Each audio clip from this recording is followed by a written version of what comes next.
The cloudy sky suddenly shook as a massive fire dragon burst through the mist, its enormous body tearing the heavens apart and filling the area with crushing pressure. On a steep cliff stood a powerful master with an imposing aura, boldly challenging everything before him. His voice echoed across the land as he declared that even the dragon god would die if he showed up, let alone an ordinary demon dragon. Right as the tension reached its peak, Jiang Han suddenly rushed into the sky. The moment he appeared, he complained that only fools would keep watching the intro when the real priority was getting into the game first. A moment later, the system opened the character creation screen for the player. Without wasting a second, Jiang Han confirmed the setup. He happily customized his appearance until the system finished and asked him to choose a permanent name. After thinking for a moment, he entered an incredibly intimidating name with complete confidence. The system instantly rejected it with a red warning, saying the name was inappropriate for the account age and had been deleted. Jiang Han froze in disbelief. This time, he changed it to Yi Jianghan Shui, determined not to get rejected again. Before he could react, the system directly teleported him into the beginner secret realm. After a dizzy spell, Jiang Han opened his eyes and found himself dressed in rags like a beggar. Ahead of him stood a strange old man beside a worn wooden cabin, and Jiang Han immediately guessed this was the quest NPC. With a friendly smile, Jiang Han walked over and politely asked if there was anything he could help with. The village chief looked him up and down before coldly asking how someone dressed like that could possibly help anyone. Jiang Han immediately got fired up and loudly demanded to know if he was being looked down on. The old man calmly pointed toward the village gate and told him to deal with a few slimes first if he wanted to prove himself. At the same time, the system asked whether the player wanted to accept the strength test quest. Jiang Han chuckled after reading the quest name. No gamer would ever refuse the first quest, so he accepted it immediately. The quest details appeared. Attack one slime to prove your strength. Reward, 20 EXP. He pulled out the beginner wooden club and sighed that without him, beginner village would stay trapped in darkness forever. Shouting with confidence, Jiang Han swung the club at a nearby slime. The result was a pitiful 5 damage. Seeing such a tiny number, he was stunned that the starting attack power was this unbelievably low. Before he could think further, another slime rushed over and struck him, instantly taking away 50 HP. Jiang Han's eyes widened. He could not believe a beginner monster dealt far more damage than he did, and even suspected the game was bugged. Not daring to fight any longer, he turned around, ran as fast as he could, and hid in a quiet corner. While catching his breath, Jiang Han opened his character panel, convinced something was seriously wrong. The interface showed Yi Jianghan Shui at level 1, with HP 1100, Attack 2, Defense 1, Fame 0, Luck 0, and the Scout skill, which revealed basic information on targets up to 5 levels above him. Looking at those miserable stats, Jiang Han could only sigh since he could not even beat a slime. He quickly realized the other players were probably still stuck in the intro, so he had to clear this hurdle before they arrived. Just then, a beginner village soldier appeared in the distance. Jiang Han immediately saw hope, guessing the soldier was at least level 5. He ran over and politely asked for help, but the soldier simply replied with 2 cold words, "No."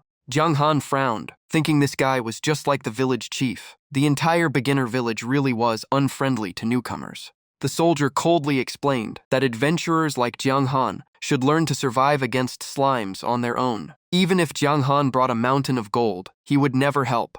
Jiang Han frowned slightly. He looked around and wondered where all the other adventurers were supposed to be. After a brief thought, he confidently held up one finger and made an offer. 1 gold coin, take it or leave it. Otherwise, he would find someone else.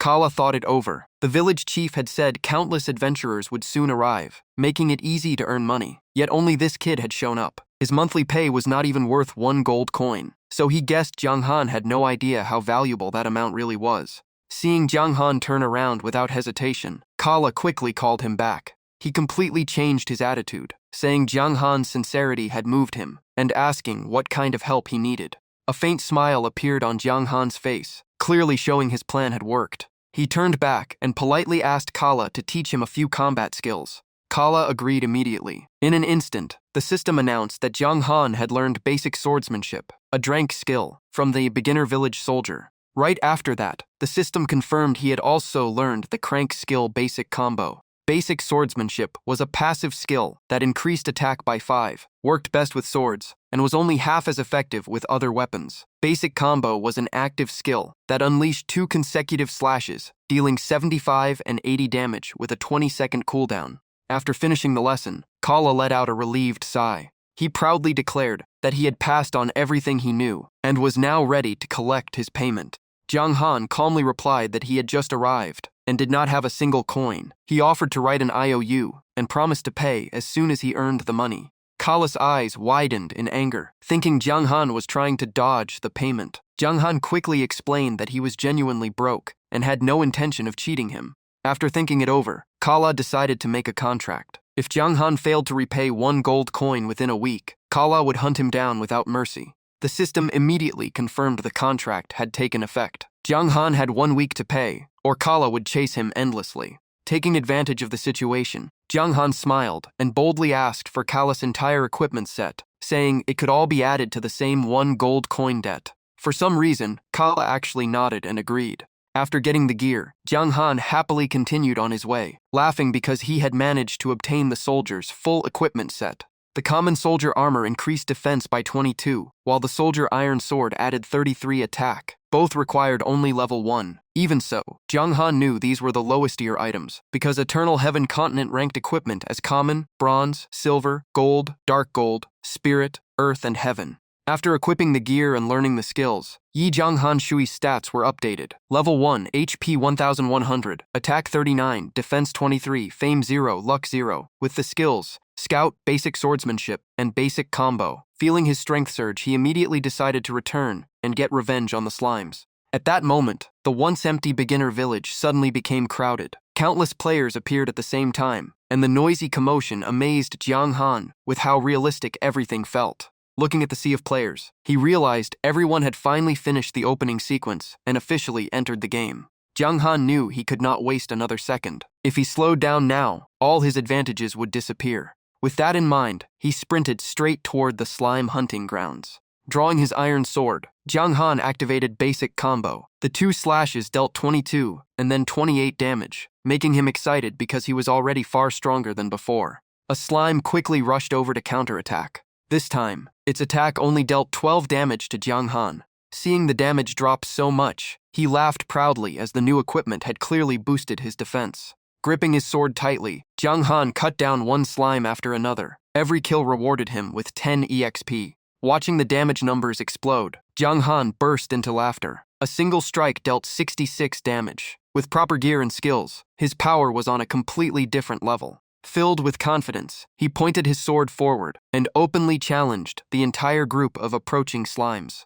The slaughter continued for a while without stopping. Before long, the system announced that Jiang Han had reached level 2. His attack and defense each increased by 1. His maximum HP rose by 100, and the level-up light surrounded him. Even more excited, he immediately continued farming slimes. About 2 hours later, most new players were still struggling in the starting area. They kept complaining that the slimes were too one-strong. Many could not even kill one together, and some had already died 6 times. Starting to worry they would never leave Beginner Village. Watching from a distance, the village chief could only shake his head and sigh, thinking this generation of adventurers was unbelievably weak. Just then, Jiang Han walked up from behind and loudly announced that he had completed the strength test quest. By now, Yi Jianghan Shui had already reached level 3. As soon as he finished speaking, Jiang Han casually tossed a bag full of slime loot onto the ground. The village chief glanced at it, snorted, and reluctantly admitted that at least one adventurer with a brain had finally shown up.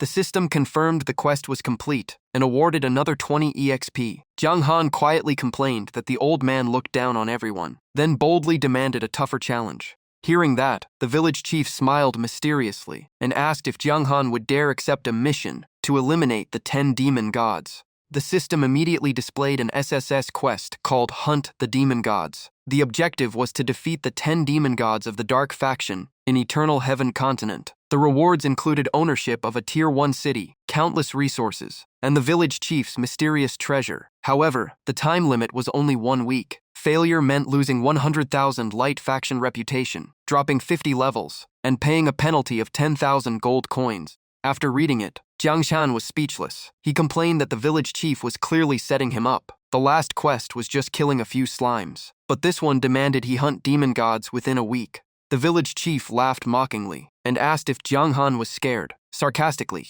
saying he was no better than the other useless adventurers. Hearing those taunts, Jiang Han stayed silent and thought carefully. Then he unexpectedly accepted the challenge. From that moment on, the level 3 Yi Jianghan Shui officially embarked on an extremely dangerous SSS quest. Even so, Jiang Han set one condition. He would accept the quest only if the village chief handed over the mysterious treasure first as proof, since the penalty for failure was simply too severe. The village chief laughed, praised Jiang Han's courage, and generously handed him an old parchment scroll. Deep down, however, the old man was thrilled. He was certain Jiang Han would fail. When that happened, Jiang Han would be hunted by the entire Light faction after losing his reputation, and would also owe him a massive 10,000 gold coin penalty. The system then confirmed that the Hunt the Demon Gods quest had officially begun, and reminded the player that only 1 week remained.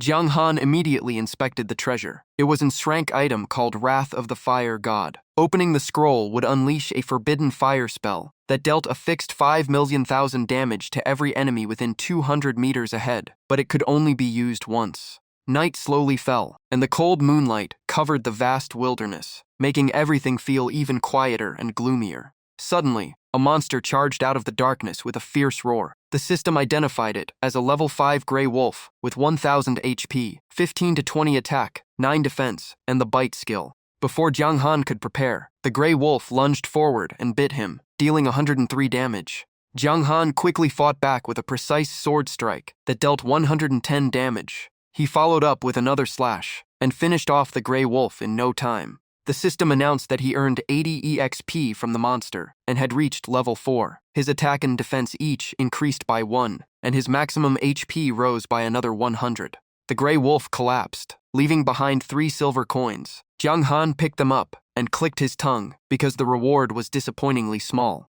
Only then did he realize the village chief's so-called family treasure was just a single loose magic scroll. No wonder the old man had handed it over so easily. At his current leveling speed, defeating the demon gods within a week was almost impossible, making Jiang Han briefly consider giving up. Right then, the system coldly reminded him that he had signed contracts worth a total of 102 gold coins. If he abandoned the quest or deleted his character, the entire debt would have to be paid with real money, at the current rate of 600 yuan per gold coin. Jiang Han was instantly stunned. More than 100 gold coins meant over 60,000 yuan. While he had just graduated from college, and the highest salary he could expect was only around 8,000 yuan a month. Thinking about that enormous debt filled him with despair. While his mind was still in chaos, a huge pack of gray wolves appeared in the distance, their howls echoing across the wilderness.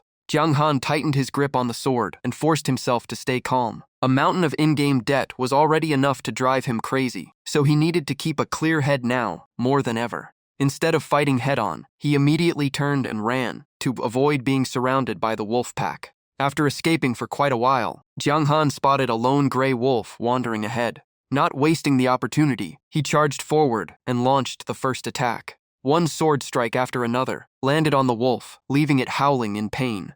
As he fought, Jiang Han grinned and mocked it, saying it could howl all it wanted because none of its pack would come to save it. Time quietly passed, and another 2 hours slipped by in the silent night. The ground was now covered with gray wolf corpses after Jiang Han's long hunt. Wiping the sweat from his forehead, he opened his status panel and happily discovered he had reached level 7 and picked up another piece of equipment. His character stats were updated. Yi Jianghan Shui had reached level 7. HP increased to 7,700. Both attack and defense improved significantly, while fame and luck remained at 0. The new loot was a wolfskin bracelet, an equipment piece that granted 2 defense. Suddenly, a massive wolf appeared ahead, radiating a terrifying killing aura that instantly changed the atmosphere. The system identified it as the demonized Frenzied Wolf King, a level 12 bronze boss with 25,000 HP, 35 to 40 attack, 25 defense, and the skills Blood Drain, Wolf King's Intimidation, and Rending Wolf Claw. It had once been an ordinary gray wolf, but was transformed into a guardian monster after being severely wounded and altered by a necromancer's forbidden magic. After checking the boss stats, Jiang Han quickly realized his current damage was nothing more than a scratch. The safest choice would have been to come back later. But after thinking it through, he dismissed that idea. If he kept waiting, he would never repay his debt, so he decided to gamble on a strategy no other player had tried yet. With his mind made up, Jiang Han charged straight at the demonized, frenzied Wolf King. Sensing the challenge, the boss immediately locked its fierce eyes on him. It threw back its head with a thunderous roar before charging forward with overwhelming force.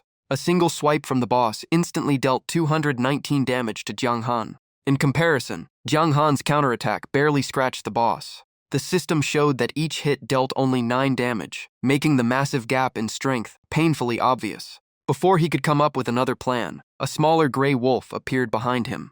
It immediately bit Jiang Han's arm, dealing another 78 damage. Enduring the pain, Jiang Han seized the chance to grab the smaller wolf and lift it into the air. He held the gray wolf directly in front of the boss. The terrified creature could only tremble and whimper. Jiang Han stood face to face with the demonized, frenzied Wolf King, while firmly holding the smaller wolf as a shield. Just as he expected, the boss hesitated, instead of charging in again. Seeing his plan work, Jiang Han smiled with satisfaction. It seemed the boss still refused to harm one of its own. Taking advantage of the opening, he repeatedly activated basic combo. Each strike dealt only 9, then 7 and 8 damage, but they steadily chipped away at the boss HP. Every time the demonized, frenzied Wolf King tried to strike back, Jiang Han immediately raised the gray wolf as a shield while loudly taunting the boss. The standoff continued for another 2 long hours. After patiently wearing it down, the demonized, frenzied Wolf King's HP finally dropped to 12,510 out of 25,000. Suddenly, the boss erupted with a blood-red aura, and its presence became noticeably stronger. Jiang Han's expression changed as he feared the boss was evolving mid-battle. The system explained that monsters in Eternity could randomly level up. Even normal monsters could suddenly become stronger or gain several levels, while higher-ranking monsters had an even greater chance of mutating. The demonized, frenzied Wolf King suddenly activated Blood Drain Frenzy. The skill increased its attack by 15, boosted its speed by 20, and caused it to lose only 2 HP per minute. Jiang Han stared in disbelief after hearing the effect. Losing just 2 HP a minute was supposed to be a drawback? Before he could complain, the Wolf King roared again and activated Wolf King's Intimidation, reducing his attack speed and movement speed by 10 for 30 seconds. The boss then charged in with a devastating strike. The attack landed and dealt a massive 487 damage to Jiang Han. His HP bar dropped sharply, and his face immediately turned pale. Without giving him a chance to recover, the demonized, frenzied Wolf King unleashed Rending Wolf Claw. The attack dealt 250 damage to the gray wolf Jiang Han was using as a shield. After killing its own packmate, the boss became immobilized for 5 seconds. Jiang Han was stunned that the game even had a hidden mechanic like this. Refusing to waste the opportunity, he frantically swung his sword again and again until the effect ended. The moment the immobilization wore off, the demonized, frenzied Wolf King lashed out with its razor-sharp claws at Jiang Han. One swipe dealt another 310 damage. With only 91 HP left out of 700, Jiang Han knew one more hit would finish him. Refusing to fight head-on any longer, he turned and ran. If he could not win, then escaping was the only option. Behind him, the demonized, frenzied Wolf King kept roaring as it chased him without letting up. Jiang Han kept weaving back and forth, barely dodging each deadly pounce by a hair's breadth. After another close call, he cursed under his breath. The only option left was to stall until the boss weakened itself. The monster continued its relentless pursuit, while Jiang Han focused on every single step, knowing one mistake would end everything. Even while dodging, he seized every rare opening to land basic sword strikes, slowly wearing the boss down. The exhausting battle dragged on for 5 full hours. At last, with one decisive slash, Jiang Han finally defeated the demonized, frenzied Wolf King. The system immediately confirmed the bronze boss had been slain. He received 2,000 EXP and 500 reputation. Jiang Han let out a long sigh of relief after surviving the life-or-death battle. System notifications rang out one after another. Jiang Han jumped from level 7 to level 10, became the first player on the entire server to defeat a bronze boss. She earned 10 free attribute points, another 1,000 reputation, and a rare item called Heaven's Blessing Pondon. The system then asked whether he wanted to announce the achievement to the entire server in exchange for another 10,000 reputation. Without the slightest hesitation, Jiang Han accepted. In an instant, a brilliant golden announcement spread across the skies of Eternal Heaven Continent, declaring that Yi Jiang Han Shui of the Eastern region had become the first player to defeat a bronze boss. Players across the continent were stunned. Many had not even left Beginner Village. yet someone had already claimed the game's first boss kill.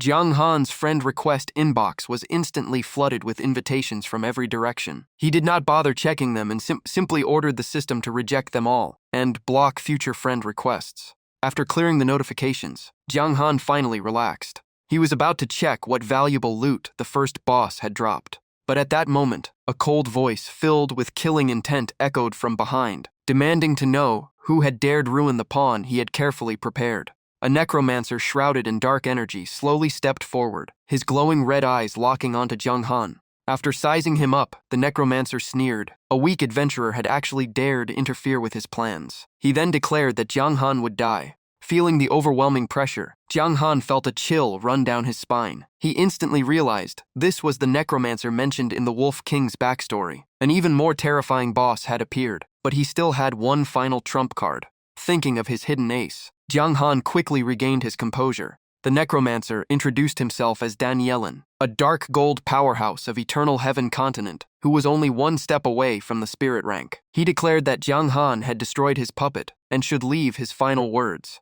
Even under that crushing pressure, Jiang Han kept a calm expression and acted amazed that a tiny beginner village could hide a dark gold expert. Danielin smirked with contempt. Even if adventurers possessed the endless resurrection granted by the goddess of life, they could never change their fate before him. Deep down, he knew he was badly wounded and far weaker than before, but killing a beginner would still be effortless. Jiang Han immediately switched to an admiring expression, praising Danielin for being worthy of a dark gold expert, since he even knew the adventurer's resurrection secret. Then he said he had one final wish before dying. Danielin showed a hint of interest and calmly asked what that last wish was. Jiang Han respectfully bowed and requested to see Danielin's status panel just once before he died. In reality, he was calculating that if Danielin's HP was below 5 million, everything would change. The moment he heard the request, Danielin became alert. He knew he was currently weakened and could not risk exposing his stats. Without hesitation, Danielin raised his staff, coldly told Jiang Han to stop stalling, and began chanting a finishing spell. Seeing that reaction, Jiang Han merely smiled, thinking the excuse was far from convincing. He calmly told Danielin there was still time to stop, then pulled out the forbidden scroll, Wrath of the Fire God. The moment Danielin saw the item, his expression changed. He could not believe a beginner possessed something so terrifying. Holding the advantage, Jiang Han immediately turned the tables, demanding that Danielin reveal his status panel and hand over all his treasures if he wanted to stay alive. Danielin refused at once. He knew Jiang Han wanted to check whether his HP exceeded the forbidden spell's damage. He tried to act fearless, telling Jiang Han to use the scroll if he dared. In Danielin's eyes, a single loose item was not enough to make him panic. Jiang Han slowly unrolled the forbidden scroll with a smile, saying he had nothing to lose, since death only meant respawning like every other adventurer. Danielin finally began to hesitate. At his peak, he would have ignored the spell completely, but in his current injured state, even he was not sure he could survive it. After weighing the risks, Danielin finally spoke up to stop Jiang Han. Lowering his voice, he asked what Jiang Han really wanted.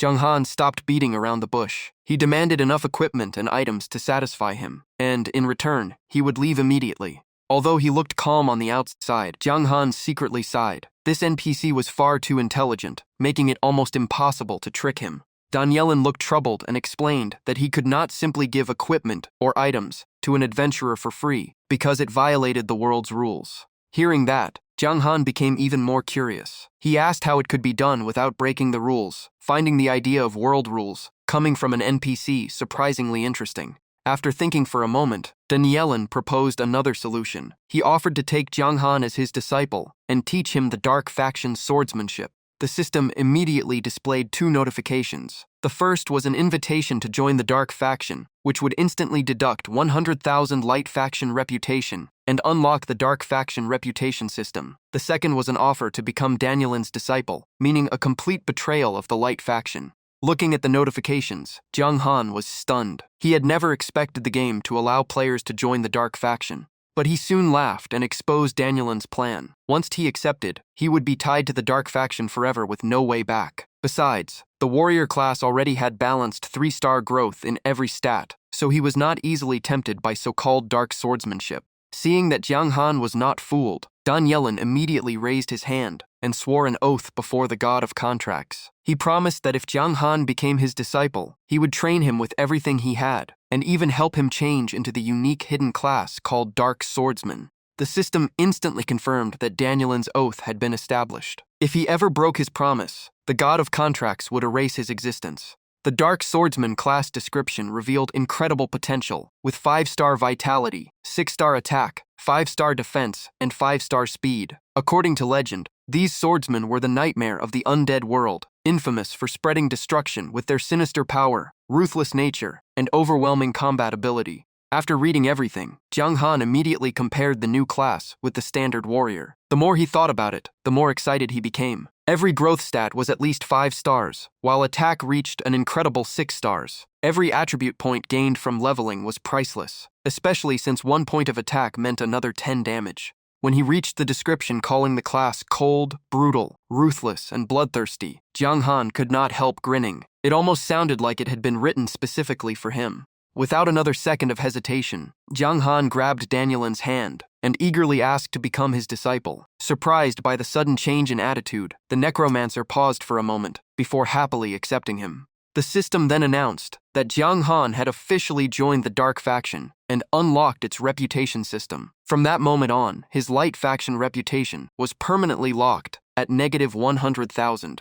Next came the successful class change notification. Jiang Han officially became a Dark Swordsman, a unique hidden class, causing both his growth stats and appearance to transform. Thick waves of dark energy wrapped around his body, gradually changing his appearance into something far more sinister and ugly than before. The system confirmed that the class change was complete and that the dormant potential within Jiang Han had been fully awakened.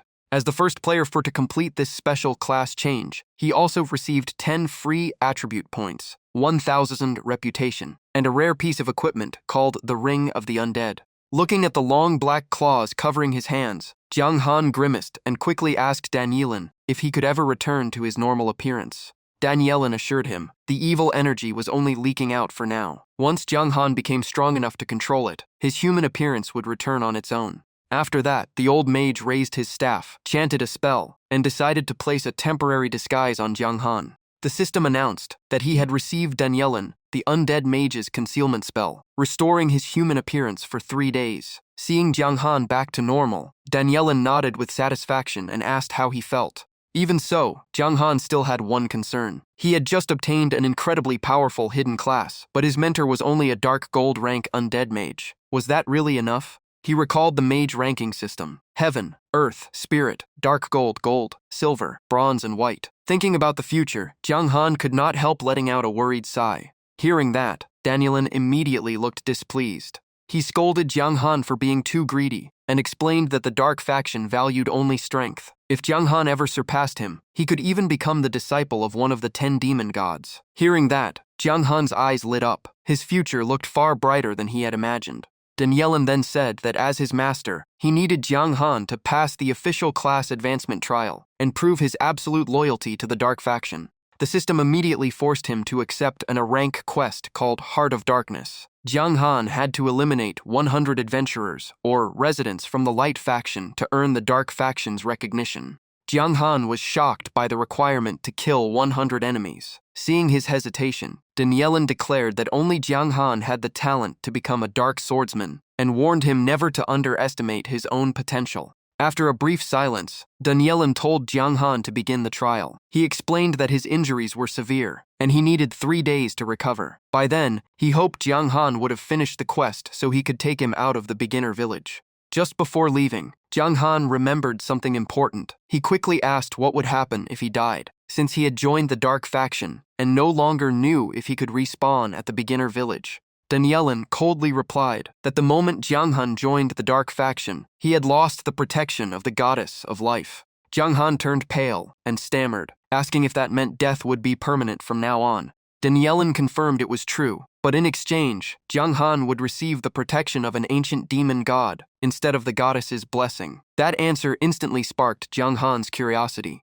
Danielin only gave a mysterious smile and said everything would become clear after the class advancement quest. Before disappearing into the dark forest, he declared that his dark swordsman disciple would one day surpass him. Jiang Han loudly called out his farewell. Standing there alone, Jiang Han still felt like he was dreaming. In such a short time, he had gained a unique hidden class, along with a pile of new gear and skills. He opened his skill panel and found Dark Swordsmanship, a rank passive exclusive to Dark Swordsman. It granted 50 attack, 20 attack speed, and unlocked the full power of swords, while all other weapons worked at only half effectiveness. Next came the Undead Ring, a silver rank accessory that granted 15 attack and 5 bonus damage. It required level 10 and was crafted by Danielin himself. Spotting a pack of gray wolves nearby, Jiang Han remembered he still needed a few pieces from the gray wolf set and decided to test his new power at the same time. Without a moment of hesitation, he charged straight into the middle of the wolf pack with his sword. It did not take long before the system announced he had obtained another wolf leather cap. Jiang Han was pleased to see more equipment dropping. He planned to sell everything once he returned to the village and earn some extra money. While checking his inventory, a loud shout came from behind. A red-haired young man rushed over, shoved Jiang Han hard, and knocked him to the ground. Before he could get back up, a large group of players flooded into the area and began slaughtering the wolves. The red-haired player with the ID Chaos World proudly declared that this hunting ground now belonged to the Hero Alliance, and no one else was allowed to touch it. Jiang Han immediately objected. He insisted that he had arrived first, condemned their shameless kill-stealing, and stood up for the rights of independent players. Another Hero Alliance member pointed his sword at Jiang Han and arrogantly declared that this area now belonged to them. Jiang Han clenched his fists. He said nothing would ever change if everyone stayed silent, so he decided to be the one who fought back. Realizing the follow prompt was just an inserted message, Jiang Han ignored it and immediately activated the recording feature to capture everything.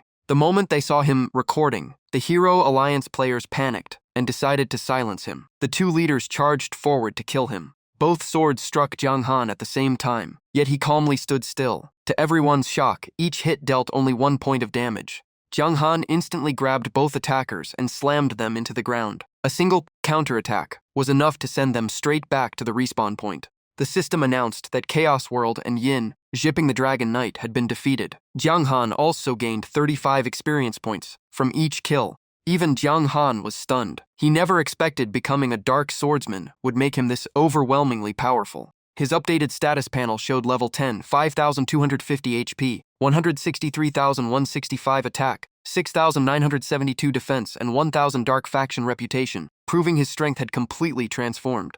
What excited Jiang Han even more was that after joining the Dark Faction, killing Light Faction players also granted experience, exactly what he needed. Seeing their two leaders fall in an instant, the remaining Hero Alliance members panicked and shouted as they rushed together for revenge. Jiang Han simply smirked, his eyes filled with killing intent. To him, everyone in front of him looked like walking experience points. Without another word, Jiang Han drew his sword. He shot into the confused crowd like a raging storm. A blonde player turned pale and nervously asked what Jiang Han was about to do.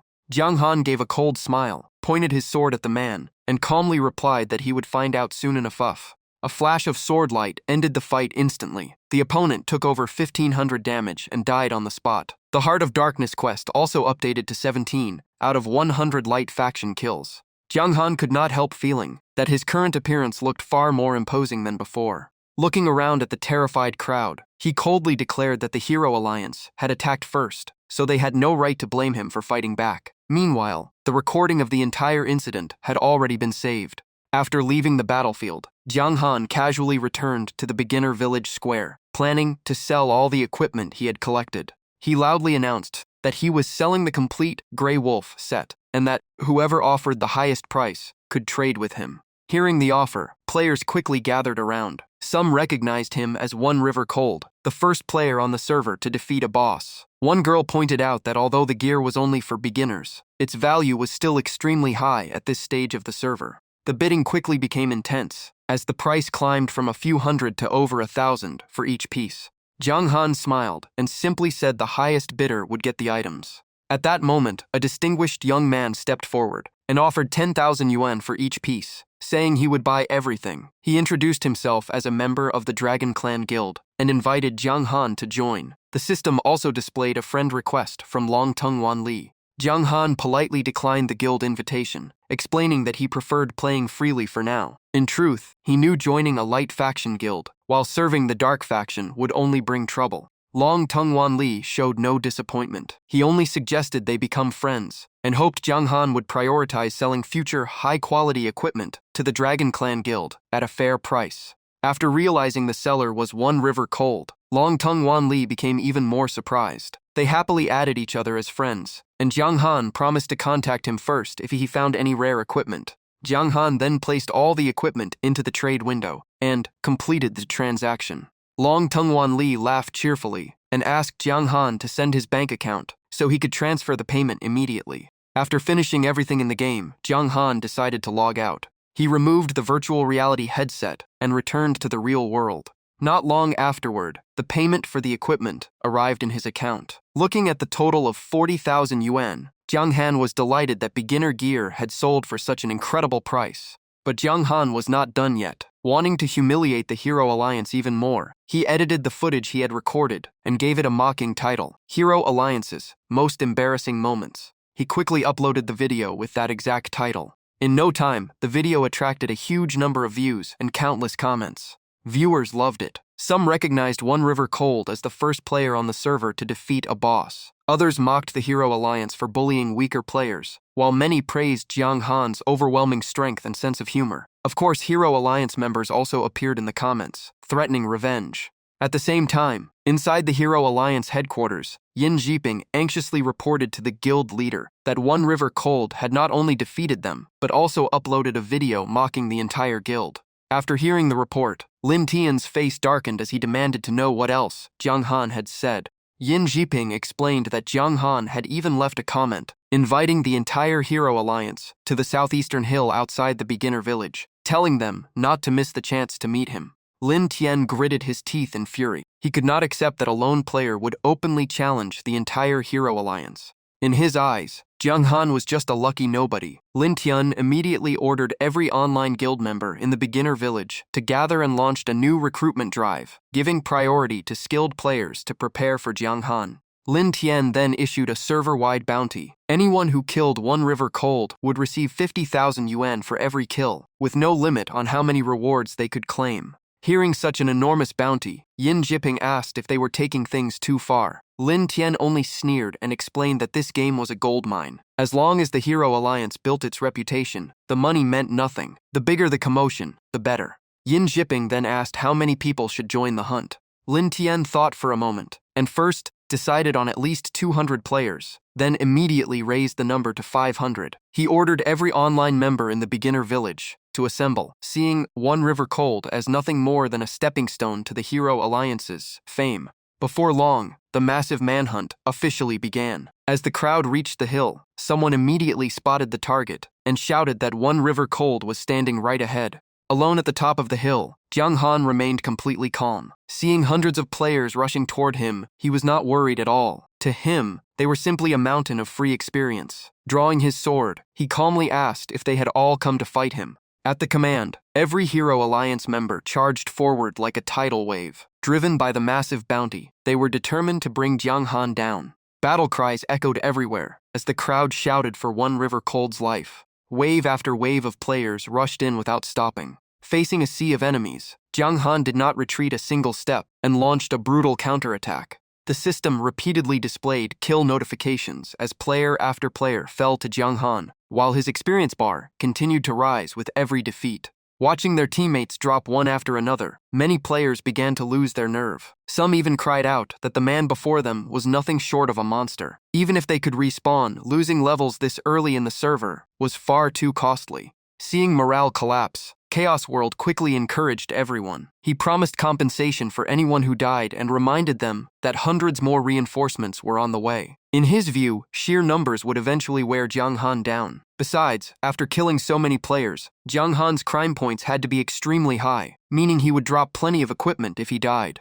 Jiang Han only smiled. He told them to go ahead and try if they wanted his gear, because he was more than willing to kill every last one of them and raise his crime points even higher. Right now, the only thing he cared about was his nearly full experience bar. Even while fighting, Jiang Han casually told them to come at him one by one. He noticed that many of them were only level 2 and struggled even against normal monsters, yet they still dared to surround him. He grew even more confident after realizing that most of them had not even completed their class advancement. Without ranged classes like archers or mages, they were simply delivering experience straight to him. With that thought, Jiang Han charged back into the encirclement and continued swinging his sword without mercy. A player watching from the sidelines could only gasp in shock, calling Jiang Han a monster in human form. Hundreds of players surrounded him from every direction and attacked at once. Yet every hit dealt only 1 or 2 points of damage, barely scratching Jiang Han. Jiang Han laughed with contempt and mocked them, saying that kind of damage was not even enough to tickle him. Then his sword swept across the battlefield again, cutting down player after player.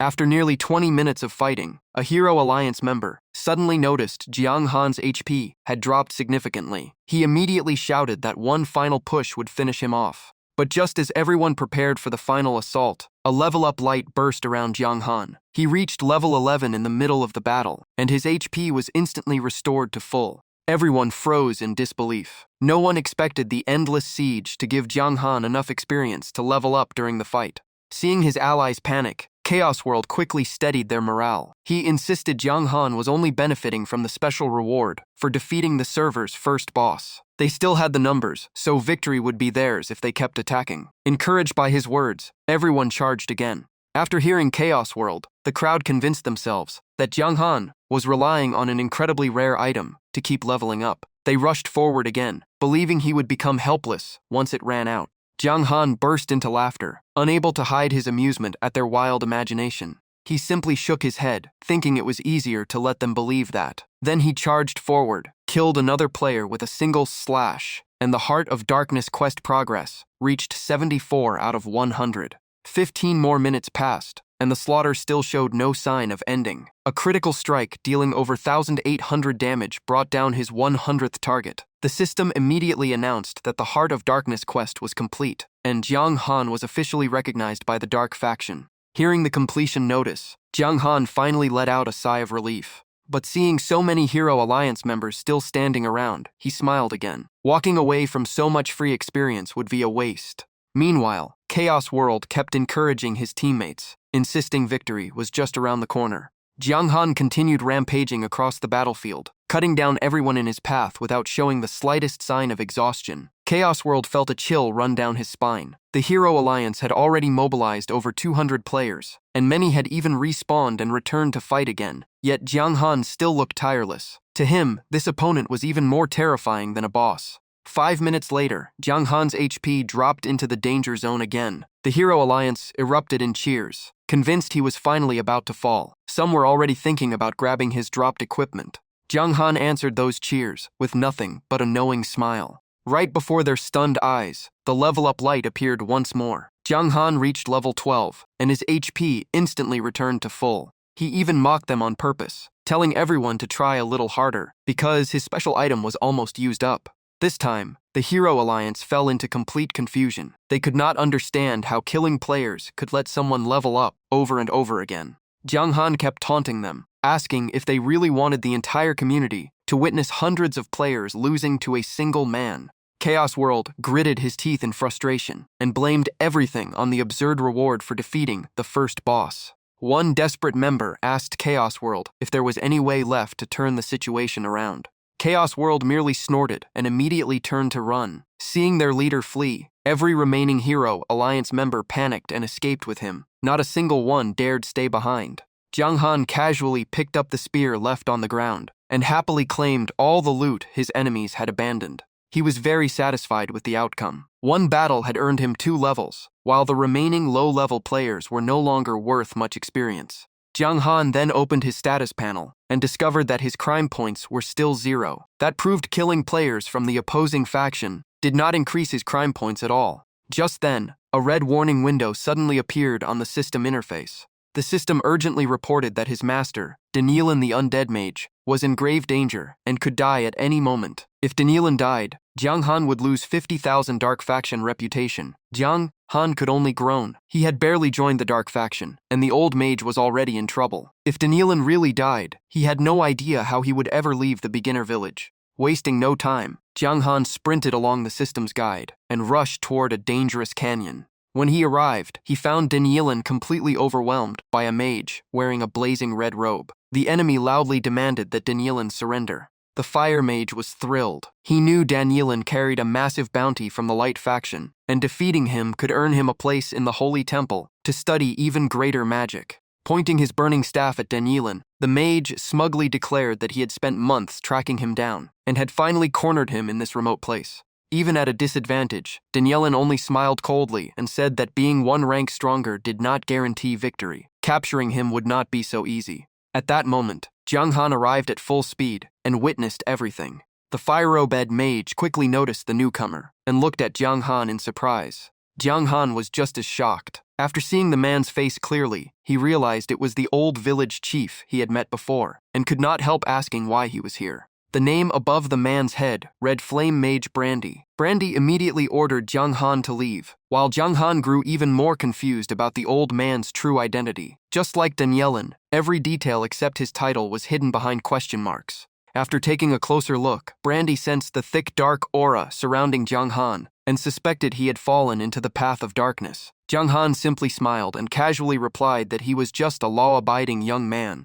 Brandy quickly made up his mind. He planned to kill Danielin first, then capture Jiang Han and bring him back to the Holy Temple to claim another reward. Jiang Han turned to Danielin and asked if he was capable of defeating Brandy. Danielin calmly answered that he still had a chance before Jiang Han arrived. But now that Jiang Han was here, defeat was almost guaranteed.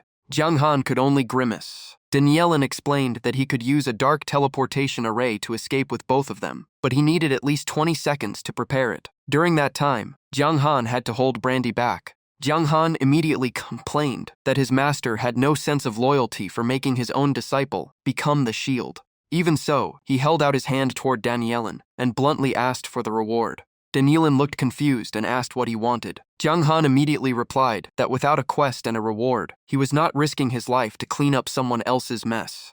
Danielin's veins bulged with anger. He gritted his teeth after being accused by his own disciple of lacking morals. In the end, the system still issued a new quest. Danielin ordered Jiang Han to hold off Flame Mage Brandy for 20 seconds while he completed the teleportation array. The mission was rated a rank, and the reward would be revealed after completion. Jiang Han muttered that he really could not rely on this master, then confidently turned to face Brandy. Seeing the two openly discussing their plan right in front of him, Brandy furiously raised his staff and shouted that Jiang Han was far too arrogant. Without another word, Jiang Han pulled out the forbidden scroll, Wrath of the Fire God, and warned Brandy not to take another step unless he wanted to face the consequences. Brandy loudly threatened him, reminding Jiang Han that he was the one who had originally given him that forbidden scroll. He insisted it was nowhere near enough to defeat him. Even so, he secretly regretted ever handing such an item to the young man before him. Without hesitation, Jiang Han tore the forbidden scroll apart and deliberately said it was a special gift from the old village chief. He even added that the scroll had been prepared specifically to deal with people like Brandy. In an instant, terrifying power erupted. A blinding light carrying world-shattering force crashed straight toward Brandy. Hit head-on, Brandy let out a miserable scream, furious and confused. He could not understand why Jiang Han was attacking him so mercilessly when they had never been enemies. At that exact moment, Danielin finally completed the teleportation array. At the same time, a red, server-wide announcement appeared. The system declared that one river cold from the eastern region had officially betrayed the light faction and joined the dark faction, throwing every light force into outrage. The announcement also stated that any player who killed Jiang Han would have a chance to obtain a rare item and a special reward, a unique hidden class. Far away on a peaceful grassland, a small rabbit was relaxing beneath the clear blue sky when a gigantic gate of darkness suddenly appeared before it. Jiang Han and Danielin safely stepped out of the dark portal. As soon as they landed, Jiang Han let out a sigh of relief. The system also announced that he had entered a new map called Ancient Eastern Frostland. Right after arriving, the system repeated the server-wide bounty announcement. From now on, anyone who killed one river cold would have a chance to obtain a rare item and a unique hidden class, making him the target of the entire light faction. After reading the bounty rewards on his own head, Jiang Han could only grimace. A rare item plus a chance at a unique hidden class was more than enough to make every player on the server hunt him down. The system then displayed a series of penalties. Since he had left the beginner village, Jiang Han was considered to have broken his agreement with Soldier Cairo and would now be hunted by Cairo and every villager. On top of that, because he had helped Danielin defeat Brandy, his previous demon god hunt quest had failed completely. The penalties included light faction reputation, reduced to negative 100,000, 50 levels deducted, and 10,000 gold confiscated. Hearing that, Jiang Han froze at the massive gold loss. He quickly checked his inventory and found every coin gone. His status panel had been almost completely reset to level 1, with 100 HP, 2 attack, 1 defense, and both reputation and luck reduced to 0. The only thing left was the scout skill, which allowed him to view the basic information of creatures or items, no more than 5 levels above him. The more he looked, the angrier he became. Jiang Han gritted his teeth, turned to Danielin, and demanded an explanation for how the old mage planned to compensate him for such devastating losses. Danielin calmly reassured him that saving his master would never leave him at a disadvantage. Besides, Jiang Han was now his official disciple. As soon as those words were spoken, Jiang Han felt a warm current spread from deep within his body, flowing through every meridian as if awakening a hidden power. The system announced that the mission to stop Flame Mage Brandy had been completed. The rewards were 100,000 experience points and a rare strength skill called Evil Stomp.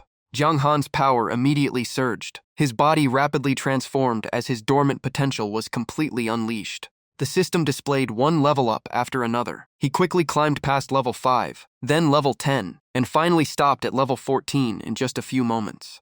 Jiang Han was overjoyed. Not only had he recovered the levels he had lost, but he had also obtained an incredibly valuable strength skill. He then opened the detailed description of his new skill. According to the description, Evil Stomp was a long-lost ultimate technique that only Dark Faction warriors could learn. When activated, it empowered the user's legs, increasing movement speed by 200, attack speed by 100, and greatly enhancing jumping ability for 2 seconds. The attack always landed as a critical hit and suppressed the target, preventing any movement. In exchange, no weapon could be used. The cooldown was 1 minute, and the skill was exclusive to Dark Faction warrior classes. After reading it, Jiang Han nodded in approval. The damage was not extraordinary, but the humiliation factor was on another level. Just imagining himself kicking an enemy straight in the face made him grin. Stroking his beard, Danielin explained that this technique had vanished long ago. He had discovered it inside the tomb of an ancient powerhouse, but as a mage, he could never learn it himself. That was why he had kept it until today, when he decided to pass it on to Jiang Han. In his opinion, this skill could bring Jiang Han tremendous benefits once he reached the Dark Faction.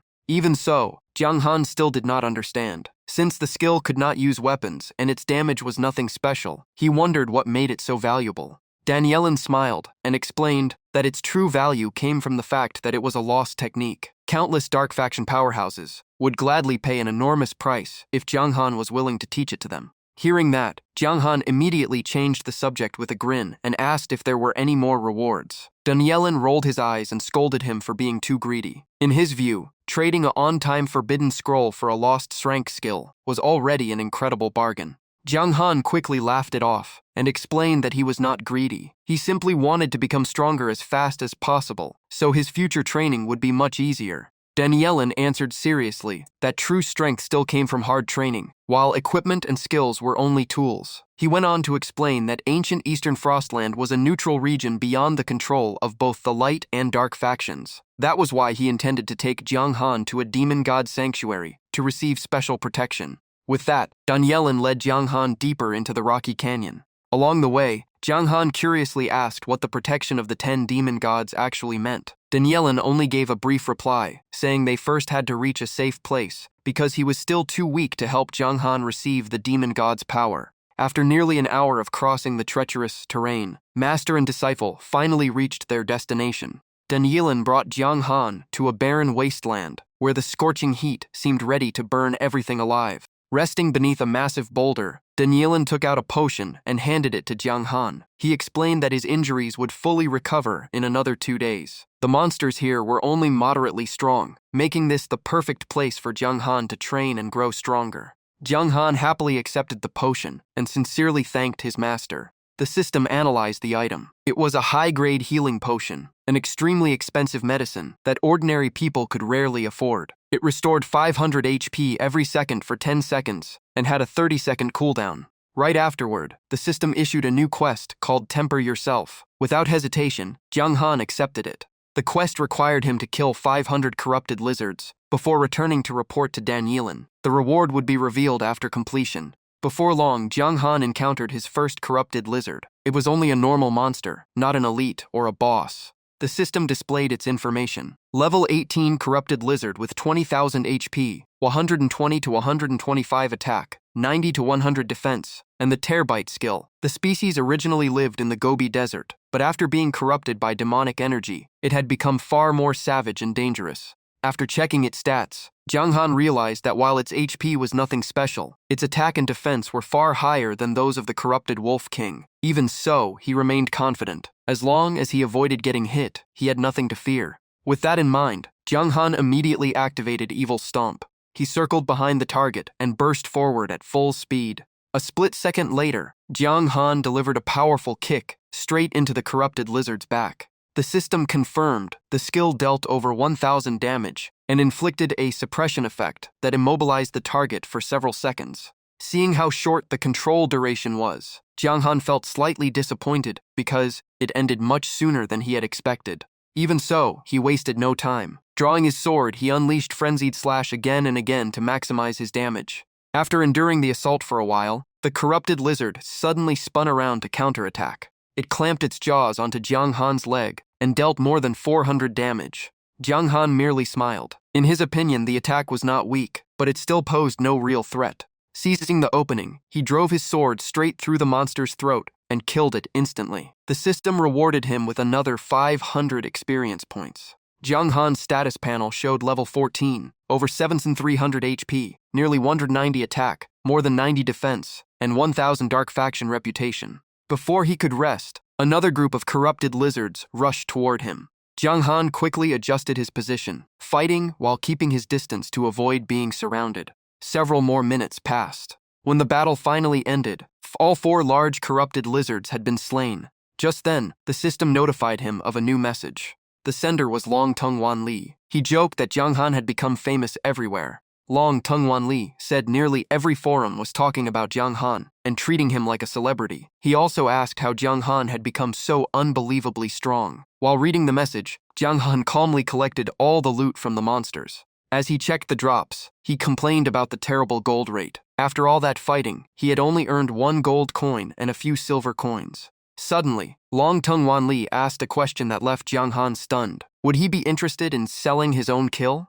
After thinking for only a moment, Jiang Han understood exactly what he meant. It was a secret deal where the other party would kill him, claim the system bounty, and split the profit afterward. But as a member of the Dark Faction, Jiang Han knew dying would have disastrous consequences and might even prevent him from respawning. Because of that, Jiang Han rejected the offer without the slightest hesitation. Long Tung Wan Li immediately raised the price, offering 20 million yuan if Jiang Han agreed. The staggering amount nearly made Jiang Han choke in shock. Countless thoughts raced through Jiang Han's mind. He had only just started playing, yet someone was already willing to pay 20 million yuan, enough money to completely change his life. Even after calming down, Jiang Han firmly refused. He knew the value of the Dark Swordsman class far exceeded 20 million yuan. More importantly, the cost of dying was far greater than simply losing a level, something no outsider could possibly understand.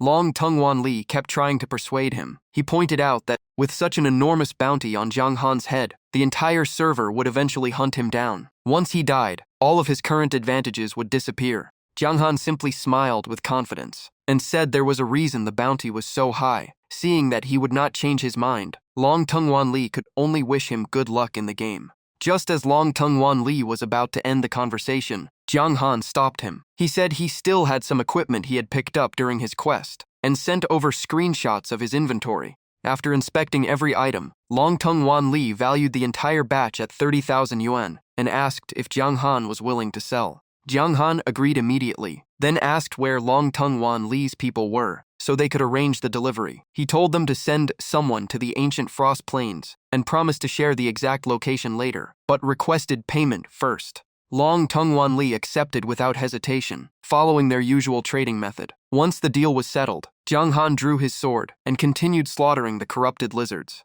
With a single clean slash, the monster in front of him was instantly decapitated. The system notification sounded, and Jiang Han officially reached level 15. At that moment, thick dark energy suddenly engulfed his body. Jiang Han froze, wondering if he was evolving once again. The system announced that upon reaching level 15, the Dark Swordsman class had unlocked more of its hidden potential, and he had learned a new skill called Power of Death. It was an A-rank passive skill. Dark Swordsmen were a unique branch of undead swordsmen, forever standing on the line between life and death, while retaining their consciousness and extraordinary regeneration. Even holy light could barely destroy them. The skill restored 0.5 HP per second outside combat, and 0.1 HP per second during combat. After reading the description, Jiang Han beamed with excitement. Another powerful recovery skill. As long as he retreated from an overwhelming opponent, it would take less than 4 minutes to recover almost all of his HP before returning to battle. Just then, Longtung Wanli sent a message, saying the full 30,000 yuan had been transferred.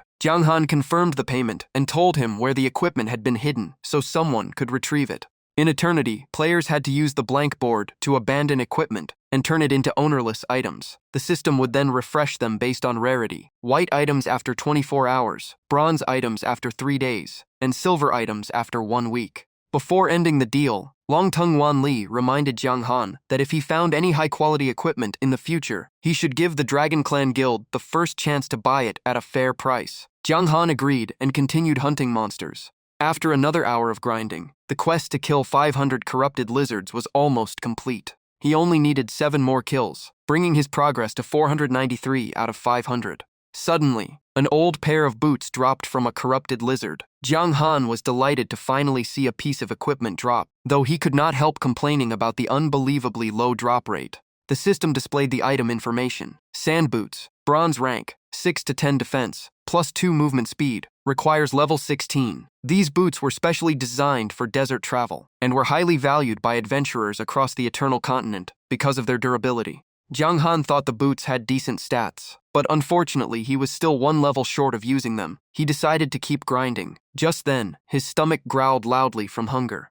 Jiang Han sighed helplessly. He had been so obsessed with grinding these past few days that he had almost forgotten to eat. Even preparing for the college entrance exam had never been this exhausting. With that thought, he decided to take a break for a meal. At the same time, inside a corporate office, Lin Tian lowered his head as he reported to a middle-aged man. He admitted that he had underestimated One River Cold's strength and never expected hundreds of guild members to lose against a single player. Lin Tian accepted full responsibility for his poor command. The middle-aged man remained calm. He said the failure was not entirely Lin Tian's fault, because independent players could never coordinate perfectly. He simply told Lin Tian to continue his work. Lin Tian immediately acknowledged the order and excused himself so his superior could rest. Once he was alone, Old Tuss' face twisted with rage. Grinding his teeth, he swore that as long as One River Cold remained in Eternity, he would never stop hunting him down. After finishing his meal, Jiang Han quickly put on his VR headset and logged back into the game to continue leveling.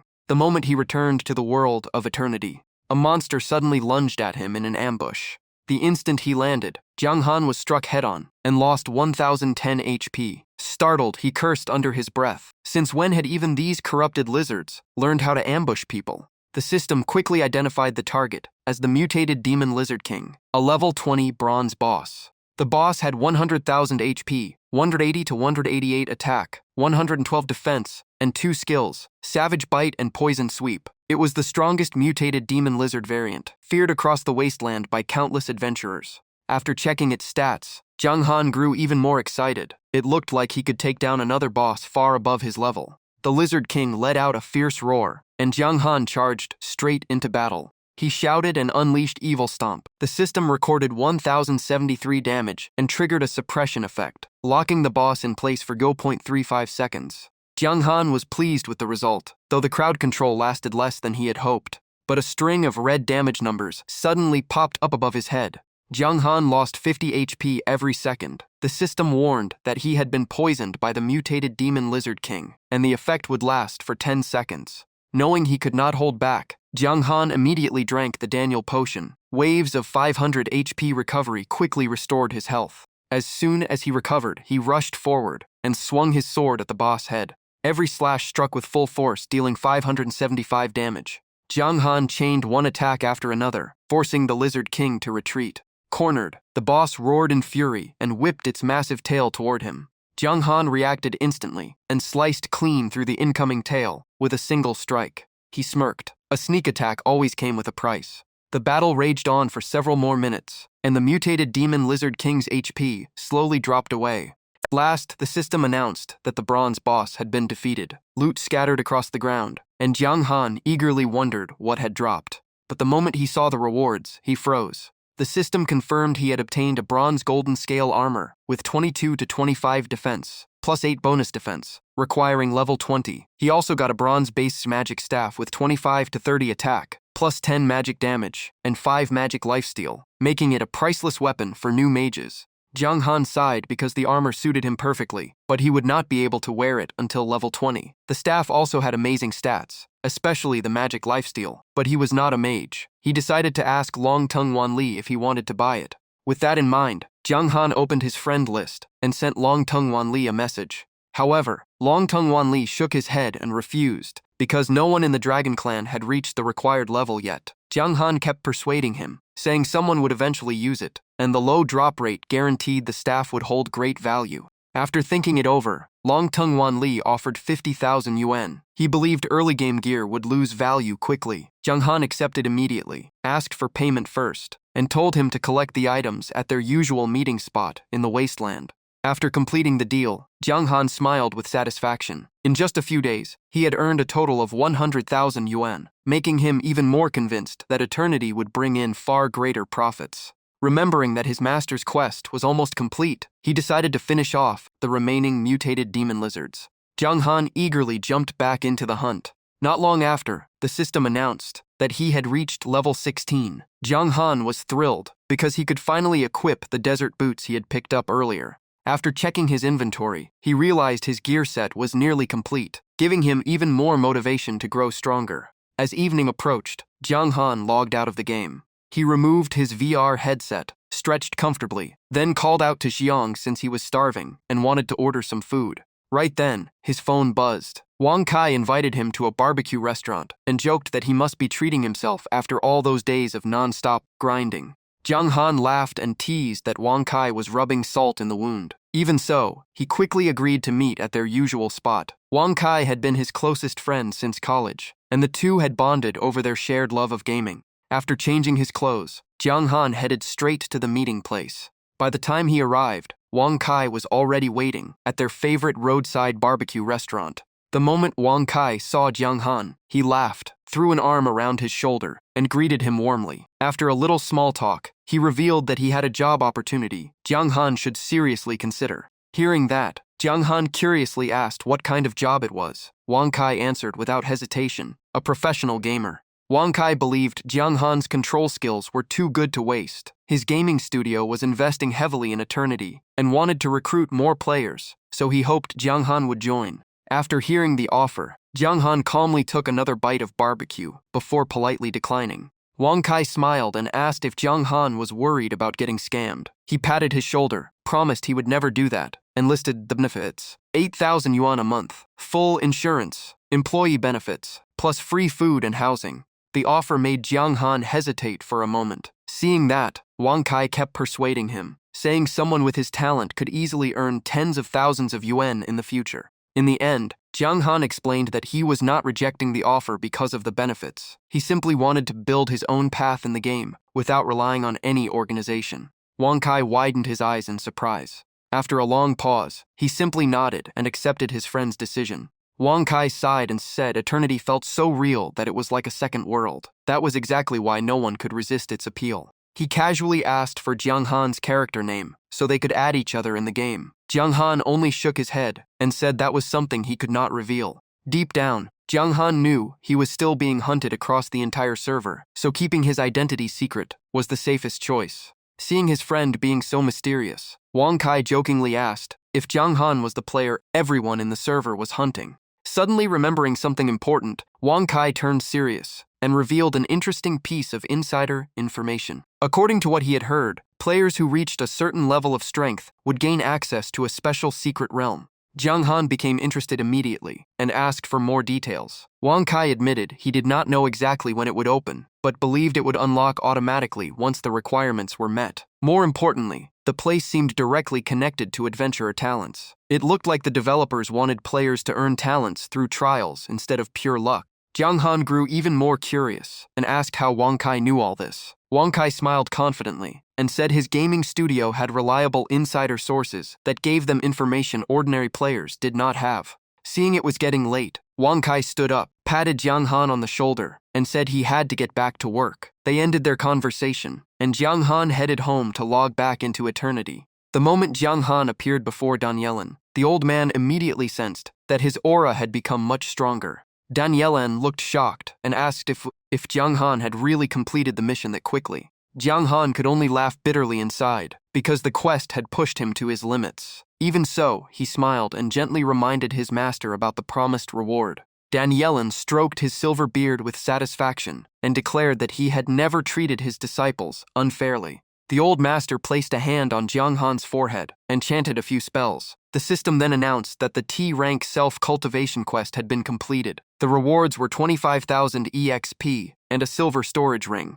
The massive EXP instantly pushed Jiang Han to level 17. At the same time, he felt a special power flowing into his body from the new ring. Jiang Han could not hide his excitement. This time he had not only gained a new item, but also a valuable silver-grade piece of equipment. The system displayed the silver storage ring's details. It expanded his inventory by 20 extra slots. Across the Eternal Continent, it was considered an essential treasure for anyone with enough strength because it made storing and retrieving items much more convenient. Jiang Han nodded in satisfaction after reading the description. While celebrating his new reward, Jiang Han suddenly remembered something else and asked Danielin if he knew anything about adventurer talents. Danielin looked slightly surprised by the question. He explained that adventurers had only recently arrived on the Eternal Continent, so the time for their talent awakening had not yet come. It was only natural for Jiang Han to be curious, but he still wanted a clearer explanation. Danielin slowly explained that once an adventurer's strength reached the average level of the native inhabitants, they would be sent into a special secret realm. There, each person had to overcome a unique trial. After clearing it, they would have exactly 60 minutes to find and choose a suitable talent. Those talents appeared as glowing orbs of different colors. Once they made their choice, they could leave the secret realm whenever they wished. Jiang Han looked surprised and asked if players really had a full hour to choose their talent. Danielin laughed and shook his head. An hour sounded like plenty, but it was far from enough. Most talents were only C rank or even D rank. He used himself as an example. His C rank Mad Alchemy talent gave him a chance to produce double the potions after a successful craft. Danielin then spoke about the Sword God of the Light faction, with obvious admiration. His Sword Heart talent boosted final sword damage by 80%, a power that made everyone jealous. Jiang Han immediately asked what rank Sword Heart was. Danielin answered without hesitation, S rank. But he quickly corrected it himself with a serious look. It was actually SS rank, one of the strongest talents on the entire Eternal Continent. Jiang Han then asked if an SSS rank existed above SS. Danielin firmly denied it. According to him, SS rank was already unbelievably rare and the highest possible grade. Both skills and talents followed the same ranking, from DCBAS and finally SS. Danielin smiled and patted Jiang Han on the shoulder, telling him not to overthink it. His S-rank evil stomp alone already made him a terrifying threat. Jiang Han could only smile, knowing the skill really did make life miserable for his enemies.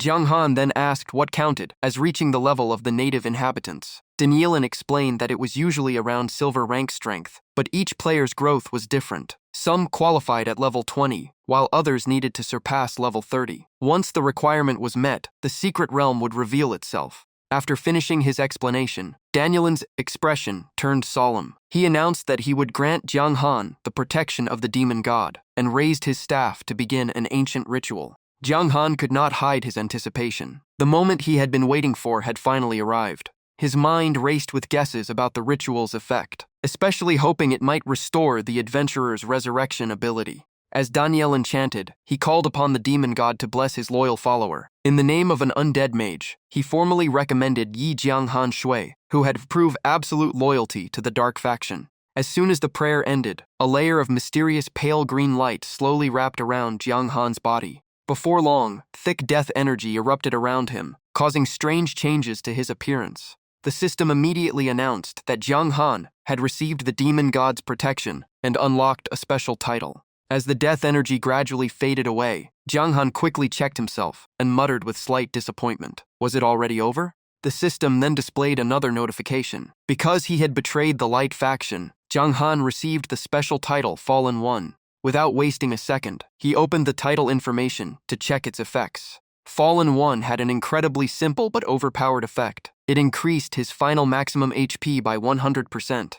After the title took effect, Jiang Han's character profile changed as well. The system now classified him as a level 17 bronze boss. His HP doubled to more than 17,000, while his attack, defense, dark faction reputation, and other attributes were updated. The description clearly stated that the Fallen One was a traitor to the Light faction and a highly dangerous target that adventurers should eliminate for generous rewards. After reading everything, Jiang Han could barely contain his excitement. The system had finally recognized him as a true boss. More importantly, his maximum HP would now always be doubled, helping him understand why every boss he had fought before possessed such incredible vitality. After calming down, Jiang Han began comparing the strengths of the two factions. Light faction players could revive endlessly, but they lost levels every time they died. In return, they could always continue growing stronger. The Dark faction, on the other hand, was clearly designed to be much harder to kill for balance. Although dark NPCs and bosses died permanently, Jiang Han was a unique exception. He had the growth speed of an adventurer and the durability of a boss, combining the greatest advantages of both factions. Seeing his disciples' excited expression, Danielin smiled and asked if Jiang Han was amazed by the demon god's blessing. Jiang Han nodded honestly and admitted that the effect had far exceeded his expectations. He then asked where they would go next. Surely they were not going to stay in the ancient plains forever. Danielin replied that his injuries had fully healed, so he no longer feared anything. Jiang Han only needed to follow him, and the old man revealed a mysterious smile. Danielin revealed that his true identity was even more extraordinary than Jiang Han imagined. Hearing that, Jiang Han laughed to himself. It felt like his master was praising himself without the slightest embarrassment. Without wasting any time, the master and disciple left the wasteland and continued forward. Before long, the system announced they had entered a new map called Dark City, a level 1 main city. It had once been the Light faction's Radiant City, but after the 10 demon gods conquered it, the name was changed to Dark City. Since it stood on the border between the two factions, battles had never ceased, and the Light faction was always trying to reclaim it. The moment Danielin appeared, outside the city gates, the soldiers on the walls shouted in unison that the city lord had returned. The announcement quickly spread throughout the city as everyone respectfully welcomed their city lord home. Jiang Han was completely stunned. He never expected his master to be the city lord of Dark City. Danielin smiled proudly and explained that he had only taken over the position less than half a year ago, so very few people knew about it. Inheriting the previous city lord's position had greatly increased his strength and even allowed him to break through to a higher realm.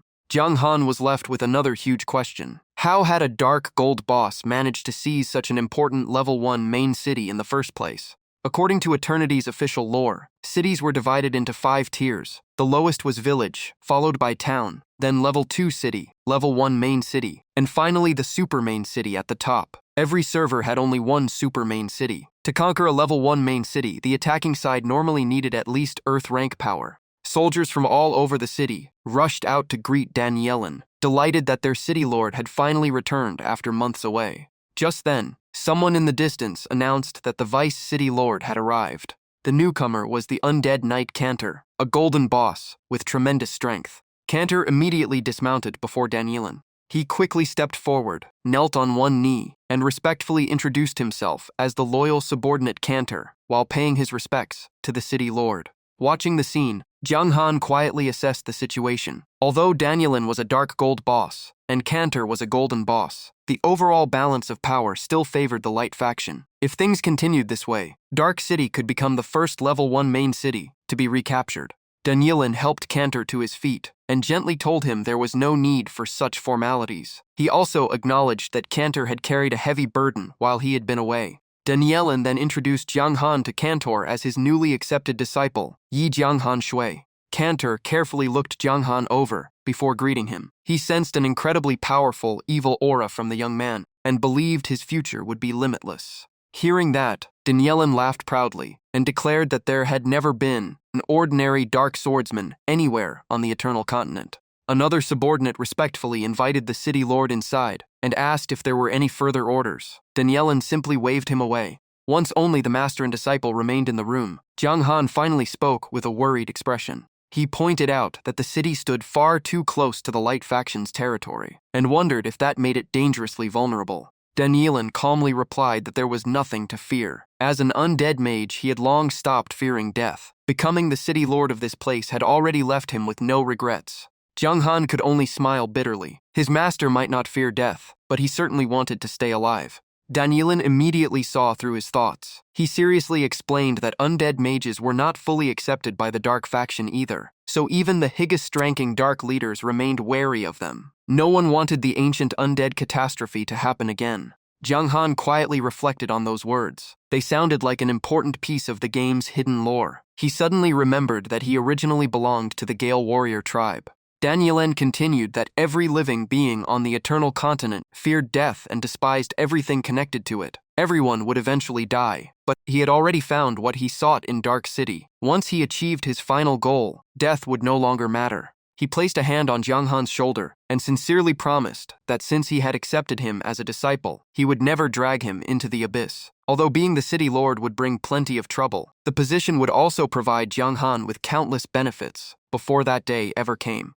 After hearing that, Jiang Han immediately asked what those benefits actually were. Danielin explained that both the Light and Dark factions were secretly building their strength for a massive war that would erupt in the future. Everything looked peaceful for now, but it was only the calm before the storm. Danielin looked at Jiang Han with high hopes and said he would do everything possible to train him before the disaster began. As city lord, he could also provide access to valuable resources that would help Jiang Han grow much faster. Those words genuinely moved Jiang Han. He never expected to meet such a devoted master, making him wonder if Danielin was truly a person or simply a programmed NPC. Danielin added that while he could not freely hand out equipment or items, there were many other ways to help. Recently, large numbers of wild rats corrupted by demonic energy had appeared around Dark City, constantly attacking skeleton patrols and multiplying rapidly, so he assigned Jiang Han to eliminate them. The system immediately asked whether Jiang Han wished to accept the D-rank quest to eliminate the wild rats.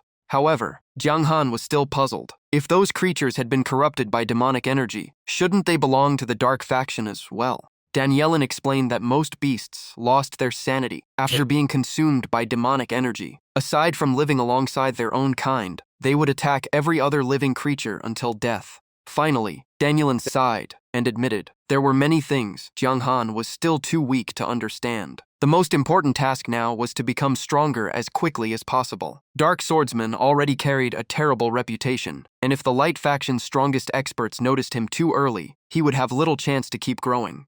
Jiang Han accepted the B-rank cleanup mission. His objective was to kill 500 corrupted wild rats, attacking the skeleton patrols, and if possible, locate their nest and wipe it out completely. After reading the quest, he frowned because he had no idea where to begin searching for the source of the infestation. Just then, he spotted a skeleton spirit passing by and immediately asked where the corrupted wild rats gathered in the largest numbers. To his surprise, she instantly got angry because he had mistaken her for a man when she was clearly female. Jiang Han could only smile awkwardly. Every skeleton looked the same, so how was he supposed to tell the difference? He quickly apologized, addressed her as Miss, and asked again politely. Hearing the new form of address, the skeleton spirit finally calmed down and told him that the southern area outside Dark City had the largest concentration of corrupted wild rats. She hesitantly added that the rats loved crawling into her body, which made her extremely uncomfortable and even made her feel guilty toward her boyfriend. Jiang Han stood frozen for a few seconds before quietly walking away. After reaching the southern outskirts of Dark City, Jiang Han quickly confirmed that the skeleton spirit had been telling the truth. Countless swarms of corrupted wild rats packed the entire area as far as the eye could see. The overwhelming sight left Jiang Han speechless. Moments later, both sides faced each other, and the atmosphere instantly grew tense. At the same time, the system displayed Jiang Han's information as the traitor of the Light Faction, the level 17 bronze boss, Yi Jianghan Shui, encouraging adventurers to hunt him down for generous rewards. Standing before him were corrupted wild rats, ordinary level 22 monsters with impressive HP and combat stats. Jiang Han quickly judged their strength. If the entire swarm charged together, hundreds of rats attacking at once would be extremely dangerous. But what happened next completely surprised him. The moment the rats saw him, the entire swarm turned around and fled in panic, leaving Jiang Han utterly confused. The system explained that the rat's survival instincts had sensed the overwhelming evil aura surrounding him, forcing them to run away. Only then did Jiang Han realize his aura had such an unexpected effect. Seeing his prey escape, Jiang Han immediately grabbed his sword and chased after them, shouting for them to stop running.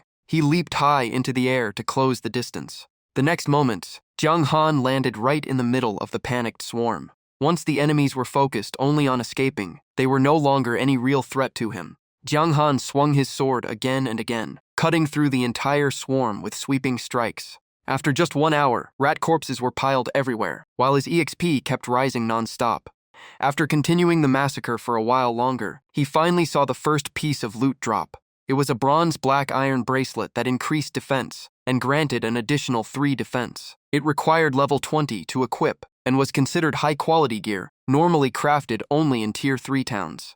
Jiang Han was quite satisfied with the drop, although he still could not equip it, just like the golden scale armor. He stored it in his inventory. At that very moment, a server-wide announcement echoed across the game. The American server player, God's Forbidden Domain, had become the first player to awaken a talent, earning bonus talent rank, reputation, and attribute points as rewards. Jiang Han could not hide his surprise. The game had only been live for a short time, yet someone had already become the first player on the server to awaken a talent. True experts really were everywhere. Moments later, the system warned that his slaughter had enraged the silver boss, the corrupted Rat King. The ground began shaking violently, putting Jiang Han on full alert.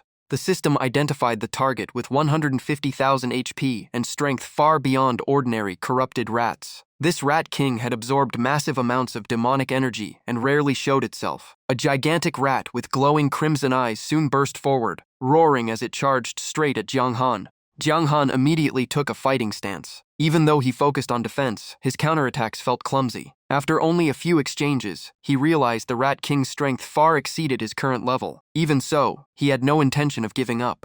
Jiang Han had only one thought in mind. The server's first silver boss would definitely drop incredible rewards, and he refused to let anyone else steal that opportunity. The corrupted Rat King let out a piercing screech before lunging at Jiang Han. Jiang Han instantly activated Evil Stomp, crushing down onto the boss head and briefly stunning it. But the enemy was much faster than he had expected. In the blink of an eye, the Rat King dodged his follow-up attack and bit deeply into Jiang Han's leg, instantly cutting his HP in half.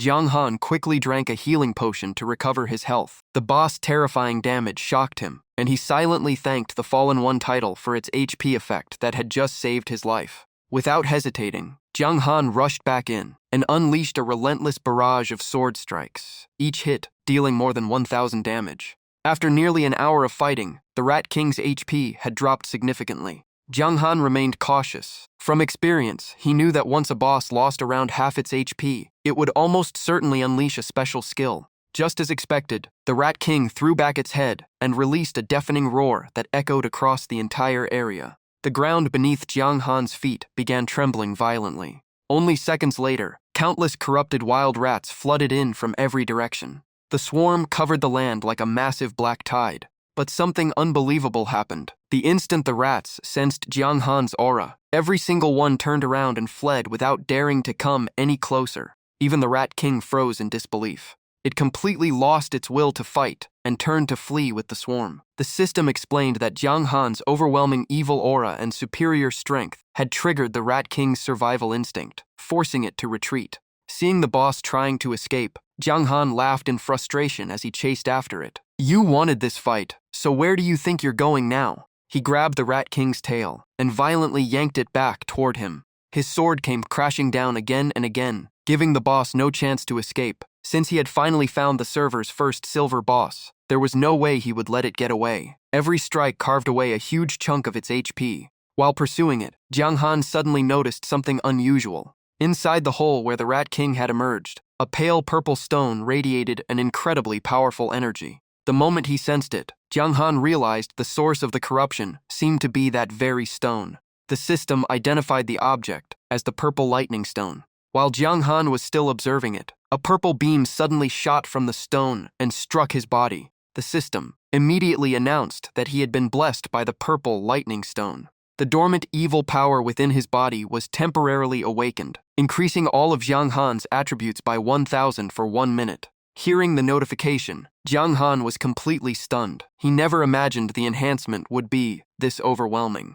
His character panel updated instantly. Jiang Han's HP, attack, and defense all skyrocketed to 10 times their previous values, making his boss form more terrifying than ever. The Rat King let out another savage screech.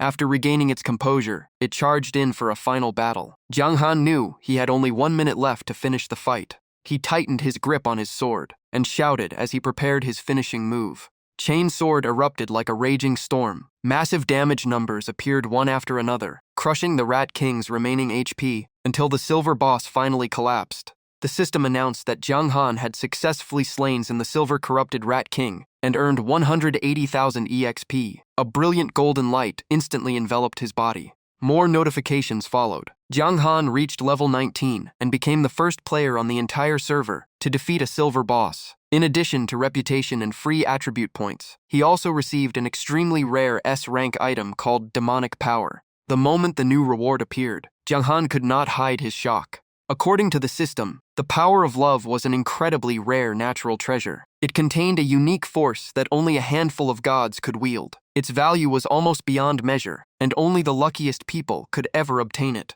Jiang Han grinned with excitement as he looked at the reward. This item gave him another chance to upgrade a skill, and since he planned to enhance his lowest rank skill, the improvement would be even more valuable. The system asked if he wanted to announce his achievement to the entire server. If he agreed, he would receive an extra 10,000 fame points. Jiang Han laughed and accepted without hesitation. His name was already famous across the game, so there was no reason to keep it hidden. A few seconds later, a server-wide announcement congratulated player Yi Jiang Hanshui from the eastern region for becoming the first player to defeat a silver boss. The announcement instantly shocked everyone. Players everywhere were stunned because silver bosses were supposed to be targets for players above level 30. Some even complained that they had only reached level 5 and could not imagine how terrifying Yi Jiang Hanshui really was. Meanwhile, Luanxi Tianxia clenched his teeth in frustration. Seeing the name Yi Jiang Hanshui appear once again only made him even more furious. Ignoring everyone else's reaction, Jiang Han walked over to the Rat King's corpse to check the loot it had dropped. Right then, the system reminded him that his talent trial would officially begin in 3 minutes. Jiang Han was both surprised and excited. He never expected the talent trial to start at this exact moment. That also meant he had only 3 minutes left to prepare. Jiang Han clearly remembered that obtaining a powerful talent required both luck and passing the trial. It was also the only way to upgrade talents in the future. He also recalled Danielin saying that equipment and items could not be used inside the trial, but skills were still allowed. Thinking of that, Jiang Han immediately used the Power of Love item. He wanted to strengthen himself before entering the trial to maximize his chance of obtaining the best possible talent. A mysterious stream of energy quickly merged into the center of his forehead. The system announced that the S-rank item had been activated and asked Jiang Han to choose a B rank or lower skill to upgrade. Without a second thought, he selected Dark Swordsmanship. The skill was instantly upgraded into the A rank Art of Slaughter. Before the upgrade, Dark Swordsmanship was only a B rank passive skill. It granted 50 basic attack and 20 attack speed, and its full effect only worked while using a sword. After evolving into the A-rank Art of Slaughter, the skill became far more powerful. It now granted 200 basic attack, an additional 20% weapon damage, and 50 attack speed. This was the signature technique of the Dark Swordsman, mastered only by warriors who had survived countless life and death battles. After reading the new stats, Jiang Han was amazed. His attack power had increased several times over. The skill also added percentage-based weapon damage and completely removed the sword-only restriction. With his current attack stats, this passive alone boosted his strength dramatically.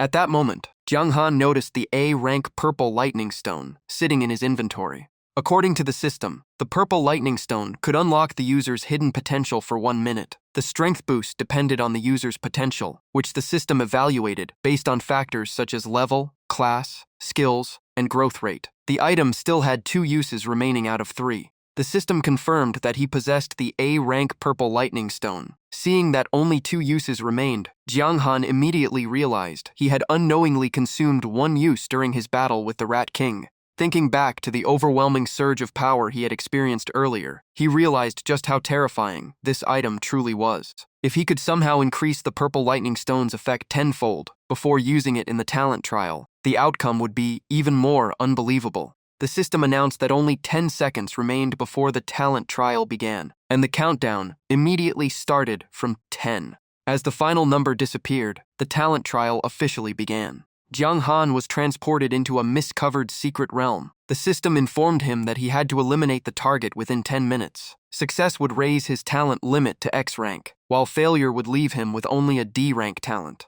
As the timer reached 9 minutes and 59 seconds, a rustling sound came from behind Jiang Han. He instantly turned around on guard, but the only thing standing before him was an ordinary wild rabbit. The system displayed the rabbit's info. It was a level 1 normal monster with extremely low stats, no skills, and was a common target in talent trials. After seeing its stats, Jiang Han could not help but laugh. Even the slime he had fought before was stronger. This trial was ridiculously easy. Even though he was temporarily reset to level 1, he still kept all his free stat points, so he immediately invested all 20 points into attack. With his boosted strength and newly upgraded skill, Jiang Han was confident this challenge would be no problem. He crushed the rabbit with a single kick. The system instantly confirmed the challenge was complete and raised his talent cap to X rank. The next trial immediately began. If he defeated the next target within the time limit, his talent cap would be raised even further. The new target was a bone spirit with blazing flames inside its eye sockets, staring coldly at Jiang Han.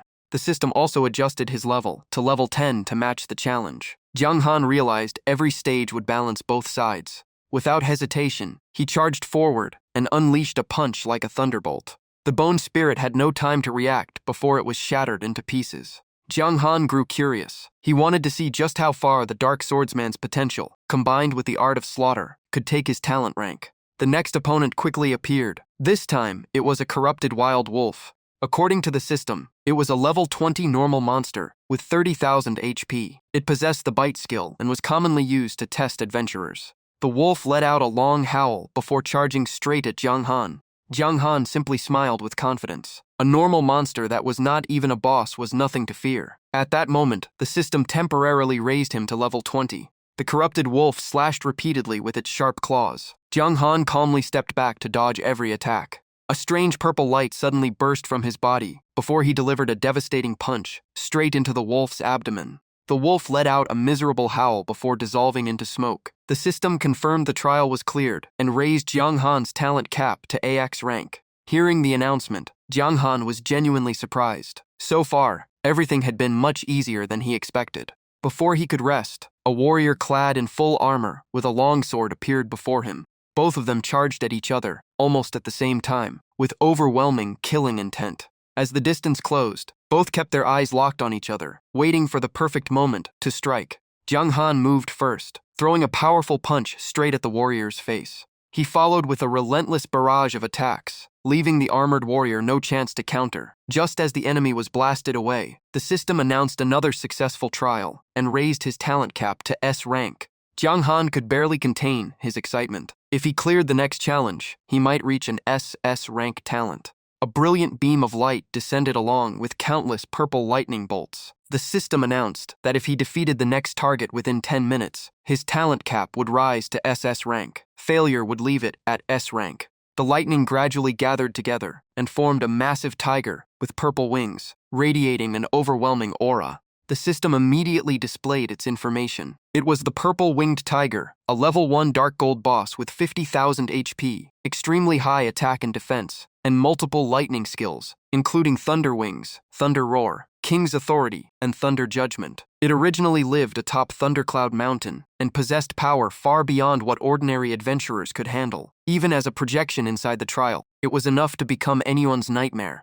Jiang Han narrowed his eyes in thought. He quickly realized the earlier trials only raised the maximum talent rank he could obtain, while the later stages determined the minimum rank. That meant even after clearing so many challenges, he could still end up with only a D rank talent if luck was not on his side. Reaching SS rank would still depend heavily on fortune. The system then announced that his level had temporarily increased to level 40. Jiang Han looked at himself in surprise, as his attack had climbed to 576. Without wasting a second, he gathered strength into his legs and slammed his foot into the ground. Using the momentum, Jiang Han shot forward at incredible speed and smashed his fist down toward the purple-winged tiger's head. Overwhelmed from the very start, the boss let out a furious roar that echoed throughout the entire realm. Seeing the enemy trying to fight back once again, Jiang Han instantly closed the distance, pinned the tiger's head to the ground with all his strength, and shouted for it to stay down. Then he rained punch after punch onto the tiger's head, giving it no chance to stand up or fight back. Suddenly, purple lightning exploded around them. A violent blast wrapped Jiang Han in countless bolts of electricity. The system announced that he had taken the full force of Thunder Judgment, losing 6,757 HP. Ignoring his injuries, Jiang Han gathered every ounce of strength into one final punch and finished off the purple-winged tiger. The system confirmed the trial was complete and raised his talent cap by another rank. The tiger's body quickly faded into nothingness. As Jiang Han remained in his fighting stance, the system announced an additional reward of 5 free stat points. Hearing about the unexpected reward, Jiang Han could not hide his excitement. He immediately opened his stat panel and invested all 5 points into attack. But his expression quickly turned serious as a thick, icy mist slowly spread before him. From within the fog, a massive creature wrapped in flowing water gradually appeared. It was a water killen, a celestial rank boss. Jiang Han's eyes widened. He never expected the next trial to feature a celestial rank boss, with a difficulty far beyond anything before. The system temporarily raised his level to 50 and reminded him that all temporary stats would disappear once the trial ended. Jiang Han quickly checked his status. He was now level 50 with 25,000 HP, 600 attack, and greatly boosted attributes, while his fallen boss status remained unchanged. Looking at his current attack, Jiang Han quickly calculated his chances. With these stats and the percentage weapon damage bonus from his skill, he believed he still had a fighting chance. He fixed his eyes on the water killen, as the system announced that defeating it within 10 minutes would raise his talent cap by another rank. Failure would leave it at its current level. The water killen's information appeared. It was a celestial rank boss with 100,000 HP, 680 attack, 350 defense, and multiple water abilities, including Water Blast, Freezing Wave, and Divine Blessing. The system explained that the water killen was a sacred beast that lived deep within the ocean and was incredibly rare. It was born with perfect control over the water element, reached overlord rank while still young, and if it fully matured, it even had the potential to enter the divine realm and become one of the strongest beings on the eternal continent. Even though this was only a trial projection, it remained one of the hardest challenges, despite its power being adjusted for balance. After hearing the introduction, Jiang Han immediately felt the pressure. From what he knew, Celestial rank was far above Dark Gold rank, with Spirit rank, Earth rank, and Heaven rank separating the two. Even after being raised to level 50, his stats still lagged far behind this boss, and its skills were clearly superior. In a direct fight, he would most likely be completely overwhelmed. Standing before Yijiang Hanshui, the enormous water killen locked onto him with an intimidating gaze, clearly waiting for the perfect moment to attack. What shocked him even more was seeing the word forbidden among its skills. Could a level 1 monster really cast a forbidden spell? Before he could think any further, the water killen opened its mouth and fired a massive pillar of water straight at him. Yijiang Hanshui reacted instantly. He quickly jumped back to dodge as the water killen let out a thunderous roar. The torrent barely grazed him, yet it carried a bone-chilling cold. Moments later, white frost began rising from his legs as freezing pain spread through his body. In an instant, ice covered his body. The system announced that the water killen had used Freezing Wave, reducing the movement speed and attack speed of every target within 30 meters by 50% for 10 seconds. Hearing that, Yijiang Hanshui could only grit his teeth. 10 seconds was far too long. While he was still slowed, the water killen calmly walked toward him. It raised both front legs before slamming them down onto Yijiang Hanshui, who was unable to dodge. The system immediately displayed a damage value of 4,555 HP lost. The heavy stomp knocked him to the ground, smashing his head against the floor and leaving his entire body numb. He was horrified that a single normal attack dealt such terrifying damage. The water killen let out another low roar as a brilliant blue sphere of energy began forming in front of its mouth. Watching the growing energy sphere while still trapped by the slowing effect, Yijiang Hanshui became deeply anxious. If he could not come up with a plan, defeat was only a matter of time. Jiang Han knew his current performance already gave him a chance to obtain a talent between B rank and S rank, but he had no intention of stopping here. At that moment, Yijiang Hanshui gathered every bit of strength he had left, lifted his head, and suddenly spat straight into the water killin's mouth. While the stunned beast froze in disbelief, he immediately leaped backward to widen the distance. The water killin's eyes instantly turned savage. It glared at Yijiang Hanshui before looking down at the spit splattered across its body. Seeing its reaction, Yijiang Hanshui laughed and taunted it. "Don't think you're the only one who can spray water. Humans can control the water element too." Those words sent the water killin into a furious rage. Its power erupted, transforming the entire area into a vast ocean. At the same time, the system announced that its hatred toward him had increased by 1,000 points. The system then warned that because of the provocation, the water killin was about to cast the forbidden spell, Ocean Domain. Yijiang Hanshui's face changed as towering waves surged toward him from the water killin. Faced with such overwhelming power, he could only think that this time there was truly no escape. But at the most critical moment, a mysterious purple light suddenly burst from within his body, rapidly spreading until it completely enveloped him with immense power. The system immediately announced that he had reached level 50, awakened the hidden potential of the Dark Swordsman, and successfully learned a new S-rank skill called Dark Reincarnation. Yijiang Hanshui's eyes turned a brilliant purple. He felt the power sealed within him finally awaken, and he shouted that he would fight with everything he had. The skill description appeared. Dark Reincarnation was an S-rank skill of the Dark Swordsman, symbolizing one who walked the line between life and death, while unleashing every ounce of potential. Once activated, all attributes increased by 50% for 5 minutes. In exchange, the user lost 10 levels and had to wait 7 real-time days before using it again. After reading the effect, Yijiang Hanshui burst into laughter. To everyone else, this was a reckless skill that traded 10 levels for temporary strength, but for him, it was the perfect weapon. Clenching his fist wrapped in purple light, Yijiang Hanshui declared that lost levels could always be regained, but members of the Dark Faction only had 1 life. Die once, and the character was practically gone forever.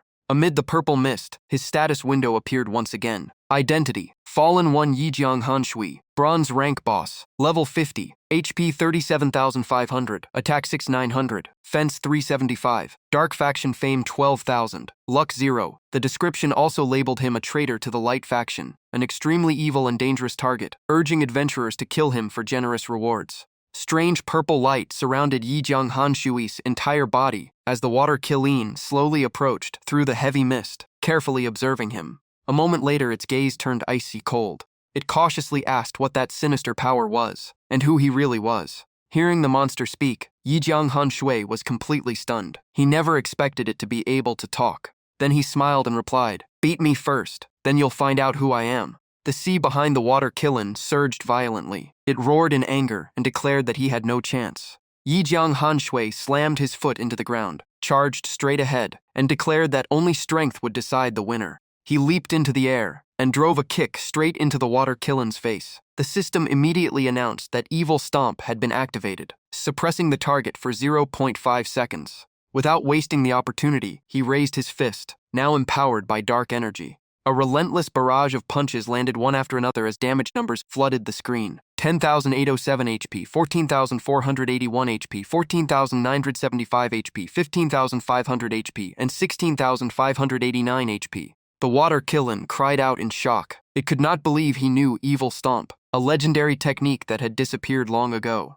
Yijiang Hanshui laughed and mocked it. "I don't just know Evil Stomp. I'm also an expert at water breath and spitting. Get ready to experience them yourself." Enraged beyond belief, the water killin slammed its hoof into the ground and let out a furious roar. A massive wall of water instantly rose around both of them. The system announced that the water killin had cast the forbidden spell, Ocean Domain, continuously summoning increasingly powerful sea creatures to attack its enemy. The skill would last for 3 full minutes. As soon as he heard that, Yijiang Hanshui's eyes widened. He never expected such an annoying ability. He immediately realized he had to end the battle as fast as possible. The longer it dragged on, the worse his situation would become. Right then, a giant water snake burst out from below the surface, opening its jaws to bite his arm. Even though he tried to dodge, the snake still bit him. The system announced that he had been poisoned by the venomous water snake, causing him to lose 500 HP every second for 10 seconds. As he charged toward the water killin, Jiang Han quickly did the math. Losing a total of 5,000 HP was still within his limits.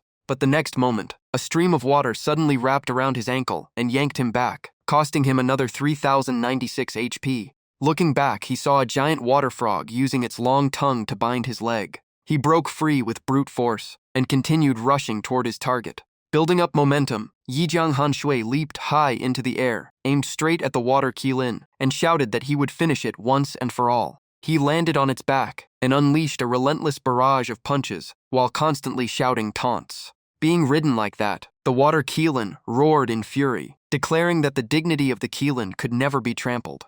Yijiang Hanshui only smirked and kept provoking it, asking how much longer it could keep acting so tough. The water Qilin angrily told him to shut up and accused him of using dirty and shameless tricks, unworthy of an adventurer. Seeing the beast getting drawn into the argument, Yijiang Hanshui quietly celebrated. His goal had always been to keep it talking, so it could not focus on using more skills. Just then, both of them looked up as an elderly voice suddenly echoed through the area. It reminded the water Qilin to stay calm against its enemy and warned that several of its skills had already finished cooling down. Hearing the mysterious voice, Yijiang Hanshui quickly looked around in confusion, wondering if a native inhabitant had been secretly watching the entire trial. Looking down at the water Qilin, still pinned beneath him, he muttered that spying on someone taming a mount in broad daylight was hardly honorable. He guessed the owner of that voice must enjoy sneaky business as well. At that moment, the mysterious voice spoke again, telling the water Qilin not to listen to him.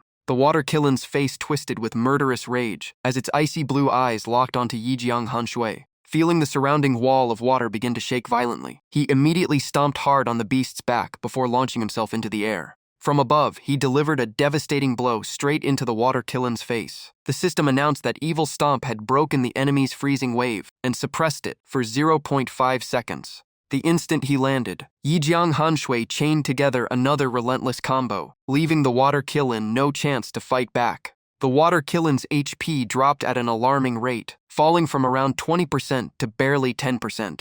Sensing the perfect opportunity, he raised his fist and prepared to unleash the finishing blow. But at that exact moment, a gigantic water shark suddenly appeared above the water Qilin, opened its massive jaws, and dived straight toward him. Ignoring the danger from above, Yijiang Hanshui poured all his strength into one final punch and slammed it directly into the water Qilin's face. The water Qilin and the charging water shark reached him almost at the exact same instant. In the blink of an eye, both shattered into countless fragments before disappearing into the void. The system immediately announced that he had met the requirements, and his talent selection pool had been raised to S rank. Hearing that, Yijiang Hanshui shouted in excitement. The talent selection had finally arrived, and this time he was determined to obtain an S rank talent. Another notification appeared, confirming that he had defeated the water Qilin and earned an additional 10 free stat points. At the same time, the system confirmed that he had officially entered the talent selection phase. Looking up at the floating orbs of light in the sky, Yijiang Hanshui heard the mysterious voice again. The speaker admitted that he was truly outstanding, but sadly he had chosen the wrong faction. With a smile, he replied by asking whether joining the light faction truly meant having a heart devoted to justice. The mysterious figure fell silent for a moment, before saying that with Jiang Han's current strength, they would inevitably meet again. Yijiang Hanshui simply smiled and replied that he hoped they would not be standing on opposite sides when that day came. The system then announced that he had cleared every talent trial and officially entered the selection stage. It also reminded him that once chosen, a talent would remain with the player forever and could never be upgraded, changed, or removed. After reading the notice, Yijiang Hanshui spoke in surprise. He could not help wondering why there was no SS rank talent trial at all. At that moment, the space before him began to change in a strange way. Countless white orbs, marked with the letter A, floated all around him. The system also announced that he had 60 minutes to choose a talent before being sent back to the Eternal Continent. He casually touched the nearest orb and wondered if this was a talent. The system immediately displayed its details. Stone Body, an A-rank passive talent that increased final defense by 20. Seeing the effect, Yijiang Hanshui widened his eyes. He never expected an A-rank talent to be this powerful. He quickly realized that the key was the term Final Defense, an independent stat. Combined with high defense, this talent would make its owner incredibly difficult to kill. Even so, after giving it some thought, he shook his head. To him, offense was still the best defense. He reasoned that focusing only on survivability would eventually protect no one but yourself. If your teammates kept falling, or you faced large-scale attacks, even the toughest tank could not survive forever. Yi Jiang Hanshui put the orb down and declared that he still preferred a high-damage playstyle. With the Dark Swordsman's natural 6-star attack speed, not choosing an offensive talent would be a complete waste. Looking up at the endless sea of white orbs, he suddenly realized that while 1 hour sounded like plenty of time, there were so many talents that simply scanning them was overwhelming. He immediately weaved through the countless orbs, checking them one after another. The system revealed a rank talents such as Iron Defense, which granted 30 final HP, and Water and Fire Immunity, which increased water and fire resistance by 50. Another talent called Tear appeared. It dealt an additional 20 fixed damage per second for 10 seconds and could stack up to 3 times. After checking orb after orb, Yi Jiang Hanshui could only shake his head. Every single one was still only A rank. He casually grabbed another orb and jokingly prayed for the system to give him an S rank talent. Yet even after 10 minutes, the next orb still contained nothing more than another A rank talent. 20 more minutes passed, and he once again sighed as he put down another white orb. Just when he was starting to lose hope, his hand suddenly touched an orb shining with brilliant golden light, leaving him stunned. Yi Jiang Hanshui immediately grabbed the glowing golden orb tightly. The system displayed its information. Immortality, an S-rank passive talent. It restored 0.3 HP per second during combat and 2 HP per second while out of combat. He was amazed. This was an incredibly powerful talent. Combined with his existing recovery abilities, his survivability would become terrifying, allowing him to recover to full health in less than a minute after leaving combat. Even so, he quietly admitted that it was not the offensive talent he truly wanted. After thinking it over, he decided to keep this orb as a backup plan. If he found nothing better before time ran out, he would choose it.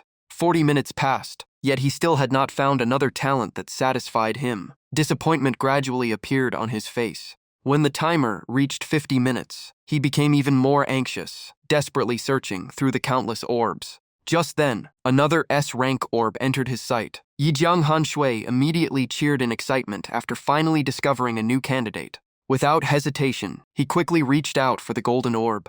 The moment he touched it, he shouted as though placing all his hopes on this final chance. The system immediately displayed its details. Enhancement, an S-rank passive talent. It reduced final defense by 20, but increased final damage by 40. After reading the effect, Yi Jiang Hanshui burst into excited laughter. Although it sacrificed defense, the offensive boost was incredible, becoming even more terrifying when combined with rapid combo attacks. The system asked whether he wished to confirm enhancement as his talent, reminding him that this choice would remain with his character forever and could never be changed. Without the slightest hesitation, he accepted. The system immediately congratulated him on obtaining the exclusive enhancement talent. At the same time, a thick stream of dark energy rose from the golden orb and merged into his body. Closing his eyes, Yi Jiang Hanshui thought everything was finally over. His only regret was that he had never found an even stronger SS rank talent. But a series of new notifications immediately appeared. As the second player on the entire server to obtain a talent, he received a Onarank talent quality upgrade, an additional 1,000 fame points, and 5 free stat points.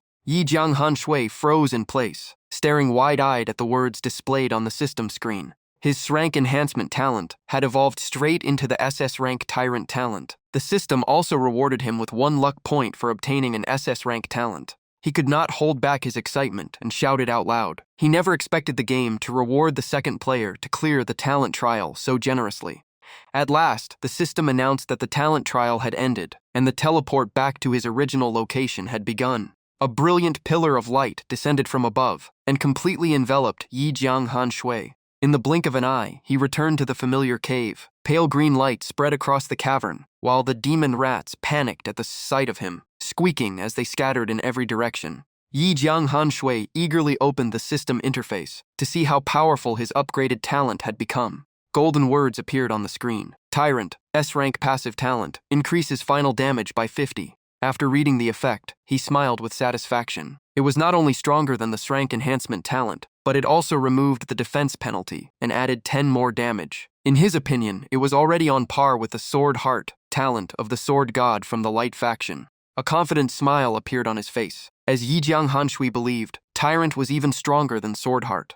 Overwhelmed with excitement, he looked up at the sky and shouted that he loved the system. But his joy was cut short when he suddenly remembered something. He turned toward the fading pillar of light in the corner of the cave and slapped his forehead after nearly forgetting the Rat King's loot. The moment he spotted the helmet and sword on the ground, his eyes lit up. It was obvious the boss had dropped some excellent gear. At the same time, a trending post on the game forum caught every player's attention. The first player on the server to obtain a talent was a level 19 assassin named God's Forbidden Profession. His talent was air rank agility, increasing final movement speed by 30. In the attached video, the muscular man proudly claimed he had stumbled into the talent trial, easily earned an air rank talent, and asked everyone if his talent was overpowered.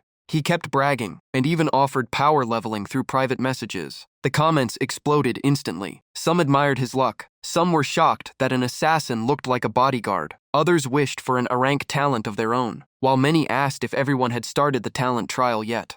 After reading the post, Yi Jianghan Shui could only twitch the corner of his mouth and mock him for acting so arrogant with just an A-rank talent. While finishing his instant noodles, he thought it over. Agility was indeed perfect for an assassin, and made the class even deadlier. Still, he believed absolute power made every trick meaningless. Putting on the newly acquired helmet, Yi Jianghan Shui declared it was time to get back to grinding. A familiar green flash appeared, and he instantly returned to the game world.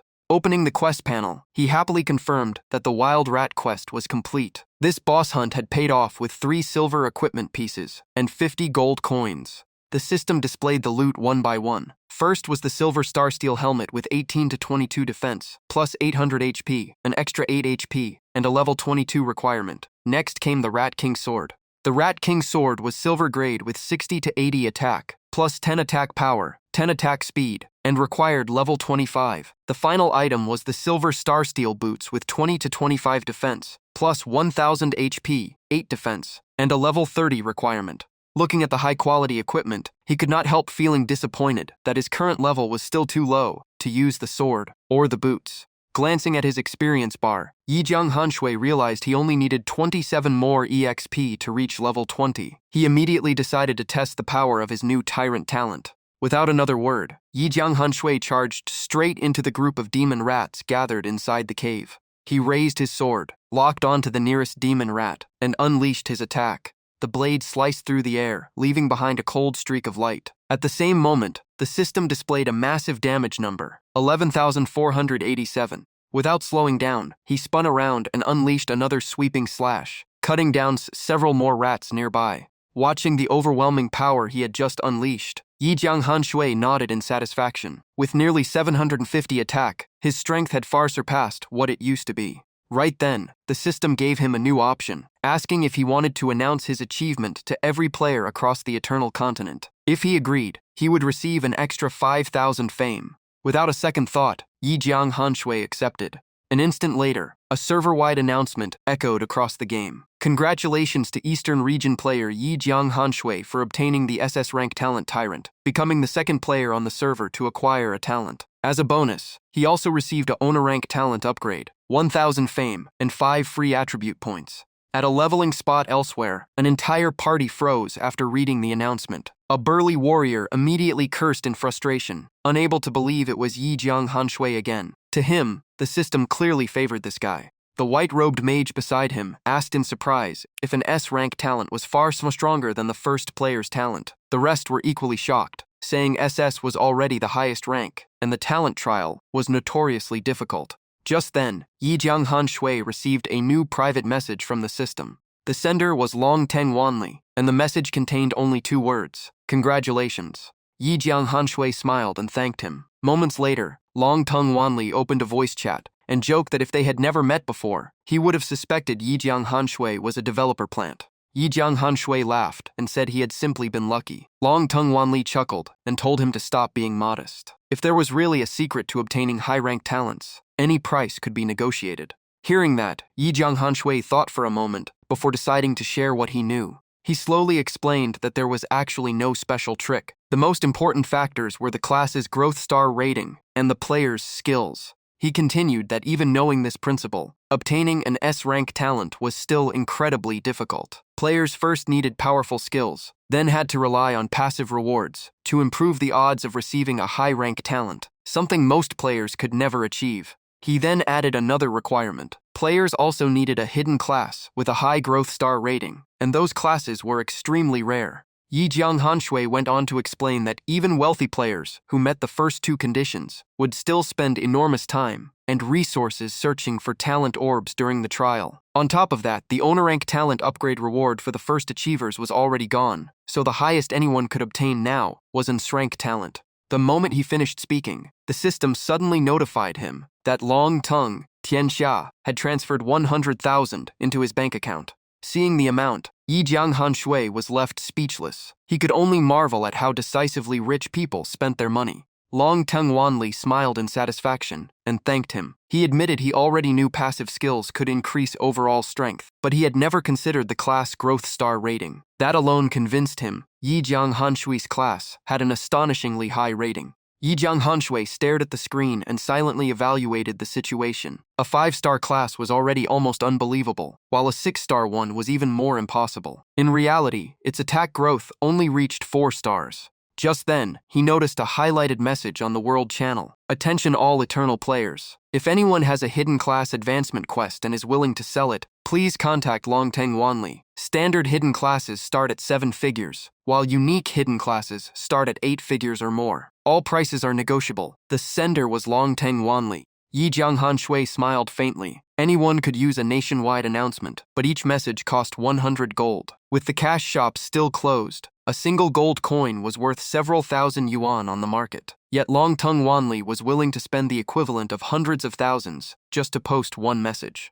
He smiled to himself. It seemed his casual mention that every stat had reached 4 stars had already created quite a stir. On the other side, Longteng Wanli folded his arms and muttered thoughtfully that a unique hidden class truly possessed terrifying growth star ratings. He frowned slightly, thinking Yi Jianghanshui had been careful with his words, revealing only that every stat was 4 stars before stopping there. Standing beside him, Long Zhenghudo could not hide his curiosity and asked if his boss had already learned the growth star rating of the unique hidden class. Long Tongue Wanli calmly replied that Yi Jianghanshui had told him personally. Hearing that every stat was 4 stars, Long Zhenghudo was instantly stunned.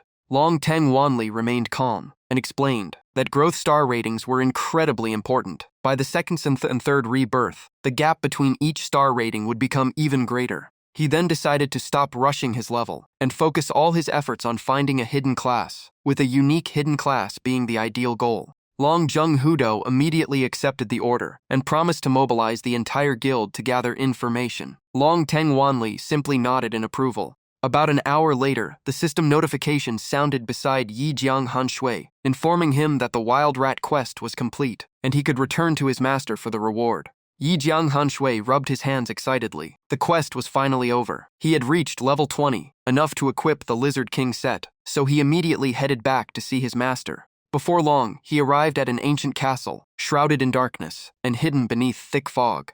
Sensing his arrival, the necromancer slowly turned to face Yi Jianghanshui. After a single glance, the old mage froze, his voice trembling in shock as he noticed Yi Jianghanshui's attack. The old mage saw Yi Jianghanshui's status. Fallen 1, Bronze rank, level 20, HP 25,000, Attack 750, Defense 15560, Fame 1000, Luck 1. The description identified him as a traitor to the Light faction, who had slaughtered countless people, and was now a prime target for every adventurer seeking generous rewards. Yi Jianghanshui only smiled modestly and said he had simply been lucky. Deep down, he decided to keep his S-rank talent a secret since he had no idea how his master would react. The necromancer merely nodded, but inwardly he was deeply shaken. The last time they met, his disciple's attack had barely exceeded 200. Now it had soared to 750, after only a few levels, far beyond anything he could understand. The old mage raised his bony hand and gave a rare satisfied smile. He said Yi Jianghanshui's talent must be extraordinary, but if he did not wish to reveal it, there was no need to force him. He then asked what kind of equipment reward Yi Jianghanshui wanted. Hearing that, Yi Jianghanshui froze as a spark of hope flashed through his mind. He could actually choose his reward. Unable to hide his excitement, he quickly asked if he really had the right to decide which item he would receive. The necromancer laughed heartily and confirmed it was true. He had promised to use all the resources of Dark City to nurture Yi Jianghanshui, so he would never break his word. Hearing that, Yi Jianghan Shui was overjoyed. He immediately bowed respectfully and sincerely thanked his master. He then took out the Rat King's sword and respectfully asked if there was any way to lower its level requirement, since the weapon was incredibly powerful, but still too difficult for him to use. The necromancer accepted the sword and carefully examined it. After a thorough inspection, he nodded and confirmed that the weapon was indeed a perfect match for Yi Jianghan Shui's current strength. As soon as he finished speaking, he returned the sword. At the same time, a faint light surrounded Yi Jianghan Shui, as the system announced he had completed the Wild Rat quest and received 150,000 EXP, along with a crank item called the Divine Blessing Orb. The massive amount of EXP instantly leveled him up, and the system congratulated Yi Jianghan Shui on officially reaching level 21. The Divine Blessing Orb's description then appeared. It was a crank item, not a gift from the gods, but a masterpiece created by legendary blacksmiths. It could reduce the level requirement of silver-grade equipment, or below, by 10 levels. Yi Jianghan Shui was so thrilled he nearly jumped with joy, repeatedly bowing to thank his master. The necromancer simply waved his hand, signaling him to test the item's effect himself. Yi Jianghan Shui immediately focused on the green orb resting in his palm. The system prompted him to choose which equipment piece would have its level requirement reduced. Without hesitation, he selected the Rat King sword. When he reopened the item status, he discovered the Rat King sword's level requirement had dropped from level 25 to level 15, while every stat and effect remained unchanged. Witnessing the transformation, Yi Jianghan Shui was stunned by the item's incredible power. At that moment, he remembered the Heavenly Blessing Pearl in his inventory. He took it out and asked his master whether using it to upgrade the Rat King sword's quality would be the right choice. The necromancer's eyes flashed with surprise the moment he saw the Heavenly Blessing Pearl. He immediately asked where Yi Jianghan Shui had obtained it, because its value far surpassed even the Divine Blessing Orb. Yi Jianghan Shui could only smile awkwardly and say it was all thanks to luck. The old mage smiled with satisfaction and explained that Heavenly Blessing Pearls came in different grades. The one in Yi Jianghan Shui's hand was not the highest quality, but it was more than worthy of upgrading the Rat King sword.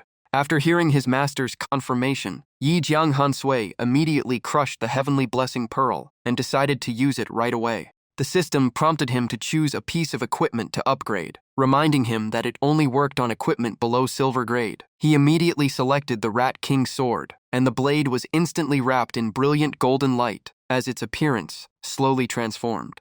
When the process finished, the Rat King sword had evolved into the golden grade Cold Cloud sword. It had 150180 attack, 15 attack, 20 attack speed, 10 lifesteal, and required only level 20 to equip. The description also stated that it had become a divine weapon after being upgraded by the Heavenly Blessing Pearl. Yi Jianghan Shui drew the Cold Cloud sword and swung it once. The sword energy seemed to tear through space itself, leaving him extremely satisfied. As expected, a golden weapon completely outclassed a silver one. Sheathing the sword again, he quietly calculated that the weapon's attack was only the foundation. Once combined with percentage bonuses and his powerful talent, his true combat strength was far beyond the displayed numbers. Just then, the system sent another notification, confirming that his strength had reached a new level. He had officially been classified as a silver boss, and his title had also changed. Yi Jianghan Shui was surprised to learn he had become a silver boss. Immediately afterward, the system announced that his Fallen One title had evolved into Dark Ruler, bringing a series of stat changes. His updated status panel quickly appeared. Yi Jianghan Shui now held the title Dark Ruler, Silver Boss, Level 21, HP 26 250, Attack 1, 1571 220, Defense 164174, Fame 18,000, Luck 1. The description was also updated, stating that after being trained by his master Daniel, this traitor to the Light faction had grown into a ruthless existence and become a prime target for every adventurer seeking enormous rewards.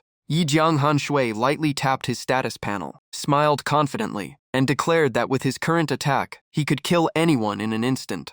At the same time, the description of the Dark Ruler title appeared, revealing that it increased final HP by 150. He could not help admiring that Demon God's protection truly deserved to stand alongside the endless rebirth talent. Its power had not been obvious before, but once his HP reached a high enough level, its true value finally became clear. After witnessing everything, the necromancer praised him, saying his new talent was certainly extraordinary. Yi Jianghan Shui immediately raised his fist and humbly replied that all his achievements were thanks to his master's guidance. Hearing that, the old mage burst into proud laughter and admitted the compliment was well-deserved. Yi Jianghanshui simply smiled without saying another word.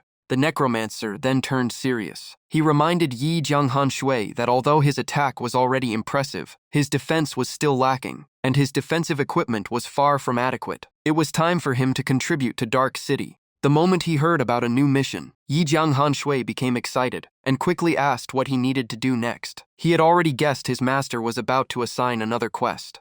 The necromancer coldly explained that many suspicious adventurers had recently appeared around Dark City. They all belonged to the Light faction, so none of them could be allowed to leave alive. He then directly ordered Yi Jianghanshui to eliminate every one of those adventurers and earn merit for Dark City. The system immediately displayed a prompt asking whether he wished to accept the Brank quest, eliminate the adventurers. Without any hesitation, Yi Jianghanshui accepted. He had expected another monster hunting quest, but the targets turned out to be other players. Thinking about the EXP he could earn made him even more eager. The quest details soon appeared. After joining the Dark faction, every adventurer from his own world had become his enemy. Eliminating them would not only prove his loyalty to the faction, but also grant generous rewards. The objective was to kill 500 adventurers, while the reward remained undisclosed. Before setting off, Yi Jianghanshui politely asked his master if he could spare some potions.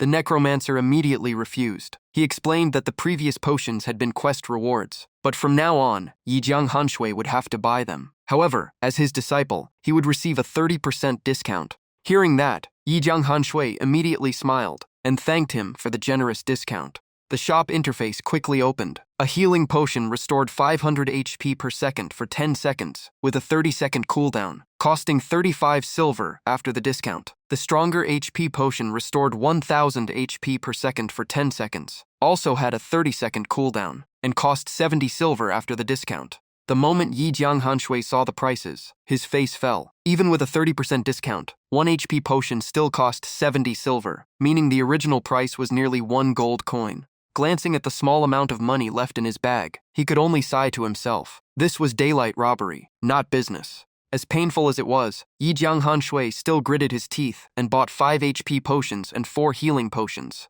After completing the purchase, he left the gloomy castle alone to begin his new mission.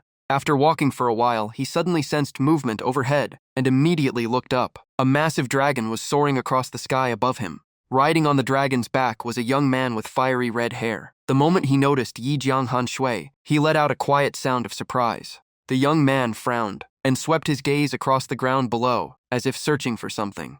The giant dragon also sensed something unusual and asked in a deep voice, "My lord, has something happened?" The red-haired young man closed his eyes and sensed the area once more, before calmly replying that it was nothing. A moment ago, he had detected an extremely terrifying demonic aura, but it vanished too quickly. What puzzled him was that the demon god's power should not have appeared here at this stage, so it was probably just a false impression. Hearing that, the dragon immediately requested permission to investigate. The red-haired youth quickly refused. Their current mission came first, and even if they really encountered the demon god, defeating it would not guarantee they could stop it. It was not worth wasting time. The dragon immediately bowed in acknowledgement. Hidden underground, Yi Jianghanshui watched the dragon disappear into the distance with admiration. He hoped that one day he could ride such a majestic dragon himself, though it seemed only Latagame players would ever have that kind of power. Just then, he noticed someone secretly hiding behind a large rock ahead. It was Sneaky Expert, a trainee rogue. He was crouched behind the rock, repeatedly telling himself if he was finished, because he had gotten too close and must have been spotted. Cold sweat covered his forehead as he trembled after realizing Yi Jianghanshui had become a silver boss. Yi Jianghanshui rested his chin on one hand and smiled with interest. He began wondering how a boss should act to make this conversation as dramatic as possible. He then stared toward the rock and spoke in a commanding voice. "You foolish adventurers, why do you keep following me?" Hearing those words, Sneaky Expert was instantly thrown into confusion. They were both players, so why was the other guy calling him an adventurer, as if they belonged to different factions? A frightening possibility suddenly crossed his mind, and his face turned pale. Could Yi Jianghanshui actually be an NPC using a player-like name? But the idea made no sense. If he were an NPC, how could he have earned a first kill reward? He had also slaughtered hundreds of players in the beginner village, and the incident had spread all over the official forums. Unable to hold back any longer, Sneaky Expert stepped out from his hiding place, pointed at Yi Jianghanshui, and loudly called out his name. He angrily demanded to know how much longer Yi Jianghanshui planned to keep up the act. Killing players for rewards had made plenty of people jealous, but was he really going to throw away all sense of player solidarity? Yi Jianghanshui did not bother arguing. He immediately drew the cold cloud sword and slashed forward, coldly declaring, "Since you came here, don't expect to leave alive." The instant the sword flashed, Sneaky Expert was sent straight back to the respawn tower. The system quickly displayed a notification. The player had been struck by a normal attack from the silver boss Dark Ruler Yi Jianghanshui and lost 11,998 HP. The message instantly threw his party chat into chaos. Everyone was stunned that someone could deal such terrifying damage only a few days after the game launched.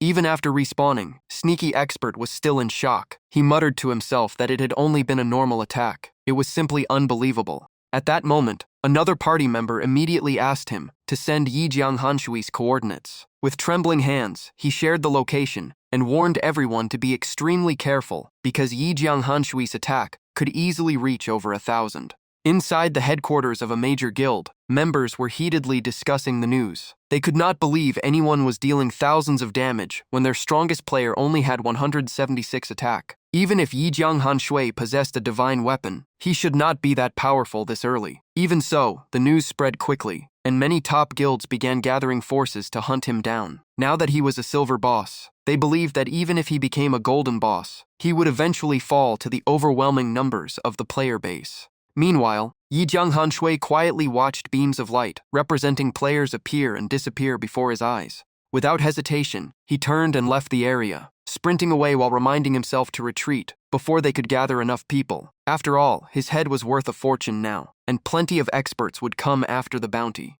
As he ran at full speed, Yi Jianghanshui carefully weighed every possibility. Not every NPC in Eternal was as naive as Old Brandy, who had casually handed forbidden spellbooks to adventurers. He had to prepare for every unexpected situation. If someone really managed to use a forbidden spell, charging in Hedden would be suicide. More than 10 minutes later, he hid behind a thick bush and quietly observed a massive group of players charging in from the distance. Looking at their numbers, Yi Jianghanshui muttered that they had mobilized even more people than he had expected. Even so, he smiled with complete confidence. As long as his strength was high enough, numbers alone meant nothing. These adventurers had not even cleared the talent trial yet. Defeating him was nothing more than wishful thinking. Before long, the entire group arrived at the spot where Sneaky Expert had been killed. The team leader, Golden Blade Edge, immediately turned to Sneaky Expert and asked where Yi Jianghanshui had gone. Sneaky Expert hurriedly replied that Yi Jianghanshui had left long ago because he had been killed right there more than 10 minutes earlier.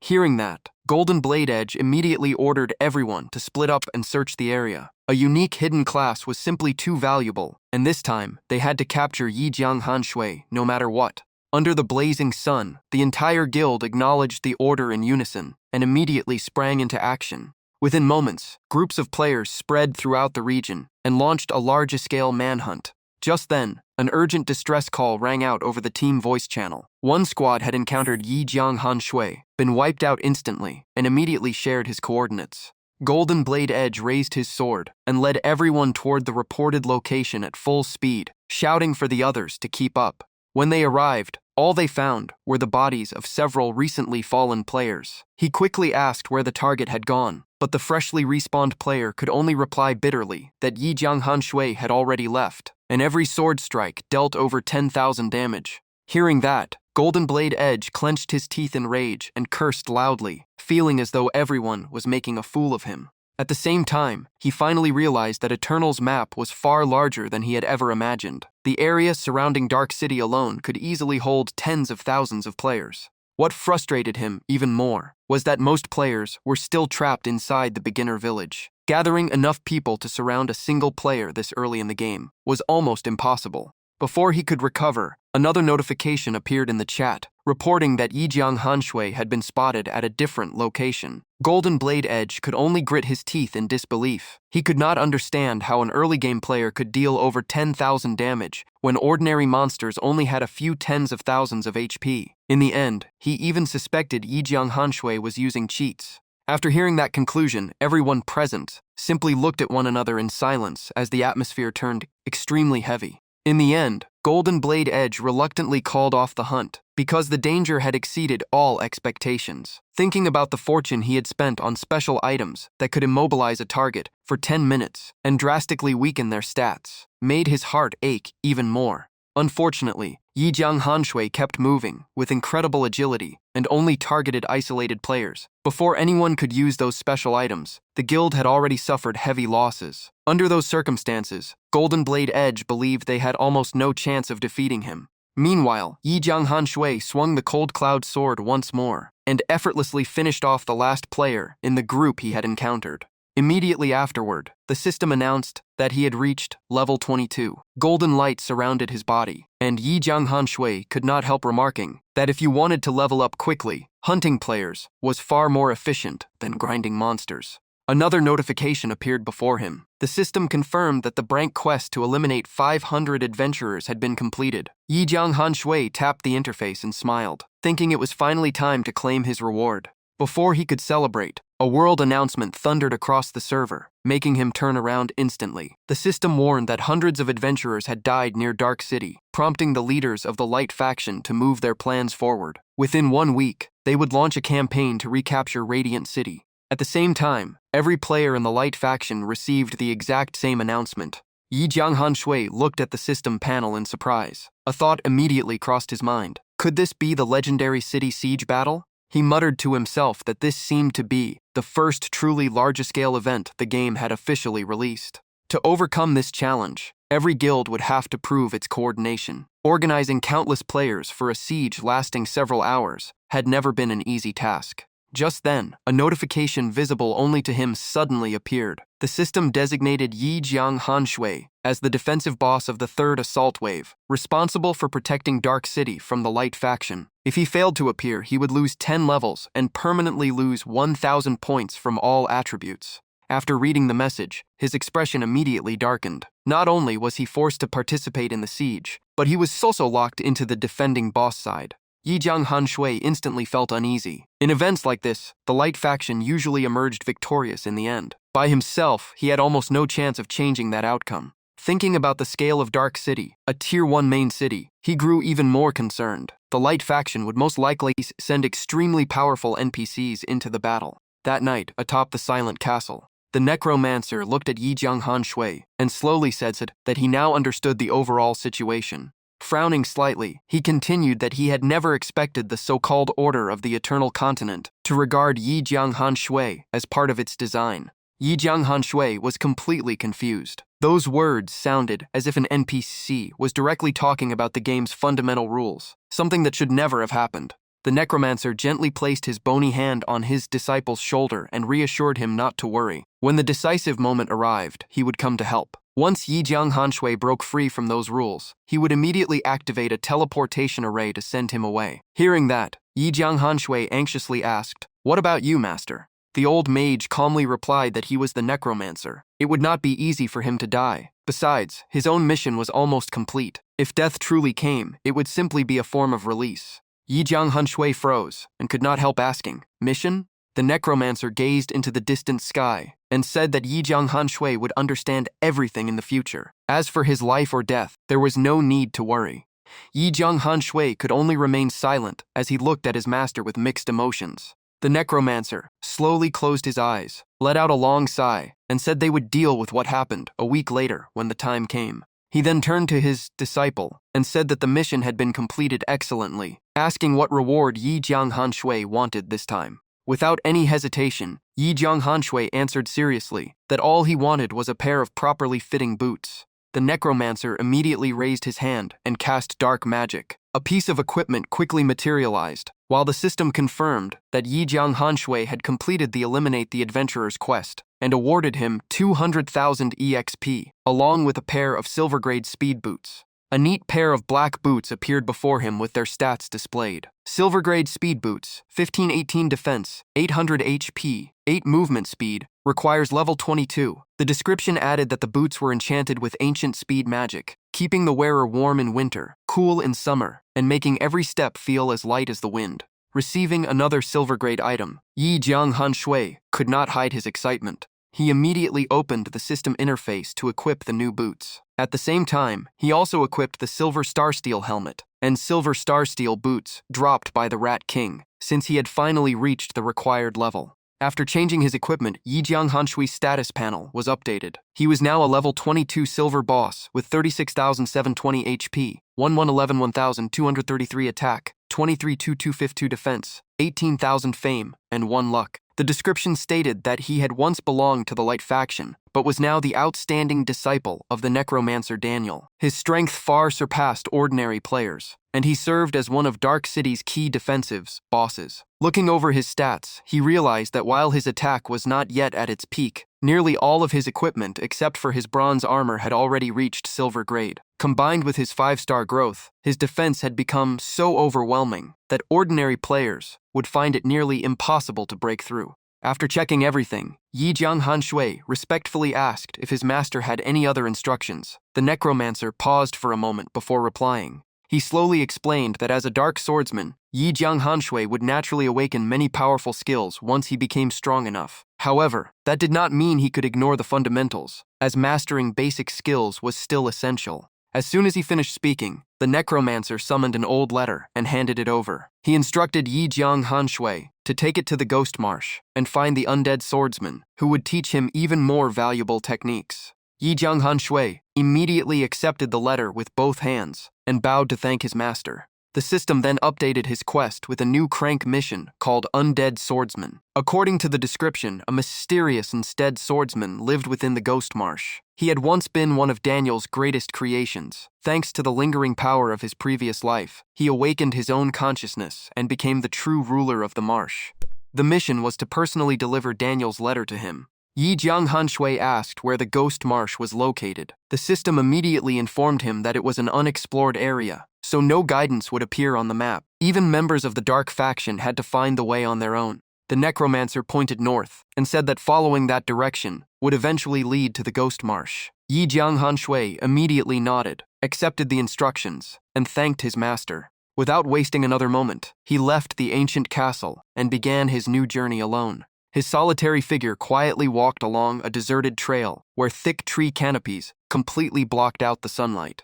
After walking for some time, Yijiang Hanshui suddenly widened his eyes in surprise. A system notification appeared, confirming that he had officially entered the Ghost Marsh map. Beneath the faint moonlight filtering through the leaves, countless ghostly lights drifted through the air, making the scene both mystical and eerily unsettling. Gripping the cold cloud sword tightly, Yijiang Hanshui slowly ventured deeper into the swamp. Just then, several shadowy figures began emerging from the dense mist ahead. As the distance closed enough to make out their appearance, the monster information panel immediately appeared. They were rotting wraiths, normal monsters with 80,000 HP, 25,260 attack, and the skill Frenzied Bite. Their level and defense could not be identified. The description explained that they had once been decaying skeletons left within the Ghost Marsh. Corrupted by lingering resentment, they had become undead creatures filled with endless hatred for all living beings. Yijiang Hanshui quickly concluded that not seeing their level or defense meant they were at least level 28 or higher. Even so, he could still view most of their other stats, proving the gap between them was not overwhelming. The decaying skeletons simultaneously turned their hollow skulls toward him, releasing hoarse growls filled with murderous intent. In an instant, the entire group charged forward. Their rattling bones clattered loudly as they rushed through the silent swamp. Without the slightest hesitation, Yijiang Hanshui tightened his grip on the sword and charged straight into the approaching monsters. In a flash, he leaped into the air and drove a powerful kick into the face of the leading rotting wraith, sending it flying backward. The moment he landed, he swung the cold cloud sword in a wide arc, its razor-sharp blade cutting straight through the remaining rotting wraiths. Even so, one monster managed to close the distance and sank its sharp teeth into his arm. Yijiang Hanshui merely glanced at the bite before calmly calculating the situation. With his defense reaching as high as 252, these monsters were barely capable of posing any real threat. After a brief battle, the entire first group of rotting wraiths was wiped out. The system immediately informed him that he had gained 6,563 EXP. Looking at the pile of scattered bones on the ground, Yijiang Hanshui smiled with satisfaction. These monsters were not especially strong, but their EXP rewards were quite generous. He still needed about 280,000 EXP to level up, meaning another 300 or so kills would be enough. Thinking that, he raised his sword once more and charged toward the newly spawned rotting wraiths, shouting excitedly, "Come on, all of you, become my EXP." About half an hour later, familiar golden light enveloped his body. The system announced that Yi Jiang Hanshui had officially reached level 23. After leveling up, he looked around the area and muttered in confusion, wondering where exactly the undead swordsman was hiding. To avoid getting lost, he casually carved a mark into a nearby tree as a landmark. Even after marking his path the entire way, he could only sigh helplessly. The swamp was unbelievably vast, and finding the undead swordsman felt like searching for a needle in a haystack. Suddenly, his eyes lit up as he remembered something important. Yi Jiang Hanshui slapped his forehead in excitement. He had been looking the wrong way all along. The quest clearly said the undead swordmaster had awakened his own consciousness. Reading it, again, he saw that this swordsman was once Daniel's masterpiece and now ruled the ghost swamp. His only task was to deliver the letter into the man's hands. After figuring it out, he finally let out a relieved sigh. Yi Jiang Hanshui cupped his hands and shouted into the silent swamp, "Undead swordmaster, Daniel sent me to meet you." Almost instantly, a deep, raspy voice came from behind him. "You are looking for me?" Startled by the sudden voice, he spun around with his guard fully up. A towering warrior in black armor stood behind him, holding a long sword as still as a statue. It was the undead swordmaster. The swordsman gently ran a hand across his blade before staring at Yi Jiang Hanshui with icy eyes. "Why did Daniel send you here?" Yi Jiang Hanshui was stunned. The place had been empty just moments ago, yet he never noticed the man's arrival. He immediately became even more cautious. The swordsman's strength was far beyond anything he could measure. Remaining respectful, Yi Jiang Hanshui presented the recommendation letter and said everything was explained inside. The undead swordmaster nodded, accepted the letter, and stood upright. In the blink of an eye, he was already standing right in front of Yi Jiang Hanshui, moving so fast that the eye could barely follow. Yi Jiang Hanshui could only marvel at the unbelievable speed. After reading the letter, the eyes beneath the helmet flashed faintly, so that is the reason. The undead swordmaster smiled with interest as he looked at Yi Jiang Hanshui. "Now I understand why your aura feels so strange. A dark swordsman has appeared. It seems the age of chaos is truly beginning. The heroes of the light faction are rising, and the beings destined to bring disaster are awakening as well." Hearing those words, Yi Jiang Hanshui's expression turned serious, but he remained silent. The undead swordmaster slowly explained that Daniel had asked him to teach the signature combat techniques of the undead swordmaster. However, the laws of this world suppressed his power, so Yi Jiang Hanshui first had to pass a trial. That answer left Yi Jiang Hanshui even more confused. Could the world's laws really restrain someone this powerful? He silently thought it over. The native NPCs seemed to understand this world's rules far better than players did. Their actions were becoming harder to predict. He even suspected the developers had created these restrictions to keep NPCs from throwing the entire game into chaos.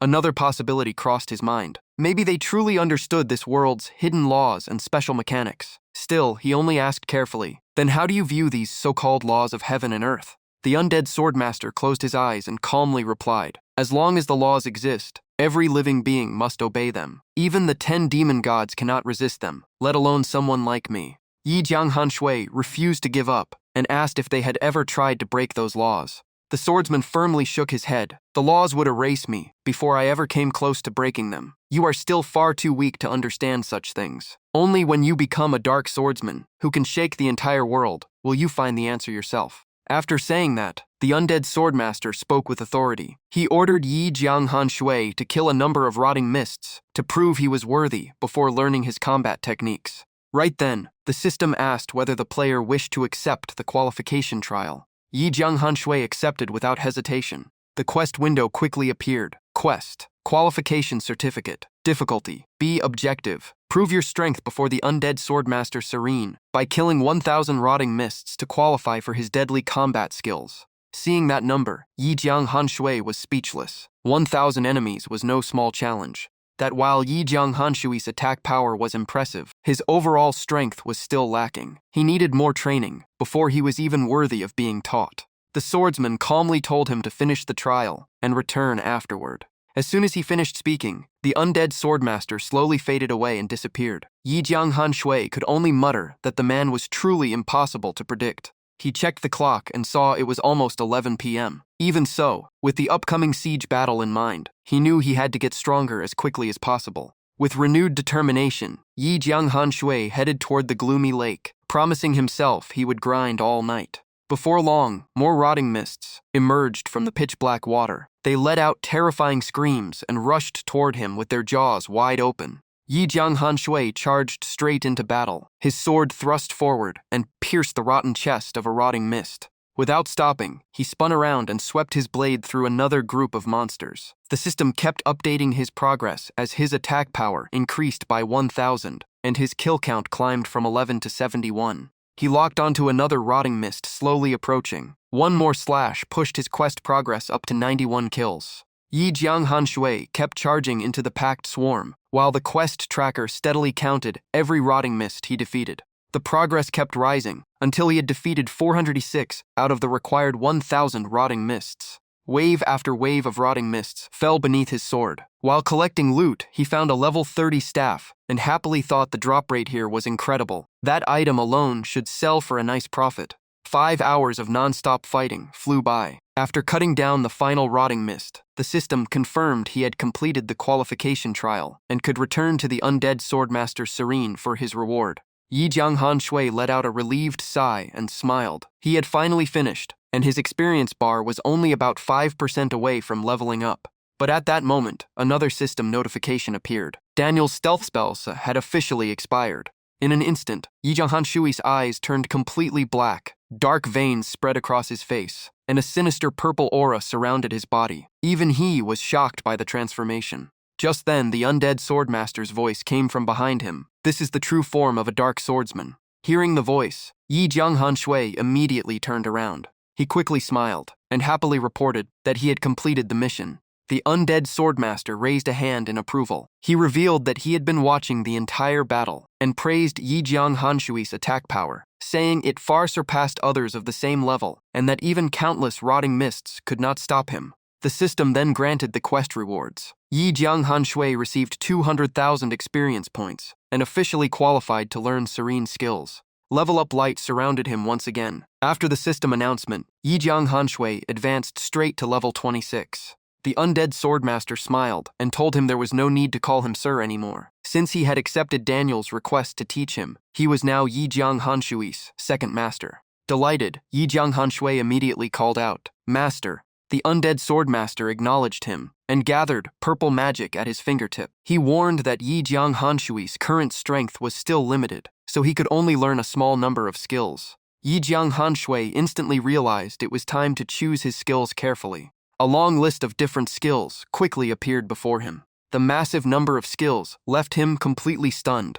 Looking closer, Yi Jianghan Shui realized they were all exclusive techniques created by the undead swordmaster Serene. The system introduced the first skill, Evil Execution. Rank S Serene created this technique while being hunted by the Light faction. It was overwhelmingly powerful against weaker enemies, instantly killing any target at least 10 levels below the user. Cooldown, 1 minute. Required level, 55. Learning cost, 1,000 gold. After reading the description, Yi Jianghan Shui could only sigh. The skill was incredibly powerful, but the requirements were far beyond his current reach. The system then revealed another strength skill, Dark Veil. Once activated, it released dark energy over a wide area, greatly reducing the stats of every enemy caught inside. It required level 50 and 600 gold to learn. Yi Jianghan Shui could only force a smile, knowing he had just 6 gold left. Then the system introduced another SS rank skill, Descent, which allowed instant travel to any territory controlled by the Dark faction. But the requirements were even harsher, level 99 and 9,999 gold. After scrolling through countless skills beyond his reach, Yi Jianghan Shui kept searching. At last, he spotted one that actually matched his current level, giving him a spark of hope. He finally found the perfect skill. The system introduced Soulbind, an R-rank skill created by the dead Swordmaster Serene from the powers he possessed while alive. When activated, it used dark energy to bind every enemy within 10 meters in front of the user, preventing them from moving for up to 3 seconds. Cooldown, 1 minute. Required level, 25. Learning cost, 2 gold. Right beside it was another A-rank skill called Death Slash. It was the undead swordmaster's signature attack after returning from the dead. Each strike dealt damage equal to 250 of the user's attack power and reduced the target's movement speed by 10 for 2 seconds. It required only level 25, cost 1 gold, and had a 15-second cooldown.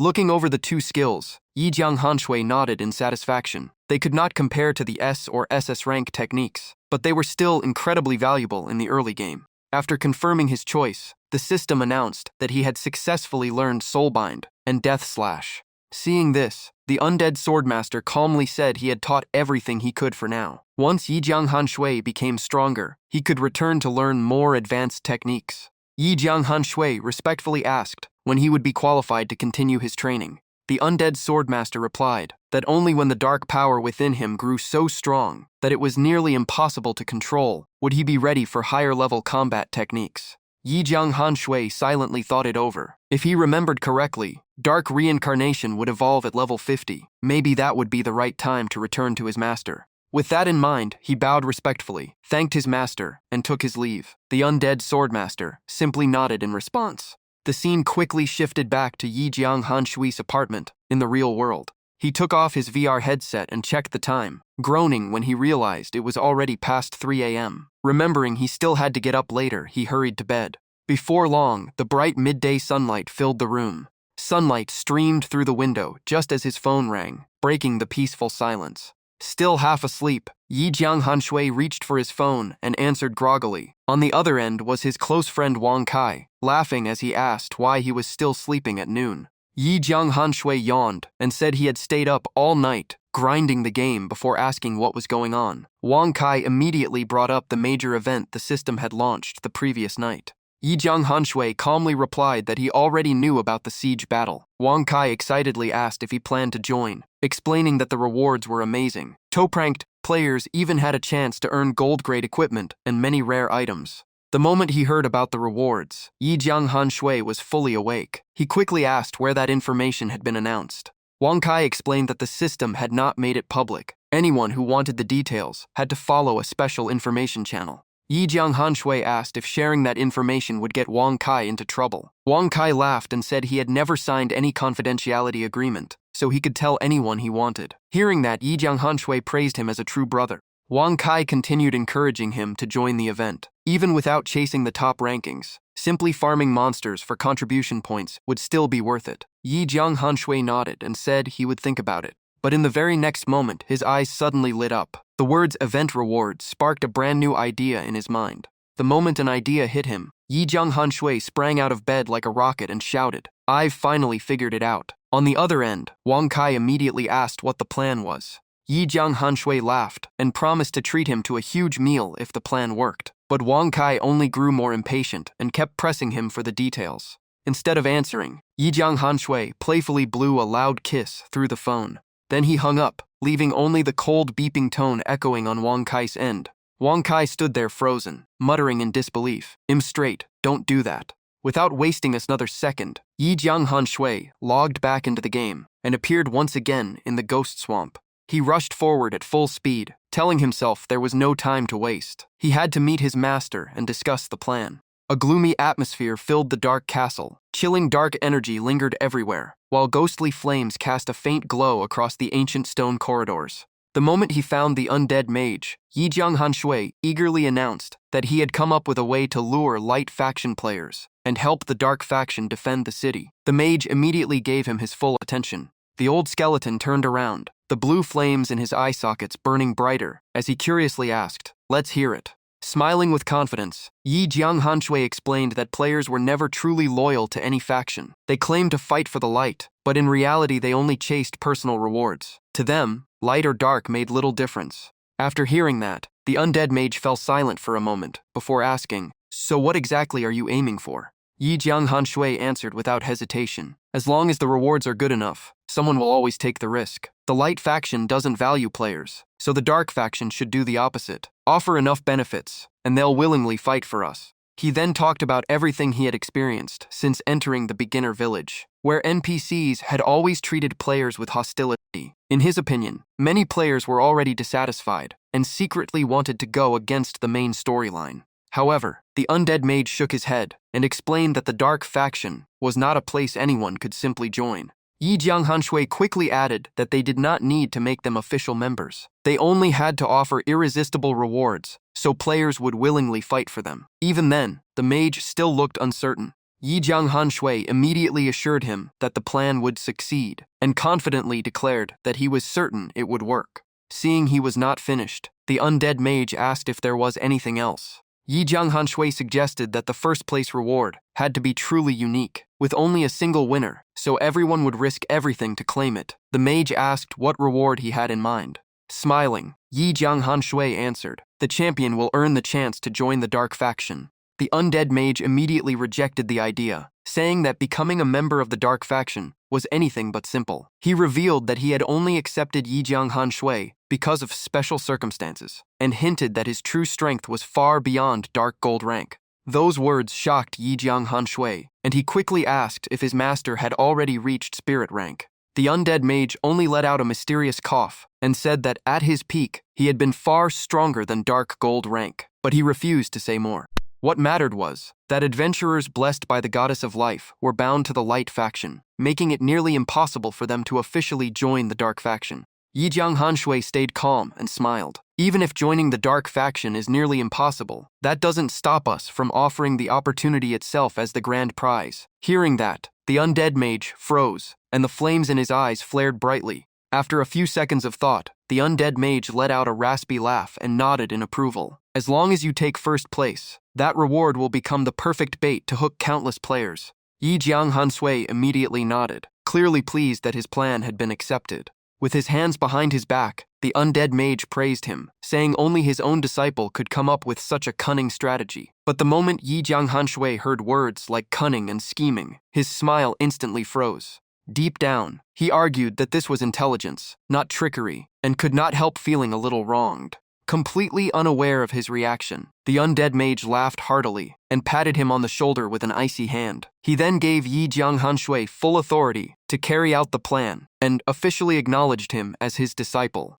Not long after, every player received a system announcement. The Dark City was under attack from the Light faction, and all players were asked to register with the Undead Knight outside the city to join the defense. The system then opened the siege contribution rankings and revealed the event rewards. Yi Jianghan Shui immediately checked the details with great interest. The first-place winner would earn a chance to join the Dark faction and unlock the hidden class, Undead Swordmaster. Second place would receive a random dark gold equipment piece and an S-rank item. Third place would get 2 gold grade items and a rare A-rank reward. Seeing those rewards, Yi Jianghan Shui's eyes lit up with excitement. He quickly opened the game forum and made a post to see how the player community would react. The forum exploded almost instantly. Some players insisted no one would betray the Light faction. Others claimed it was an obvious trap, but many were tempted by the incredible rewards. Everyone knew the risks were enormous, yet the rare opportunity was too tempting to ignore. After reading the forum discussions, Yi Jianghan Shui turned to the undead mage and asked his master to cast the disguise spell on him once again. The undead mage raised his hand and wrapped Yi Jianghan Shui in blue magical energy. He also warned that if true experts discovered his identity, death would be his only outcome. The system confirmed that he had received Daniel's advanced concealment spell, allowing him to regain his human appearance for 1 full month. Yi Jianghan Shui looked at his hands in surprise, realizing the spell would last far longer than before. The undead mage explained that his injuries had recovered significantly, and as his power returned, the spell's duration naturally increased. After a brief silence, he looked directly at Yi Jianghan Shui and suddenly asked if he had already met Serene. Yi Jianghan Shui nodded and explained that Serene had taught him 2 skills and told him to return once he became stronger. Hearing that, the undead mage quietly said it seemed Serene still had no intention of returning to the Light faction, which worked in Yi Jianghan Shui's favor. Those words made Yi Jianghan Shui realize that Serene had once belonged to the Light faction. More precisely, he had been one of its greatest warriors while he was still alive. The undead mage then revealed that he had already sent Serene a letter. If anything ever happened to him, Serene would take his place as Yi Jianghan Shui's guide and teacher. Hearing this, Yi Jianghan Shui stood there speechless. The undead mage simply smiled and waved it off. He said Yi Jianghan Shui could never truly grow if he relied on him forever. Besides, for a true undead mage, death was never the end. Even if he fell one day, Yi Jianghan Shui should not grieve, because as long as they both endured long enough, they would eventually meet again. Yi Jianghan Shui was even more shocked. In his eyes, his master's identity had become increasingly mysterious, as if he had already surpassed the boundary between life and death. The undead mage suddenly became serious, He reminded Yi Jianghan Shui that becoming a true undead mage was no easy path. His current strength was still far too weak, so he had to keep growing stronger. He hoped Yi Jianghan Shui would claim first place on the contribution rankings and prove his worth. Yi Jianghan Shui immediately understood that those words were not just encouragement. They were also a test he had to pass in the coming siege battle. Just then, the system issued a new rank quest called Disturber of Order. Since Yi Jianghan Shui had proposed the plan himself, he would bear all the risks. His objective was to finish first on the city defense contribution rankings. If he failed, he would lose the demon god's protection and every privilege granted by the dark faction. After reading the quest, he silently stared at the screen. He quickly realized this was a mandatory system quest, rather than something his master had arranged. The system clearly had no intention of letting him change the main storyline without paying a price. After taking a deep breath, he accepted the challenge without hesitation. The quest interface immediately updated again. His new objective was to destroy the Light Faction's forward camp, southeast of the Dark City, wipe out every soldier, and defeat the commander to ease the pressure on the city. Yi Jianghan Shui instantly understood that this was the true mission Daniel had entrusted to him. His training in the Dark City had built a solid foundation. From now on, the trials would only grow harder to force him to improve. He expected his disciple not to disappoint him or disgrace the name of a dark swordsman. Yi Jianghan Shui respectfully accepted the order. Without another word, he turned around and vanished into the castle's darkness to begin his mission. Before long, the blazing sun covered the land, bathing the entire region in golden light. As he pushed forward with the wind rushing past him, the system announced that he had entered the Light Forest map. Scanning the area, Yi Jianghan Shui quickly spotted a military camp ahead and confirmed it was the enemy's forward outpost. He used appraisal on one of the guards. The target was an elite soldier, level 55, a normal monster with 100,000 HP. It possessed Combo Strike, Critical Blow, and the Star Cloud formation, which boosted the attack power of nearby allies. These troops were elite forces sent from Star Cloud Town to prepare for the assault on the Dark City. After checking the stats, he frowned. Without advanced scouting skills, gathering information would become difficult, because basic appraisal only worked on targets within 5 levels of the user. Relying on his stealth, Yi Jianghan Shui quietly circled behind a lone soldier standing away from the group. He decided to eliminate isolated targets, first to avoid drawing attention. But just as he was about to strike, the soldier suddenly sensed danger and spun around. Yi Jianghan Shui reacted instantly by casting Undead Grasp. The system confirmed the target was restrained for 1 second, giving him the initiative. Taking advantage of that brief opening, he unleashed Death Slash, landing a critical hit for over 23,000 damage, while reducing the enemy's movement speed by 10. The wounded soldier coughed up blood and desperately shouted for help, warning everyone that an enemy had appeared. The alarm spread immediately, as another soldier noticed the attack and called for reinforcements to capture the intruder. Refusing to give them another chance, Yi Jianghan Shui swung his sword once more and killed the soldier before he could finish calling for help.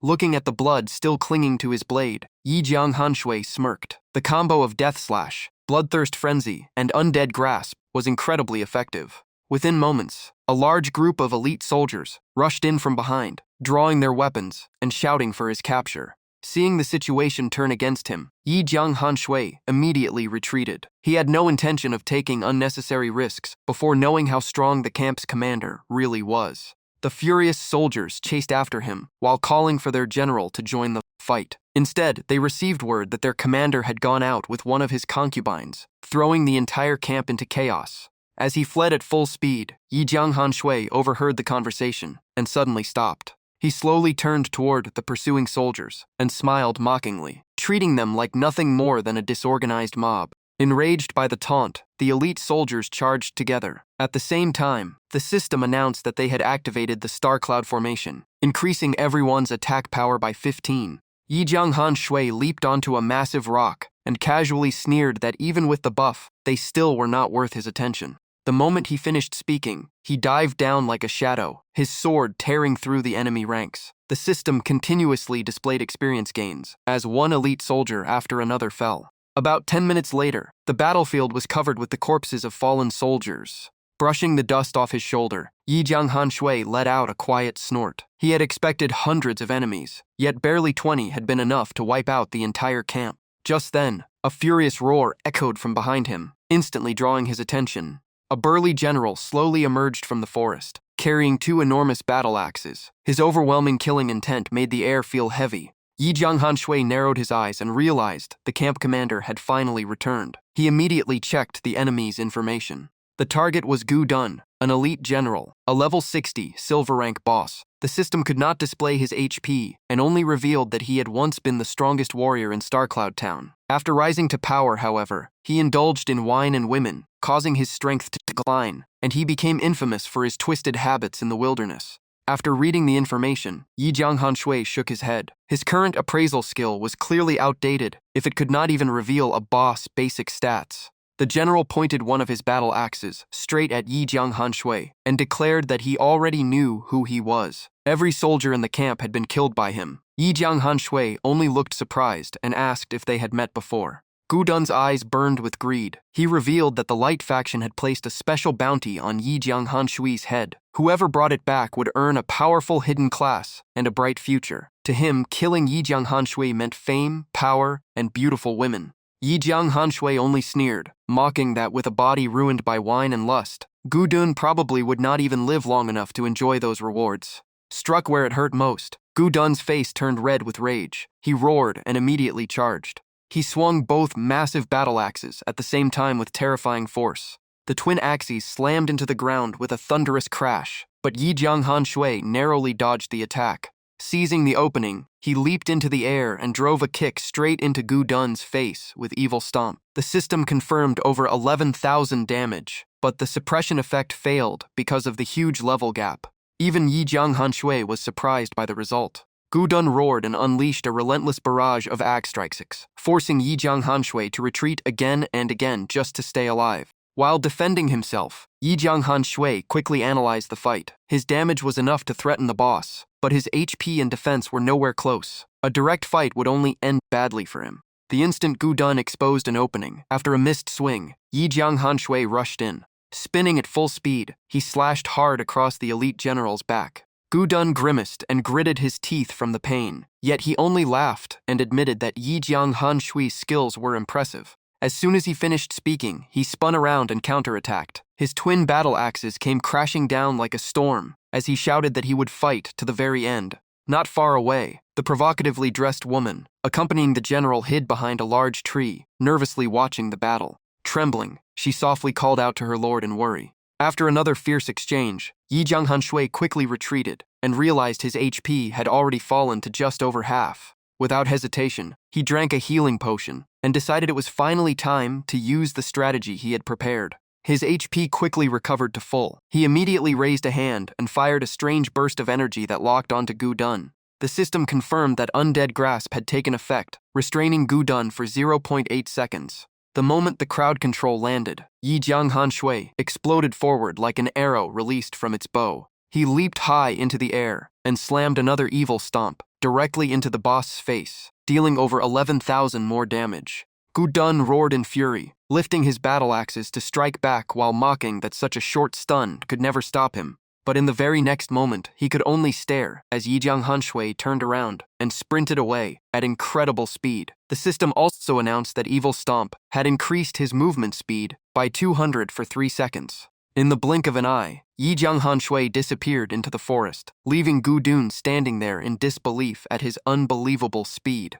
The woman cautiously approached and asked if he was hurt. Gu Dun waved her off, saying he was fine and only regretted letting his prey escape. But just as he thought everything was over, a chilling sensation ran down his spine. Yi Jianghan Shui had somehow appeared right behind him. Resting his sword on his shoulder with complete confidence, Yi Jianghan Shui taunted, "I never plan to run. If you want to fight, I'll stay until the end." Deep down, Yi Jianghan Shui praised the pill he had just used. It not only restored his HP instantly, but also increased his death power regeneration by 0.5 per second during combat. Taunted again and again, Gu Dun flew into a rage, roaring as he charged forward with both battle axes, determined to crush his opponent.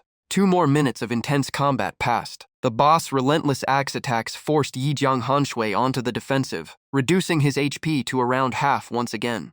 At that moment, Yi Jianghan Shui finally countered with magic. A cloud of dark energy engulfed Gu Dun as purple skeletal hands burst from the ground and pinned him in place. Seizing the precious opening, Yi Jianghan Shui leaped high and drove another perfectly aimed evil stomp straight into the boss' face. After striking, he instantly pulled back and vanished behind a nearby ancient tree. By now, Gu Dun's HP had dropped below half. Furious, he searched everywhere and kept yelling for Yi Jianghan Shui to show himself. Seeing the battle turning against them, the woman beside him grabbed his sleeve and urged him to leave before it was too late. Even though he hated to admit it, Gu Dun finally agreed. Staying any longer would only make things worse. But the moment they turned to retreat, Yi Jianghan Shui appeared like a ghost and blocked their path with his sword ready. He looked at them with a mocking smile and asked why they were leaving so soon. Losing the fight and running away was hardly the behavior of a true general. The taunt hit home. Gu Dun's forehead bulged with veins as he roared in rage. Yi Jianghan Shui stayed calm and casually asked what was wrong with what he had said. Gu Dun pointed straight at him and shouted that the one who had been running the whole fight had no right to mock anyone else. Purple light flashed in Yi Jianghan Shui's eyes as he dashed forward with a grin. He joked that if Gu Dun admired his speed, then today he would see something unforgettable. Only one side would survive this battle. Gu Dun let out a furious roar and poured every bit of strength into a devastating swing with his twin battle axes. Golden tornadoes filled with deadly killing intent swept across the battlefield and steadily drained Yi Jianghan Shui's HP. While defending himself, he quietly judged the situation. A silver boss really was no easy opponent, and this wide area attack alone was a nightmare. Watching Gu Dun spam his strongest skills, he quickly changed tactics and decided to stall until the boss exhausted himself. Just as expected, after unleashing his strongest attacks, Gu Dun began gasping for breath and showed clear signs of exhaustion. Before he could recover, he suddenly realized Yi Jianghan Shui was already right in front of him. A freezing sword flashed down at incredible speed, aiming straight for his weak point with a finishing strike. Badly wounded, Gu Dun staggered backward in shock. He could not understand how his opponent still had so much energy after such a long battle. Yi Jianghan Shui tilted his head with a faint smile and replied that he had never relied on physical strength in the first place. The next moment, waves of deep purple sword energy burst from his blade and tore through Gu Dun's body without mercy. The system announced that the silver boss of the light faction, Gu Dun, had been defeated. The rewards were 600,000 experience points and 15,500 fame. A level-up glow surrounded Yi Jianghan Shui as he reached level 28. At the same time, the enemy camp quest was completed, and the system told him to return to the undead mage Daniel for his reward. Looking at the glowing light around the boss corpse, Yi Jianghan Shui smiled with anticipation and wondered what loot had dropped this time. When the light faded, he happily found not only equipment but also 2 gold coins. The rest of the loot soon appeared before him. The first item was the silver stonewall armor. It granted 60 to 80 defense, 2,000 HP, and 15 defense, with a level 35 requirement. It had been Gu Dun's favorite armor because of its incredible durability. The second item was the silver thunder axe. It had 1 to 120 attack, added 10 attack power, reduced attack speed by 10, and required level 35. It was the weapon Gu Dun had carried through countless battles, powerful but extremely heavy. After checking the loot, Yi Jianghan Shui decided the armor was valuable, but the axe was still weaker than his gold Hanyun sword, so selling it made more sense. Just then, the system interface suddenly vibrated. He thought another rare item had dropped. Instead, it was a call from Long Tengwan Li. As soon as they connected, Long Tengwan Li asked about the level 35 weapon,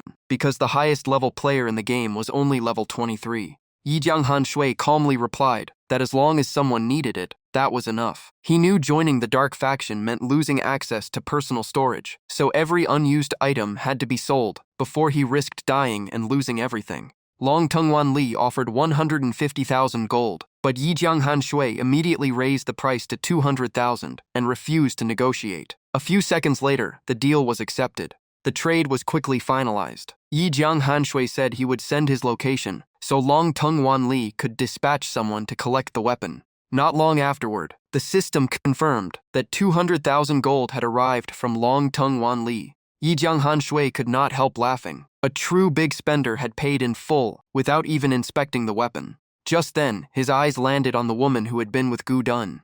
She was still trembling in the distance, unable to leave. The moment she noticed Yi Jianghan Shui looking at her, her face turned pale with fear. He slowly walked over with a mysterious smile and said he had long heard that NPCs in Tianxing continent were as realistic as real people, so he wanted to see for himself. Hearing that, and seeing his blood-red eyes drawing closer, Gu Dun's wife backed away in panic and begged him while asking what he intended to do. At that moment, a bright red warning window appeared. The system warned that any player committing beastly acts against NPCs would be fully recorded and placed on a continent-wide wanted list, making every faction hunt them down. Yi Jianghan Shui immediately stopped what he was about to do. He let out a disappointed sigh. Just as he had expected, the system completely blocked actions that crossed moral boundaries. Dropping the idea, Yi Jianghan Shui proudly told the woman to return and informed the entire light faction that he would be waiting in the dark city. Anyone too afraid to come could admit they were beneath him. Watching her flee in terror, Yi Jianghan Shui muttered that it was time to return to his master and finish the quest. That night, he returned to the silent dark castle. Seeing his disciple return, the undead mage spoke in a hoarse voice and asked what he wanted this time. After a brief silence, Yi Jianghan Shui looked directly at his master and asked for another enhancement orb. The undead mage smiled, slowly formed a blue energy sphere in his palm, and agreed to give it to him. The system immediately confirmed the enemy camp quest was complete and rewarded him with 200,000 experience points and a special enhancement orb.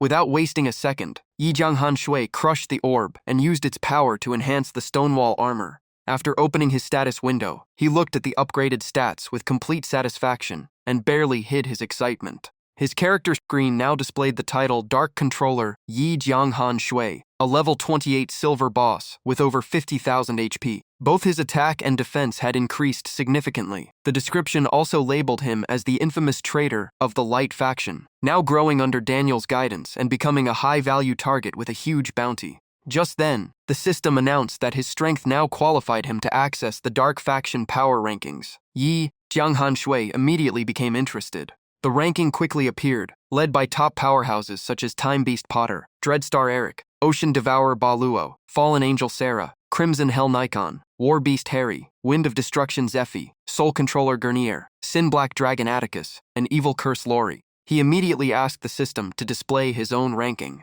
The results showed Yi Jianghan Shui far down the list, behind hundreds of other powerhouses. Although slightly surprised, he smiled with confidence. To him, that simply meant only a few hundred members of the Dark faction were stronger than he was, leaving plenty of room to climb. The undead mage noticed his thoughts and explained that the top 10 demon gods were nearly unbeatable beings across Tianxing continent. However, with Yi Jianghan Shui's potential, reaching the top 10 one day was far from impossible. Hearing that, Yi Jianghan Shui curiously asked if it was all because he had become a dark swordsman. The undead mage nodded and revealed that the previous dark swordsman had once been one of the 10 demon gods, a legendary figure whose name spread terror across the entire continent. Curious about the past, Yi Jianghan Shui asked how that person had died. The undead mage fell silent for a moment as the blue flames in his eye sockets flickered, then simply said the time was not right and the truth would be revealed later. Though still full of questions, he did not press further. Changing the subject, the undead mage happily reported that Yi Jianghan Shui's plan had exceeded expectations. Nearly 300 adventurers had already registered under the undead knight Kenter to help defend the city during the upcoming siege.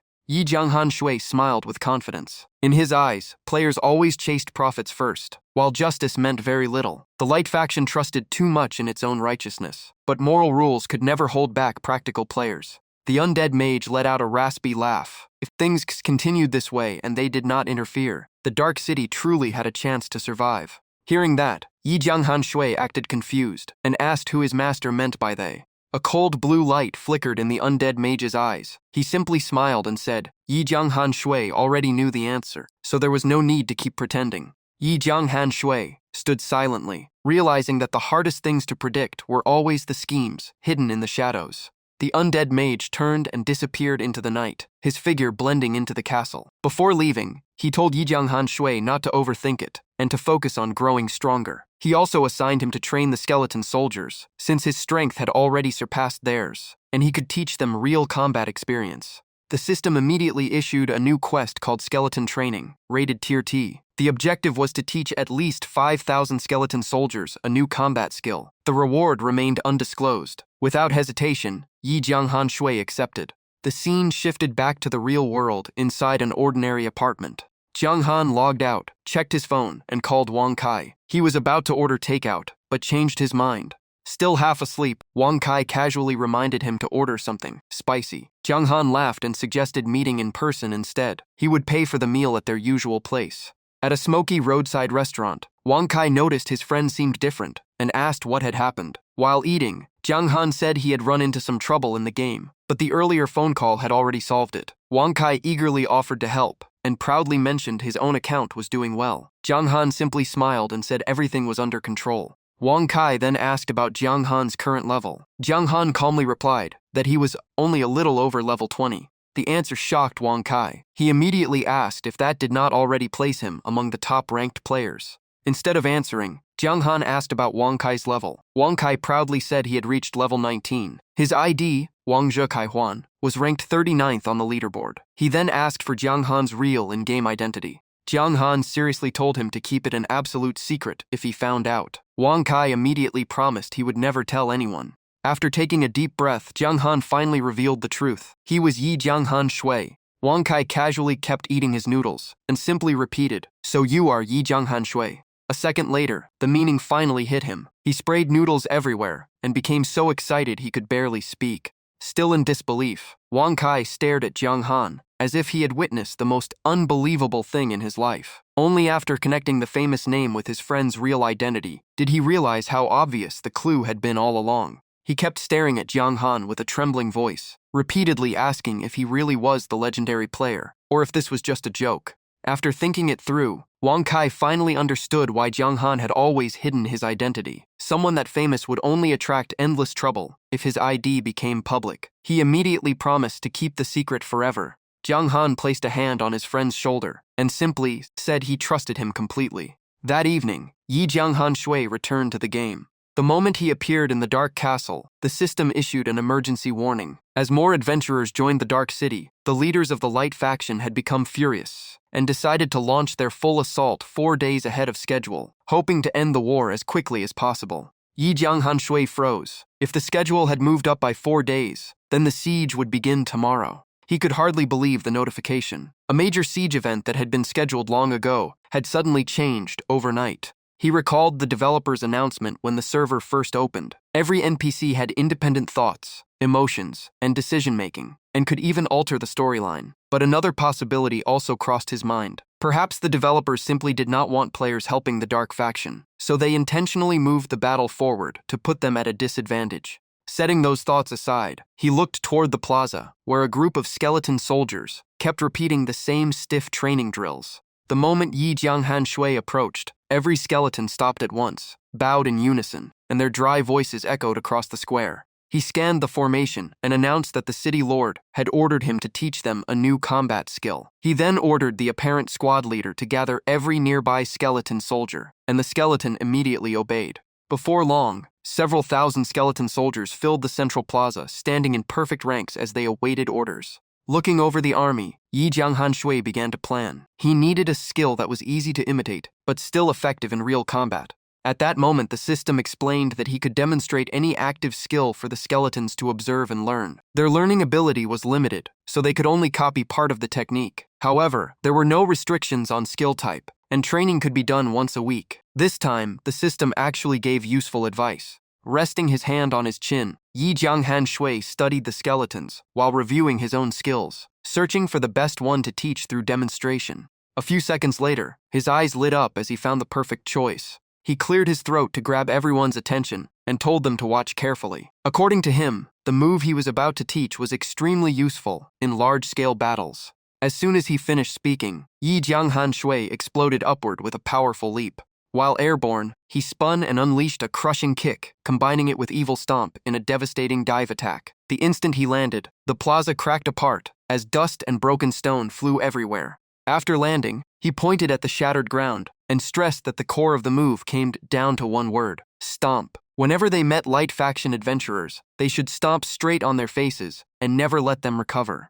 Imagining thousands of skeleton soldiers using Evil Stomp against the Light faction players tomorrow, he could not help smiling. The upcoming battlefield was going to be unforgettable. One skeleton, who seemed slower to learn, timidly raised its hand and asked if he could demonstrate again, because it had not seen the full movement. Yi Jianghan Shui laughed, gathered strength into his legs as dark purple magic flared around him, and told everyone to keep their eyes wide open. The moment he finished, system notifications flooded in. 13 skeleton soldiers learned the rank B skill Human Stomp. while 3 others mastered the rank C skill stomp through his demonstration. He quickly realized that every skeleton learned at a different pace, which explained the varied results. Although their skills were much weaker than his evil stomp, they worked almost the same in battle. He then warned them not to overuse the technique and to save it for emergencies or when their other skills were on cooldown. Another system notification appeared. 22 skeleton soldiers had chosen human stomp as their primary combat skill, meaning they would prioritize using it in battle.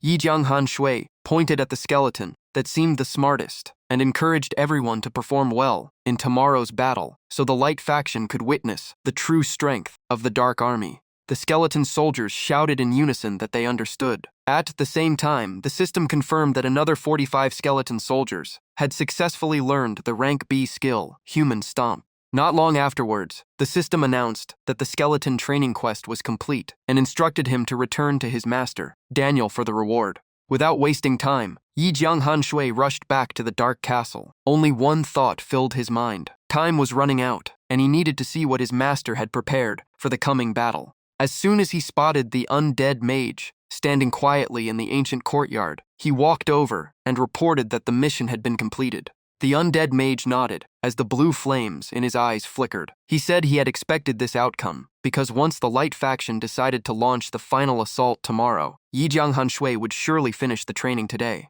A purple notification window appeared before Yi Jianghan Shui. The reward for this quest was a mysterious item called the Moon Fragment. Seeing the item's name, he was surprised and immediately became curious about its origin. The system quickly displayed its description. The Moon Fragment was an item of unknown rank that contained terrifying power. Its effect allowed the owner to completely nullify one critical hit without any conditions, with a cooldown of 1 month. Holding the silver fragment floating before him, Yi Jianghan Shui was stunned. An item this overpowered appearing as a reward for only a rank C quest was almost unbelievable. As if reading his thoughts, the undead mage explained that the Moon Fragment's true rank was still unknown, which was why it could be rewarded through a relatively easy quest. After hearing that, Yi Jianghan Shui sincerely bowed to thank his master for trusting him with such a priceless treasure. The undead mage quietly murmured as if speaking to himself. With a nostalgic tone, he sighed that fate was truly impossible to explain. He then revealed that the Moon Fragment had once saved his life while he was being hunted by a powerful enemy. Unfortunately, before its effect could recover, he fell into danger again. It was then that he met Yi Jianghan Shui, whose help saved his life, and eventually led him to accept him as a disciple. The more he heard, the more confused he became. Yi Jianghan Shui finally asked why his master was willing to hand over such a precious treasure. The undead mage stood up and gently placed a hand on his shoulder. Calmly, he said his own mission was nearing its end. Rather than letting the Moon Fragment fall into the hands of the so-called righteous light faction, he would rather entrust it to Yi Jianghan Shui. He also told him not to be too emotional. As long as he survived long enough, master and disciple would surely meet again one day. Hearing those words, Yi Jianghan Shui looked straight into his master's blazing eyes and quietly asked who he really was. The undead mage did not answer directly. He turned and walked into the darkness, saying only that once Yi Jianghan Shui became strong enough, every secret would reveal itself. Before disappearing behind the door, he looked back one last time and reminded him that surviving tomorrow's battle was the most important thing. Yi Jianghan Shui stood there in silence, watching his master's back fade away, his heart filled with unspoken thoughts. After a while, he also left. Before logging out, he reminded himself to get proper rest so he would be at his best for the siege at 10 o'clock the next morning. The scene shifted back to his apartment, in the real world. Jiang Han picked up his virtual reality headset with calm determination. The moment he put it on, he eagerly ordered the Eternal game to launch. In the blink of an eye, his consciousness returned to the dark city. As soon as he logged in, Yi Jianghan Shui was surprised to find the area packed with players. The constant chatter, clashing weapons, and lively atmosphere made him wonder why so many people had gathered. Right then, the system sent a series of notifications. The Dark City defense would officially begin at 10 o'clock. The Troublemaker intervention quest had also been activated. If he failed to rank first in defense points, he would lose the protection of the demon god. On top of that, the system confirmed he was the defensive boss of the third wave. If he failed to appear at the designated time, he would lose 10 levels and permanently forfeit 100 points from every attribute. Looking at the bright red warnings, Yi Jianghan Shui guessed they were the result of his own plan to recruit players with rewards. Even he felt the pressure from such severe penalties. Just then, a player behind him suddenly pointed in his direction and shouted that Yi Jianghan Shui had logged in. In an instant, the crowd rushed over and surrounded him. Some were thrilled to finally meet the famous player. Some asked for his autograph. Others wanted to know his current level, and many wondered whether he was worried that nearly the entire server wanted to defeat him. Trapped in the crowd, Yi Jianghan Shui frowned as he pushed people aside and told them to make way. After breaking free, he sprinted straight toward the city wall. Since he would appear as the boss in the third wave, he wanted to observe the battlefield first. As soon as he reached the wall, he saw the undead mage standing silently while gazing into the distance. Yi Jianghan Shui greeted him, and the mage responded with only a brief nod. At that moment, the system officially announced the beginning of the siege event. It also reminded him once again that, as the silver boss of the third wave, he was absolutely forbidden from appearing or joining the battle before his scheduled time. Looking into the distance, he watched endless waves of light faction players surge forward like a flood. Their shouts, laughter, and overwhelming killing intent instantly turned the battlefield tense. The system then began announcing the commander of the first assault wave. The first wave was led by a level 20 bronze boss named Fighter Xia Zuo. His HP, stats, and skills were fully displayed. Charging at the front of the light faction army, the burly warrior shouted that he would reclaim Radiant City and wipe out every dark soldier and skeleton in his way. On the city wall, the undead mage raised its staff and loudly ordered the entire army to march out and meet the enemy. Following his command, the massive city gates slowly swung open. Countless skeleton soldiers rushed out with their weapons raised, shouting in unison as they charged toward the enemy. As the attackers closed in, they suddenly saw every defending skeleton leap high into the air. The next second, stomps and face kicks rained down across the battlefield. System notifications flashed non-stop as the skills activated, while the light faction players stared in disbelief and cursed because they had never seen such a ridiculous fighting style. Every unlucky player who got stomped right in the face was knocked flat onto the ground, as cries of pain echoed everywhere. Watching teammate after teammate get stomped in the face, the other players could only groan. Some complained that the skeletons fought without any mercy, others were relieved to be on the defending side, and a few even started recording the battle to save this unforgettable moment. From the city wall, the undead mage watched the chaos below as the blue flames in his eyes flickered. He silently admitted that Yi Jianghan Shui truly was his finest disciple. Only he could come up with a strategy this bizarre and this effective. Catching his master's gaze, Yi Jianghan Shui simply curled his lips into a smug smile. Below, the attacking players fled while clutching their faces and complaining non-stop. They had farmed these skeletons countless times before, but they had never fought this viciously. Fighter Xia Zuo swung his weapon and blasted away several skeletons, closing in before roaring in anger that their fighting style had gone too far. One of the attacking commanders immediately shouted for everyone to keep charging. In his eyes, the end battle rewards were still worth the risk, as long as they earned enough contribution points. Standing on the wall, Yi Jianghan Shui opened the siege contribution rankings to check the situation. The first wave leaderboard quickly appeared, with several players already holding impressive scores. After a quick glance, he realized the battle had barely begun, yet the competition was already fierce. Fighter Xia Zuo's army was still enormous, so the rapidly rising scores were clearly coming not only from killing monsters, but also from defeating players from the opposing faction. Thinking about his mission to finish in first place, Yi Jianghan Shui began looking for a way to earn points from the very start.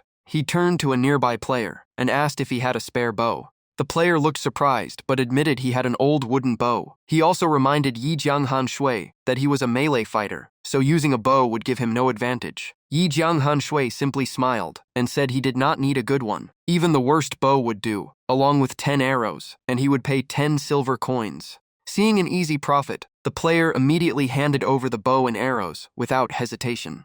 The system displayed the equipment details. It was a silver rotten wooden bow with only 68 attack, a level 5 requirement, and a description that openly admitted it was nothing more than a bow made from cheap wood. Yi Jianghan Shui reached out and took the bow. Feeling its rough wooden surface, he calmly drew the string and aimed down at the chaotic battlefield below. The moment he switched the bow to his main weapon, the system announced that his attack power had dropped to 842. His status window updated immediately. Yi Jianghan Shui, a level 28 silver boss, still possessed HP and attributes far beyond ordinary players. Only his attack stat had fallen because of the weapon change. he quietly released the bowstring. The arrow tore through the air like a bolt of lightning and pierced a light faction player fighting below. A massive damage number instantly appeared, followed by a notification awarding him 1 defense contribution point for the kill. Watching their vice guild leader die from a single arrow, the surrounding light faction players cried out in shock. Even the owner of the bow standing beside Yi Jianghan Shui was speechless. He simply could not believe what he had just witnessed. In his mind, it was only an ordinary bow, and the user was not even an archer. Yet Yi Jianghan Shui's damage was even more terrifying than that of dedicated bow users. Looking over the battlefield below, Yi Jianghan Shui smiled in satisfaction. Everything was unfolding exactly as he had planned. Without stopping, he drew the bowstring again and prepared another shot. The second arrow flew instantly. In the blink of an eye, another attacking player fell. The system confirmed another kill and awarded Yi Jianghan Shui 1 more defense contribution point. The player who had lent him the bow was completely speechless. He stammered after watching a level 21 defender get killed with a single arrow. What shocked him even more was that Yi Jianghan Shui was unbelievably powerful and almost never missed his target. After dropping 2 enemies with 2 arrows, Yi Jianghan Sui could not hide his smug smile. He quietly praised himself for mastering not only the sword, but also the bow. Growing even more excited, he pulled out 3 arrows at once, placed them on the string, and smiled with confidence. For a brief moment, he even wondered if he was worthy of standing alongside the legendary master archers. The 3 arrows flew at the same time. Unfortunately, the first one missed completely and pierced the head of a defending skeleton soldier. The system immediately issued a warning and deducted 1 contribution point for attacking an ally. The second arrow was deliberately aimed at an attacking player and struck perfectly, earning him another defense contribution point. However, the final arrow also went off course and hit another friendly skeleton, costing him another point for friendly fire. Watching the entire performance, the undead mage could only twitch at the corners of his mouth. Looking at the skeletons being shot down by one of their own, he silently thought that this disciple truly spared no one, not even his allies. Yi Jianghan Shui gave an awkward smile and admitted his aim had been a little unstable. The undead mage could only sigh and say that if he kept shooting that accurately, every skeleton under his command would soon be wiped out. Hearing that, Yi Jianghan Shui broke into a cold sweat. He quickly adjusted his aim and decided to fire only into the densest enemy groups to avoid making his master even angrier. 20 minutes later, fighter Xia Zuo had only a sliver of HP left. In desperation, he slammed his weapon into the ground and roared that Radiant City would be reclaimed. Golden light burst from his eyes. Using his last bit of strength, fighter Xia Zuo shouted the name Radiant City before collapsing. The boss body dissolved into brilliant golden light, signaling that loot had dropped. Nearby players immediately rushed forward to fight over the rewards. The system announced that fighter Xia Zuo had been killed by Wu Shi Shui and awarded 25 defense contribution points. The leaderboard updated immediately. Wu Shi Shui took first place with 129 points, followed by Lovely Flowers, Longjian Wangjie, while Yi Jianghan Shui ranked behind them with 51 points. Looking at his score, Yi Jianghan Shui frowned slightly. The gap to first place was still enormous. Wu Shi Shui had left everyone else far behind and was clearly an opponent not to be underestimated. Just then, thunder rolled across the battlefield. In the distance, a gigantic battle axe wrapped in lightning slowly appeared. The system announced that in 5 minutes, the second siege wave would begin under the command of the level 25 bronze boss, Thunder Legion Commander Angus. Looking toward the horizon, everyone saw the new army charging forward with even greater momentum than the first wave. The system then displayed Angus information. He was a level 25 bronze boss with outstanding HP, superior stats, and several powerful skills. The giant warrior raised his lightning-covered battle axe and led the charge. As Angus rushed forward, he shouted for the Thunder Legion to destroy every member of the Dark Faction and reclaim Radiant City. In response, the defending players raised their weapons and charged out, determined to protect the Dark City. From the city wall, the order to fire arrows was given. In an instant, countless arrows poured down like rain and blanketed the Thunder Legion's formation. As the arrows carrying special effects struck the ground, explosions erupted one after another, blasting many attackers into the air. Standing atop the wall, the undead mage pointed his staff forward and firmly ordered the gates opened as the entire defending army marched out to meet the enemy. The moment the Dark City's gates opened, a skeleton general clad in black armor and wielding a massive blade led the second defensive force together with the Dark Faction adventurers onto the battlefield. The system displayed the level 25 Bronze Boss Elite Skeleton General, boasting enormous HP, high attack power, low physical defense, excellent magic resistance, and the skills Heavy Strike and Critical Slash. The skeleton army quickly closed the distance. The constant clattering of bones echoed across the battlefield, making the atmosphere even more chilling. As soon as they reached the front line, they suddenly jumped up and kicked the attackers straight in the face. One player fell down and could only hold his face in pain, furious that the same dirty trick appeared again. Seeing that scene, Thunder Lightning Eagle Angus angrily raised his battle axe and shouted that the skeleton soldiers only knew how to use such cheap tactics. But before he could finish speaking, his expression suddenly changed in shock. Without him noticing, the elite skeleton soldier general had already appeared right in front of him, with his giant blade raised high. A terrifying slash instantly came crashing down on Angus. The system then confirmed Boss Thunder Lightning Eagle Angus had been defeated, and all the points he carried from the siege were erased. Seeing their leader fall right after entering battle, the Thunder Lightning army behind him immediately fell into chaos and started shouting in panic. Meanwhile, the dark side players became even more fired up. Seeing the enemy commander dead, they charged forward to continue their assault. Before the battlefield could calm down, the system announced another update. In 2 minutes, the third siege wave would begin with the level 35 Silver Boss Furious Soldier Koro. The announcement caused the defending players to panic. Many complained that the difficulty had suddenly increased, jumping from a level 25 boss straight to level 35, meaning the next battle would be far more dangerous. Hearing the name Furious Soldier, Yi Jianghan Shui frowned slightly, feeling a strange sense of familiarity. He rested his chin on his hand and wondered if it was just the same name or someone he had met before.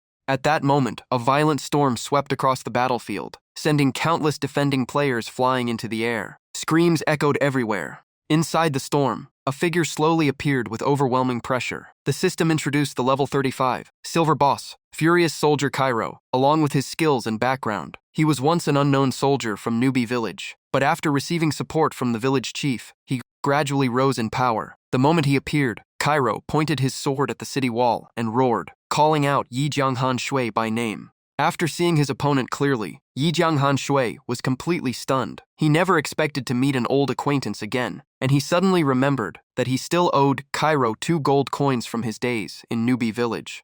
Before the defending players could recover, a wave of sword energy suddenly swept across their formation, cutting down several players who failed to dodge.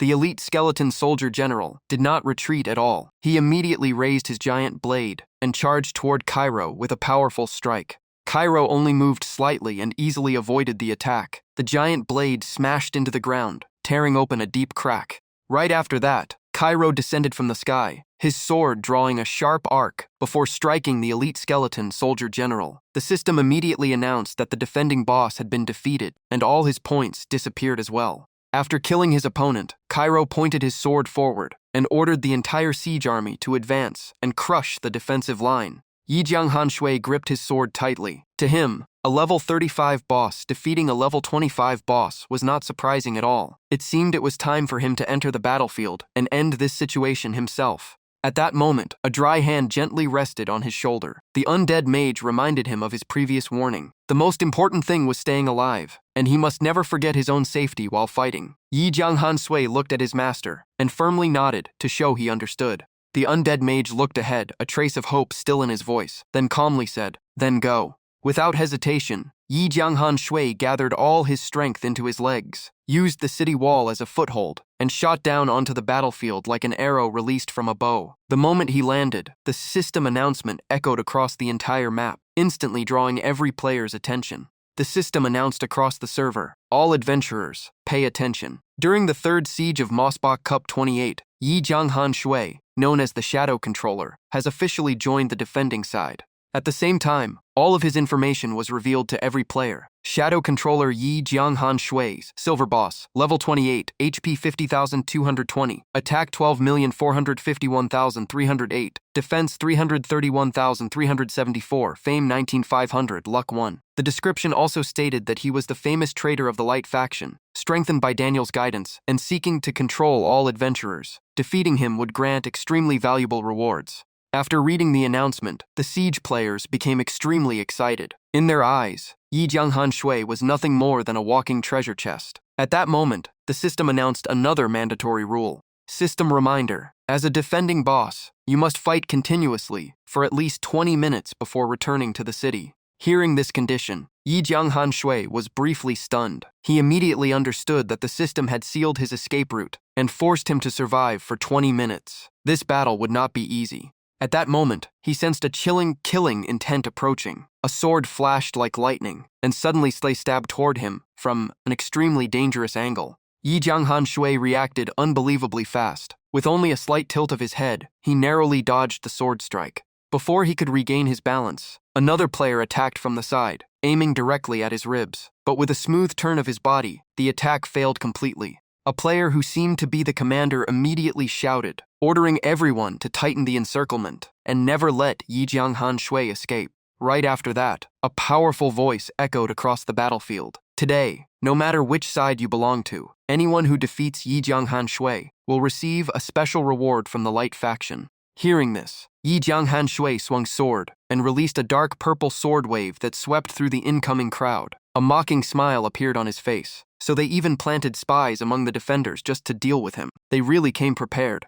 Surrounded by countless players, Yi Jianghan Shui remained calm at the center. As more enemies gathered, the system continuously activated enhancement effects. When the number passed 3,000 players, his maximum HP increased by 50. At 5,000 players, it increased by another 100. When the crowd exceeded 8,000 players, the enhancement reached its limit, and his maximum HP was multiplied by 100. In just a moment, his stats completely changed. Yi Jianghan Shui was still a level 28 silver boss, but his HP increased from 50,220 to 150,660, while his other stats stayed the same. Looking at his massive health bar, he realized the more players surrounded him, the stronger the system made him. This design was actually quite reasonable. Not wanting to waste more time, thousands of players raised their weapons and charged forward while shouting. The battlefield shook with killing cries. Facing the wave of attacks, Yi Jianghan Shui immediately counterattacked. Dark purple sword energy filled with death power swept through the crowd again and again. Damage numbers and points constantly appeared before him. 11,475, 7,522, 22,584, along with repeated critical hits.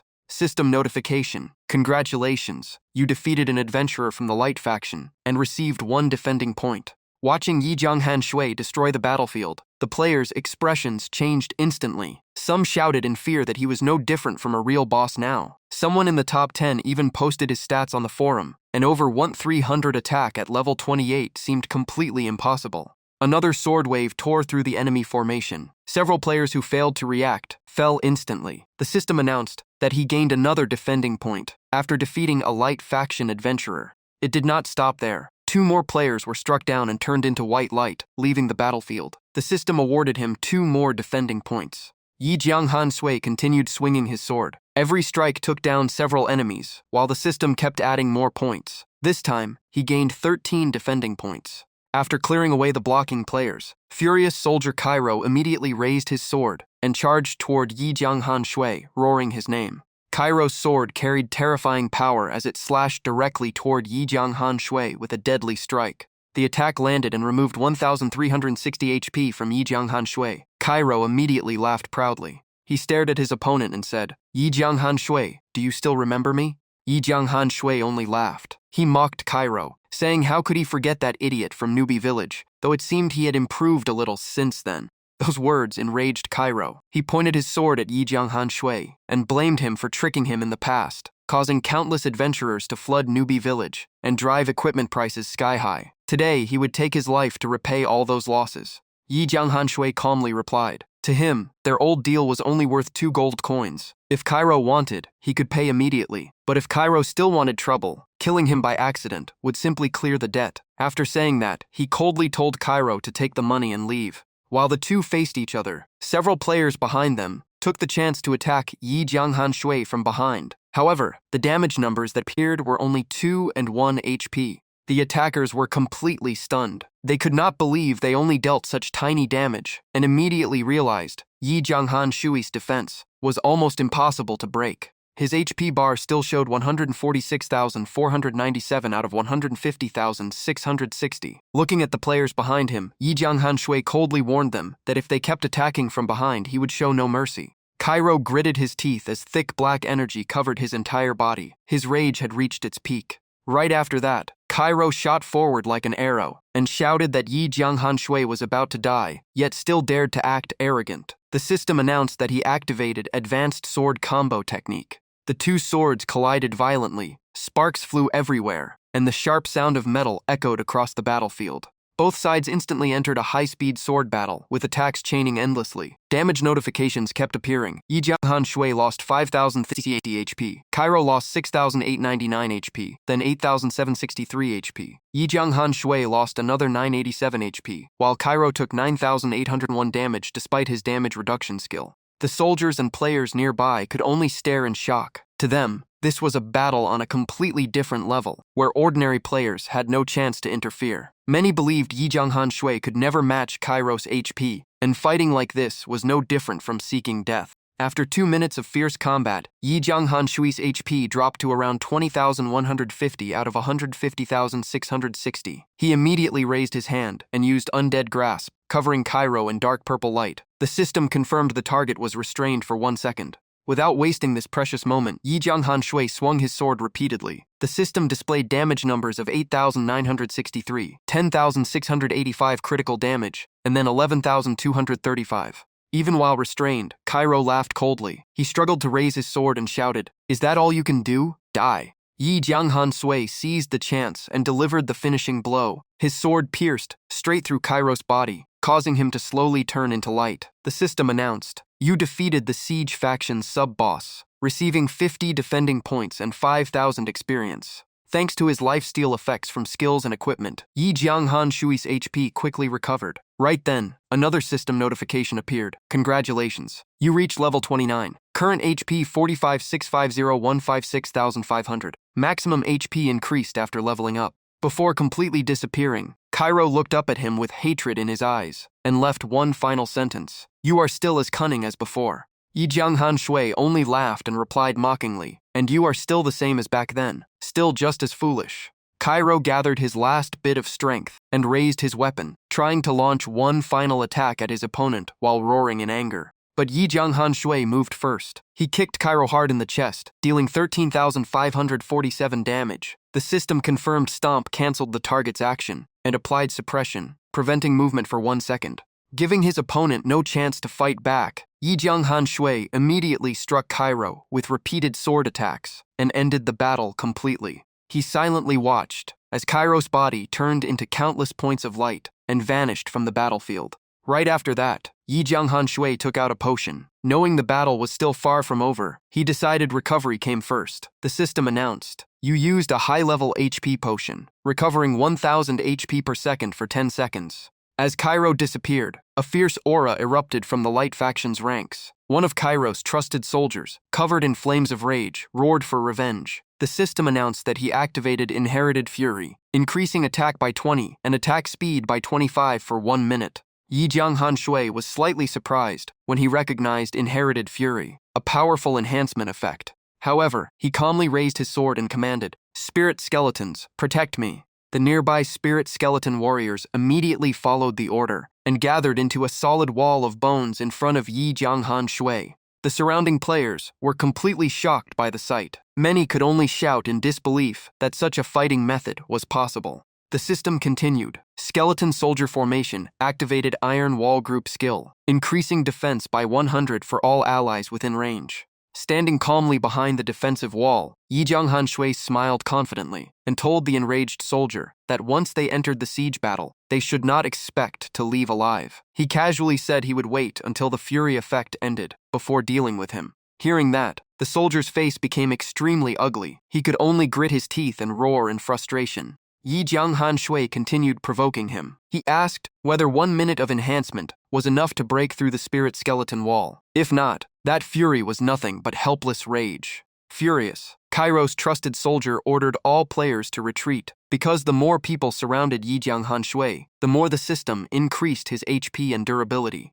The players looked at each other hesitantly, but some calculated that they should retreat first and wait until Yi Jianghan Shui weakened before rushing in for the kill. In their eyes, Yi Jianghan Shui's head was worth a fortune. Whoever took it would completely change their fate. Seeing that everyone still refused to retreat, the soldier angrily shouted and ordered them to follow immediately. Yi Jianghan Shui calmly reminded him, "Your fury effect only has about 30 seconds left."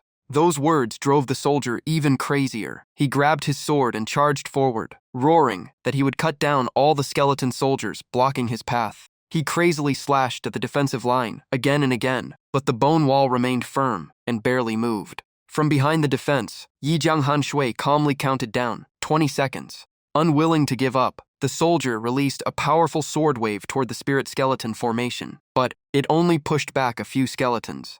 Sweat began appearing on the soldier's forehead. At that moment, Yi Jianghan Shui's calm voice sounded again. 10 seconds. His anger exploded. The soldier used all his strength to charge forward, while shouting at Yi Jianghan Shui to shut up. In response, Yi Jianghan Shui calmly said only 2 words, 1 second. The moment he finished speaking, the enemy's fury effect disappeared. Yi Jianghan Shui instantly jumped into the air and kicked him in the face. The system announced, "You used Evil Stomp, dealing 14,786 damage, interrupting the target's skill and suppressing them for 1 second.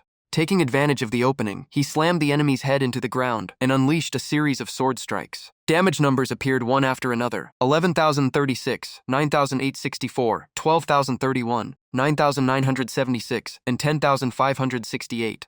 Knowing he had no chance of survival, Kairos' trusted soldier immediately changed his attitude and begged for mercy. He pleaded with Yi Jianghan Shui to spare him and even offered to erase all grudges related to Cairo. Yi Jianghan Shui remained unmoved. He coldly swung his sword and finished him off. The system announced, "Congratulations, you defeated the trusted boss of the 3rd siege wave and received 500 additional defending contribution points." Another notification appeared. "Congratulations, you defeated the level 35 silver boss and received 2,000 fame and 300,000 experience." The players watching were terrified. Even a level 35 boss had been defeated, and they could not imagine anyone capable of stopping Yi Jianghan Shui now. As the boss fell, a golden light burst out, showing that rare equipment had dropped. Many players stared greedily, but none dared to step forward and steal it, fearing Yi Jianghan Shui would wipe them out instantly. Yi Jianghan Shui only glanced at the loot and quietly stored it away. He decided to check everything after the battle, because he still needed to survive another 13 minutes to complete the mission. With that thought, he raised his sword, his eyes filled with fighting spirit, and charged toward the remaining players. Laughing loudly, he saw all of them as experience waiting to be collected. On the city wall, the undead mage silently watched everything. Seeing Yi Jianghan Shui's performance, he smiled with satisfaction and believed that when he revived one day, this disciple would become a powerhouse that shocked the entire Tianheng continent. After that, he slowly looked into the distance. The smile quickly disappeared, replaced by hatred. He gritted his teeth and muttered, "Randy, you really refuse to let go." 4 minutes later, the battlefield was thrown into chaos. The siege players began fleeing everywhere, shouting that Yi Jianghan Shui could not be killed, and the more they fought, the more experience they became for him. At that moment, a player named Autumn Wind appeared with a flaming greatsword on his shoulder. He loudly stopped everyone from running, saying retreating would only turn them into experience for others. Instead, they should stay and fight for a chance to turn things around. With a confident smile, Autumn Wind looked directly at Yi Jianghan Shui and declared that he would take his head today, even though the opponent had just reached the top of the ranking board. Yi Jianghan Shui narrowed his eyes while observing his opponent. He immediately realized this was a true expert among players. Autumn Wind's information appeared. Crimson Flame Swordsman, level 25, HP 20,700, attack 705,752, defense 350,370, with skills Flame Slash, Flame Dragon Dance, Flame God Protection, and Crimson Flame Fury. Seeing that his opponent also had a hidden class, Yi Jianghan Shui was slightly surprised. However, he calmly asked why someone with a hidden class would still target him. Autumn Wind pointed his flaming sword at him and smiled mysteriously. According to him, there was a rumor that players who already had a hidden class, but refused another hidden class, would receive an equivalent reward instead. He wanted to test it himself. After hearing that, Yi Jianghan Shui simply nodded, understanding the reason. Flames suddenly covered Autumn Wind's entire body as his aura skyrocketed. He declared that besides the reward, he also wanted to challenge a genius with an SS talent. the system announced. Autumn Wind activated Crimson Flame Fury, increasing all attributes by 50 for 20 minutes. After the effect ends, the user will lose 10 levels. Watching him activate such a risky skill, Yi Jianghan Shui highly evaluated his opponent. Although the price was extremely heavy, the explosive power during those 20 minutes was truly terrifying. Clearly, Autumn Wind had used everything he had to defeat him at all costs. Without saying another word, Autumn Wind raised his burning sword and charged forward, starting the battle. The flaming sword repeatedly struck Yi Jianghan Shui, creating sharp collision sounds. Damage notifications kept appearing. 10,578, critical 15,922, then 16,500 damage with a burning effect. The system warned that he was hit by Flame Slash, taking 10,578 damage and losing another 500 HP per second for 5 seconds. Seeing Yi Jianghan Shui being pushed back, the light faction players immediately cheered. They believed someone had finally appeared who could fight him. Everyone thought the light side still had many powerful players, and defeating Yi Jianghan Shui would end everything. After being knocked back, Yi Jianghan Shui quickly stabilized himself, and his fighting spirit ignited. He jumped from the ground and slammed down with a powerful stomp. The battlefield shook from the impact. The system announced, "You used Evil Stomp," dealing 8,537 damage to Autumn Wind and suppressing the target for 2 seconds. Autumn Wind could not hide his shock. He never expected Yi Jianghan Shui's control skill to last for 2 seconds. The moment he recovered, he activated a defensive skill. The system announced, Autumn Wind used Flame God Protection, increasing defense by 30 for 5 seconds. Yi Jianghan Shui gave him no time to rest. He immediately rushed forward and unleashed a series of rapid sword strikes, using Wild Frenzy Slash. In just moments, Autumn Wind's HP dropped rapidly, leaving even him shocked. Realizing the situation was dangerous, Autumn Wind immediately turned around and ran to create distance. But everything was already within Yi Jianghan Shui's calculation. He raised his hand and released dark energy, using Undead Grasp. The system announced that the target was restrained for 1 second and could not move. Autumn Wind shouted in panic. He could not believe Yi Jianghan Shui had so many control skills. Desperate, he called for an ally hiding among the crowd. "Tian Yu Jihua, help me. I can't hold on anymore." Right after his cry, a green light shot out from the back of the light faction and covered Autumn Wind's body. In an instant, his HP recovered by 25,880. The caster was a cold-faced female mage, holding a staff glowing with pure green light. She coldly blamed Autumn Wind for being reckless, and reminded him that holy healing had a 7-day cooldown after each use. She was Tian Yu Jihua, a holy mage with a hidden class. Seeing this scene, Yi Jianghan Shui was also surprised that another hidden class had appeared. He realized the light faction was far from simple. After being saved, Autumn Wind immediately retreated into formation and ordered all mages on the battlefield to focus their support on him. He declared that he would fight Yi Jianghan Shui until the end, and whoever dealt the final blow would be decided by luck. The light faction players quickly agreed. Nobody wanted Autumn Wind to take all the credit. Their current goal was to stop Yi Jianghan Shui from returning to the city alive at all costs.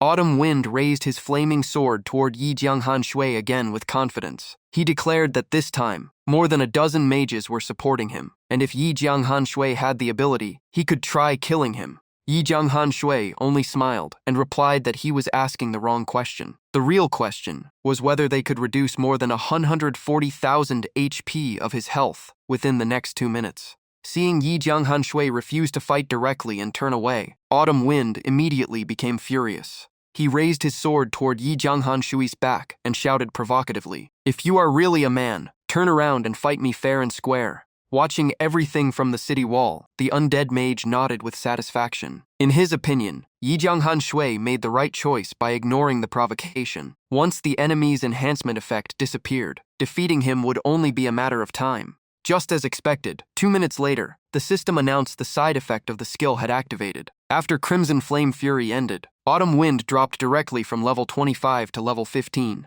Not missing this rare opportunity, Yi Jianghan Shui immediately turned around and counterattacked. His sword struck Autumn Wind before he could recover. The system announced that he defeated the target and received 10 additional defending points. Right after that, he followed up with another strike. The system recorded another 8 defending points after defeating Autumn Wind.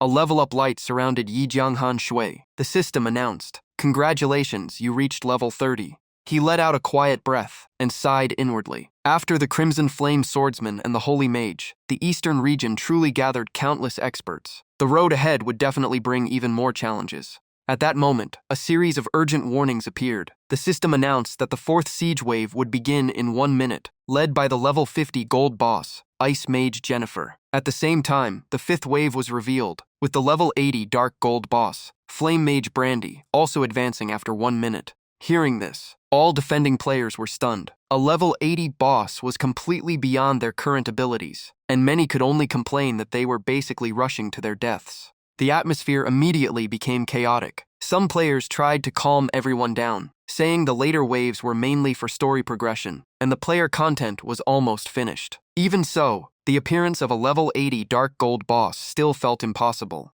On the city wall, the undead mage became serious and loudly called for Yijianghan Shui to return immediately. According to him, the next battle had already exceeded what Yijianghan Shui could participate in. Yijianghan Shui opened the defending contribution ranking. He remained in first place with 1,199 points, followed by Wu Shi Shui with 1,029 points, Lovely Flowers with 776 points, Dragon Battle Fake King with 680 points, and Fishing Master with 653 points. Looking at the rankings, he understood the next stage would no longer be a battle for players alone. Without hesitation, Yijianghan Shui turned around and ran toward the city gate. In his mind, he already had enough contribution points. Right now, survival came first, and he would wait for the right opportunity. But at that moment, a familiar laugh came from ahead. Someone was already waiting there to block his path. It was Wu Shi Shui, the second-ranked player in contribution points. He smiled confidently and said everything was happening exactly as planned. With Yijianghan Shui's current strength, normal methods could almost never defeat him.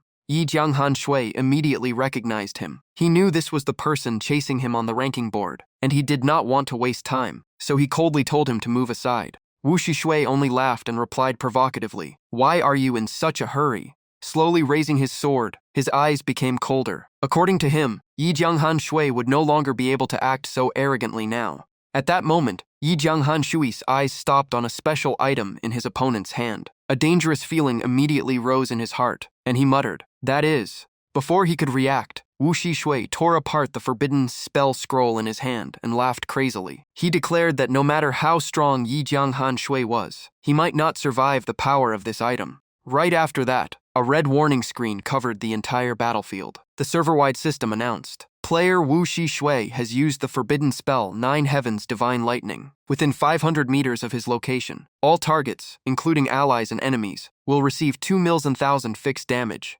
After the forbidden spell activated, massive dark purple lightning pillars continuously crashed down, covering the entire area centered around Wu Shi Shui. The defending players caught inside the range were instantly struck by lightning. Screams filled the battlefield as they turned into white light and disappeared one after another. Yijianghan Shui also could not escape the attack range. Countless lightning bolts covered his body, spreading numbness and pain throughout him. Finally, the strongest lightning strike gathered all the forbidden spell's power and crashed down, swallowing the entire area where Wu Shi Shui, the surrounding players, and Yijianghan Shui were standing. Watching the scene before him, Wu Shi Shui laughed proudly. In his eyes, the only hidden class would finally belong to him. As the smoke slowly cleared, the undead mage on the city wall calmly watched everything. The flames in his empty eye sockets flickered slightly as he mocked, "Is that all?" Slowly raising his white staff, the undead mage coldly declared that anyone who dared kill the adventurers protecting Dark City should not expect him to stand by and watch.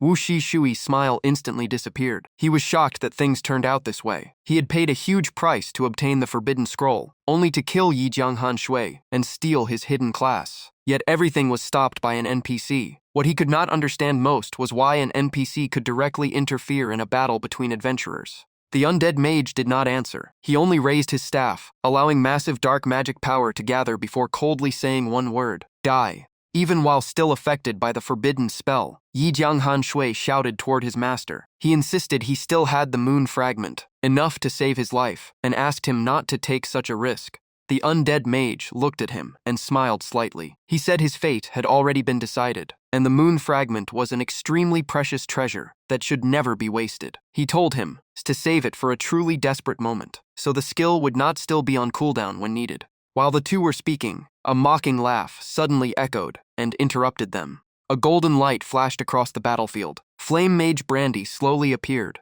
and mocked the two, saying their master and disciple reunion was so touching that it almost made him cry. Brandy's eyes quickly turned cold. He gritted his teeth and declared that the debt from the past would be repaid by both of them many times over today. The information of the new enemy immediately appeared before everyone. Flame Mage Brandy, Dark Gold Boss, level 80. Yi Jianghan Shui immediately requested to fight Brandy and asked Undead Knight Kenter to help him stop Jennifer. However, the undead mage immediately refused. He sternly ordered Yi Jianghan Shui to return to the city, find a safe place to hide, and wait for a chance to escape. This time, he demanded absolute obedience. At the same time, a temporary quest appeared. Emergency evacuation. Would the player accept it? Yi Jianghan Shui rejected it without hesitation. He told his master that Brandy had always hunted them down. If they ran today, they would never have peace in the future. Instead, they should use this chance to join forces and eliminate him once and for all. Hearing that, the undead mage silently stared at Yi Jianghan Shui with a complicated expression.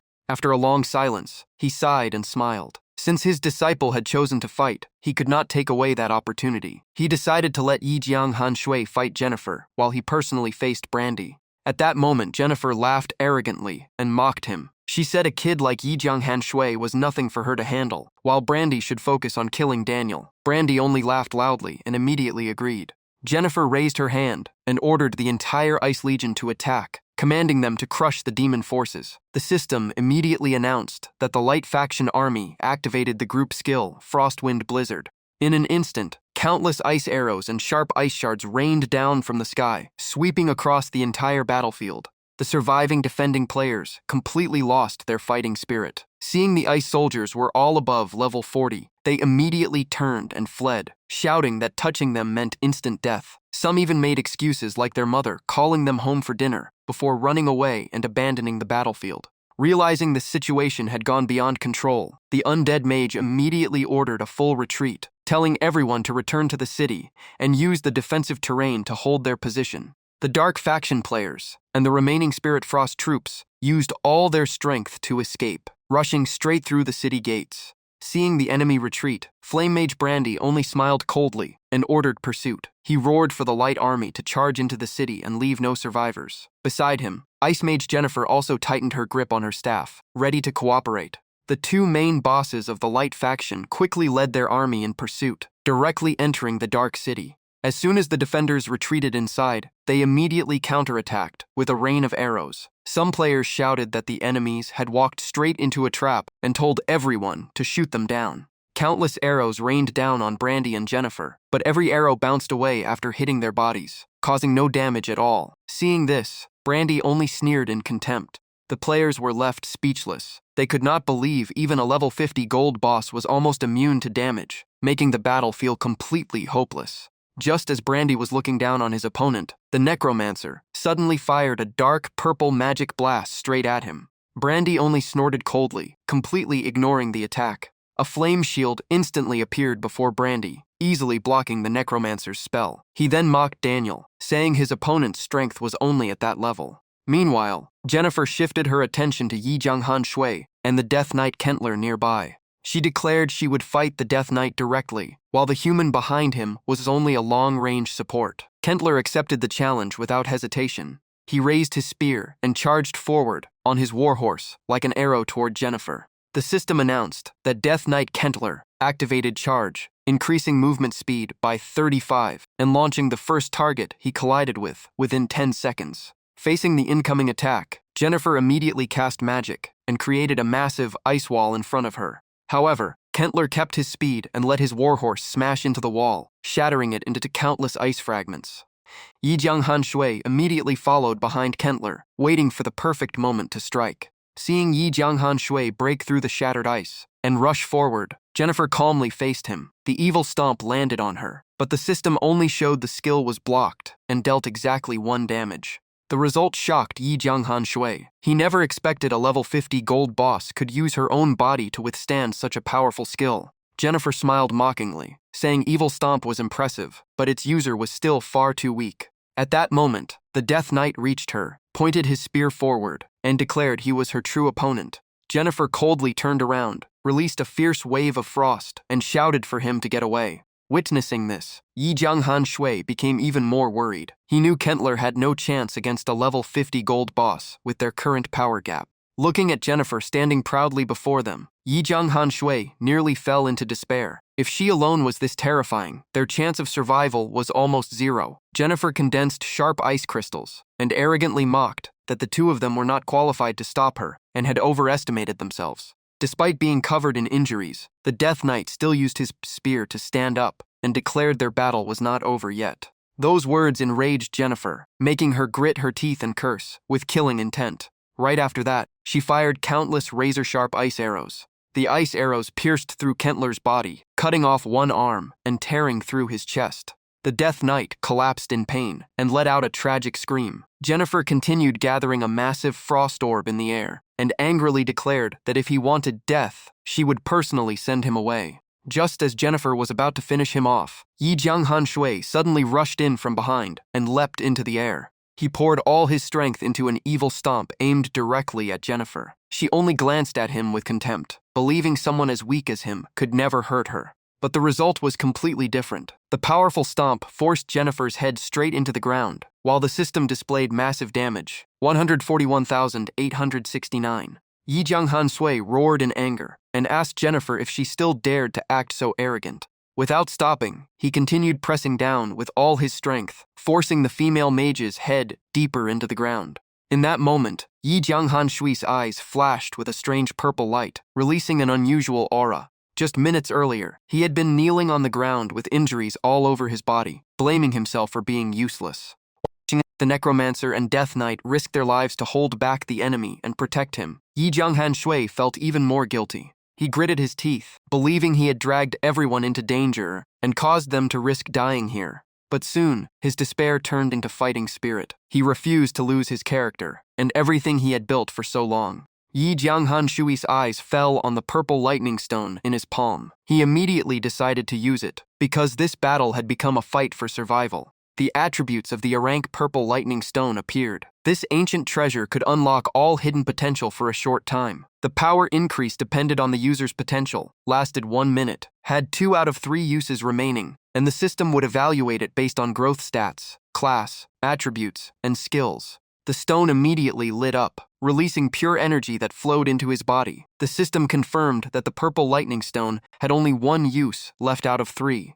A purple aura surrounded Yi Jianghan Shui's entire body. He raised his head and roared as the system announced his hidden potential was fully activated, increasing all attributes by 100 for 1 minute. Seeing Yi Jianghan Shui's power explode, the Light faction players were terrified. No one understood what item he used to gain such an unbelievable boost. Even Jennifer was shocked. She could not accept that the person she had treated like an ant suddenly became this powerful. The system recorded Yi Jianghan Shui's evil stomp, dealing 141,869 critical damage to Jennifer and activating ultimate suppression, completely freezing her for 10 seconds. Taking the chance, Yi Jianghan Shui unleashed a barrage of sword strikes. Critical damage numbers appeared one after another: 96,451, 108,057, 127, while 775, and 108,733. Even heavily injured, Death Knight Kentler was stunned by Yi Jianghan Shui's explosive power, silently marveling that this young man always created impossible miracles. Yi Jianghan Shui immediately shouted, ordering Kentler to join the attack. Without hesitation, Kentler used his remaining strength, threw his spear toward Jennifer, and answered with determination. The spear carried all of Kentler's fighting spirit and pierced straight through Jennifer's chest, dealing another 96,801 damage. For the first time, the female mage felt real pain and despair. In panic, Jennifer could only call out to Brandy, desperately begging him to save her. While still fighting the necromancer Daniel, Brandy suddenly heard Jennifer's cry for help. He was shocked, never expecting the weak kid he looked down on could push a level 50 gold boss into a desperate situation so quickly. Without wasting another second, Brandy raised his staff and summoned a devastating light tornado. He shouted, ordering everyone in front of him to move aside. The tornado rushed toward Yi Jianghan Shui with terrifying power. At the same time, the system announced Daniel's suppression state was removed because Brandy had changed targets. After escaping control, Jennifer immediately retreated and sighed in relief, believing she had been saved. But at that moment, a massive purple mist suddenly appeared from nowhere and covered her entire body. The system confirmed Yi Jianghan Shui activated the enhanced version of Necromancer's Grasp, trapping Jennifer in eternal binding for 3 seconds. Purple chains wrapped around her completely, while he shouted at Brandy to save his teammate if he had the ability. Jennifer's eyes widened in horror. She could only scream in despair as her final hope disappeared. A devastating finishing blow struck down, displaying 147,000 damage. Jennifer, the level 50 gold boss, was swallowed by dark flames and vanished completely with a final scream. Yi Jianghan Shui swung his sword once more at the empty space where Jennifer disappeared and declared that the enemy had been defeated. The system immediately announced victory. After the finishing blow dealt 314,587 damage, the entire server confirmed Yi Jianghan Shui had defeated the level 50 gold boss Jennifer. He received 3 levels, 2,500 reputation points, and as the first player in the server to defeat a gold boss, he gained another 5,000 reputation points, 30 free attribute points, and the rare skill Observer's Eye. Golden light surrounded Yi Jianghan Shui's body, as the system announced his level had increased to LV33. The system then asked if he wanted to announce this achievement across Eternal Continent. Accepting would grant another 10,000 reputation points, and Yi Jianghan Shui immediately chose yes. The announcement echoed across Eternal Continent 3 times. Every player learned that Yi Jianghan Shui from the Eastern region became the first person on the entire server to defeat a gold boss. The light faction players immediately burst into discussion. Everyone wondered what item helped Yi Jianghan Shui reverse the battle, and speculated about the incredible loot dropped by a level 50 gold boss. Looking at the glowing rewards left behind after Jennifer's death, Yi Jianghan Shui decided to store everything first and check them after the siege battle ended. Watching Jennifer die before his eyes, Brandy's eyes turned red with rage. He roared with killing intent, swearing to slaughter everyone here. Brandy raised his staff, causing golden flames to swirl around his body. The system announced he activated flame armor, creating a fire shield that absorbed damage equal to 25 of his maximum HP and blocked all physical attacks. Seeing the purple lightning stone still had time left, Yi Jianghan Shui decided to use every remaining second to keep attacking. He rushed forward and swung his sword at Brandy repeatedly, but every strike only created sharp sounds, like hitting a steel wall. The system then announced the purple lightning stone effect had only 17 seconds remaining. Yi Jianghan Shui was shocked. Even with his enhanced power, he was still completely helpless against Brandy's defense. Behind him, Daniel gasped for breath and urgently told him to retreat, saying they still were not strong enough to fight Brandy. Yi Jianghan Shui immediately turned and asked about his master's condition.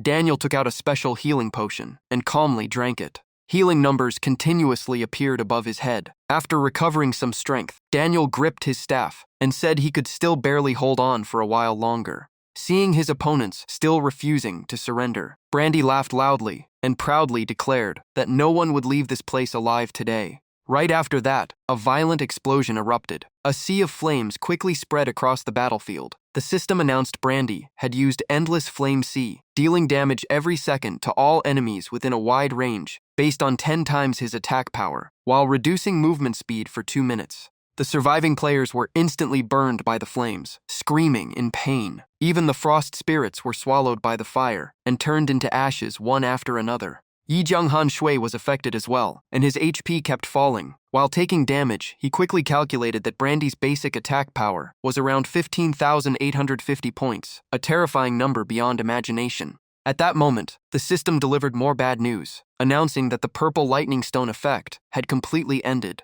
He immediately drank a high-level healing potion and understood that even with doubled attributes, he still could not match Brandy. The purple lightning stone had also entered cooldown and could not be used again. Daniel turned around and firmly told Yi Jianghan Shui and Kentler to leave the flame area immediately, while he would stay behind to hold Brandy back. But Yi Jianghan Shui refused. He wanted to stay with his master and find a chance to counterattack, making Daniel angrily shout at him. Brandy sneered and interrupted their conversation, mocking their master and disciple bond as nothing more than a ridiculous performance. As soon as he finished speaking, he released a terrifying wave of flames and roared that he would send them all to hell. The raging fire instantly swept toward the 3 of them. At the critical moment, Death Knight Kentler charged forward without hesitation. He used his own body to protect the 2 behind him, but the terrifying flames immediately engulfed him, dealing massive damage of 87,180. Seeing this scene, Daniel cried out Kentler's name in pain. Even as his body slowly disappeared, Kentler turned back to Yijianghan Shui and placed his hope in him, saying he must shine in eternal world and never fall here. Yijianghan Shui desperately called Kentler's name, but Daniel grabbed his shoulder and urged him to leave immediately. Using his last bit of strength, Daniel pulled Yijianghan Shui away from the burning sea of flames behind them. Once they escaped the danger zone, he gently pushed Yijianghan Shui aside. His voice showed exhaustion, but he remained calm. Yijianghan Shui quickly took out the purple lightning stone, with one remaining use, and asked, hopefully, if his master could use this treasure. Daniel slowly closed his eyes and sadly answered that he was already a necromancer and no longer a normal living being, so the item had no effect on him. At that moment, Brandy slowly walked out of the flames, raised his staff, and laughed, asking how long the two of them could keep running. A giant flaming demon face appeared in the sky, screaming as it rushed straight toward the two masters and disciples. Daniel immediately raised his hand and cast magic, creating a blue light to block the attack. The two forces collided violently, creating a massive explosion that shook the ground and sent rocks flying across the battlefield. The shockwave threw Yijianghan Shui away, causing him to crash painfully onto the ground. Brandy laughed triumphantly, saying if Daniel had not been weakened by the forbidden curse earlier, he might have lasted a little longer. But now, all he could do was wait for death. Daniel only coughed a few times before shouting at him to shut up. Seeing the situation become more hopeless, Yijianghan Shui wondered if everything was truly over. He forced himself to stand, opened his inventory, and began checking every item, hoping to find something that could turn the battle around. Suddenly, his eyes lit up when he discovered an important item he had not used yet. It was the skill book obtained after defeating Jennifer. The description revealed it was an S-rank passive skill called Observer's Eye, capable of gathering information, analyzing strengths and weaknesses, and even discovering fatal weak points, as long as the target was not more than 50 levels above the user. After reading the description, Yijianghan Shui realized this skill far surpassed basic detection. He immediately learned it, and the system confirmed Observer's Eye had been successfully acquired. His eyes flashed with a strange purple glow as he activated his new skill. The first target he observed was Brandy. All of Brandy's information immediately appeared. He was a level 80 Dark Gold boss with 10 million HP, terrifying attack and defense stats, and powerful fire skills like Hell Fireball, Destructive Flame Tornado, Immortal Flame Shield, and Endless Flame Sea. The system also revealed Brandy was once a famous spirit rank mage, but his realm declined after a major incident. With his lifespan nearly exhausted, he hunted necromancers in hopes of using the Holy Church's ritual to extend his life. Looking at the massive attribute panel with 10 million HP, Yijianghan Shui was stunned. At that moment, Observer's Eye triggered another notification, revealing it had discovered the enemy's weakness. The information was simple. Due to his extremely old age, Brandy's physical strength was incredibly weak. This discovery immediately gave Yijianghan Shui a chance to win. He quickly stood up and shouted to Daniel that they must not fight Brandy directly anymore. If they could only prolong the battle, Brandy would eventually reveal his weakness. Hearing the plan, Daniel was briefly surprised before quickly understanding his disciple's intention. Without hesitation, Daniel raised his staff and ordered all surviving Frost Spirit soldiers in the city to gather and follow his command.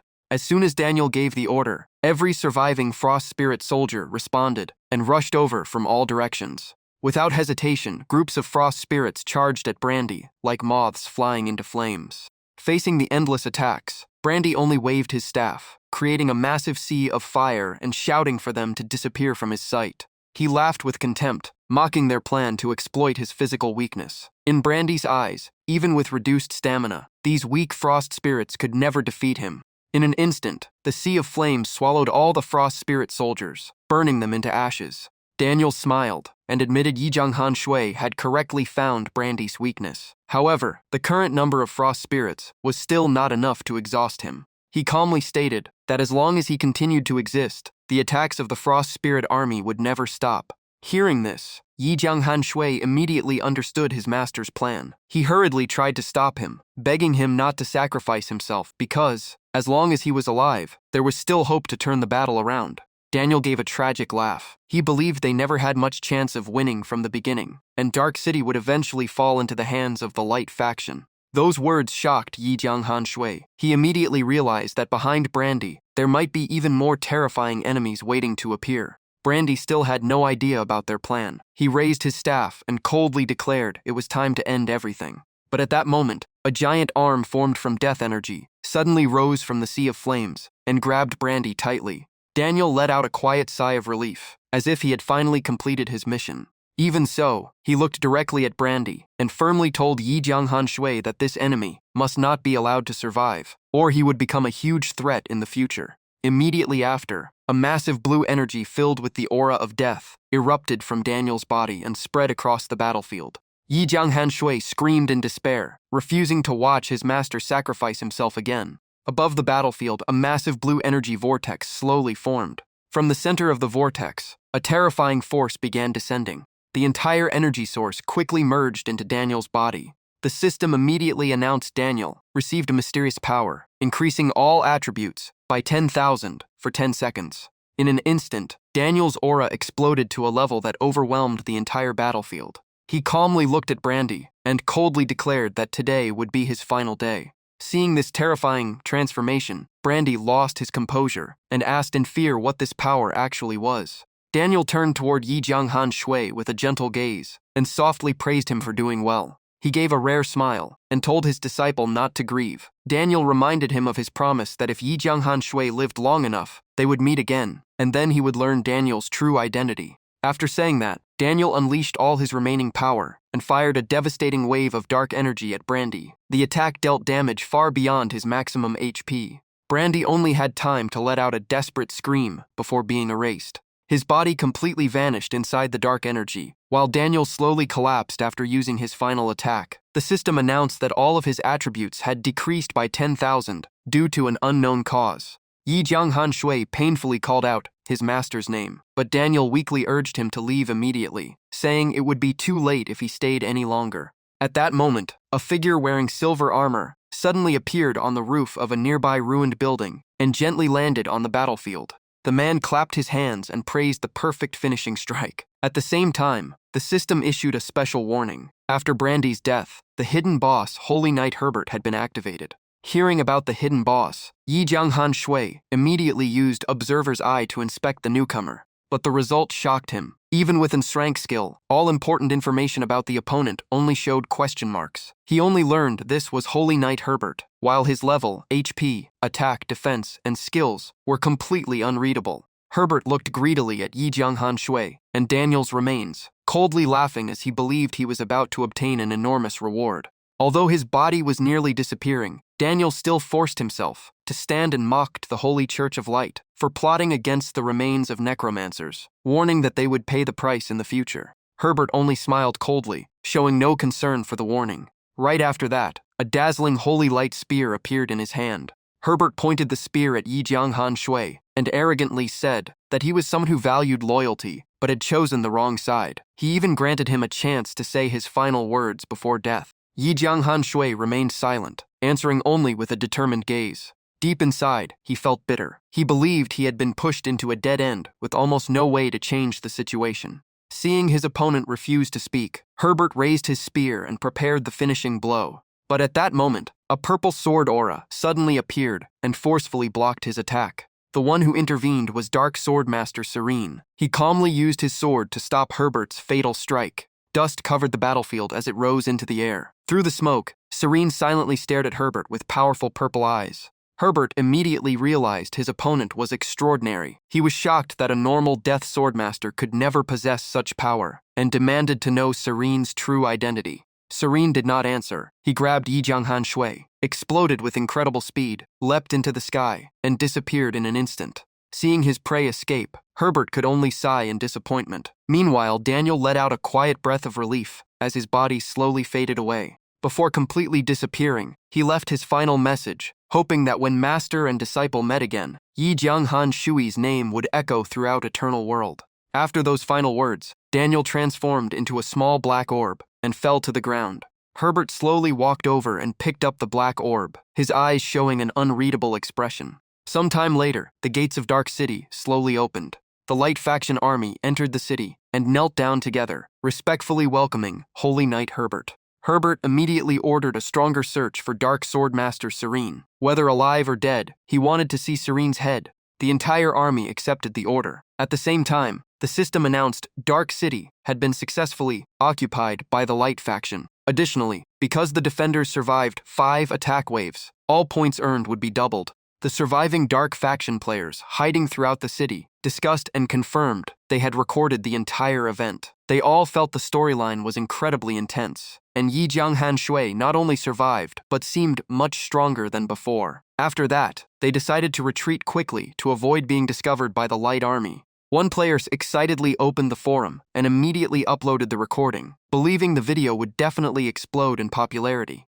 Saren, the Death Swordmaster, shot forward like a shadow, moving so fast that he was almost impossible to see. In an instant, he brought Yi Jianghan Shui to a deserted area and gently placed him down. Saren explained that Daniel had sent him a letter, asking him to save Yi Jianghan Shui at the most critical moment, so he had secretly waited near Dark City for the right chance to act. Yi Jianghan Shui immediately stared at Saren and asked with a trembling voice, filled with blame, if that was true, why did he abandon Daniel? Saren only sighed with regret. He explained that Daniel had used heavenly phenomenon summoning, the strongest technique of a necromancer. After using it, the body would completely lose the ability to move, and death would only be a matter of time. But that was not all. Hearing this, Yi Jianghan Shui was shocked and quickly asked what else there was. Saren calmly explained that the remains of a great necromancer like Daniel were an extremely important target for the Holy Church of Light. If he tried to escape with both of them, Herbert would definitely launch a pursuit across the entire continent. In that case, not only would he fail to save anyone, but even he would struggle to survive. Herbert alone was not the biggest threat, but Dark City still had many powerful figures secretly hiding there. Yi Jianghan Shui was deeply shocked. He realized many forces were targeting Daniel, and his master's true identity was far more mysterious than he imagined. Saren took out an ancient scroll and became serious. He declared that from today onward, he would become Yi Jianghan Shui's new teacher. His performance in the previous battle satisfied him greatly, but before becoming his disciple, Yi Jianghan Shui had to complete his trial. At that moment, the system interface appeared with a confirmation window, asking if Yi Jianghan Shui accepted the ancient treasure hunting quest given by Death Swordmaster Saren. Without hesitation, he accepted the scroll and agreed. He still remembered Daniel's words that if he lived long enough, they would meet again in the future. Therefore, his current goal was to become stronger, uncover all secrets of Eternal Continent, and discover Daniel's true identity. The system immediately announced the quest details. This was a Brank Ancient Treasure Search quest. Saren had hidden a secret treasure at the end of the map, and the player had to find and excavate it. The reward was becoming Saren's official disciple, while failure would cost 10 gold coins. Seeing such a light penalty, Yi Jianghan Shui became cautious, realizing this quest was definitely not as simple as it looked. After giving the quest, Saren's figure slowly faded into the void, leaving only his voice telling Yi Jianghan Shui to hurry forward. He believed this trial could not stop him. Yi Jianghan Shui nodded and firmly accepted. Next, the system began summarizing the completed siege event. Although the main quest to defend Dark City failed, Yi Jianghan Shui's outstanding contribution earned him 1,000,000 EXP and a rare dark gold equipment. The Troublemaker quest was also completed, granting another 500,000 EXP, a black scale gold bracelet, and the title Dark Controller, which also received enhanced attributes. Finally, as the #1 defender ranking player, he gained another 1,500,000 EXP and the chance to join the Dark faction and change into the hidden class Death Swordmaster. The system then issued a special announcement. Because Yi Jianghan Shui had joined the Dark faction and possessed the unique hidden class Dark Swordmaster, he could exchange the Death Swordmaster class change reward for another reward of equal value, or choose to change his current class. However, the system emphasized that Dark Swordmaster was considered rarer than Death Swordmaster, so he needed to think carefully before deciding. Looking at the countless notifications appearing before him, Yi Jianghan Shui felt that although the siege battle ended in failure, the rewards he gained were absolutely worth it. Level Up light once again surrounded his body, followed by the familiar announcement that his level had increased to LV36. But his joy did not last long before a server-wide warning suddenly appeared. The system announced that Yi Jianghan Shui, a player from the eastern region, had officially betrayed the Light faction and appeared openly in Dark City. Therefore, all leaders of the Light faction issued a bounty order. Anyone who defeated him would receive an extremely rare item, a unique hidden class, and an rank rare skill. After reading the announcement, Yi Jianghan Shui could only smile helplessly. The thing he feared most had finally happened. Immediately after, the system repeated the bounty announcement with the same content, making sure every player remembered that Yi Jianghan Shui had become the hunted target of the entire Light faction. As soon as the announcement was released, the world chat exploded. Light faction players were extremely excited by the huge rewards. Some declared Yi Jianghan Shui would be captured sooner or later, while some guilds immediately gathered forces to hunt him down, and even offered a 100,000 gold bounty for his death. Yi Jianghan Shui only shook his head in exhaustion. He thought defeating Brandy would finally bring peace, but now another holy night appeared, along with a bounty reward tempting enough to make the entire server chase him. Clenching his fist, he silently swore that if he met Herbert again, he would personally kill him. After calming down, Yi Jianghan Shui decided to put the bounty issue aside and check all his loot first. To face the challenges ahead, he needed to strengthen himself, starting with the equipment dropped by Cairo. The first item was the Silver Brave Boots, with 3,035 defense, 2,500 HP, and 12 movement speed. It required level 35 to equip. Next was the Silver Brave Ring, providing 3,040 attack, 2,000 HP, and 10 additional damage. It also required level 35. According to its description, this ring was originally only given to high-ranking generals of Sky Sea Town and represented status and power. Finally, there was the Silver Brave Sword with 12,014 attack, 15 damage, and 15 attack speed. This was the sword Cairo had always treated as his greatest treasure. After checking everything, Yi Jianghan Sui was quite satisfied. Although they were not top-tier equipment, they were still good enough to make him stronger at this stage. Thinking of Cairo, he silently believed that his enemy could finally rest. After considering his options, he immediately equipped the new boots. The Brave Sword and Brave Ring were weaker than his current equipment, so he decided to keep them for later use or sell them for money. After finishing the loot check from Cairo, Yi Jianghan Shui moved on to the rewards from the siege event to see what else he gained. Next, a ring glowing with soft blue light appeared before him. It was the Dark Gold Wind Guardian Ring, with 16,018 attack, 15,000 HP, and 30 additional attack power. The equipment also came with the special skill Wind Guardian. According to the description, the ring contained a pure wind crystal and ancient magic runes carved by a great mage, giving it this unique ability. Wind Guardian was a crank passive skill. It summoned wind elemental power to create an invisible shield, reducing the next damage received by 20 points, with a cooldown of 5 minutes. Yi Jianghan Shui immediately became excited. In his opinion, this was one of the strongest pieces of equipment he had ever owned. Its attack alone was equal to the gold rank Cold Cloud Sword, and it also provided an extremely useful passive skill. Without hesitation, he replaced his old Necromancer ring with the Wind Guardian ring and continued checking the bracelet reward. The next item was the gold rank Black Scale Bracelet. It provided 5,060 defense, 3,000 HP, and increased maximum health by 20. According to the description, it was made from the tough scales of a black scale monster, making it both durable and comfortable to wear. Yi Jianghan Shui immediately knew it was far better than his current equipment.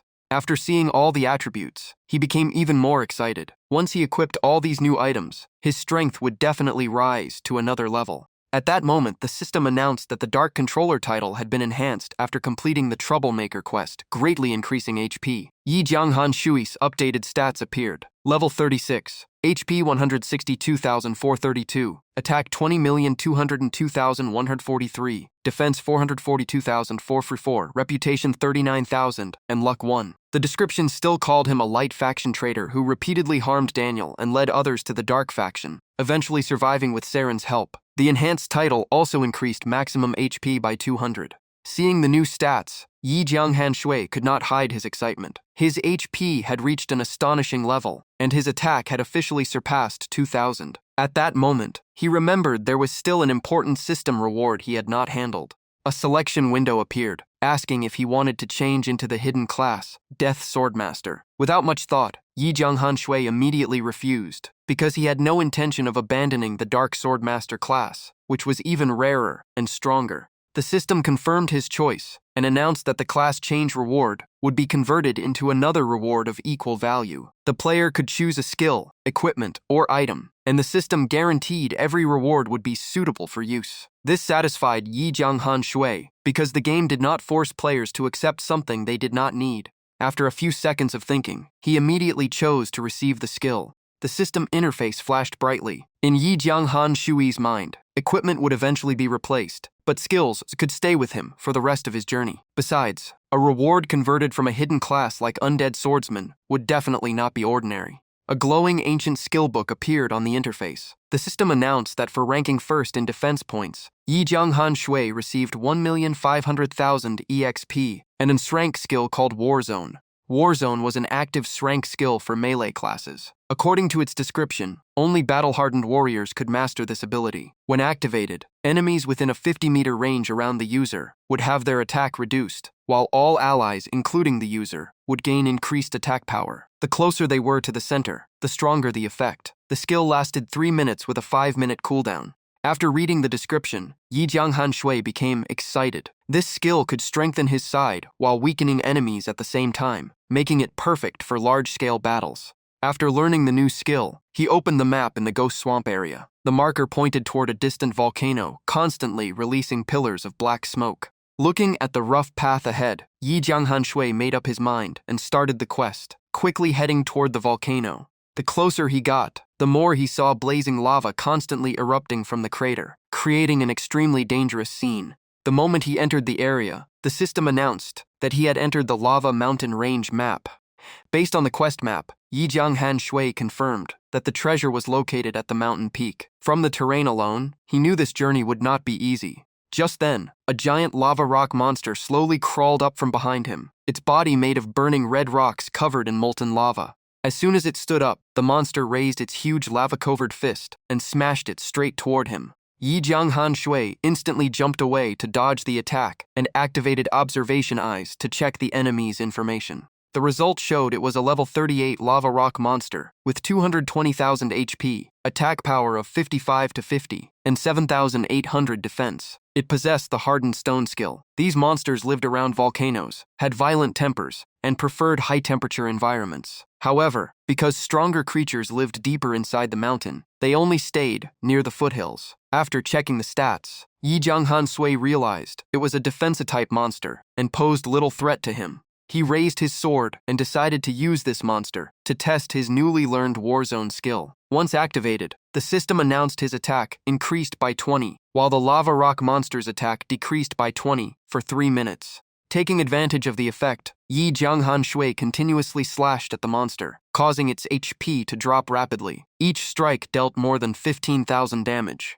Under pressure, the lava rock monster's eyes glowed bright red. It curled up and transformed its entire body into an incredibly tough giant stone. The system explained that hardened stone reduced the monster's attack by 20 but increased its defense by 30 for 2 minutes. Seeing the monster only focus on defense, Yi Jianghan Shui laughed and mocked it. To him, standing still and taking hits was no different from turning itself into a training target. After about a minute of fighting, he gathered all his strength and delivered the finishing slash, completely crushing the monster's stone body. The system confirmed the target was defeated and rewarded him with 2,500 EXP. Looking at the broken stones beneath his feet, Yi Jianghan Shui calculated that the EXP was decent, but he still needed around 1.2 million more to level up. Farming these monsters would require killing nearly 480 of them, which would waste too much time, so he decided to continue deeper into the mountain. Leaving the area behind, Yi Jianghan Shui continued climbing the mountain slope.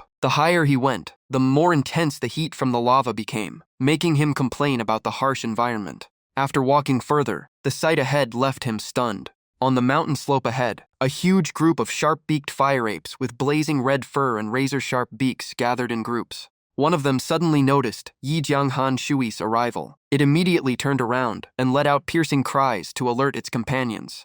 The system displayed the information. Sharp-beaked fire apes were level 40 normal monsters with 280,000 HP, attack power of 100,080, and defense of 424460. They possessed 2 skills, Crazy Taunt and Chain Rock Throw. These creatures lived in extreme heat environments, were incredibly agile and aggressive, and were famous for provoking and humiliating enemies, making them one of the most annoying monster species in the Tianheng continent. After reading the description, Yi Jianghan Shui could only laugh helplessly. He never expected a monster that's specialized in mocking enemies to exist in the game. The first ape immediately pointed at him and shouted to the whole group in a strange language everyone could understand. A human had just barged in. In just moments, the entire group surrounded Yi Jianghan Shui and started mocking him. One complained about his ugly appearance, while another laughed at his name. The sharp-beaked fire apes laughed louder and kept insulting him, saying he looked weak and useless. They even suspected he only survived by hiding behind the lava rock monster.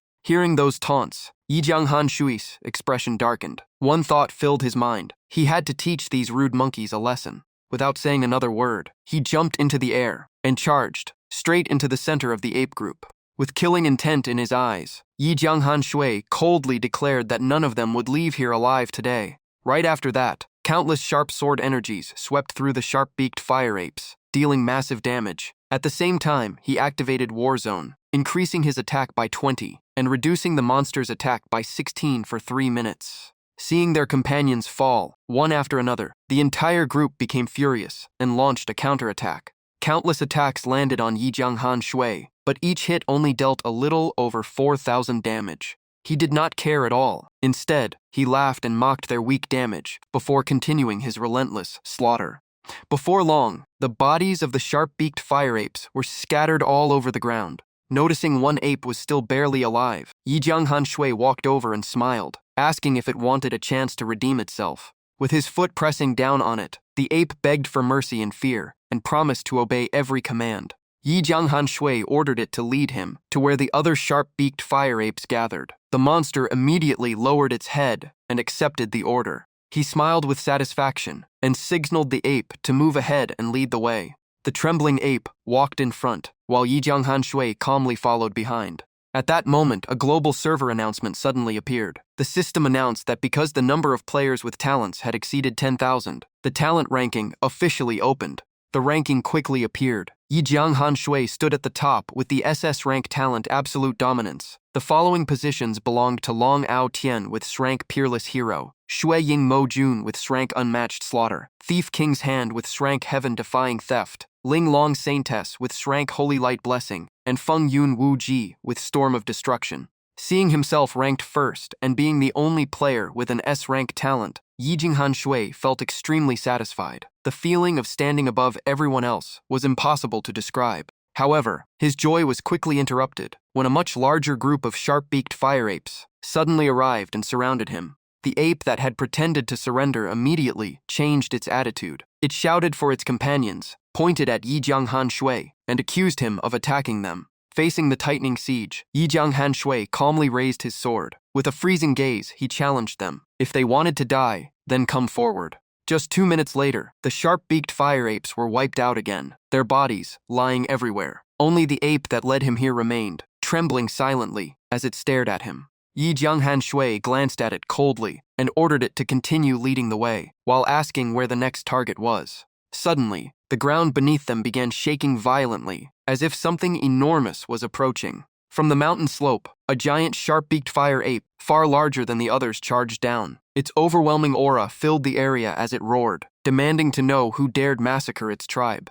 After landing firmly, it faced Yi Jianghan Shui directly. At that moment, the boss information immediately appeared. This was the sharp-beaked fire ape king, a level 42 golden boss with 2,000 HP, 16,000 and 1,800 attack, 88,050 defense, and 3 skills: Destructive Rock Throw, Lava Fist, and Ultimate Taunt. According to the description, every 3 years the apes held a verbal battle. The best trash talker became their leader, gaining full authority and living a luxurious life with the most beautiful female apes. Seeing another golden boss appear, Yi Jianghan Shui was surprised. Although his attack power had improved greatly, his HP and defense were still far below a boss of the same level. His previous victory against Jennifer in Dark City was mainly thanks to the double attribute boost from the Purple Lightning Stone. That trump card only had one use left, so he could not waste it on this battle. The ape that led the way became excited when its king appeared. It pointed at Yi Jianghan Shui and shouted that he was targeting the entire tribe.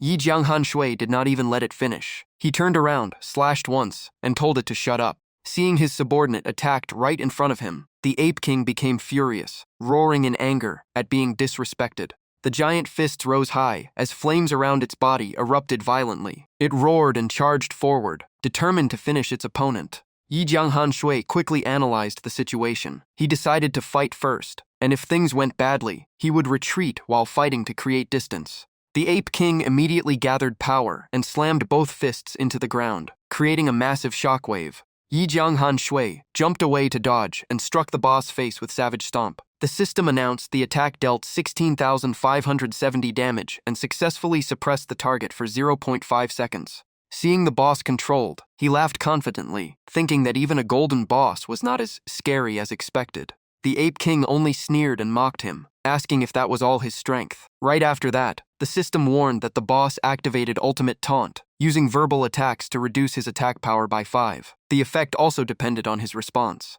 Yi Jianghan Shui was stunned and wondered if this game had actually turned verbal battles into real skills with effects. Instead of being afraid, he became interested. While charging forward with his sword, he deliberately praised the Ape King, saying that under its invincible protection, the entire ape tribe would surely live in peace and happiness forever. Those seemingly flattering words made the Ape King furious. The system confirmed the verbal attack succeeded, reducing the boss defense by 10. The corner of his mouth lifted slightly. It seemed those words had hit the opponent's weakness and created a powerful effect. Taking this rare opportunity, he immediately swung his sword and attacked the boss. The Ape King still looked down on him. It laughed coldly and mocked that the attack was nothing more than a scratch, even insulting his weak strength as a result of poor vitality. The system announced that Ultimate Taunt took effect again, reducing Yi Jianghan Shui's attack by another 10. Hearing this, he cursed the system internally, wondering why such cheap provocation could affect him. He pointed at the Ape King and laughed without mercy, saying that with a face as ugly as a demon, no female ape would ever want to approach him. Those words instantly drove the Ape King insane. It roared toward the sky. The system announced the verbal attack achieved a powerful effect, reducing the boss defense by 20, while increasing Yi Jianghan Shui's attack by 10 and attack speed by 10. Losing all rationality, the Ape King turned into a whirlwind and charged directly at him. Seeing the massive fist approaching, Yi Jianghan Shui knew he could not dodge in time. He immediately activated the gentle wind protection effect from his equipment. The system confirmed the next attack would have its damage reduced by 20. The fist still struck him. The system displayed over 30,000 damage, causing his HP to drop sharply. Even after taking the full hit, Yi Jianghan Shui calmly calculated that the damage was still within his limit. He raised his head and continued mocking the opponent, calling its strength too weak and telling it to go drink more milk.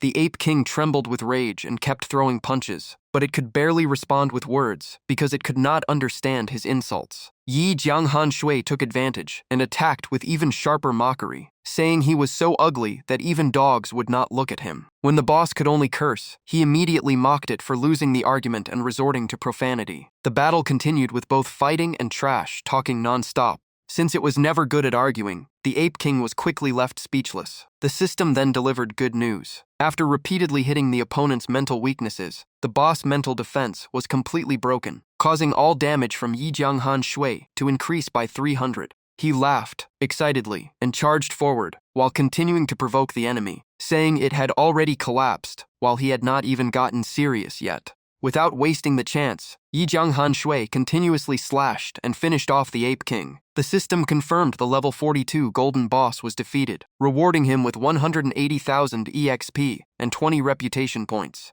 Right after that, the system sent another special announcement. Thanks to his overwhelming victory in the verbal battle against the sharp-beaked Fire Ape King, he obtained a hidden title called Taunt King, replacing the previous king. The detailed title information also appeared. When equipped, every mocking statement would deal an additional 10 damage to the target, but it could also provoke enemies and increase their attack power by 10. After hearing this, Yi Jianghan Shui was extremely satisfied. He commented that this title was not very useful in normal battles, but it was incredibly powerful for verbal fights and mocking others. However, for now he decided to keep using the Dark Controller title for the extra HP. The system continued announcing that he had reached level 37. Standing before the fallen boss, Yi Jianghan Shui looked at the dropped loot with anticipation, eager to see what valuable item a golden boss would leave behind. Where the Ape King disappeared, two glowing pieces of equipment appeared, the Golden Flame Helmet and the Golden Flame Halberd.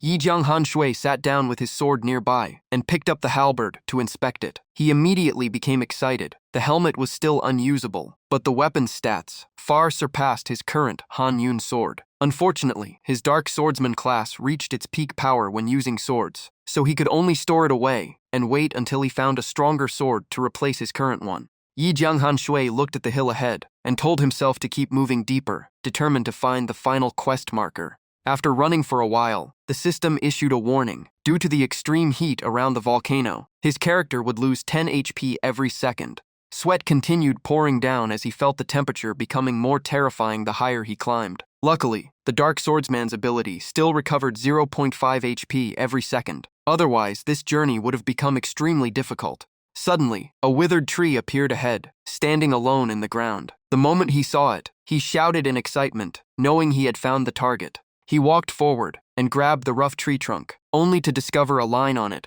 showing the lowest white-grade quality. His excitement instantly turned into disappointment. He thought he was about to find a rare treasure, but the ending point of the quest was only a rotten tree placed by the system. Losing all interest, Yi Jianghan Shui turned around and prepared to leave, planning to return and finish the quest. But at that moment, his pupils turned black. A stream of dark energy from the necklace around his neck slowly spread across his face and covered his entire body. Black flames erupted around him, leaving Yi Jianghan Shui shocked. He wondered if the hidden power of the Dark Swordsman was about to awaken. At the same time, the system announced that he had sensed an aura with the same nature as his own, located about 500 meters away. He immediately looked toward the source of the aura and guessed that only a special treasure or a huge secret could release such a similar feeling. Without hesitation, he changed direction and moved toward the signal. However, the system reported the distance had increased to 505 meters, proving he had gone the wrong way.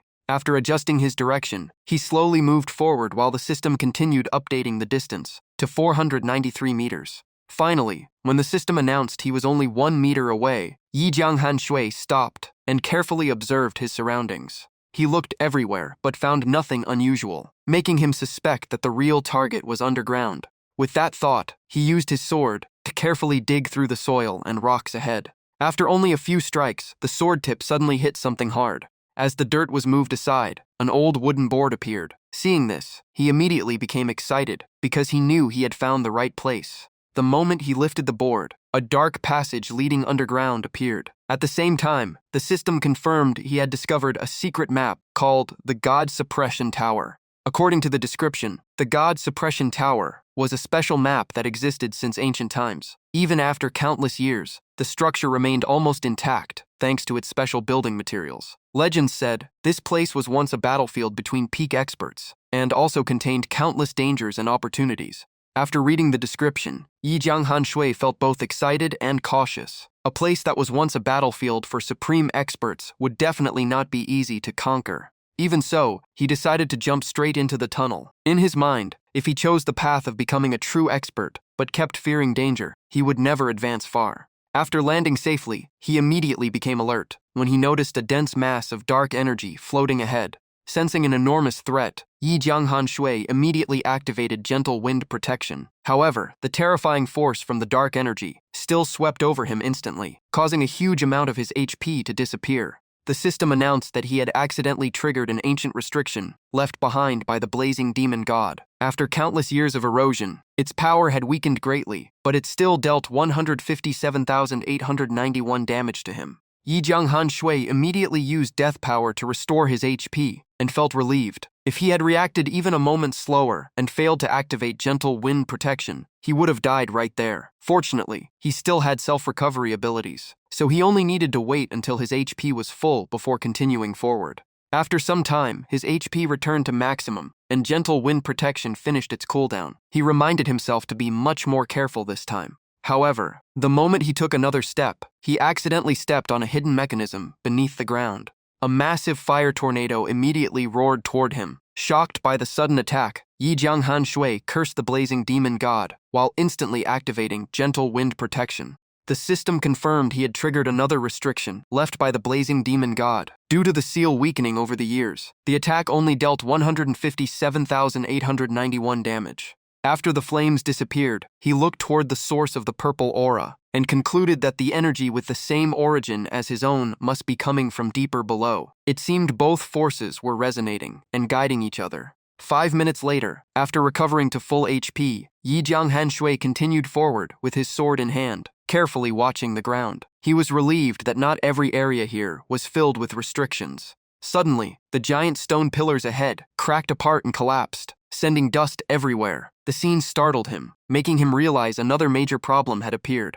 After half an hour of difficult progress, he finally reached the staircase leading to the lower floor and let out a sigh of relief. But just as he was about to continue, an invisible barrier suddenly blocked his path, forcing him to stop in surprise. Reaching out to touch the space ahead, he realized an invisible wall existed here, preventing him from moving forward. He immediately drew his sword and repeatedly attacked the wall, but every strike was completely useless. Observing the surroundings, Yi Jianghan Shui guessed there must be a hidden mechanism here that he had not discovered yet. At that moment, the moon fragment obtained from the undead mage, Daniel, suddenly emitted silver light and slowly floated in front of him. The moon fragment gently passed through the invisible wall. Seeing this, he reached his hand forward and was shocked to find that he could also pass through the barrier. Holding the moon fragment again, he guessed that this barrier was likely created by the fragment's former owner, which was why the item could open the path. Standing at a higher position, Yi Jianghan Shui looked down at countless battle marks and cracks below, sensing that an unbelievably fierce war had once taken place here.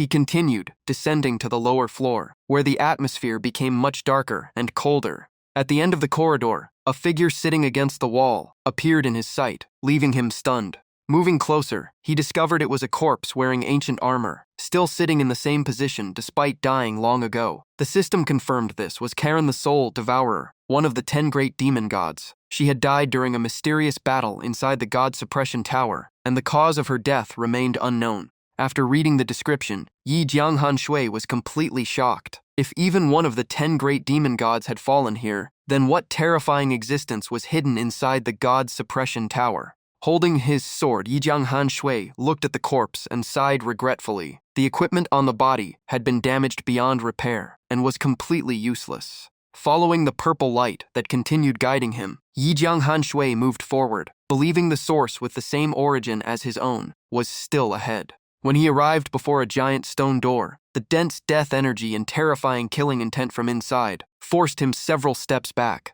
The sight before him made him widen his eyes in shock. Behind the door was a dark room filled with countless skeletons, covering the ground, like evidence of a brutal massacre. Tightening his grip on his sword, Yi Jianghan Shui stayed alert and slowly stepped inside. Looking at the bodies scattered everywhere, he was speechless, unable to understand what terrifying event had happened here. Sweat appeared on his forehead as he realized many powerful experts had died in this place. Only now did he truly understand that the God Suppression Tower was far more dangerous than he imagined.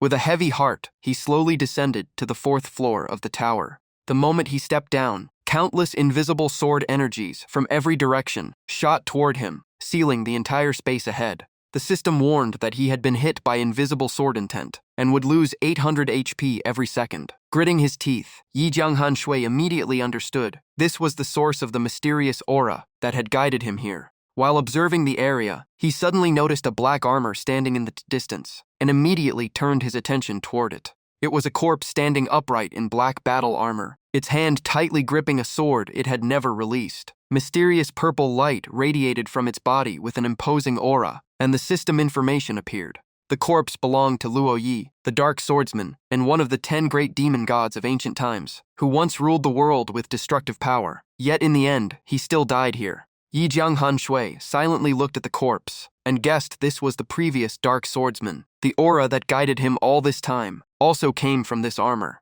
A bold thought suddenly appeared in his mind, making his eyes light up. Maybe he was truly about to inherit an incredibly powerful divine armor. Unable to hide his excitement, he respectfully reached toward the corpse and declared that he would continue the legacy of the Dark Swordsman and ensure Luo Yi's name would never fade away. At that moment, his body suddenly froze. A deep voice filled with slight teasing came from behind, asking if he truly meant those words. Yi Jianghan Shui immediately turned around and shouted in alert, demanding to know who was speaking. At the same time, a purple light flew out from Luo Yi's corpse and floated in the air. He quickly turned back, his face filled with surprise and confusion. From the purple light, a white-haired man with a handsome face and a lonely expression slowly appeared. He introduced himself as Luo Yi's remaining soul, the previous Dark Swordsman that Yi Jianghan Shui was about to inherit. Hearing that, Yi Jianghan Shui's eyes turned black again. Feeling slightly embarrassed, he admitted that his previous words were just something he said casually. Luo Yi only smiled calmly and said he had been dead for a long time, so he did not care about those words. Then he created a clone identical to himself, holding a dark sword, and explained that this armor had accompanied him through countless battles. Because of that, he would not hand it over to just anyone. To inherit it, Yi Jianghan Shui had to defeat the younger version of himself. Right after that, the system displayed a choice to accept the challenge quest against Luo Yi's phantom. Yi Jianghan Sui could only sigh internally, knowing the system would never give away rewards for free. To obtain the treasure, he had to pass the trial, so he accepted the quest without hesitation. In that moment, Luo Yi's phantom soul erupted with dazzling purple light, and the opponent's information appeared. The target was Dark Swordsman Luo Yi, a golden boss in phantom form, possessing skills including Dark Sword Dance, Annihilation Sword Art, Death Power, and Dark Reincarnation. Seeing Luo Yi's phantom draw his sword and charge forward, Yi Jianghan Shui immediately raised his hand and shouted for him to stop. He pointed at Luo Yi and calmly explained that Dark Reincarnation was an extremely powerful technique only Dark Swordsmen above level 50 could use. As a level 37 player, he definitely could not use such a skill. Luo Yi's remaining soul only spread his hands awkwardly, saying he did not know either because only a fragment of his soul remained, and his past memories had already faded. Hearing that, Yi Jianghan Shui could only complain internally. Clearly this guy remembered his skills perfectly, but still pretended not to know. Without wasting more time, Yi Jianghan Shui activated War Zone, causing purple energy to spread and cover the entire battlefield. The system immediately announced that War Zone had taken effect, increasing Yi Jianghan Shui's attack by 20, while reducing the Dark Swordsman Luo Yi Phantom's attack by 10 for 3 minutes. Luo Yi's phantom soul was slightly surprised and admitted this technique was extraordinary before asking where he learned it. While blocking the incoming sword strike, Yi Jianghan Shui confidently replied that it was an ability he had personally comprehended.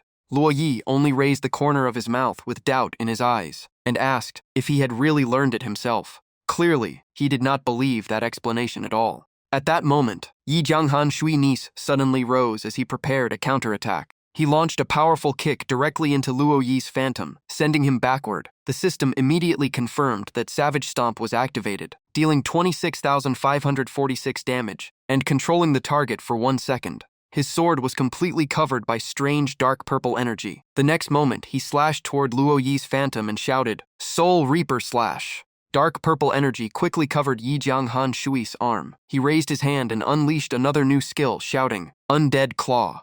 Seeing the opponent's HP continuously dropping, Yi Jianghan Shui immediately seized the chance, rushed forward, and launched a relentless closer-range assault. Luo Yi's remaining soul silently watched the battle between his clone and Yi Jianghan Shui from above. He evaluated that with only Annihilation Sword Art combined with a few normal attacks, Yi Jianghan Shui had already dealt more than 2,000 damage. Compared to himself in the past, this person was far stronger. It seemed his talent was truly extraordinary. Hearing that, Yi Jianghan Shui did not act humble at all. He immediately replied that his talent was indeed impressive. Being known as the Dark Swordsman was already something he could be proud of.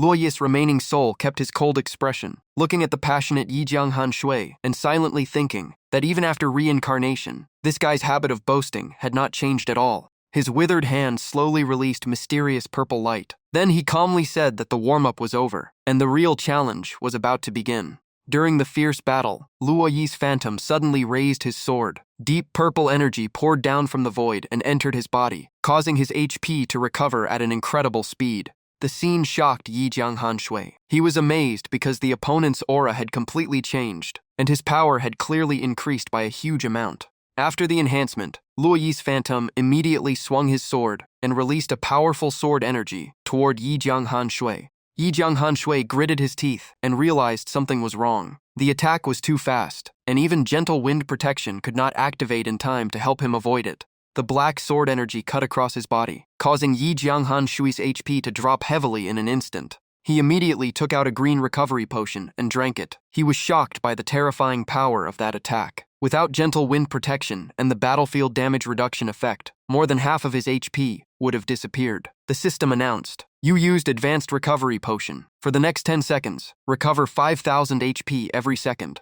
Floating in the air, Luo Yi's phantom looked down at Yi Jianghan Shui with cold eyes and said that the path of a true dark swordsman was countless times harder than this challenge. His eyes turned bright purple, and his voice carried overwhelming pressure. Prepare yourself. The real difficulty starts now. Right after that, Luo Yi's phantom erupted with dazzling purple light. He raised his sword toward Yi Jianghan Shui. The system warned, Dark Swordsman Luo Yi Phantom has activated Dark Reincarnation. All attributes increase by 50 for 5 minutes. After the effect ends, the phantom's level will decrease by 10 levels. Hearing the announcement, Yi Jianghan Shui's expression changed instantly. A 50-point attribute increase made direct combat almost suicidal, so he had to change his strategy. The purple light around Luo Yi's phantom became brighter and brighter. He knelt on one knee before slowly standing up, causing his aura to rise again. The system updated his information. Dark Swordsman Luo Yi, Golden Boss, Enhanced Phantom, level 37. Due to the skill effect, the displayed level remained unchanged despite the increased attributes.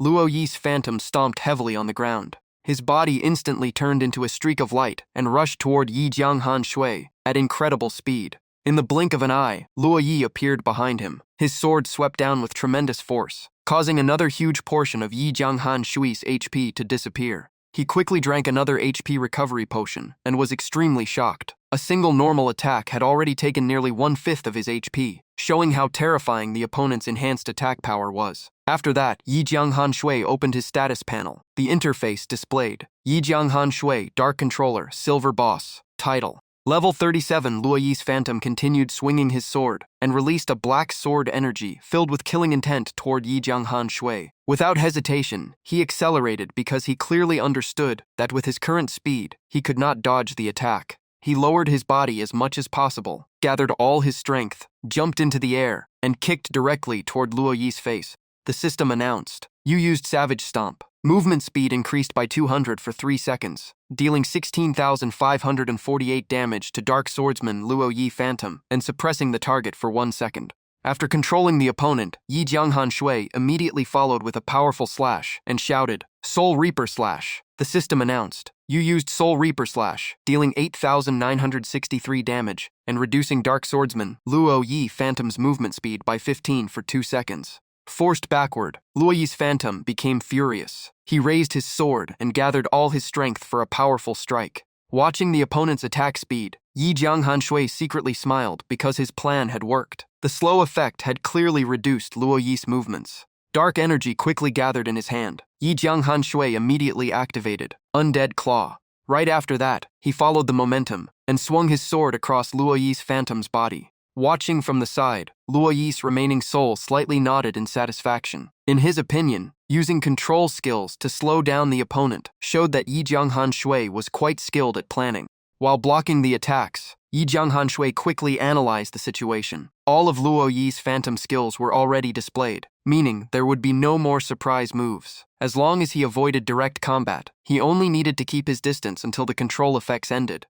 Luo Yi's phantom swung his sword again, creating a black sword energy filled with terrifying destructive power. While running to dodge, Yi Jianghan Shui looked back and exclaimed in shock, "This attack is even stronger than before?" At that moment, he noticed a nearby stone wall and immediately came up with a plan to use it as cover. Yi Jianghan Shui rushed behind the wall. A moment later, Luo Yi's sword energy shattered the entire wall into countless flying pieces of stone. Seeing this scene, he felt a chill. If he had taken that attack directly, he would have died. Right then, the system reminded him, Savage Stomp will finish cooldown in 5 seconds. Looking up, Yi Jianghan Shui saw Luo Yi's phantom raising his sword for a finishing strike. He immediately activated Gentle Wind Protection. Even with the defensive skill active, Luo Yi's slash still reduced his HP to only a small amount. Luo Yi's phantom touched his chin and smiled mockingly. "What a pity. So how will you block me next time?" Watching the opponent approach again, Yi Jianghan Shui understood that one more attack would defeat him. But at that moment, Savage Stomp had just finished its cooldown. He used all his strength to leap into the air, avoiding the incoming sword energy. In midair, Yi Jianghan Shui delivered another kick directly to Luo Yi's face. The system announced, "You used Savage Stomp." Movement speed increased by 200 for 3 seconds. Due to the upgraded skill, Dark Swordsman Luo Yi Phantom received 17,652 damage and was suppressed for 1 second.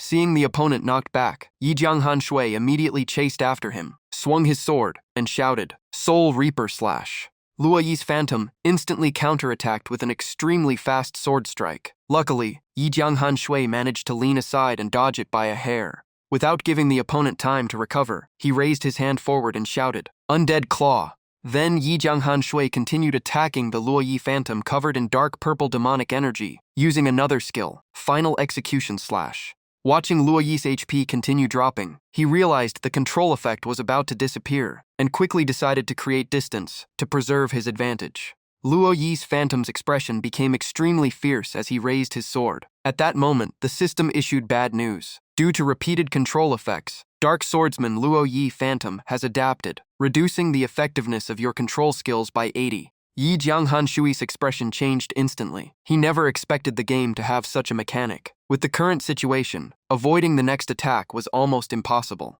He could only close his eyes and think that the moon fragment could still save him once. But if he had to use it, this challenge would be considered a failure. Luo Yi's phantom sword descended. Yi Jianghan Shui's HP still dropped heavily, but the damage was not as severe as he expected. He opened his eyes in disbelief and looked at his HP bar, unable to believe he was still alive after that attack. Luo Yi's phantom remained in the same position with his sword pointed forward. Then the system announced, "Dark Reincarnation of Dark Swordsman's Luo Yi Phantom has ended. Target level reduced by 10 levels, from enhanced LV.37 to weakened LV.27.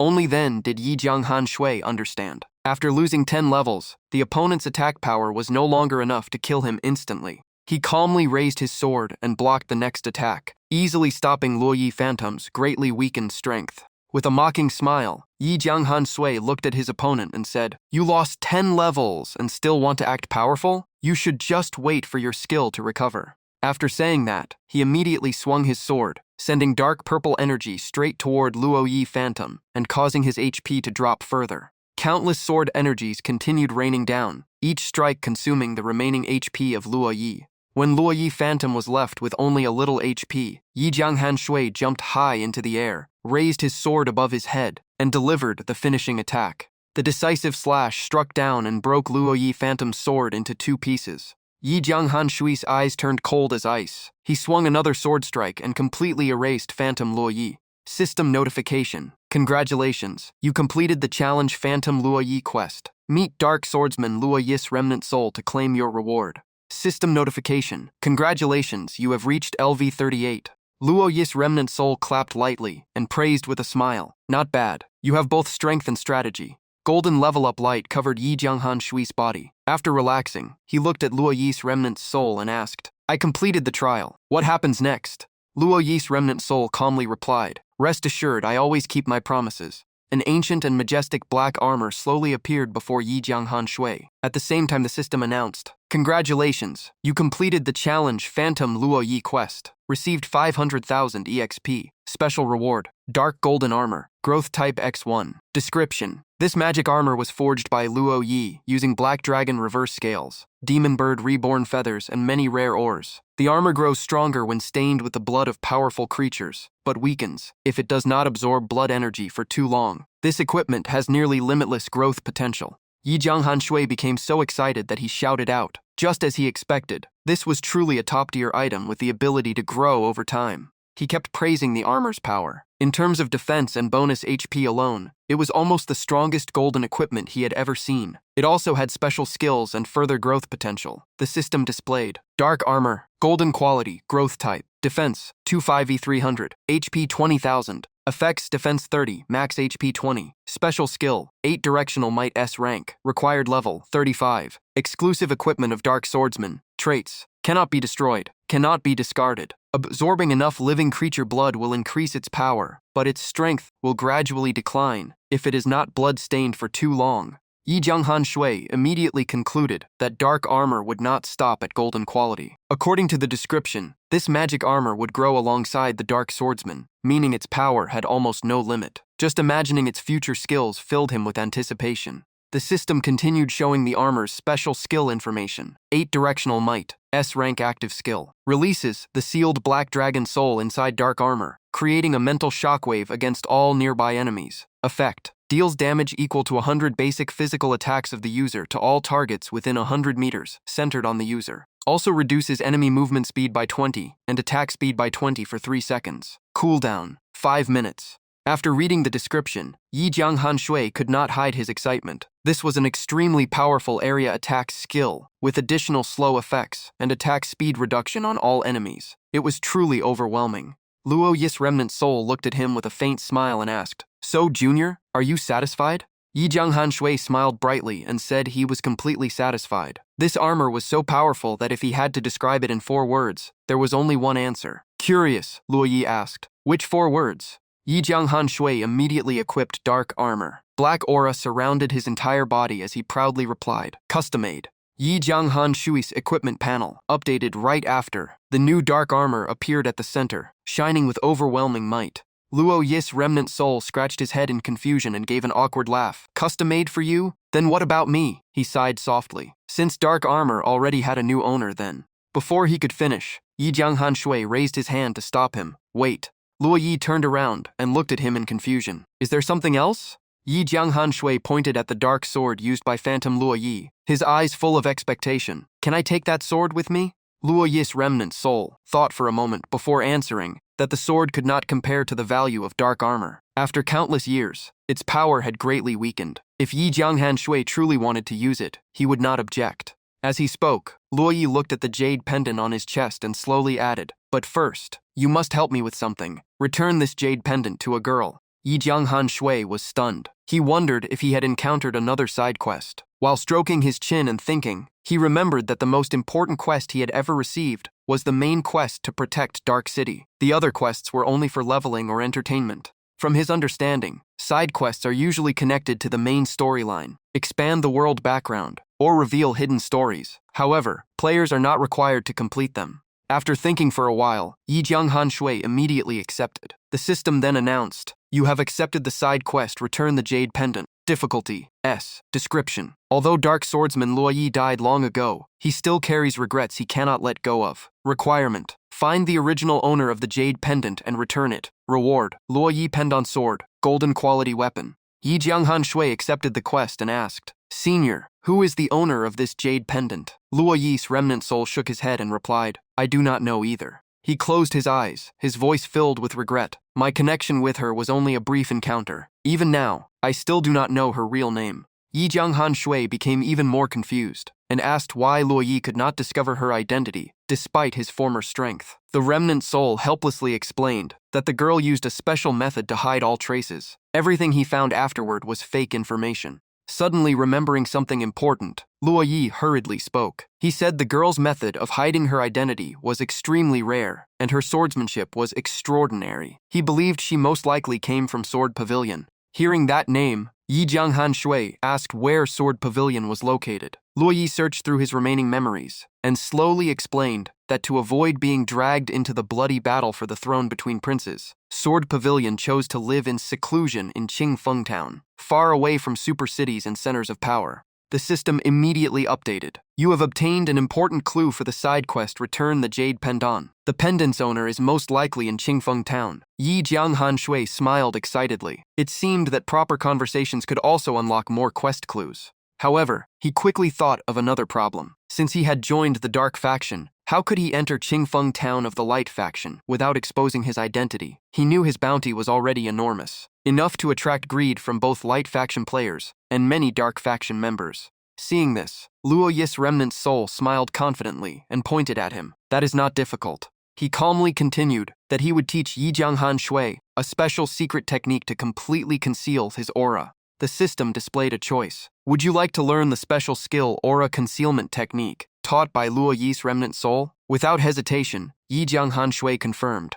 System notification. "Congratulations, you have learned the special skill aura concealment technique." The skill information quickly appeared. Aura concealment technique, B rank special skill. Description: concealing one's aura and identity is one of the most basic yet important skills of powerful beings. Effect: completely hides name and titles from targets no more than 20 levels higher than the user, while even stronger opponents will have great difficulty seeing the user's true information. Lasts permanently until manually cancelled. After cancellation, cooldown is 3 days. After reading it, Yi Jianghan Shui was extremely satisfied. With his current level gap compared to most players, this skill would allow him to freely enter light faction towns without being easily recognized.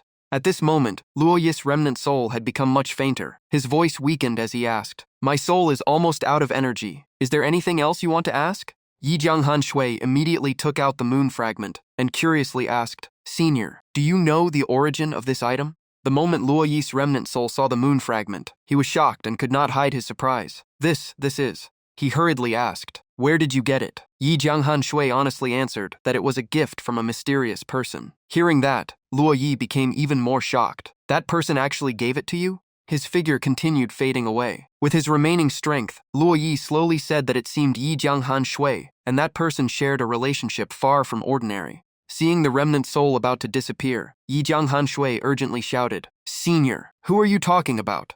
Only a weak voice echoed through the space. Luo Yi mentioned the corpses scattered throughout the divine suppression tower and said they all fell to a mysterious monster. Even powerful beings like him could not escape the same fate. Luo Yi only managed to say, "This moon fragment, it came from." Then his figure completely vanished, leaving the unfinished sentence behind in the silent space. Looking at the moon fragment in his palm, Yi Jianghan Shui murmured with admiration, "Master Daniel, so you were this powerful back then." Holding the moon fragment tightly, Yi Jianghan Shui began piecing together all the clues. He finally understood why Master Daniel always avoided the topic of Dark Swordsman Luo Yi's death. It turned out he was the one who killed Luo Yi. But what confused him was, if Daniel had once been an enemy of the previous Dark Swordsman, why did he devote himself to guiding him? After a sigh, Yi Jianghan Shui put those doubts aside. He believed that one day he would find the answer. For now, the most important thing was increasing his strength. He walked to Dark Swordsman Luo Yi's corpse and decided to complete the side quest first. Perhaps more surprises were waiting ahead.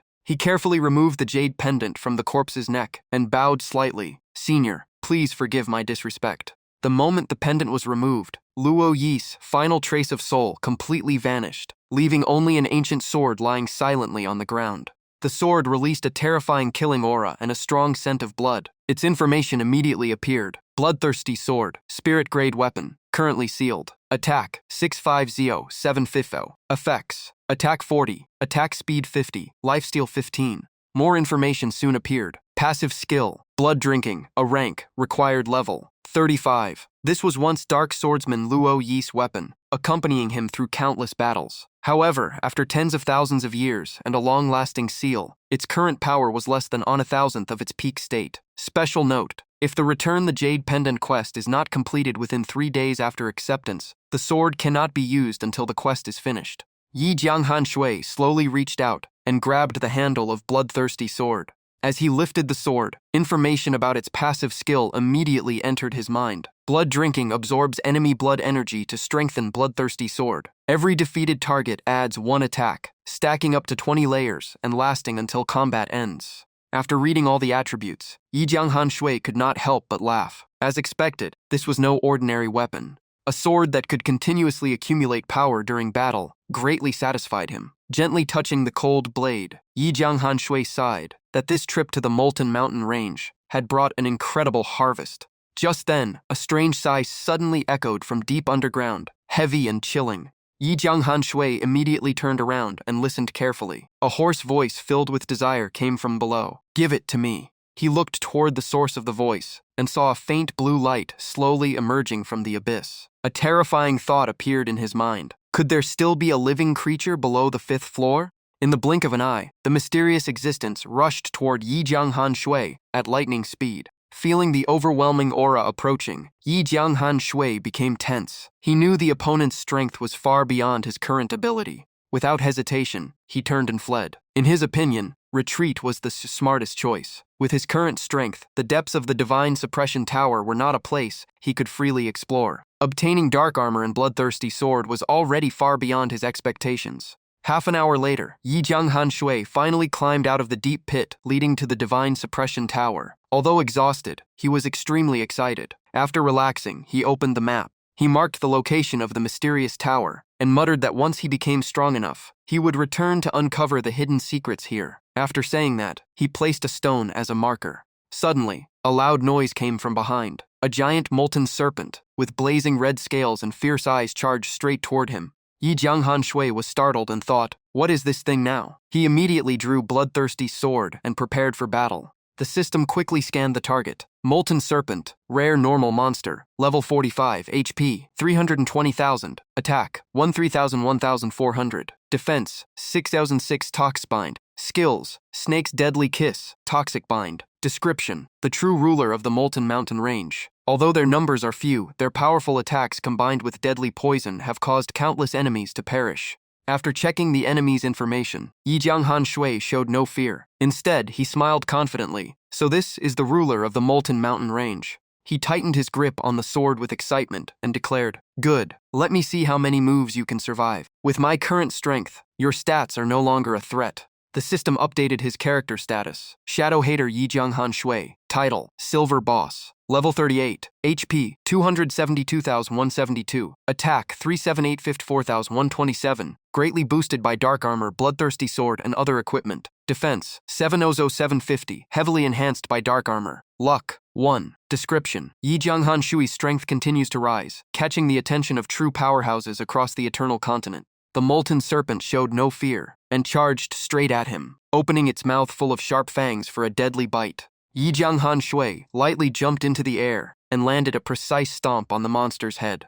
The moment he landed, he swung Bloodthirsty Sword and struck again, dealing 39,851 damage to the Molten Serpent. Yi Jianghan Shui's eyes flashed with a cold purple glow as he decisively activated his skill, Frenzied Slaughter. Countless sharp sword energies tore through the giant body of the Molten Serpent, cutting it into two halves. The system immediately announced, "You have successfully defeated Molten Serpent." Yi Jianghan Shui smiled proudly and joked, "Could it be that there is no one in this world strong enough to threaten me anymore?" Looking up at the starry sky, he realized it was already 2 a.m. His exploration of the Divine Suppression Tower had kept him awake all night. He decided to finish his remaining tasks before resting. Carrying the dry branch quest item, Yi Jianghan Shui quickly returned to the ghost swamp and shouted, "Master, I am back." A faint mist slowly appeared. An undead swordsman, Saren, emerged with his usual cold expression. He looked at him and calmly said, "It seems you have completed the task I gave you." System notification. Congratulations. You completed the Ancient Treasure Search quest. Received 800,000 EXP. Special notification. Undead swordsman Saren has officially become your master. Seeing the new equipment on Yi Jianghan Shui, Saren showed a hint of surprise and commented that this trip to the Molten Mountain Range seemed to have brought him many gains. Level up light surrounded Yi Jianghan Shui again. System notification. Congratulations, you reached level 39. He smiled and said he was only lucky. Saren smiled lightly and revealed that those rotten branches were intentionally placed across the continent, waiting for someone with destiny to find them. Now Yi Jianghan Shui had grown much stronger, making his search for a successor much easier. Hearing this, Yi Jianghan Shui could only laugh awkwardly inside. Who would have thought those rotten branches were such strange quest items? Just thinking about it felt unbelievable. Maintaining his calm expression, Yi Jianghan Shui said he had just received a very special quest. Saren immediately became interested and asked what kind of quest it was. He took out Luo Yi's jade pendant and explained everything, saying that an old senior had asked him to return this item to a certain girl. The moment Saren saw the jade pendant, his calm expression disappeared. He exclaimed in shock, This is the jade pendant of Sword Pavilion."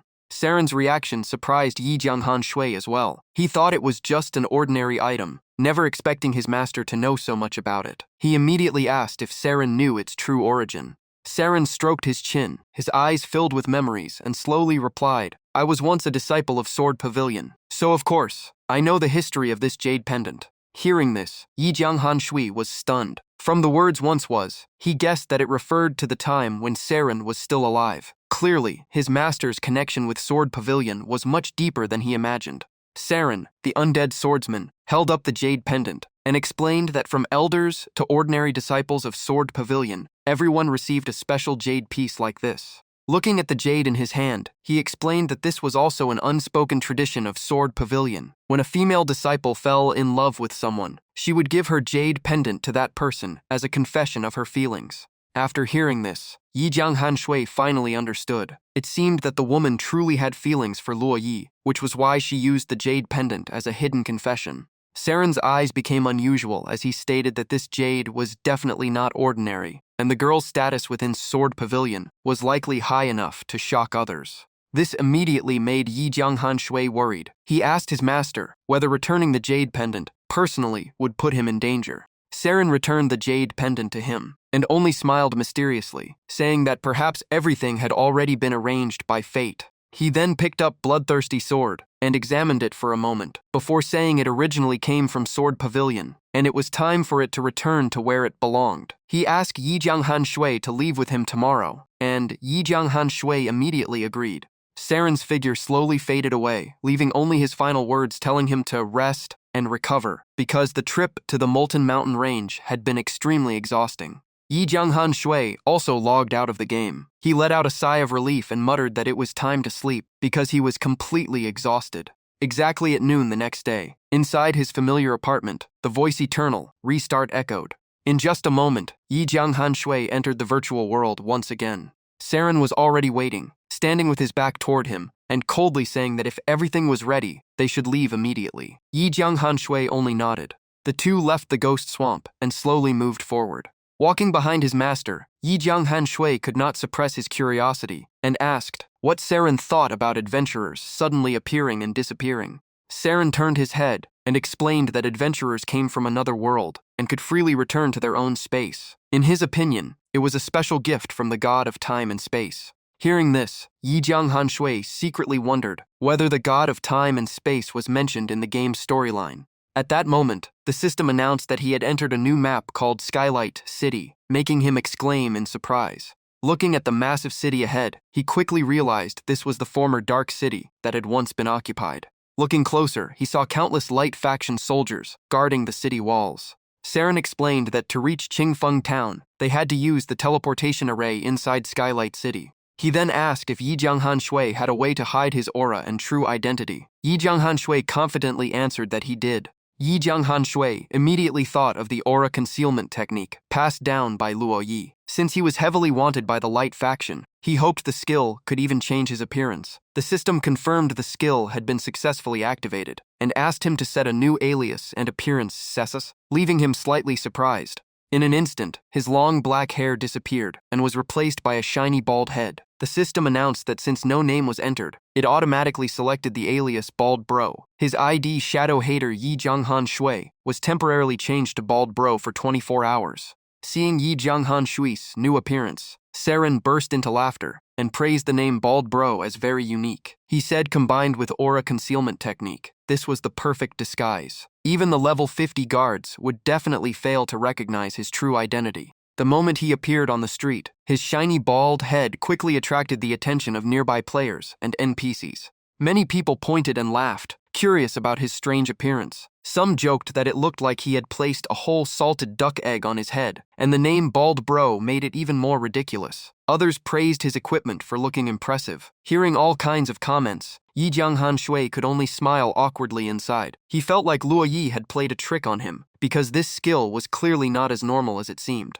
Saren led him to the teleportation array and directly selected Qingfeng Town as the destination. The guard immediately charged the fee, asking them to pay a total of 60 gold coins. After receiving the payment, he began chanting ancient spells to activate the teleportation array. The light from the array surrounded them and carried them away. The system announced that Yi Jianghan Shui had entered the new map Qingfeng Town, a level 3 town in the neutral region. Located near the Dark Faction territory, it had never been invaded by any force, because legend said Sword Pavilion, a mysterious and powerful organization, was hidden here. When the teleportation ended, the two arrived in the crowded market of the town. Looking at the ancient buildings and busy streets, he guessed Sword Pavilion was still a hidden area, which was why the map had not been opened for players who could explore. Saren observed the surroundings and said daytime was too easy to attract attention, so it was better to wait until nightfall before taking action. Yi Jianghan Shui immediately agreed. He also understood that a hidden force like Sword Pavilion could not be entered recklessly, so following his master's arrangement was the most reasonable choice.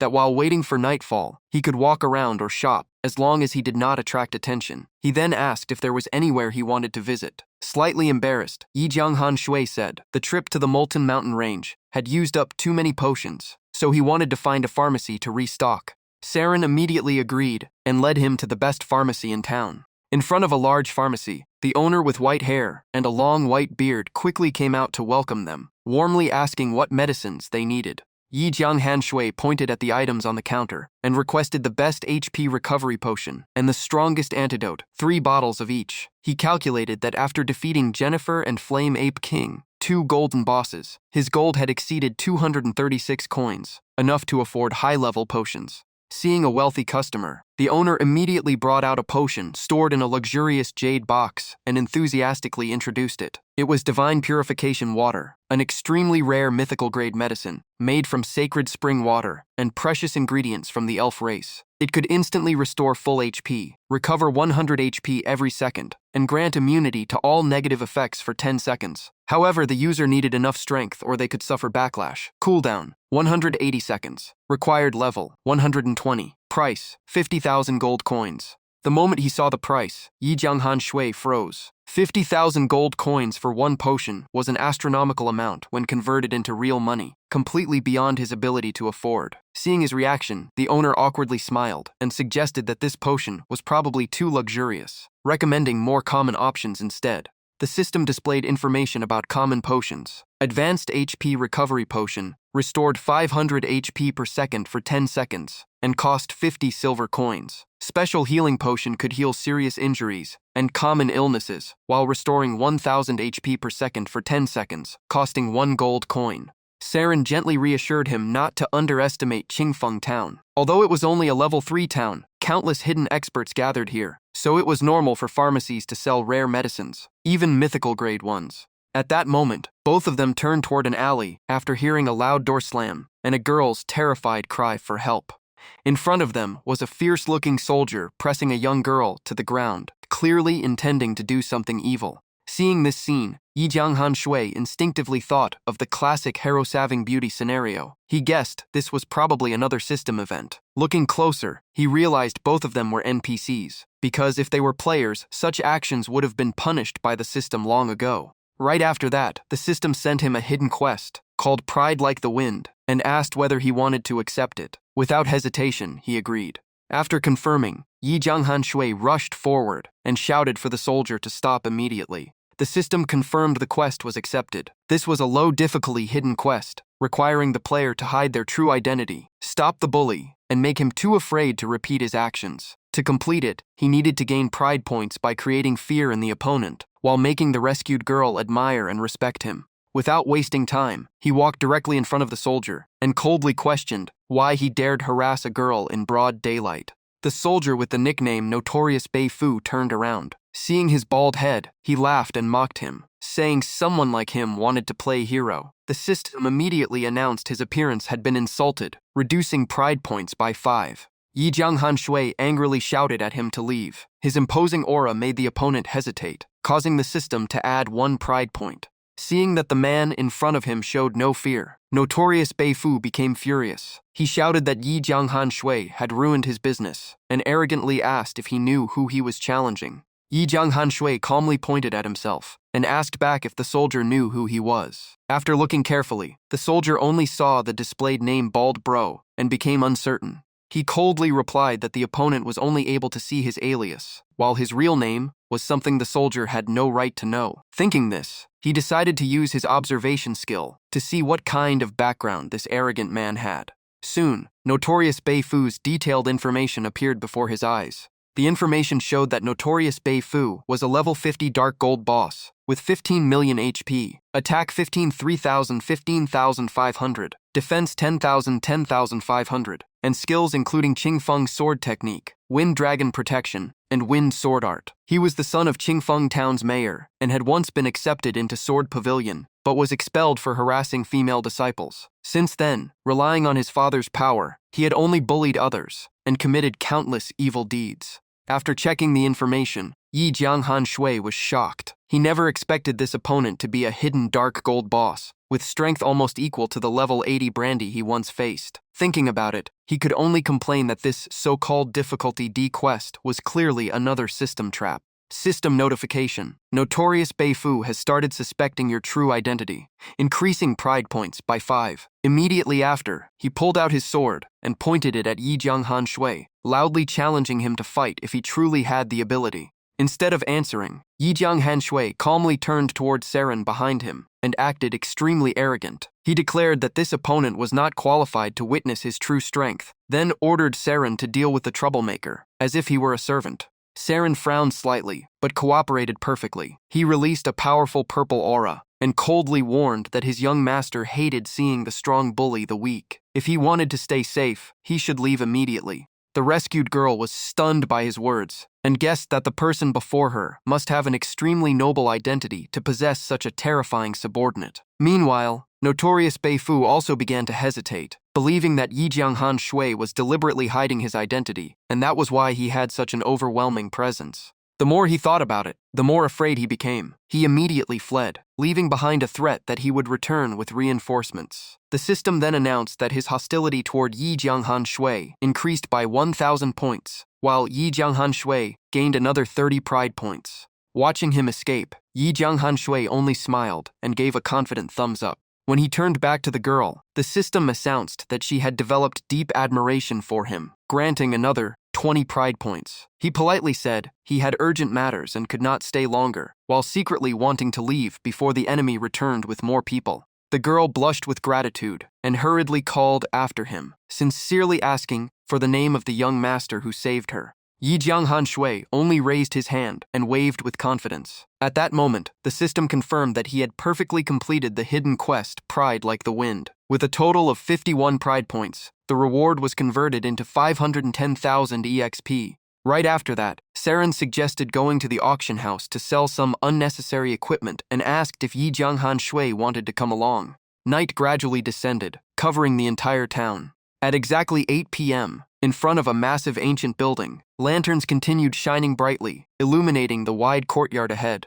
Standing before an intricately carved wooden door, Saren softly told him to follow. Yi Jianghan Shui immediately nodded. In an instant, the two transformed into 2 purple beams of light and disappeared behind the door of the building. Saren led him through countless connected halls and courtyards. At that moment, the system announced that he had officially entered the special map called Sword Pavilion. Looking at the ancient Qin-style architecture, Yi Jianghan Shui was amazed. He never expected such a hidden place to exist inside Qingfeng town. Remembering posts he had read on forums, he knew anyone who entered Sword Pavilion without permission would be instantly killed by high-level NPCs and lose 5 levels as punishment, an extremely severe penalty. Yi Jianghan Shui turned and asked what they should do next. Saren calmly replied that he should go to the Sword Archive Pavilion in the east, where someone there could answer the questions he had always wondered about. Meanwhile, Saren would return the sword to the sword forging pool. Hearing this, Yi Jianghan Shui was surprised that they had to split up.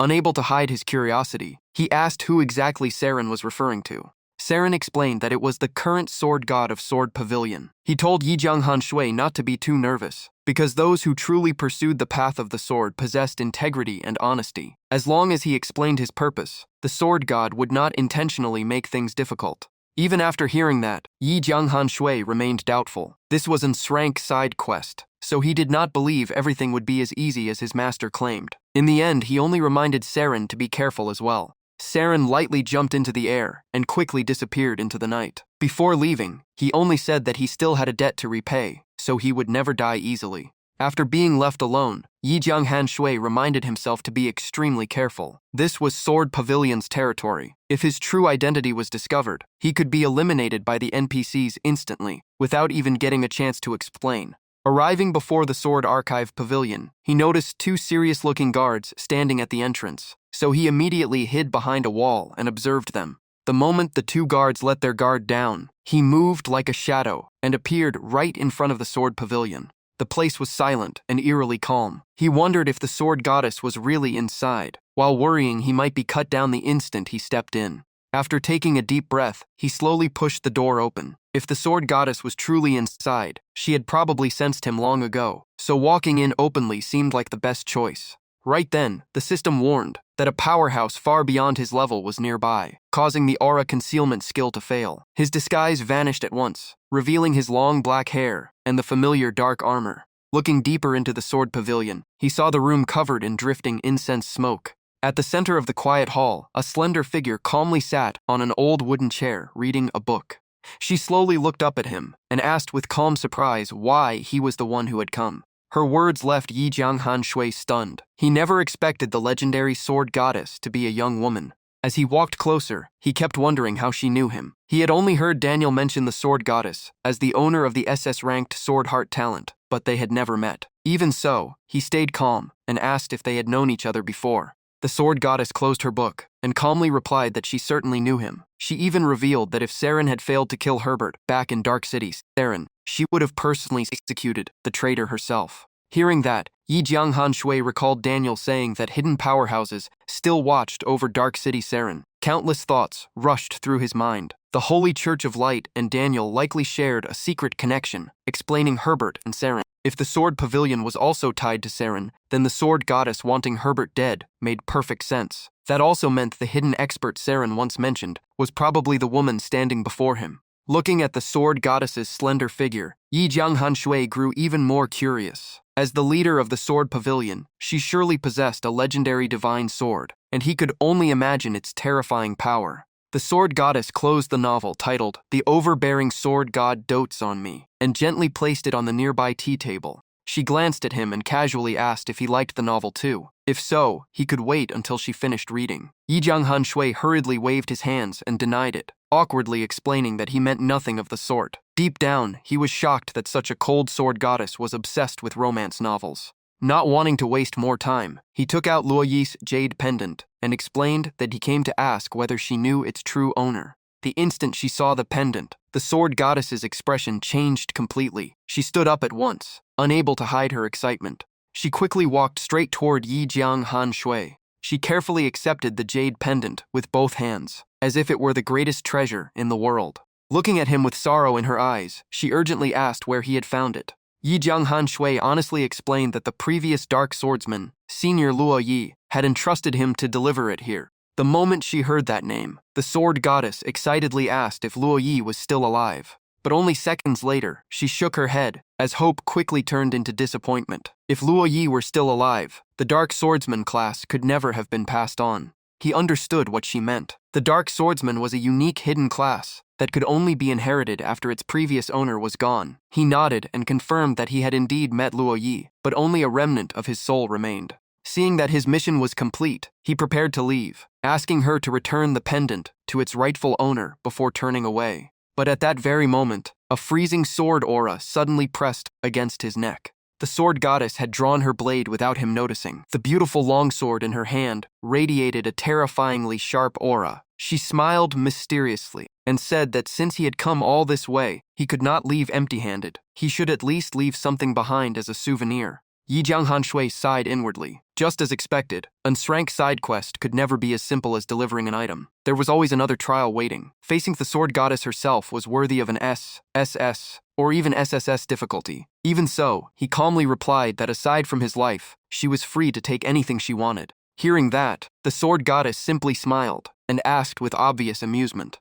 She slowly raised her sword and pointed it straight at his weak spot, half joking that the price he would pay today might be far worse than he expected. Yi Jianghan Shui immediately panicked and proposed a deal. He would take one full strike from her without moving, and if he survived, she had to let him leave the sword pavilion safely. The sword goddess laughed and explained that she belonged to the light faction. If she let a dark swordsman walk in and out of the sword pavilion unharmed, the top figures of the main cities would surely question her. He insisted that he had only come to return the jade pendant and had no evil intentions. Killing him for no reason would only affect her sword path and future cultivation. The sword goddess blinked in confusion and asked what a sword heart even was. Was he talking about her heart getting hurt? The question left Yi Jianghan Shui speechless. Sword heart was an abstract state of will and enlightenment, and he had no idea how to explain it to someone who had never understood it. Seeing his awkward expression, the sword goddess could not help laughing. After laughing for a while, she admitted she was only teasing him. If he had truly come just to return the pendant, she had no reason to kill him. The sword goddess slowly lowered the blade from Yi Jianghan Shui's neck, and her expression turned serious.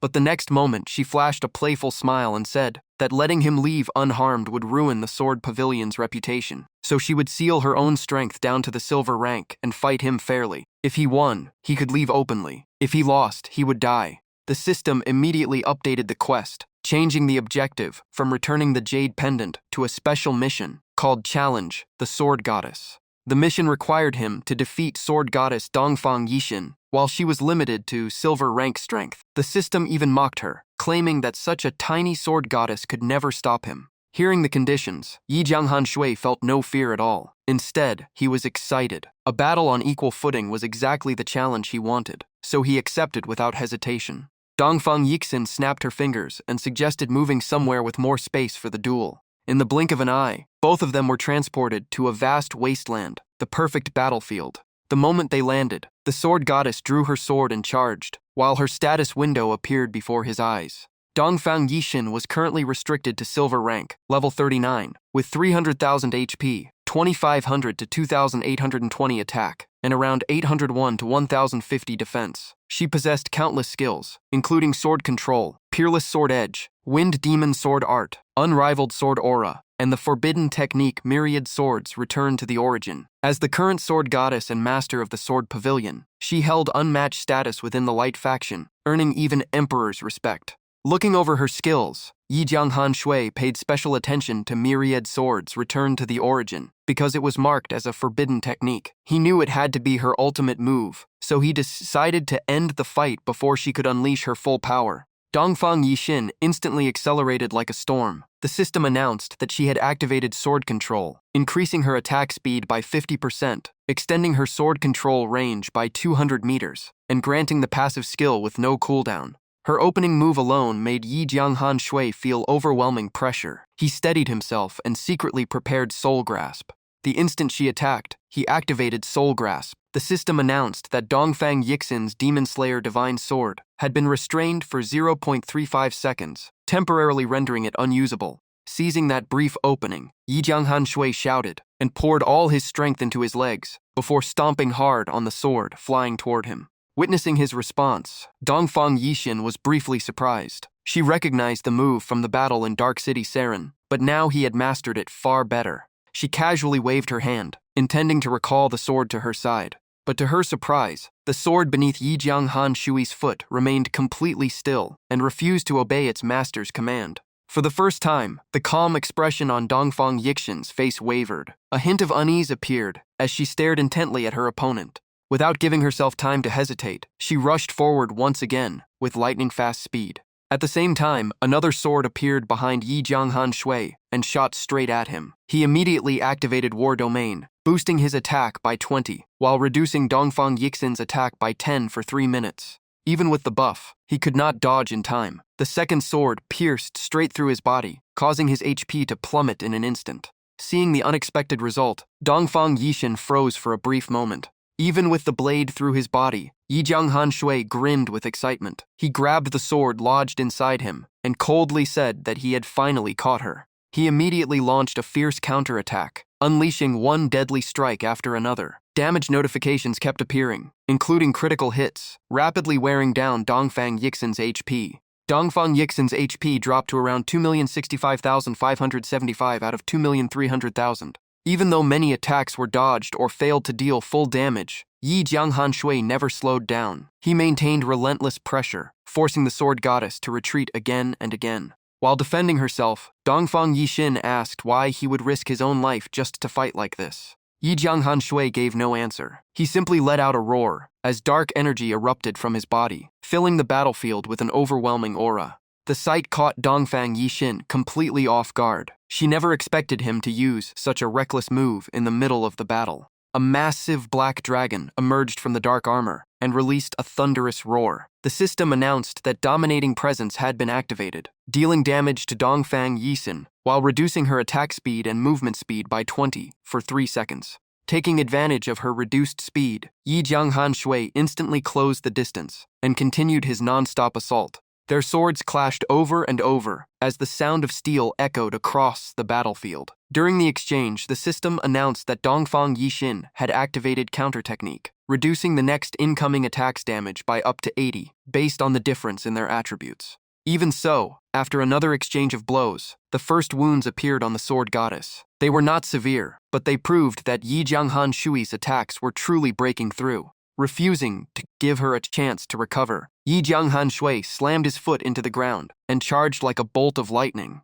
At the same time, Dongfang Yixin's sword spun through the air before flying back into her hand. The moment she gripped the hilt again, she unleashed a devastating slash filled with terrifying sword aura. Yi Jianghan Shui instantly activated Breeze Guardian to defend himself. The slash dealt 43,200 damage, reducing his HP to 233,045 out of 209,320. But that result left Dongfang Yixin stunned. She never expected her full-powered strike to deal so little damage, making her realize his strength had already surpassed the limits of an ordinary silver rank. After a few seconds of silence, the sword goddess sheathed her sword and declared the duel over. She openly admitted that without using forbidden techniques, she was no match for Yi Jianghan Shui at the same level. His talent had far exceeded her imagination. The system immediately confirmed that the challenge the sword goddess quest had been completed perfectly. Yi Jianghan Shui received 1,200,000 EXP and advanced to level 40. The system also announced that his power had reached the level of a gold boss, while the Dark Controller title evolved into Dark Overlord, greatly enhancing all of its bonuses.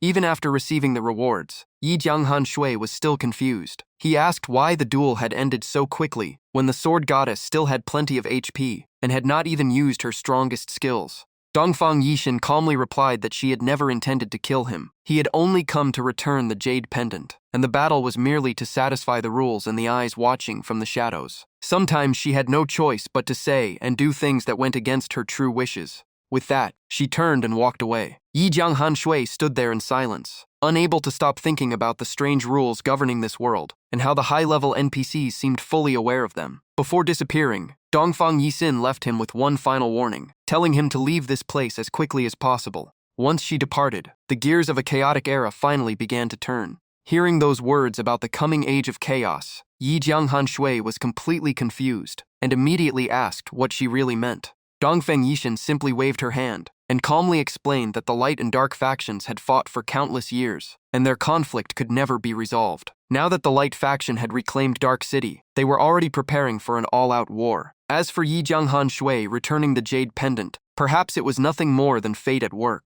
The more he listened, the more confused he became. Yi Jianghan Shui quickly called after her, hoping for a clearer explanation. But before she could answer, the massive stone gate closed in front of him, swallowing the rest of his words. So the mission to return the jade pendant was finally complete. As soon as he left the sword pavilion, Yi Jianghan Shui found the undead swordsman Saren waiting outside. What surprised him most was that his master's aura seemed far brighter than before, making him wonder if he was seeing things. Saren slowly spoke. His voice remained cold, but the heavy burden was gone. He simply told Yi Jianghan Shui that it was time to head back. After 2 hours of travel, they returned to the Ghost Marsh. This time, Saren looked at Yi Jianghan Shui with much gentler eyes. He said he owed him a word of thanks, leaving Yi Jianghan Shui completely puzzled. Gazing toward the horizon, with a relieved expression, Saren explained that after returning the sword to the sword pavilion, he was no longer its disciple. From this day on, he could officially stand with the dark faction without carrying any regrets.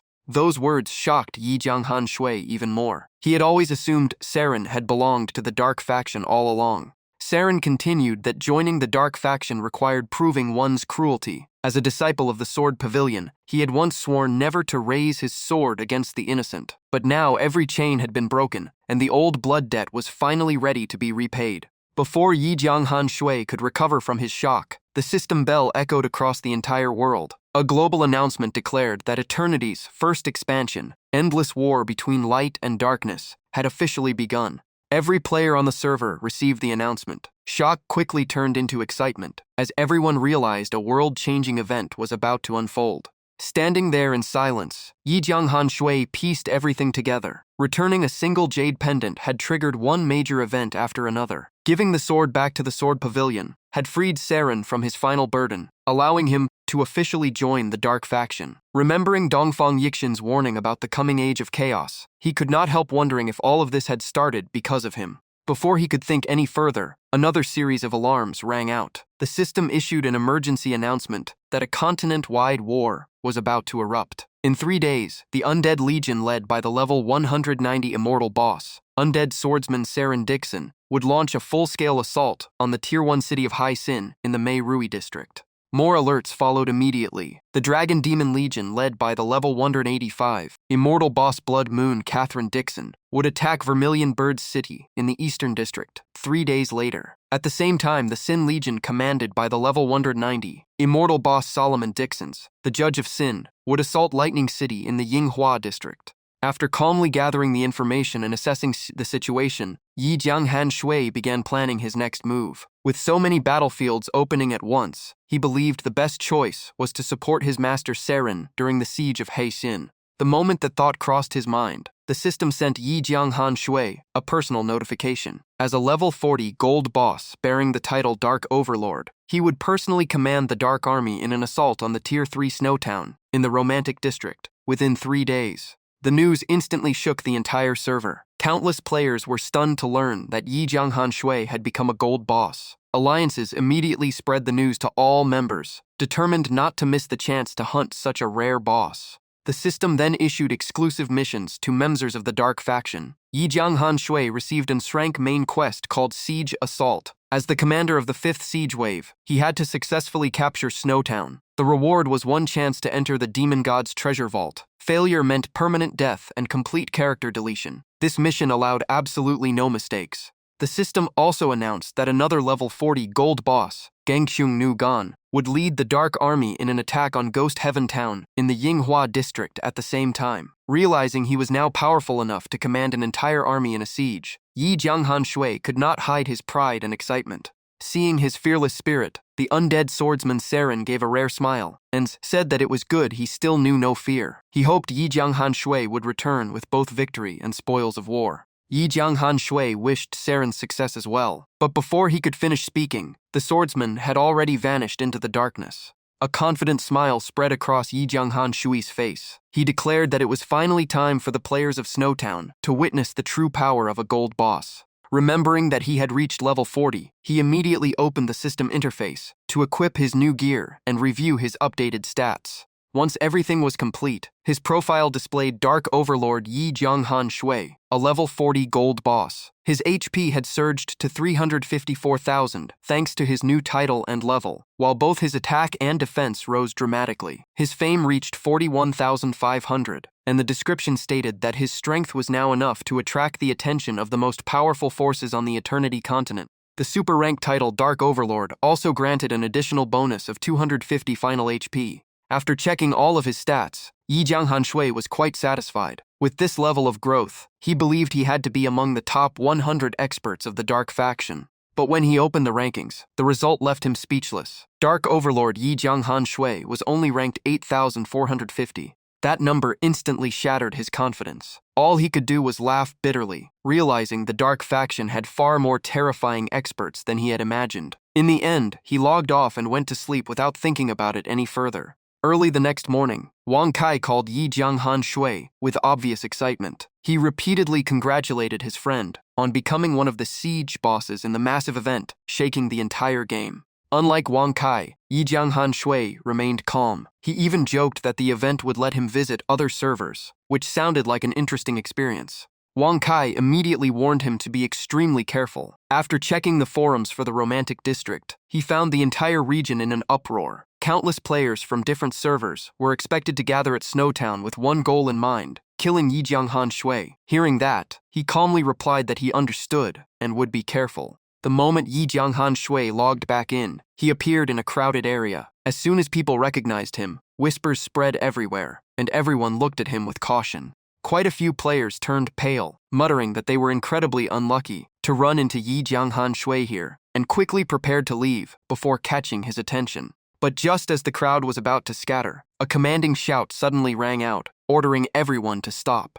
The speaker was the captain of the Demon Hunt Squad, a team dedicated to hunting famous experts. He drew his sword and pointed it at Yi Jianghan Shui while rallying his teammates. Ever since the battle at Dark City, they had made defeating Yi Jianghan Shui their top training objective, repeatedly studying battle recordings and analyzing every one of his skills. Now that their target stood right in front of them, and the reward was within reach, there was no reason to run. His words immediately ignited the crowd's fighting spirit. Everyone echoed his confidence, believing that with their alliances, strength, and well-practiced tactics, they finally had a chance to bring Yi Jianghan Shui down. The Demon Hunt captain immediately issued orders. The crowd control players were to lock down the target. The damage dealers were to unleash everything they had. The support mages would focus on healing, and he himself would block every counterattack. The instant the order was given, countless skills and weapons flew toward Yi Jianghan Shui. In response, he swung his sword only once. That single slash was enough to send the Demon Hunt captain straight back to the respawn point. Seeing the scene, the crowd control specialist cried out in panic for his leader, but he was sent back just as quickly. The remaining members cursed in fear, yet nothing changed the outcome. In only moments, Yi Jianghan Shui wiped out the entire squad. Sheathing his sword, he calmly said that before absolute power, every strategy was meaningless. Just then, the system sent a series of auction notifications. The gold-grade blazing dagger had sold for 2,147 gold, while the silver-grade speed boots sold for 112 gold. Even Yi Jianghan Shui was surprised by the price of the gold equipment and wondered who had been willing to spend so much. Not long afterward, the system officially announced that gold Toral money exchange had gone live. The current rate was 1 gold coin for 193 units of real-world currency. At that moment, Yi Jianghan Shui finally understood why gear prices had skyrocketed. Now that cash exchange was available, big spenders could unleash their wallets. He converted part of his gold into real money, and after a few taps, the system confirmed the trade and deposited 530,000 VND into his account. Resting his sword on his shoulder, Yi Jianghan Shui kept walking while planning his next move. He needed to level up as fast as possible before the upcoming siege. Being strong really meant there was never any time to rest. Not long after, he arrived at a deserted wasteland with no one in sight. The system announced that he had entered the Dead Wilderness map. Standing before him was a black demon panther with jet black fur and glowing crimson eyes, growling with deadly intent. It was a level 50 elite monster with 650,000 HP, extremely high attack and defense, and deadly skills like razor claws and bloodthirsty roar. Already one of the fiercest hunters in the region, the dark corruption had made it even more savage. Seeing the black demon panther, Yi Jianghan Shui could not help smiling. This elite monster was far stronger than the level 45 lava python he had defeated before. No matter how powerful it looked, to him it was nothing more than another pile of experience waiting to be claimed. Without hesitation, Yi Jianghan Shui charged in. After spending the entire day farming dozens of high-level black demon panthers, he successfully reached level 41. Right then, the system suddenly issued another notification. The difficulty of his main quest, Siege Encirclement, had unexpectedly changed, leaving Yi Jianghan Shui stunned. The quest had been upgraded from rank S to rank SS. The objective stayed the same. As the commander boss of the 5th siege wave, he had to capture Snowtown in Romantic District. The reward remained one entry into the Demon God Treasury, while failure still meant permanent character deletion. Yi Jianghan Shui wondered if the original mission had been too easy, or if the system was pushing him toward an even greater challenge. While he was still thinking, Long Teng Wanli called with an urgent warning. Players from Romantic District had recruited a level 60 Dark Gold boss to defend Snowtown.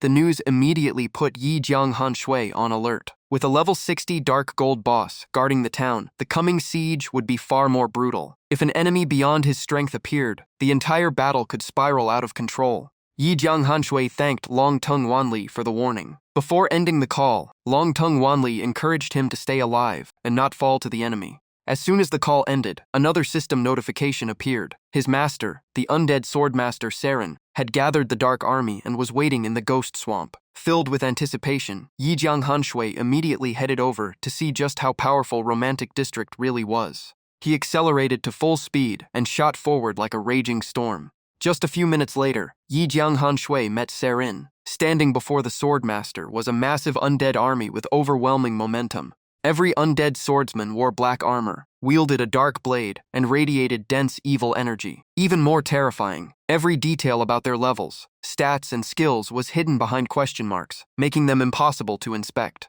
Yi Jianghan Shui was deeply shocked. His appraisal skill could normally inspect targets up to 50 levels above him. If they still showed only question marks, Just how high were these undead swordsmen? Saren calmly explained that when they were alive, none of those swordsmen had been as strong as him. Unlike him, they had not been fortunate enough to retain their consciousness after becoming undead. Saren then pointed in another direction and said that was the dark army Yi Jiang Han Shui would personally command in the upcoming battle. The army truly lived up to its name. Every monster looked terrifying, constantly roaring and filling the area with crushing pressure. Their main force consisted of water fiends, level 45 elite monsters with 550,000 HP, high attack and defense, and skills, including critical strike, great club smash, and terror assault. These water demons lived in lands soaked with dark energy, possessed little intelligence, and were often used by the dark faction as vanguards or cannon fodder during major battles. Yi Jiang Han Shui looked at Saren with hopeful eyes and carefully asked if his master could assign him a few undead swordsmen to strengthen his army. Saren merely snorted and asked if he really thought that was possible. Realizing the rules probably forbade it, Yi Jiang Han Shui nodded in understanding. Seeing there was no chance of getting reinforcements, Yi Jiang Han Shui changed his request. Instead, he asked his master for anything that could improve his odds of surviving the coming battle. This time, Saren nodded and handed him an ancient scroll. It was the Demon God Summoning Formation, a on-time rank S item. Once activated, it would completely destroy a teleportation array within 1 minute and could even attract the attention of a gaudier expert or a demon god, bringing them directly onto the battlefield. Even so, Saren warned that using such a treasure on a mere Tier 3 town would be a huge waste. Holding the item, Yi Jiang Han Shui was overjoyed. In his eyes, this treasure made even a Tier 1 city Swords Lord seem far less intimidating. Seeing his excitement, Saren immediately gave him a stern warning. He was only to use it as a last resort. If he summoned those terrifying beings without offering something that interested them, the summoner would pay the price. Saren had once heard of someone who summoned the great demon god Ego, only to be devoured on the spot. After hearing that story, Yi Jiang Han Shui broke out in a cold sweat and quickly promised never to use it recklessly. To him, the item was both a lifesaver and a death sentence if used at the wrong time. But the moment he stored the treasure away, Yi Jiang Han Shui shamelessly asked if Saren had any safer items he could use instead. Saren could only force a bitter smile as veins bulged on his forehead. He scolded Yi Jiang Han Shui for always asking for more, saying that since Daniel was not around, he had decided to pester him instead.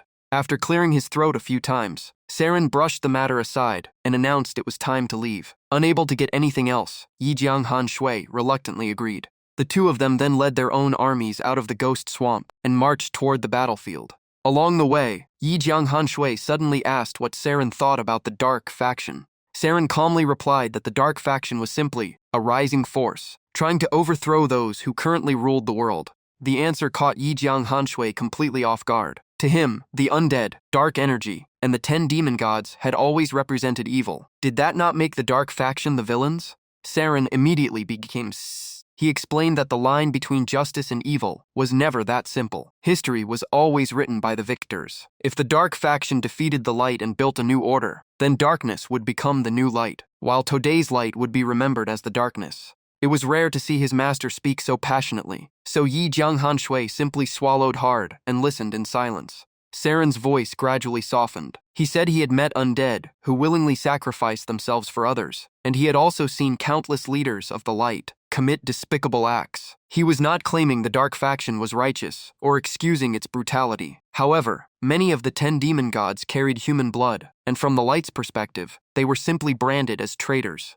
Hearing those words, Yi Jiang Han Shui suddenly felt he had uncovered a crucial clue. He suspected this might become the key to unlocking major story quests in the future. After traveling a little farther, Saren suddenly stopped and announced they had arrived. At the same time, the system informed Yi Jiang Han Shui that he had entered the Emerald Grasslands map. The scenery before him came as a surprise. All he could see was a vast green prairie stretching endlessly to the horizon. Saren stepped forward and began performing a series of mysterious hand movements. His withered fingers traced glowing symbols through the air, one after another. Before long, a pale golden barrier appeared, covering an enormous area. Saren took out an ancient dagger and explained that the barrier separated the regions of the Eternal Continent, and only the truly powerful could cross it. As soon as he finished speaking, he gently sliced the barrier with the ancient dagger. In an instant, the solid barrier split open, revealing a completely different world on the other side. The boundary between the two regions had been broken,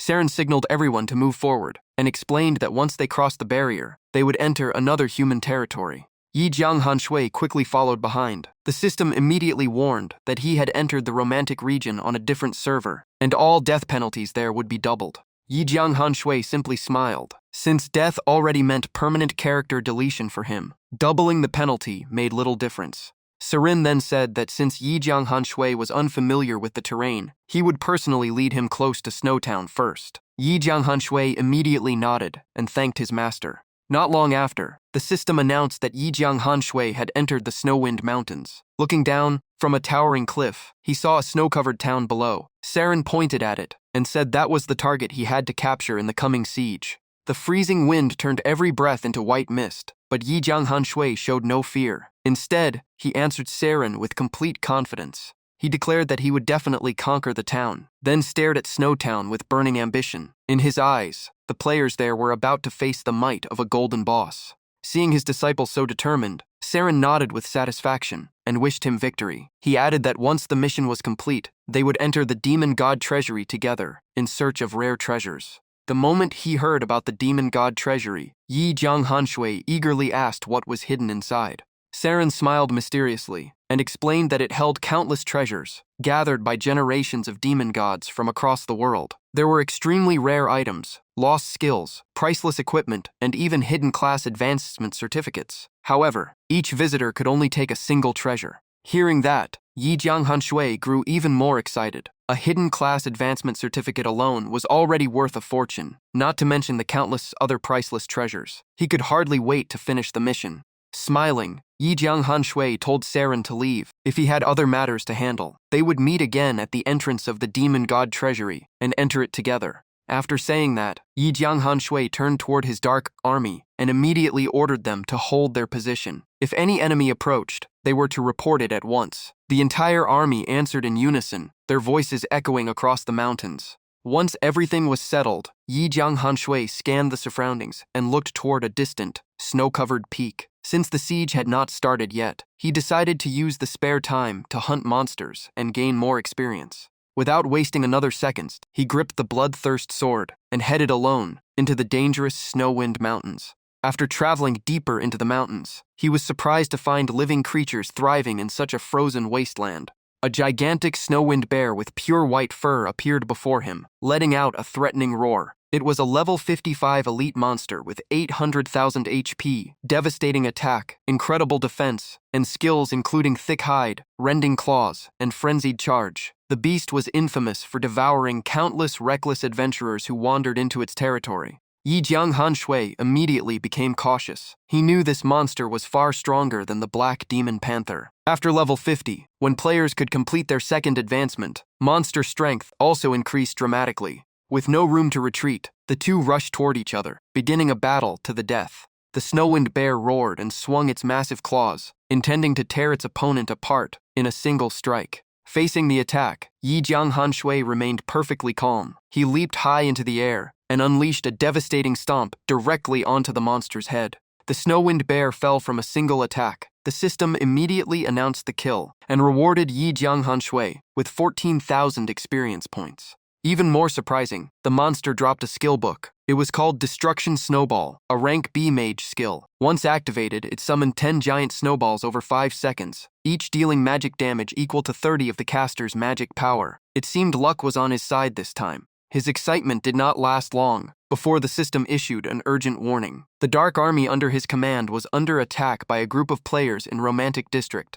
and needed immediate reinforcements. Yi Jianghanshui could only sigh as the situation had turned bad so quickly. Returning to the Dark Army camp, Yi Jianghanshui found complete chaos. His forces were being relentlessly pushed back by a group of unfamiliar players. Leading them was a brown-haired young swordsman who repeatedly unleashed powerful slashes, severely injuring one Dark Army monster after another. His rampage ended the moment Yi Jianghanshui appeared like a ghost. A single clean strike was enough to send the swordsman straight back to the respawn point. Watching their teammate fall, the nearby players immediately shouted to one another in a language Yi Jianghanshui had never heard before. Thanks to the game's automatic translation system, Yi Jianghan Shui quickly realized they were speaking the language of Romantic District, the French server. It was his first chance to fight players from another server, and the thought genuinely excited him. Yi Jianghan Shui let his guard down for just a moment and took several hits. Yet the damage numbers were only 12, 8, and 18 HP, leaving the entire enemy team stunned.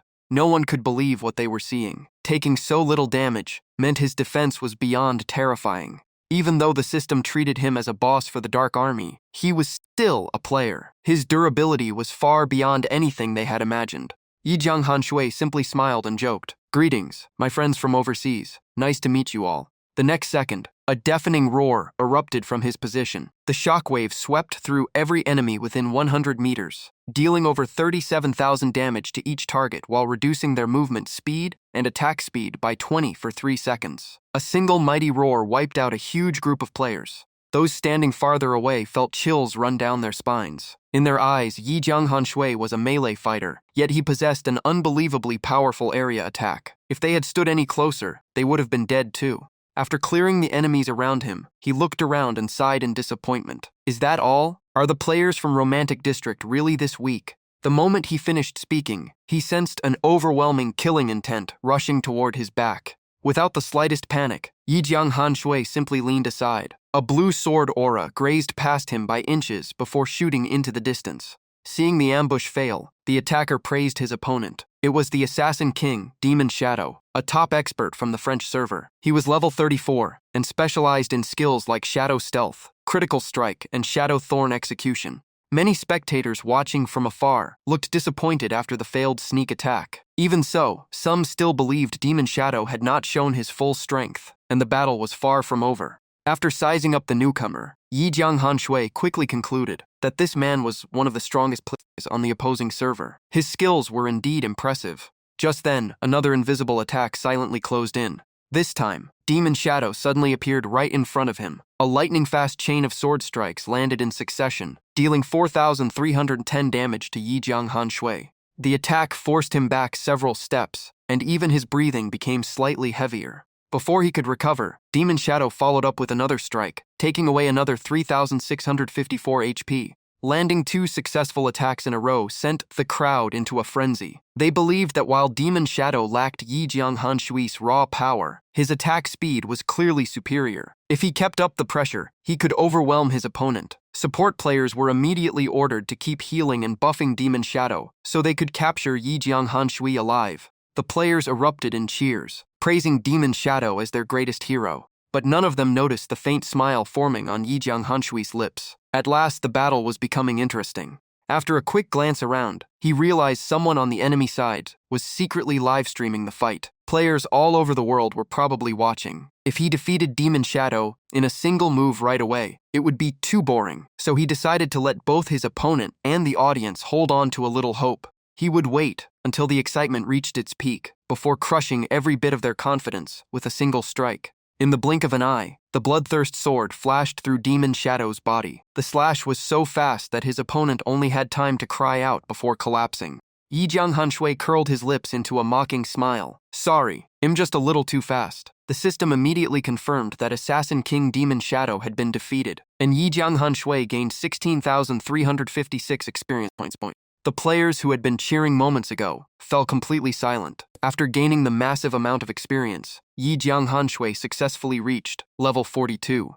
The enemy's morale instantly collapsed. They scattered in panic, screaming that Yi Jianghan Shui was no longer human but a monster. In their eyes, this player from the Chinese server could level up by killing players, so staying to fight was nothing but suicide. After wiping out the invaders, Yi Jianghan Shui instructed the Dark Army that no one would likely dare launch another attack over the next 2 days. They only needed to stay alert while he returned to the deep wilderness to continue leveling. The entire army acknowledged the order at once. The next 2 days passed exactly as expected, with complete peace. Then the system finally released a new announcement. The time for the Great Siege had arrived, and Yi Jianghan Shui officially received the rank SS main quest, Siege Battle. The system required the Dark Army to attack in at least 5 separate waves, launched one after another, in order. Breaking this rule would reduce the entire army's stats by 20 until the battle ended. The siege also had to begin exactly at 10 a.m., or the same penalty would apply.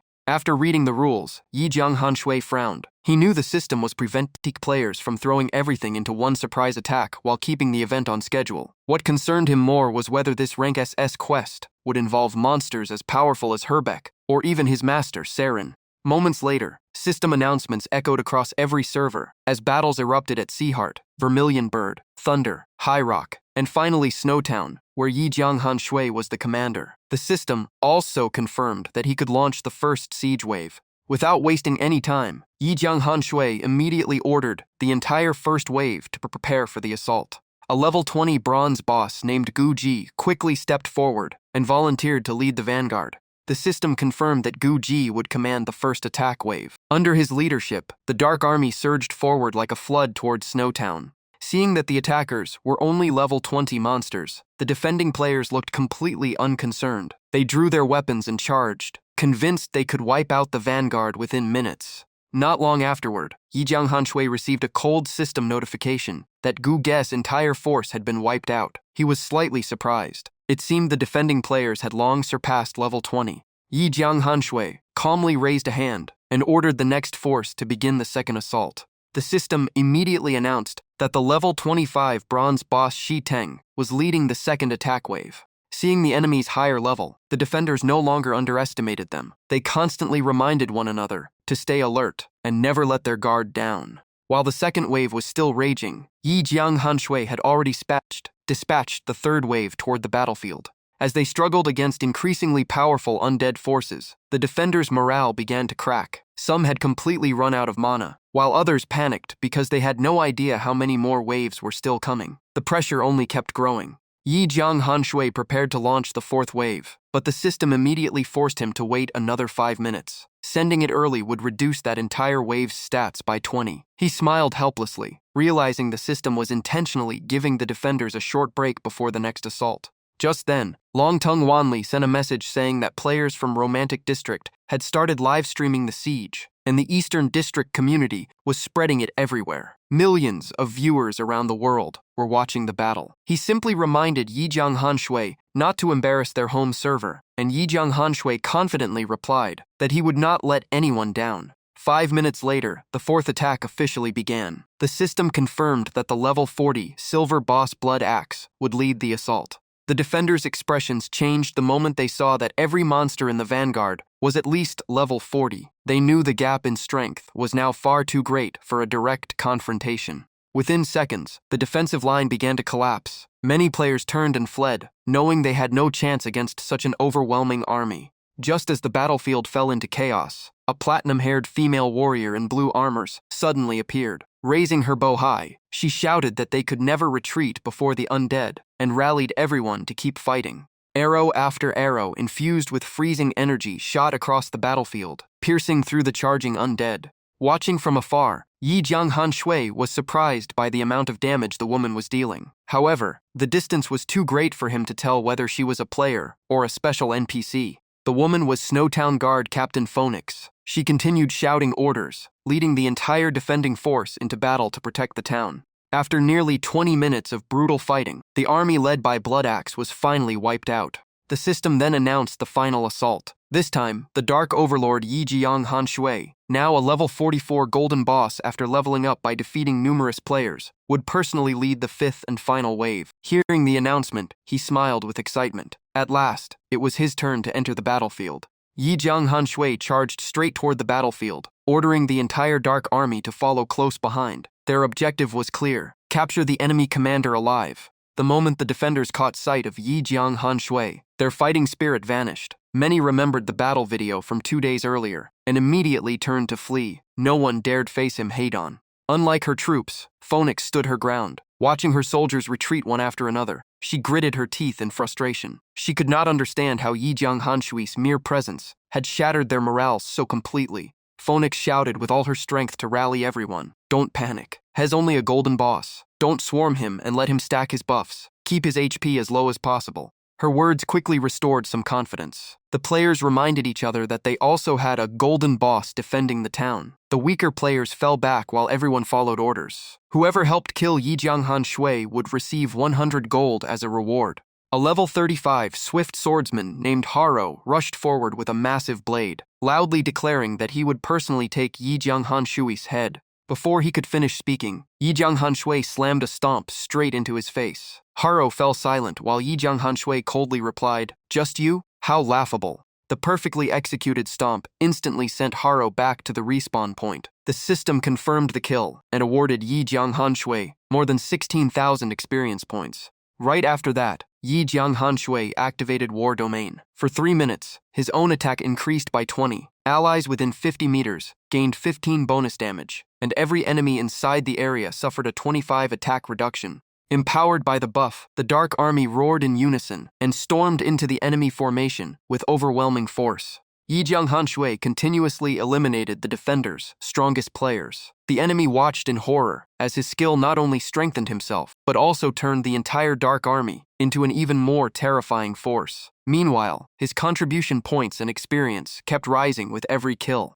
The system repeatedly announced experience gains as enemy players fell one after another, pushing the defenders further into despair. Many players soon realized that Yi Jianghanshui's sword could drain life. After using appraisal, they also discovered that his attack was still climbing higher. To them, he looked like a demon god rampaging across the battlefield. Their judgment was completely correct. The blood-devouring sword dance had already reached its full 20 stacks, granting Yi Jianghanshui another 20 attack. As the level 43 golden boss known as the Dark Overlord, his combat stats had become absolutely terrifying. Just as the defenders were on the verge of total collapse, a furious shout echoed from the rear. "Everyone, get out of my way." It was followed by another enraged roar. "Traitors, every last one of you will die." The voice belonged to Lanta, the Snowblade, a level 50 golden boss. He possessed 2,800,000 HP, devastating attack, and skills including Snow Spear, Blizzard's Wrath, Frost Armor, and Frost Domain. Lanta was also the son of Snowtown's mayor, second only to his father in authority, and was famous for both his extraordinary talent and his handsome appearance. The instant Yi Jianghanshui sensed Lanta's aura, he realized this opponent was extremely dangerous. Without hesitation, he prepared to activate Gale Guardian. Even so, Lanta's Snow Spear struck first, dealing over 50,700 damage, while reducing Yi Jianghanshui's attack speed and movement speed by 20 for 5 seconds. It was the hardest hit Yi Jianghanshui had taken since the battle began. After just one exchange, he understood that Lanta possessed both incredible speed and overwhelming firepower. This enemy was anything but ordinary. Feeling Lanta's overwhelming presence, Yi Jianghanshui quickly realized they were both golden bosses. What caught his attention even more was that Lanta had a mount, making him an even greater threat. With their savior finally on the battlefield, the defenders regained their morale and shouted that today they would bury Yi Jianghanshui in Romantic District and destroy the reputation of the Eastern District players. Watching Lanta sitting proudly atop a snow-white warhorse, Yi Jianghanshui became even more irritated. Thinking about how he still had to fight on foot, he clenched his teeth. Only one thought remained in his mind. Lanta had to die. Lanta looked down at Yi Jianghanshui with a smug grin. "What are you staring at? Don't tell me you don't even have a mount. Did you really walk all the way here from the Eastern continent?" His mocking laughter echoed across the battlefield. The taunt struck a nerve. A chilling killing intent burst from Yi Jianghanshui as he smiled coldly. "You're pretty good at trash talk. Too bad you picked the wrong person." A deafening dragon roar shook the battlefield as overwhelming pressure spread in every direction. Yi Jianghanshui activated Mighty Roar, damaging every enemy within 100 meters, while reducing their attack speed and movement speed by 20 for 3 seconds. After witnessing the massive area attack, even Lanta stopped underestimating his opponent. He immediately pulled on the reins and guided his warhorse out of danger, scoffing that such a skill could only intimidate the weak. Yi Jianghanshui then raised his left hand and fired a stream of dark energy toward Lanta. "This is more than enough for you." Dead Spirit Bind instantly immobilized Lanta's mount for 2 seconds. The moment the crowd control landed, Yi Jianghanshui charged forward and shouted, "Get off your horse." Realizing the danger, Lanta activated Frost Armor. A thick layer of ice quickly covered his body to reduce the incoming damage. Even so, Yi Jianghanshui's devastating stomp landed squarely on him, dealing more than 25,000 damage. Thanks to the extra toughness provided by his mount, however, Lanta managed to resist being completely overwhelmed. That only irritated Yi Jianghanshui even more. He had not expected mounts to increase crowd control resistance as well. They were far more troublesome than he had imagined. He let out a cold snort and completely lost interest in fighting Lanta fairly. Instead of continuing the duel, Yi Jianghan Shui ordered every water fiend to surround Lanta. In his view, once trapped in a tight encirclement, Lanta's spear would lose nearly all of its advantage. Pointing directly at Lanta, he declared coldly, "I was going to give you a respectable death. Not anymore. Water fiends, beat him as hard as you can, and make sure to aim for that handsome face." Surrounded and denied a fair duel, Lanta roared in fury, "You cowards from the eastern continent, fight me one and own if you have any honor." His challenge was answered only by the savage roars of the water fiends as they tightened the encirclement. With no other choice, Lanta desperately swung his spear while shouting for the undead to get away from him. Within seconds, countless water fiends dragged him to the ground. In utter despair, Lanta could only beg for mercy before disappearing beneath the swarm.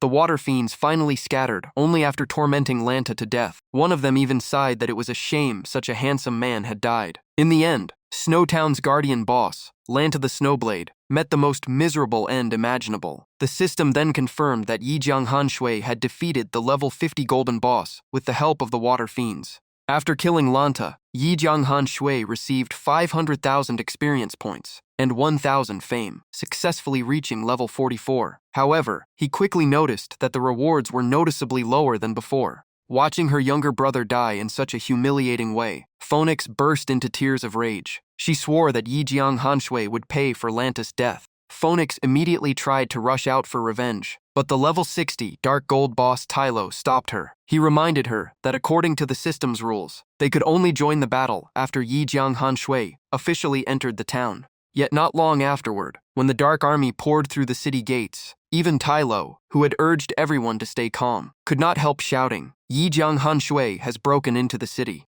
The moment Yi Jianghan Shui stepped through the gates, the system issued another notification. The elite Snowtown Guard had joined the final defense under the direct command of the level 50 Golden Boss Phoenix and the level 60 Dark Gold Boss Tylo, facing two bosses at once, including a Dark Gold boss. He could not help feeling the pressure. After 5 relentless siege waves, both armies had suffered heavy losses. Even so, countless elite guards and the strongest players still remained on the city walls without entering the fight. With Phoenix and Tylo now defending the final line, breaking through had become far more difficult. Yi Jianghan Shui took a deep breath to steady himself and quickly analyzed the situation. Back in Dark City, he had also faced 2 bosses at once, but Daniel and Kentor had fought beside him then. This time, he stood alone on the battlefield. Tightening his grip on the bloodthirst sword, Yi Jianghan Shui's eyes filled with unwavering determination. He pointed his blade forward and shouted, "Master Saren, Daniel, Kentor, watch over me." From this moment on, the battle that will make Yi Jianghan Shui's name known to the world begins. The moment he finished speaking, an icy arrow tore through the air. From the distance, Phoenix shouted coldly, "You are about to die, and you still dare to talk big." The arrow grazed Yi Jianghan Shui's face, leaving a thin cut and stripping over 22,000 HP. Phoenix kept firing freezing arrows while declaring she would take Yi Jianghan Shui's head to honor her fallen brother. As a level 50 gold boss, she had 2,800,000 HP and skills like armor-piercing arrow, blinding arrow, frost domain, and tracking arrow. She also ruled Snowtown and was famous for her unmatched archery. Phoenix yelled and unleashed her skill. A storm of icy arrows instantly filled the sky and rained across the battlefield. Yi Jianghan Shui's Water Ghost Squad failed to dodge and fell one after another. He was also hit repeatedly as huge damage numbers kept appearing. Seeing the overwhelming barrage, Yi Jianghan Shui knew his army would be wiped out before reaching the enemy if this continued. He quickly decided to charge onto higher ground and draw all the enemy fire to himself, giving the Dark Army a chance to advance. Without hesitation, Yi Jianghan Shui burst forward at full speed and charged through the endless rain of arrows toward the defensive line. Watching him rush in at terrifying speed, the defenders immediately panicked. Warnings spread everywhere as they believed he was about to use his signature stomp. Hearing their guess, Yi Jianghan Shui smirked. Wrong. A dragon's roar echoed across the battlefield as he activated Dominating Roar, damaging every enemy within 100 meters while reducing their movement and attack speed by 20% for 3 seconds. One move alone shook most of the defenders. The moment he landed, he sprinted straight into the center of the enemy formation. The bloodthirst sword swung non-stop, turning the battlefield into a brutal slaughter. But after cutting down a few more enemies, 3 icy arrows from Phoenix pierced through the air and struck him one after another. Massive damage numbers appeared in succession, showing Yi Jianghan Shui had lost a huge chunk of HP. He immediately used a special recovery potion that restored 1000 HP every second for 10 seconds. After stabilizing himself, he glanced at Phoenix and calculated the situation. In a one-on-one fight, he was confident he could defeat her, but countless players were interfering, and the Dark Gold boss Tylo had yet to appear, so he could not reveal all his trump cards. Right then, the Water Ghost Squad finally arrived as reinforcements and eased the pressure. Taking advantage of the chaos, Yi Jianghan Shui decided to clear out the troublesome players first. He ordered the entire Dark Army to wipe out every enemy ahead, and they answered with a thunderous roar. Next, he activated War Domain. The skill boosted his own attack by 20%, increased allies' damage by 15% within 50 meters, and reduced every enemy's attack by 25% for 3 minutes. Phoenix kept firing at him. To ease the pressure, Yi Jianghan Shui grabbed a nearby player as a human shield, causing the arrows meant for him to hit the enemy's own teammate instead. While providing non-stop cover fire, Phoenix was also pressured by the charging water ghosts. Furious, she cursed loudly. One water ghost even picked up her icy arrow and used it to stab a nearby enemy to death. In the blink of an eye, the unlucky player fell to his own side's arrow. Phoenix refused to back down. She ordered every soldier to focus on wiping out the undead and declared that Yi Jianghan Shui would never escape the encirclement. At this moment, Yi Jianghan Shui was surrounded by numerous elite experts from the defending side. Although the Bloodthirst sword kept launching deadly counterattacks, the overwhelming numbers left him covered in wounds. Then the assassin Ghost King suddenly struck from the shadows with a critical hit, dealing over 4,000 damage and stunning him for 0.35 seconds. As soon as he turned around, Yi Jianghan Shui recognized the attacker as Ghost King. His eyes instantly burned with anger. Before he could react, Ghost King landed another strike and took away over 12,000 more HP. But just as Yi Jianghan Shui prepared to fight back, Ghost King activated Shadow Stealth and vanished without a trace. Snorting coldly, Yi Jianghan Shui swiftly finished off the enemies before him and turned to sprint toward the city gate. The entire scene was broadcast live. Countless viewers mocked Yi Jianghan Shui, saying Ghost King had forced him to flee. In their eyes, the Water Ghost Squad was finished, and his defeat was only a matter of time. Many even laughed that after all his bold words, he was now running for his life on the Romance County battlefield. His HP had already dropped below half, while 2 full-health bosses still stood ahead. No matter how they looked at it, his chances of winning seemed almost impossible. This battle had drawn the attention of countless spectators. Inside a luxurious office in the eastern region of China, several people were also watching every moment closely. An old man with silver hair leaned on a dragon-headed cane, frowned, sighed softly, and said it was truly a pity. The people behind him quickly reassured him. They believed the eastern region had never lacked geniuses. Although Yi Jianghan Shui was outstanding, there were still many who could match or even surpass him. He had simply revealed his talent too early and became a target. If he had stayed low-key, his future could have gone much further.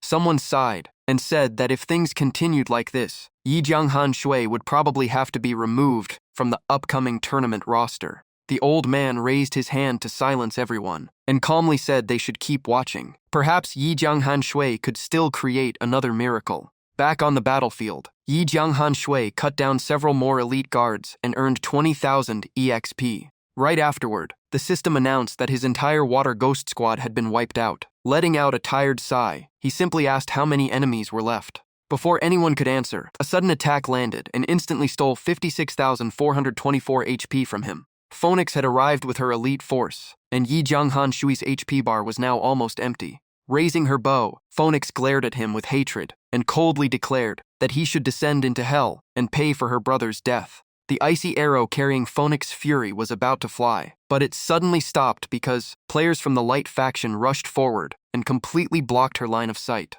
Standing behind them, Phoenix shouted furiously for everyone to move aside. She wanted to kill Yi Jianghan Shui herself and use his head to honor her fallen brother. But no one cared about her order anymore. Everyone wanted the killing blow for themselves, pushing each other aside while shouting that Yi Jianghan Shui's head belonged to them. With her view blocked by her own allies, Phoenix's arrow missed Yi Jianghan Shui and pierced one of her own players instead. Watching the chaotic scene, Yi Jianghan Shui simply laughed and said, "Never underestimate human greed." He leaped into the air and stepped across the heads and shoulders of the crowded players, gliding forward as if he were walking on solid ground. At the same time, the system announced that Stomp had been activated. It increased his movement speed by 200 for 2 seconds, dealt 31,265 damage to every target hit, and suppressed them for 2 seconds. In the blink of an eye, Yi Jianghan Shui escaped the encirclement before anyone could react. The crowd could only point after him and shout that he had reached the second floor.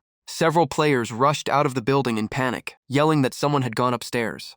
Hearing that, everyone stormed inside and searched every room on the second floor, but found no trace of him. While everyone was still searching, Yi Jianghan Shui quietly smashed the window of another room and slipped outside without a sound. The players behind him kept chasing, without realizing he had already escaped. They searched every empty room and even planned to check the third floor. Only after they finally stepped outside and saw the shattered window did they realize Yi Jianghan Shui had jumped through it long ago and escaped into the neighboring house. Some people suspected Yi Jianghan Shui had fled the battlefield, but the idea was immediately rejected. Leaving the combat zone would trigger a severe system penalty, so they believed that was almost impossible. The players quickly regrouped, and the commander ordered another full search of the entire town. Even if they had to tear the place apart, they would drag Yi Jianghan Shui out. Meanwhile, the livestream exploded with comments. Most viewers mocked him for running away and claimed he would soon be killed, while a few continued cheering for him and even asked for his location so they could join the hunt.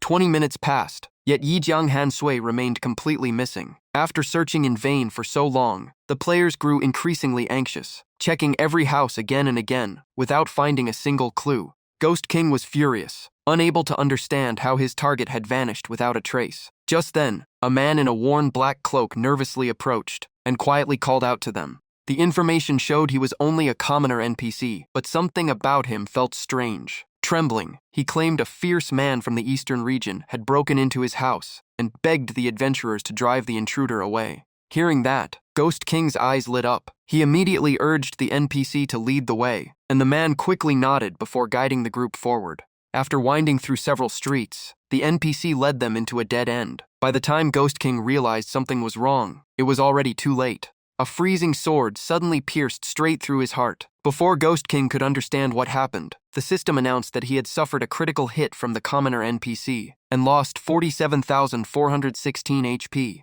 Ghost King only had time to shout that his attacker was a coward before the system confirmed his death. The so-called commoner NPC was actually Yi Jianghan Shui in disguise. His aura concealment skill not only hid his presence but also changed his appearance and identity. After staying out of combat long enough, his HP had almost fully recovered. From that moment, the hunt was reversed. Using his NPC identity, Yi Jianghan Shui began assassinating the enemy faction's core members one after another. Since no one expected an ordinary NPC to be a disguised killer, countless players were eliminated before they even realized what was happening. Before long, news of the suspicious NPC spread everywhere. Players warned each other that the commoner NPC was actually Yi Jianghan Shui in disguise and called for everyone to surround and capture him. Soon, a large group of players blocked his disguise. Even then, Yi Jianghan Shui innocently asked what hunting Yi Jianghan Shui had to do with an honest NPC like himself. The players immediately yelled at him to stop acting, because the victims had already exposed the truth.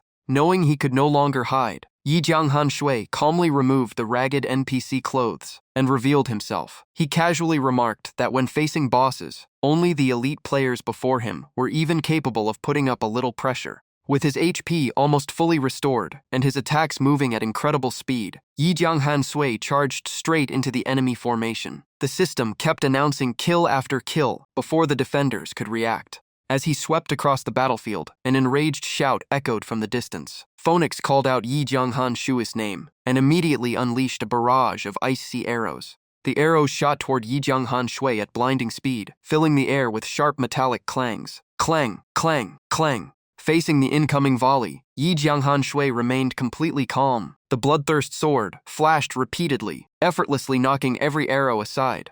A confident smile appeared on his face as he coldly declared that every obstacle had already been removed, and now it was Phoenix's turn. Phoenix gritted her teeth, her eyes burning with hatred. She drew her bow again and fired more icy arrows filled with deadly intent. Instead of dodging, Yi Jianghan Shui burst forward at incredible speed and charged straight at Phoenix. Ignoring the incoming arrows, he delivered a powerful kick that knocked Phoenix to the ground before instantly activating Stomp. A huge portion of her HP disappeared, as the system confirmed 26,589 damage and a 2-second suppression effect. Refusing to give her any chance to fight back, Yi Jianghan Shui raised the bloodthirst sword and unleashed frenzied slash again and again, pouring non-stop damage onto Phoenix. As he attacked, he mocked her by saying archers were only dangerous at long range. Once a warrior closed the distance, turning the battle around was nearly impossible. Hearing those words, Phoenix's expression changed instantly, and panic filled her eyes. As the sword was about to finish her off, Phoenix desperately screamed for Tylo, accusing him of standing by while she was about to be killed.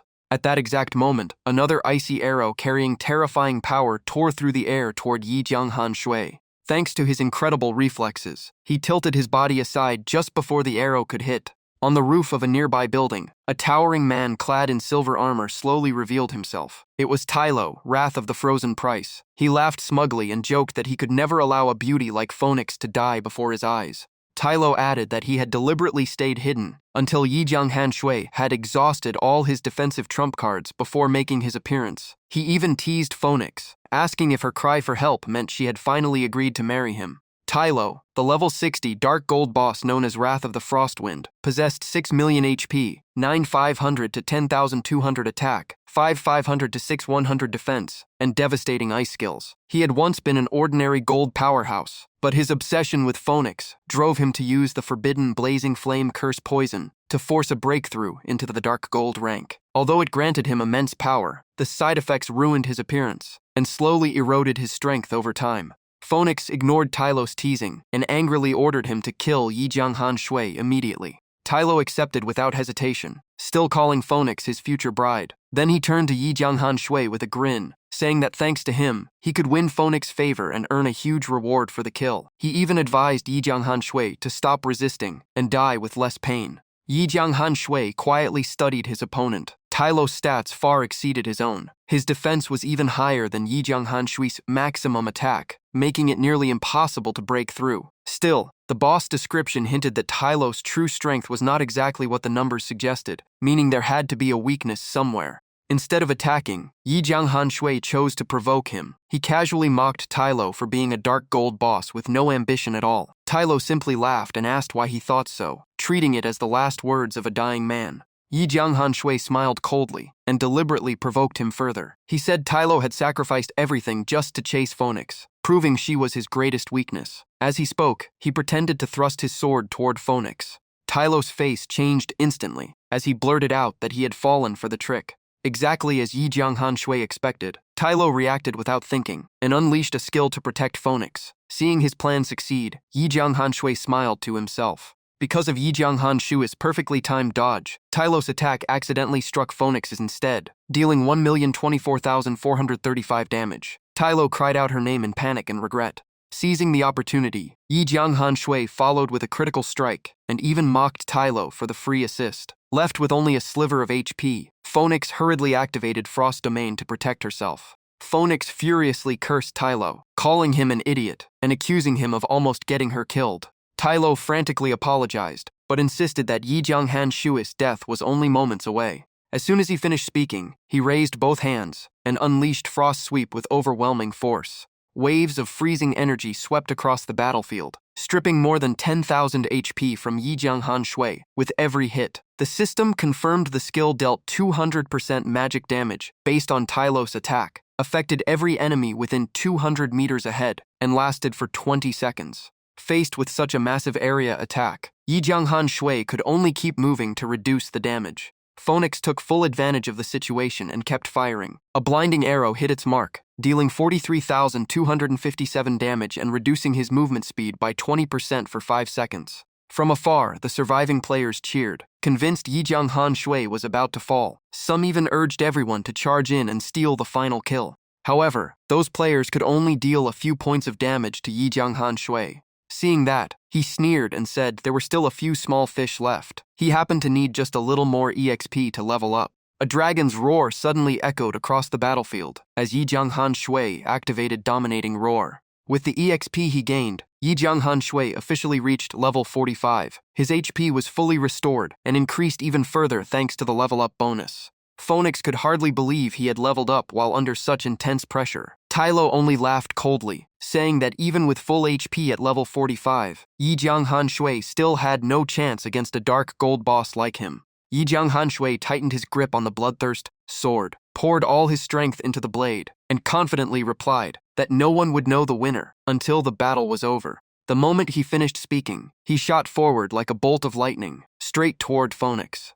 Seeing that she was still the target, Phoenix immediately activated Frost Domain again. The system announced that the shield could absorb damage equal to 10% of her maximum HP. Even that icy shield could not withstand Yi Jianghan Shui's power. A single slash dealt 126,800 damage and shattered most of the barrier. Phoenix was horrified to realize that one attack had nearly destroyed her strongest defense. The secret was finally revealed as the system announced that Yi Jianghan Shui had used the A-rank item Violet Lightning Gem. It fully unleashed his hidden potential, multiplying all of his stats by 10 for 1 minute. He still had 56 seconds remaining. Without giving Phoenix a moment to breathe, Yi Jianghan Shui followed with another devastating slash that dealt 403,987 damage. Driven into a corner, Phoenix screamed in panic and desperately called for Tylo's help.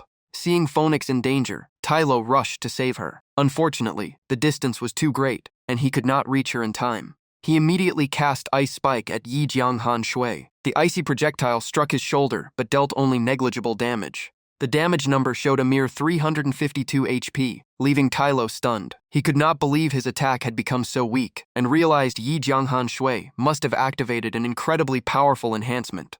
Meanwhile, Yi Jianghan Shui kept overwhelming Phoenix with relentless heavy sword strikes, leaving her no chance to fight back. After the non-stop assault, Phoenix's HP was reduced to a tiny sliver. Tears filled her face as she trembled and begged him to spare her. Her plea was answered only by Yi Jianghan Shui's cold figure as he slowly raised his sword for the finishing blow. He replied coldly, "Spare you so you can keep blinding me with your arrows?" The next slash fell, and Phoenix instantly dissolved into white light. The system announced that Yi Jianghan Shui had successfully defeated the level 50 gold boss, Snowwind Guardian Phoenix, earning 2,200,000 EXP and 2T800 fame.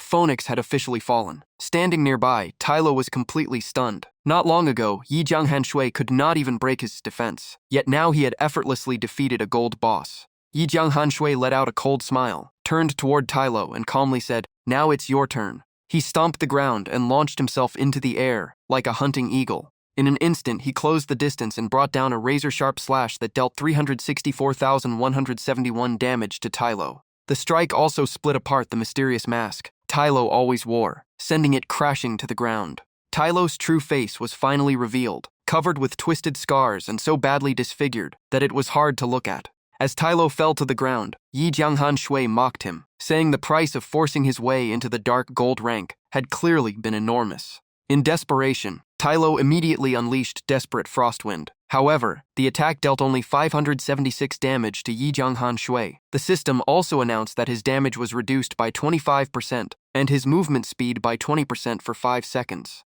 The more Tylo watched, the more terrified he became. He concluded that Yi Jianghan Shui was under an overwhelming power boost, so fighting head-on would only lead to defeat. His best option was to stall for time. With that in mind, Tylo activated Self-Freeze. The system announced that his defense increased by 100. He recovered 200,000 HP every second for 30 seconds, and he could not move while the skill was active. After a few seconds, Tylo's HP kept rising. Hidden inside the block of ice, he laughed at Yi Jianghan Shui, convinced that the power boost came from an item and would soon expire. Yi Jianghan Shui calmly replied, "Don't worry, there's still plenty of time to send you on your way." At the same time, the system reminded him that the Violet Lightning Gem still had 26 seconds remaining. The countdown continued to fall to 19, then 16, then 13 seconds. During every precious moment, Yi Jianghan Shui relentlessly hacked at the icy barrier with the Bloodthirst sword, dealing over 300,000 damage with each strike. When the timer reached 9, then 8 seconds, Tylo's HP had already fallen to around 3.24 million. The countdown continued without stopping.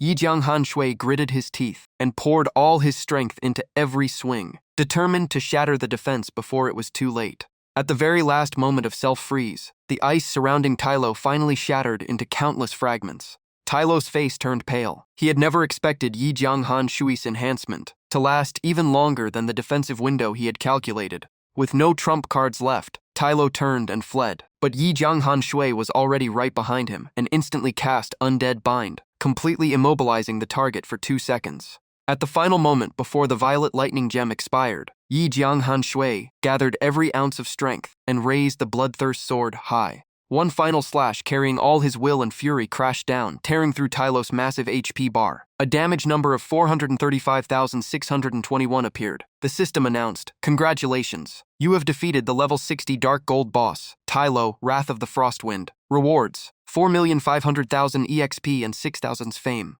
Immediately afterward, a special server-wide announcement echoed across the entire game. Yi Jianghan Shui had become the first player to defeat a Dark Gold boss. His bonus rewards were 8,030 free attribute points, and one extremely rare Divine Blessing gem. As the battle finally ended, Yi Jianghan Shui was almost exhausted. He caught his breath, thinking everything was finally over. But at that exact moment, the system announced that the Violet Lightning Gem's effect had officially expired. Suddenly, a series of slow claps echoed through the air, followed by words of subtle praise. The unexpected sound instantly put Yi Jianghan Shui on guard. A knight clad in dazzling silver armor slowly stepped forward with overwhelming presence. Looking at Yi Jianghan Shui with both admiration and cold indifference, he said that turning the entire battle around alone in such a short time was truly impressive. At the same time, the system announced that a special storyline had been triggered. With Tylos' death, the hidden story boss, Holy Knight Herbert, had appeared. The moment Yi Jianghan Shui saw that familiar face, his expression changed. Shock and hatred filled his eyes. "You." Holding the holy light spear, Herbert walked closer with a mocking smile. "That's right, it's me. Last time, the traitor Saren was lucky enough to save you, but today, you won't escape." Yi Jianghan Shui clenched his teeth and forced himself to stay calm. After all, Kenter and his master Daniel were only NPCs. He should not keep tormenting himself over their deaths. Yet Daniel's final words echoed clearly in his mind. "You did well, my disciple. Do not grieve for me. As long as you live long enough, we will meet again. Then you will know who I truly am. Become someone who shines brightly in the eternal world. Never fall here." Those memories only fueled Yi Jianghan Shui's burning rage. He roared at Herbert. "After we left, what exactly did you do to Master Daniel?" Herbert merely smirked. Daniel used a forbidden spell that defied the heavens. He was already doomed to die, but since he dared oppose the Holy Church, punishment was inevitable. His body may be gone, but his soul will suffer forever.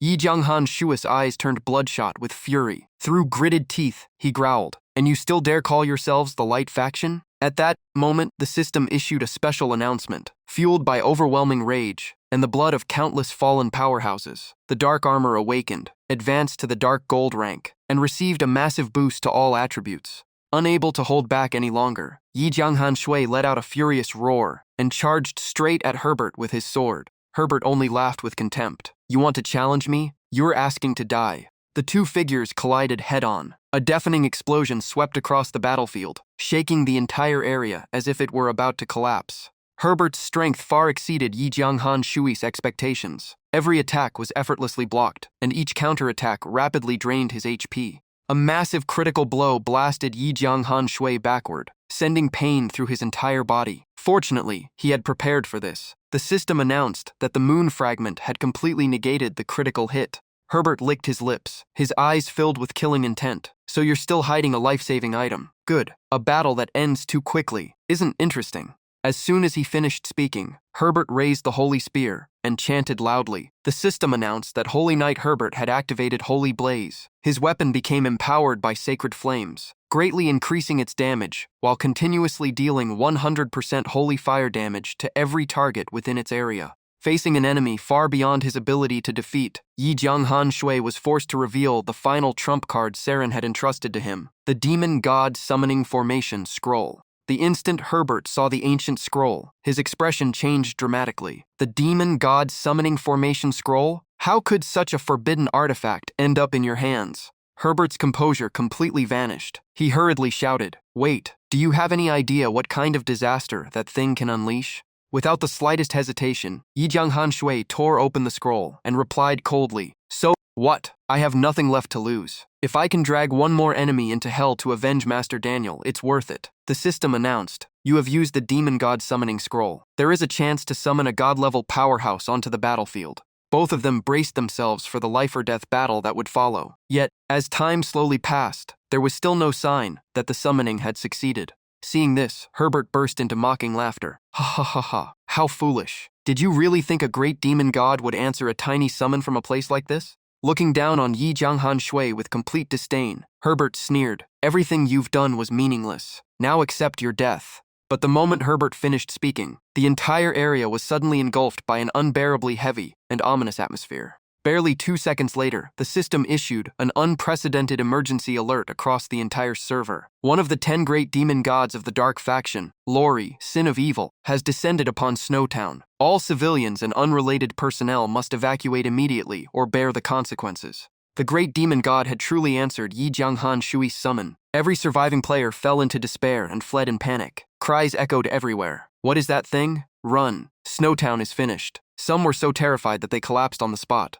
Even Yi Jianghan Shui could clearly feel the overwhelming pressure radiating from the newly arrived great demon god. Every breath became unbearably heavy. Herbert's face turned deathly pale. A single glance at the great demon god was enough to drown his mind in endless darkness and despair. No one could clearly see the great demon god's face. Only terrifying silence and crushing pressure filled the entire area, making everyone tremble in fear. After standing still for several seconds, the great demon god finally moved. A pale finger slowly rose as a deep, contemptuous voice echoed, "Holy power is truly pathetic." Realizing death was approaching, Herbert immediately used his final life-saving card. The system announced that Holy Knight Herbert had activated Holy Light Protection, reducing incoming damage by 99% for 5 seconds, while beginning an emergency teleport to the nearest main city of the Light Faction. But the great demon god's power completely ignored common sense. Herbert's HP vanished in an instant. A damage number of 9,956,000 for 23 appeared, far exceeding his maximum HP. The system still displayed, Holy Knight Herbert. Teleport completes in 4 seconds. Hearing that announcement, Herbert stood frozen, his face drained of all color in utter disbelief.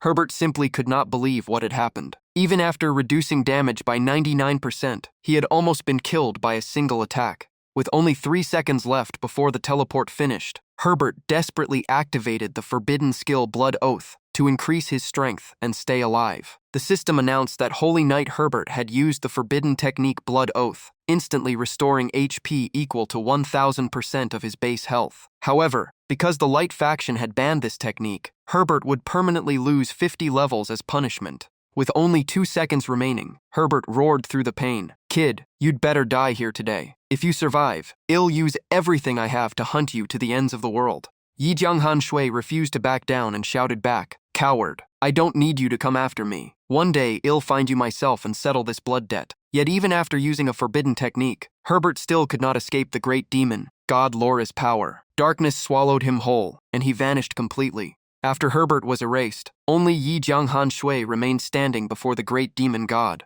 He swallowed hard as tension reached its peak. Herbert was dead, which meant the great demon god's only remaining target was now him. Lori slowly spoke in a voice so cold it seemed to freeze space itself. "Dark Swordsman, why did you summon me here?" Forcing himself to remain calm, Yi Jianghan Shui respectfully answered, "Great demon god, that man was Holy Knight Herbert of the Light Faction. He must have fled because he was terrified of your power." Lori let out a dissatisfied snort. "You woke me from my slumber for someone that weak?" His gaze swept across Yi Jianghan Shui before looking over the ruined Snowtown. "If that is the case, then you shall be buried with this place." As soon as he finished speaking, he slowly raised a hand, and terrifying destructive energy began gathering around it. Yi Jianghan Shui hurriedly spoke up. "Please wait, great demon god. With your wisdom and power, you must already know the truth. A mere nobody like me cannot possibly be responsible for everything that happened." Lori remained expressionless as he replied, "I appeared because I sensed the familiar aura of an old enemy, yet after arriving I found no trace of him." Hearing that, Yi Jianghan Shui's thoughts raced. Could the old enemy Lori mentioned be connected to the moon fragment Daniel had entrusted to him? If even a great demon god considered that person a worthy rival, then it was most likely Daniel himself. Without another moment of hesitation, Yi Jianghan Shui took out the moon fragment and respectfully asked, "Great demon god, is this the source of the aura you sensed? Was the person you were searching for the necromancer Daniel? This is the relic my master entrusted to me before his death, and I am his disciple." The moment Lori saw the moon fragment, he withdrew his destructive power. After examining it carefully, he nodded. "So that's how it is. You really do carry his aura." Hearing that, Yi Jianghan Shui quietly let out a sigh of relief. Mentioning Daniel had worked, and perhaps that connection would save his life before the great demon god. But the moment Daniel's name came up, Lori let out a sinister laugh. He admitted that he had once been connected to Daniel, but the two had long since become sworn enemies. Lori coldly said that his greatest regret was never being able to kill Daniel himself. However, if he could kill Daniel's finest disciple today, then this trip would not be wasted. Yi Jianghan Shui froze in disbelief. He blurted out, "Wait, what? Just how many terrifying enemies did Master Daniel make?" Lori's killing intent erupted once more. Looking at Yi Jianghan Shui, as if he were already dead, he declared, "Nothing you say matters anymore. The moment you tore open that summoning scroll, your fate was sealed." Lori immediately unleashed a devastating attack. Boundless demonic power covered the sky as he roared, "Disappear with everything." In an instant, darkness swallowed every trace of light. Yi Jianghan Shui fell into despair. He realized Lori was not just trying to kill him but intended to erase Snowtown entirely, and escaping such power was almost impossible. At the very last moment, a breathtaking sword radiating freezing energy suddenly appeared in Yi Jianghan Shui's hand. At the same time, a familiar female voice urgently called out, "Take it." The one who appeared was the sword god, Dongfang Yixin, and she had handed him her own sword at the most critical moment. Yi Jianghan Shui stared at her in shock. "Sword god? Why are you here?" Before he could receive an answer, Lori's attack slammed into the heart of Snowtown with world-shattering force. The terrifying explosion shook the earth violently, blasting Yi Jianghan Shui dozens of meters away. When he struggled back to his feet and looked ahead, all he saw was a town consumed by flames and ruins. He stood there in shock. Did the entire town just get wiped out? Looking into the sky, he noticed the spatial rift where Lori had appeared was slowly closing. But what worried him even more was the sword god's whereabouts. At that moment, Dongfang Yixin silently appeared behind him without making a sound. Although she was still standing, her condition was clearly poor. Her clothes were badly torn, and her breathing had become much heavier. Seeing that she was alive, Yi Jianghan Shui sighed in relief and quickly asked if she was all right. Dongfang Yixin flashed a playful smile, raised 2 fingers and said, "I'm fine, but remember you owe me 2 huge favors now." Yi Jianghan Shui looked completely confused, unable to understand why the debt had suddenly become 2 favors. The sword god smiled and explained, "First, I just saved your life from Lori. Second, I'm part of the light faction, so I should have killed a dark swordsman like you. Instead, I let you go. Doesn't that mean you owe me another life?" Hearing that, Yi Jianghan Shui gratefully grabbed her shoulders and thanked her again and again. Noticing that her injuries were far from light, he suggested taking her somewhere to recover. Dongfang Yixin simply blinked and smiled. "Don't worry, I can handle it. Don't forget, I'm the sword god." Yi Jianghan Shui looked toward the place where the clash had happened and asked, "The spatial rift is gone. Did you defeat Lori?" The sword god answered a little awkwardly that Lori had retreated because he was wary of her. However, judging from her reaction, the truth did not seem quite that simple. Before they parted ways, Yi Jianghan Shui still looked worried. He asked whether Lori would one day return for revenge after being angered like that. Dongfang Yixin smiled confidently and reassured him. In her eyes, someone like Yi Jianghan Shui was no more than a grain of sand compared to a great demon god. After all, ordinary people rarely waste time remembering an ant that once annoyed them. Yi Jianghan Shui could only force a smile and bow in thanks. Even so, he admitted with embarrassment that the comparison had hurt his pride a little. Realizing she had been too blunt, the sword god quickly apologized. With everything finally settled, Dongfang Yixin prepared to leave. Before departing, she reminded Yi Jianghan Shui not to forget the 2 favors he owed her. He smiled, nodded, and promised they would meet again someday. After saying that, the sword god casually raised her hand and summoned her divine wind sword. She lightly stepped onto the blade and gently leaped into the air. In the blink of an eye, she was already standing firmly on the sword, floating in midair. The flying sword shot forward at incredible speed. Moments later, Dongfang Yixin was nothing more than a tiny dot on the horizon. Watching her leave, Yi Jianghan Shui could not hide his admiration. The sword flight technique was truly amazing. He wondered when he would ever reach that level. Right then, a flood of reward notifications appeared. The system confirmed he had perfectly cleared the SS main quest, Conquer the Land, granting 4,000 EXP and 1 entry to the Demon God Treasure Vault. Since Snowtown had been completely destroyed and could not be occupied, the mission was automatically counted as destroying the target, awarding another 1,000 EXP. An ancient treasure map also appeared, and his character advanced to LV.48.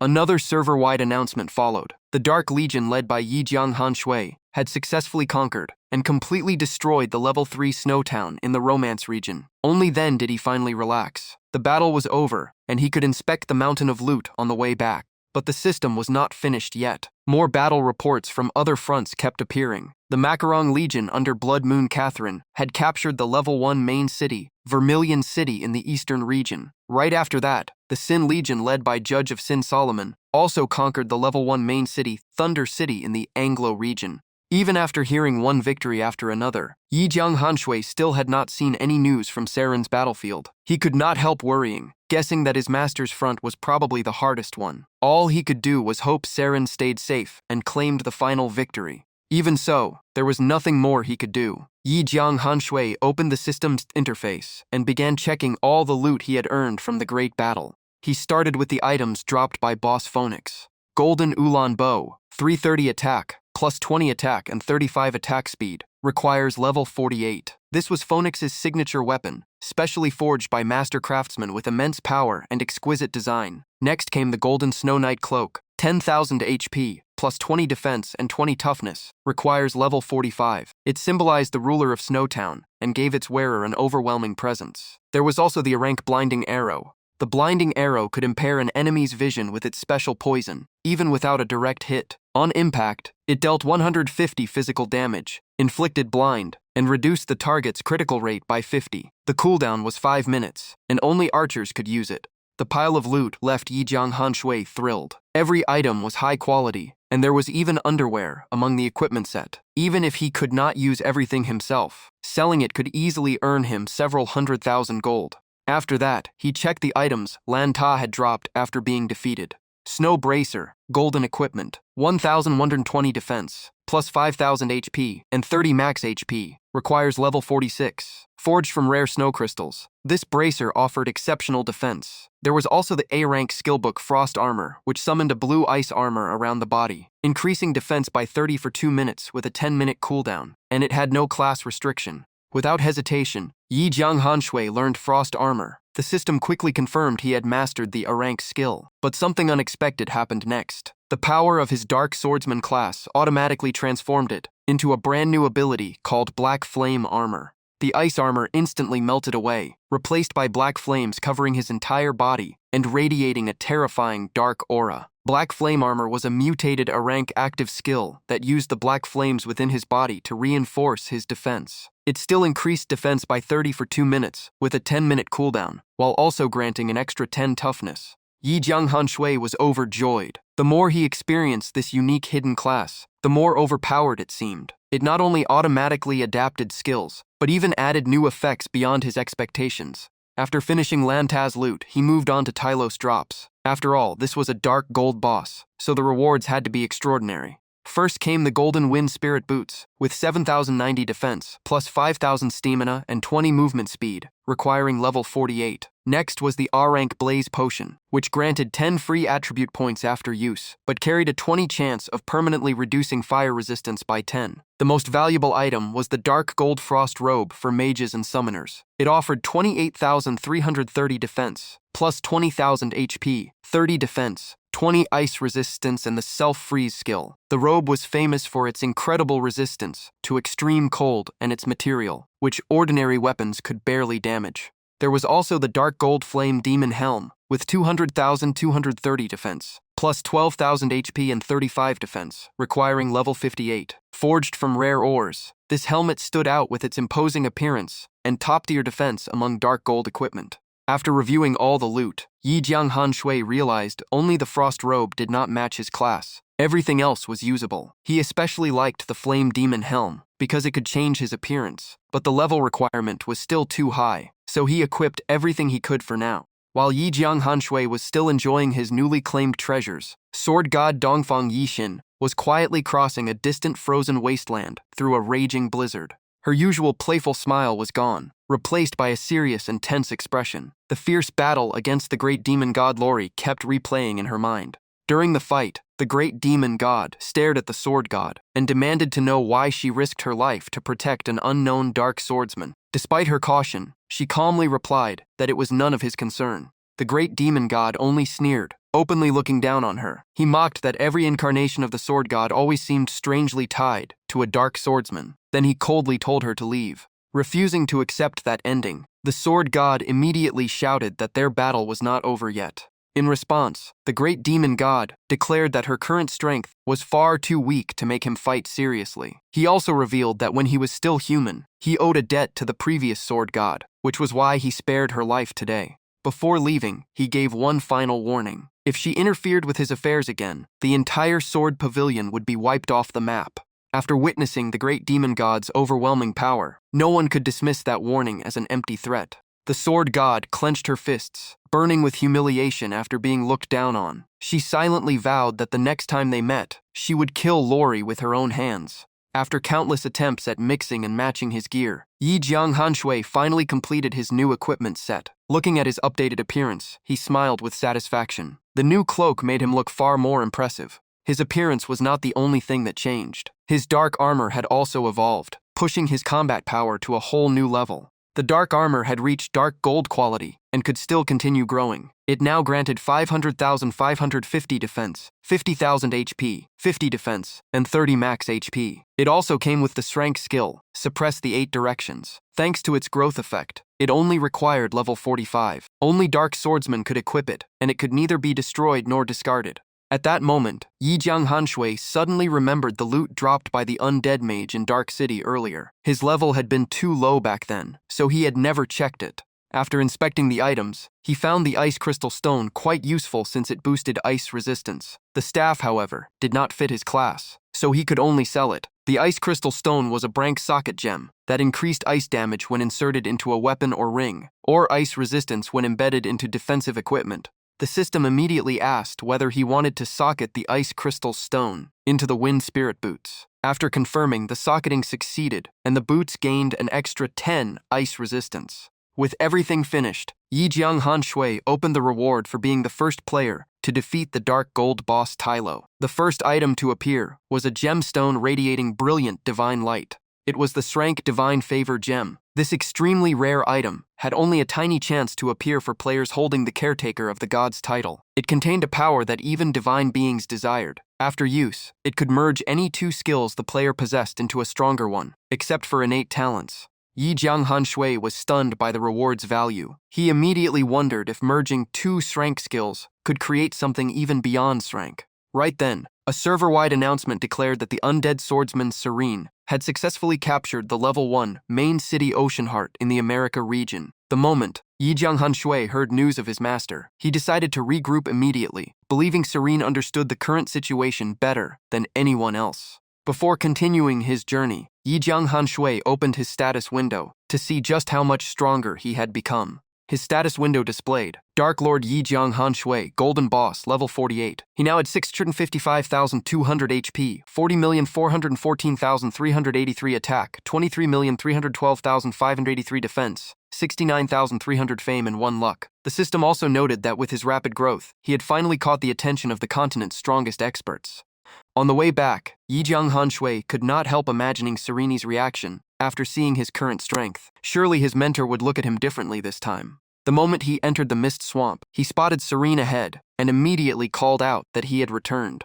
Serene turned around with a satisfied smile and praised Yi Jianghanshui for living up to his expectations. The great demon god's destruction of the snow formation had already been announced by the system, so it could not be hidden. But no one knew the sword god had secretly saved him, and he decided to keep that secret. Serene asked if the great demon god had caused him any trouble. Yi Jianghanshui calmly replied that he had retreated in time, and the enemy had left right after destroying the formation. Hearing that, Serene sighed softly, blaming himself for assigning such a dangerous mission. Yi Jianghanshui became even more determined not to mention the sword god, since he did not want her dragged into unnecessary trouble. He smiled and reassured Serene that everything had been beyond anyone's expectations, so there was no need for self-blame. Then he changed the subject and asked about the Divine Favor gem, immediately catching Serene's attention. Taking a deep breath, Serene explained that it was an extremely rare item. It could fuse 2 skills into a stronger new one, and even had a chance to raise the skill's rank. However, the higher the skill rank, the lower the upgrade chance. Fusing 2 strength skills had an almost negligible success rate. After hearing the explanation, Yi Jianghanshui understood right away. He decided not to use the Divine Favor gem yet, and would wait until after exploring the Demon God Treasure Vault. Serene patted him on the shoulder and told him to rest first. and recover from the siege battle. Once he was back to full condition, they would head to the demon god treasure vault together. Yi Jianghan Shui thanked him with a nod. He wanted to say something more, but after so many battles and rewards beyond his expectations, his body had reached its limit, so he stayed silent. Time passed quickly, and before long, the next day arrived. Serene had prepared everything early. As soon as Yi Jianghan Shui appeared, he asked if he was ready and immediately set off. Master and disciple followed one another as they headed straight toward their destination. Along the way, Yi Jianghan Shui curiously asked when he would finally learn the mount riding skill. Serene simply smiled and said that day was not far away. Yi Jianghan Shui guessed it would probably happen after completing his second-class advancement. After about an hour of travel, the system announced they had entered Demon Mist City, an extremely dangerous map. It was the capital of the great demon gods, and the home of the demon god treasure vault. Anyone who conquered this city would become a legend across the Eternal Heaven continent. Just as they arrived, a noisy crowd approached from behind. A group of powerful bosses rushed past, shouting that they were heading into the demon god treasure vault. Seeing this, Yi Jianghan Shui asked who they were. Serene explained that they were all bosses who had earned merit by capturing cities from the Light faction. Only commanders who had successfully led a siege this time were qualified to enter the vault. Serene went on to explain that the vault had 5 floors containing equipment, potions, skills, items, and special items. Fighting was strictly forbidden inside, so no one had to worry about being robbed. However, he warned Yi Jianghan Shui never to descend to the 6th floor. Terrifying experts were imprisoned there, and with his current strength, entering would mean certain death. About half an hour later, the two arrived at the entrance to the Demon God Treasure Vault. The area was packed with bosses from every corner, all eagerly waiting for a chance to obtain priceless treasures. As he joined the stream of bosses entering the vault, Yi Jianghan Shui immediately noticed a giant nearly 5 meters tall. He was surprised that someone with such an enormous body also qualified to enter. Walking ahead, Serene explained that once they passed through the gate, everyone would automatically return to normal size, including that giant. He also reminded Yi Jianghan Shui that the time for choosing treasures was very limited, so they would split up after entering. Yi Jianghan Shui immediately agreed. With that, the two stepped through the gate leading into the treasure vault. The moment he entered, Yi Jianghan Shui was left speechless by the breathtaking sight before him. The space inside was far larger than he had imagined. At the same time, the system announced that everyone had only 10 minutes to choose a single treasure. Anyone who tried to take more than one would be killed instantly by the treasure guardians. After a quick look around, Yi Jianghan Shui made his decision. Since he could only pick one item, equipment was not his top priority. Staying on this floor would only waste time. He immediately headed to the 2nd floor, where rare potions were stored. But after looking through them, he felt consumables still lacked the long-term value of other treasures. One item was the Immortal Spirit Spring, a divine medicine of the elf race that permanently increased HP by 100,000 and restored 5 HP per second for 15 seconds.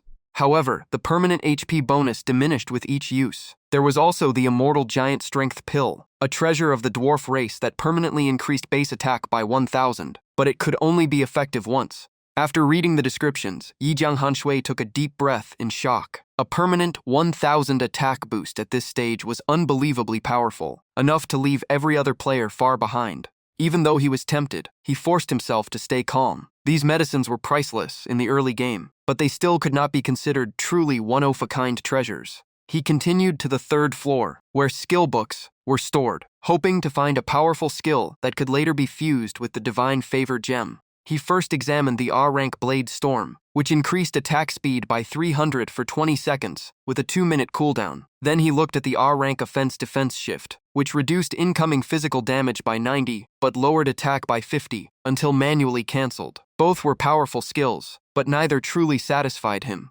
Just then, another skill book instantly caught his full attention. It was the Shrank Dragon Break Slash. The skill gathered the power of an ancient dragon, before unleashing a devastating strike that dealt 150 of base attack as damage. It also inflicted a tear effect, causing an additional 25 damage every second for 5 seconds. The cooldown was 5 minutes, and it was suited for classes like swordsmen and knights. The moment he finished reading the description, Yi Jianghan Shui's eyes lit up. This skill was clearly far stronger than anything he had seen so far. He picked up Dragon Break Slash and checked the remaining time. There were still 4 minutes left, so he decided to keep exploring. If he found nothing more valuable, this would be his final choice. Leaving the skill floor behind, He climbed to the fourth floor, where all kinds of rare treasures and special items were stored. The first things he saw were numerous hidden class certificates, including Blazing Flame Swordsman, Black Silver Summoner, and Soul Reaper. Yi Jianghan Shui quickly realized this floor mainly held hidden classes and special scrolls. Even so, he believed none of them could compare to the Dark Swordsman class he already possessed. While looking around, he noticed a massive boss holding two treasures, repeatedly comparing them as if he still could not decide which one to take. Suddenly, one of the items in the giant's hands made Yi Jianghan Shui freeze. He recognized it immediately. It was the Shrank Replication Scroll. The Replication Scroll was an Shrank item capable of perfectly copying another item. It guaranteed a 100 success rate for Shrank items or below, while even SS rank items still had a 50 chance of being duplicated. The Replication Scroll instantly became Yi Jianghan Shui's target. A plan quickly formed in his mind. He intended to subtly persuade the giant to give up the scroll. If he obtained it, he could copy another Divine Favor gem, making it far more valuable than anything else here. Keeping a natural expression, he walked over and casually asked why the giant was still hesitating. He pointed out that with their current strength, they were only low-level bosses who could easily be killed by true powerhouses. Instead of wasting such a rare opportunity, why not choose a hidden class that could greatly increase his strength instead of taking just a scroll? Hearing those words, the giant immediately paused and began to hesitate. He looked down at the replication scroll in his hand and thought for a long while before replying that the argument made sense. Still, if used correctly, the scroll might not be inferior to a hidden class. Yi Jianghan Shui did not argue. Instead, he agreed that the scroll was indeed a priceless treasure for true experts. But for bosses like them, they might die before ever getting the chance to use it. The giant continued weighing the replication scroll against the Blood War General Class Certificate, a hidden class. After thinking it over, he finally chose the hidden class. In his view, he was just an ordinary warrior with no valuable items worth copying, so gaining immediate power was the smarter decision. With that, he carefully placed the replication scroll back in its original spot. Watching the giant walk away, Yi Jianghan Shui felt a slight sense of guilt. Even with his own motives, he had to admit the giant was not wrong. An ordinary golden boss would rarely own an item valuable enough to make full use of the scroll. Without wasting the opportunity, he immediately picked up the replication scroll. He was overjoyed. Once he copied the Divine Favor gem, he would have 2 chances to fuse skills, greatly increasing the odds of creating an SS rank skill. After making his decision, he returned the Dragon Break/skill book to its original place. Just then, the system announced that only 1 minute remained inside the Demon God Treasure Vault. On his way out of the vault, Yi Jianghan Shui suddenly felt someone pat him heavily on the shoulder. Turning around, he recognized the same giant he had met on the 4th floor. The giant sincerely thanked him for the advice that had helped him make his decision. Yi Jianghan Shui simply smiled and said there was no need to thank him. The giant warmly reached out his hand and offered his friendship, introducing himself as Fitz. Yi Jianghan Shui shook his hand and introduced himself in return. Fitz laughed heartily and pounded his chest, promising that if Yi Jianghan Shui ever got into trouble, he only needed to come to Sky Sea Town, and Fitz would definitely help him. Fitz information appeared. Berserker Fitz, level 55 golden boss, with 4,000,000 HP, 3,653,800 attack, 2,002,350 defense, and the skills Innate Divine Strength, Berserk Chain, and Blood Rider Rebirth. He had betrayed the Light faction out of hatred and earned the right to enter the Demon God Treasure Vault after conquering the level 3 Sky Sea Town. Yi Jianghan Shui forced a smile and thanked him. Only then did he realize Fitz was even stronger than Phoenix and Lan Ta, making it no surprise that he had successfully led an army to conquer a city. After their unexpected meeting, the two left the treasure area together. As soon as they stepped outside, Serene immediately asked how his rewards had turned out. Yi Jianghan Shui simply smiled and replied that the results were quite satisfying. Relieved to hear that, Serene told him they should return at once, since his current strength was still not enough to remain in Demon Mist City for long. About an hour later, they returned to the Mist Swamp. There, Serene said he had a new mission to assign, and it would not be an easy one. Yi Jianghan Shui accepted without the slightest hesitation. Serene nodded and explained that Yi Jianghan Shui's earlier question about mount riding had given him an idea. Now that he had become the Lord of Oceanheart City, it was time to find a proper mount instead of traveling on foot. Hearing that, Yi Jianghan Shui eagerly asked how he could help the city lord. By now, the overall situation between the light and dark factions had become much clearer. Aside from Dark City and Demon Mist City, the dark faction had almost no major strongholds left. Meanwhile, the recent siege campaign had completely reshaped the Eternal Heaven continent, with many territories that once belonged to the light faction now under dark control. Serene smiled awkwardly and asked Yijiang Hanshui not to call him City Lord anymore, saying he still was not used to that title. Yijiang Hanshui immediately switched back to calling him Master and asked what the new mission was. Serene explained that a hidden realm was said to exist inside the Purple Flame Bamboo Forest near Cloud Beast City. Rumor had it that many rare spirit beasts lived there. Yijiang Hanshui's mission was to locate the hidden realm and report its exact location. The system immediately asked whether he wished to accept the A-rank mission, Search for the Hidden Realm. Yijiang Hanshui accepted the mission without any hesitation. The Search for the Hidden Realm mission was confirmed. Since it was a hidden realm, finding it would not be easy. His objective was simply to locate it, and the reward would be a rare skill book. After assigning the mission, Serene's figure gradually faded into the swamp's mist, leaving only his voice behind. He offered a few final words of encouragement before disappearing completely, while Yijiang Hanshui immediately set off toward Cloud Beast City. Along the way, he had already planned his next move. The first thing he would do upon arrival was use the replication scroll to create another divine favor gem. The system announced that the replication scroll had been activated and instructed him to take out the item to be copied within 10 seconds. Otherwise, the attempt would be cancelled automatically. Without hesitation, Yijiang Hanshui immediately took the divine favor gem out of his inventory. The gemstone shone with a brilliant golden light, radiating a sacred and majestic aura. Looking at the two divine favor gems before him, Yijiang Hanshui came up with a bold idea. Since he had two of them, it was worth making one huge gamble. The system immediately asked whether he wanted to use the divine favor gems.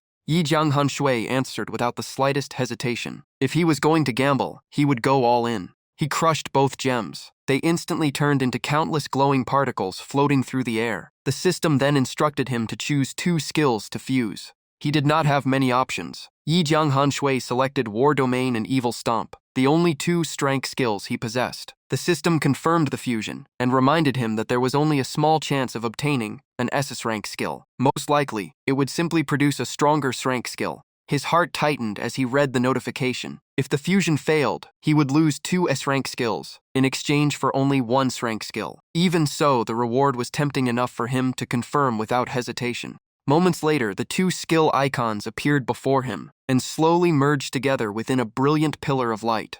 Yijiang Hanshui stared without blinking, silently praying that this fusion would create an SS rank skill. At last, golden text flashed across the screen. Fusion successful. War Domain and Evil Stomp had merged into the SS rank skill, War Stomp. He also gained 1 additional luck point. Overwhelmed with excitement, Yijiang Hanshui raised his fist and cheered. He really had obtained an SS rank skill. His excited laughter echoed non-stop, and he even blurted out a thank you to the system. War Stomp was an SS rank skill that concentrated all its power into one devastating stomp. After activation, the user gained 300 movement speed, 200 attack speed, and greatly increased jumping ability for 3 seconds. The attack dealt 200 damage, always landed as a critical hit, and inflicted suppression. It also created a whirlwind at the impact point that dealt 120 area damage within 100 square meters, reduced enemy attack, and increased allies' attack for 1 minute, with the exact effect depending on the strength difference between both sides.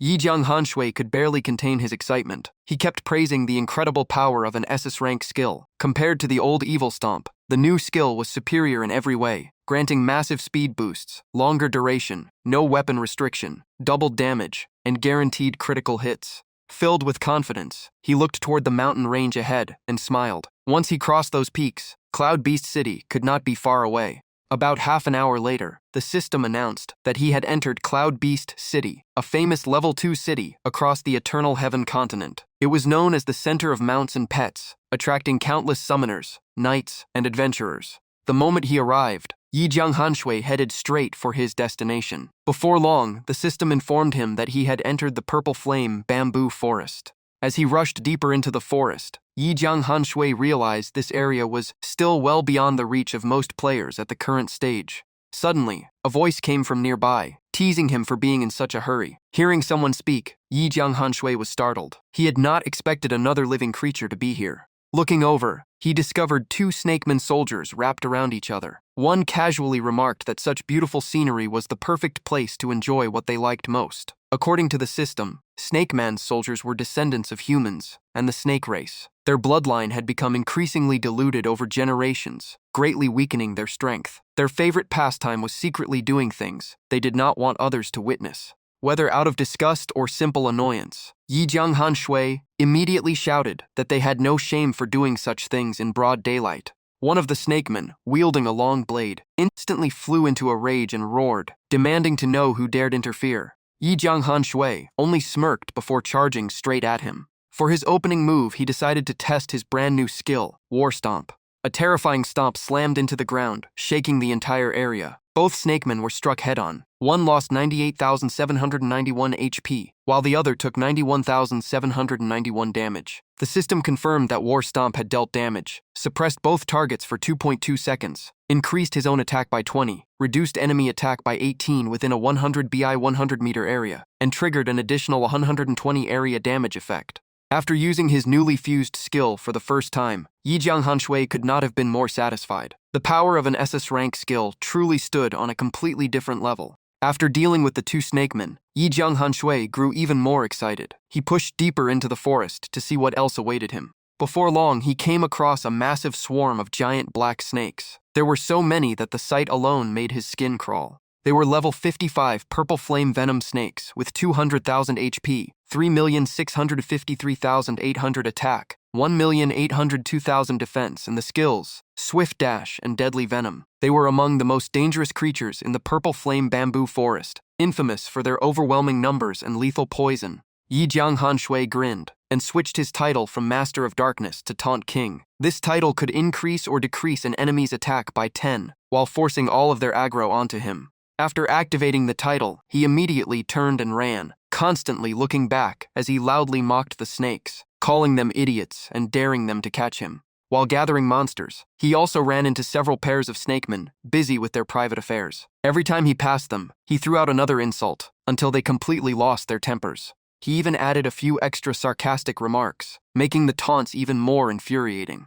The venom snakes were instantly enraged and charged after him. About 10 minutes later, Yi Jianghanshui had gathered a sea of monsters, numbering in the hundreds. Satisfied with the pull, he activated Black Flame Armor, gaining 30 defense and 10 toughness for 2 minutes. The next moment, he launched himself high into the air with overwhelming force. His figure shot skyward before briefly hovering above the battlefield. Without hesitation, he unleashed War Stomp. The devastating impact dealt nearly 100,000 damage, suppressed the enemies for 2.2 seconds, and activated every buff, debuff, and area damage effect at once. Even that was still not enough to satisfy Yi Jianghanshui. He immediately followed up with Suppress the 8 Directions. The two massive AoE skills combined into a storm of destruction that wiped out the entire snake swarm. The system repeatedly displayed notifications as purple flame venom snakes were slain, awarding 22,000 EXP for each kill. Only then did he finally feel satisfied. The two-skill AoE combo proved unbelievably effective for clearing monsters. Fueled by the massive amount of EXP, Yi Jianghanshui quickly reached level 49 and then level 50. The system also informed him that he now qualified to return to his master and begin his second-class advancement quest. Yi Jianghanshui simply smiled, as he had expected this all along. He already knew level 50 unlocked the second-class advancement, and according to forum predictions, the first 10 players to complete it would receive extraordinary rewards. Even so, his top priority was still completing Sereni's Hidden Realm mission. Thinking about the current player rankings, Yi Jianghanshui contacted Long Tengwan Li and asked what level the strongest player had reached. Long Tengwan Li immediately asked whether he meant the eastern region or the entire server. Long Tengwan Li said he would have his guild members as gather the information. Yi Jianghanshui replied that the overall server ranking was enough. Appreciating the help, he thanked him. Long Tengwan Li laughed and said he did not deserve to be called a big shot. In his eyes, the real legend was Yi Jianghanshui. He also asked that if Yi Jianghanshui found any good equipment in the future, he should sell it to the Dragon Clan Guild first, promising a fair price every time. Hearing that, Yi Jianghan Shui opened his inventory and mentioned he had several items he did not need. He immediately sent all of their details to Long Tung Wanli for review. After only a quick glance, Long Tung Wanli was stunned. The equipment Yi Jianghan Shui considered spare was already far superior to what he himself was wearing. If those items went to auction, they would surely sell for enormous prices. Just then, Long Zheng Hudao happened to walk by. Seeing the guild leader's shocked expression, he curiously asked what had happened. Long Tung Wanli simply smiled and said he was chatting with someone very special. Hearing that, Long Zheng Hudao immediately guessed it was Yi Jianghan Shui. Long Tung Wanli nodded in confirmation. Meanwhile, Yi Jianghan Shui asked whether Long Tung Wanli wanted to buy the equipment. If not, he would simply put everything up for auction. Long Teng Wanli agreed immediately. He explained that the best equipment currently on the market sold for around 2,000 gold, but Yi Jianghan Shui's gear was well above the current standard. He was willing to pay 2,500 gold for each item. Hearing that offer, Yi Jianghan Shui accepted at once, keeping only the cloak he still needed.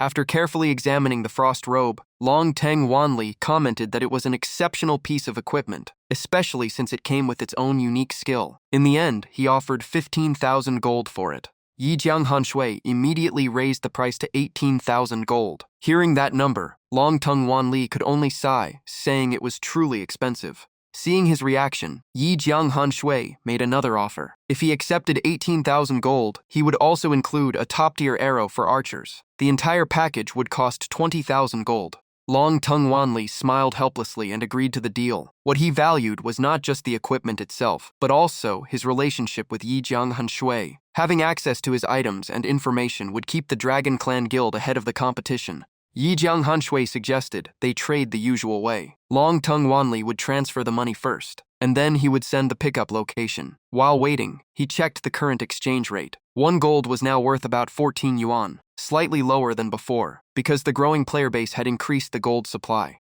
When the transaction notification arrived, Yi Jianghan Shui could not hide his excitement. It was the largest amount of money he had ever earned, enough to greatly improve his parents' lives. He also realized that if he had sold all his gold earlier, he could have made a fortune, but doing so would have cost him many opportunities to obtain treasures worth far more. In Yi Jianghan Shui's mind, continuing to explore the game was still the right choice. Money was only part of the reward. The real excitement came from experiencing the story, defeating powerful bosses, and competing against top experts. Just then, Long Tung Wanli sent back the investigation results. According to friends on overseas servers, the highest level player in the world was currently a mage from the America region, who had only reached level 44. After hearing that, Yi Jianghan Shui thanked him. Knowing that the strongest player on the entire server was only level 44, Yi Jianghan Shui admitted that person's leveling speed was impressive. Even so, he believed his own progress was still far faster. After some thought, he decided to wipe out every purple flame venom snake in the area before continuing Serene's mission. About an hour later, by repeatedly combining War Stomp with Suppress the 8 Directions, Yi Jianghan Shui completely exterminated every snake in the region. After the massive hunt, his level jumped all the way to 53. The dense monster population and his devastating AoE skills made his leveling speed absolutely terrifying. Suddenly, a thunderous roar echoed through the entire forest. The system immediately announced that because he had slaughtered too many purple flame venom snakes, he had enraged the purple flame venom snake king. Yi Jianghan Shui could only sigh. It looked like the boss had finally arrived. A furious voice echoed through the forest. "Who dares slaughter my children?" Moments later, the purple flame venom snake king charged in like a black storm with overwhelming pressure. It was a level 68 dark gold boss with 75 million HP 11, 512 attack, 55,350 defense, and the skills Savage Agility, Deadly Kiss, Poison Mist, and Snake God's Power. According to its description, it possessed an exceptionally pure snake god bloodline and had come to this land to produce offspring, in hopes that future generations would inherit an even purer bloodline and receive the snake god's blessing. The moment he saw its stats, Yi Jianghan Shui knew the situation was hopeless. It was a dark gold boss that far outleveled him, and his purple lightning gem had already used up all its charges. With his current damage, he could barely scratch its defense. The huge level gap only made things worse, leaving him with no chance of winning. Right then, the Snake King swung its massive weapon down and roared that it would offer him as a sacrifice to the great snake god. Faced with that situation, Yi Jianghan Shui only gave an awkward smile and waved his hand. "Sorry, I'm busy today. Tell the snake god to make an appointment another time." The instant he finished speaking, the Snake King's attack smashed into the spot where he had been standing, leaving behind a massive crater. Unfortunately for the boss, its target had already disappeared before the blow landed. Yi Jiang Hanshui had logged out of the game. He let out a sigh of relief, knowing that in this virtual reality game, as long as he had not taken damage, he could safely log off. He had already defeated one dark gold boss before, so this one could wait. Once it wandered off, he could simply log back in.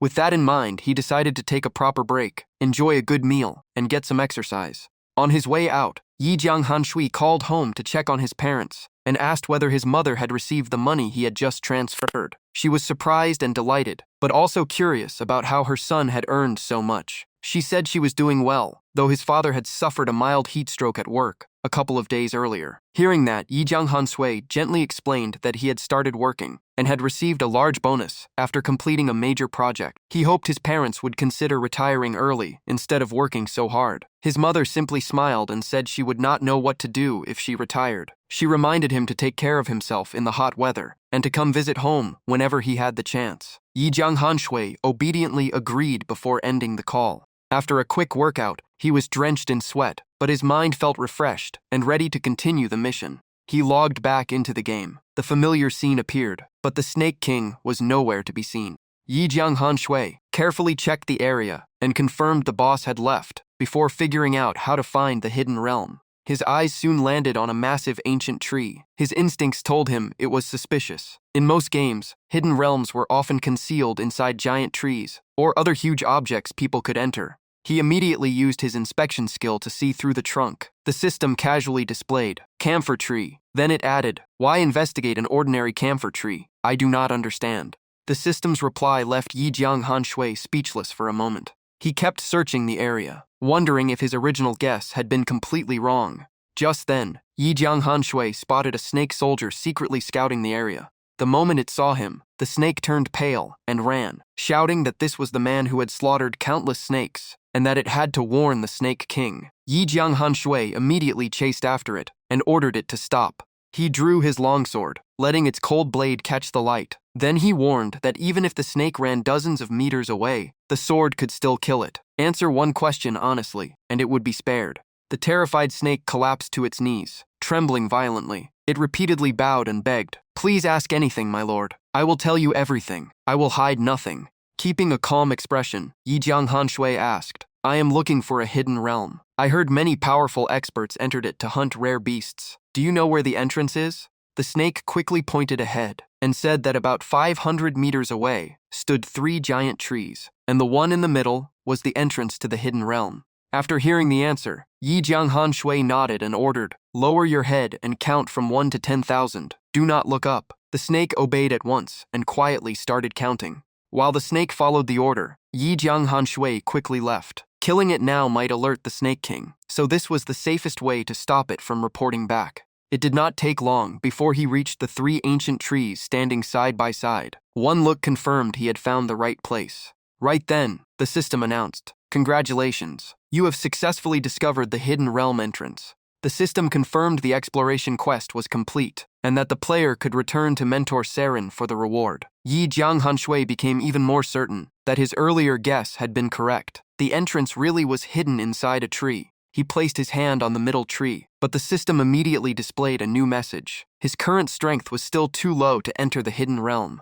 Yi Jiang Hanshui simply shrugged with a smile. He was not disappointed. Finishing the quest was already enough, and the hidden realm could wait. He silently thanked his luck for getting the information from the snake soldier. Checking every tree himself would have taken forever. Even the most ordinary NPC conversations could hide valuable clues. 2 hours later, Yi Jiang Hanshui returned to the familiar swamp to meet Saren. Seeing him, the mentor looked genuinely surprised and praised him for finding the hidden realm entrance in just 1 day. Yi Jiang Hanshui grinned proudly and replied, "It was all thanks to my own strength, mentor." Saren smiled and nodded in approval. Then the system announced that the A-rank Hidden Realm Search quest was complete. The player received 2,500,000 experience points and a rare skill book. Hearing the reward, Yi Jiang Hanshui froze in shock. A rare skill book from a single exploration quest was unbelievably generous. After checking the details, his heart raced even faster. It was an S-rank passive skill called Master Rider. It boosted mount control, increased durability by 20, raised movement speed by 20, required level 50, and had no class restriction.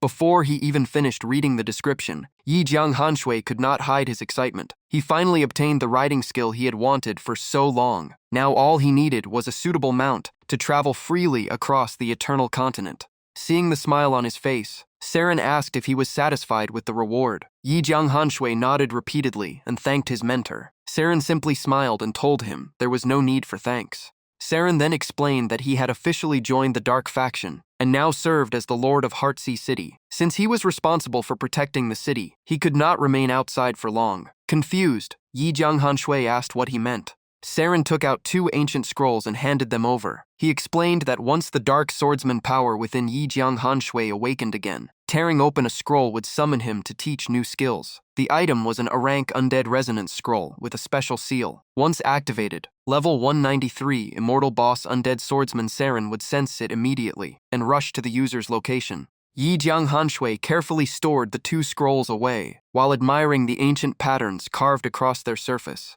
Saren added that if Yi Jiang Hanshui ever faced an enemy far beyond his strength, he could also use a scroll to call for help. However, since Saren guarded Heartsea City, traveling from too far away would still take some time. Hearing that, Yi Jiang Hanshui could barely hide his excitement and repeatedly thanked his mentor for such a valuable gift. Saren smiled and explained that the scrolls were not a free gift. They were compensation because Yi Jiang Hanshui would not receive any more quests from him until he became stronger. Yi Jiang Hanshui immediately said he understood. Pleased with his response, Saren slowly asked one final question. Looking straight at Yi Jiang Hanshui, he asked, "As a dark swordsman, have you ever regretted joining the Dark Faction?" Without hesitation, Yi Jiang Hanshui firmly answered that he had never regretted it. Deep down, he guessed this was the final test before his second-class advancement. Saren placed a hand on his shoulder and asked again, with a solemn gaze, "If one day you must raise your sword against the Light Faction, would you dare?" Yi Jiang Hanshui answered without the slightest pause, "I would."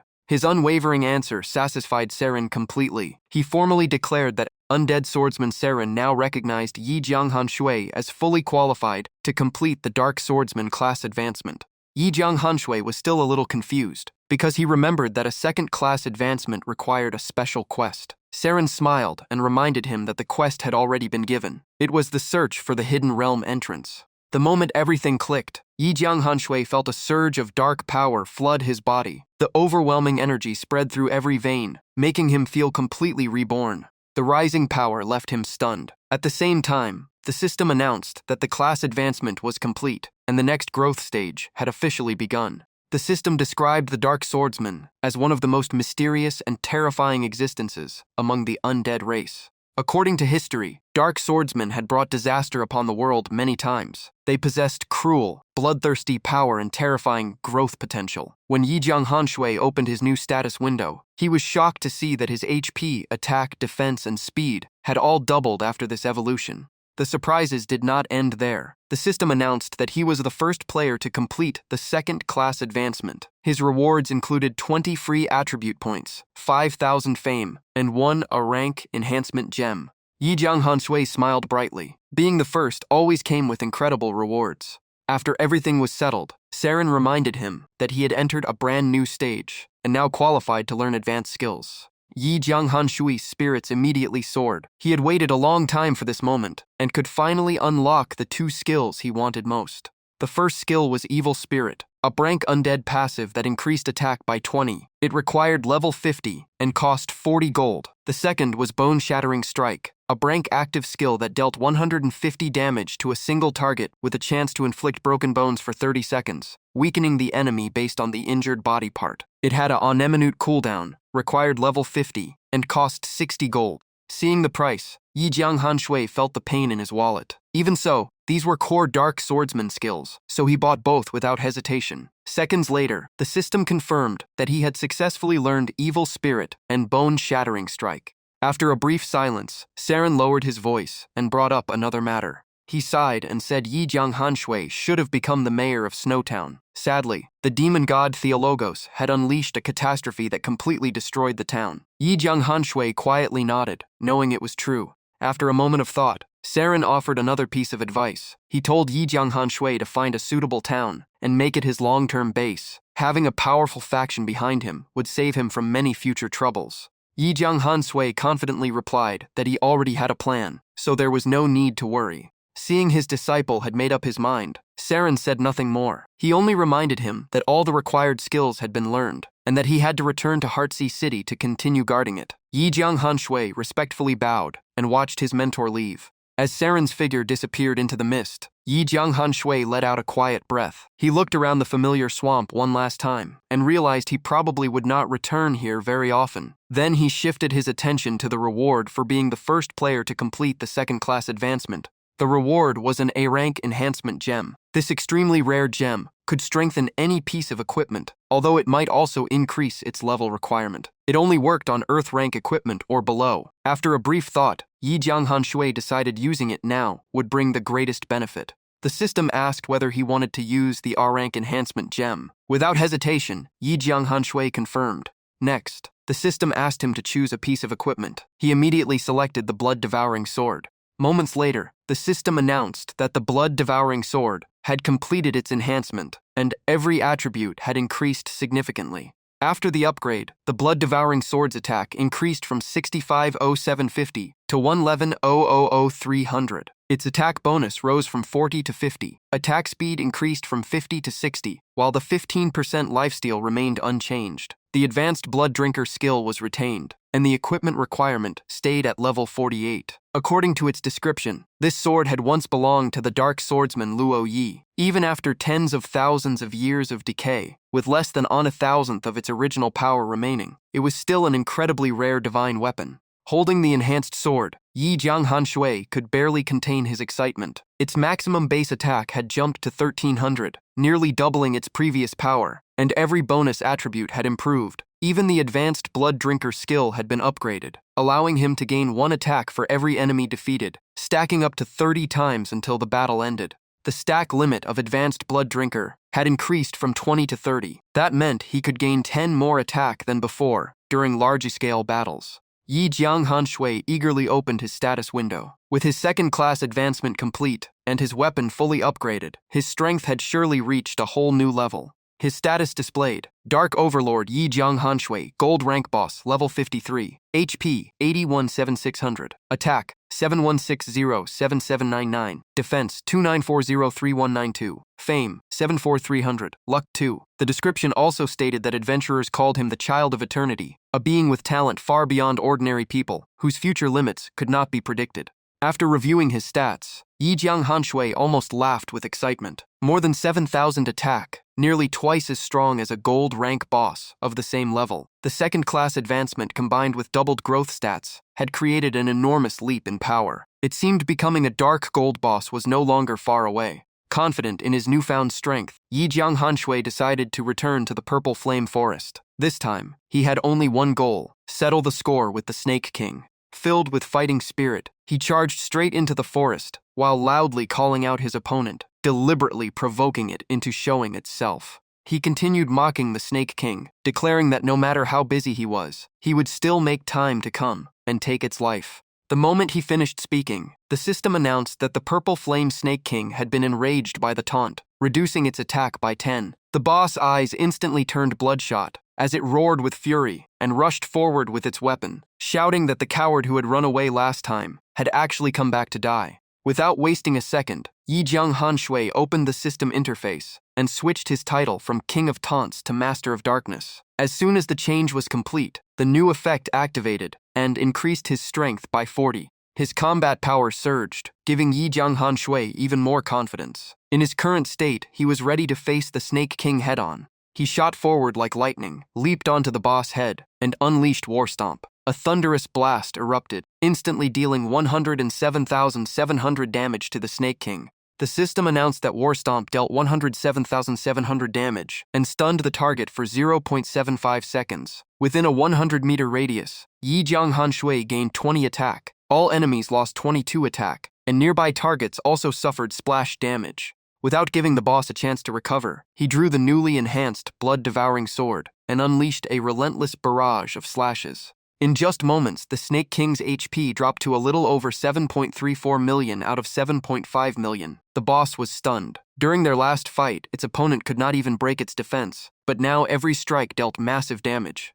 Before the Snake King could recover from its shock, Yi Jianghanshui closed the gap at incredible speed and launched another attack. He activated Bone-Shattering Strike, driving the sword into the boss' vulnerable abdomen. The system confirmed 56,534 damage, and the Broken Bones effect successfully triggered, reducing the Snake King's movement speed by 30. Even after taking the hit, the Snake King sneered with contempt. It admitted Yi Jianghanshui had grown stronger, but in its eyes, he was still just a monkey struggling in vain. The Snake King swung its weapon, releasing a thick cloud of purple-black poison that covered the battlefield. The system announced that Poison Mist Surge had been activated. Anyone inside the area would lose 5% HP every second for 1 minute. Watching his HP plummet, Yi Jianghanshui immediately realized that staying inside the mist for less than 20 seconds would kill him. With the dense poison cloud limiting his vision, Yi Jianghanshui quickly assessed the situation. Thanks to his superior speed, the boss' direct attacks were manageable. The real challenge was relying on the blood-devouring sword's lifesteal to stay alive.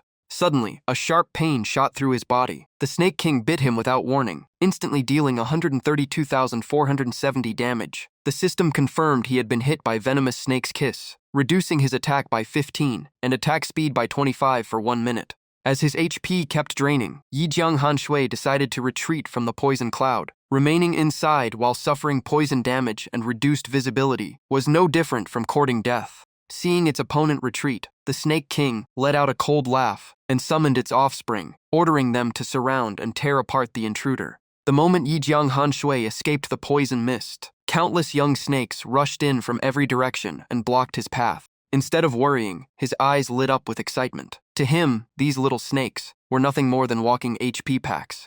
Yi Jianghanshui even thanked the Snake King out loud before unleashing Shockwave Dominion. After several sweeping attacks wiped out the snake swarm, his HP recovered in repeated bursts of 30,000. The system repeatedly announced that Shockwave Dominion dealt massive damage to the venomous snakes, while the blood-devouring sword's lifesteal restored 30,000 HP after every activation. Within moments, his HP bar was completely full again. With his current attack power, a single use of Shockwave Dominion was enough to wipe out the entire swarm, allowing him to regain the initiative and prepare for the next round. Realizing it had accidentally restored its enemy to full health, the Snake King flew into a rage. It raised its head toward the sky and prayed, "Great Snake God, grant your faithful follower your power. I offer everything in exchange for your blessing." The Purple Flame Snake King immediately activated Snake God's power. In exchange for being silenced and unable to cast any other skills, it gained enormous buffs: 100% more attack, 50% more speed, and 50% lifesteal. The effect would last until the battle ended.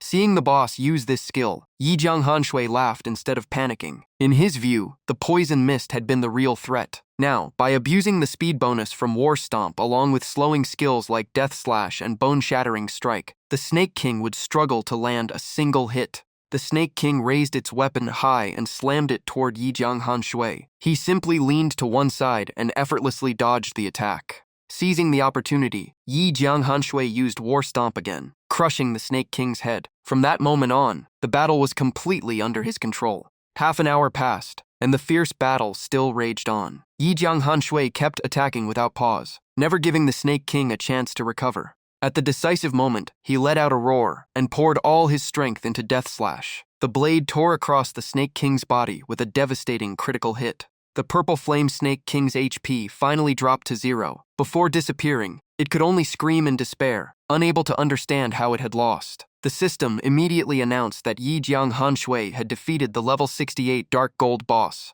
earning a huge amount of experience, 28,000 fame, and reaching level 56. As the boss body slowly vanished, Yi Jianghanshui finally let out a sigh of relief. The long battle was over. Now it was time to see what loot the Dark Gold boss had dropped. Just then, another system announcement appeared. His fame had reached 100,000, unlocking the World Martial Tournament event. On top of that, as the first player on the entire server to reach this milestone, he received a special reward, the SS rank duel contract. It was Yi Jianghanshui's first time seeing an item with that name, so he immediately opened its description. According to the description, the SS rank duel contract only took effect if both parties agreed. Once signed, the duel would continue until one side was completely defeated, and no outsider could interfere. The winner would claim everything the loser owned, including their class, equipment, items, and wealth. The contract could only be used once. After reading the details, Yi Jianghanshui's expression turned serious. This was clearly an allure-nothing ticket to a life-changing battle, where the loser would lose everything. Used at the right moment, its value was unimaginable. However, since he possessed a unique hidden class, the item was not something he wanted to risk using. After thinking it over, he decided to store the duel contract for now. Even if he never used it, it could probably be sold for an enormous price. With that settled, he continued checking the Snake King's loot. The first item was a dark gold weapon called Venom Fang, which required level 65 to equip. It seemed every piece of gear dropped by the Snake King had a high-level requirement, so he carefully stored everything in his inventory. While organizing the loot, another system announcement appeared. Registration for the World Martial Tournament had officially begun. Players could sign up in any level 3 or higher city or town belonging to the Light faction. Hearing that, Yi Jianghanshui immediately came up with a plan. With aura concealment, he could sneak into Light faction territory unnoticed, so his next destination would be the nearest level 3 town. Just as he was about to leave, a familiar counting voice suddenly reached his ears. 9995, 996. Yi Jianghanshui stopped and looked toward the sound in surprise. It was the snake spirit he had forced to count with its head lowered earlier. To his amazement, it was still standing there obediently, quietly muttering, 9997, 9998. Seeing the scene, Yi Jianghanshui did not know whether to laugh or cry. The snake spirit was so honest that it actually seemed a little adorable. The moment it finished the final number, the snake spirit raised its head and prepared to report to the Snake King, completely unaware that everything had already changed. Standing before it, Yi Jianghanshui calmly said that he had personally killed the Snake King. Since the snake had kept its promise, he would spare its life. He then casually asked what it planned to do next. The shocking news left the snake spirit completely stunned. Its mind went blank as it nervously replied, "I will leave everything to your decision, my lord." Satisfied with its attitude, Yi Jianghanshui asked whether it wanted to follow him and serve under him from now on. The snake spirit immediately knelt and pledged its loyalty without hesitation. Yi Jianghanshui told it to stand up and asked for its name. Scratching its head awkwardly, the snake spirit quietly introduced itself. "My name is Bob Ben." Hearing that name, Yi Jianghanshui felt as though he had been struck by lightning. He almost wanted to question the system for creating such a strange name. Even so, he kept a calm expression and ordered Ba Ben to stay in the forest and wait. Once he captured a city and established his own base, an important task would be waiting for it. Ba Ben looked confused and asked, "With your strength, my lord, you still do not own a single city." The question left Yi Jianghanshui wondering whether the snake was simply too honest or just pretending to be foolish.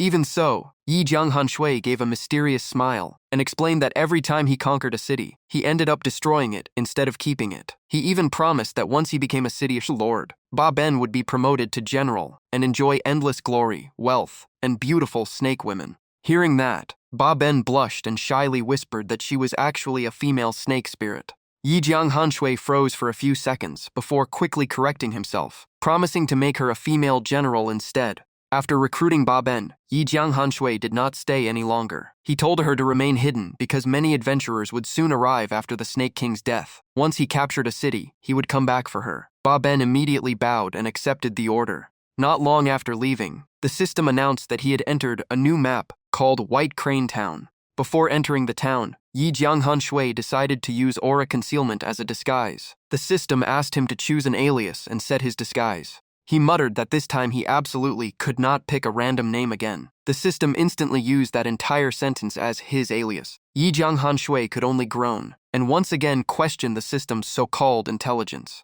After struggling with the system for a while, he finally disguised himself as a bald level 18 player named Fake Name. After entering the town, he looked around in confusion because he had no idea where to register. It took him a while to notice a large crowd of adventurers gathered around a huge stone, and he guessed that was the registration point. Yi Jianghanshui quietly walked over and blended into the crowd standing before the stone. The stone displayed information about the Eastern Region World Martial Tournament. It was a competition for adventurers, and the winner would receive fame and incredibly valuable rewards. Opponents would be matched randomly. Anyone who lost 10 matches would be eliminated, while winners would continue until the top 10 players in China were decided. The system would not match the same opponent again within 5 consecutive matches, unless too few players remained. First place would receive an S rank item, or skill book, plus 2 level 0 equipment pieces. Second place would receive an S rank item, or skill book plus 1 spirit rank equipment piece. Third place would receive 1 A rank item, and 1 spirit rank equipment piece.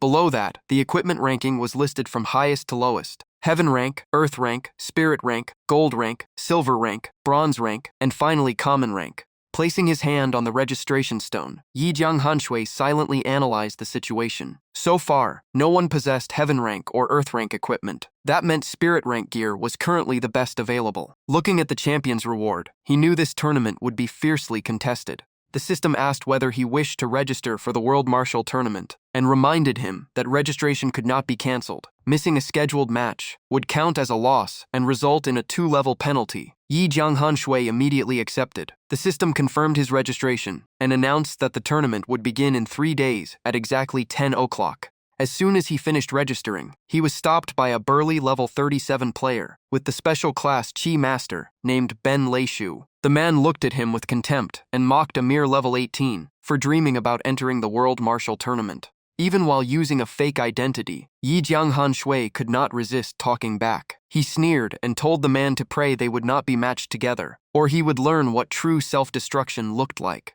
Ben Leishu immediately flew into a rage, stepped closer, and threatened that a single finger was enough to crush someone like him. Yi Jianghanshui did not bother arguing and simply turned to leave. Behind him, Ben Leishu kept shouting that if fighting were not forbidden inside the town, he would have sent him back to the beginner village long ago. Yi Jianghanshui ignored him, deciding it was not worth exposing his true identity over an unknown nobody. Entering the marketplace, he found it packed with activity. Vendors loudly advertised potions, rank skill books, and even treasure maps. Ever since gold trading had been unlocked, many players had started doing business, but none of those goods caught his attention. That changed when someone in the crowd shouted about selling an ultra-rare mount. Yi Jianghanshui immediately stopped in his tracks. He quickly approached the stall. The owner enthusiastically claimed it was an extremely rare mount. In front of him was a mount stone, an item used to seal or summon the mount stored inside. After checking its details, Yi Jianghanshui discovered that the so-called ultra-rare mount was actually just a donkey. Its information read, growing Keelan, bronze rank, increases movement speed by 20. The description jokingly added that although it ran slowly, it was hardworking and obedient, and anyone who rode it should be patient, because good things always lay ahead.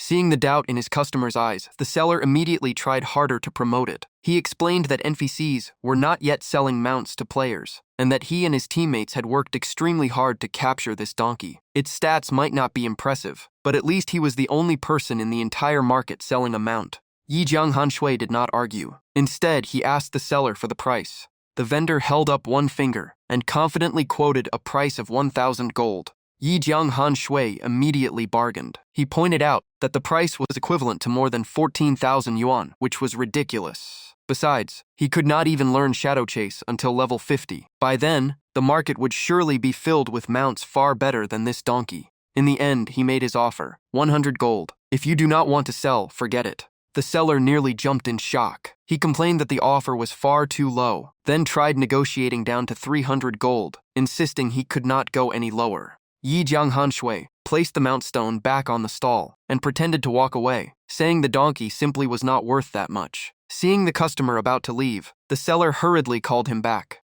With a bitter smile, the seller finally agreed to 100 gold. He admitted Yi Jianghanshui was right. The longer he kept the donkey, the less valuable it would become, so selling it now was the better choice. After receiving the mount stone, Yi Jianghanshui grinned and immediately summoned it. "Come out, my new partner." As soon as he spoke, a small donkey with a blank expression appeared before him. It was already equipped with a saddle and reins. Without another thought, Yi Jianghanshui climbed onto the donkey's back. Finally owning his first mount, he could not hide his excitement. The system announced that the mounted status had been activated, while the passive skill Shadow Chase took effect, increasing his movement speed by another 40%. Thrilled, he immediately ordered the donkey to move. The instant it received the command, the donkey shot forward at astonishing speed. Caught completely off guard, Yi Jianghanshui frantically shouted for everyone to clear the way as it raced through the streets. After leaving the crowded area, the donkey continued sprinting down the main road at full speed. Sitting on its back, Yi Jianghanshui laughed happily as he headed straight for Skycity Town.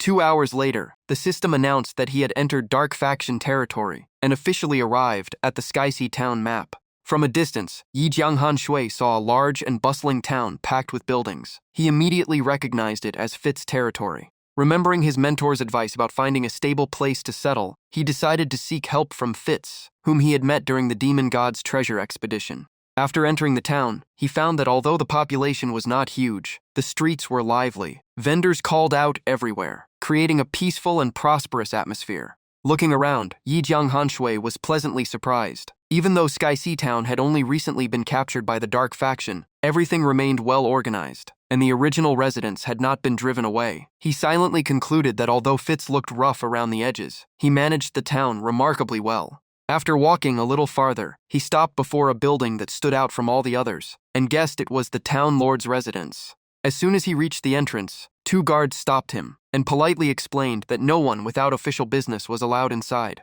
Yi Jianghanshui stated his purpose directly. He wanted to join Skycity Town and asked them to inform the town lord. Hearing that, the guards became even more courteous. One asked him to wait outside while the other went in to deliver the message. While waiting, Yi Jianghanshui chatted with the remaining guard and asked why they had switched their loyalty from the Light Faction to Fitz. The guard answered honestly that the former town lord had been greedy and cruel, while Fitz ruled with fairness and kindness. For ordinary people, a peaceful life mattered far more than which faction was in power. Before long, hurried footsteps echoed from inside the residence. Fitz rushed out with an excited smile, delighted to see his old friend again. Yi Jianghanshui laughed and explained that the city he had conquered had been destroyed, leaving him with nowhere to stay, so he hoped to take shelter here for the time being. Fitz did not seem bothered in the slightest. Fitz laughed heartily and warmly welcomed him, saying he had arrived at the perfect time. Standing before Yi Jianghanshui was Fitz, the town lord of Skycity Town, and a rare class-blooded warlord.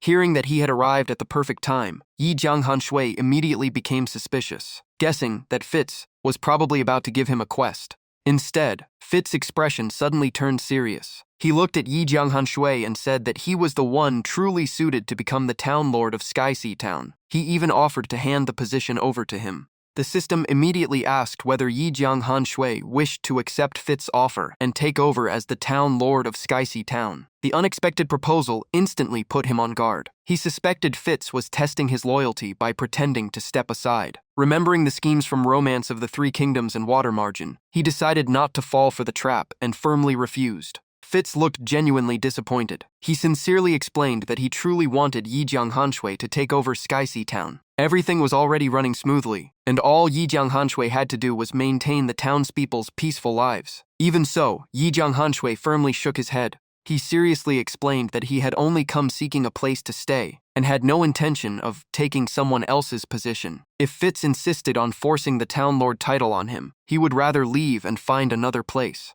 His firm response left Fitz speechless for a moment. Sensing that something was off, Yi Jianghanshui asked whether there was another reason behind the offer. He even guessed Fitz might be trying to give him a quest, though as a gold-rank boss, it was probably just a side mission. Fitz let out a quiet sigh and gestured for Yi Jianghanshui to follow him inside the residence, saying the rest should be discussed in private. Once inside, Yi Jianghanshui could not wait any longer and directly asked why Fitz wanted to hand over an entire town. Fitz slowly began telling his story. His tribe had once lived in a small village on the border of the Light Faction. For years, the Church of Light had oppressed the villagers, forcing the young men to build defensive structures for them. Unable to endure it any longer, the entire tribe rebelled and drove the greedy officials out of their homeland. But that act only brought an even more brutal retaliation. As he recalled the past, fury filled Fitz's eyes. He said the Church of Light's army slaughtered nearly everyone in the village. His 8-year-old sister was captured during the massacre and disappeared without a trace. Fitz survived by sheer luck, joined the Dark Faction, and never gave up searching for her.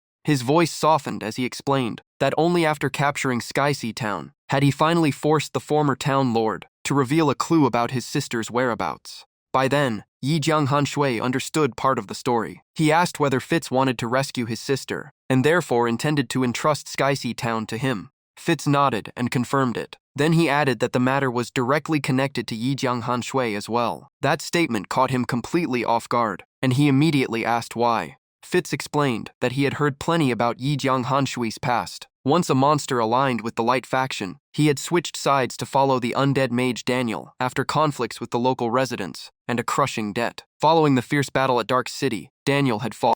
By now, all 9 undead mages were dead, and the Church of Light had collected every orb they left behind after their deaths. Hearing Daniel's name, Yi Jianghanshui was deeply shaken. He had assumed Fitz's story was just another side quest, but it turned out to be directly connected to his own mentor. Fitz then revealed an even greater secret. According to legend, the 9 undead mages were actually born from the divided power of an unmatched expert who had once been an adventurer. After that person's death, the power split into 9 parts. Anyone who gathered all 9 orbs could break the world's limits and open a path for beings from a higher dimension to descend upon the eternal continent. Clenching his fists with hatred burning in his eyes, Fitz said the Church of Light had collected all 9 orbs for one purpose: to summon the god they worshipped into this world. Those words shook Yi Jianghanshui to his core. He immediately remembered what Luo Yi had once mentioned and realized that the true target of the great battle at the Divine Suppression Tower had never been Daniel, but the original body of the adventurer whose power had split apart. Filled with questions, he asked Fitz what breaking the world's limits actually meant.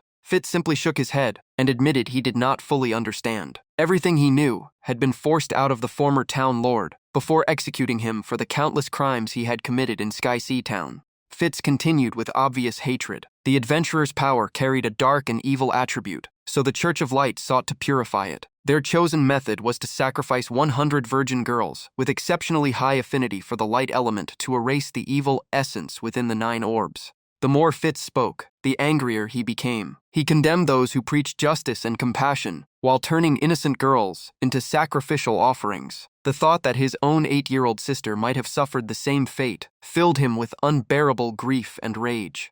Only then did Yi Jianghanshui realize why Fitz wanted to hand over the entire Zhentianhai to him. Fitz had already accepted that this mission was almost certainly a one-way trip. He seriously asked how Fitz planned to save his sister, because charging into the Holy Church of Light's headquarters was no different from walking into certain death. Fitz calmly admitted that he knew his chances of surviving were slim, but if he could not even risk his life to save his own sister, then he did not deserve to call himself her brother. He then revealed that he had a special method to instantly teleport to her location. As long as they could break through the guards protecting her, there was still hope of getting her out alive. At that moment, the system announced that the player had unlocked the hidden side quest Salvation, with a difficulty ranging from SS to SSS, and asked whether to accept it. Yi Jianghanshui immediately realized that the mission's danger level would change based on the situation and the choices made along the way. He knew this was an incredibly deadly quest. Even so, watching someone as loyal as Fitz march to his death alone was not something he could accept. After a brief moment of thought,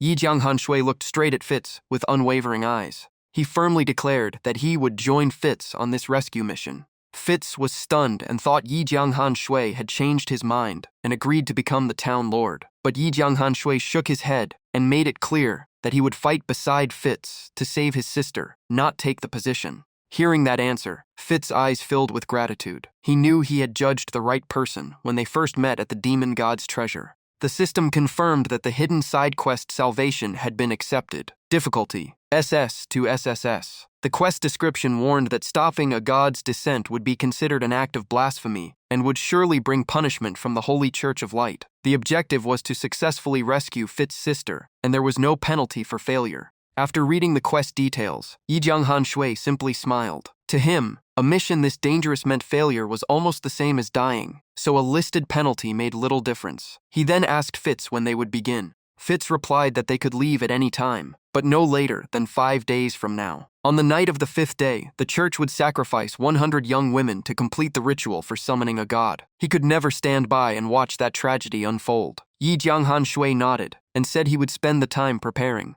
Fitz's mood instantly brightened. He generously declared that Yi Jianghanshui was free to use any resources in Zhentianhai and should not hesitate. Before leaving, Yi Jianghanshui casually asked whether Fitz could arrange an easy job for him in Zhentianhai, as long as it was not the town lord position. Fitz rested his chin on his hand and started thinking of a suitable role. After a moment, Fitz quickly made his decision. A few seconds later, the system announced that Yi Jianghanshui had officially been appointed the royal court poet of Zhentianhai. Hearing such an artistic title, he could only laugh awkwardly since it suited someone with a pen, not a swordsman like him. Even so, he accepted the position and casually asked Fitz if there was a good place nearby to grind levels, preferably somewhere as dangerous as possible. Fitz thought for a moment before giving directions. He said that heading north for about 2 hours would lead to the Flame Demon Highlands, but warned him that the flame demons there were extremely powerful, and that he should be very careful if he planned to hunt them. The moment Yi Jianghan Shui heard the name Flame Demon Highlands, a thought immediately crossed his mind. This was very likely the place where the legendary Flame Demon equipment set dropped. After leaving the town lord's residence, he stopped by the market to buy supplies for the trip. As soon as he entered the shop, he ordered 100 mount capture stones. The shopkeeper quickly totaled the bill, which came to only 3 gold coins. Because the mount taming rate on Eternal Continent was extremely low, especially for rare beasts, mount capture stones were actually not rare items and were sold in almost every shop. After putting them away, Yi Jianghan Shui figured that if he found a better mount on the road, he would capture it without hesitation. He then set off for the Flame Demon Highlands. Not long afterward, he rode his donkey into the new area. The system immediately confirmed that he had entered the Flame Demon Highlands map.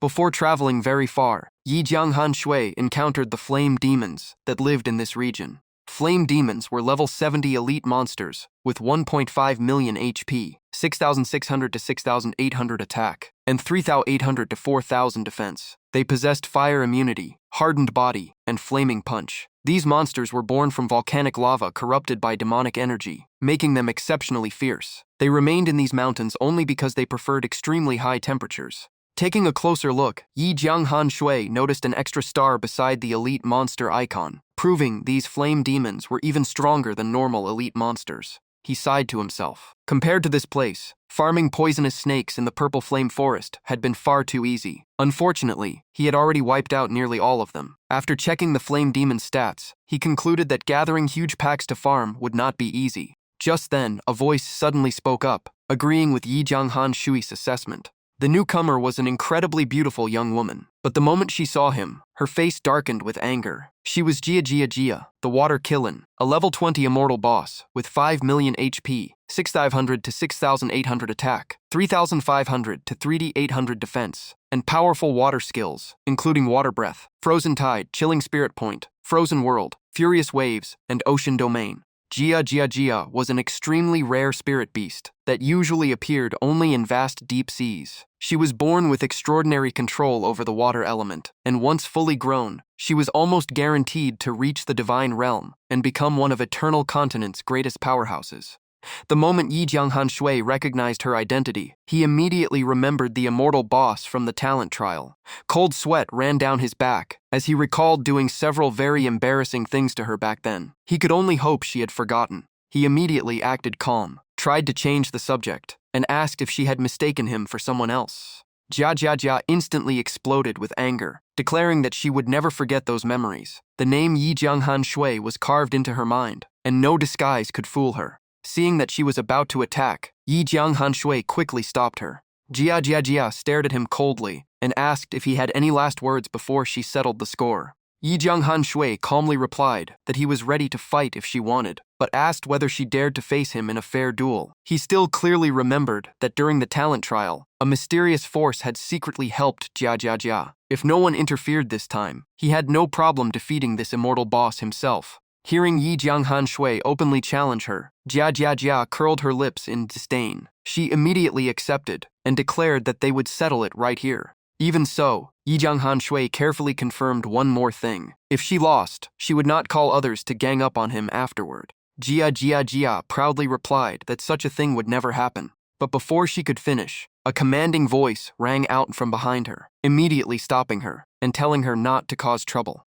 Yi Jianghan Shui could only sneer inwardly. Just as he expected, if he had rushed into battle a moment ago, he might already be dead. Jia snorted and glared at him, saying he had simply gotten lucky this time. She had come to the Flame Demon Highlands to hunt monsters, not waste time with him. She told him to stay out of her way and wait patiently for the day she dealt with him. Seeing this, Yi Jianghan Shui suddenly had another idea. He suggested that they compete by hunting flame demons together. Whoever killed more would win, and the loser would have to fulfill one request from the winner. Jia became interested and immediately asked what the wager would be. Yi Jianghan Shui pretended to think for a moment before proposing that each side put up one rank item as the bet. The moment she heard S rank item, Jia's eyes widened in surprise. She had not expected Yi Jianghan Shui to possess something that valuable, but in the very next second, she turned around and loudly called for her father, casually suggesting that the two of them simply rob Yi Jianghan Shui of his rank item. Yi Jianghan Shui was completely speechless. He helplessly reminded her that her father was an honorable gentleman and an auspicious Qilin. There was no way he would stoop to robbery. Jia simply stuck out her tongue and made a funny face, not caring in the slightest. Yi Jianghan Shui asked one last time whether she truly dared to accept the wager. Jia agreed without the slightest hesitation, her confidence overflowing.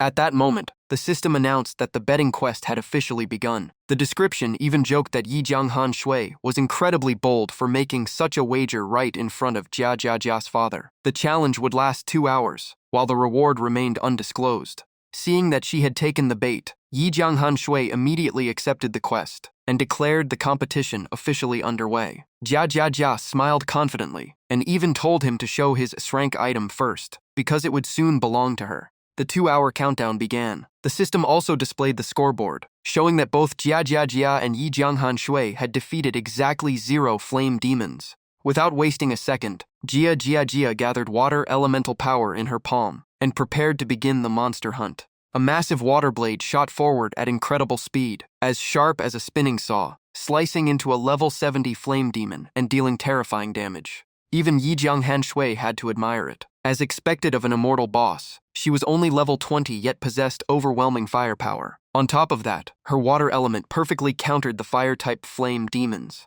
Just then, a flame demon quietly approached from behind. Yi Jianghan Shui knew it was time to get serious. The flame demon slammed its heavy fist into the ground, leaving a huge crater behind. Fortunately, Yi Jianghan Shui had anticipated the attack and dodged with ease. While constantly evading, he deliberately taunted the monsters, loudly provoking every flame demon to chase after him. Enraged, the entire group of flame demons roared and rushed in from every direction, surrounding Yi Jianghan Shui. Watching from a distance, Jia swallowed nervously. Even she believed that surviving against such a massive horde would be nearly impossible. But in the next instant, Yi Jianghan Shui suddenly leaped high into the air and charged straight toward the center of the pack. From above, he unleashed War Stomp. The impact dealt over 152,000 damage to the flame demons and suppressed them for 1.5 seconds. At the same time, within a 100-meter radius, his attack increased by 20. Every enemy's attack dropped by 13, and the skill triggered an extra 120 splash damage.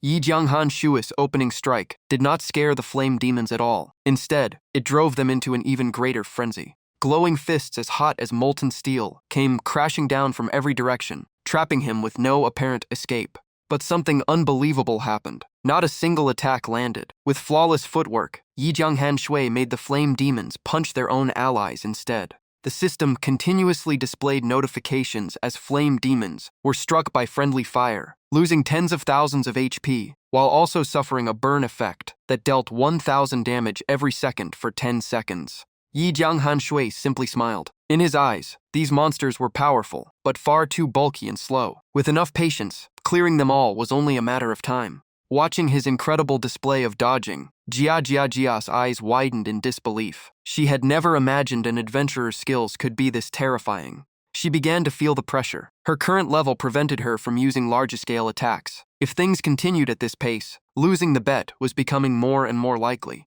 Half an hour passed as the system repeatedly announced that Yi Jianghan Shui had slain elite flame demons, earning 35,000 experience points for each one. The scoreboard showed Jia with only 12 kills, while Yi Jianghan Shui had already reached 34. Even while fighting, Yi Jianghan Shui occasionally glanced at his opponent. Despite his huge lead, he had to admit Jia was incredibly strong. Relying solely on her own combat ability, she had nearly taken down 20 flame demons, one by one. She truly lived up to the title of an immortal boss. Suddenly, an idea flashed through Yi Jianghan Shui's mind. He suddenly remembered that Qilins also belonged to the mount category. After fighting non-stop for so long, Jia was beginning to tire. Her breathing grew heavier, and sweat continued to drip down her face. Seeing that, Yi Jianghan Shui suddenly tossed an item toward her, saying it was something that could restore her stamina. Jia instinctively caught it, even thinking that maybe this guy was not completely heartless after all. But the moment she grabbed it, magical chains shot out to bind their target. Fortunately, Jia reacted instantly and dodged away. The system immediately displayed a capture failed notification. Her face turned red with anger as she demanded to know what he was trying to pull. Yi Jianghan Shui scratched his head with an awkward smile and claimed he had grabbed the wrong item by mistake. Of course, Jia did not believe a word. What he had thrown was actually a mount capture stone. He had clearly been trying to turn her into a mount. Realizing that, Jia crushed the mount capture stone in fury. Another hour and a half later, the scoreboard updated again. She had defeated 78 flame demons, while Yi Jianghan Shui had increased his total to 124. When the 124th flame demon fell, the equipment Yi Jianghan Shui had been waiting for finally appeared. Just as he expected, it was a piece of the flame demon set. After checking its stats, he realized it far surpassed the snow bracers he was currently wearing. It was the dark gold flame demon bracers, granting 250 defense, 12,000 HP, an additional 40 health, and requiring level 60. The description stated that it was forged from flame demon stone and various rare ores, making it one of the finest dark gold equipment pieces, while the full set bonus remained undisclosed. Just as the 2-hour countdown reached 0, the system confirmed the betting quest was complete, and Yi Jianghan Shui was the winner. He grinned with satisfaction, curious to see which Shrank item Jia would hand over. He slowly walked over, held out his hand, and reminded her to keep her promise by paying the agreed Shrank item. Jia immediately puffed up her cheeks and turned her head away. She declared that she had no Shrank item, and if he wanted anything, he could only take her life. Just as the atmosphere grew tense, a deep and authoritative voice called out Jia's name from behind. A tall man with an extraordinary presence slowly stepped forward. He gently patted his stubborn daughter's head and reminded her that a wager accepted must also be honored. Breaking her word would disgrace the Water Qilin clan. The newcomer was Jiang Ye, a divinatier powerhouse. The moment Yi Jianghan Shui saw the glowing divine rank, he froze in shock. He had never encountered an NPC of such a high level before. Aside from the name Jiang Ye, every other piece of information was hidden behind question marks. Jiang Ye then turned his gaze toward Yi Jianghan Shui and calmly remarked that this was already the second time they had spoken. A vague memory quickly surfaced, reminding Yi Jianghan Shui of their meeting during the talent trial. Back then, Jiang Ye had regretted that he chose the Darkness faction. Thinking of that, Yi Jianghan Shui simply nodded. Jiang Ye sighed softly, saying that Yi Jianghan Shui's growth had far exceeded his expectations. Hearing that, Yi Jianghan Shui scratched his head awkwardly and thanked him with humility. After speaking, Jiang Ye took out an ancient scroll and said it was simply a gift. He told Yi Jianghan Shui to accept it without worry. Seeing the scroll, Jia's expression changed instantly. She hurriedly tried to stop her father because the item was far too valuable, but Jiang Ye merely called her name in a stern voice, and she immediately fell silent. Realizing her father had already made up his mind, Jia could only pout and turn away. Yi Jianghan Shui carefully accepted the scroll and repeatedly expressed his gratitude. It was the Strength Qilin blessing, permanently granting 50,000 base HP, 500 base attack, 400 base defense, 10 movement speed, and 1 additional luck. However, its current status showed that it could not yet be used. The description alone left Yi Jianghan Shui stunned. The scroll was powerful enough to drive every player on the server into a frenzy. Yet what puzzled him most was why it could not be activated. Jiang Ye suddenly asked if Yi Jianghan Shui knew why he had given him the scroll. Yi Jianghan Shui immediately showed his respect and asked him to explain. Jiang Ye slowly replied that there were 2 reasons. First, he wished to build a good relationship and invest in Yi Jianghan Shui's future. Second, the Water Qilin were naturally auspicious spirit beasts with the ability to sense fortune and disaster. In his eyes, Yi Jianghan Shui was surrounded by an overwhelming killing aura, a sign that a great calamity was approaching. He advised him to be extremely careful. That prediction left Yi Jianghan Shui completely stunned. He had never expected an NPC to perceive a player's fate. Even so, he suppressed his curiosity and instead asked about the requirements for using the scroll. Jiang Ye simply smiled mysteriously and replied that there was no need to worry about it. When the right time came, Yi Jianghan Shui would understand on his own. Right afterward, Jiang Ye looked Yi Jianghan Shui up and down before unexpectedly bringing up his earlier attempt to turn his daughter into a mount. Caught off guard, Yi Jianghan Shui awkwardly explained that it had only been a joke to liven up the atmosphere. Besides, he knew Jiang Ye had been watching the whole time. Contrary to expectations, Jiang Ye showed no anger. He simply said that Yi Jianghan Shui was not yet qualified to ride his water Qilin, then asked him to summon his current mount. Hearing that request, Yi Jianghan Shui secretly wondered if he was about to receive yet another reward. With that thought in mind, he immediately summoned his mount. The moment the little donkey appeared, Jia Jia Jia burst into laughter and mocked it for being both tiny and ugly. Yi Jianghan Shui immediately shot back, telling her to wait and see. It might be a little donkey now, but that did not mean it would stay that way forever. Jiang Ye, however, did not look down on the donkey at all. Instead, he nodded with satisfaction and said that before leaving, he would give Yi Jianghan Shui one more small gift. As soon as he finished speaking, a stream of pure white liquid appeared in Jiang Ye's palm, radiating an incredibly pure and holy aura. He gently guided the white liquid toward the little donkey and shouted, "Fuse." The moment Jiang Ye shouted, system notifications flooded the screen. Yi Jianghan Shui's donkey had absorbed a trace of the water Qilin bloodline, and its aptitude began to transform. The system then announced that the donkey had completed its mutation. Its potential soared, and it officially evolved into a dark gold boss mount, the Blue Qilin Beast.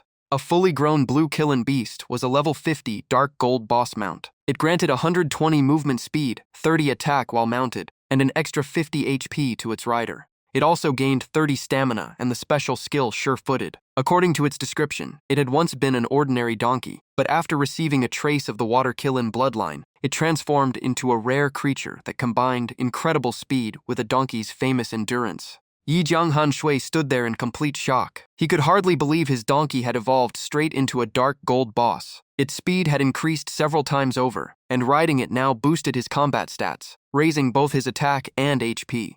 Unlike Yi Jianghan Shui, Jia Jia Jia felt nothing but regret. She pouted and complained that her father had wasted such precious bloodline power just to upgrade a donkey. Jiang Ye paid no attention to her complaints. He calmly told Yi Jianghan Shui that visitors from another world could not receive benefits without earning them. Therefore, this gift would count as the reward for defeating 1,000 flame demons. Yi Jianghan Shui immediately nodded in agreement and thanked him happily. The system instantly issued a new quest. The objective was to defeat 1,000 flame demons with a rank difficulty. Upon completion, he would permanently unlock the right to use the dark gold boss mount, the Blue Qilin Beast. Current progress, 0 out of 1,000.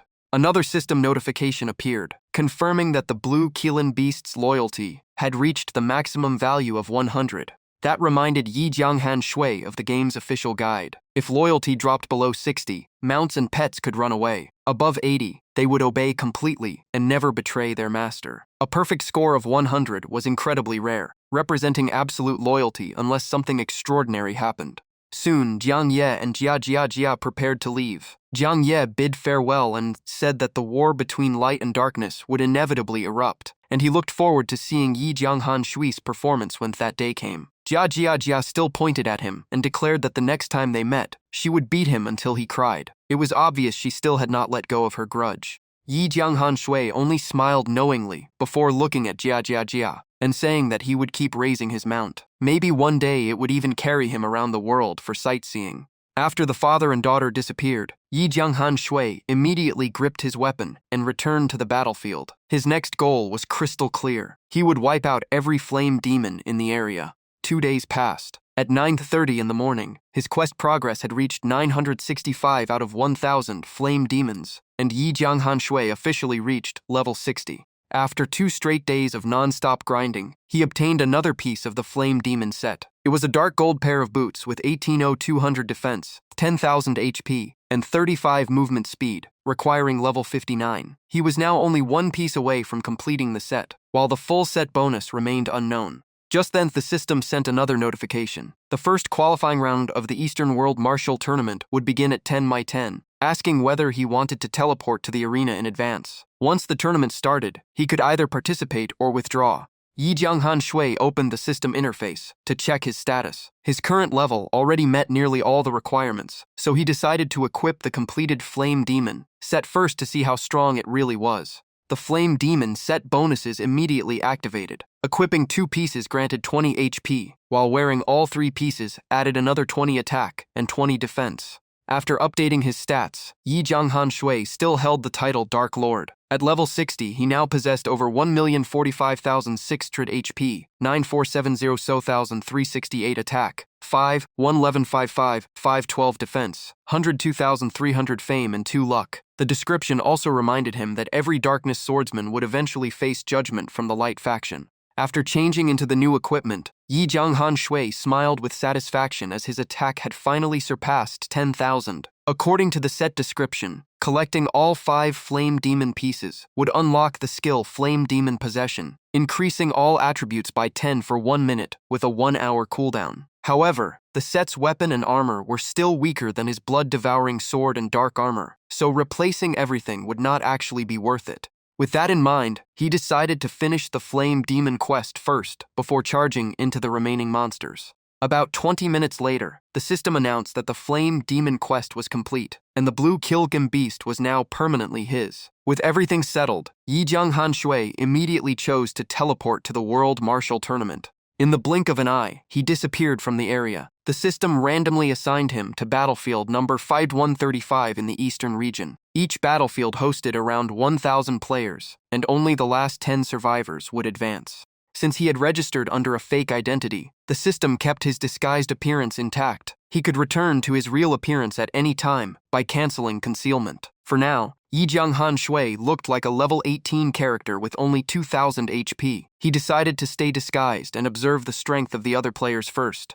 A large crowd gathered ahead, chatting nervously. No one had expected to be placed in the same bracket as such a terrifying opponent. The center of attention was Ben Lei Shou, someone Yi Jianghan Shui had encountered before. He had been winning match after match without defeat. The moment Yi Jianghan Shui recognized him, he smiled to himself. This time, he was determined to teach that guy a lesson. Just then, someone beside him sighed, saying that facing Ben Lei Shou in this tournament would definitely be an uphill battle. Yi Jianghan Shui casually asked if the man knew Ben Lei Shou. The reply came quickly. Lately, Ben Lei Shou's reputation had spread everywhere. The man explained that he had watched countless videos of Ben Lei Shou on the forums. His class was extremely unique. He possessed tremendous defense without wearing armor, and could increase his cultivation by killing other players. Videos of him slaughtering players in the wilderness had become incredibly popular. The person talking to Yi Jianghan Shui was Li Mo, a level 43 knight, whom he had met several times before. Just then, another player rushed over, shouting that Lai Ri's match was about to begin and everyone should hurry over. Li Mo immediately nodded and left with him.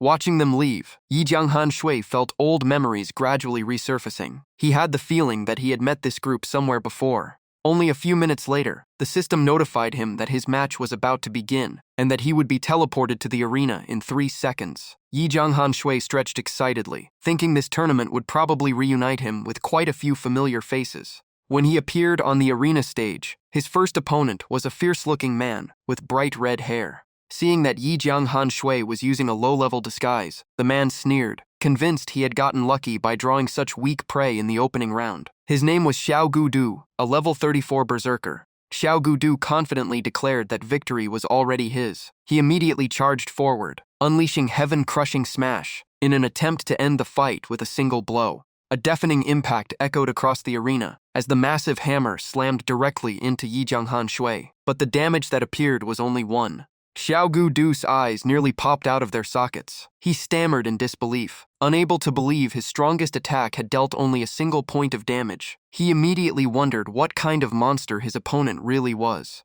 Yi Jianghan Shui responded with what looked like an ordinary punch. In the next instant, over 43,080 damage exploded from Xiao Gudu, instantly erasing him from the arena. The system declared the winner to be Yi Jianghan Shui's disguised identity. Winning with a single effortless attack left Yi Jianghan Shui feeling extremely pleased. He even imagined that the audience below must be completely stunned. Smiling proudly, he looked toward the stands, expecting to hear waves of amazement. Instead, he found everyone's attention fixed on the neighboring arena. Loud cheers erupted non-stop, making him curious enough to walk over and see what was happening. One of Li Mo's teammates anxiously muttered that the opponent's defense was unbelievably high. Even their captain was struggling to break through it. On the stage, the level 43 Li Mo had only 30,971 HP remaining out of 110,000 and was already breathing heavily from exhaustion. In contrast, his opponent looked completely relaxed. He arrogantly admitted that Lai Mo was indeed powerful for an ordinary warrior, but there was no way he could ever break his defense. He advised Lai Mo to surrender while he still could.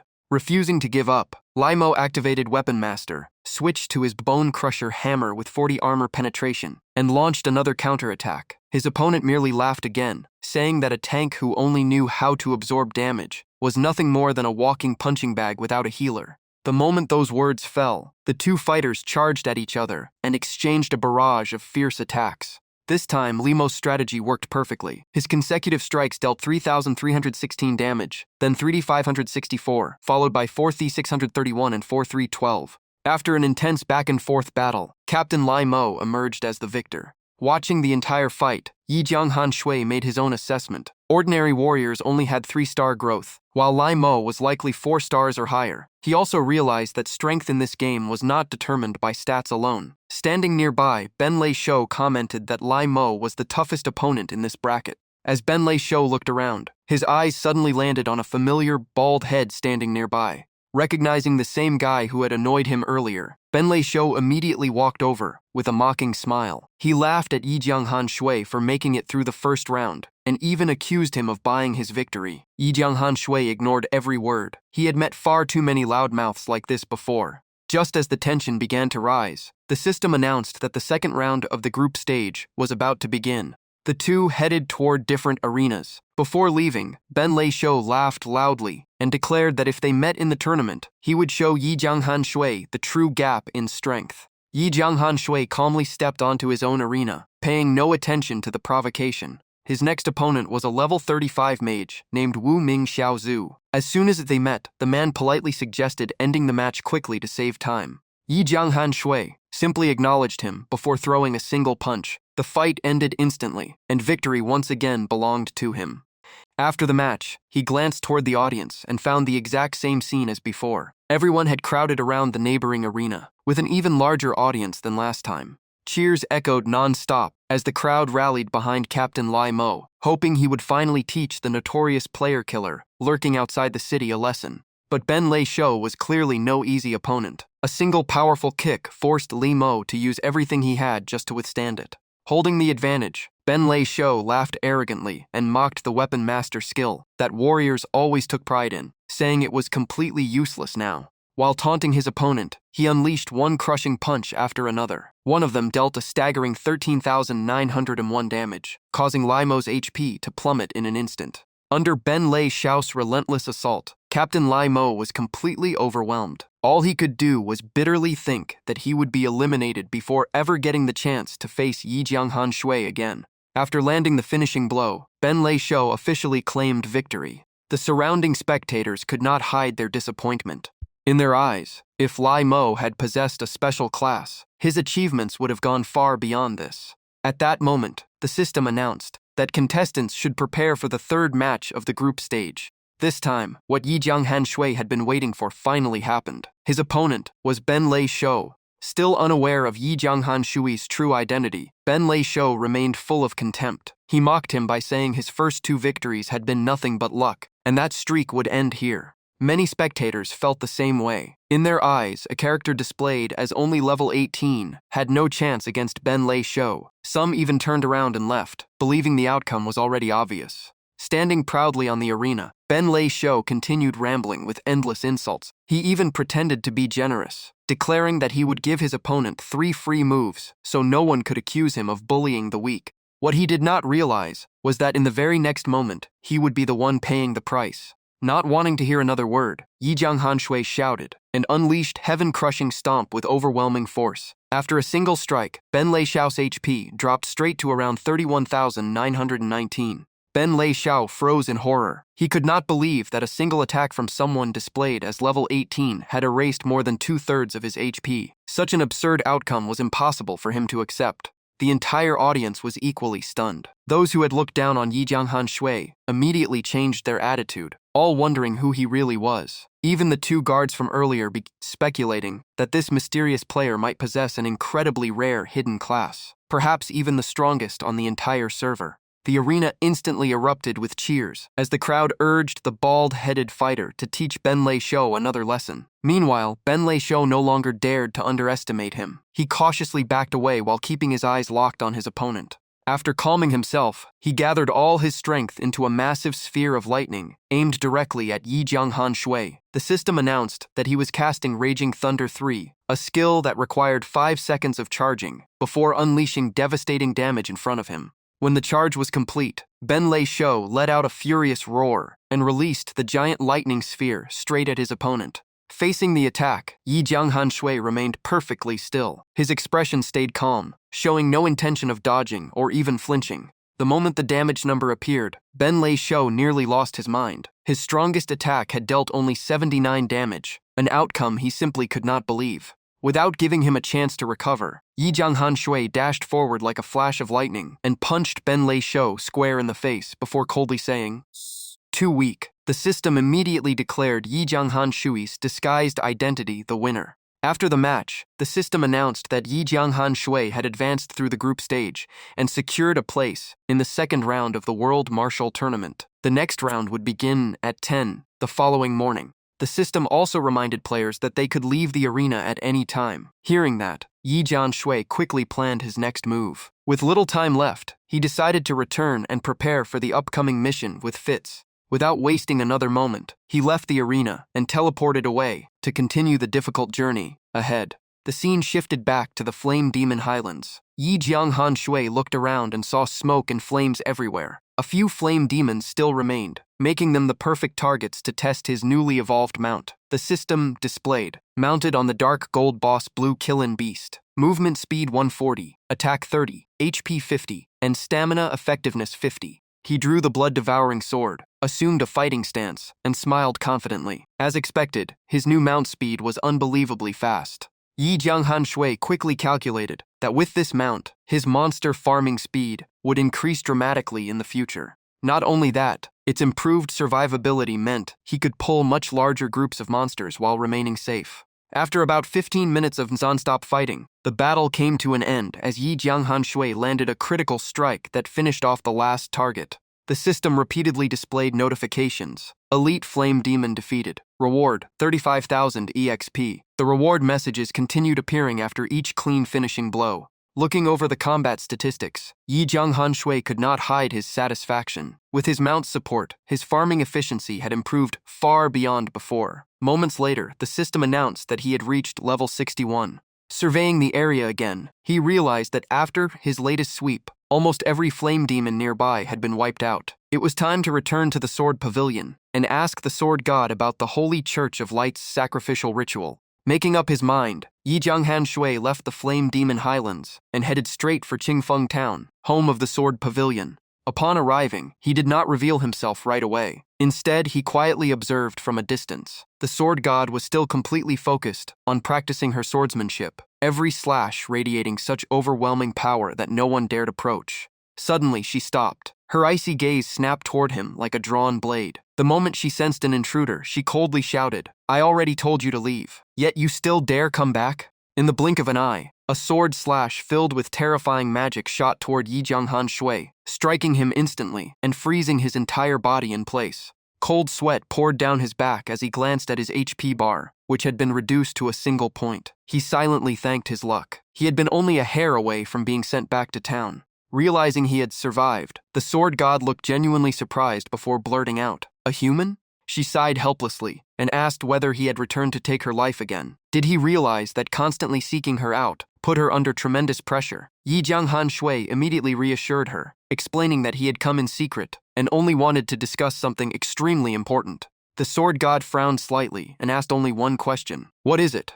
Yi Jianghan Shui then explained everything, from the entire sequence of events to the plan he had prepared, leaving out none of the important details. In the end, he firmly stated his position. Turning 100 innocent children into sacrifices was something he could never accept, so he was determined to stop the ritual. The Sword God remained silent for a long time, carefully studying the unwavering determination on Yi Jianghan Shui's face. After thinking it through, she honestly refused. No matter what happened, she still belonged to the Light faction. Because of that allegiance, she could not directly help him. Hearing that answer, Yi Jianghan Shui could not hide his disappointment. Since they were on different sides, he had no choice but to give up asking the sword goddess for help to clear this trial. The sword goddess calmly explained her view. To her, the dark swordsman had always been part of herself. His body, blood, and even his soul all belonged to her existence. Yi Jianghan Shui was left speechless. He could not understand her logic at all, and quietly insisted that he was clearly an upright and kind person.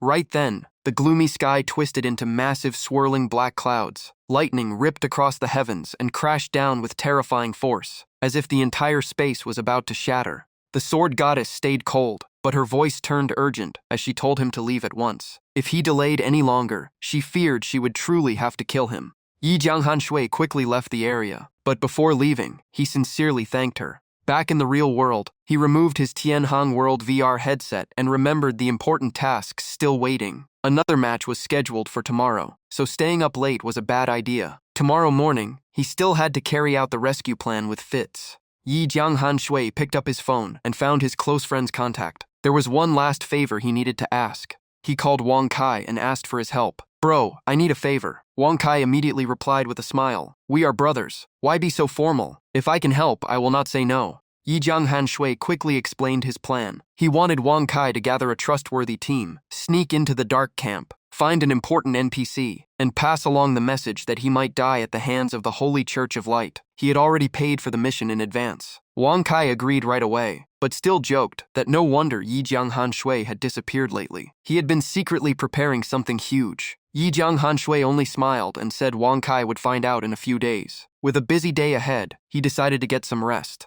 The time for the operation had finally arrived. Yi Jianghan Shui logged back into the virtual world and landed softly on the ground. At 7 the next morning in Tianhai Town, he checked the time again and confirmed that starting the rescue now would still leave enough time to return for the 10 o'clock tournament. At that moment, Fitz was training non-stop in the courtyard with his battle axe. Every powerful and precise swing smashed into the practice targets. Yi Jianghan Shui quietly walked up behind him and called out to Fitz. With a serious expression, he immediately shared the situation. The plan had changed. If they could not rescue your sister within the next 2 hours, she would definitely die. The moment Fitz heard it was about his only family, he lost his composure. Rage exploded inside him after learning that the cursed Holy Church of Light had moved the sacrifice ahead of schedule. Yi Jianghan Shui could not admit that everything had gone exactly as he planned, so he forced a smile. "Sorry, Fitz. I was the one who pushed the plan forward." He quickly continued, "There is no time to explain. You already have a rescue plan ready, right?" Fitz simply nodded. Fitz took out a bracelet filled with glowing mana stones. Even though he was furious, he forced himself to stay calm and explained that he had spent a fortune on this targeted teleport scroll. The destination was already set to Tianhai Town. As long as they rescued his sister and held out for about 10 seconds until the formation finished, they could safely return. Fitz continued explaining the treasure. This was a binding bracelet with 3 uses left. It could open a special formation and instantly bring the user to the target. However, because the seal around his sister was too unique, it could only teleport them outside the sealed area. The bracelet also allowed 2 people within 10 meters to swap places, but only if both sides agreed. His sister would never agree to leave her brother behind. Seeing time running out, Yi Jianghan Shui cut him off and said they could talk about those feelings after everyone returned safely. Fitz took a deep breath and activated the bracelet. A brilliant light instantly surrounded him. "All right, let's go." Yi Jianghan Shui wasted no time. He immediately opened a teleport gate and entered it with Fitz. Elsewhere, a mysterious ritual was nearing completion. A massive magic circle glowed across the ground, as if preparing for an incredibly important ceremony. A group stood at its center, while countless fully armed soldiers guarded the area. Yi Jianghan Shui and Fitz suddenly appeared in the middle of the ritual, shocking the Holy Church Knights. The system immediately warned them that they had entered a dangerous map, the Holy Church Sanctuary. Presiding over the ritual was an old man in a white robe, who coldly demanded to know what was happening. The guards instantly leveled their spears at the intruders and ordered everyone to kill them at once, or the Pope would surely punish them. They believed a god would descend upon Tianheng tonight, and these invaders from the dark camp were nothing more than saboteurs. Yi Jianghan Shui quickly examined the defenses. The formation was surprisingly sloppy, with no real tactical planning. They had even allowed him and Fitz to teleport straight into the center of the ritual without any precautions. The system revealed the target's information. Holy Church Guard, level 78 elite monster, HP 1,800,000. Attack, 7,200 to 7,500. Defense, 4,800 to 5,000. Skills, Fearless, Piercing Thrust, and Spear of Judgment. These fanatical followers of the Holy Church fought without fear until death. Yi Jianghan Shui quickly realized these two-star elites were even stronger than the demon envoys he had fought before. The girls chosen as sacrifices saw the magic circle beneath them suddenly flare to life. A massive wave of magic spread through the area, and fear instantly filled their faces as they backed away. One guard panicked when the formation activated on its own. He believed the god had sensed someone trying to ruin the ritual and decided to descend ahead of schedule. Every eye immediately turned toward Yi Jianghan Shui and Fitz. To them, these two were the cause of everything and would surely be cast into hell instead of heaven. Yi Jianghan Shui quickly shared the plan with Fitz. He would hold off the guards while Fitz rushed to the ritual and found a way to break the barrier or destroy the ceremony. Fitz thought it was far too risky. There were simply too many enemies for Yi Jianghan Shui to face alone.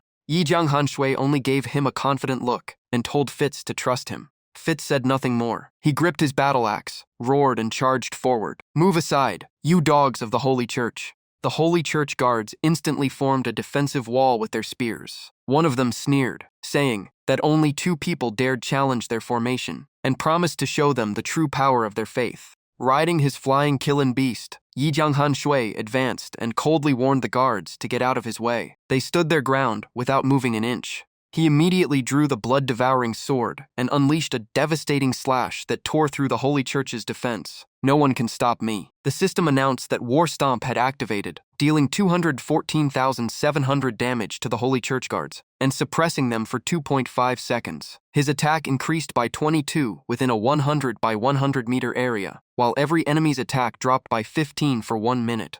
The guards instantly fell into chaos, shouting for everyone to hold the line and not panic. But Fitz gave them no chance to recover. With one mighty swing of his battle axe, he forced the entire front line backward. Another group of guards immediately switched their target to Yi Jianghan Shui, charging while shouting for everyone to kill the mounted rider first. Yi Jianghan Shui skillfully guided his mount out of danger before striking back at the crowd with his spear. During the fight, he discovered that while mounted, incoming damage was absorbed by his mount's HP first. The girls trapped inside the magic circle immediately cried out for help when they saw reinforcements arrive. They shouted through the barrier that someone had finally come to save them. The Holy Church was nothing but a pack of liars, and they begged Yi Jianghan Shui to defeat those evil people. Some of the trainee priests even wanted to help in the battle. Yi Jianghan Shui realized the trainee priests were sincerely trying to support him. However, even with their healing, it would not change the battle. Their low-level recovery skills were far too weak to affect the outcome he had already calculated.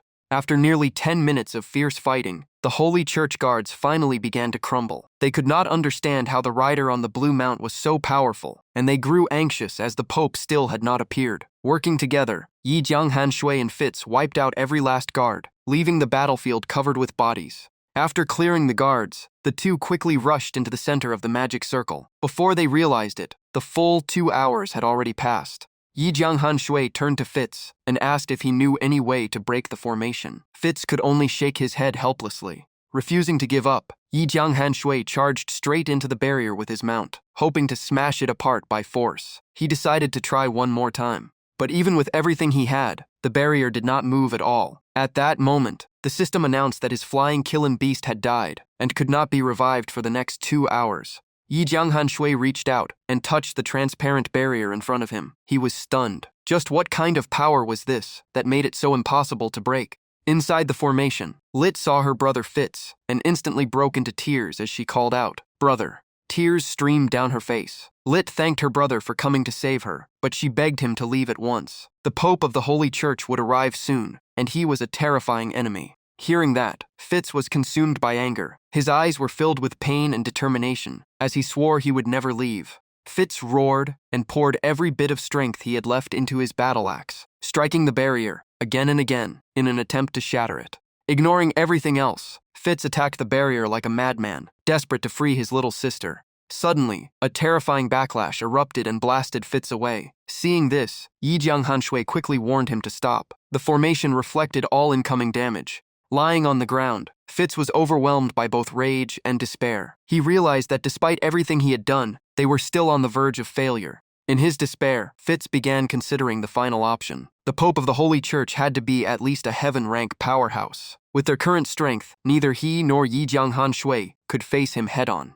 Fitz took out a gem-like item and handed it to Yi Jianghan Shui. He thanked his brother for coming this far to help rescue his sister, but he refused to let him die for them. Fitz asked Yi Jianghan Shui to look after everyone in Tianhai town after returning, treating it as his final request. The system analyzed the item, Fitz handed over, and immediately displayed the option to complete the rescue mission. Yi Jianghan Shui was completely confused. No one had been rescued yet, so why was the mission considered complete? He looked straight at Fitz and firmly refused to accept such a tragic ending. He asked Fitz to give him the binding bracelet because he had found a solution. According to Fitz, the two bracelet users could swap places within 10 meters. Lit would never let her brother sacrifice himself, and Fitz would never abandon his sister. That made Yi Jianghan Shui the only person who could change the ending. Fitz froze in shock, unsure how to respond. He could not accept Yi Jianghan Shui dying in place of him and his sister. Yi Jianghan Shui shouted at him, snapping him back to reality. Your sister is running out of time, and you are still hesitating. Saving her comes first. I will find my own way out.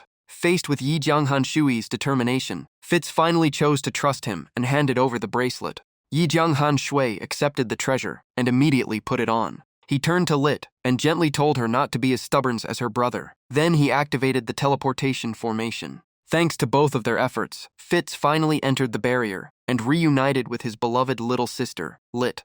The system issued another warning. The situation had become extremely dangerous. Due to a special effect, Yi Jianghan Shui was now sealed and could no longer use any teleportation items. Even so, he remained calm and immediately urged Fitz and Lit to leave this dangerous place as quickly as possible. Fitz looked back and sincerely thanked the brother who had saved his sister. From this day on, my life belongs to you. Lit also thanked him and prayed that Big Kaka would return safely. Just then, a voice filled with overwhelming pressure echoed from afar. Trying to run? The Pope suddenly appeared and rushed straight toward Lit, determined to drag her back. Roaring in fury, he unleashed every ounce of mana in his body. Yi Jianghan Shui reacted instantly, casting Undead Bind to lock the Pope in place. That brief moment was enough for Fitz and Lit to escape the deadly sanctuary. As soon as the leader of the Holy Church appeared, every guard immediately bowed and respectfully greeted the Pope. The Pope glared at Yi Jianghan Shui, furious that his crucial sacrifice had been ruined. He cursed him as a lowly insect who dared stand against him. Yi Jianghan Shui simply laughed. It already happened, and now you are asking if I dared? Is something wrong with your head?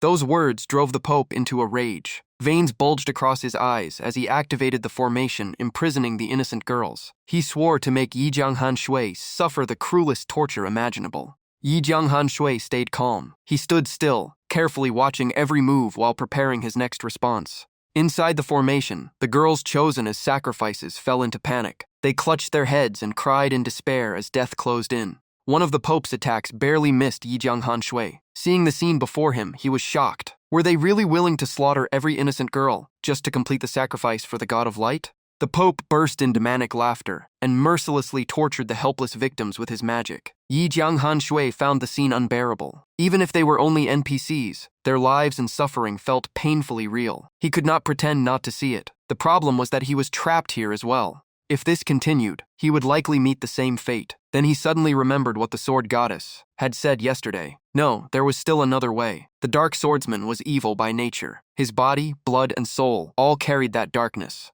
Yi Jianghan Shui raised his hand to stop the Pope and smiled mysteriously. You should stop now. My blood represents something you cannot afford to ignore. The Pope froze before launching his attack. Staring at him in shock, he asked if Yi Jianghan Shui was a dark swordsman. Yi Jianghan Shui demanded to be released, warning that if he died here, the ritual would never succeed. The Pope narrowed his eyes. Is that really true? But in the next instant, he lunged forward anyway and grabbed Yi Jianghan Shui by the throat. The Pope cursed him for defiling the sacred ritual. He lifted him off the ground while forming a massive sphere of mana. There were countless ways to kill Yi Jianghan Shui without spilling a single drop of his blood. Choking under the Pope's grip, Yi Jianghan Shui's face turned bright red as blood trickled from the corner of his mouth. He could not believe the Pope's strength was this overwhelming. At the most critical moment, the system displayed a new notification that became his last chance to survive. Stage 2 of the World Tournament had officially begun. Teleport immediately? Should he leave or not? Yi Jianghan Sui silently weighed his options and realized his original plan had one fatal flaw. He had expected that if the enemy proved too strong, he could escape by teleporting to the tournament arena. But those innocent girls would be left behind. After a long inner struggle, he clenched his teeth and made his choice. Yes. In an instant, Yi Jianghan Shui vanished from the Pope's grasp. The old man stood there in disbelief, unable to understand how his prey had suddenly disappeared. A swirling space-time portal opened and carried Yi Jianghan Shui to a completely different location. The system announced that he had been randomly assigned to Arenas 87. Win 3 matches in a row to advance. The second round of the World Tournament had officially entered the knockout stage, where the top 100 players of the Eastern region would be decided. The system also analyzed the binding bracelet that Fitz had given him. It was an S-rank item, said to have been forged by the god of time before ascending to godhood to protect the person most precious to him. Its first ability ignored all restrictions and allowed the user to swap places with the target. Its second ability enabled long-distance telepathic communication for 1 minute. The item now had only one of its 5 charges remaining. Looking at the bracelet on his wrist, Yi Jianghan Shui sighed. Used at the right moment, this treasure could have produced incredible results. Sadly, it had only one final use left. Yi Jianghan Shui landed in the arena, tightened his grip on his sword, and prepared for another fight. If this round decided the top 100, then there was no reason to hide his true strength anymore. It was time to get serious. The system confirmed his opponent, Qing Feng, level 48 assassin. The moment Qing Feng saw his opponent, he froze. He recognized Yi Jianghan Shui as the player who had been making headlines everywhere lately, yet he showed no sign of caution.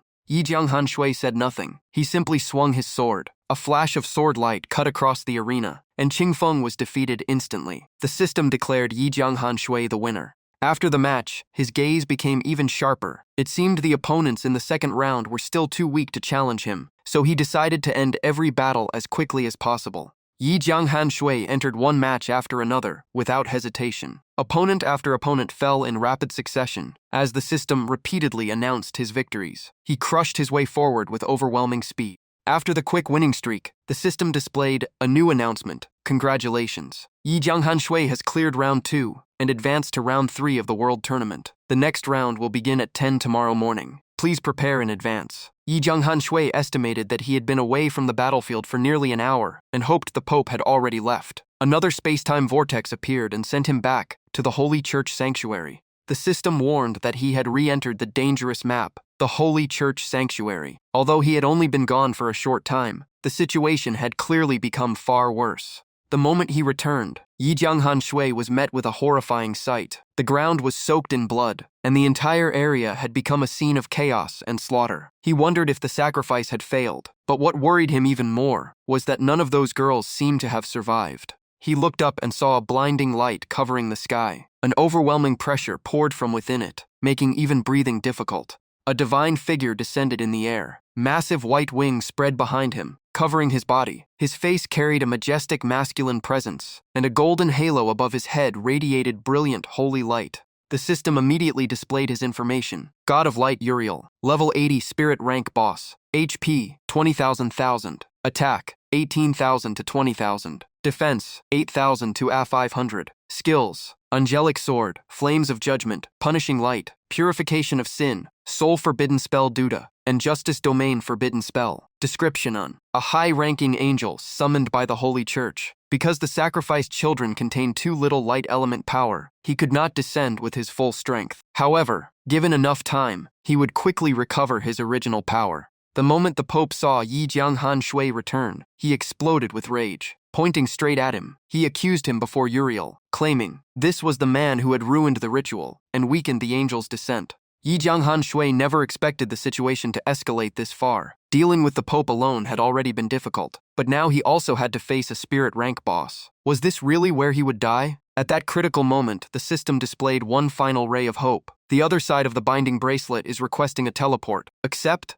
The bracelet on his wrist suddenly shone with dazzling light. Yi Jianghan Shui smiled in relief. Just as expected, Fitz had prepared a backup plan. His brother had not let him down. He immediately accepted. But the result was nothing like he expected. The person who swapped places with him was neither Fitz nor Lit. Instead, it was a complete stranger with an ordinary appearance who looked utterly confused. The newcomer nervously looked around. The system displayed Covenant Knight, level 46 Knight. He had no idea what was happening and could only ask where this place was. Meanwhile, Yi Jianghan Shui safely returned to Fitz and Lit. They immediately rushed over in concern. "Brother Yi Jianghan Shui, are you all right?" "Big brother." He quickly assured them that he was fine, then curiously asked how they had managed to get him out, without swapping places themselves. Fitz happily explained that it had all been Lit's idea. With a playful smile, she said she spotted a player leveling alone outside the city and asked the soldiers to invite him over. Once he put on the bracelet, they simply teleported him back to a city controlled by the Light faction, completing the plan. Yi Jianghan Shui could not help laughing after hearing the story. He praised Lit for thinking so quickly and joked that the plan was exactly what he would expect from the Dark Camp. Fitz then took out an ancient black necklace with a golden bronze coin hanging from it and handed it to him. He said Yi Jianghan Shui was the savior of both siblings, and from now on, whenever he needed help, Fitz would never refuse. Lit also happily thanked Big Kaka and promised to repay his kindness when she grew up. Yi Jianghan Shui accepted the gift and felt the sincere gratitude of Fitz and Lit. He thanked them before examining the necklace closely. At last, he had found the accessory he had been missing. He never expected it to be this powerful. The system displayed Trust and Oath, Divine Power Rank, HP 200,000. Effects, Attack 20, HP 30. Special Skills, Trust, Oath, Required Level 1. Lit then asked carefully in a worried voice, "Big brother, what happened to the girls who were captured with me?" Yi Jianghan Shui fell silent for a long moment. Guilt weighed heavily on him because he had failed to save everyone. In the end, he could only tell her that none of them had likely survived. Lit froze after hearing the answer. She could not believe such a cruel truth. Yi Jianghan Shui slowly explained everything to the two siblings. Their surprise attack had disrupted the Holy Church's sacrifice, but instead of giving up, they sacrificed the remaining girls to summon a spirit rank boss. That proved they would never stop so easily. The Holy Church would likely create even greater threats in the near future. He reminded Fitz and Lit that while their reunion was worth celebrating, they also needed to prepare for what was coming. Hearing that, Fitz was consumed by anger once again. Clenching his fists, he roared that no matter how many enemies the Holy Church had, he would kill every one of them. Seeing Fitz's fighting spirit, Yi Jianghan Shui encouraged him. That determination was good, but becoming stronger together was even more important if they wanted to survive the dangers ahead.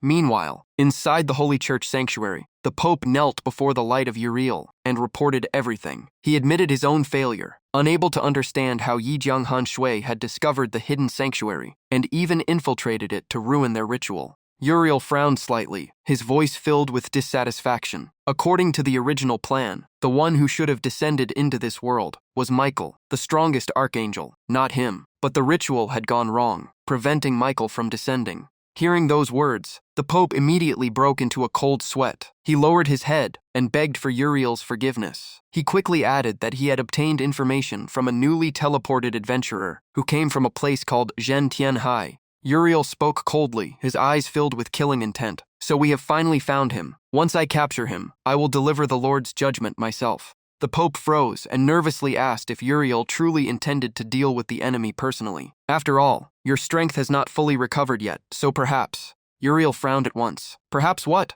The Pope immediately fell silent, trembling as he lowered his head and said nothing more before accepting the order. Even so, he remained deeply worried. Light and darkness were natural opposites. Although the Dark Swordsman was nowhere near Uriel's level, if cornered, he could still create an unpredictable outcome. Uriel ordered them to prepare a place for him to rest, bathe, and change into fresh clothes. He also summoned several archbishopal priests to help him recover his strength as quickly as possible. The Pope immediately bowed and obeyed. Elsewhere, the system announced that because the level 61 Dark Gold boss, Dark Lord Yi Jianghan Shui, had ruined the divine summoning ritual, the Holy Church had fallen into complete fury. The main storyline, the war between light and darkness, had officially begun. The news spread rapidly, shocking the soldiers of the Light faction, who never expected Yi Jianghan Shui to appear so close and cause such chaos. Inside the house, Yi Jianghan Shui, Fitz and Valid, looked at the updated system panel. New reports kept appearing, detailing the aftermath of the ruined divine summoning ritual and the Holy Church's decision to launch a full-scale war. The system announced that he had received a personal main quest, the war between light and darkness, with SS difficulty. Yi Jianghan Shui could only smile bitterly. This mission was clearly aimed straight at him. The quest panel revealed the enemy he would soon face. After a brief moment of surprise, his fighting spirit quickly returned. His target was Uriel and the Angel Army serving the Holy Church. Yi Jianghan Shui was stunned. Was this mission really asking him to kill a god? the system issued another announcement. 3 days from now, at 10 a.m., the Holy Church would launch a siege against the level 3 town of Tianhai Town in the eastern region. The battle carried extremely high difficulty, and only players above level 40 could participate. Lower-level players could instead visit Holy Church chapels to receive divine blessings and generous rewards. Yi Jianghan Shui was surprised that there were only 3 days to prepare. Everything was moving much faster than he had expected. The system immediately assigned another quest, Town Defense, SS difficulty. In the upcoming battle, he would serve as the final defensive boss of Tianhai Town and would only appear during the last phase. If he failed to appear, he would permanently lose 20 levels and suffer a permanent reduction of 20 to all attributes. 2 S-rank quests in a row placed enormous pressure on him. On top of that, the Divine Blessing rewards would likely attract countless powerful players, making the siege even more dangerous. Yi Jianghan Shui looked at Fitz with a serious expression and said that the enemy's true target was him. Since Fitz and Lit had only just reunited, it would be best for them to leave before they were dragged into this disaster.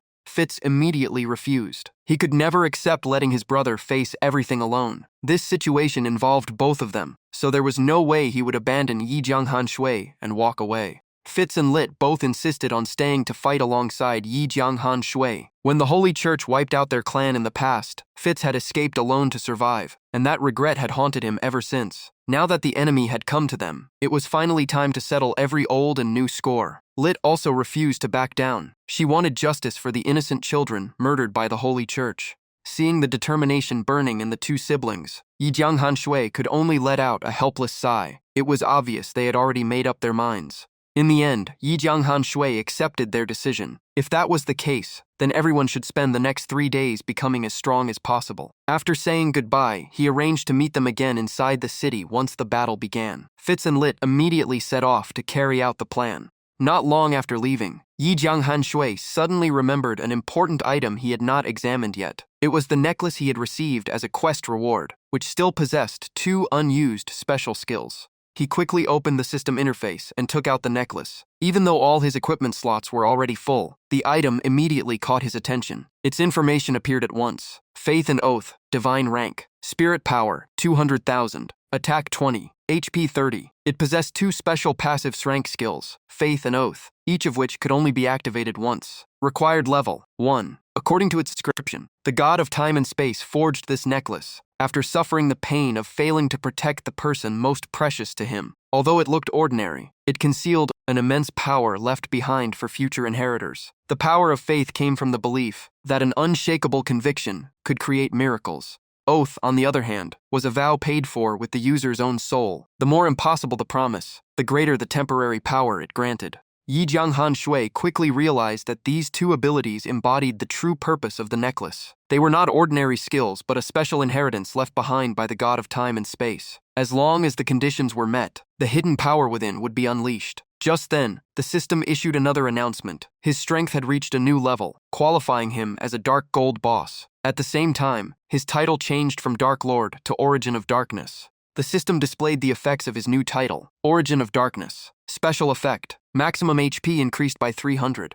Seeing this change, Yi Jianghan Shui could not hide his excitement. He never expected to reach the Dark Gold boss rank so quickly. His strength had clearly risen to an entirely new level. The system displayed his character info. Yuanshu Juanheye Fan Jianghan Shui, level 61 Dark Gold boss. HP 4,058,000. Attack 10,231 to 11,188 defense, 5,141 to 5,539. Fame 102,300. Luck 2. Description: when the judgment of light falls, the champion of evil darkness will stand at the front of the battlefield. Looking at those insane stats, Jianghan Shui was more than satisfied. With over 4 million HP, even a huge group of players would struggle to bring him down. His attack had also passed 10,000. Just then, Lit called out to him from a distance. Jianghan Shui turned around and asked what was wrong. Lit happily brought over a scroll and another bracelet. She said he had helped her and her brother so much that she wanted to repay him. She hoped these items would help him in the coming battle.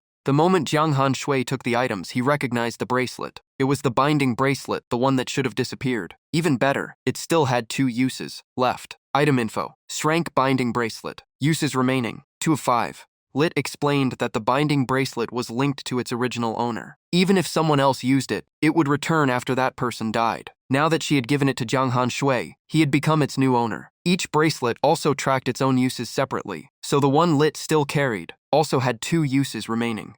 Jiang Han Shui looked at the intermediate riding skill scroll and quickly realized its value. For ordinary players, it offered only a small boost, but for him, it was completely different. Once learned, it would strengthen his mounted state and could even stack with higher level riding skills. Jiang Han Shui gently patted Lit on the head and thanked her with a smile. These gifts were incredibly valuable to him. Lit smiled brightly and said she was happy as long as she could help her big brother. After saying goodbye, Lit quickly left. She said he should continue with his own plans, while she trained alongside her brother to become stronger. Jiang Han Shui immediately summoned the blue scale beast and used the intermediate riding skill scroll. The system instantly announced that his mount's attributes had improved.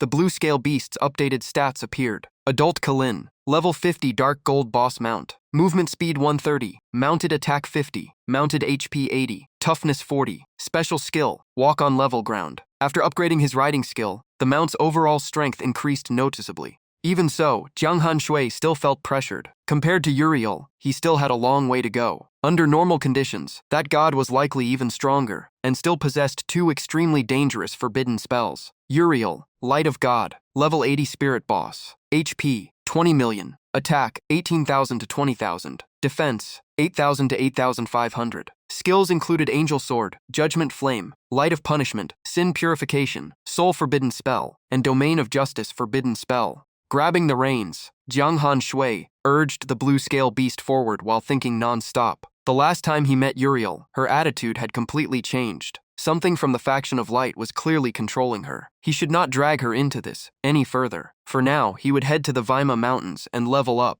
Riding the blue scale beast, Jiang Han Shui returned to the familiar hunting grounds. 1 hour later, at the Vima Mountains, the system announced that he had reached level 62. Looking over the battlefield, Jiang Han Shui laughed. The newly respawned Vima monsters had been wiped out almost instantly, but their experience was no longer enough to keep up with his growth. He decided to rest early and search for a new grinding area tomorrow. Jiang Han Shui opened the communication panel and contacted Long Tengwan Li. Before the city's siege in 3 days, he wanted to sell the extra equipment filling his inventory. No one knew what would happen next, so keeping valuable gear for too long was risky. He said he had obtained a huge amount of equipment during several dangerous adventures, and asked if Long Tengwan Li wanted to take a look. The moment Long Tengwan Li heard there was level 60 dark gold equipment, he became interested. After hearing Jiang Han Shui's price, he gladly agreed to buy everything. He also said the previous batch of equipment had helped the guild grow tremendously, so he would purchase all of it again.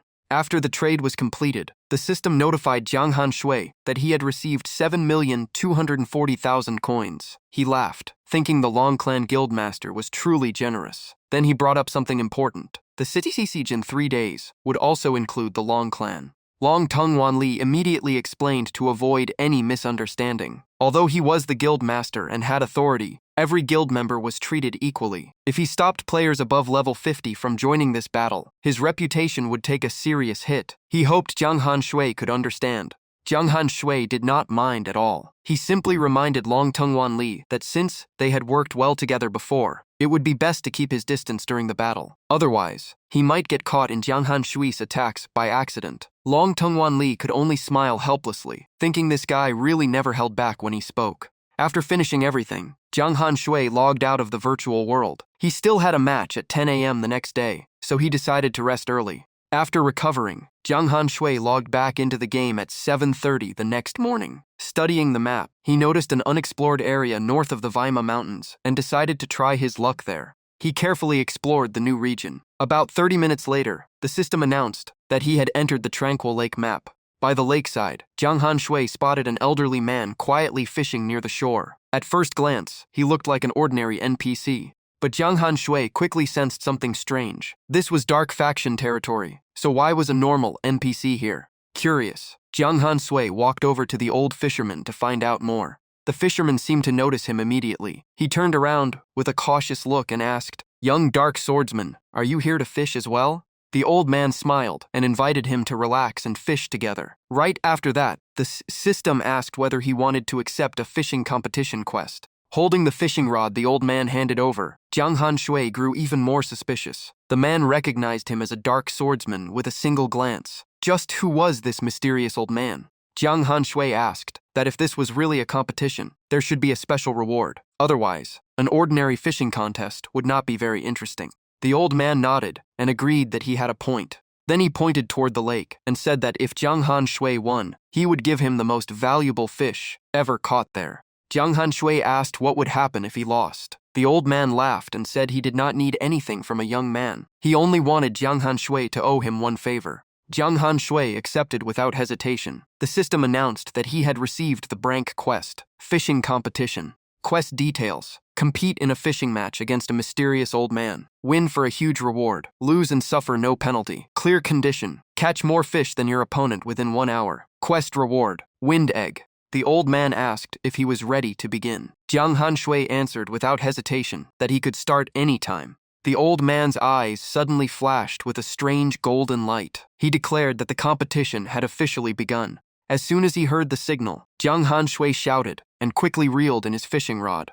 A fish appeared on the hook. It was a crucian carp, a common fish with high nutritional value. When cooked into fish soup, it increased the user's maximum HP by 5 for 10 minutes. Only then did Jiang Han realize that fishing had its own complete system in the game, with every type of fish providing different special effects. Seeing him catch a fish, the old man immediately reminded him that the competition had not truly started yet, so that fish did not count. Jiang Han could only sigh helplessly. He wondered if this old man was not only weak but also liked playing tricks. Even so, he agreed to let it go. The old man seriously declared that the match had officially begun. Moments later, Jiang Han reeled in another fish. Looking at his catch, Jiang Han humbly said it was only luck. The two continued fishing. About 20 minutes later, the old man was stunned. At first, he thought Jiang Han was a beginner, but it turned out he had been hiding his true skill all along, pretending to be weak to fool others. Just then, Jiang Han pulled up a giant turtle, sending water splashing everywhere. The old man stared in shock at the creature Jiang Han had just caught. It was an Arank thunder turtle, an incredibly rare species filled with lightning energy. Dishes made from it granted 20 lightning attribute for 10 minutes, and the first time it was eaten, it permanently increased base attack by 50. The more rare catches Jiang Han pulled from the lake, the more uneasy the old man became. Was this kid cheating? It had only been 30 minutes, yet he had already caught a thunder turtle. Who knew what terrifying thing would come up next? Jiang Han immediately denied the accusation. He pointed out that he had been sitting right in front of the old man the entire time, leaving no chance to cheat. Just then, the old man suddenly pointed toward the lake. A gigantic fish with shimmering silver scales slowly rose from beneath the water. Seeing that, the fisherman could only admit defeat. He declared Jiang Han the winner. The system immediately announced that the fishing competition quest was complete and awarded him an SX1 Azure Waterfish. After that, the old man calmly released every fish Jiang Han had caught back into the lake. Before leaving, he seriously warned Jiang Han never to fish here again. If he accidentally pulled something else out of the lake, the consequences would be disastrous. Jiang Han was confused and could not help asking what terrifying creature was hidden beneath the lake. The old man's expression turned serious. He said wherever ultimate evil existed, major changes would follow. Jiang Han had also stopped the Light Church's divine descent ritual, making himself a key figure in the current conflict. Ordinary adventurers could never fish up treasures from this lake, but Jiang Han could.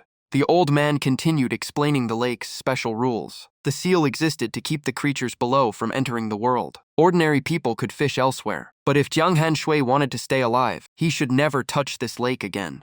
Jiang Han thought the old man really loved speaking in riddles. Since he could not fish here anymore, he would have to wait for another chance to uncover the truth. Seeing Jiang Han looking cautious, the old man laughed with amusement. He finally understood why Jiang Han had been catching so many rare creatures. The powerful will of that giant fish had influenced everything nearby, causing him to lose many precious fish. System notification: Fading Wind Lua Erfu has gained 100 hatred toward you. Looking at the system notification, Jiang Han felt that the name Fading Wind Lua Erfu sounded strangely familiar. After thinking for a moment, he remembered. The fisherman standing before him was actually the 7th-ranked Dark Swordsman on the leaderboard. Realizing Jiang Han Shui had figured it out, the old man smiled and asked if he finally knew who he was. He then reminded him that the upcoming war between light and darkness was an extremely important event, and as a dark swordsman, he must not disgrace his faction. Jiang Han Shui immediately asked to confirm his guess. Did that mean the Demon God Association would support him in the coming battle? The old man answered honestly that it could not really be called support. The final outcome still depended on Jiang Han Shui's own strength. They would only watch how events unfolded. Jiang Han Shui then asked the question that worried him most. If the demon gods could not intervene directly, then would the powerful experts from the light faction face the same restriction? What he feared most was enemies far beyond his ability, making all his preparations meaningless. The old man replied with a meaningful smile that it was not so certain. Jiang Han Shui had now angered the entire light church. This was no longer just a personal conflict with Uriel. The church had every reason to target him directly. Jiang Han Shui quickly understood one thing. Without a proper reason, the major powers could not interfere freely. The old man lowered his bamboo hat and prepared to leave. He said the azure water fish was his personal gift of support, and he hoped this generation of dark swordsmen would not be defeated so easily. When Jiang Han Shui called out to him again, the old man turned around and asked if there was anything else. He said he had already shared everything that needed to be said. Jiang Han Shui would have to face the coming trial alone, because he truly could not help in this battle. Jiang Han Shui made one final request. He knew he could not ask the old man to fight, but he hoped he could deliver an item to someone else. In return, Jiang Han Shui was willing to give him the thunder turtle he had just caught as thanks. After the conversation ended, the old fisherman did not stay any longer and immediately left. In an instant, a dazzling blue light enveloped his body. The old man then transformed into a streak of light, shot into the sky, and disappeared. At that moment, the system announced that the World Martial Tournament was about to enter the third round and asked whether the player wished to teleport to the arena. Jiang Han Shui accepted without hesitation. He entered the tournament once again under his disguised identity. The system announced that the third round would select the top 100 competitors. Based on the calculations, anyone who achieved 8 consecutive victories would advance to the next stage. Before the match began, Jiang Han Shui opened his inventory to inspect the reward Luo Erfu had given him. He wanted to see just how valuable the azure water fish really was. Item info: Shrank azure water fish. A tiny creature formed from the purest water, containing incredibly powerful healing energy. Effect: Restores 10 of maximum HP every second for 10 seconds. Special effect: Permanently increases base HP by 100, Zu0. The permanent HP bonus can only be gained once. Looking at its incredible effects, Jiang Han Shui could not help but sigh in admiration. The demon god was truly generous. The healing alone could refill his health bar in moments, not to mention the massive permanent HP boost. The system continued with another announcement. The third round of the World Martial Tournament had officially begun. Players would be teleported into the arena in 3 seconds. Jiang Han Shui's opponent was a man wearing a crimson cloak and wielding a sharp, 3-pronged spear. The moment he saw Jiang Han Shui's alias, the opponent panicked. He immediately cast an ice spell that covered his entire body for defense. This player was Long Li Bai Piao, a level 49 ice mage. He recognized Jiang Han Shui as one of the tournament's most terrifying competitors, so he sealed himself in ice to buy time. But the instant Jiang Han Shui charged forward with his sword, Long Li Bai Piao's body shattered into countless ice fragments, and he was defeated instantly. The system announced victory for Jiang Han Shui's disguised identity. Suddenly, someone in the audience shouted a familiar name, Jiang Han Shui. He was startled. Had his real identity been exposed? But when he looked toward the crowd, he realized they were talking about someone else who looked exactly like him. Another Jiang Han Shui was also competing in the tournament. It seemed this competition had gained a very interesting wild card. Jiang Han Shui's disguised identity looked toward another arena, where the other Jiang Han Shui was easily overwhelming his opponent. He could not help feeling surprised. This was definitely no ordinary rival. The fake Jiang Han Shui had the exact same level and class as the original. Standing proudly on the arena, he loudly demanded that his opponent surrender or be defeated by his own hands. The soldiers watching below all felt that something was off. Although he looked exactly like Jiang Han Shui, his arrogant attitude made them suspicious. If it were the real Jiang Han Shui, he would not need to boast to win so easily. Watching the scene unfold, the real Jiang Han Shui was furious. Someone actually dared to use his identity to deceive others. It seemed he had stayed hidden for too long. It was time to show these imposters the consequences. Jiang Han Shui quietly observed the speed of the fake on the arena and could not hide his surprise. That speed was genuinely impressive. The imposter immediately unleashed a brutal attack, stomping down hard on his opponent. One of the soldiers below immediately took notice. He believed this cruel stomp skill was proof, because only the real Jiang Han Shui should have been able to use such a move. The player being beaten by the imposter had completely lost the ability to resist. Realizing the overwhelming gap in strength, he quickly surrendered and begged that if he ever met Jiang Han Shui outside the tournament, he would show mercy. The fake Jiang Han Shui became even more arrogant. He mocked his opponent for knowing his place, and warned that if they ever met outside, he would beat him all the way back to the beginner village. The system announced victory for the fake Jiang Han Shui. Not only did he share Jiang Han Shui's appearance, but he even had an identical system interface. Afterward, he immediately began showing off in his private channel, calling for the viewers in his livestream to pay attention. He declared that anyone who donated more than 10,000 items would be invited into his exclusive VIP group, where he would personally carry them through monster grinding and leveling. Spaces were limited, so the fastest supporters would get in. Elsewhere, a man in majestic armor quietly watched the situation unfold. Wukong Chando, level 53, Dragon Knight, a hidden class. In his eyes, that guy was nothing more than an imposter pretending to be Jiang Han Shui for profit. As for the so-called Dark Swordsman, it was merely a rare class from the Light faction and could not compare to a true Dragon Knight. He believed his own class was far more valuable because, at higher levels, a Dragon Knight could eventually ride a real dragon. The imposter curiously asked the Dragon Knight how he knew he was not the real Jiang Han Shui. The man calmly explained that he had met a Dark Swordsman before. Although the class name differed from the real Jiang Han Shui's by only one word, their growth potential was worlds apart. The only special trait of the Dark Swordsman was the ability to hide personal information, making others misunderstand the user's true strength. After saying that, Wukong Chando left without another word. He felt a little disappointed that the real Jiang Han Shui had not appeared. Otherwise, everyone would have witnessed an incredible showdown.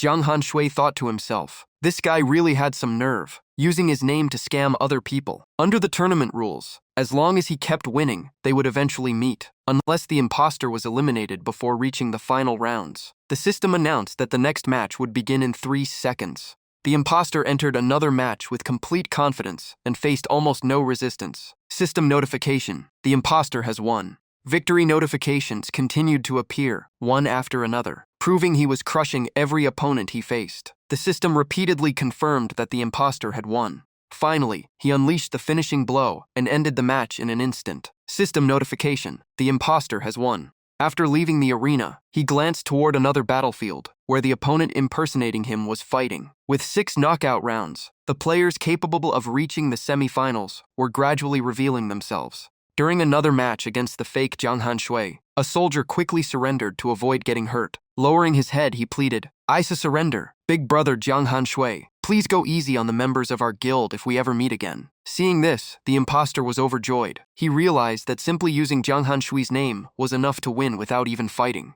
He recalled how it all started. At first, he had created a character that looked like Jiang Han Shui just for fun. Back then, other players constantly mistook him for the real one, and he was even chased because of it. But as Jiang Han Shui's fame grew, adventurers gradually became fearful of the name he was pursuing. He remembered the battle against the Iron Mist army. During that fight, he was accidentally hit by a Frost soldier's stomp skill and learned a new skill called Face Stomp. Later, during the siege of Stark City, luck smiled on him again, allowing him to obtain a signature move identical to Jiang Han Shui's. From then on, everyone became convinced he was the real one. Thinking about his journey as an imposter, he could not hide his pride. He later became a streamer, using Jiang Han Shui's fame to make money. Many experts from major guilds even gave him valuable equipment and rare items just to build a relationship with him. Even in this World Martial Tournament, thanks to the name Jiang Han Shui, most opponents surrendered before he even made a move. The system announced that the next match would begin in 3 seconds. The fake Jiang Han Shui had no idea that his next opponent was actually the real Jiang Han Shui, who was simply hiding behind another identity. He remained completely confident, believing this match would be just as easy as the previous ones.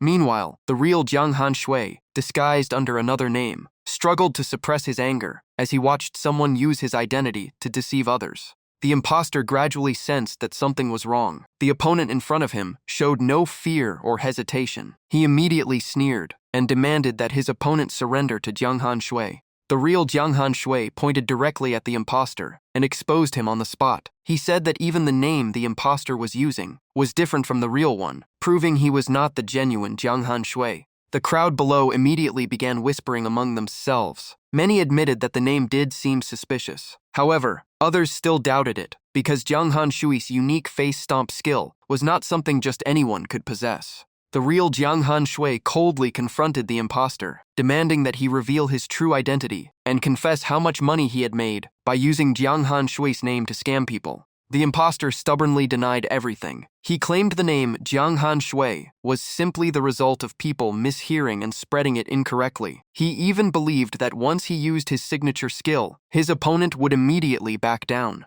The soldiers nearby kept discussing the situation, because most of them had never met the real Jiang Han Shui in person. Even the videos circulating online were not enough to confirm his identity. Unwilling to be questioned any longer, the imposter charged forward and unleashed his familiar face stomp, intending to prove that he was the real Jiang Han Shui. But the real Jiang Han Shui had reached his limit. He immediately dropped his disguise, revealing his true appearance before leaping even higher than his opponent. From the air, he came crashing down with a devastating stomp, straight onto the imposter's forehead, overwhelming him with absolute strength and slamming him into the ground. Still furious, Jiang Han Shui demanded one last time to know why the imposter had dared to steal his identity. The sudden transformation left everyone watching completely stunned. The crowd instantly erupted. Some even shouted for live streams to be started because they realized they were witnessing a huge event. The imposter was just as shocked. He could not believe that the person standing before him was the real Jiang Han Shui. Realizing he could no longer resist, the imposter immediately changed his attitude. He lowered his head, admitted his mistake, and claimed he was only a small-time fan of Jiang Han Shui. He begged for forgiveness, and even offered half of his wealth as compensation. Jiang Han Shui refused to let him off. He demanded that everything earned through the scam be returned to the victims. He also warned that if anyone ever impersonated him again, this man would be the first person he came after. At that moment, the imposter finally revealed his true nature. He mocked Jiang Han Shui, saying he was just another player hated by countless people. He even threatened that if Jiang Han Shui's ruined his source of income, he would have to face the forces of the Light faction. Jiang Han Shui did not waste another word. He swung his sword and beheaded the imposter, ending everything on the spot. He declared that no matter why someone played the game, he would never use another person's identity to deceive others. System notification: Jiang Han Shui wins. Afterward, he turned to the crowd and made an announcement. The real Jiang Han Shui had never operated any livestream channel. Anyone using his name to ask for gifts or donations was a scammer. After hearing the truth, everyone was stunned. No one expected someone to use such a shameless trick. The bald player they had seen earlier was actually the real Jiang Han Shui, and he was so powerful that he defeated the imposter with ease. That fraud had stolen countless valuable items and pieces of equipment. What shocked them even more was that Jiang Han Shui had somehow already become a spirit boss. The system immediately released an official announcement. The fake Jiang Han Shui had been permanently banned for impersonating another player and committing fraud after multiple reports. Anyone who had been scammed could submit evidence to recover their lost property. The system handled the case incredibly quickly. Right after that, another notification appeared, announcing that Jiang Han Shui would be teleported to the next arena in 3 seconds. When Jiang Han Shui arrived at the arena, Wukong Qiando was already waiting. It was obvious he had been looking forward to this battle for quite some time. Wukong Qiando smiled, praised his opponent, and suddenly realized that the bald man he had met earlier was actually Jiang Han Shui. He admitted that Jiang Han Shui's actions had earned his respect. Without wasting another word, Wukong Qiando immediately drew his sword and charged forward. He had been waiting for a serious battle against Jiang Han Shui. The system displayed his information. Wukong Qiando, level 53, hidden class, Dragon Knight, HP 303,700, attack 5100 to 5370, defense 2075 to 2220, skills, Dragon Soaring Art, Shield Breaker Strike, Dragon Shadow Combo, and Courageous Spirit. Facing the sudden attack, Jiang Han Shui easily dodged before countering with Bone Shattering Strike, dealing 134,887 damage to Wukong Qiando. The Bone Break effect was also triggered, reducing his movement speed by 20 for 30 seconds. After exchanging blows, Jiang Han Shui showed no arrogance. Instead, he smiled, walked over, and patted Wukong Qiando on the shoulder. He was genuinely interested in the Dragon Knight class and wanted to become friends. The system immediately sent Wukong Qiando a friend request. Wukong Chando stood frozen in place, replaying Jiang Han Shui's terrifying speed and overwhelming strength in his mind. A single attack had taken away such a huge chunk of his HP, making the gap between them painfully obvious. In the end, he accepted the friend request. Jiang Han Shui began thinking about Wukong Chando's identity. As a dragon knight, he had to be connected to the dragon clan, which might help Jiang Han Shui obtain a dragon mount much sooner. However, since the match was not officially over yet, he politely thanked him and suggested they talk another time. Jiang Han Shui then raised his blade, unleashed the finishing strike at Wukong Chando, and apologized before ending the match. The system quickly updated the results. Jiang Han Shui claimed victory and officially advanced to round 4 of the World Martial Tournament. The next round would begin at 10 a.m. tomorrow, and he happily prepared to leave the arena. After being teleported away, Jiang Han Shui returned to the riverside, where he had fished with Luo Erfu. Strange ripples spread across the lake, reminding him of the old man's, warning that a dragon might be hidden beneath the water. Standing before the lake, Jiang Han Shui clasped his hands and apologized. He explained that it was not that he did not want to help, but his current strength was far too weak. He could barely protect himself, let alone rescue anyone else. Just as he turned to leave, a dazzling blue light suddenly erupted behind him. The old fisherman, Luo Erfu, appeared once again and told Jiang Han Shui that the favor he had requested had been completed. Jiang Han Shui gratefully thanked the senior and invited him to Zhen Qian Si to enjoy the Thunder Turtle feast together. Luo Erfu accepted without hesitation. The two of them then returned to Fitz's house at the foot of Zhen Tian Si. There, the four of them gathered around the table, ready to enjoy the rare delicacy. The atmosphere quickly became lively as everyone started eating. Luo Erfu sliced off a piece of thunder turtle meat with his knife and fork, slowly tasted it, and smiled with satisfaction. Although it no longer granted him any special power, its incredible flavor alone made the trip worthwhile. System notification: Luo Erfu's favorability toward you has increased by 200.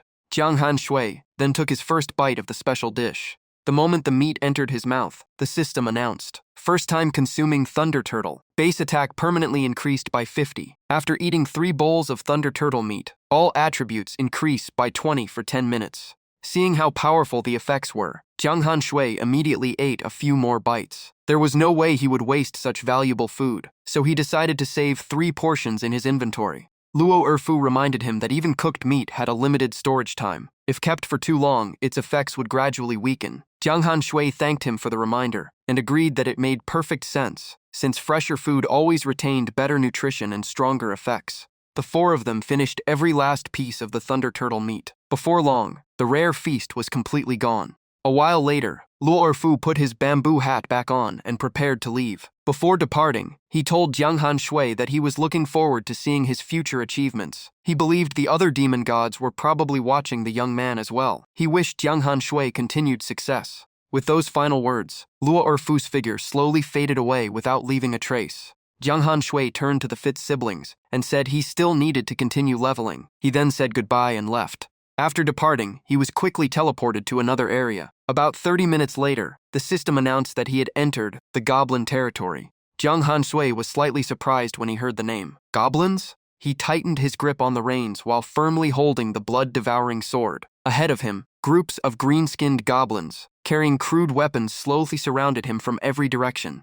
The system displayed the target's information. Goblin, level 80 elite monster, HP 2,000, attack 7,000 to 7,500, skills, call for reinforcements, critical strike, beat to death. An intelligent humanoid race that appears weak, but is extremely cunning, difficult to deal with, and highly dangerous. Jiang Han Shui was surprised to discover that the goblins before him were actually 3-star elite monsters. In every game he had played before, goblins were usually weak beginner monsters, but in Eternal World, things were completely different. Just then, a gigantic goblin appeared in the middle of the crowd, slammed its staff into the ground, and another goblin carrying a massive battle axe stepped forward. It was the Goblin King. He arrogantly stared at Jiang Han Shui and recognized him as a dark swordsman's.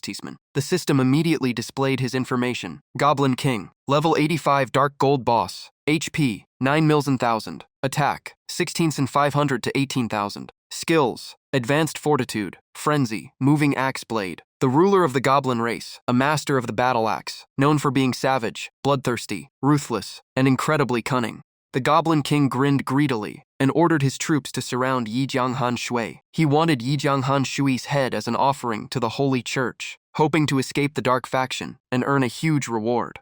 Even Yi Jianghan Shui was stunned by the Goblin King's massive build. The monster stood nearly 3 meters tall. The goblins roared at the command and charged straight at him without hesitation. The Goblin King swung his giant battle axe with terrifying force. Luckily, Yi Jianghan Shui reacted in time and guided his mount into the air to dodge the deadly strike. The moment they landed, Yi Jianghan Shui's warhorse countered with 2 steel-like kicks to the Goblin King's face. The system announced that War Stomp activated, dealing 167,887 damage and suppressing the target for 1.5 seconds. Caught off guard, the Goblin King quickly retreated. At the same time, Yi Jianghan Shui's battle effects activated, boosting his attack by 22, reducing the Goblin King's attack by 8, lowering every enemy's attack by 13 within a 100 by 100 meter area, and dealing an extra 120 splash damage. Yi Jianghan Shui gave his enemy no chance to recover. He tightened his grip and slashed across the Goblin King's body. The Goblin King roared in fury as immense magic burst from his battle axe. He was sick of Yi Jianghan Shui dodging on horseback and wanted to force him into close combat.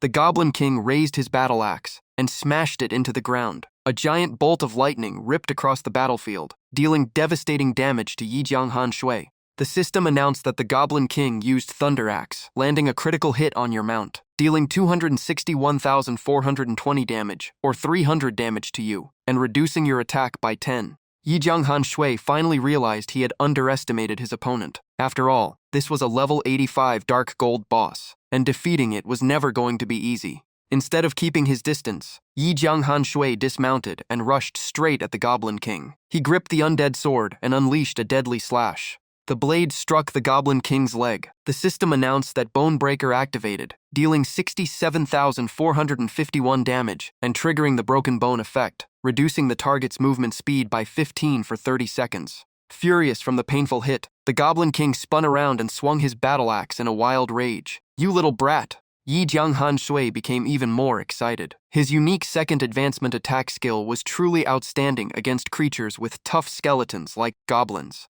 Seeing their leader in danger, the surrounding goblins shouted wildly and urged everyone to charge together and kill Yi Jianghan Shui. But he never flinched. Instead, he confidently declared that they could all come at once because he would wipe them out together. The next second, Yi Jianghan Shui suddenly leaped into the air and drove a powerful kick straight into a charging goblin's face. His heavy landing shook the ground and created a massive crater with the power of War Stomp. After a fierce battle, the system announced, "Congratulations, you have defeated the level 85 Dark Gold boss Goblin King. Rewards, 6,500,000 EXP and 6,500,000 fame." The data updated again as your level rose to 63. Looking at the pile of loot, Yi Jianghan Shui immediately checked what the boss had dropped.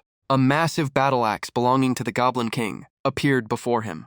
It was the Thunderclap Great Axe, a dark gold weapon. Attack, 1050 to 1200. Grants 40 attack and 20 attack speed. It comes with the special skills Thunder Axe and Master Craftsman, requires level 80, and was forged from crystallized lightning and rare ores. It can unleash terrifying lightning power, while Master Craftsman lowers the equipment requirement by 20 levels. Holding the heavy axe, Yi Jianghan Shui could not hide his excitement. It looked incredibly imposing and had amazing stats. He suddenly remembered that Fish also used a great axe, and with his status as Zhenjiang, he could probably afford this weapon. He also obtained the A-rank passive skill Advanced Fortitude. It strengthens creatures by boosting the attributes of pets or mounts based on their natural potential, and it requires the user to own a pet or mount. Looking at the 2 new rewards, Yi Jianghan Shui was extremely satisfied because both were highly valuable. On top of that, he also received a Rank B treasure map that pointed to a location filled with unexpected rewards. Yi Jianghan Shui looked at the map and suddenly remembered something.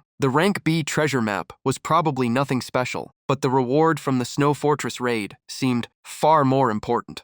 He checked the other item and found an S-rank rare treasure map. Its description said that reaching the marked location could reward the player with an incredibly valuable treasure. The system asked if he wanted to use it now and warned that the area was extremely dangerous, so he should only proceed if he was strong enough. Holding the S-rank map, Yi Jianghan Shui carefully considered his next move. Extremely dangerous? After thinking it over, something felt off. The final boss of Snow Fortress was only a level 85 Dark Gold boss, so no matter how rare this map was, its difficulty should still have a limit. Yi Jianghan Shui's fighting spirit flared up. No matter how dangerous this place was, could it really be harder than his current main quest? The treasure inside might even change everything. He chose to use the map. The system announced, "You have used the S-rank rare treasure map. The treasure location at Sangha Fortress has been unlocked. Coordinates, 17414545. The treasure will disappear forever after 3 days. Please proceed as soon as possible." Yi Jianghan Shui immediately opened the data for Sangha Fortress and searched the forums for any hidden information about the place.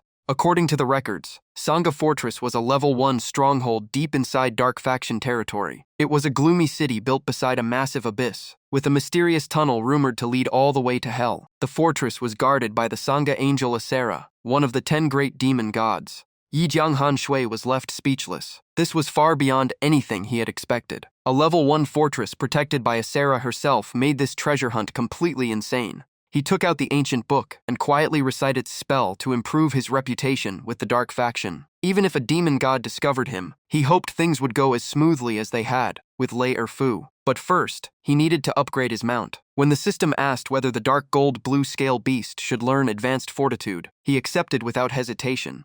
At once, the dark gold blue scale beast erupted with overwhelming power, and its entire presence transformed. Looking at his familiar mount, Yi Jianghan Shui was genuinely surprised by its new appearance. The system announced that the dark gold blue scale beast had successfully evolved into a bossling mount, thanks to advanced fortitude.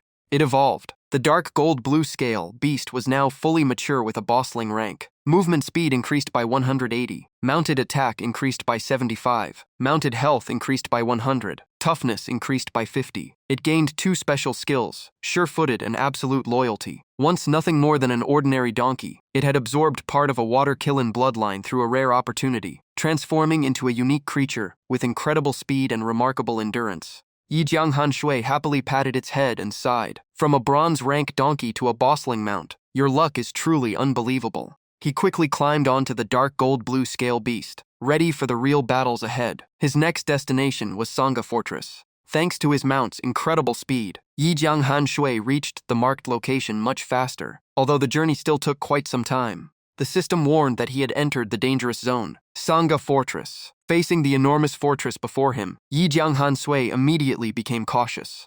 The fortress walls were unbelievably tall, easily exceeding 30 meters. He leaped into the air to see whether War Stomp could launch him high enough to clear the towering wall. Yi Jianghan Shui gathered his strength and activated War Stomp. The result left him frustrated. He had missed the top by only a tiny margin. Refusing to give up, he grabbed onto the cracked section of the damaged wall. Using every bit of strength he had left, Yi Jianghan Shui pushed himself upward once more, and finally reached the top of the fortress wall. Without the extra height from War Stomp, he never would have made it. Standing above the fortress, he quietly observed his surroundings. Every guard's stats were hidden behind question marks. Even though he belonged to the same Dark Faction, drawing attention was the last thing he wanted. Sneaking straight to the treasure was the safest plan. He lowered his footsteps and carefully avoided every patrol. The moment a guard walked away, he seized the chance to move forward.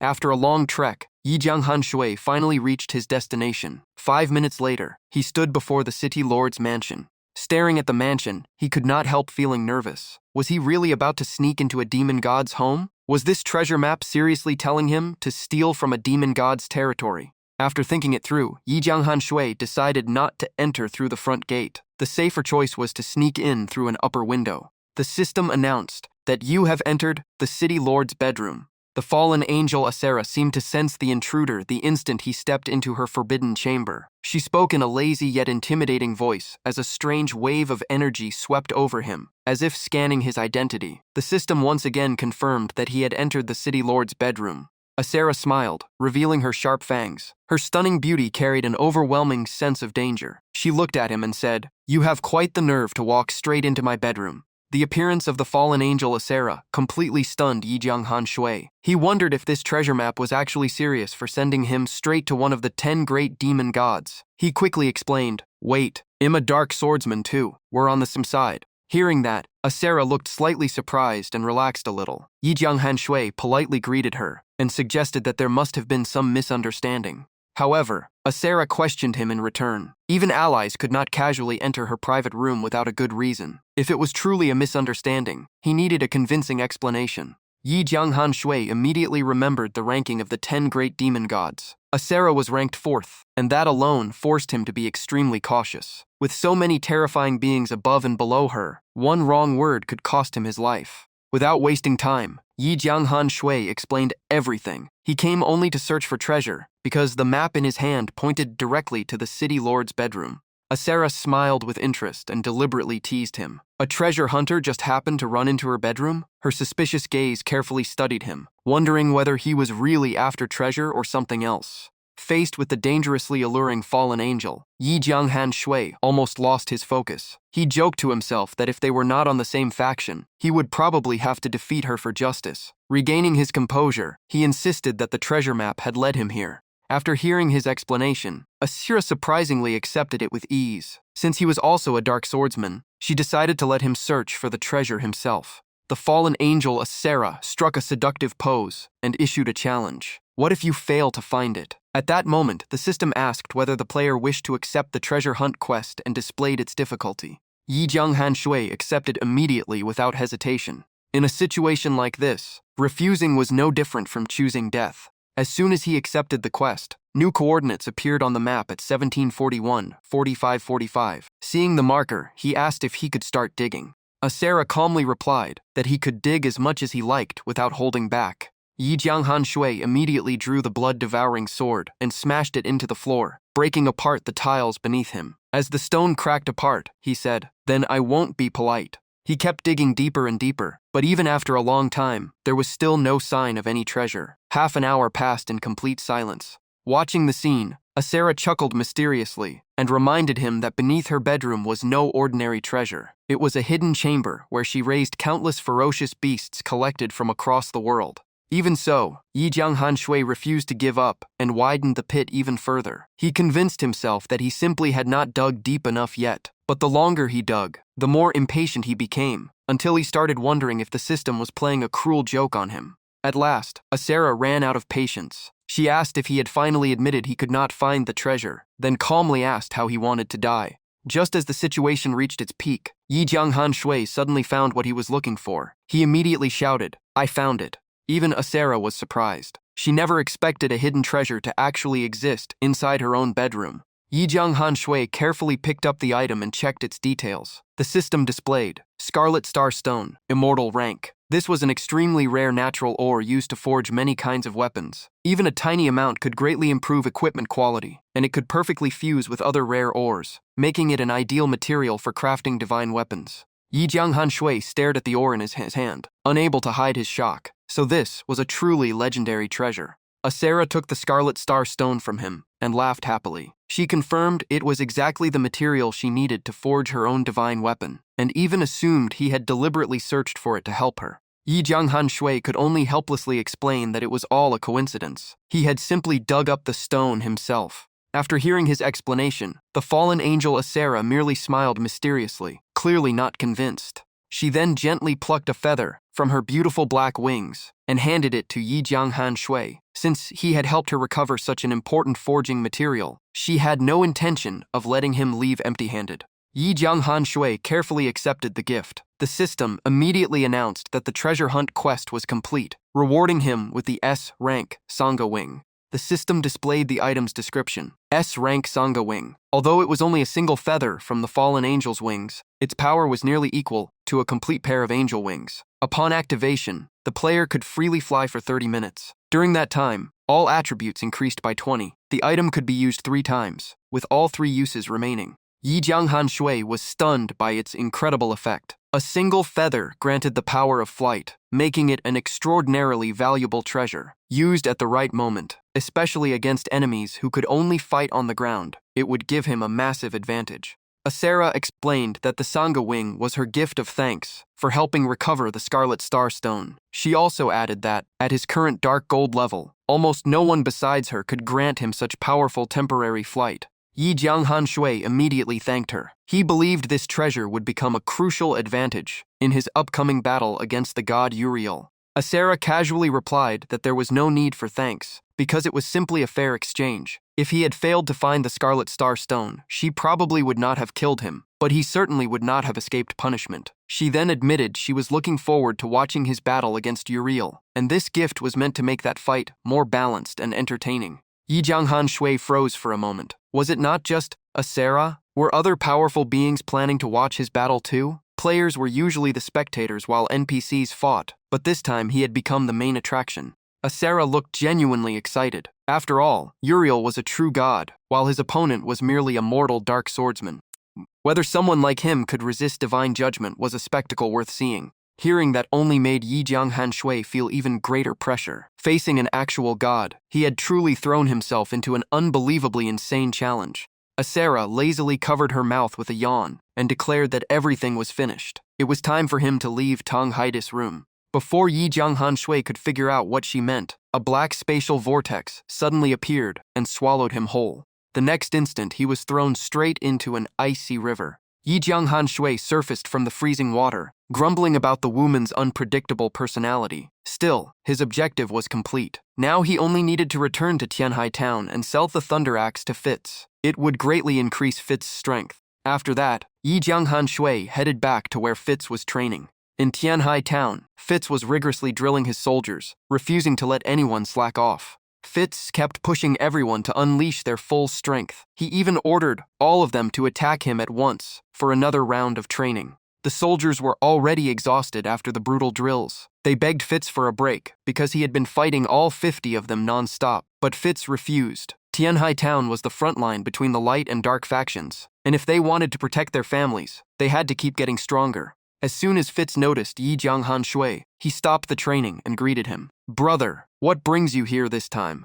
Yi Jianghan Shui got straight to the point. He took out the weapon he had just obtained and asked if Fitz was interested in buying the Thunder Axe. Fitz accepted the Thunder Axe, carefully tested its weight, swung it several times, and even slammed it into the ground. After feeling its power, he admitted it was an excellent weapon for him. Hearing that, Yi Jianghan Shui smiled and asked, "So, if you like it, are you buying it?" Fitz honestly admitted that money was the biggest problem. The former lord of Tianhai Town had already squeezed the people dry, and he refused to burden them with more taxes. Yi Jianghan Shui felt a little awkward. He understood Fitz's situation, but he also did not feel right, giving away such a valuable weapon for free. He opened his inventory and searched for something suitable to exchange for the Thunder Axe. Fitz also looked embarrassed and began searching through his own belongings. In the end, he brought out the most valuable treasure he still possessed.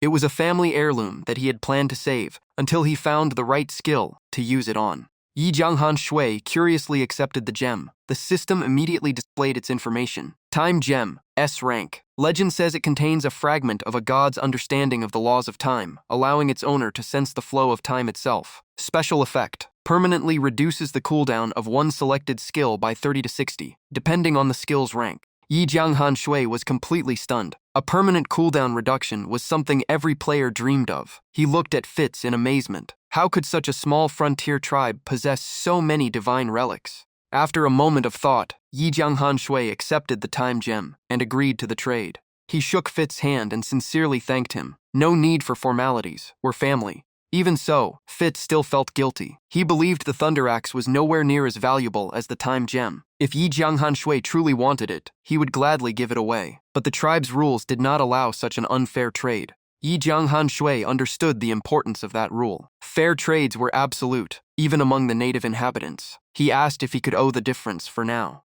Patting Fitz on the shoulder, he promised to repay him with another S-rank treasure of equal value in the future. As for now, the Thunder Axe would simply be his gift. After all, if Tianhai Town fell 2 days later, the Time Gem would likely end up in the Light Faction's hands anyway. Fitz nodded but reminded him of the tribe's law. To complete the trade, Yi Jianghan Shui had to swear an oath before the Divine Covenant. It was not about greed but a sacred tribal rule. Yi Jianghan Shui agreed immediately. He raised his hand and swore that after accepting the Time Gem from Fitz, he would repay it with an S-rank treasure of equal value within 2 months. If he broke the oath, he would be struck down by heavenly lightning. The system confirmed that the Divine Covenant had recorded his vow. If he violated it, his soul would be destroyed. At the same time, a new quest appeared. Equivalent trade, rank A. Quest objective. Since you received the benefit first, you must repay it without feeling that you suffered a loss. Requirements. Give the Thunder Axe to Fitz and return an S-rank treasure equal to the time gem within 60 days. Failure penalty, death. Yi Jianghan Shui let out a sigh of relief and thanked Fitz. He explained that he had never intended to take advantage of him. The time gem was simply too important. If he used it to enhance War Stomp, his chances of winning the upcoming defense battle would increase dramatically. He reminded himself to prepare far better than last time and not overlook even the smallest detail. The battle in 2 days would be brutal. Without that resurrection scroll, he would have died under the Black Soldier's barrage. Fitz admitted he hoped Yi Jianghan Shui would not blame him for caring too much about the rules. Yi Jianghan Shui laughed and said there was nothing to blame. Instead, he was grateful to Fitz. But this time his opponent was the god Uriel, so he wanted to give everything to claim the final victory. Fitz agreed with Yi Jianghan Shui. True fairness had never existed in this world, so people had to grow stronger to fight against injustice. Only by constantly improving could they protect the ones who mattered most. Yi Jianghan Shui stared at Fitz for a long moment, leaving him confused. Fitz asked, "Brother, why do you keep looking at me? Is there something on my face?" He smiled to himself and said it was nothing. Even after everything he had been through, he was still amazed by how lifelike the NPCs in this world were. Then he wished Fitz good luck and left first. Yi Jianghan Shui quickly departed from Zhentianhai. With little time left, he planned to keep farming monsters for experience and level up before resting. But first, he had to use the time gem he had just obtained. The system asked if the player wanted to use the S20 time gem. Yi Jianghan Shui immediately confirmed. The system then asked which skill would receive the time gem's effect. Without hesitation, he chose War Stomp. The gem in Yi Jianghan Shui's hand began to glow before slowly splitting into 2 halves. A stream of pure energy poured out from within. That mysterious power turned into light and wrapped around his body. A deep sense of enlightenment spread through him as the power of time merged into every cell. The system announced that the time gem had been used successfully. War Stomp's cooldown was permanently reduced by 50%. Its cooldown dropped from 60 seconds to just 30 seconds. The system updated the SS-grade War Stomp skill. When activated, the player focused all power into both legs before delivering a devastating strike. For 3 seconds after activation, movement speed increased by 300%, attack speed by 200%, and jumping ability was greatly enhanced. The attack dealt 200% damage, always landed as a critical hit, and inflicted overwhelming suppression. On impact, an energy shockwave dealt 120% damage to all enemies within a 100 by 100 area, while weakening enemy attacks and boosting the attack power of all allies, including the user. The effect scaled with the power gap between both sides, lasted 1 minute, and had a 30-second cooldown. Seeing such an unbelievable upgrade, Yi Jianghan Shui could hardly believe his eyes. A skill with massive area damage, crowd control, ally buffs, and enemy debuffs now had only a 30-second cooldown. Its power was simply absurd. As he rode forward on horseback, he could not help imagining those goblins getting smashed by the same ultimate skill every 30 seconds. Suddenly, a group of players calling themselves the Dark Swordsmen blocked his path. They recognized Yi Jianghan Shui at once, became excited by the huge bounty on his head, and prepared to surround him. One player immediately told everyone to stay calm, gather around him, and tighten the encirclement. After 5 minutes of fighting, Yi Jianghan Shui unleashed War Stomp with earth-shattering force. The players instantly panicked. They could not understand how Yi Jianghan Shui kept casting devastating area skills over and over in such a short time.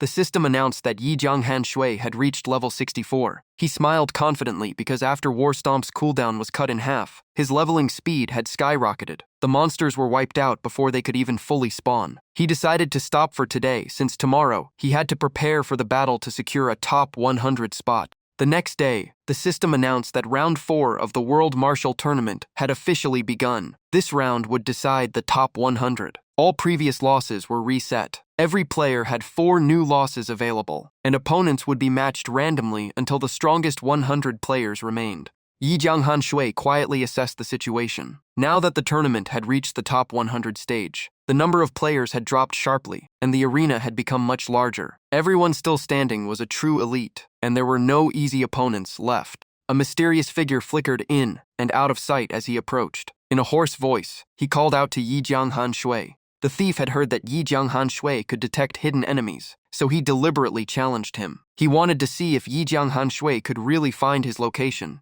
The system announced, "King of Thieves has activated absolute stealth." The thief was instantly stunned. He had no idea what had just happened. Did his opponent have another special ability? Yi Jianghan Shui only smiled with disdain. He thought the thief was far too confident. There was no need to search for him at all. One war stomp was enough. A moment later, the system declared Yi Jianghan Shui the winner. The spectators were left speechless. He had erased his opponent in an instant with a single area attack. His power was no different from a dark gold boss. Did a skill like that really exist? It was best to avoid facing him, or advancing in the tournament would be nearly impossible. Just then, another challenger stepped onto the arena. Unlike the others, this man carried the calm presence of a true martial artist. He looked at Yi Jianghan Shui and respectfully said he had long admired his reputation and hoped to learn from him. Yi Jianghan Shui thought to himself that it was rare to meet someone who still honored the old spirit of fair combat. He gave a slight nod, signaling for his opponent to make the first move. But at that very moment, the man revealed a calculating smile. His chance had come, and he immediately unleashed a soul control skill.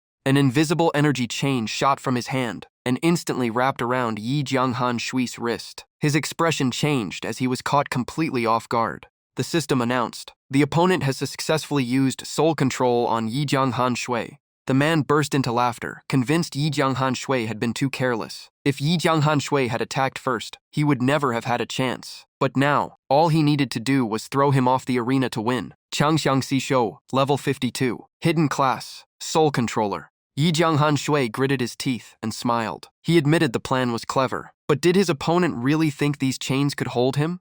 The moment he finished speaking, an overwhelming surge of power exploded from his body. Changxiang Xishou froze in shock. According to everything he knew, soul control could never be broken through sheer physical strength alone. Before he could even react, Yi Jianghan Shui counterattacked and sent him flying off the arena. The system immediately declared Yi Jianghan Shui the winner. Standing calmly in the middle of the arena, Yi Jianghan Shui brushed off his hands. Breaking free with brute force was nothing difficult. It seemed the Dark Swordsman, hidden class, still had many undiscovered abilities. After that, he looked around the arena while waiting for his next match, hoping to see if any noteworthy experts would appear. In another arena, the audience was cheering wildly during a different match. They shouted, "Guild Master, you can do it. What's that guy doing? Is he just standing there showing off?" The man they called Guild Master remained motionless with one hand resting on his sword. His indifferent eyes showed no concern for his provoking opponent. Furious, the opponent demanded to know why such a famous guildmaster would look down on him. He insisted that the man put on his armor and fight fairly.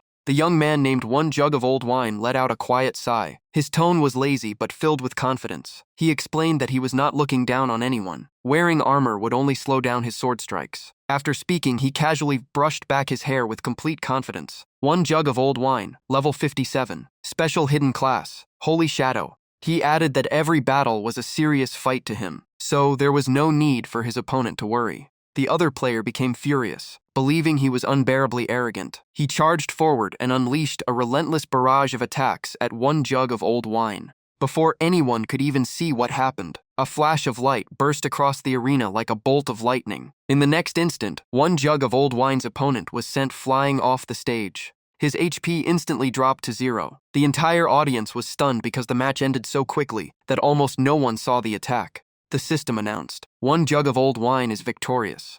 Someone in the crowd suddenly recognized him. He was the guild master of Divine Slayer Pavilion, an extremely mysterious figure who rarely appeared in public. No one expected to witness his true strength today. Divine Slayer Pavilion was also the strongest guild in the eastern region, so it was no wonder his power was so terrifying. Yi Jianghan Shui frowned slightly. What was that attack just now? He could not even see its trajectory. Everything happened too fast to react. Chu Feng Wutong rubbed his nose proudly and said that no matter how many times he watched it, the guildmaster's technique was always breathtaking. Beside him, Tian Yu Qihua sighed helplessly, saying she wished the guildmaster would dress more properly because his appearance was hurting the guild's image. Chu Feng Wutong excitedly said the finals would be incredible because the audience might finally see the guildmaster face Yi Jianghan Shui. With the guildmaster's strength, even Yi Jianghan Shui might not win. Just then, Yi Jianghan Shui appeared beside them, placed a hand on Chu Feng Wutong's shoulder, and smiled. He reminded him that they had already met when he challenged him in Wuan City.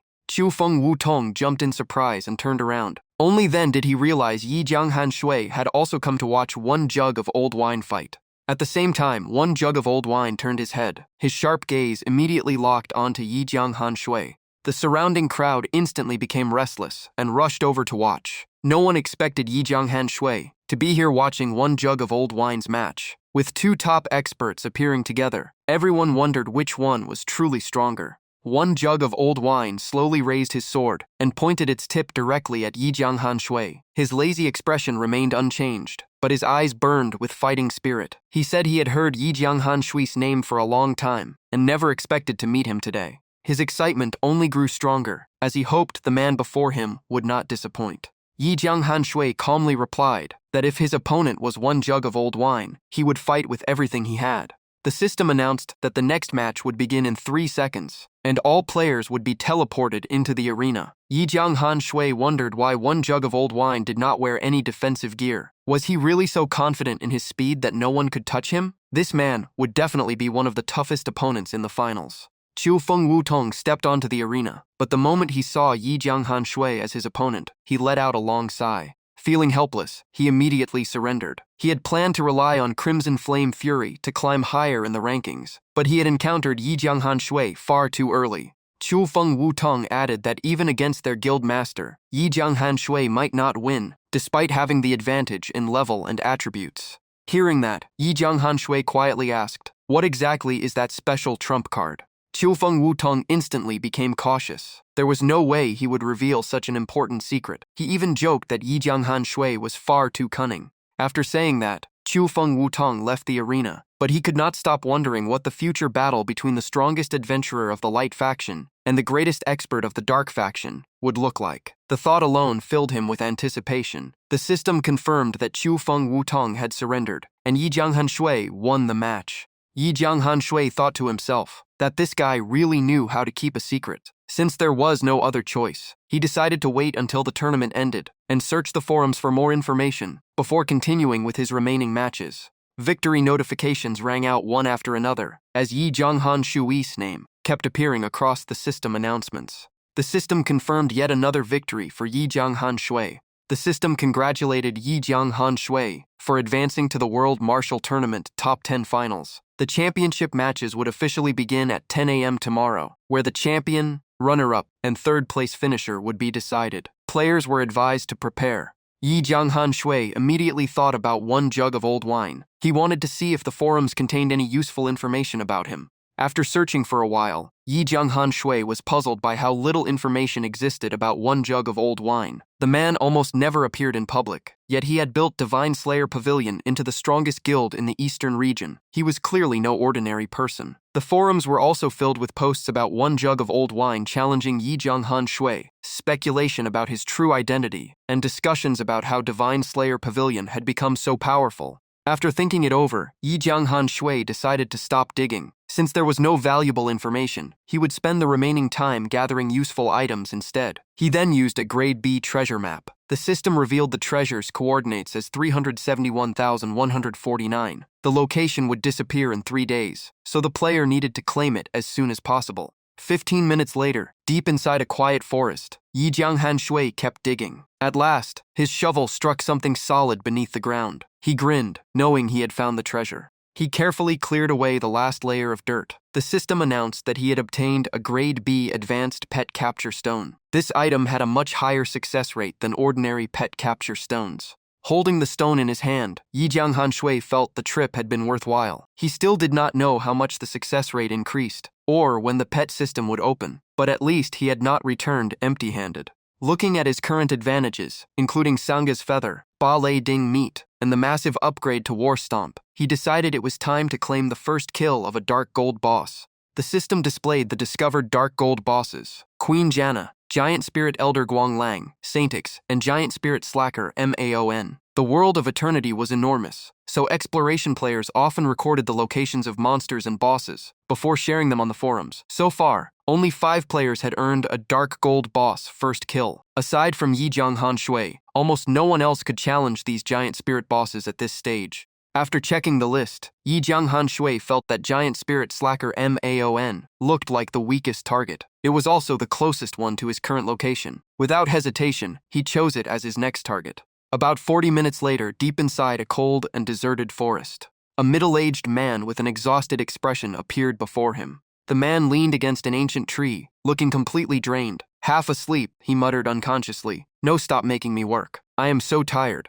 The creature's information immediately appeared before Yi Jianghan Shui. Giant Spirit Slacker MAON. Level 85 Giant Spirit Boss with 15 million HP. Both its attack and defense were almost zero. It possessed 3 skills: Desireless Heart, Daydream, and Lazy Breath. According to its background story, it had once been an ordinary worker in a small town who worked tirelessly every day. After enduring endless exploitation from his employer, he abandoned everything and wandered into the wilderness, determined to spend the rest of his life doing nothing but eating and sleeping. Unfortunately, he ate poisonous mushrooms and died. Even after death, his resentment lingered and transformed him into a wandering, vengeful spirit. After reading the description, Yi Jianghan Shui frowned. A giant spirit boss with 0 attack and 0 defense? That sounded far too unbelievable. Even so, he quickly dismissed any thoughts of underestimating it. No matter what, this was still a giant spirit boss. He immediately used Ballet Ding Meat, increasing all attributes by 20% for 10 minutes. Without wasting another second, Yi Jianghan Shui unleashed his signature skill, War Stomp. But the instant the attack landed, the system issued an alert. Giant Spirit Slacker MAON had activated its passive, Desireless Heart, taking an additional 100% damage while reflecting all damage back to the attacker. What? Before Yi Jianghan Shui could react, the system informed him that his blue Qilin beast had died and could not be revived for 24 hours. AON immediately clutched his stomach in pain, pointed at Yi Jianghan Shui, and shouted in grievance, "Ouch, that hurts. What is wrong with you? What did I ever do to you?" Yi Jianghan Shui was completely confused. His mind was filled with nothing but questions. What was going on? Could this ridiculous damage reflection really last forever? Without time to think, he tried using Death Spirit Slash instead. MAON screamed even louder. "Ah, it hurts. That really hurts." At the same time, Yi Jianghan Shui's HP dropped sharply from 4,158,000 to 3,959,000. His expression immediately darkened as he realized the problem. This skill was completely unreasonable. If he kept attacking, he would end up killing himself with the reflected damage.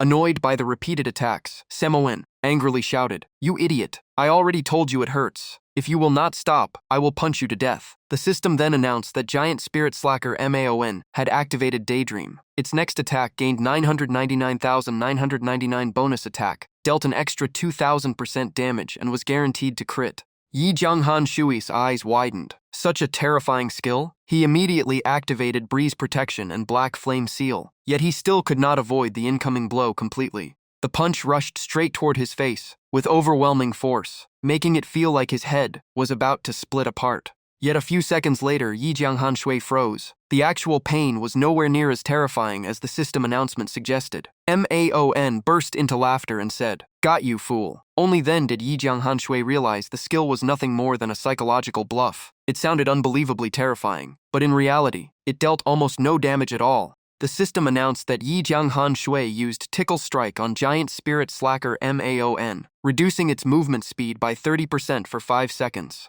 Seeing Yi Jianghan Shui preparing to leave, MAON grew even angrier. He lazily chased after him while shouting, "You bastard! Get back here! I will smash you into mud." Meanwhile, Yi Jianghan Shui ran while grumbling to himself. Fighting this guy was a complete waste of time. It was better to find another boss instead. But after chasing him for only a short distance, MAON became exhausted and started gasping for breath. While panting, he complained, "I am too tired. I will rest for now and deal with you tomorrow." The system announced that Giant Spirit Slacker MAON had activated Lazy Breath. A moment later, Yi Jianghan Shui suddenly let out a huge yawn. His eyelids became unbearably heavy as an overwhelming wave of drowsiness swept through his body. He instantly realized something was wrong. Wait, what is happening? He rubbed his eyes in disbelief. He could not believe he had actually fallen asleep inside the game. Damn it, how long was I asleep? When he checked the system clock, Yi Jianghan Shui's face darkened. More than 2 hours had passed. Looking at MAON sleeping peacefully, he clenched his teeth in frustration. This monster's entire skill set existed solely to drain the player's patience.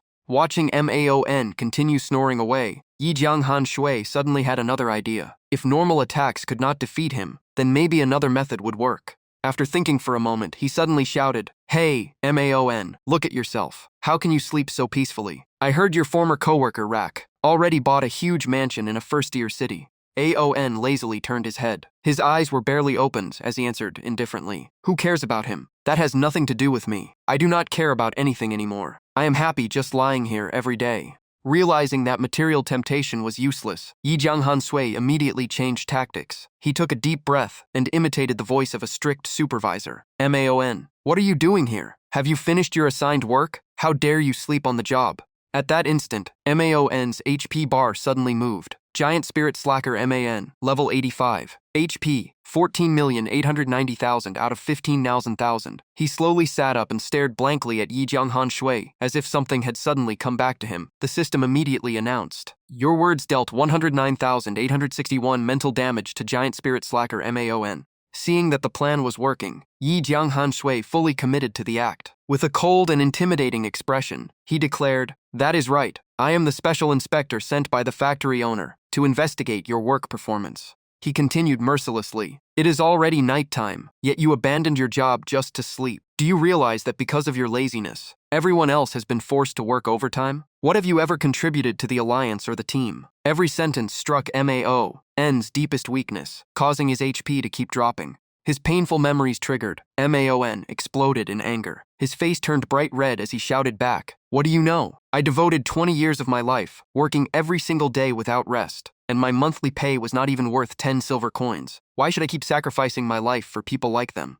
Even so, Yi Jianghan Shui remained expressionless and calmly replied, "Because you only think about yourself. You never worked hard enough, and you were never willing to sacrifice your own interests for the growth of the alliance." The system announced, "Congratulations. You have defeated the level 85 Giant Spirit boss, Giant Spirit Slacker Man rewards. Experience, 30 million fame, and 10,000 free attribute points." Looking at Man, Yi Jianghan Shui felt a complicated mix of emotions before quietly saying, "I am sorry, Man. If I had never gone through something similar myself, I probably would never have thought of a way to set you free." Yi Jianghan Shui reached level 67. The system also announced that he had become the first player in the entire game to defeat a giant spirit boss. His special rewards included 15,000 free attribute points, 50 rare items, and War God's Blessing. As he watched the loot appear, he silently hoped the skill book was not another bizarre ability like Man's. Moments later, the system announced that he had obtained Giant Spirit Elite Blood Essence. The dark armor absorbed the energy and successfully evolved into Giant Spirit Grade, greatly increasing all of its attributes. Looking at the results, Yi Jianghan Shui could not help feeling that defeating a giant spirit boss before facing Uriel had been the right decision. Both the first kill rewards and his equipment's evolution had dramatically increased his combat power. The updated dark armor stats appeared. Giant Spirit Grade, Defense 1200, HP bonus 150,000, Defense effect 80%, HP effect 50%, Special skill, Heart-shaking aura, required level 60, class requirement, Dark Swordsman, special traits, indestructible, cannot be removed, growth type.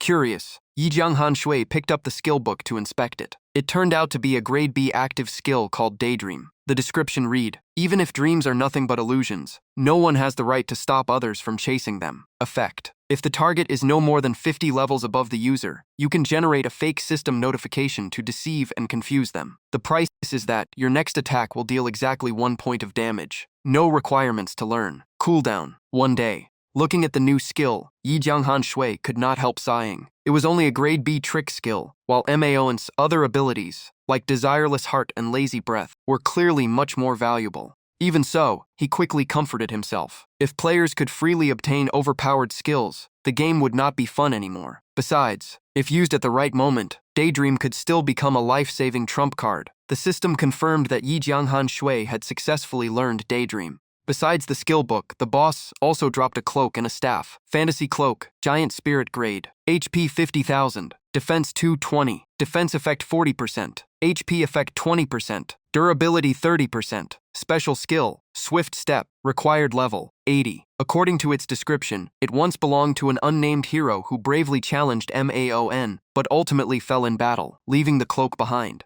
The other item was the Heavenly Spring Staff, a giant spirit grade weapon for mages. Magic attack 1200, magic damage effect 50%, HP 20%, casting speed 20%, healing effect 20%, special skill, elemental mastery, required level 80. Its description stated that countless priests dreamed of obtaining this treasure because it greatly enhanced every aspect of support abilities. If one teammate wielded this staff, the entire party's survivability would increase dramatically. Yi Jianghan Shui carefully examined every stat. The fantasy cloak was incredibly powerful, but its level 80 requirement meant he could not use it yet. As for the Heavenly Spring Staff, as one of the few giant spirit-grade weapons on the entire server, its value was beyond question. Suddenly, something came to mind. Wait a second. Wasn't Fit's younger sister, Lid, a priest? If he gave this staff to her, he could strengthen an ally while possibly gaining something valuable in return. Thinking about how Fit's family always seemed blessed, with incredible luck, Fitz already possessed the time gem, the memory necklace, and the guardian's promise. Maybe Lid was also carrying some rare treasure. The thought made Yi Jianghan Shui laugh to himself. He admitted he was probably overthinking things.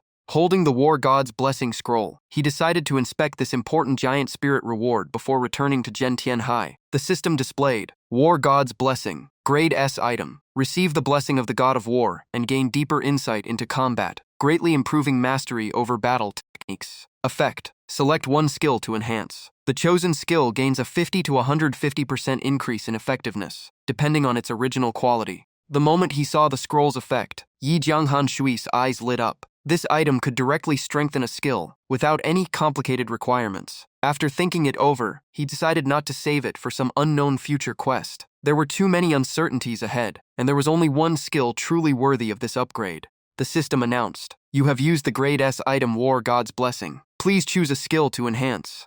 A fierce fighting spirit flashed across Yi Jianghan Shui's eyes. Without the slightest hesitation, he selected War Stomp. If there was a chance to become stronger, there was nothing to think about. The system announced, SS Grade War Stomp has been enhanced. Its power has increased by 80%, and the skill has undergone a major evolution, officially advancing to SS Grade. SSS Grade War Stomp, slam the ground with tremendous force. For 3 seconds after activation, gain 300% movement speed, 200% attack speed, and greatly enhanced jumping ability. The main strike deals 360% physical damage, is guaranteed to crit, and inflicts overwhelming suppression. All enemies within a 100 by 100 area take 216% damage, while enemy attack power is reduced, and all allies, including the user, receive an attack boost. The effect scales with the power gap between both sides, lasts 1 minute, and has a 30-second cooldown. The system congratulated Yi Jianghan Shui for becoming the first player on the server to obtain an SSS grade skill. Rewards: 1 luck, 50 free attribute points, and 50,000 fame.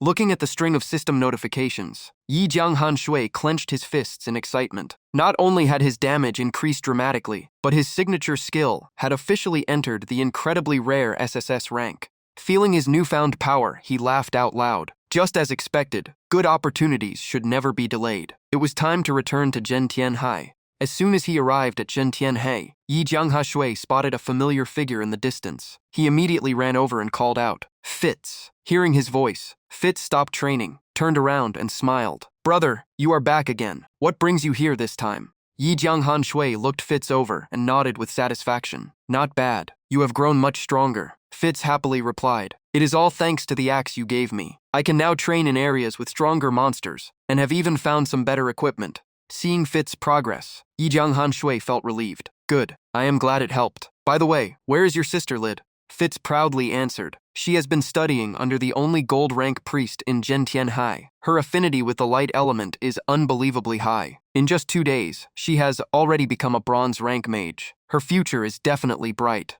Yi Jianghan Shui folded his arms and smiled with approval. "Impressive. You and your sister truly are favored by the god of time. Your potential is far beyond ordinary. So where is she now? I would like to meet her." Fitz pointed toward the northern plaza and said that Lid was there, treating civilians who had been injured during the recent attacks. Fitz asked curiously, "Brother, why are you looking for my sister?" Yi Jianghan Shui smiled mysteriously as he stroked his chin. "Nothing serious. I happened to obtain a staff with pretty good quality. Instead of letting it gather dust or selling it to a stranger, I thought it would be better if someone I know could use it." Hearing that, Fitz immediately froze, and his expression slowly became serious. He stared at Yi Jianghan Shui with suspicion and asked, "Brother, are you planning to empty my family's treasure vault? Those are sacred relics passed down by the god of light to our ancestors." Yi Jianghan Shui immediately looked away and answered calmly, "What are you talking about? How could I possibly take your sister's treasures? The situation is urgent right now. I only want to borrow 1 item to deal with a powerful enemy. I swear in the name of the god of oaths that within 2 months, I will replace it with another treasure of equal value. If I make a promise, I will keep it." Fitz let out a helpless sigh. He could not help thinking that no family could protect its treasures forever. In the end, he nodded and said, "Fine, my sister has an ancient scroll left behind by the god of time. I hope it can help you." Yi Jianghan Shui immediately rushed toward the direction. Fitz pointed, but before leaving, he turned back and gratefully said, "Thank you, brother. I will not betray your trust." In the plaza, the gentle voice of an elderly priestess echoed through the air. "Lid, always remember this. Your affinity with the light element does not decide which side you belong to. Even if you stand with the dark faction, your healing power will never weaken because of it. Those who constantly preach kindness are not always kind. Many people appear righteous on the surface, while doing despicable things behind the scenes. As long as your conscience is clear, that is enough." Lid obediently nodded. "Yes, master, I understand." Just then, Yi Jianghan Shui walked over and greeted Lid. The moment she heard his voice, she happily turned around. "Big brother." The elderly priestess smiled warmly. "That is enough for today's lesson. I will take care of the remaining patients. Go spend some time with your friend." With her master's permission, Lid politely bowed. "Thank you for your guidance, master." Lid quickly ran over to Yi Jianghan Shui and asked curiously, "Big brother, why did you come to see me today?" Feeling a little embarrassed, he scratched his head and said, "Well, I was hoping to trade this for one of your treasures. Would that be all right?" Tilting her head with interest, Lid looked at the item in his hand and asked, "Big brother, are you talking about this scroll?" The item's information immediately appeared. Time reversal, grade S item. Description: one of the relics left behind by the god of time, containing a fragment of the deity's original power. Effect: reverse the flow of time, and return to a point in the past to change the future. Because the divine power is incomplete, the amount of time that can be reversed is random, ranging from a minimum of 10 seconds to a maximum of 2 minutes. Reading the description, Yi Jianghan Shui was secretly astonished. This was truly an invaluable treasure. Used at the right moment, it could completely change the outcome of a battle, or even save his life in a hopeless situation. Lid did not hesitate and gladly agreed. "If Big Bro needs it, Lid will gladly give it to you. The staff you gave me is so valuable. If I only accept it, I will feel guilty. But Lid has one wish. No matter what happens in the upcoming city defense battle, I hope both Big Bro and my brother return safely." The system asked if he wanted to accept the quest. "Stay where there is life, there is hope." Yi Jianghan Shui refused without hesitation. He knew it could be a rewarding side quest, but he would not abandon his principles for short-term gains. He smiled and waved his hand. "What are you saying? Big Bro is not that kind of person. Besides, we will definitely win the upcoming city defense battle. Just take this staff as my gift. I will find another treasure of equal value to repay it later." System notification: you accepted the quest equal exchange. Difficulty: A. Description: this was your own choice. Refusing to take advantage of a child for a priceless treasure is a quality worth honoring. Objective: give the Tianshuan staff to Dark Singer Lid and return a treasure equal in value to time reversal within 60 days. Failure penalty: character deleted. Yi Jianghan Shui froze the moment he saw the class name Dark Singer. Lid blinked playfully with a mysterious smile. "Let Lid tell Big Bros a secret. I also have a special class. It is even stronger than Brother Fizz hidden class. It is a unique class that no player has ever obtained." The system displayed Dark Singer Lid, Bronze rank, level 10, HP 100,000, Magic attack 5,550, Defense 400,420, Skills, Dark Dominion, Soul Purification, Pure Darkness, and Dark Judgment. Description: a girl with a pure heart who walked the path of darkness, after surviving countless life and death trials, becoming a one-of-a-kind existence. Looking at her stats, Yi Jianghan Shui was overjoyed. A level 10 Bronze Priest already had such terrifying power. A unique class truly lived up to its name. Lid hugged the staff happily and bowed. "Thank you, Big Bro, for this gift." She looked up with bright, innocent eyes and sincerely prayed, "May the Goddess of Darkness always protect and guide Big Bro." The system immediately announced, "You received soul feedback from Dark Singer Lid. All attributes increased by 10% for 3 days." Yi Jianghan Shui asked in shock, "You can already use this staff?" He was deeply stunned. The Tianshuan staff clearly required level 80, yet Lid could equip it instantly without any equipment restrictions. Lid nodded happily with pride shining in her eyes. "Yes, thanks to the special blessing of the Goddess of Darkness, I can ignore all equipment requirements." Yi Jianghan Shui was completely speechless. Ignoring every equipment requirement was simply absurd. He could not help wondering if he had just helped someone who would become a demon god in the future. At the same time, deep inside the secret chamber of the Church of Light, the high-ranking mages were reaching their limits. One after another collapsed after exhausting all their strength. Amid the chaotic energy, Daniel finally completed his breakthrough. He slowly opened his eyes, revealing a perfectly built body. Brilliant wings of light spread across his back, while his icy gaze radiated absolute indifference. His entire body now overflowed with holy and majestic power as if wrapped in divine light. From the darkness, a small voice spoke with deep respect. "Congratulations, my lord, on successfully reaching Earth rank." Daniel curled his lips into a proud smile. "This is hardly worth mentioning. Once I kill that dark swordsman and use his blood to awaken my hidden divine power, reaching God rank will only be a matter of time." One of his subordinates spoke cautiously. "My lord, according to the historical records, that dark swordsman was once an incredibly famous figure. His strength should not be underestimated." He continued carefully. "If my lord waits a little longer to fully recover and stabilize your current realm, defeating him will surely become much easier." Daniel exploded with rage as an overwhelming aura shook the entire secret chamber. He spoke coldly. "Those weak creatures below are nothing but ants in my eyes. You may fear the dark swordsman, but to me, he is only a slightly bigger ant. I do not even need to get serious to kill him." The next day, exactly at 10 a.m., a server-wide announcement echoed across the game. The fifth and final round of the World Martial Tournament had officially begun. The central arena was packed with spectators as cheers filled the air. The system announced the rules. Every finalist had 3 chances to lose. Opponents would be matched randomly until the champion, runner-up, and third place were decided. Since the number of players had dropped sharply, no one would face a previous opponent during the first 3 rounds. Yi Jianghanshui stepped onto the arena with a calm expression and instantly became the center of attention. The crowd immediately burst into discussion after recognizing him. "It is Yi Jianghanshui. He is finally here. Standing above countless experts from the eastern region, he truly deserves to be called a top powerhouse. I just want to know if he can win the championship with ease." "Not so fast. The eastern region is full of hidden experts. Maybe Yi Jianghanshui will finally meet someone who can defeat him." Seeing the packed stands, Yi Jianghanshui was slightly surprised. He thought the finals were only for the contestants, but the event had attracted a massive audience of players. Across the other arenas, one promising contestant after another appeared and entered battles of their own.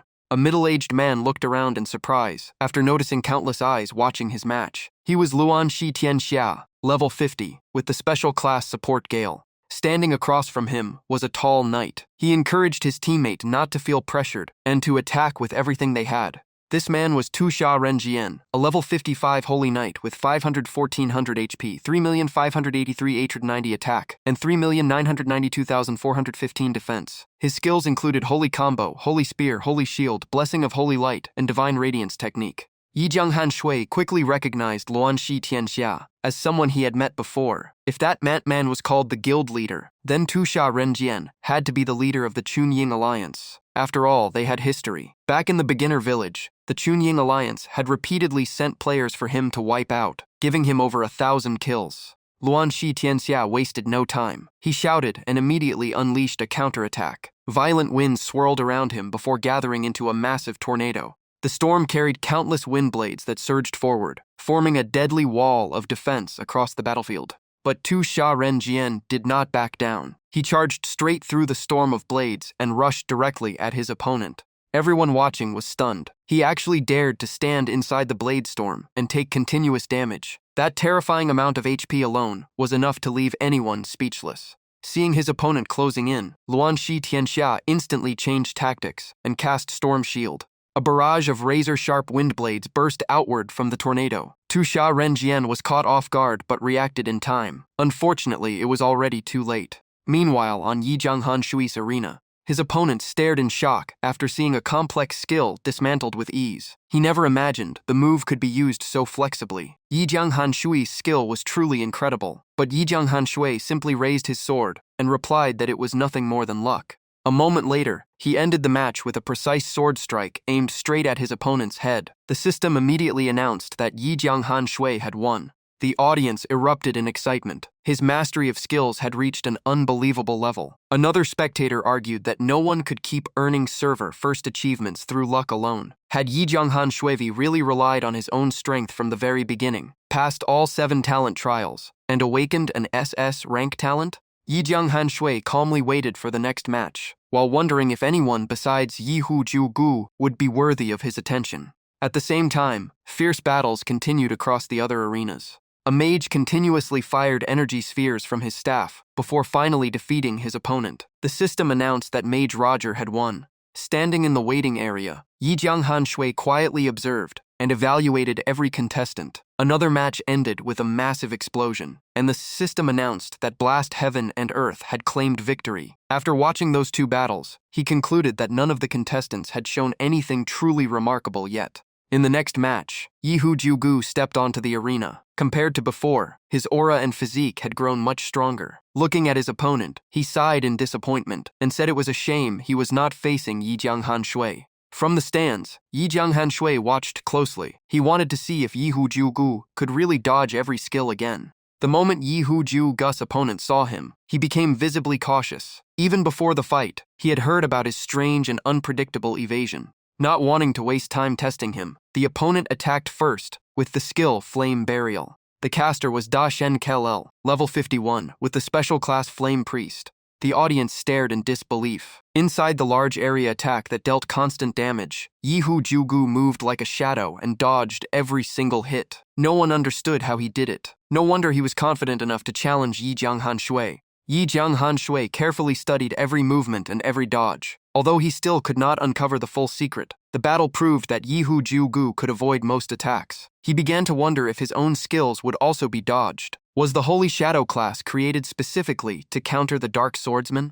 Before he could finish that thought, a powerful voice filled with mockery suddenly interrupted him. "Kid, I cannot pretend I did not hear what you just said." Yi Jianghan Shui was startled. His expression immediately turned cold as he scanned his surroundings. A faint phantom slowly appeared in the air, carrying an ancient presence and overwhelming pressure. It was Luo Yi. He explained that this was only an imprint left inside the dark armor, to see whether the next dark swordsman would disgrace the class. His figure gradually became clearer. Yi Jianghan Shui widened his eyes. He never expected Luo Yi, the very first dark swordsman, to still exist in some form. More accurately, Luo Yi was already dead, but the traces of his existence had not completely vanished.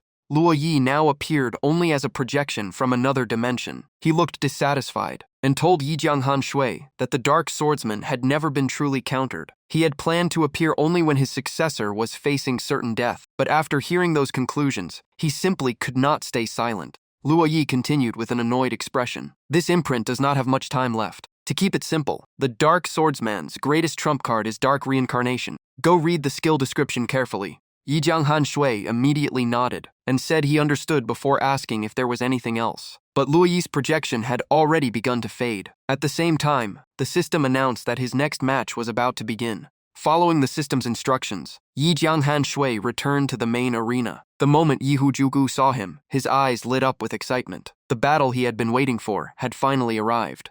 A member of the Qin Ying Alliance, standing nearby, gritted his teeth in anger. He blamed Yi Jianghan Shui for everything the guild members had suffered because of him. The system displayed the details of Dark Reincarnation. It was an S-rank skill with both active and passive effects. A Dark Swordsman always walked the line between life and death. They feared no death but always craved victory. They could draw out the body's full potential and seize every opportunity to defeat their enemy. When activated, all attributes increased by 50% for 5 minutes. After the effect ended, the user would lose 10 levels. Cooldown: 7 natural days. Yi Jianghan Shui fell into deep thought. He realized Dark Reincarnation was far more than a simple power boost. To unleash its true potential, he would need to understand something much deeper. The real question was where that key insight lay and how to maximize the skill's power. Discussions broke out across the stands, and some spectators even voiced criticism. Many believed Tu Sha Renjian was being underestimated. Although he was a famous expert, Yi Jianghan Shui did not seem to take him seriously at all. Others argued that this was simply the price the Qin Ying Alliance had to pay, since they had often relied on numbers to bully weaker players. Some even claimed the guild's strength came mostly from money, making this humiliation especially hard to swallow.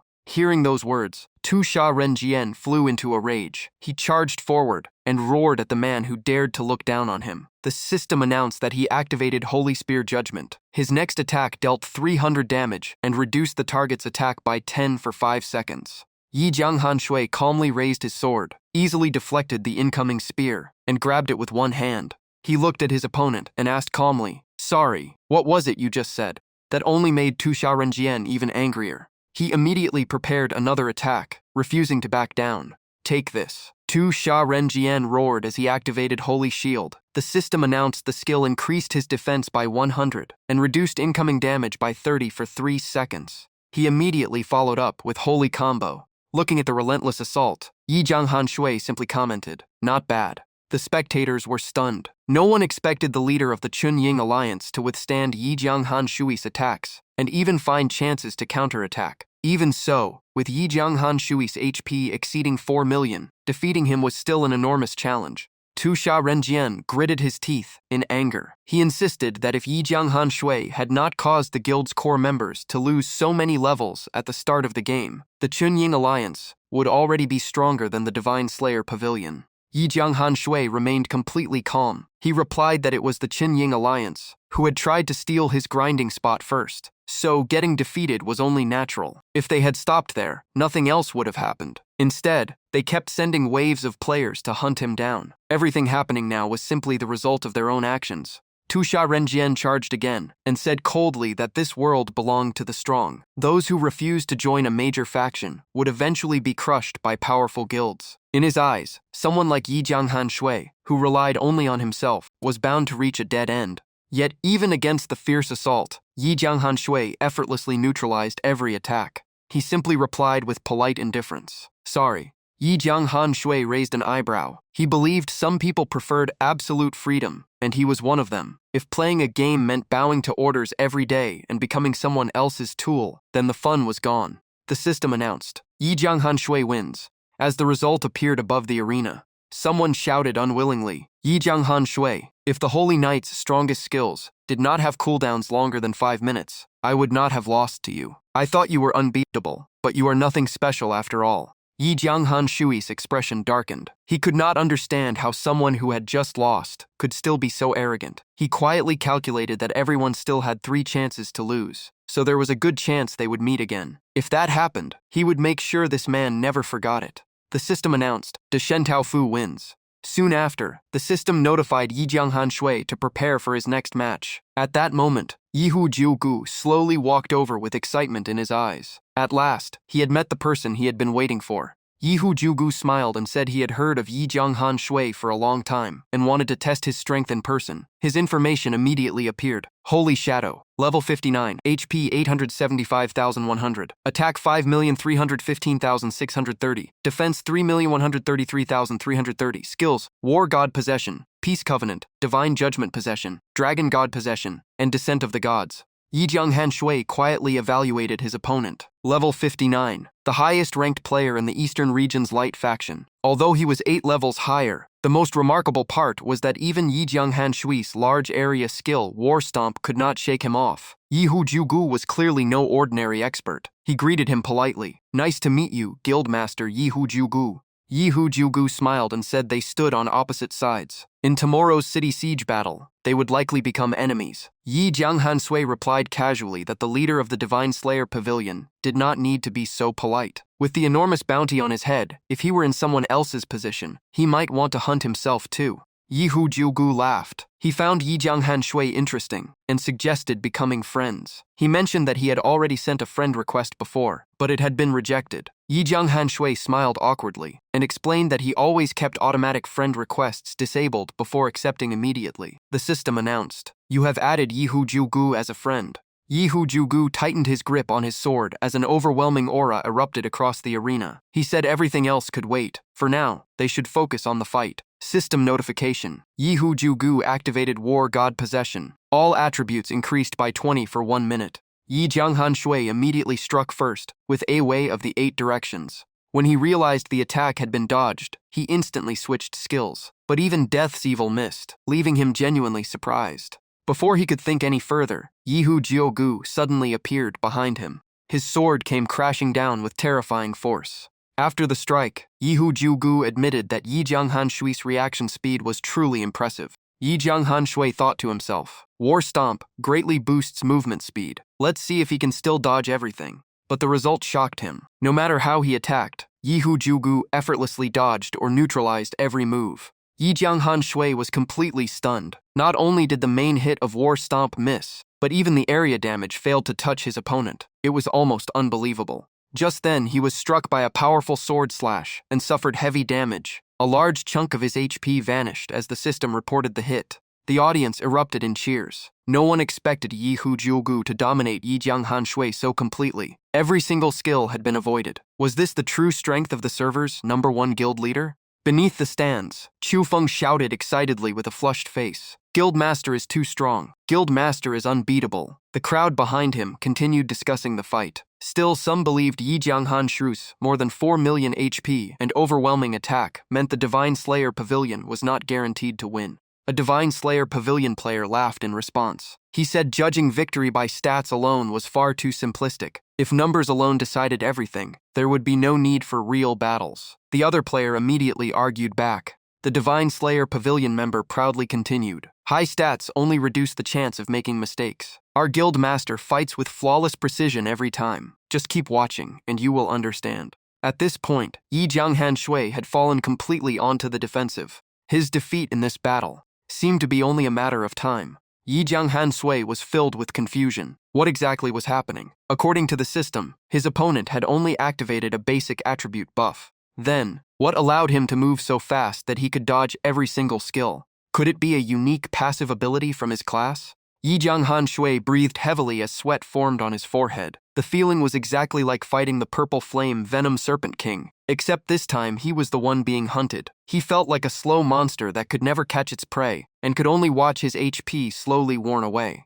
A determined light flashed in Yi Jianghan Shu's eyes. Something was definitely wrong. He refused to believe any player at this stage could possess such an absurd ability. There had to be a way to counter it. At that moment, the system announced, "Thanks to your unyielding fighting spirit and determination to win, Dark Reincarnation has unlocked a new passive skill, Overcome the Enemy. Current proficiency, 1100. Yi Jianghan Shui immediately checked the skill. Dark Reincarnation was still an S-rank skill, but it now had a brand new passive effect with an undisclosed description. He instantly recalled Luo Yi's warning. Was this what he had been talking about? The skill interface had never shown this effect before. Seeing Yi Jianghan Shui suddenly stop moving, Yi Hu Jiugu became slightly annoyed. He thought his opponent was looking down on him by losing focus in the middle of the fight. He immediately charged forward and unleashed a powerful A-Wei of the 8 directions. But at that very moment, Yi Jianghan Shui seemed to notice something unusual. He realized Yi Hu Jiugu's speed had dropped ever so slightly.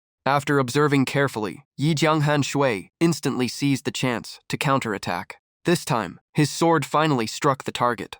Yi Hu Jiugu had finally revealed an opening. Yi Jianghan Shui refused to accept being completely overwhelmed and had found his chance to fight back. He excitedly realized that Overcome the Enemy might be the ability that increased his chance to land attacks. Seeing an opening, Yi Jianghan Shui immediately pressed the attack, refusing to give his opponent any chance to recover the momentum. Yi Hu Jiugu frowned after taking the hit and began thinking. He wondered if he had really made a mistake. Then a thought crossed his mind. Had Yi Jianghan Shui also begun to awaken part of his unique class ability? Yi Hu Jiugu immediately launched a tricky undead strike. Yi Jianghan Shui was confused once again. His attack still failed, making him question whether he had misunderstood the true nature of the skill. But in the next instant, a strange feeling washed over him. He suddenly turned toward Yi Hu Jiugu, and his eyes lit up. Yi Hu Jiugu's expression changed slightly as he sensed the danger. He immediately shouted and activated Peace Covenant. System notification. Yi Hu Jiugu used Peace Covenant. The target cannot deal damage to him unless he attacks first. Duration, 10 seconds. Yi Hu Jiugu said that Yi Jianghan Shui had finally begun touching the hidden passive power of a unique class. He then activated Divine Judgment Possession, increasing attack by 30, turning normal attacks into ranged attacks, and granting 30 life steal. Yi Jianghan Shui immediately wondered if the unpredictable attacks Yi Hu Jiugu used also came from that hidden passive ability. Yi Hu Jiugu confirmed it. He explained that the core skills of every unique class could hide special passive effects. However, unlocking them was extremely difficult and required exceptional reflexes and combat ability. Even players with unique classes rarely awakened those hidden powers. After that, Yi Hu Jiugu said the conversation was over. Without hesitation, Yi Jianghan Shui charged forward with blazing fighting spirit. The battle was far from over. As soon as he finished speaking, he swung his sword and rushed in while activating Black Flame Armor, preparing for the next clash with Yi Hu Jiugu. System notification. You activated black flame armor. Defense increased by 30, and toughness increased by 10 for 2 minutes.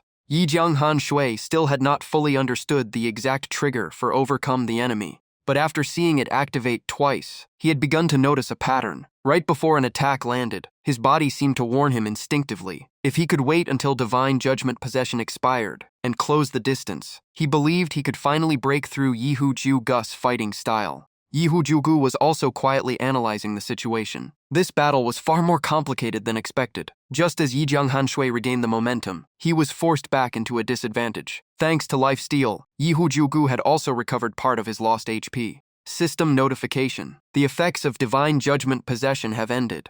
Yi Jianghan Shui calculated silently. Yi Hu Gu had already lost more than half his HP, but rushing in recklessly was still too dangerous. However, overcome the enemy had only just awakened, and its proficiency was still low. That meant his opponent could not evade or counter perfectly every time. He considered risking everything by stepping into danger to trigger the ability again. Then he asked himself, since when did I become so hesitant? Yi Jianghan Shui quickly focused his entire mind, locking onto every tiny movement his opponent made. Countless possibilities ran through his mind as he wondered whether he could counter whatever Yi Hu Gu used next. Suddenly, his eyes flashed with confidence. A smile appeared on his face. I found you. Just as Yi Hu Gu was about to attack, his expression changed dramatically as he cried out in shock. In the next instant, a gigantic hand formed from dark energy appeared in the sky and locked onto his body. Yi Jianghan Shui clenched his fist with complete confidence. He had finally seized control of the battle's rhythm. Without wasting the opportunity, he unleashed a powerful sword strike that steadily cut down Yi Hu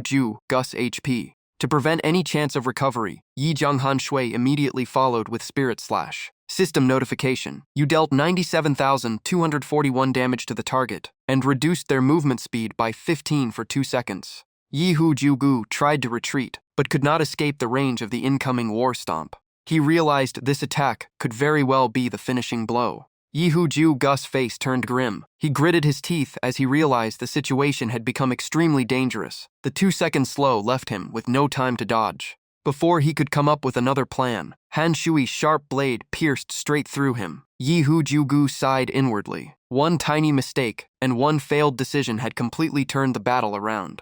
Yi Hu Gu was eliminated. The system announced, Yi Jianghan Shui wins. The audience erupted into chaos. Everyone was talking about the incredible match. At first, they all believed the Divine Slayer Pavilion's Guildmaster had victory in hand, but in a single instant, Yi Jianghan Shui found an opening and reversed the battle with a flawless counterattack. Having remained undefeated throughout the tournament, he was now only one step away from the championship. Standing in the middle of the arena, Yi Jianghan Shui was still breathing heavily after the fight. The battle had gone far beyond his expectations, with unexpected twists appearing one after another. Even so, he still had not fully understood the true secret behind overcome the enemy. Meanwhile, the matches on the other arenas continued. Battles ended at an incredible pace, and within half an hour many contestants had already been eliminated. Yi Jianghan Shui believed Yi Hu Gu understood this hidden mechanic better than anyone, and if the chance came, he would definitely ask him about it. After the final elimination rounds, only 3 players remained: Yi Jianghan Shui, Yi Hu Gu, and Tu Sha Renjian.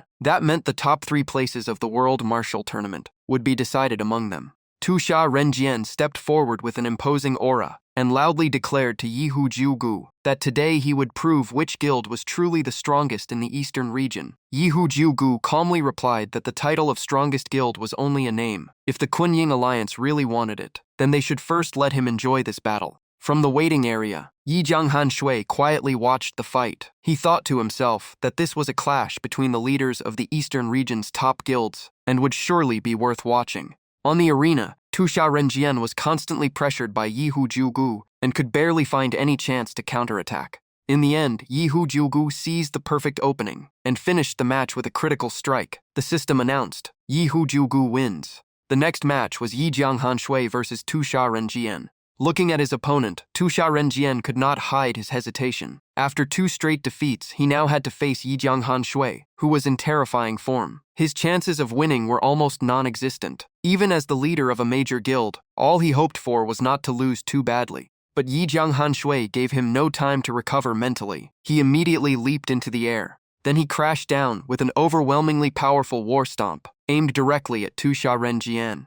Forced onto the defensive, Tu Sha Renjian hurriedly raised Holy Shield, but Yi Jianghan Shui's attack was far stronger than expected. The Shield of Light cracked apart before exploding into pieces. The crushing stomp slammed him into the ground and ended the match in absolute domination, without giving him any chance to fight back. Perhaps this outcome was not entirely bad for Tu Sha Renjian. Even while lying on the ground, he laughed and told Yi Jianghan Shui to wait until tomorrow. As a holy knight, he knew exactly how terrifying the Uriel waiting for him truly was. Yi Jianghan Shui remained unmoved. He coldly swung his sword to end the match and replied that if he could not defeat his own enemy, then there was no point hoping someone else would do it for him. The system announced, Yi Jianghan Shui wins. Tu Sha Renjian accepted defeat with an expression full of anger and resentment. The system announced that he had finished in third place in the World Martial Tournament. Gritting his teeth, he glared at Yi Jianghan Shui and swore this was not over. One day, he would make him pay for Today's humiliation. Looking at the results, Yi Jianghan Shui knew that only he and Yi Hujugu remained to compete for first and second place. Before the final match, he needed to prepare carefully.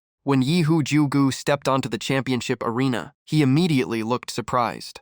Yi Jianghan Shui had changed his equipment. He removed his heavy armor, and his appearance now looked almost identical to Yi Hujugu's usual fighting style. Yi Hujugu smiled with interest and asked if Yi Jianghan Shui was trying to copy his style. Yi Jianghan Shui pointed his sword at his opponent and answered seriously, "First, I want this match to be fair. Keeping the heavy armor would create too great a difference in defense and would not make for a true duel. Second, there is something I want to confirm." Old Wine Jar suddenly turned serious and guessed what he wanted to ask. He explained that Yi Jianghan Shui wanted to know if removing armor really increased speed. The answer was yes, but only in extreme combat. The trade-off was almost no defense, making it a huge risk. Yi Jianghan Shui finally understood. Old Wine Jar removed his armor not to show off, but to gain the extra speed needed for perfect movement and fully use his incredible dodge ability. He smiled, said he understood, and got ready to fight again. Yi Jianghan Shui made the first move. A massive fist of dark energy shot toward Old Wine Jar, but he dodged it with ease.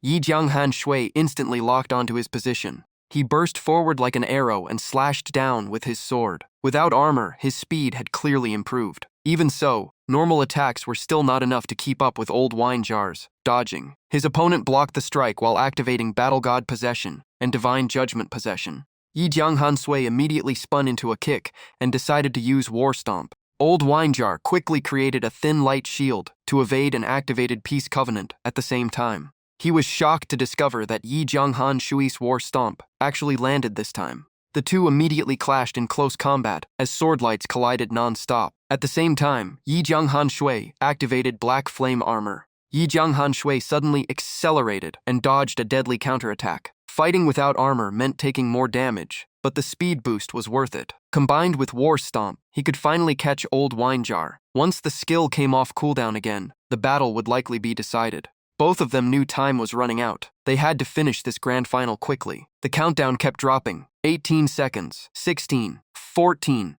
At the critical moment, Yi Jianghan Shui suddenly launched a tricky upward sword strike from an impossible angle. The timer continued ticking down. 13 seconds, 12. But Old Wine Jar was far from cornered. He calmly dodged and counterattacked at once. Deep down, he was amazed that Yi Jianghan Shui's speed, after removing his armor, had become fast enough to threaten even his ranged attacks. With only a few seconds left, Yi Jianghan Shui unleashed his full speed, weaving through every ranged attack as he steadily closed the distance. Then Yi Jianghan Shui suddenly leaped high into the air. Old Wine Jar looked up at the figure descending above him, unable to hide his surprise. In the next instant, Yi Jianghan Shui came crashing down with War Stomp. Old Wine Jar was completely stunned. He could not believe the skill's cooldown was that short.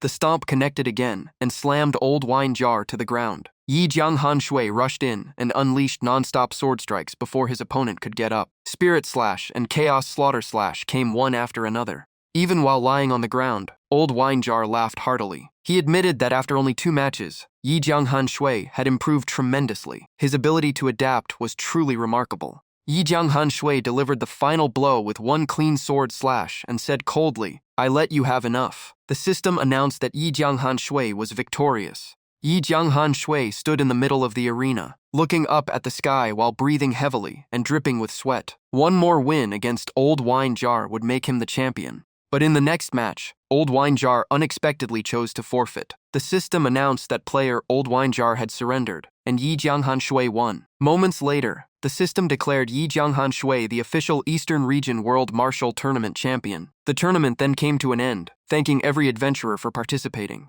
However, the crowd reacted very differently. Many spectators were furious and questioned the result. They believed Old Wine Jar would never surrender without reason, and suspected the two had made a secret deal. Some even demanded an investigation and called for Yi Jianghan Shui's war stomp to be banned, claiming he had cheated. Faced with the audience's intense reaction, Yi Jianghan Shui was just as confused. He immediately sent a private message to Old Wine Jar, asking why he had suddenly forfeited, to treat it as a favor for Yi Jianghan Shui. If he ever needed help in the future, he hoped Yi Jianghan Shui would remember it. Yi Jianghan Shui felt uneasy, thinking his opponent had only forfeited because victory was impossible. Even so, he still had many questions, so he let the matter go for now. Outside, the protests continued. Many players claimed Yi Jianghan Shui did not deserve the championship and demanded that War Stomp be removed. At that moment, the system congratulated him on becoming the Eastern Region champion and asked him to choose a reward equipment piece. Yi Jianghan Shui looked through the rewards and thought carefully. As the champion, he could pick any equipment's slot. His current ring had served him for a long time, so he decided it was finally time for an upgrade and chose a ring. The system announced the rewards for the top 3 players. As the Eastern Region World Martial Tournament champion, Yi Jianghan Shui received 5 levels, 50,000 fame, the S-rank skill Star Breaker, 1 spirit grade equipment of his choice, and the bonus item storage ring. Old Wine Jar finished as runner-up and received 4 levels, 30,000 fame, the S-rank item Full Army Assault, and the spirit grade West Wind Greatsword. Human Slayer claimed 3rd place and received 3 levels, 25,000 fame, the A-rank item White Wisdom Shield, and the Spirit Grade Radiant Wisdom Spear. Even so, the crowd's anger refused to die down. They kept protesting that a dark faction player should never have been allowed into the tournament. Many insisted Yi Jianghan Shui did not deserve the title and questioned why the system ignored their demands. Hearing the non-stop criticisms, Yi Jianghan Shui finally lost his patience. He thought the crowd was acting like spoiled children who complained without thinking. Right then, the system announced that he had reached level 72. Yi Jianghan Shui had no intention of staying silent. He raised a finger toward the noisy crowd in open challenge and vented all his frustration. He shouted that anyone who disagreed should come to Tianhai Town tomorrow and prove it, and anyone too scared to show up had already lost. He even wished everyone a happy life and a happy family. The system immediately stepped in, announcing that his original message was too offensive and had been automatically converted into friendly greetings. Yi Jianghan Shui left the arena amid countless boos. The sarcastic greetings only made the crowd even angrier. Some swore they would hunt him down the next day, and even called for raid parties. Others became suspicious, believing the challenge was only made in anger, and that anyone who actually rushed over would be the one to suffer. After being teleported out of the arena, Yi Jianghan Shui finally relaxed. Everything was over at last, and now it was time to check the champion rewards. The 2 rings he selected appeared before him. The first was the Spirit Grade Beginner's Heart Ring, granting 600 attack, 80,000 health, 50 attack effect, and 20 attack speed. Its passive, First Courage, increased defense by 2 for every nearby enemy, stacking up to 50 times. It required level 70. Its description reminded the wearer to never forget their original dream no matter what happened. The second was the Spirit Grade Item Storage Ring, a support item for warriors of the Tianhuan continent. As the user's level increased, its storage capacity also grew. It expanded the inventory by 100 slots across 3 tabs, while adding 10 attack and 10 defense. It required level 60. Non-combat items only needed to be carried to activate its effect. After obtaining both rings, Yi Jianghan Shui was extremely satisfied. Compared to his old Breeze Ring, the Beginner's Heart Ring offered far greater attack power and an incredibly powerful passive. He then turned to the skill book with great anticipation. The new skill was Star Breaker, an S-rank active skill. Its description claimed that true masters could even shatter the stars, and this skill embodied that overwhelming power. When activated, it concentrated all the user's strength into a single strike, increasing physical damage by 500%.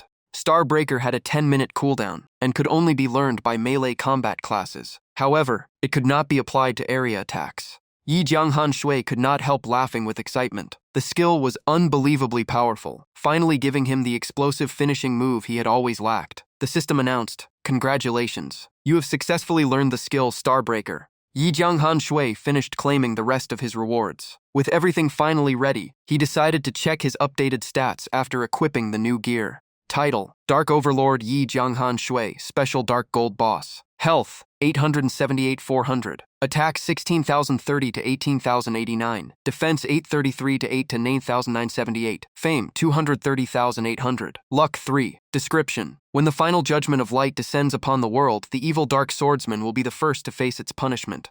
After finishing his preparations, Yi Jianghan Shui's expression turned serious again. He began thinking about tomorrow's siege battle. With nearly 8 million health and a maximum physical attack exceeding 18,000, he felt he had done everything possible to prepare. No matter the outcome, he would have no regrets. Yi Jianghan Shui then took care of his usual in-game tasks. He organized his inventory, sorted his items, and stocked up on resources. The old equipment he had replaced was sold to Long Tongue for gold. Since the siege tomorrow would be brutal, he decided to rest early and stay in top condition. At exactly 9:30 the next morning, a server-wide announcement rang out. The SS rank main quest, Defend Tianhai Town, had officially begun. Yi Jianghan Shui also received a personal mission. He would appear as the final boss and defend the third gate of Tianhai Town. If he failed to reach his assigned position before the battle started, he would lose 20 levels and permanently lose 2,000 points from all attributes. Yi Jianghan Shui immediately headed to his assigned defense point. The Light faction had already deployed more forces around the city gates, just as the system announced that the SS rank story event, the War of Light and Darkness, had officially begun.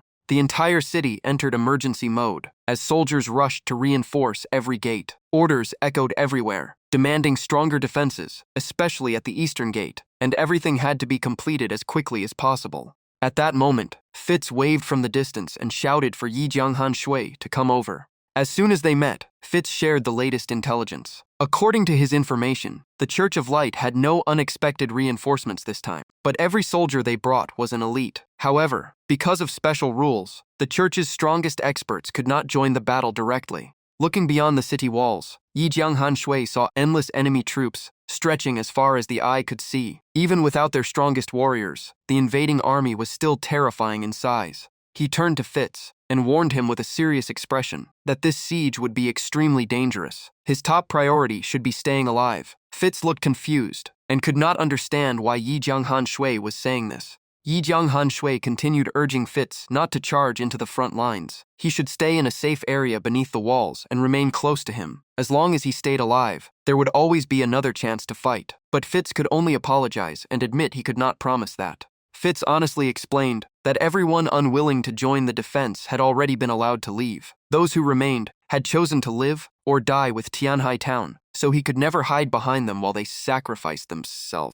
Understanding his resolve, Yi Jianghan Shui patiently tried to persuade him. He explained that the enemy was simply too numerous and too powerful. Courage alone would not be enough. If Fitz trusted him, he should hand over command so they could defend the city and do everything possible to keep everyone alive. Feeling Yi Jianghan Shui's determination, Fitz finally placed his complete trust in him. The system immediately confirmed that command of the city's defense had been transferred to Yi Jianghan Shui. After looking around, Yi Jianghan Shui suddenly asked where Leeds was. Fitz sadly replied that she had already left Tianhai Town and had been personally escorted away by the fallen angel. The news made Yi Jianghan Shui even more uneasy. He silently thought that Leeds' fate had become impossible to predict. It was even possible that everything would unfold exactly as the prophecy had foretold, with her becoming a demon god. Perhaps the fallen angel had already foreseen the tragic ending, waiting for all of them. Thinking about Leeds' future, Yi Jianghan Shui worried that hatred would eventually consume her. He remembered the original story, where Leeds and her brother had nearly been sacrificed by the Church of Light. Fitz later died while surrounded by enemy forces, and Leeds awakened her hidden power through overwhelming hatred before ultimately becoming a terrifying demon god. Seeing Yi Jianghan Shui suddenly lost in deep thought, Fitz could only look at him in confusion, unable to guess what was on his mind. At that moment, the system announced that the War of Light and Darkness had officially begun. The first assault would be led by the Church of Light's low-ranking army under the level 50 Gold Boss Baker. Everyone was ordered to prepare for battle. As the announcement ended, Yi Jianghan Shui and Fitz looked down from the walls. A sea of enemy soldiers surged forward like a tidal wave, shouting that they would devote everything to their faith and wipe out every heretic. Without hesitation, Yi Jianghan Shui raised his hand and ordered every defender to hold the walls. They were to fight from the fortifications while the ranged units provided cover. No one was allowed to recklessly charge into the enemy. The system issued another announcement, stating that the first defense of Tianhai Town would be commanded by a level 40 silver captain. All forces were ordered to take their battle positions. On the Church of Light's side, Baker proudly marched to the city gates. He rallied his troops in the name of their faith, urging them to destroy the enemy before quickly forming their battle lines. Moments later, the two armies collided. The clash of weapons, battle cries, and furious roars echoed across the battlefield as the war entered its fiercest stage. Watching the slaughter from the city wall, Yi Jianghan Shui fell into thought. The soldiers of Tianhai Town had once been followers of the light. How did they feel fighting a battle that would be seen as betrayal? Fitz calmly replied that they might have hesitated against the royal family, but the Church of Light was a different story. Fitz slowly explained why. For hundreds of years, the dark faction had nearly vanished, leaving only a few monsters corrupted by dark energy. That long era of peace had allowed the Church of Light to rot from within. He used Tim as an example. Because Tim's daughter was exceptionally beautiful, a bishop forcibly took her away to serve him, and she was never seen again. Down on the battlefield, the fighting showed no signs of slowing. A Church of Light soldier mocked the defenders while complaining that their defensive tactics kept putting his side at a disadvantage. A warrior in green armor from Tianhai Town looked at Tim and loudly recalled that painful memory. He said he still remembered Tim's daughter crying in despair as the bishop dragged her away, and that scene had never left his mind. Those words struck Tim's deepest wound. Trembling with rage, he roared with hatred in his eyes and called the men before him nothing more than beasts. Seeing Tim lose his composure in the middle of battle, Yi Jianghan Shui immediately sensed the danger. He shouted for Tim to be careful, but it was already too late. Leaving himself wide open in his anger, Tim was pierced straight through by the enemy's spear. A young woman who knew Tim ignored the danger and rushed forward to save him while crying out in despair. At the same time, the system announced that the second defense phase would soon begin under the command of a level 50 gold boss, leading the Dark Mentor Legion. The soldier who struck down Tim immediately turned his lustful gaze toward the young priestess and grinned, treating her appearance as an unexpected prize on the battlefield.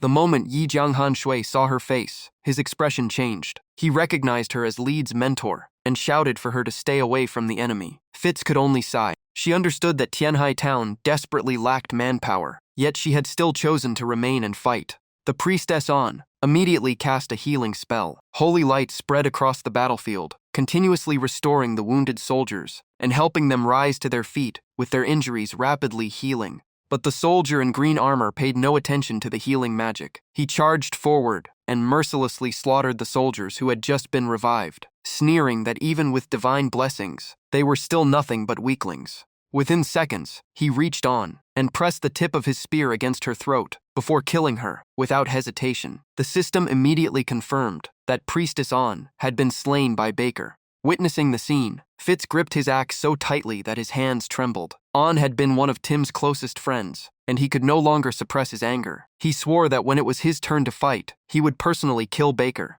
But just then, Yi Jianghan Shui stopped Fitz. Surprised, Fitz immediately asked why. Only icy killing intent remained in Yi Jianghan Shui's eyes. He said Baker would die by his own hand because there was no chance he would escape. Fitz looked directly at Yi Jianghan Shui and seriously asked if he also wanted to avenge On. Sensing Yi Jianghan Shui's unshakable resolve, Fitz finally agreed to leave Baker to him. At that moment, the system announced that the third defense phase would be commanded by the level 70 Dark Gold boss, alongside Berserk Fitz. Fitz calmly stepped in front of the formation and ordered every soldier to fall back. No one was allowed to throw away their life. The troops of Tianhai Town immediately acknowledged the command. Standing alone before the city gate, Fitz faced the advancing army and coldly declared that anyone who crossed this gate would die. The Church of Light quickly recognized him. Some immediately shouted with excitement, believing that killing the Lord of Tianhai Town would earn an incredible reward. The entire army charged forward like moths to a flame. They rushed in while shouting, eager to claim the credit before Baker could.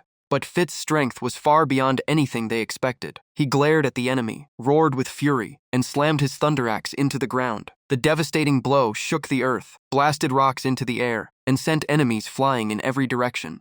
The commander who had called for the charge was stunned by the scene. Although frightened, he still urged his troops forward while secretly planning to let his soldiers wear Fitz down before making his own move. But that plan never had the chance to unfold. Fitz almost wiped out his entire force by himself. After only about 20 minutes, the commander could only stare in horror at his overwhelming power. Watching from the city wall, Yi Jianghanshui could not hide his admiration. In such a short time, Fitz had single-handedly defeated hundreds of enemy players and soldiers. Even so, Yi Jianghanshui began to worry. No one knew how long the system would force Fitz to guard the gate. If he kept fighting alone like this, he would eventually be overwhelmed. Unable to stand by any longer, Yi Jianghanshui shouted for Fitz to retreat into the city, because it was now his turn to fight. Fitz immediately shook his head. He explained that the system had locked his mission, so he could not retreat even if he wanted to.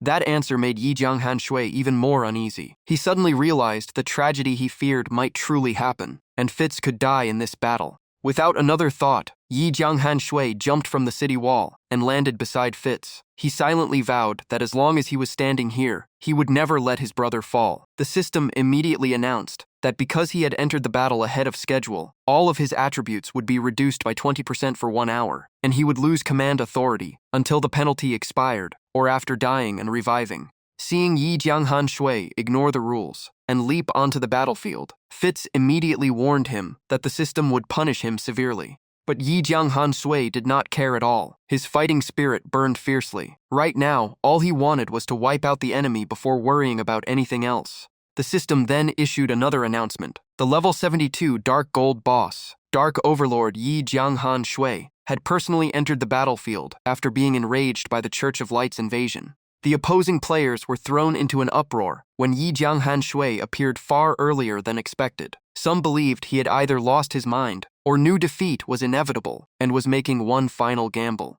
Wu Juqiu immediately suggested that the guild leader focus all fire on Yi Jianghanshui while he was weakened by the system's debuff. However, Old Winejar calmly stopped everyone and ordered them to keep watching instead of acting rashly. Standing side by side on the battlefield, Fitz and Yi Jianghanshui slammed their hands together in a show of trust before charging at the enemy as one. The moment Baker saw 2 level 70 bosses rushing toward him together, all the color drained from his face. Before he could react, the two completely overwhelmed him and quickly brought him down. The system immediately announced that Baker, the fanatical leader of the first assault, had been defeated. The system quickly announced that the next assault was about to begin. This time, the church's mid-rank legion would advance under the command of the level 60 Dark Gold boss Shield of Resolve Luo. Soon, a far better equipped army marched toward the battlefield. The instant they entered combat range, the entire enemy force charged at once. Their momentum far surpassed the first wave, and the deafening battle cries echoed across the battlefield.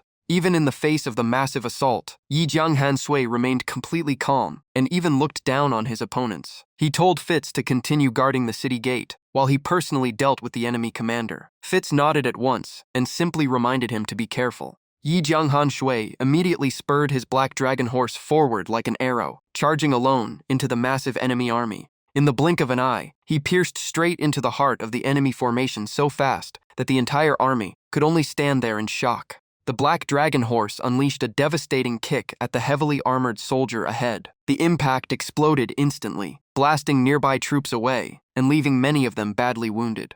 Riding the momentum, Yi Jianghanshui casually ripped the commander's cloak away and smirked. To him, a commander of the Holy Church was nothing more than a walking bag of experience. Even after being knocked beneath the horse's hooves, the captain refused to surrender. He loudly declared that the Holy Light would eventually punish the heretic before him.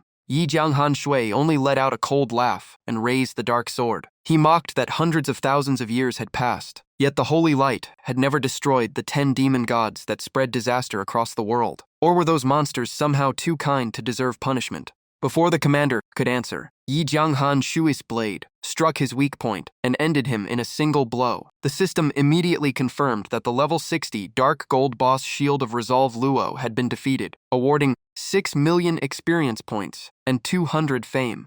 The commander's instant death shook the entire enemy army. Many players realized Yi Jianghanshui was even more terrifying than during the World Tournament. If a level 60 boss could be defeated so easily, they immediately ordered a temporary retreat and let the NPC forces wear him down first.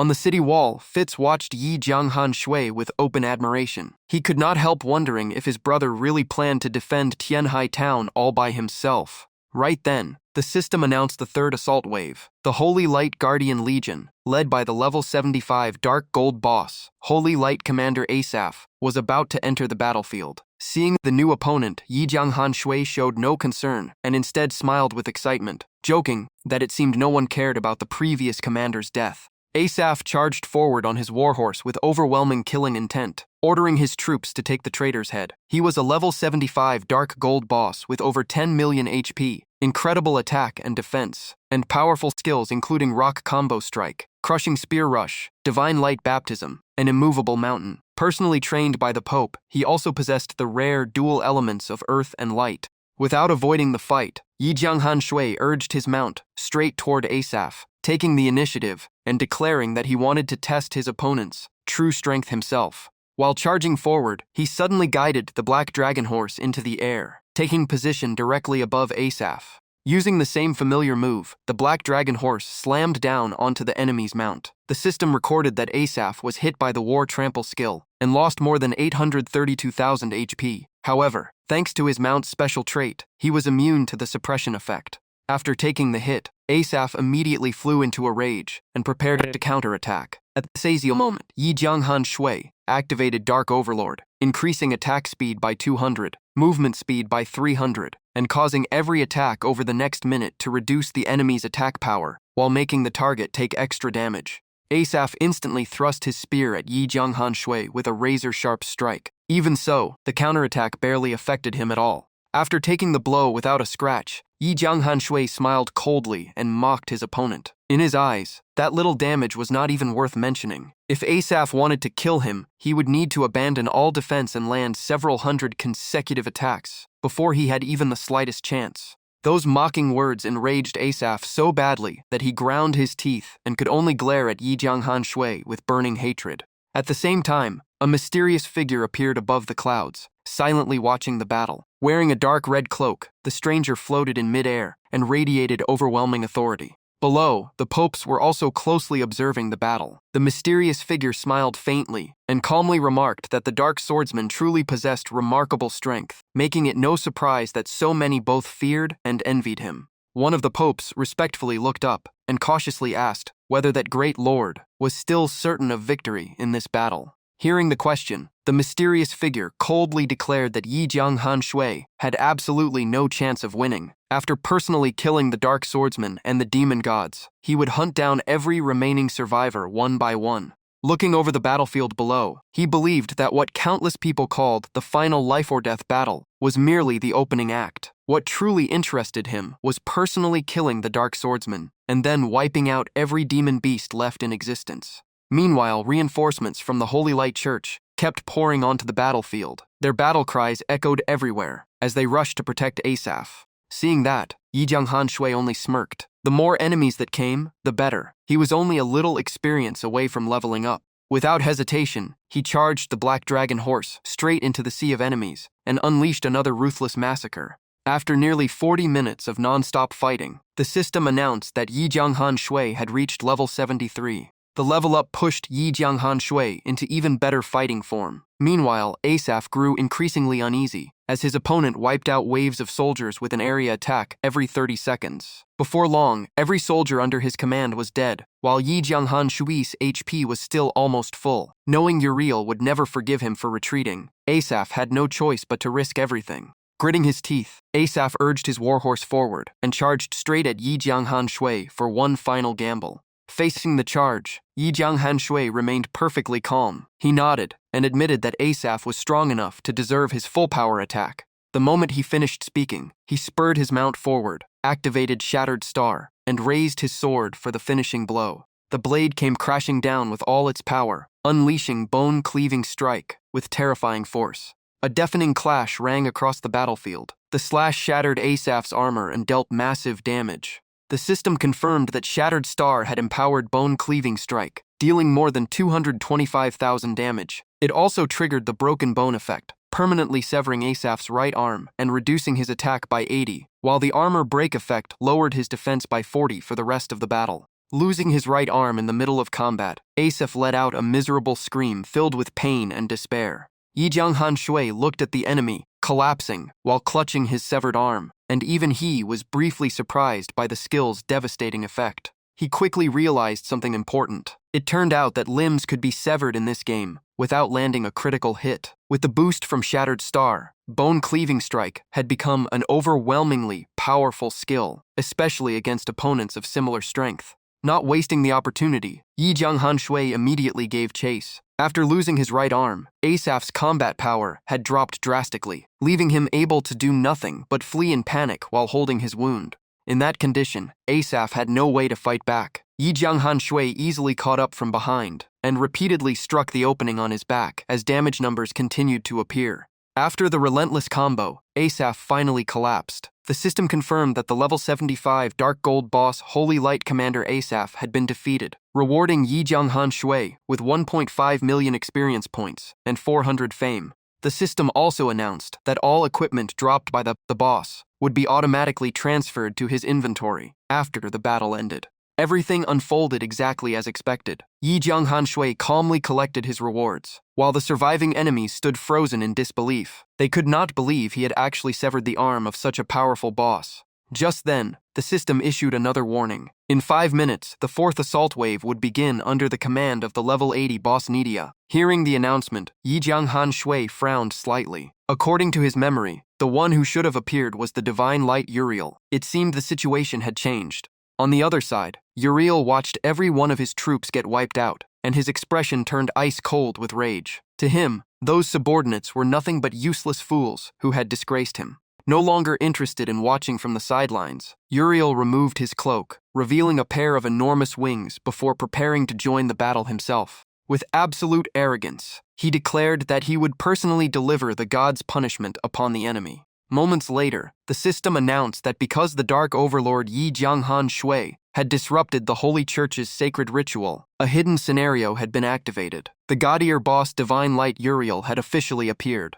The instant he appeared, Uriel transformed into a brilliant beam of light and shot straight toward Yi Jianghan Shui at terrifying speed. Yi Jianghan Shui never expected his opponent to attack so early and could only stare in shock as Uriel closed the distance in an instant. Before he could react, Uriel's hand had already tightened around his throat. The god moved so fast that he was almost impossible to see. Holding Yi Jianghan Shui firmly in his grasp, Uriel coldly declared that this would be his final honor, because a god would personally deliver his punishment. The system immediately announced that Uriel had cast the forbidden skill, Soul Seizure. All of Yi Jianghan Shui's attributes were reduced by another 20, while his pain sensation doubled. His entire body instantly stiffened, and breathing became difficult. What confused him the most was that the pain had far exceeded the normal limits the game was supposed to allow. Before he could escape, Yi Jianghan Shui took a crushing punch from Uriel, straight to the face, and a huge chunk of his HP vanished instantly. The blow sent him crashing to the ground. Agonizing pain spread through his body, leaving his mind spinning and barely conscious.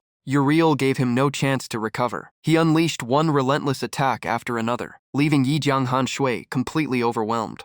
The soldiers watching from afar were horrified. A single ordinary punch had stripped Yi Jianghan Shui of all resistance. The god's power was beyond imagination.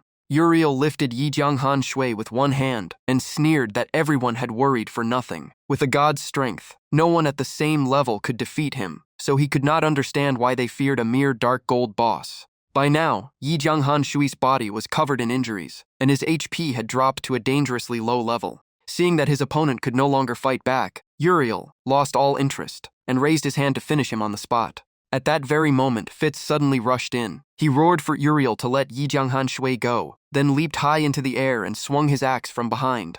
But the gap in strength was far too great. With a casual wave of his hand, Uriel fired a beam of light through Fitz's shoulder and blasted him away. Fitz crashed to the ground in agony. The system confirmed that Uriel had cast Light Judgment, dealing more than 5 million damage and inflicting light elemental damage every second for the next 5 seconds. Seeing his ally gravely wounded while trying to save him, Yi Jianghan Shui dragged his bloodied body toward Fitz and called out his name in a hoarse voice. Fitz was barely alive. Blood soaked the ground beneath him, yet he still turned toward Yi Jianghan Shui and weakly apologized. Uriel did not care about Fitz's condition. He coldly kicked him aside like an obstacle. The system immediately confirmed that Berserk Fitz had died. Watching his brother die before his eyes, Yi Jianghan Shui froze in disbelief. His eyes widened as he struggled to accept what had just happened. In that instant, violent dark energy erupted around Yi Jianghan Shui. He let out a furious roar as killing intent exploded from his body, gritting his teeth and shouting, "You dare!" Uriel slowly turned toward Yi Jianghan Shui with an arrogant expression. To him, once the Dark Swordsman was gone, this boring siege would finally come to an end.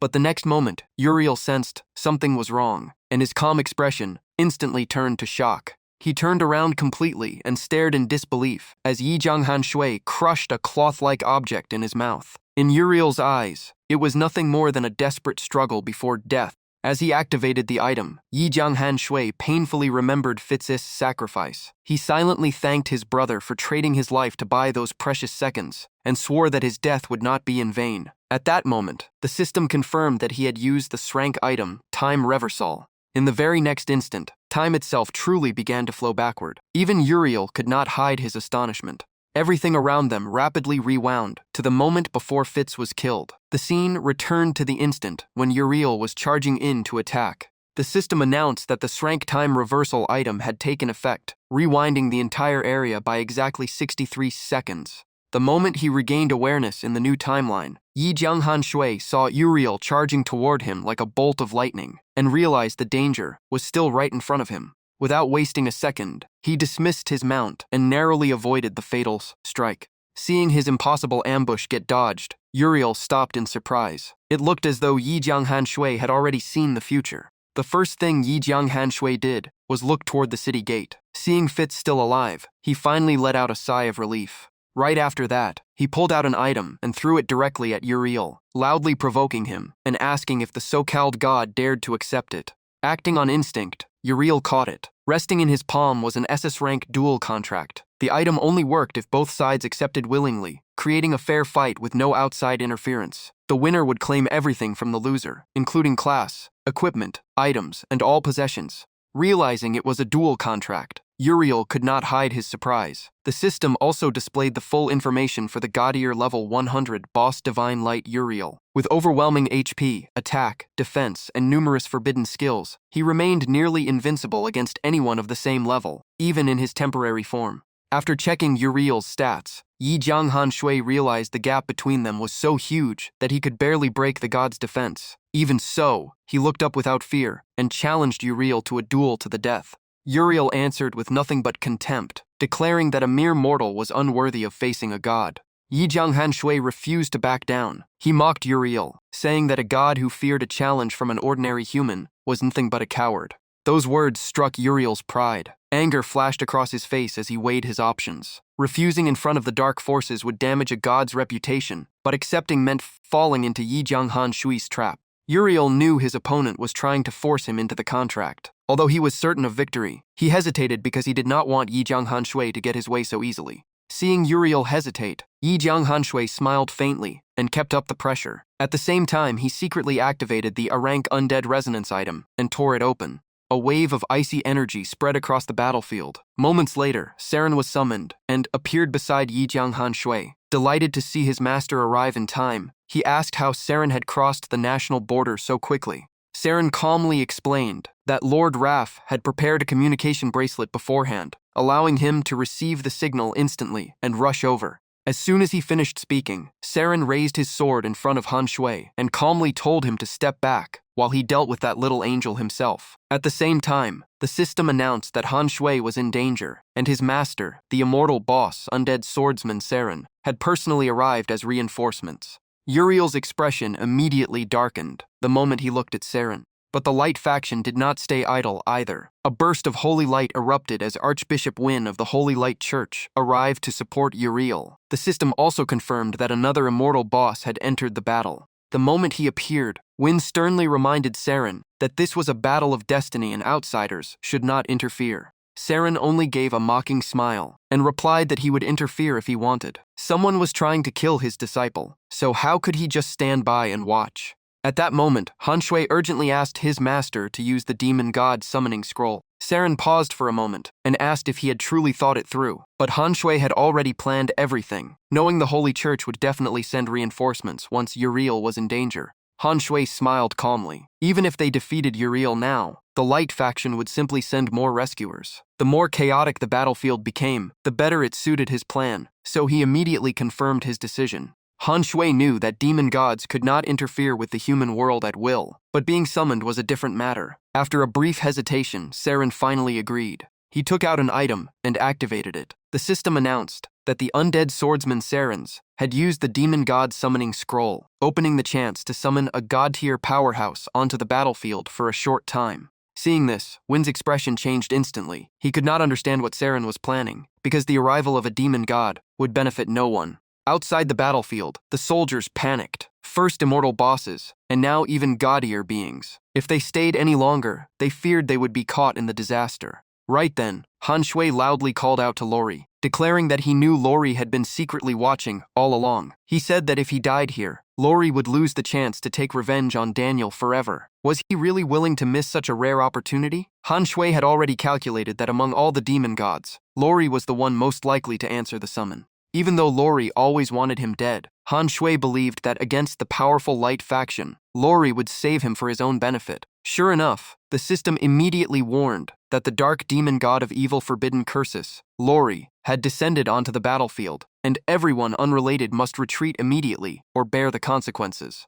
In an instant, the already gloomy sky became even darker. A gigantic shadow hovered overhead, crushing every Holy Light soldier with overwhelming pressure until they could barely breathe, and panic spread through the ranks. Even Archbishop Win could not hide the worry and caution on his face as he looked up. Han Shui had truly succeeded in summoning Lori. The demon god appeared with an overwhelming aura and spoke in a deep, commanding voice, surprised that Han Shui actually dared to call him here. Remaining calm, Han Shui immediately began negotiating. He admitted that Lori wanted to kill him, but the two gaudier bosses from the Light faction were clearly the more valuable targets. If Lori helped him this time, then 2 years later he would face Lori in an honorable duel. If he lost, his soul would belong to Lori without resistance. Lori calmly replied that a god's soul was far more delicious than Han Shui's, and even the archbishop would make a worthy meal. As for Han Shui, waiting another 2 years might make him even more interesting. With that, he agreed to help this once. Lori licked his lips with unmistakable greed. In his mind, devouring the soul of a god was something he had never even dreamed of before, and he had no intention of missing this chance. Before Lori could finish speaking, a majestic voice suddenly echoed from the sky, cutting him off. The next moment, a massive pillar of light crashed down from the heavens, triggering a violent explosion that shook the entire battlefield. The moment they recognized the newcomer, every bishop immediately knelt and respectfully welcomed the Pope. The newcomer was Pope Elvis. He fixed Lori with a cold stare and condemned him for betraying the Holy See and joining the forces of darkness. At the same time, the system announced that the hidden gaudier boss of the Holy See, Pope Elvis, had entered the battle to support Uriel. Lori showed no fear and immediately fired back, saying Elvis had no right to judge him because the Holy See had hardly been righteous over the years. Standing below, Han Shui quietly watched the two gaudier powerhouses face each other and smiled faintly. As long as they truly fought, the Holy See would suffer enormous losses. Elvis immediately frowned and angrily replied that if that happened, Tianhai town would also be destroyed. Seizing the opportunity, Han Shui immediately proposed another solution. His goal was simple: stop the Light faction from sending any more reinforcements to save Uriel. He pointed directly at Uriel and loudly challenged him, asking if he dared to sign the life and death contract and fight him in a fair duel. From ordinary soldiers to the strongest experts, everyone was stunned by the proposal. Han Shui knew that once the contract was established, no one could interfere. Only life or death would decide the outcome. Uriel narrowed his eyes suspiciously. He suddenly realized that everything Han Shui had done until now was meant to force him into this duel. Seeing this, Pope Elvis calmly provoked him, saying that with Uriel's strength, crushing a dark swordsman would be effortless, so there was no reason to refuse. Uriel's pride was instantly stirred. He gripped the contract tightly and coldly declared that he would grant Han Shui's wish and personally end his life. The system immediately confirmed that the duel contract had officially taken effect. The two would fight to the death on the outskirts of Tianhai, with absolutely no outside interference allowed. Saren worriedly warned Han Shui that unless he had fully comprehended the true essence of the Dark Swordsman, he had no chance of defeating Uriel.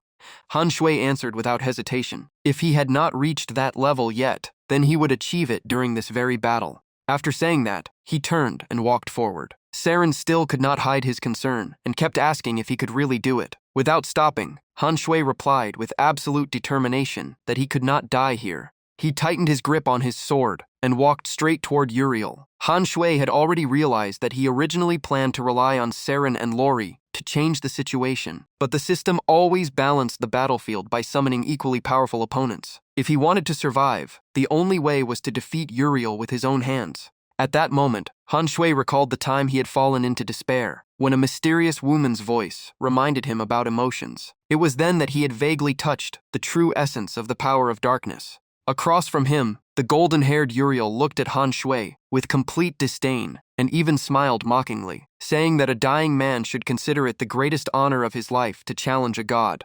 With a casual wave of his hand, Uriel covered Han Shui in holy light while mocking him. The system announced that Uriel had cast the forbidden skill Soul Curse, reducing all of Han Shui's attributes by 20 and doubling his sense of pain. Han Shui remained calm. He immediately placed an item into his mouth and swallowed it. The system confirmed that he had used Thunder Baba, increasing all attributes by 16 for 10 minutes. Right after that, a black feather radiating an ancient aura appeared in his hand. In the next instant, a pair of enormous dark wings spread open behind Han Shui. Surging demonic power burst outward, causing the ground around him to crack continuously. The system also announced that he had used the Fallen Feather, granting flight and increasing all attributes by 20 for 30 minutes. Watching from a distance, both Archbishop Win and Pope Elvis could not hide their shock. In contrast, Uriel stayed completely calm. He gave a faint smile and remarked that Han Shui truly possessed quite a few rare treasures. The moment he finished speaking, both of them rushed forward like two bolts of lightning, crashing together in midair. A barrage of attacks erupted, and Uriel's very first punch slammed straight into Han Shui's face. The pain exploded instantly, feeling like it pierced straight into his brain. Han Shui gritted his teeth and realized the doubled pain effect was the most terrifying part. Uriel's battle aura kept rising. He condensed holy light into a longsword and coldly told Han Shui to prove why a dark swordsman dared challenge a god. The Sword of Light came crashing down. The system announced that Han Shui had been hit by Uriel's angel sword, losing over 3.5 million HP, while taking another 500,000 light elemental damage every second. Under the relentless assault, Han Shui could barely dodge. He tried to fight back, but the overwhelming pain slowed his body and blurred his mind. The worst part was that the pain itself robbed him of the ability to resist. Giving everything he had, Han Shui still swung his sword at his opponent, but Uriel casually caught the blade with one hand.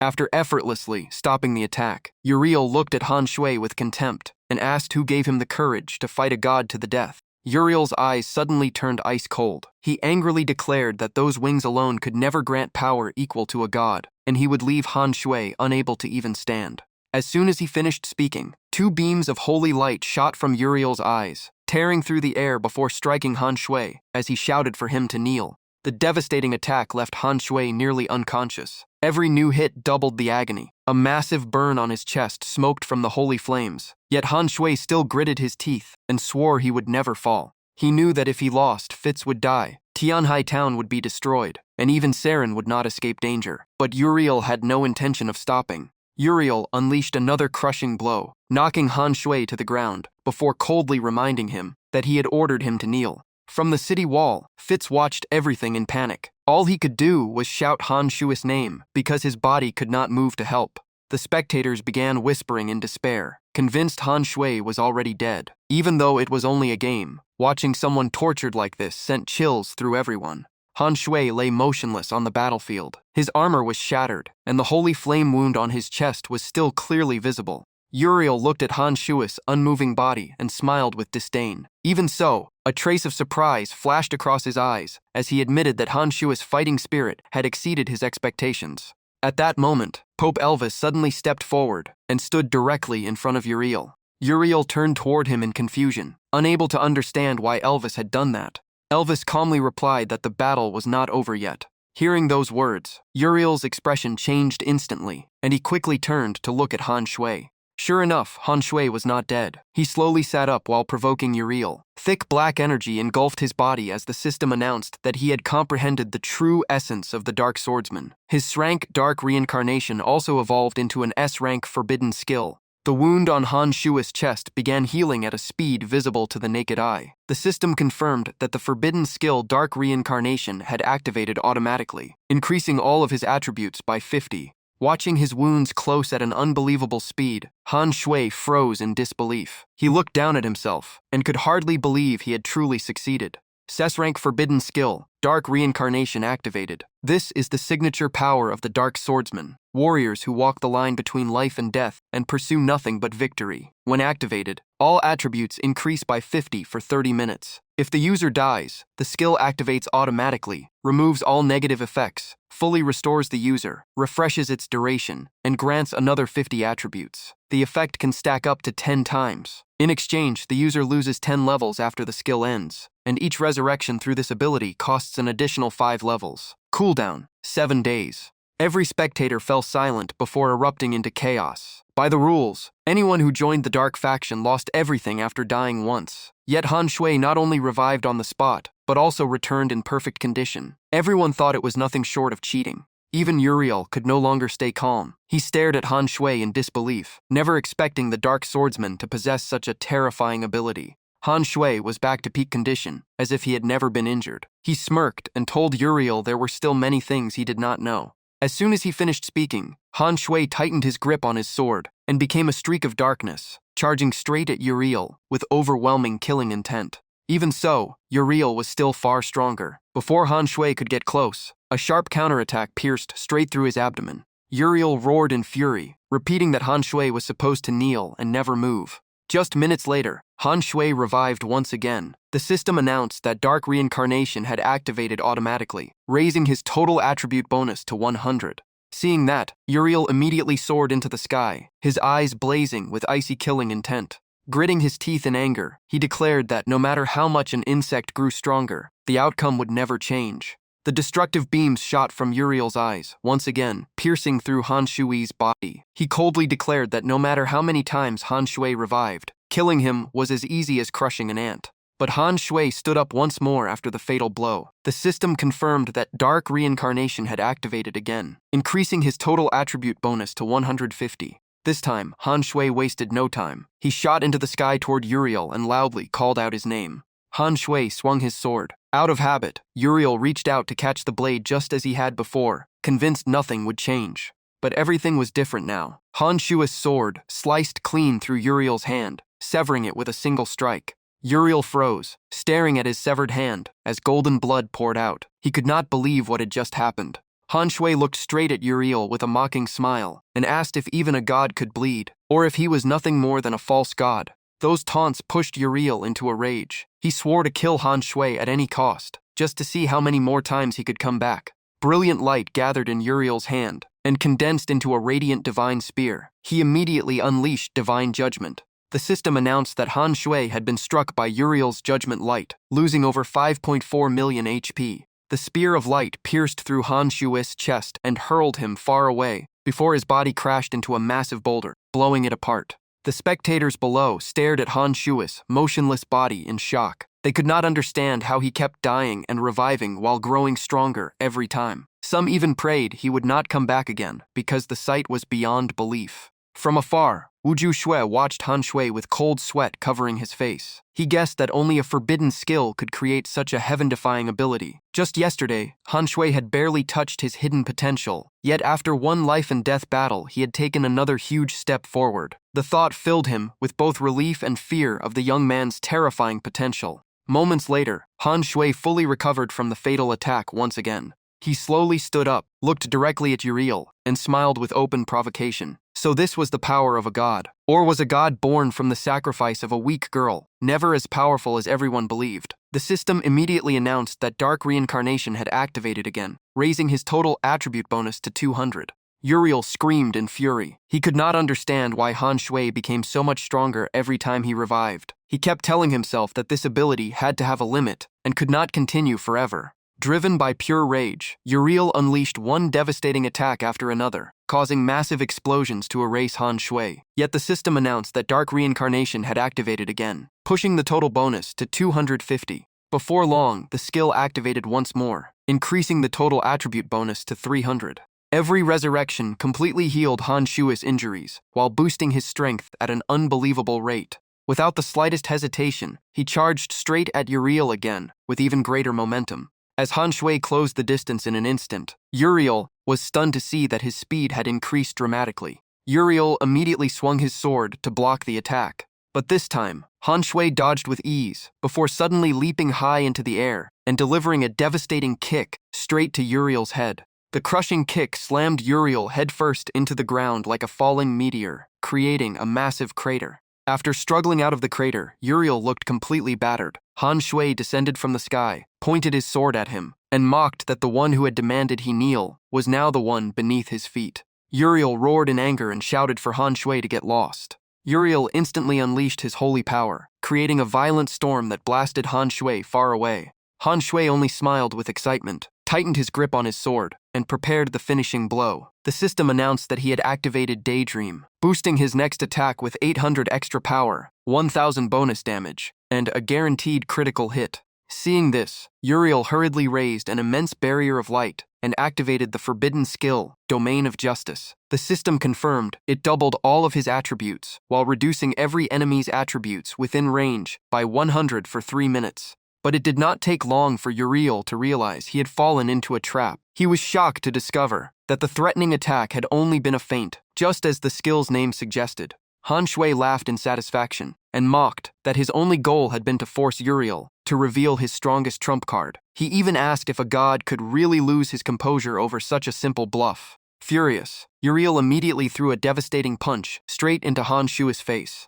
The blow sent Han Shui flying. Uriel then raised both hands, condensed a massive sphere of light, and roared that he would end everything with his full power. A gigantic blade of light descended from the sky, crushing the surrounding ground into countless fragments. As he unleashed the attack, Uriel gritted his teeth in near exhaustion and screamed like a madman, asking how many more times he had to kill Han Shui, while begging him not to stand up again. Watching from afar, Saren finally understood his disciple's plan. Han Shui had been provoking Uriel into killing him over and over to maintain Dark Reincarnation. If he survived for 30 minutes without dying again, the skill would enter cooldown, and his chance to turn the battle around would disappear. Sure enough, Han Shui rose from the ruins once again, surrounded by dense black energy. The system announced that Dark Reincarnation had activated again, raising his total attribute bonus to 350. With his strength becoming overwhelming, Han Shui charged at Uriel again and loudly taunted him, telling the so-called god to stop standing there and bring down another divine punishment.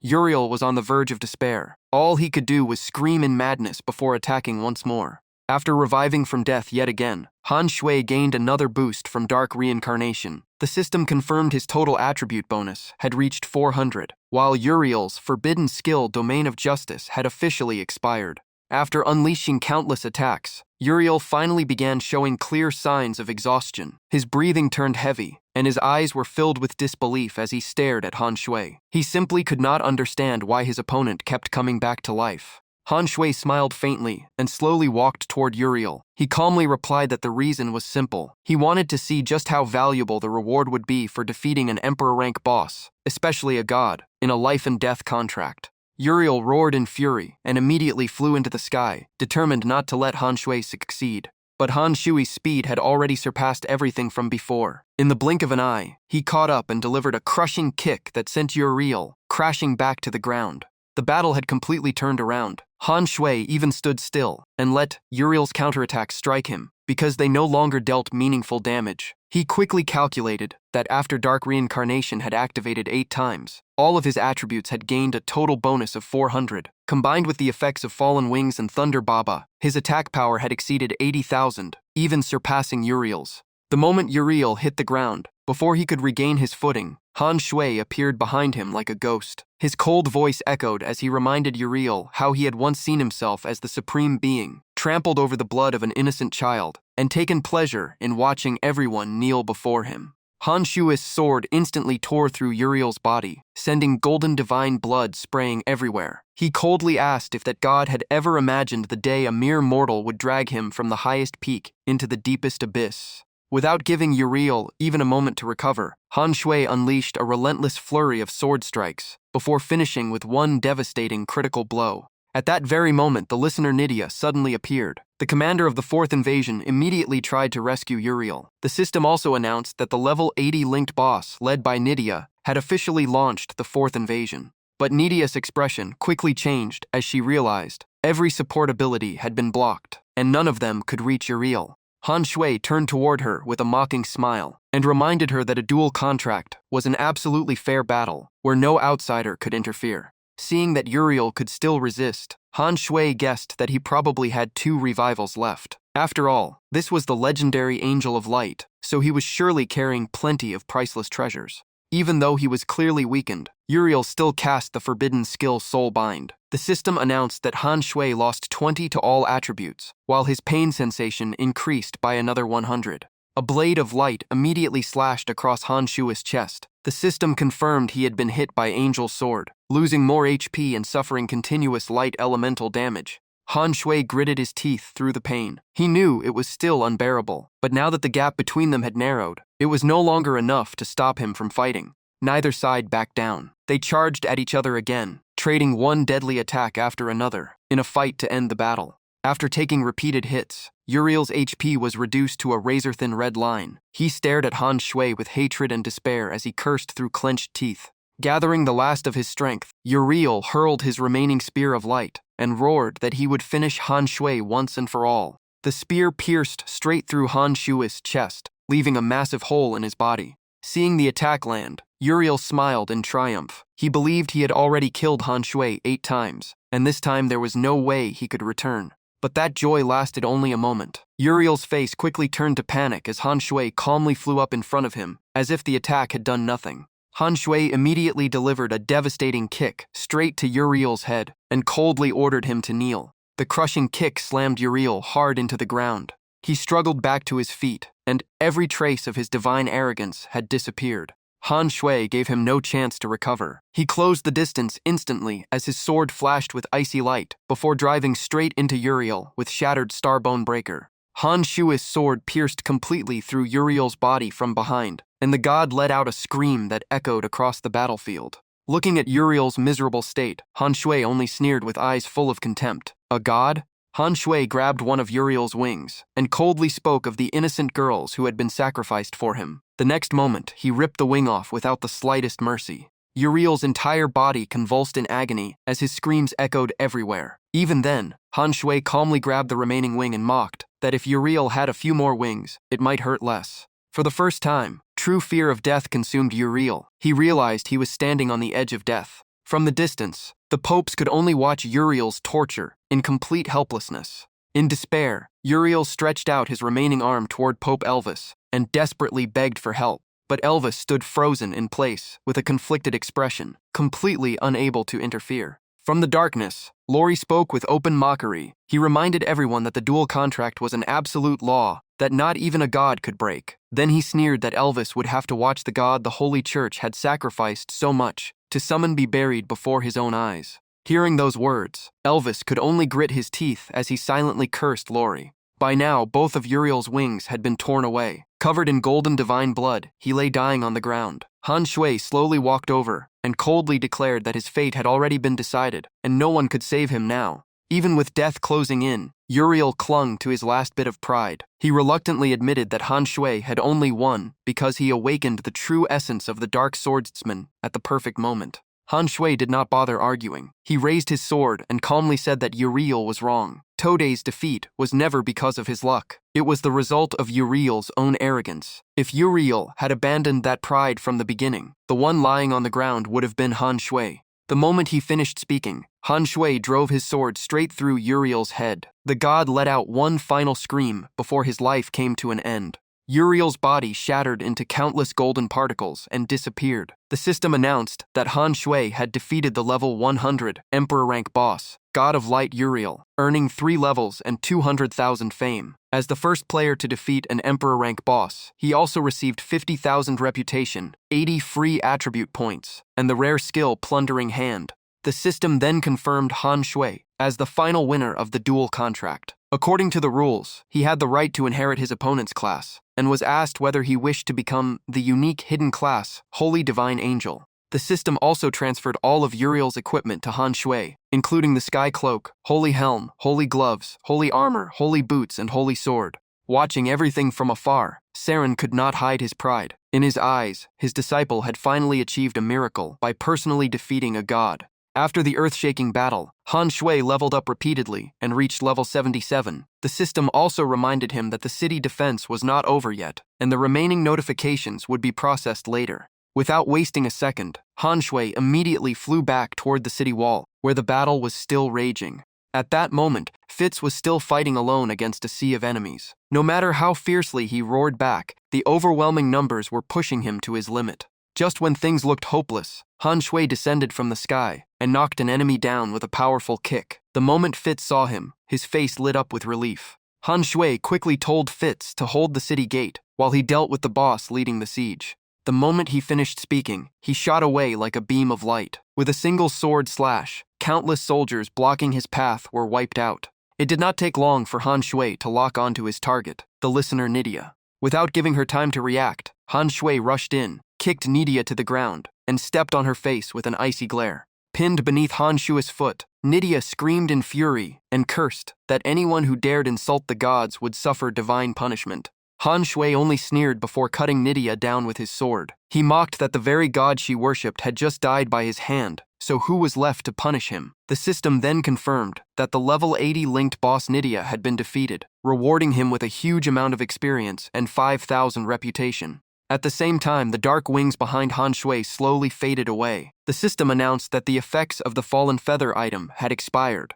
To defeat Uriel, Han Shui had used almost every one of his strongest abilities. The price, however, was enormous. The system announced that Dark Reincarnation had ended and confirmed that he had died 8 times while the skill was active, costing him a total of 50 levels. Han Shui leaned on his sword and gasped for breath as sweat poured down his face from complete exhaustion. But a massive crowd of players had already surrounded him. Seeing that Han Shui had dropped to only level 27, they all smiled greedily, knowing the perfect opportunity had finally arrived. High in the sky, Pope Elvis immediately ordered every adventurer participating in the siege to kill Han Shui. He declared that while the rules prevented him from attacking personally, the other players had every right to make Han Shui pay for ruining the Holy Church's plan. At the command, the players charged toward Han Shui like a pack of starving wolves. To them, a level 27 Han Shui was the greatest prize imaginable. Watching the endless wave of enemies rush toward him, Han Shui frowned. He knew he had failed to eliminate them all before Dark Reincarnation expired. At that moment, the system suddenly issued a new announcement. The Shrank item Qilin Blessing, which Han Shui had obtained earlier, had finally been unsealed and was now ready to use. Holding the ancient scroll, Han Shui immediately checked its description. Shrank Qilin Blessing was a divine gift from the mythical Qilin, permanently granting 50,000 base HP, 500 attack, 400 defense, 10 movement speed, and 1 luck. Without the slightest hesitation, Han Shui tore open the scroll and activated its power. He could not help feeling relieved that this item had become usable at the most critical moment. A warm and pure beam of light rose from the scroll and shot into the sky. To Han Shui's surprise, the light slowly descended before completely merging into his body. The system confirmed that Qilin Blessing had taken effect, permanently increasing all of his base stats, exactly as described. Han Shui felt his strength surge once again. Looking at the enemies surrounding him, he could not help admiring how overpowered Qilin Blessing truly was. He then checked the new skill he had just obtained, Plundering Hand. The system explained that the Shrank skill Plundering Hand could instantly copy and learn any one skill from a target. However, only one stolen skill could be kept at a time, and using it again would replace the previous one. Skills above Shrank would become weaker after being copied depending on their rank and original effects. Cooldown, 10 minutes. The system then confirmed that Han Shui had officially learned the skill. Han Shui smiled to himself, because the ability was incredibly annoying to fight against. He immediately thought that if he could steal a rogue stealth skill, he could use invisibility despite being a swordsman. With that in mind, he shouted across the battlefield, calling for Yiwo Juju. From within the crowd, Yiwo Jiuju suddenly shot into the air, drew his sword, and challenged Han Shui. He loudly declared that only he had the right to take Han Shui's head. But Han Shui immediately activated Plundering Hand. A gigantic black hand appeared in front of Yiwo Juju, leaving him completely stunned and unable to understand what was happening. Han Shui's hand forcibly pulled part of his opponent's power away. With an excited grin, he said this hidden class was far too valuable, so he would borrow War God Possession as well. The system then confirmed the theft had succeeded, and Han Shui officially learned War God Possession. Seeing their teammate suppressed, the players fighting alongside Yiwo Juju charged forward together, shouting that they would take Han Shui's life. Han Shui only smiled faintly and said taking his head would not be that easy. The moment he finished speaking, terrifying power erupted as streaks of black-purple lightning burst from his body and blasted everyone nearby away. At the same time, the system announced that he had awakened the hidden passive power of you. This passive skill gives players a chance to blink a short distance while moving once they reach a high enough movement speed, allowing them to dodge attacks and greatly improve their survivability. However, if the level gap is too large, the dodge chance drops sharply. Pressing his advantage, Han Shui immediately used his newly learned ability to send even more players flying. The system explained that this skill originated from Hong Shen, the ancient god who endlessly raced against the sun to stop darkness from covering the world. Watching from a distance, Yiwo Juju could not hide his shock. It had taken him an incredibly long time to master that skill, yet Han Shui learned it after seeing it only once. Thrilled with his new prize, Han Shui even turned to tease Yiwo Juju, praising the skill as truly top tier. The system continued by announcing that activating War God Possession increased all attributes by 20 for 1 minute. Han Shui infused his sword with dark energy, activating Dark Manifestation. His identity as a level 27 Dark Gold boss was revealed along with all of his current stats, while a special effect reduced the experience required to level up to only 10% for 1 hour. With so many effects stacked together, Han Shui became even more confident. Although dropping to level 27 had greatly weakened his equipment, Soul Purification combined with War God Possession boosted his total attributes by around 30, while the experience requirement dropped to an incredibly low level. In Han Shui's eyes, everyone ahead of him had become nothing more than walking experience points. He unleashed a palm strike, wrapped in surging dark energy, knocking down wave after wave of players. The system then announced that he had killed Long Shen and immediately gained another level. The sight left everyone pale. They could not believe Han Shui was leveling up at such a terrifying speed, and they quickly shouted for everyone to surround him before he could continue his rampage. Following the order, the players charged in once again without fear. But against Han Shui's current strength, they were defeated one after another, as their defenses crumbled beneath his overwhelming damage. During the battle, Han Shui realized that most of his opponents were around level 50. Even though Hong Shen's power had its limits, dealing with them was still well within his abilities. Han Shui leaped high into the air before crashing down onto the ground. The shockwave blasted the surrounding players in every direction. He coldly declared that they were far too weak to capture him. The system then announced that the skill had dealt over 214,700 damage to Adventure Lover, immobilized the target for 1 second, increased the damage taken, reduced the defense of every enemy within 100 meters, and inflicted continuous damage over time. Dark energy continued swirling around Han Shui. He quickly realized that, with the current level difference, killing a level 50 player was no different from defeating a high-level boss. Combined with all his buffs, his leveling speed became even more terrifying. The system immediately announced that he had killed adventure lover Dora and gained another level. Unable to watch his teammates fall any longer, Yiwo Juju roared in fury, gripped his weapon, and charged straight at Han Shui. Seizing the opportunity, Yiwo Juju stabbed Han Shui through the abdomen, and a huge damage number appeared above his head. Seeing his attack succeed, Yiwo Juju smiled with murderous intent, convinced that Han Shui had no escape this time. But Han Shui remained completely calm. He deliberately pretended to be cornered, because as long as these players still believed they could win, they would keep charging in. And the more people came, the more free experience he would gain. Han Shui played the role perfectly, pretending to be heavily wounded and on the verge of collapse. He even forced out a few unwilling words, looking exactly like someone swallowing the bitterness of defeat. Han Shui had only one goal in mind: make the most of the 1-hour experience reduction effect from Keelan Blessing. As long as enemies kept coming, his leveling streak would never stop. Meanwhile, the players behind them were already celebrating, believing Han Shui's defeat was finally at hand. Old Wine Jar roared in rage after his skill was stolen. He poured every bit of power into his sword and charged in, ready to trade his life for Han Shui's. The system then announced that he had activated War God Possession, boosting all attributes by 20 for 1 minute.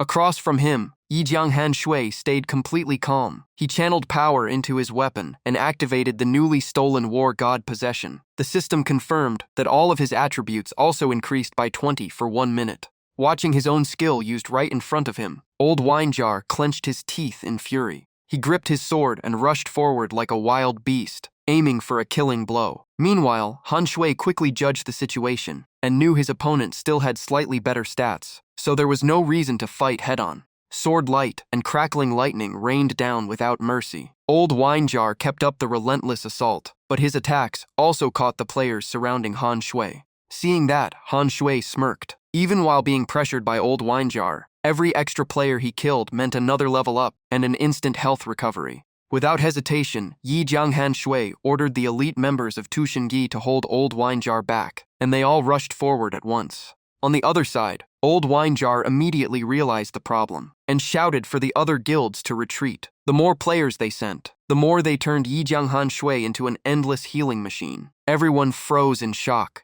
With no other choice, Old Wine Jar unleashed his ultimate skill, Descend of the Gods. The system announced that it increased his attack by 60, while granting every nearby ally one random buff, such as War God Possession or Death God Possession for 5 minutes. Unlike everyone else, Yi Jianghan Sui looked thrilled. In his eyes, Old Wine Jar was practically delivering another rare skill straight to him. Han Shui wasted no time and used Plundering Hand again. A giant black hand shot toward Old Wine Jar to steal the new skill. His opponent could only watch in helpless fury. Seconds later, the system confirmed that Yi Jianghan Shui had successfully learned Descend of the Gods. The moment he obtained Descend of the Gods, Yi Jianghan Shui felt a new wave of power flooding his body. He was extremely satisfied because the skill was almost made for him, giving him another powerful trump card. According to the system, Descend of the Gods was an rank skill that increased his attack by 60, while randomly granting nearby allies within 50 meters buffs such as War God Possession, Death God Possession, or Dragon God Possession. The effect lasted 5 minutes and had a 3-day cooldown. After fully absorbing the power of Descend of the Gods, Han Shui's strength soared to the limit, as if an explosion was waiting to be unleashed. He activated the skill at once, gaining 60 attack along with a Divine Possession effect granted by the system. At the same time, Old Wine Jar led the elite members of Tu Shenji in a full-force charge. Looking at the enemies closing in, Yi Jianghan Shui smiled with complete confidence. After realizing that Death God Possession could expand his attack range, he decided to test its power on the enemy's elite squad. Han Shui tightened his grip on the sword, as dark purple lightning erupted around his body, and his aura instantly surged. He swung his sword once, sending a massive lightning slash packed with destructive power straight through the enemy formation. Old Wine Jar's men were swallowed before they could even react. Level up notifications rang out non-stop as Han Shui jumped from level 51 to 52, then 53 and 54 in the blink of an eye. Old Wine Jar stood frozen with his eyes wide in disbelief. His elite squad had been almost completely wiped out by a single attack. What crushed him even more was that the skill stolen by Han Shui was not only copied but unleashed with even greater power. Only one thought remained in his mind. He had created a monster with his own hands. Even Yi Jianghan Shui was surprised, as his level kept rising, until it finally slowed at level 59. He quickly realized that Shattered Star originally only enhanced single-target skills, and Death Spirit Slash was also a single-target skill. But after combining it with the expanded attack range from Death God Possession, that single-target skill had turned into a devastating area attack. Han Shui could not hide his excitement. He immediately decided that Descend of the Gods would become one of his most important skills, and he would never let it go. On the other side, Old Wine Jar forced himself to stay calm. He figured Tu Shenge had taken heavy losses, so Yi Jianghan Shui must have burned through plenty of health as well. This had to be his last chance to turn the battle around. With that thought, he swung his sword and unleashed a razor-sharp sword wave across the battlefield. Everyone still alive was blasted away by the attack. They were shocked to realize that Old Wine Jar could still strike from long range.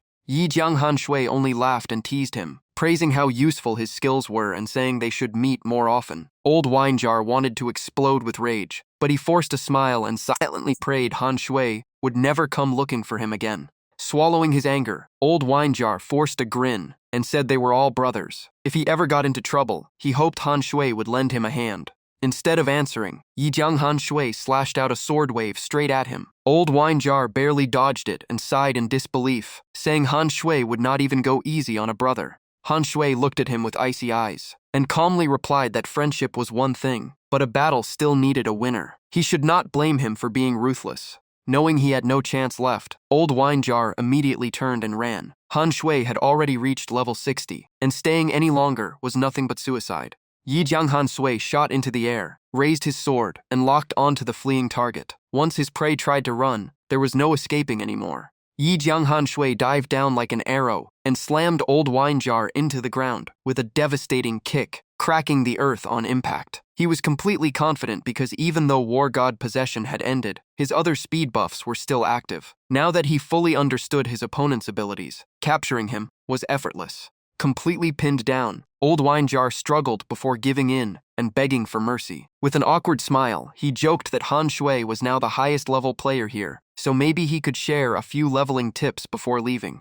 Even though he hated it, Old Wine Jar reluctantly accepted his fate. He joked that a few levels were no big deal and could be considered a gift to Han Shui. He only hoped Han Shui would not forget this old brother after becoming stronger, since he still owed him a favor. Before he could finish speaking, Yi Jianghan Shui drove a punch straight into his face. The system instantly announced that Old Wine Jar had been killed, and Han Shui's level jumped all the way to 63. Another level-up glow surrounded Yi Jianghan Shui as his aura grew even stronger. He believed that from now on, very few people could threaten him. Looking around at the surviving players, he decided to make full use of the remaining bonus experience time to gain as many levels as possible. For the next 10 minutes, Yi Jianghan Shui continued sweeping across the battlefield, cutting down one enemy after another. The remaining players completely lost the will to fight. They watched Han Shui keep leveling up without any sign of stopping. In the end, they all gave up, realizing they were nothing more than free experience for him, and fled in every direction.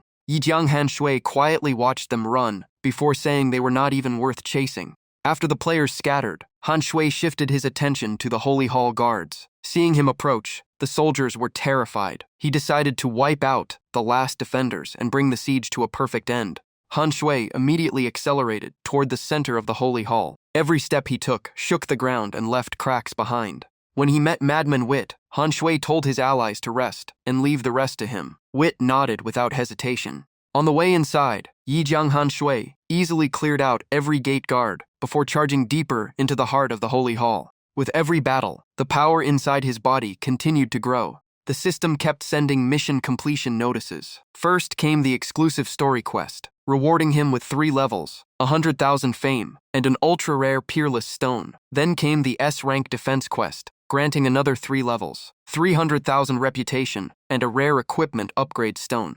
Opening his status panel, Yi Jianghan Shui was delighted to see that he had reached level 75. The level penalty from Dark Reincarnation had been fully recovered, and he had also gained countless valuable items and equipment. Thinking about everything, he could only silently thank the unexpected gift that the god Uriel had brought him. Just then, Pope Elvit appeared in the sky, with fury burning in his eyes. He roared that Han Shui had escaped this time, but sooner or later he would pay the price. Lori immediately mocked him from above. He sneered that Elvit was making too much of a fuss because a mere 6-winged angel was hardly worth God's attention. Those words only made the Pope even angrier. Elvit clenched his fists to suppress his rage. He knew this was not the time to provoke Lori. The man wielded countless curses, strange tricks, and an unpredictable personality. Worse, he never forgot a grudge, and pushing him too far would bring disaster upon the Holy Hall. Right in front of Yi Jianghan Shui, streams of holy light suddenly appeared and quickly gathered around Pope Elvit. Han Shui was briefly puzzled, wondering if the Pope had changed his mind and no longer wanted to fight.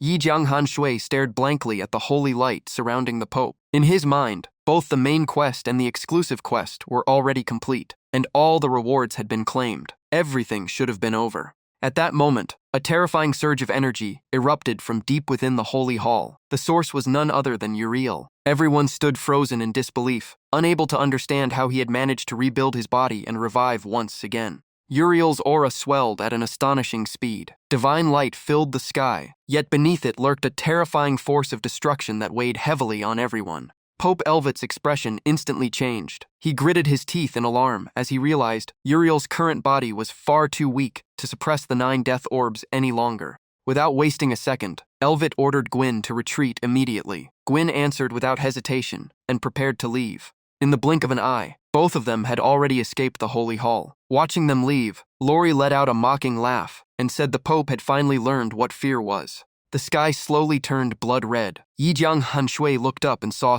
a massive barrier gradually taking shape. It immediately reminded him of the death orbs that had appeared after Master Danyen's death. The system then announced that the judgment of the gods had been shattered by the Dark Swordsman. The Light faction had paid a terrible price and could no longer stop the rise of darkness. From that moment on, a new age of chaos had officially begun. Crimson rays slowly descended from the barrier to the earth. At the same time, the system announced that Eternity Open Beta 2, titled Betrayal of Justice, had officially begun. A massive system interface appeared before every player, confirming that Eternity Open Beta 2 was now live. Even Yijiang Hanshui could not hide his curiosity. The title Betrayal of Justice alone gave him no clue about what was coming next. Perhaps only by entering the new storyline would the answers slowly reveal themselves. Just then, Saren appeared beside Han Shui and proudly patted him on the shoulder. He praised his disciple's incredible growth, explaining that Uriel came from a higher dimension. Defeating him meant Han Shui would receive rewards beyond imagination. Han Shui smiled and replied that he had not seen those rewards yet, but he gladly accepted his master's praise. He also thanked Saren for arriving in time to help during the battle. Saren gently replied that protecting his disciple was simply a master's duty. However, he had to return to Seaheart City immediately, so before leaving, he asked if Han Shui had anything else to ask. Not wanting to miss the chance, Yijiang Han Shui quickly brought up the 9 death orbs. Saren explained that the death orbs were formed from the souls and power of mighty necromancers after their deaths. Now that Uriel had fallen, the 9 orbs would drift to unknown places and absorb the world's natural energy. Once they gathered enough power, they could bring fallen adventurers back into the world. Hearing that, Yijiang Han Shui immediately thought of Daniel and could not hide his shock. Saren gently patted his shoulder again and explained that Daniel had always been part of the adventurer's power. When he eventually awakened, he would remember everything, but now was not the right time. Han Shui's only task was to keep growing stronger. As Saren opened a teleportation gate to leave, he suddenly reminded Han Shui that the victory over Uriel was largely thanks to the necklace he always wore, because it concealed a special source of power within. Hearing that, Yijiang Han Shui immediately opened the necklace's status panel. The more he examined it, the more mysterious the equipment became. The system revealed it was the Earth Rank Oath Necklace. It granted 200,000 HP, 20 attack, 30 vitality, and a special skill called Oath. Han Shui quickly realized it used to be called Faith and Oath, but it had completely changed. The basic stats stayed the same, while the on-time skill Faith had vanished. He had no idea when it activated, but guessed the necklace had silently protected Wit when he was in danger. Before leaving, Saren revealed a crucial clue. To truly understand Dark Reincarnation, Han Shui had to face Uriel in a life-or-death battle with everything on the line while receiving the help of that mysterious power. Only by standing at the edge of death could he grasp its true meaning. Even Saren's own master had broken into a cold sweat watching that battle. After giving his advice, Saren stepped into the teleport gate and left. Yijiang Han Shui immediately thanked his master for all his guidance. He looked up to search for Lori, but he was already gone. Even without saying it aloud, Han Shui hoped that when they met again, his master would be even stronger. Lori had disappeared without a trace and had never attacked him. That made Han Shui suspect Lori truly intended to let him grow stronger before settling everything 2 years later. But that could wait. For now, it was time to check all the rewards he had earned. He carefully examined the gemstone in his hand. It was the most valuable reward from the main quest. The item was an S-rank peerless stone containing one-of-a-kind power. It allowed the user to merge the traits of another class, unlocking even greater potential and talent. Yijiang Han Shui was so excited he nearly jumped for joy. He had been struggling to choose between the Dark Swordsman and Divine Saint Heavenly Master classes, and now this item had solved his biggest problem. He immediately opened the system interface and sighed in relief after realizing he had not yet confirmed his class advancement. At that moment, the familiar system voice asked whether he wanted to change into the unique hidden class, called Divine Saint Heavenly Master. Han Shui carefully read the new class information. Divine Saint Heavenly Master sounded far more impressive than Dark Swordsman, but the overwhelming skills of his current class made it difficult to give up. Thankfully, the Peerless Stone had appeared at the perfect moment. The system then asked if he wanted to use the S-rank item. A smile slowly spread across Han Shui's face. A bold idea instantly crossed his mind. If Dark Swordsman and Divine Saint Heavenly Master could truly be fused together, just how terrifying would the result become? The moment he activated it, the Peerless Stone burst into brilliant light and enveloped his entire body. The system announced that he had 10 minutes to choose a new class. During that time, it would automatically merge the traits of his current class with the selected one to create a completely new class. Without the slightest hesitation, Yijiang Han Shui confirmed his advancement to Divine Saint Heavenly Master. The Peerless Stone slowly floated forward and completely merged into his body. Han Shui's eyes widened as an unimaginable surge of power exploded inside him. The pain became unbearable, causing his entire body to tremble before he collapsed to the ground. Agonizing pain spread through every part of his body, as if he were being torn apart. Behind him, a pair of dark wings slowly began to emerge. Even under unbearable pain, he gritted his teeth and endured it. Inside his body, the powers of light and darkness clashed violently, neither willing to yield. The wings behind him continued to grow larger, radiating an eerie yet majestic presence. The energy of the Peerless Stone spread through every inch of his body, making him feel as though he would be ripped apart before the wings were finally complete. A painful roar echoed out as the transformation reached its final stage. 10 minutes later, the excruciating ordeal finally came to an end. At that very moment, a brand new system interface appeared before Han Shui. The system congratulated him on successfully merging the traits of the Dark Swordsman and Divine Saint Heavenly Master. He had officially become the unique hidden class, known as Supreme Angel. The dark wings behind him slowly faded away, returning Han Shui to his normal appearance. He looked at himself in disbelief, before finally accepting that the transformation had succeeded. Without wasting any time, he immediately opened his class information. It clearly stated that Supreme Angel was a unique hidden class. Its description read that it was an angel who willingly descended into the abyss of darkness, born from the night itself and possessing power far beyond countless living beings. No one knew whether this existence would bring hope to the world or unleash catastrophe. Its ratings were equally astonishing: 14-star potential, 18-star attack, 14-star defense, and 16-star speed. Yijiang Han Shui was so shocked that he shouted out loud. After a quick calculation, he realized most hidden classes only had around 32 total stars. Even his former Dark Swordsman class had only reached 42 stars. But Supreme Angel possessed an incredible 62 stars, a full 20 stars higher. More importantly, this was only the second class advancement. Third and fourth advancements still lay ahead, meaning its potential could climb even higher. As soon as the class change was complete, system notifications flooded in. Han Shui's hidden potential was fully unleashed, causing all of his old skills to evolve. Frenzied Slash became 8-Direction Sword Breaker. Death Spirit Slash evolved into Annihilation Slash. Undead Grasp became Holy Spirit Grasp. Undead Power transformed into Supreme Power. Evil Spirit became Holy Spirit, and Black Flame Armor evolved into Annihilation Armor. Han Shui could not hide his excitement. What pleased him most was that every Dark Swordsman skill had been preserved and upgraded with even greater power and far more imposing names. The system then announced that Art of Slaughter had also evolved into Supreme Swordsmanship. The notifications still were not over. The Forbidden Skill Dark Reincarnation evolved into the Forbidden Skill Final Reincarnation. On top of that, his new potential allowed him to awaken a brand new skill called Light Insight.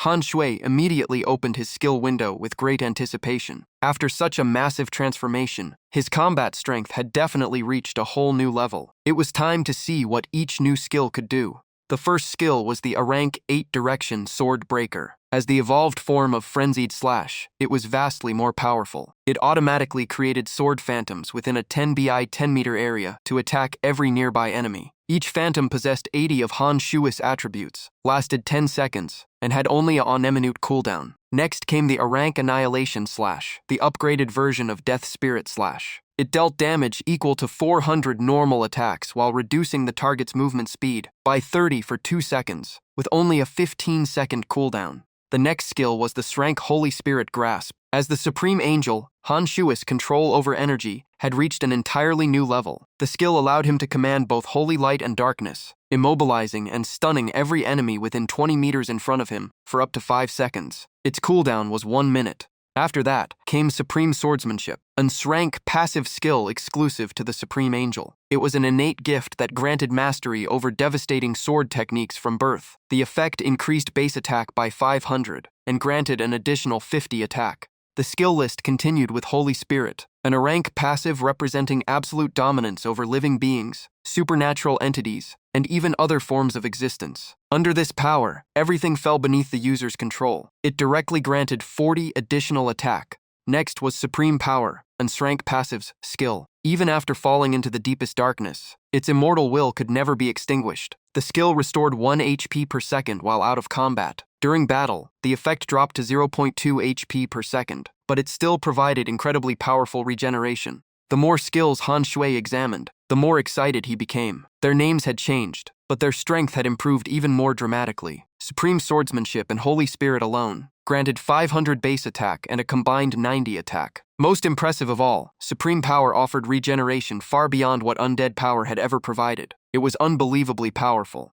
Finally came the new rank skill, Light Insight. The Supreme Angel possessed an extraordinary affinity with the light element, allowing Han Shui to ignore all learning requirements and instantly master every light-based skill. The next skill was the Shrank Annihilation Armor. It gathered destructive power to form an incredibly sturdy armor around the user's body. When activated, it increased defense by 50, toughness by 20, and granted 20 additional resistance to both light and darkness. The effect lasted 2 minutes with an 8-minute cooldown. Han Shui nodded in satisfaction as he reviewed the skills. Annihilation Armor was clearly superior to its previous version, offering stronger defense, elemental resistance, and a shorter cooldown. As for Light Insight, he could not verify its full potential yet, but he suspected it would excel in support or healing. With that finished, he immediately moved on to the skill he had been looking forward to the most, the evolved version of the Forbidden Skill Final Reincarnation. The screen displayed the S-rank Forbidden Skill, Supreme Rebirth. Once the ultimate technique of the Dark Swordsman, it had evolved beyond all limits after merging with the power of the Divine Saint Heavenly Master. When activated, it increased all attributes by 60 for 30 minutes. If the user died, the skill would automatically trigger again, granting another 60 to all attributes, removing every negative effect and resetting the duration. This effect could stack up to 10 times. The downside was that each death and activation would cost the player 3 levels after the effect ended. The cooldown was 7 days. After reading the description, Yi Jiang Han Shui shouted in excitement. This skill was unbelievably overpowered. Not only did it massively boost every stat, but the death penalty was far lighter than before. If all 10 stacks were reached, the total bonus would climb to 660 attributes, making it almost impossible for anyone to kill him over and over. After reviewing all of his new skills, Han Shui moved on to inspect the rest of the loot. This haul was so incredible that even he could not wait to examine every item. The first item was the Sky Cloak, an Srank cosmetic outfit. According to its description, it had been personally crafted by Pope Elvis Mador for the light god Uriel. Countless special runes were engraved into the cloak, allowing the wearer to hide all equipped gear and replace it with any appearance they wanted. It also granted an additional 20 movement speed. Han Shui immediately equipped the cloak and switched to a different appearance to test its effect. In an instant, his battle armor transformed into a completely different outfit, making him look like one of the game's legendary big spenders. Even so, he still preferred the solid appearance of heavy armor. Although his appearance had changed, every stat and the movement speed bonus remained intact. Just as Han Shui eagerly prepared to inspect the remaining items, something unexpected happened.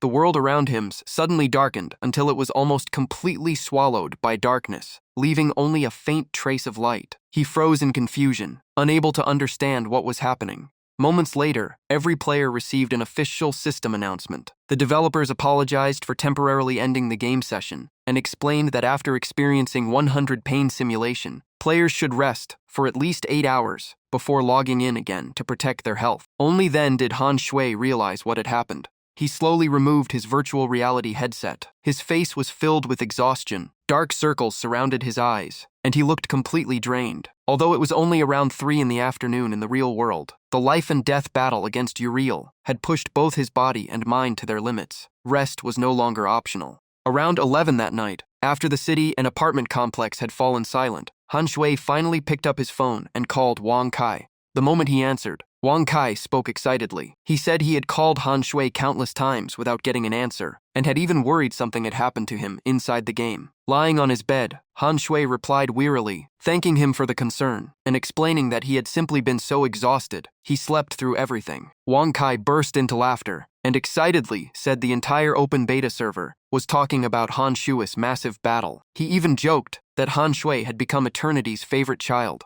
Han Shui laughed and fired back that Wang Kai was the real favorite child. He then invited his friend out for a late night meal so they could chat while filling their empty stomachs. He also insisted on paying this time, since Wang Kai had helped him so much before. Wang Kai agreed without a second thought and suggested they meet at their usual restaurant. Han Shui quickly put on his coat, left home, and headed to the meeting place. He looked noticeably worn out, with a pale face and long hair hanging low enough to nearly cover it. Winter had returned before he even realized it, and his hair had grown much longer. For so long, almost every waking moment had been devoted to gaining and maintaining his advantage in eternity. Han Shui suddenly realized how badly he had neglected himself. Even though he had earned a considerable fortune from eternity, he promised himself he would spend more time outside in the future. Just then, Wang Kai spotted him waiting at the restaurant and happily called out to him. As soon as they met, Wang Kai showered him with praise. Not long ago, Han Shui had been an unemployed young man, yet now he had become someone known throughout the world.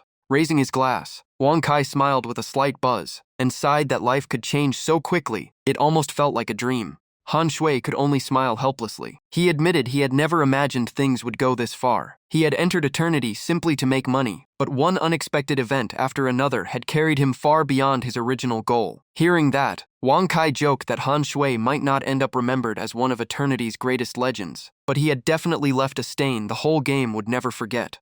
Han Shui sincerely thanked his best friend for everything he had done. If Wang Kai had not quickly gathered players to deliver the message to Lori that day, Lori would never have reached Tianhai Town in time, and Han Shui's entire plan would have failed. Looking back, he also realized that without Daniel's appearance, he would probably have remained an ordinary player. Wang Kai laughed, clinked his glass with Han Shui's, and said brothers never needed to say thank you. Tonight, they would enjoy themselves and not leave until they were drunk. The restaurant owner, standing nearby, could only shake his head since the two of them were actually drinking soda. After a night of eating and chatting, Han Shui finally felt much more relaxed. The next morning, at exactly 9 o'clock, Han Shui logged back into eternity, eager to practice his new skills and reorganize his equipment. After hiding his cosmetic outfit, he remembered that his armor had been badly damaged during the battle with Uriel, so he immediately decided to find a blacksmith. Once he arrived, he politely asked the blacksmith to fully repair his equipment. The craftsman gladly agreed and told him to wait a moment. After the repairs were finished, Han Shui paid a total of 1,200 gold. Looking at his armor, now shining like new, he could not help but sigh at how expensive high-end repairs were. Even so, compared to the incredible rewards from defeating Uriel, the cost was insignificant. Just as Han Shui remembered, he still had not carefully checked everything Uriel had dropped. Someone suddenly shouted his name from the distance. The person running toward him was Fit. As soon as they met, Fit sincerely thanked Han Shui. He said that if Han Shui had not turned the tide of the battle by himself, Tianhai Town would certainly have fallen. Han Shui simply smiled modestly and replied that he had also gained plenty from that battle. Han Shui then told Fit that he would not be returning to Tianhai Town for quite some time. He knew his strength and reputation had attracted far too much attention. If he kept appearing there, other factions might gather massive forces to attack the town just to deal with him. Fit immediately understood what Han Shui meant and simply nodded. He offered no unnecessary words, only sincerely telling him that Tianhai Town would always be a place he could return to whenever he wished. Suddenly remembering Fit's younger sister, Han Shui asked how Lit was doing. Fit explained that she was still staying with the angel Sarah. Sarah seemed determined to train Lit personally, so she would not be returning to Tianhai Town anytime soon.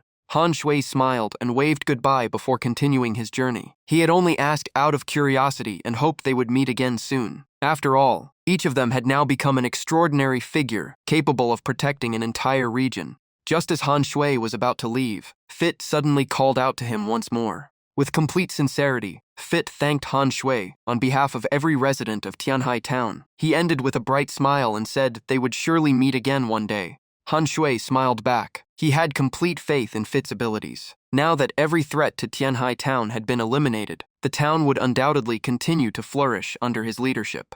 Leaving Tianhai town behind, Han Shui resumed his journey. He began wondering which city he should visit next. As he thought about his life wandering from place to place, he could not help asking himself when he would finally own a city of his own. At that moment, he also remembered he still had not examined the equipment dropped by Uriel. The system displayed the information for the Holy Gauntlets. They provided 45,480 defense, 24,000 HP, and an additional 60 vitality. The required level was 80. According to the description, they were part of a powerful equipment set forged by countless master craftsmen of the Holy Light Church exclusively for Uriel, giving him the greatest possible chance of defeating the Dark Swordsman. Han Shui could not help feeling disappointed. It was clearly an incredible equipment set, but it required level 80, while he was still 5 levels short. Its true power would have to wait until he met the requirement. He then moved on to inspect the other items in his inventory and quickly realized they were the rewards from the city defense quest.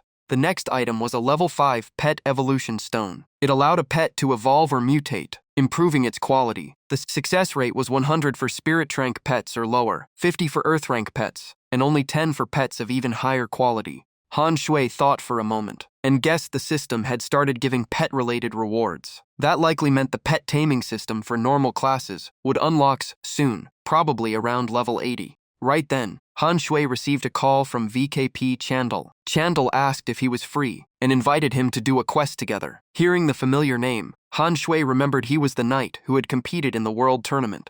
Han Shui was surprised that VKP Chandal contacted him first. He immediately asked what the quest was about. VKP Chandal explained he needed to forge a lava pearl, but was missing a material called the demon heart. The area was filled with powerful monsters, and he could not handle it alone before the time limit expired. Han Shui agreed at once and asked for the location. Chandal quickly sent the coordinates outside the superheated volcano. Han Shui mounted his horse and rushed to the meeting point at top speed. Thanks to the sky cloak's extra 20 movement speed, the trip was much shorter. As soon as Han Shui entered the superheated volcano, the system confirmed he had arrived on the map. Seeing him show up so quickly, VKP Chandal looked genuinely surprised. VKP Chandal was grateful that Han Shui accepted without hesitation. He believed someone with a hidden class was truly different. After thanking him, Chandal admitted he had checked his entire friends list, and Han Shui was the only one capable of helping with this quest. The system displayed his info. VKP Chandal, level 57, Dragon Knight, hidden class. Han Shui simply smiled and said he needed to grind monsters for experience anyway, so helping out was no trouble at all. Not wanting free help, VKP Chandal offered to share the quest so they could both earn the rewards. The system then asked Han Shui whether he wanted to accept the shared quest, craft the lava pearl. It was Han Shui's first time seeing the quest-sharing feature, so he was a little surprised. Even so, he accepted right away. The quest details appeared before him. It was an R-rank quest called Craft the Lava Pearl. Chang Feng, the guardian of the dragon domain, had discovered signs of a giant dragon sealed beneath Tranquil Lake. To free it, they needed a lava pearl to evaporate the entire lake without harming the dragon. It was also a trial for young dragon knights. Players had 2 days to deliver the crafted lava pearls to Chang Feng. The reward remained hidden.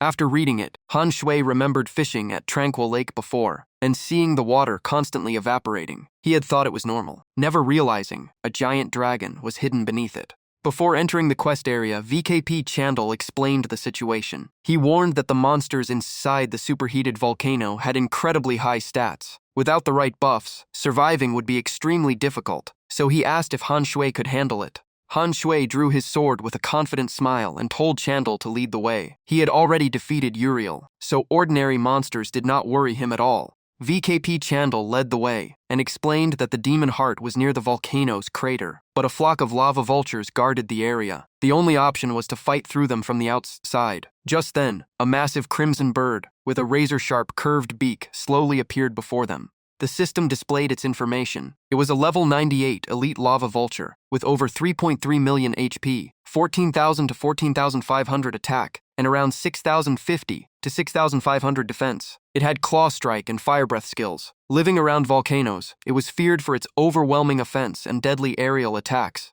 Just looking at its stats made Han Shui feel the pressure. If one was this powerful, then an entire flock would be just as dangerous as his battle against Uriel. Unlike Han Shui's caution, VKP Chandal remained full of confidence, loudly declaring that he had prepared everything this time, and even a whole flock could not stop them.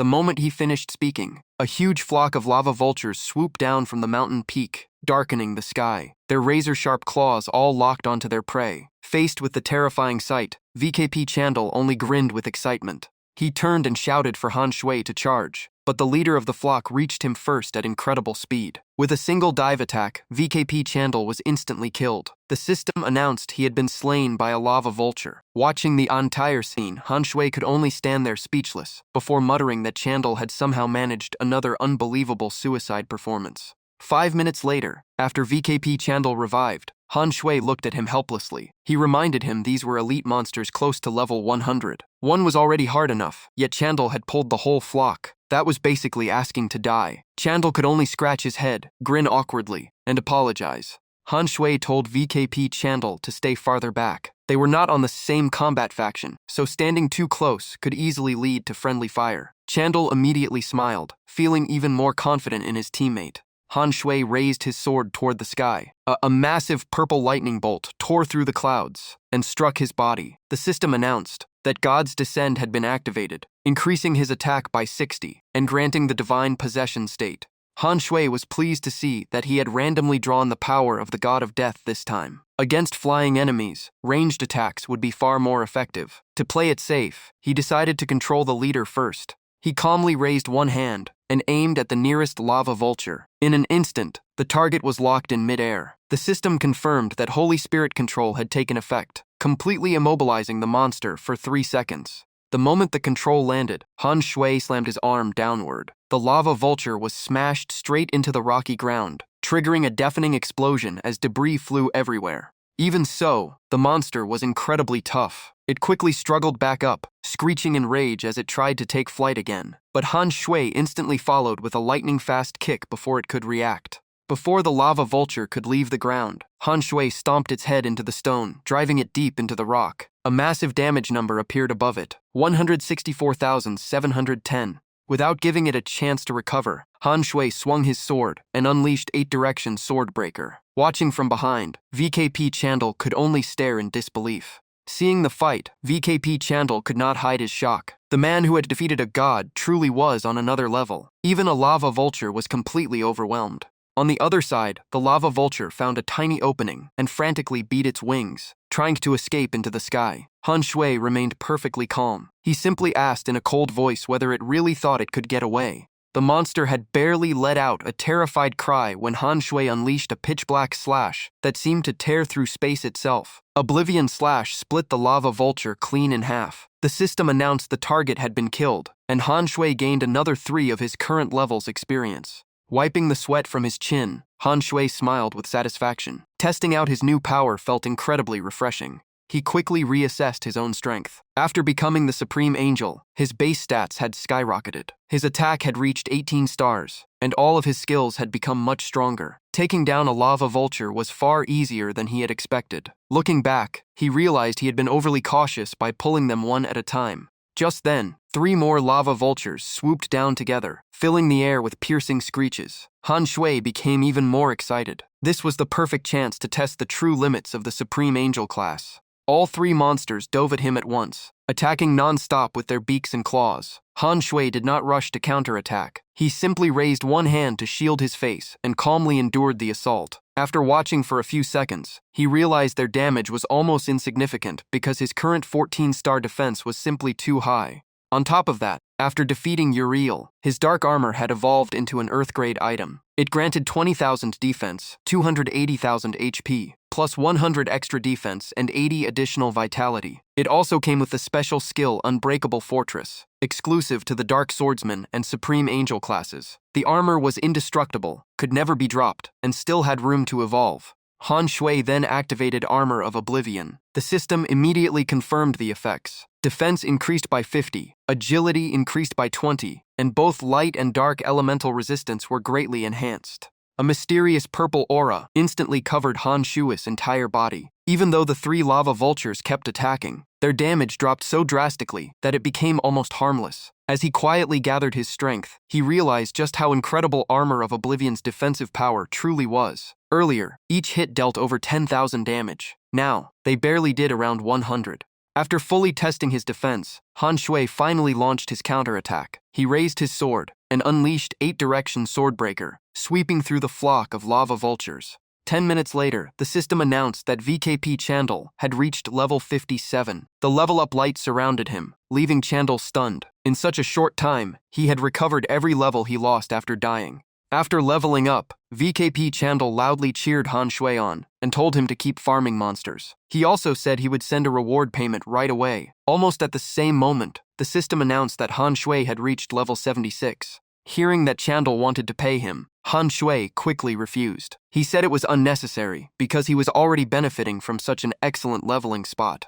A moment later, the system notified Han Shui that 1 million yuan had just been transferred into his account. VKP Chandel was unbelievably generous and even declared he would pay another 500,000 yuan for every level they gained. Han Shui checked the balance and was completely shocked. After helping for only a short while, he had already earned 1 million yuan. He could not help wondering just how powerful Chandel's background really was. Seeing Han Shui's surprise, VKP Chandel simply folded his arms and smiled as if it were nothing. He then asked if Han Shui knew why he had become a Dragon Knight. Han Shui guessed that Chandel Chow must have stumbled upon a Dragon Knight class certificate by pure luck. VKP Chandel shook his head and explained the whole story. While doing a side quest, he had accidentally met Chang Feng, the guardian of the dragon domain. Strangely, Chang Feng seemed to know exactly how much gold he possessed. After seeing how wealthy he was, the NPC personally offered him the Dragon Knight class. Hearing that, Han Shui immediately realized that unlocking this class was directly tied to wealth. Not only did players have to be incredibly rich to unlock it, but they also had to keep spending massive amounts afterward. Curious, he asked Chandel how much he had invested.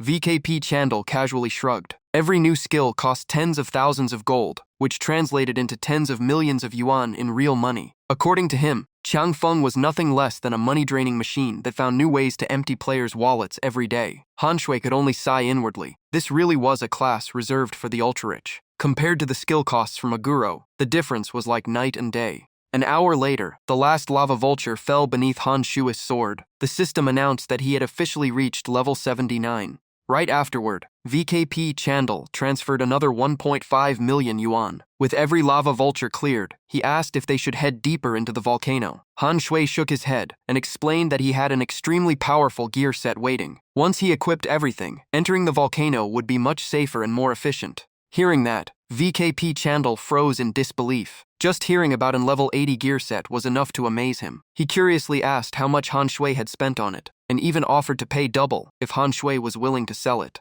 Han Shui honestly replied that he still had a level 60 Flame Demon set he no longer needed. If Chandel wanted it, he would sell each piece for 500,000 yuan. Chandel agreed without a second thought. In his opinion, buying a full gold quality set from Chang Feng would cost at least 5 million yuan. Seeing how readily he accepted, Han Shui silently regretted setting the price too low. Just then, the system announced that he had officially reached level 80. As soon as he leveled up, Han Shui opened his inventory to inspect all of his new equipment. He muttered that he could finally equip the holy set, and also wanted to try the other level 80 gear. The interface displayed the holy helm, holy gloves, phantom cloak, and holy belt. The system announced that Yijiang Han Shui had activated the 3-piece holy set bonus, increasing attack by 40 and defense by 40. Looking at his new equipment, he could not hide his excitement. The appearance alone made him feel far stronger than before, so he immediately opened his status panel. Just then, a warning alarm suddenly echoed. The system displayed Yijiang Han Shui's information. Dark Incarnation, level 80, over 1.56 million HP, nearly 30,000 attack, over 22,000 defense, along with extremely high fame and luck. At the same time, it warned that an unknown threat was silently approaching.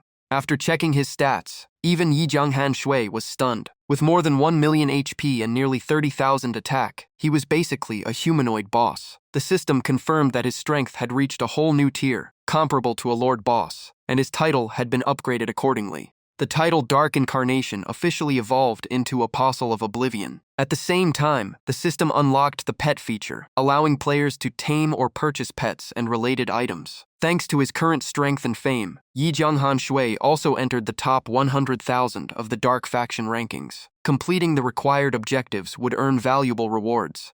Yijiang Han Shui realized that every 20 levels, his title advanced to the next tier, greatly increasing his maximum HP. Thinking of that, he immediately asked the system to display the details of his new title. A golden panel appeared before him, showing the Apostle of Oblivion title with an effect that increased maximum HP by 350. Han Shui was delighted to see the extra 50 bonus. It did not sound like much, but it boosted his HP by nearly 2 million. Combined with supreme power, he recovered 1 HP every second while out of combat, which meant roughly 170,000 HP per second. In less than 2 minutes, his entire HP bar would be full again. Wei Chando looked at Yijiang Han Shui's new equipment with admiration and said the set was unbelievably valuable. It made him feel as if Han Shui could conquer the entire world. Looking at his teammate's new appearance, Yijiang Han Shui curiously asked why he did not hide his helmet. Wearing a golden helmet decorated with blazing red patterns, Wei Chando confidently explained that his in-game face looked almost identical to his real one. If he removed the helmet, he was afraid someone might recognize his true identity.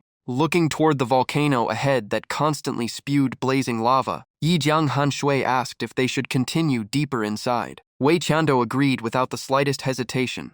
The system announced that they had entered the inner region of the superheated volcano. They slowly followed the mountainside through scorching winds that seemed capable of burning everything. Feeling his HP steadily dropping from the extreme heat, Yijiang Han Shui asked if his teammate could still handle it. Shouting over the roaring wind, Wei Chando replied that he was fine because the Dragon Knight class had strong fire resistance. Hearing that, Yijiang Han Shui asked which faction the Dragon Domain belonged to. If they were enemies, he would not be able to receive the shared quest rewards. Wei Chando seriously answered that the Dragon Domain was a neutral faction. However, if Yijiang Han Shui leaned toward the Light faction or had previously sided with its enemies, there could still be problems. Even so, he would check whether they could both claim the rewards. Just then, amid the smoke-filled sky, a flock of gigantic butterflies suddenly glided across the mountain range. The strange sight made Yijiang Han Shui stop at once and tell everyone to wait. Those giant butterflies had wings that looked like living flames, glowing crimson eyes filled with hostility, and 6 razor-sharp legs poised to hunt. The system displayed their information. They were blazing fire butterflies, level 102 5-star elite monsters with 5 million HP, over 20,000 attack, and around 10,000 defense. They excelled at controlling flames, lived among volcanic lava, and were infamous for their violent nature. When cornered, they would self-destruct to take their enemies down with them. The moment Wei Chando saw their information, he froze as cold sweat ran down his back. He never expected to encounter level 102 5-star elite monsters here because he had assumed the area was only populated by rock vultures. Unlike his shocked teammate, Yijiang Han Shui remained perfectly calm. He declared that these monsters posed no threat to him and told Wei Chando to back away to avoid drawing aggro by accident. Yijiang Han Shui raised his sword, and its blade instantly burst with powerful purple light. Seeing that, Wei Chando quickly retreated without hesitation, only leaving behind a brief wish for his friend to stay safe. The next moment, Yijiang Han Shui unleashed Heavenly Descent, slashing straight at the nearest blazing fire butterfly. Without giving it a chance to react, he immediately followed up with 8-direction Swordbreaker, releasing another devastating strike. Under the relentless assault, the blazing fire butterfly completely lost control. Its body erupted with dazzling red and golden light, clearly preparing for a desperate final attack. Seeing that, Yijiang Han Shui did not move an inch. He instantly guessed it was about to self-destruct. In the blink of an eye, a terrifying explosion erupted, and a sea of flames swallowed Yijiang Han Shui's position. When the smoke finally cleared, Yijiang Han Shui was still standing firmly in the center. Only a little dust clung to his body, and he was completely unharmed. The system announced that Fiery Wings had dealt only 12 damage to him. It also confirmed that the blazing fire butterfly had been defeated and awarded another 1.5 of his current level's experience. Watching everything from a distance, Wei Chando's eyes widened in complete disbelief. A self-destruction attack from a level 100+ monster had dealt only 12 damage. That alone proved that Yijiang Han Shui's level 80 equipment had raised his strength to an entirely different level. About 10 minutes later, Yijiang Han Shui pointed his sword ahead and announced that every blazing fire butterfly in the area had been wiped out. With the path now clear, the two continued deeper into the volcano, and Wei Chando immediately agreed. Around them, towering volcanoes kept spewing blazing lava that flowed without end. As they moved forward, they suddenly spotted a pure white flower blooming proudly beside a stream of lava. It was the quest item called Mama's Heart. Yijiang Han Shui slowly reached out to pick the flower, convinced that obtaining it would complete the quest. But just as his fingers were about to touch it, a figure flashed past and snatched the flower first. Startled, Yi Jianghan Shui turned around and saw a mysterious merchant standing there with the flower in his hand.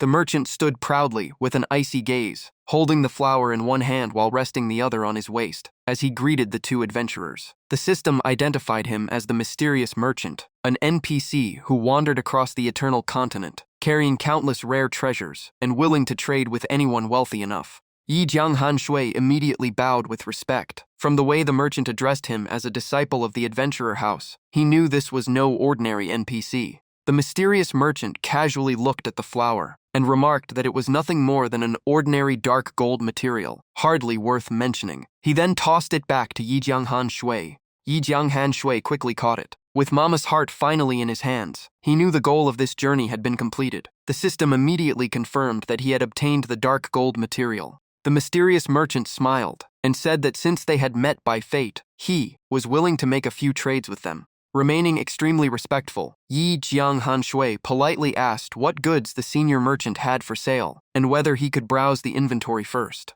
The mysterious merchant's eyes suddenly turned an eerie white. With a simple wave of his hand, he opened the shop and explained that because Yi Jianghan Shui was a disciple of the adventurer house, he would receive a special 10% discount on every purchase. A massive list of top-tier items instantly appeared before Yi Jianghan Shui. Among them were the Immortal-grade Blood Shadow Sword, priced at 1 billion gold, the Immortal-grade Thunder Armor worth 12 billion gold, and even the Divine-grade 4 God Soulbreaker Ring, with a price tag of 990 million gold.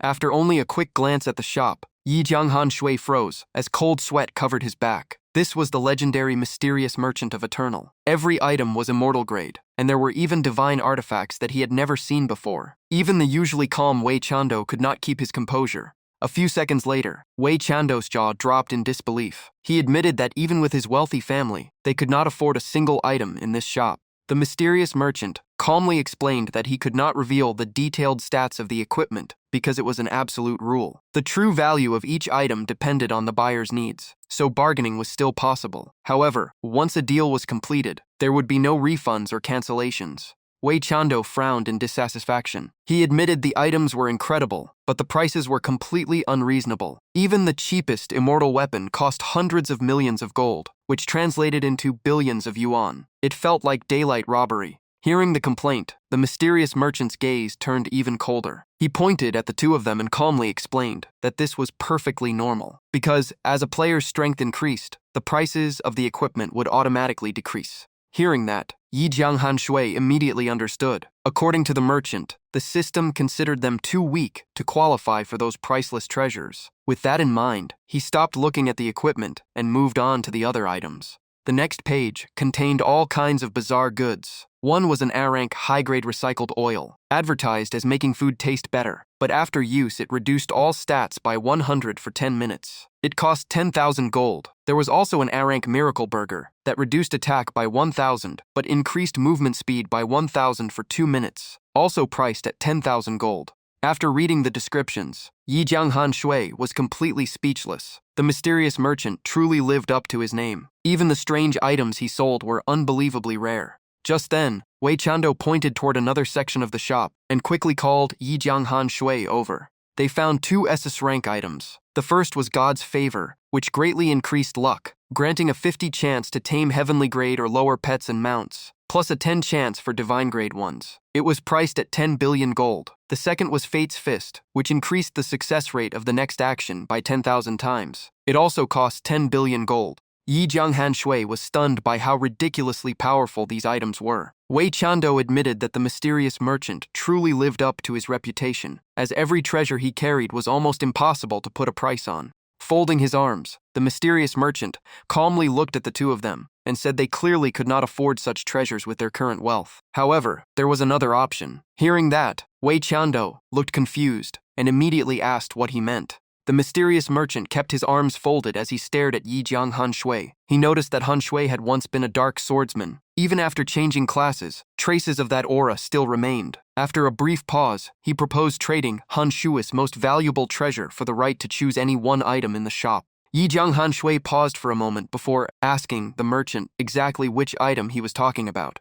The mysterious merchant's eyes suddenly turned a mysterious crimson. He only smiled and told Han Shui to guess. After thinking for a moment, Yi Jianghan Shui answered in a serious tone that it had to be the moon fragment. The merchant immediately held out his hand and urged Han Shui to hand over the moon fragment. According to him, the item held little value for Han Shui, and in return, he could freely choose any item in the shop. Yi Jianghan Shui refused without hesitation. In his eyes, trading a moon fragment for only one item was nowhere near a fair exchange. It felt more like being forced into a bad deal. The mysterious merchant quickly eased the tension, saying he had no intention of making enemies with adventurers. Collecting the moon fragments was actually his way of secretly helping them. At that very moment, a brilliant green light suddenly flared up behind the merchant. From within the light, the fisherman unexpectedly appeared and strode over. As soon as he arrived, he criticized the merchant, saying that what he had just done was clearly forcing someone into a trade. Those words instantly darkened the mysterious merchant's expression. After a brief silence, the mysterious merchant turned to leave, but the fisherman called out for him to stop. The mysterious merchant frowned and asked what else was needed, declaring that he had no interest in discussing the trade any further. The fisherman still insisted that he stay. Yi Jianghan Shui smiled knowingly. He said that since the senior had already arrived, it would be a shame to let the mysterious merchant walk away with an entire vault of treasures. Hearing that, the mysterious merchant immediately pointed at them with a wary look, suspecting they were planning to rob him of everything. Yi Jianghan Shui seized the opportunity and complained to the fisherman that if he had not arrived in time, the merchant might have killed him and stolen his belongings. Caught off guard by the accusation, the mysterious merchant angrily denied it, insisting Han Shui was deliberately slandering him. Watching the two argue non-stop, the fisherman could only step in and stop the quarrel. He then looked at the mysterious merchant and declared that the merchant had been in the wrong from the beginning. As punishment, every item sold to Yi Jianghan Shui would receive a 50% discount. The mysterious merchant was completely stunned because he had never sold anything at a loss before. The fisherman remained firm and warned that if the merchant refused, he would not mind letting him experience the power of one of the 10 great demon gods. In the end, the mysterious merchant reluctantly gave in. He allowed Yi Jianghan Shui to make purchases, but only one of each item. Han Shui smiled and replied that he did not have enough gold to buy much anyway. After thinking it over, Yi Jianghan Shui realized that although the high-grade recycled oil and miracle burger had severe side effects, they could be incredibly useful in special situations. One could be used to set traps for enemies, while the other was perfect for making a quick escape. The system then confirmed that he had successfully purchased both items. After completing the transaction, Yi Jianghan Shui smiled, waved in thanks, and joked that he hoped to receive such a generous discount again next time. The mysterious merchant simply turned away with a cold expression, feeling heartbroken that he had been forced to sell items at half price for the first time in his life. He silently vowed never to let anyone find out about it. Watching everything from behind, Wei Chando was filled with amazement. He could not believe that a player like Yi Jianghan Shui had the backing of one of the 10 great demon gods. After everything settled down, Yi Jianghan Shui thanked the fisherman for stepping in. The fisherman calmly replied that there was no need. The mysterious merchant had never planned to kill him, and he had only found Han Shui by coincidence, rather than coming to rescue him. Hearing that, Yi Jianghan Shui asked why the fisherman had come looking for him. The fisherman folded his arms and narrowed his eyes at Han Shui with a meaningful expression, but he did not answer right away. Seeing that look, Yi Jianghan Shui immediately sensed bad news. He forced a smile and asked to hear the bad part first. The fisherman explained that Chang Feng, the guardian of the dragon domain, had discovered that the dragons imprisoned beneath Tranquil Lake were preparing to rescue their kin. If they succeeded, the entire dragon domain would almost certainly join the light faction. The root of the problem was that Yi Jianghan Shui had accidentally awakened the sleeping dragon beneath the lake. After hearing the bad news, Yi Jianghan Shui asked what the good news was. The fisherman replied that the dark faction had decided to send 2 capable people to turn the situation around. Curious about those 2 people, Yi Jianghan Shui asked where they were now. Stroking his beard, the fisherman thought for a moment, before slowly answering that one of them was very far away. He then smiled knowingly, and added that the other one was standing right in front of him. Hearing that, Wei Chando immediately declared that he did not belong to the dark faction. The fisherman looked directly at him and said that although Wei Chando was not part of the dark faction, as a dragon knight of the dragon domain, he was naturally inclined to support it. At that moment, the system sent Yi Jianghan Shui a new SS rank main quest called the Negotiator. According to the quest description, his goal was to persuade the dragon domain to abandon the light faction and join the dark faction instead. If successful, he would become a hero of the dark faction, gain access to the demon god's treasure vault to choose any 2 items, and receive Raf's unique skill, Wind of Annihilation. He had 30 days to complete the quest. Failure would result in the entire dragon domain hunting him down. After reading the quest, Yi Jianghan Shui looked doubtful. He asked the fisherman if failing to persuade the dragon domain would not simply send him to his own death. The fisherman smiled reassuringly and told him not to worry too much. According to him, although Chang Feng had a rather unusual personality, he was actually very easy to negotiate with. As soon as he finished speaking, the fisherman took out a shining golden ring and handed it to Yi Jianghan Shui. The system immediately announced that he had received the quest item, the space ring filled with gold. After checking its details, he learned that it contained 1 billion gold. However, as a quest item, it could neither be opened nor traded.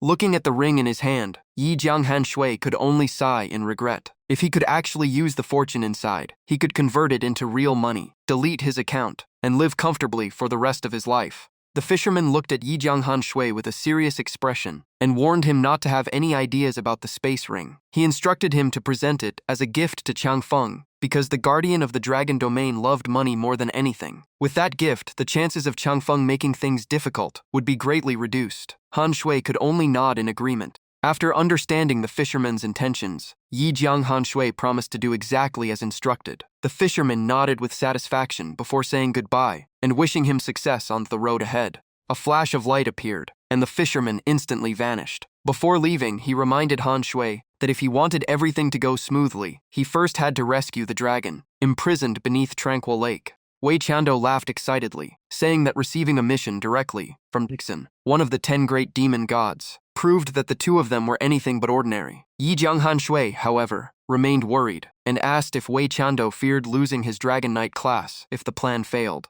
Wei Chando simply smiled and gave a confident thumbs up. If he could no longer stay with the light faction, then he would just switch to the dark faction. With enough money, he might even convince one of the 10 great demon gods to grant him another ultra-rare class someday. On their way out of the volcano, the 2 quickly agreed on their next plan. They would first head to a city belonging to the light faction, then use the teleportation array to reach Tranquil Lake and meet Chang Feng. While traveling, Yi Jianghan Shui also hoped to encounter more monsters, because he only needed a little more experience to level up. Not long afterward, the system announced that Yi Jianghan Shui had reached level 81. After clearing every monster in the surrounding area, Wei Chando called for his teammate to head down the mountain, and Han Shui agreed immediately. The 2 arrived at Riverhold City, a second-tier city of the light faction. Looking at the city gates ahead, Wei Chando worried that Yi Jianghan Shui would not be able to enter because of his current identity. Han Shui, however, confidently said he already had a solution.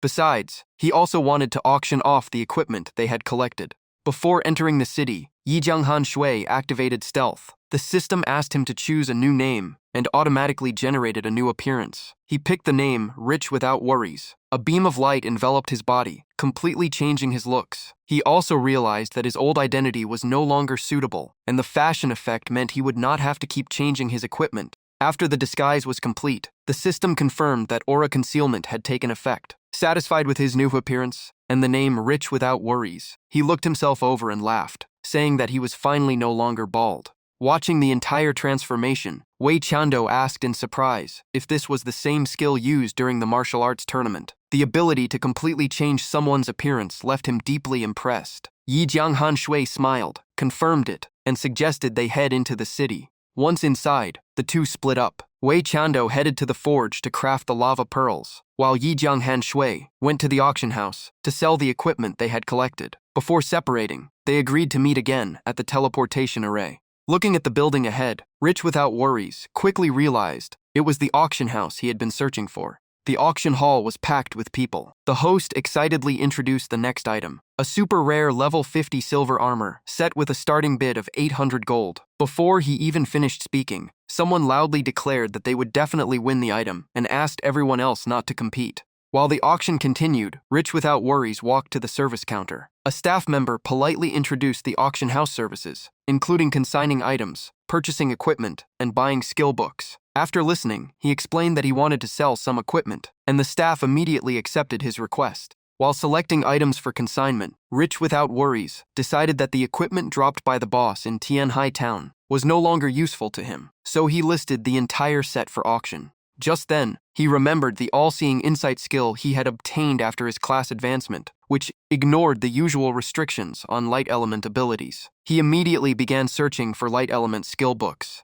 The list quickly displayed several light skills, including Drank Light Heal for restoring HP, Crank Light Protection for increasing defense while recovering HP, and Brank Light Blessing for boosting attack while healing the target. Under normal circumstances, these skills were exclusive to the priest class. After thinking it over, Rich Without Worries ignored the Drank skill because it was too weak. He found both Light Protection and Light Blessing very useful since they combined defense, healing, and offensive support. In the end, he decided to learn one first. The system then announced that he had successfully learned Crank Light Protection. At that moment, an announcement echoed through the auction hall and threw the entire place into chaos. Someone had just consigned a batch of level 70 dark gold equipment with a starting price of only 20 gold per item. Even Rich Without Worries was startled by everyone's reaction. The hall erupted into a frenzy. Some players rushed off to gather more money, while the staff urgently contacted the auction house president, reporting that an incredible batch of top-tier equipment required immediate attention.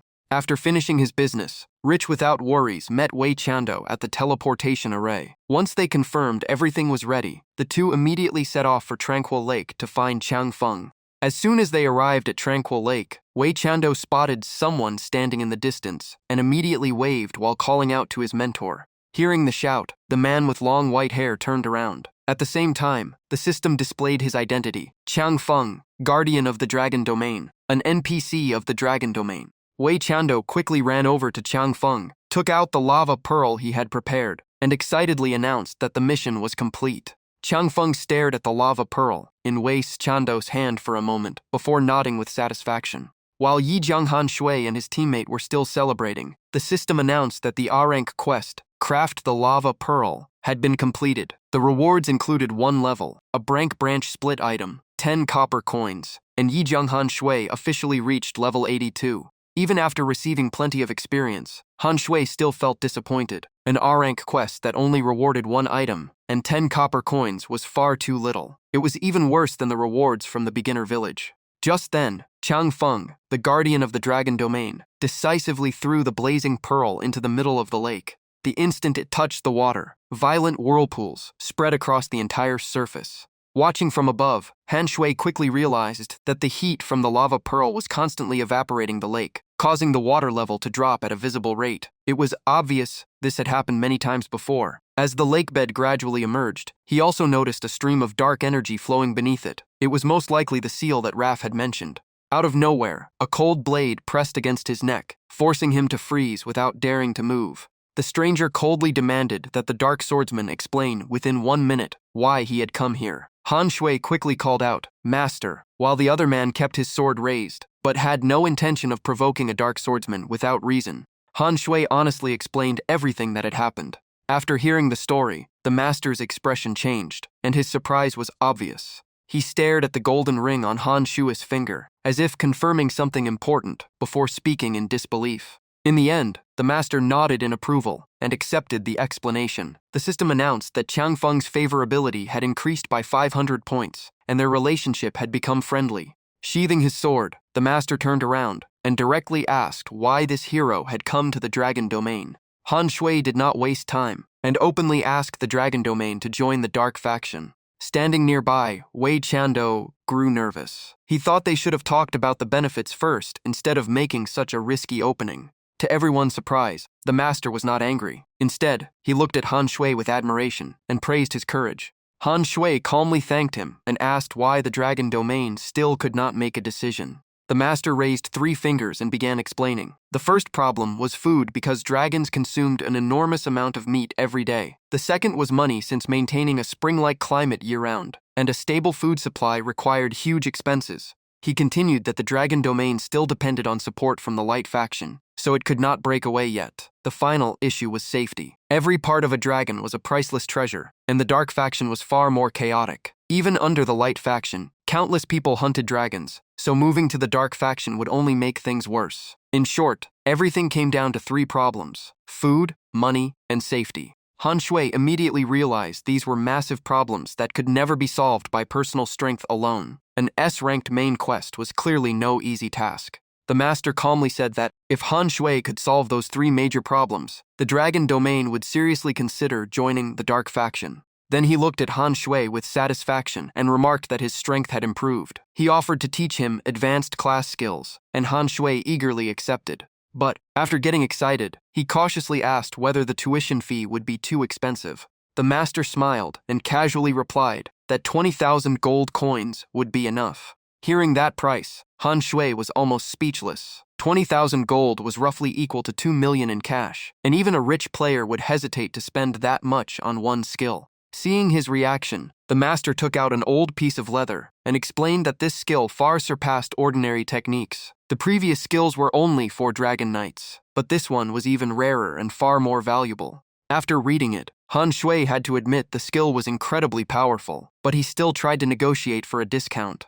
The master immediately refused, insisting that 20,000 gold was already the lowest possible price. It would cost far more anywhere else. Han Shui admitted he could not afford it. The master casually pointed at him and said that if he lacked gold, he should just top up. He even claimed he was the Dragon Domain's official player supporter, and anyone willing to spend money would grow stronger much faster. Standing nearby, Yijiang Han Shui could not help wondering whether this man was the guardian of the Dragon Domain, or simply its greatest moneymaker.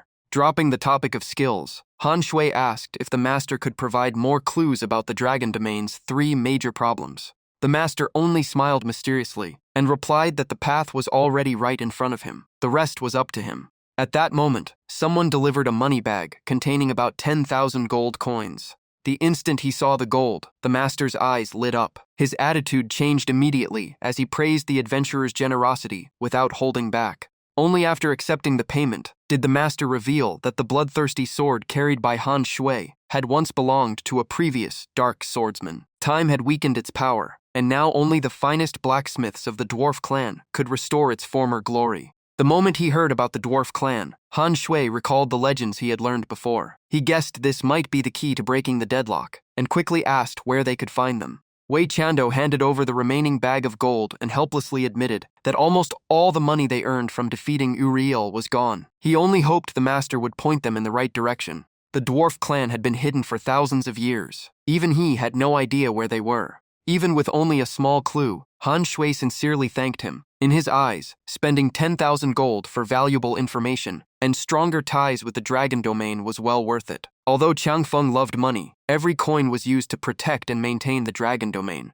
The master firmly stated that the only thing he could guarantee was that the dwarf clan could restore the bloodthirsty sword to its former glory. He told Han Shui there was no need to be so polite, but urged him to act quickly. Despite appreciating his generosity, he believed the Dragon Domain still belonged with the Light faction for now. Han Shui listened carefully and thanked him once again. Meanwhile, the player who had just paid eagerly hugged his bag of gold and kept asking the master to teach him a skill. Instead, the master gave a mysterious smile and introduced a top-tier level 60 weapon with a starting price of 10,000 gold, asking if he wanted to see it. The player cried out at the price, but in the end, he still decided to top up. As for Han Shui, he respectfully took his leave and prepared to search for more clues about the dwarf clan.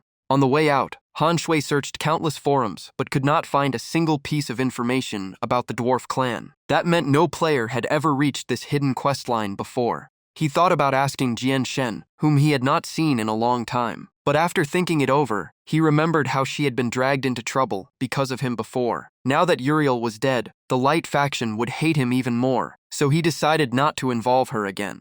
Just then, Wei Chando suddenly sent a message saying he had found a clue about the dwarf clan. Han Shui was shocked by the speed, and the two quickly arranged to meet in person. As soon as they met, Wei Chando explained that he had spent a fortune posting questions on official forums across multiple regions. He finally learned that the America-Sweden region had a player with the unique hidden class called Prophet. That player might be able to use prophecy to locate the dwarf clan. After hearing this, Han Shui could only sigh that money really made everything easier. Han Shui immediately asked if they could simply pay the Prophet to reveal the dwarf clan's location. Wei Chando regretfully shook his head. He had already tried contacting him, and even offered 10,000 gold in advance. But the prophet never replied. The man came from a wealthy family and ranked among the top 10 experts in the America-Sweden region, so money meant nothing to him. Hearing that, Han Shui decided to travel to the America-Sweden region and meet the prophet himself. Wei Chando immediately reminded him that the borders between regions were still closed, making such a trip nearly impossible. Han Sui simply replied that he would give it a try, even if he was not sure it would work. After thinking for a while, Han Shui remembered a possible solution. Other regions were impossible, but the America-Sweden region was different. Master Qi Saren was now the lord of the level 1 Heart Sea city there, and Han Shui still possessed a spirit summoning scroll. Maybe he could use it to summon Saren. Wei Chando looked worried and reminded Han Shui that he only had one life left, yet he planned to enter the America-Sweden region alone. It was far too dangerous. Even so, Han Shui firmly insisted that he could not ignore such an important clue. Hearing that, Wei Chando finally nodded. Before leaving, Han Shui decided to make the trip alone. He asked Wei Chando to stay behind, keep an eye on Chang Feng, and find out how much longer it would take before the sealed giant dragon beneath Anding Lake could be rescued. After that, Han Shui traveled alone to the Great Wall grasslands, where endless plains, towering mountains, and white clouds stretched across the horizon. He tightened his grip on the ancient scroll. The moment he activated it, a brilliant light burst out and covered the entire area. The system quickly announced that the spirit summoning scroll had been successfully activated and that the advisor of the undead swordsman would arrive as soon as possible. While waiting, the system kept sending auction notifications. The dark gold granite spear sold for over 5,000 gold, while the spirit-grade salvation cloak brought in more than 30,000 gold. Combined with the rewards from defeating Uriel, Han Shui now possessed over 90,000 gold, worth roughly 9 million in cash. As the light from the summoning scroll faded, Saren, the silver-haired undead swordsman master, appeared before Han Shui. His overwhelming aura made the entire area feel heavier. The moment he saw his disciple, he immediately asked what had happened. Han Shui quickly told Saren everything that had happened from beginning to end. After listening, Saren fell silent for a moment, before saying that recruiting the dragon domain to the dark faction would be an extremely difficult task. Despite their conflicts with the light faction, both sides still maintained a strong alliance for the greater good. Taking the chance, Han Shui asked whether relying on the prophet to locate the dwarf clan was truly a reliable plan. Saren thought for a moment before answering. Saren explained that if the dwarf clan still existed somewhere on the Eternal Continent and had not gone extinct, then a prophet should be capable of tracking down their hidden homeland. Hearing that, Han Shui immediately saw a glimmer of hope and asked Saren to take him to the America-Sweden region to meet the prophet. Saren agreed without hesitation. With a snap of his fingers, a massive black warhorse clad in silver armor appeared. Its glowing purple eyes radiated overwhelming power, while a majestic purple-haired rider sat on its back. Saren told Han Shui to ride it because his current mount was far too slow. Han Shui could not hide his amazement. It was the first time he had ever seen such a powerful Pegasus. He secretly decided to obtain a top-tier mount after finishing this quest. Han Shui accepted immediately. Saren wasted no time and urged him to get on because every second mattered. The Pegasus spread its wings and shot into the sky. Its body shined with dazzling light as it carried both of them forward at incredible speed. Han Shui and Saren headed toward the same destination. At that moment, the system announced that he had entered another nation's territory. Since it was a war zone, the death penalty would be doubled. During the journey, Han Shui noticed that Saren's aura had become far stronger than before and asked if he had recently broken through. He pointed out that Saren had once relied on the summoning scroll to cross national borders, but now he could tear open the border barrier with his own power. Saren laughed and confirmed it. In the past, he lacked the strength to cross borders freely, but now he was only one step away from the god rank, making it easy to tear through the border barrier. Suddenly, the Pegasus shook violently, as if something had interfered with it, instantly putting both of them on alert. They looked down at the ground together. Saren calmly assured Han Shui that it was nothing serious. They had simply run into a little dog.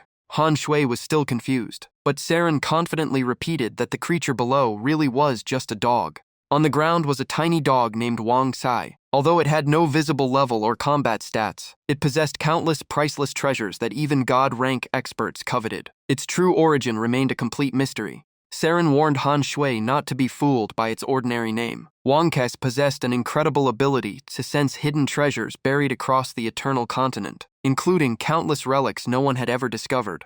Saren immediately guided the Pegasus behind the target to cut off its escape.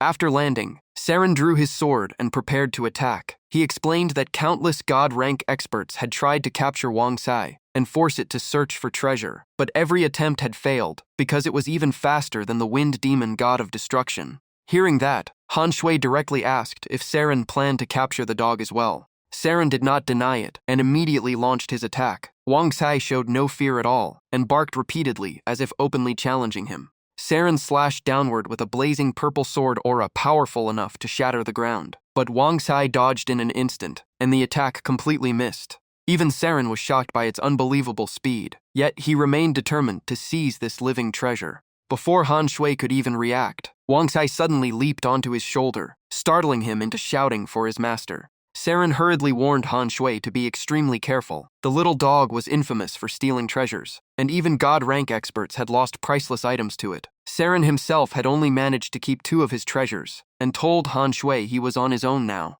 But Han Shui had a different idea. Since Wang Sai had approached him on its own, this might be the perfect chance to tame it. He immediately used a taming stone on Wang Sai, but the system quickly announced that the capture had failed. Han Shui could only sigh helplessly, realizing he had been far too optimistic to think such a unique creature could be captured so easily. Wang Sai casually stepped closer, flicked out a paw, and instantly stole an item from Han Shui's bag. The system announced that it had successfully used the S-rank skill, Drunken Hand, to steal the S-rank azure waterfish, and the theft had been detected. He instantly flew into a rage, glaring at Wang Sai and shouting that if the dog dared to steal from him, he would turn it into dinner. Refusing to back down, he immediately used Plundering Hand on Wang Kai with complete confidence. The system confirmed he had successfully copied Level 5 Drunken Hand, Wang Kai's unique skill of unknown rank, famous for its incredible stealing ability. Since it was learned through Plundering Hand, its effect was weaker than the original. The skill secretly stole one random item from the target's bag, with only a certain chance of being detected. It had a 3-second cooldown. The more valuable the item, the easier it was to notice, while a distracted target was less likely to catch the theft, with the detection chance ranging from 5 to 80. He immediately smacked Wang Kai in retaliation and activated his newly learned skill. The system announced that he had successfully stolen the Level 5 Dawn Blessing skill book from Wang Kai's inventory. Looking at his new prize, Yijiang Hanshui grinned with excitement. A Level 5 skill book was an incredible haul. He even taunted Wang Sai, saying that if the dog loved stealing so much, it should keep going. He still had hundreds of capture stones in his bag, so they could see who emptied the other's inventory first. And so, the man and the dog began an endless stealing battle. Wang Sai stole his capture stones and mount capture stones, though both thefts were detected. In return, Yijiang Hanshui kept stealing Level 5 pet evolution stones and Level 5 dog food from Wang Sai's bag. Watching the scene, Saren panicked and shouted for him to stay away from Wang Sai before every valuable treasure he owned was stolen. He raised a hand to stop Saren, signaling him to wait just a little longer. By now, his face was bruised, both cheeks were swollen, and blood streamed from his nose. Even so, he looked at Wang Sai and sighed, wondering how his master could abandon such an adorable little dog. Saren could only stand there in complete disbelief. Then Saren realized something was wrong. His disciple was never willing to take a loss, and back in Tian Haitown, he had secretly learned Plundering Hand. Realizing the truth, Saren immediately shouted that if Yi Jianghan Shui stayed close to Wang Sai any longer, the dog would eventually steal every treasure he carried. Yi Jianghan Shui turned around, revealing his swollen, bruised face, yet calmly replied that there was no rush. He would finish dealing with this adorable little dog first. Deep down, he admired how quickly Saren had figured it out, though Wang Sai still had no idea how many of its own treasures had already been stolen. Wang Sai charged in for another round of theft. The system announced that it had stolen Mount Capture stones and healing potions from his bag, but Yi Jianghan Sui immediately fought back with Drunken Hand and successfully stole a divine-grade ore called Black Spirit Crystal from Wang Sai. Yi Jianghan Shui casually tapped Wang Sai on the head before activating Drunken Hand again. The system confirmed that he had stolen an ordinary item called Zhu Tian Kai from the dog's inventory. The moment he got a clear look at it, he froze in shock. Stuttering in disbelief, he realized it was actually a god-grade item. Wang Sai was still perched on Yi Jianghan Shui's arm, staring at him with murderous intent. He guessed the little dog had finally realized its treasures were disappearing. Even so, trading a few azure water fish and some Mount Capture stones for a pile of priceless treasures was more than worth it. He immediately flung Wang Sai to the ground and angrily shouted at the thieving dog to get lost. After landing, Wang Sai continued glaring at him as if it wanted to tear him apart.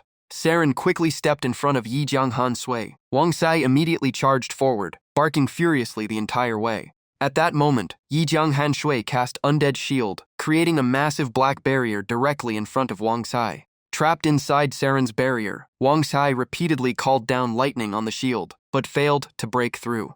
Saren tore open a secret scroll and calmly remarked that although the dog was unbelievably fast and incredibly tough, its attack power was lacking. He was curious what Yi Jianghan Shui had stolen to make it this furious.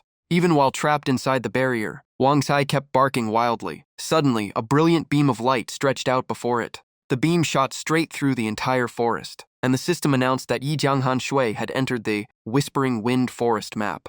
Saren looked at him with a grin, guessing the kid had struck it rich once again. The crystal in Yi Jianghan Shui's hand slowly began to glow. It was the Black Spirit Crystal, an incredibly rare ore so valuable that even God-rank experts would kill for it. When fused into a weapon, it greatly increased sharpness and destructive power, though it's also made the weapon much heavier. He stared at the glowing crystal in amazement. Wang Sai had actually been carrying a treasure this valuable. Scratching his head awkwardly, Yi Jianghan Shui admitted he had only gotten lucky by stealing the Black Spirit Crystal from Wang Sai. He even offered to give it to Saren if he needed it. Saren immediately waved him off and firmly refused the priceless treasure. He explained that the dwarf clan was obsessed with blacksmithing. Anyone who brought them a god-grade Black Spirit Crystal would be treated like their greatest benefactor, almost as if they were a second parent. Hearing that, Yi Jianghan Shui could only stare blankly at the crystal, feeling that comparison was almost impossible to believe. Saren kept looking at the Black Spirit Crystal and slowly said that obtaining it from Wang Sai was probably more than luck. It felt like fate. This would be the perfect gift to convince the dwarf clan to leave their hidden home. With a treasure this valuable, the entire clan would go crazy for it. Yi Jianghan Shui was overjoyed and immediately thanked Saren for the guidance. His respect for his master grew even deeper, and he silently vowed to repay him one day. Before leaving, Saren seriously warned him never to reveal that he possessed the Black Spirit Crystal, except to the dwarf clan. If the secret leaked, it would bring disaster. They were also close to the border, and Wang Sai was excellent at tracking people, so they needed to leave immediately. Yi Jianghan Shui nodded without hesitation. After that, Yi Jianghan Shui climbed onto Saren's spirit beast, and the two quickly left the troublesome area. While traveling, he opened the system interface to inspect the two items he had borrowed from Wang Sai, curious about just how valuable they really were. The first item was the SS rank Apocalypse Scroll. According to its description, carried the blessing of heaven and allowed its owner to deploy one additional hero into battle. After reading it, Yi Jianghan Shui could barely contain his excitement. Gaining an extra combat slot was practically a privilege reserved for summoners. In his opinion, this item deserved an SSS rank, but the system had underestimated its true value. The system asked whether he wanted to activate the SS rank Apocalypse Scroll. He confirmed without hesitation. A moment later, the system announced that his maximum number of heroes in battle had increased by 1. Next, he checked the other item, the level 5 Dawn Blessing Skill Book. The skill increased all of one target's attributes by 20 for 10 minutes, instantly restored 20 HP, then continued healing for 5 seconds, based on 500 of the caster's attributes. It had a 24-hour cooldown, and could only be used by holy priests or light priests. Yi Jianghan Shui became even more excited, knowing this was one of Wang Kai's treasured skill books. The system quickly confirmed that he had successfully learned Dawn Blessing. At the same time, the two entered a completely new region. The system announced that he had arrived in the America-Sweden region, another nation's territory, where the death penalty would be doubled. Saren turned around and asked whether he wanted to meet the prophet immediately or rest in Heartsea City first.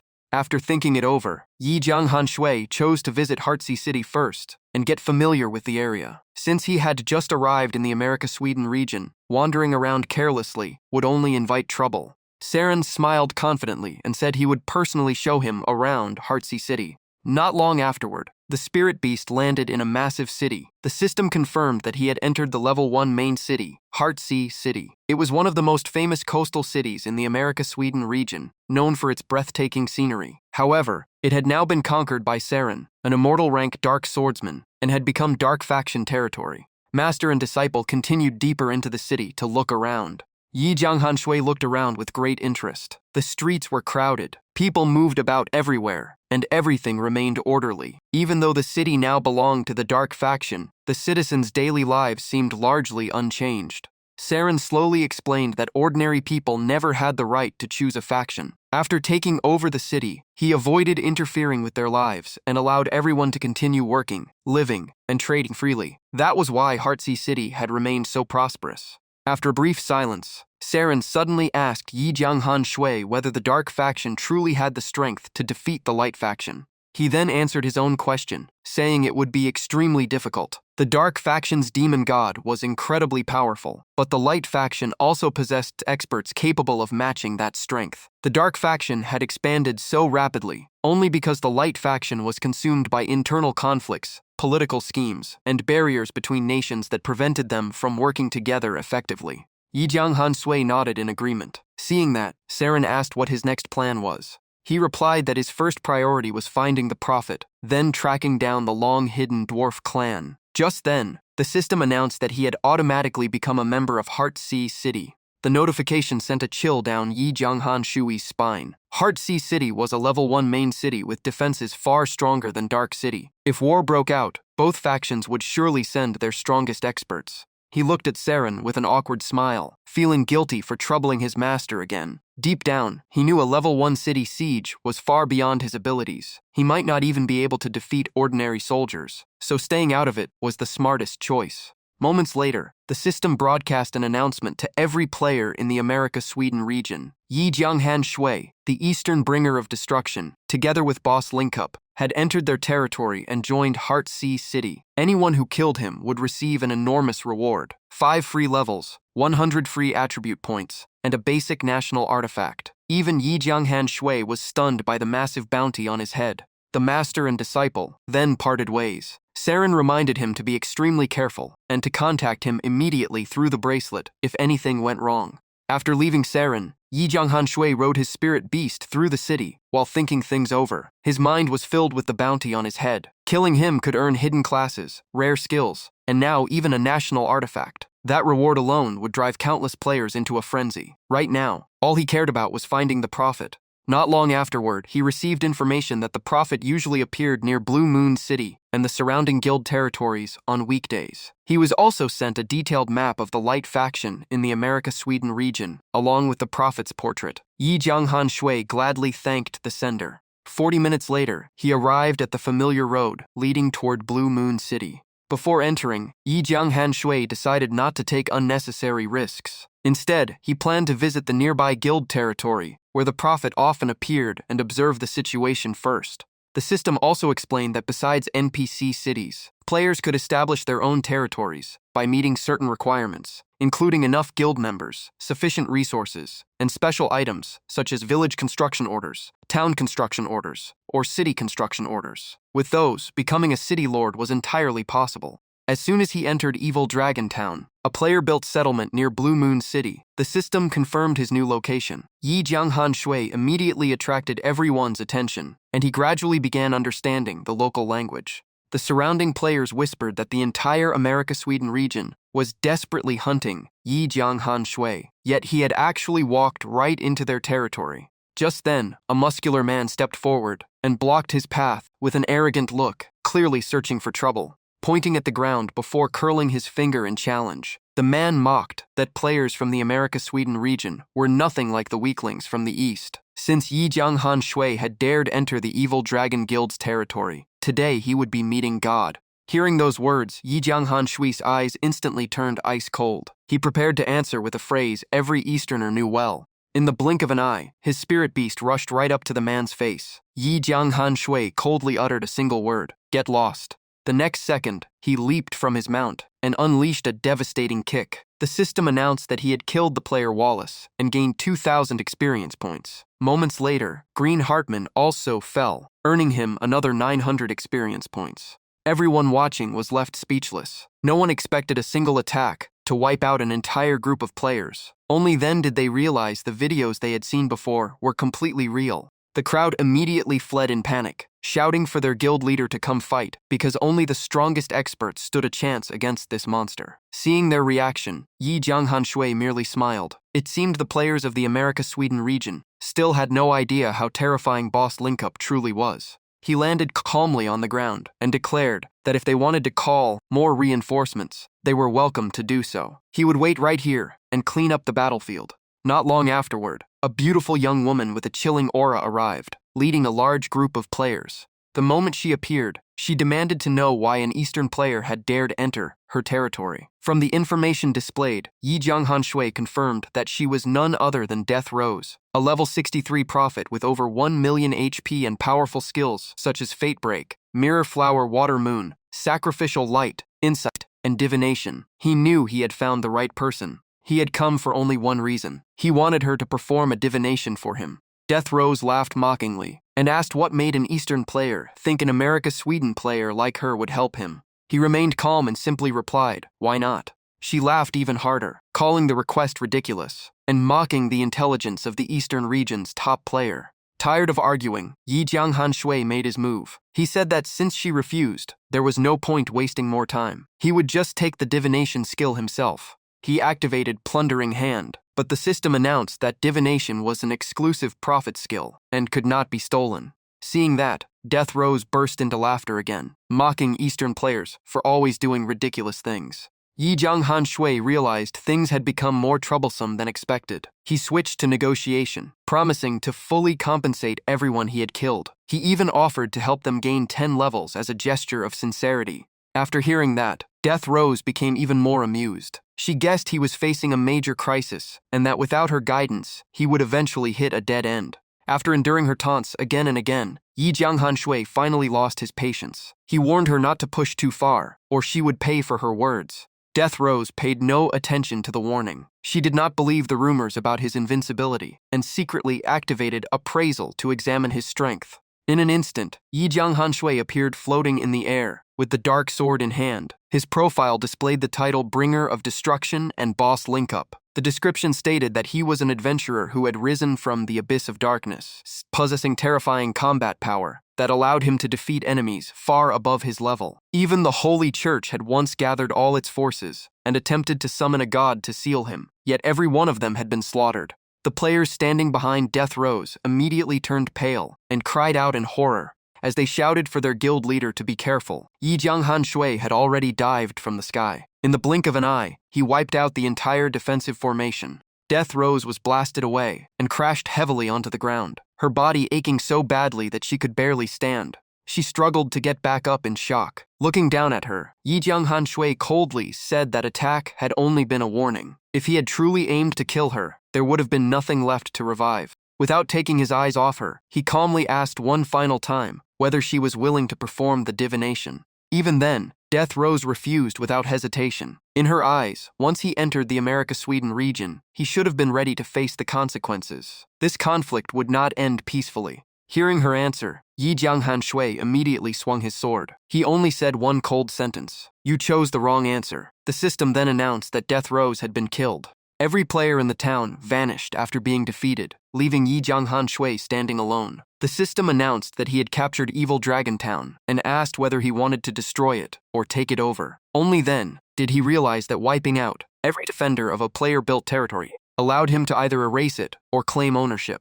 Without a second thought, Yi Jianghan Shui chose to occupy the town. At the same time, every defeated player respawned at Blue Moon City's revival point. Death Rose also reappeared there. Her subordinates immediately surrounded her, asking with both concern and shock what had happened. Gritting her teeth in fury, Death Rose kept repeating that Yi Jianghan Shui was unbelievably powerful, far beyond anything she had imagined. Just then, the system announced that Evil Dragon Town had been seized by Boss Linkup, the bringer of destruction Yi Jianghan Shui, and that she had completely lost control of the settlement. Death Rose froze in disbelief, while her subordinates frantically asked what they should do next.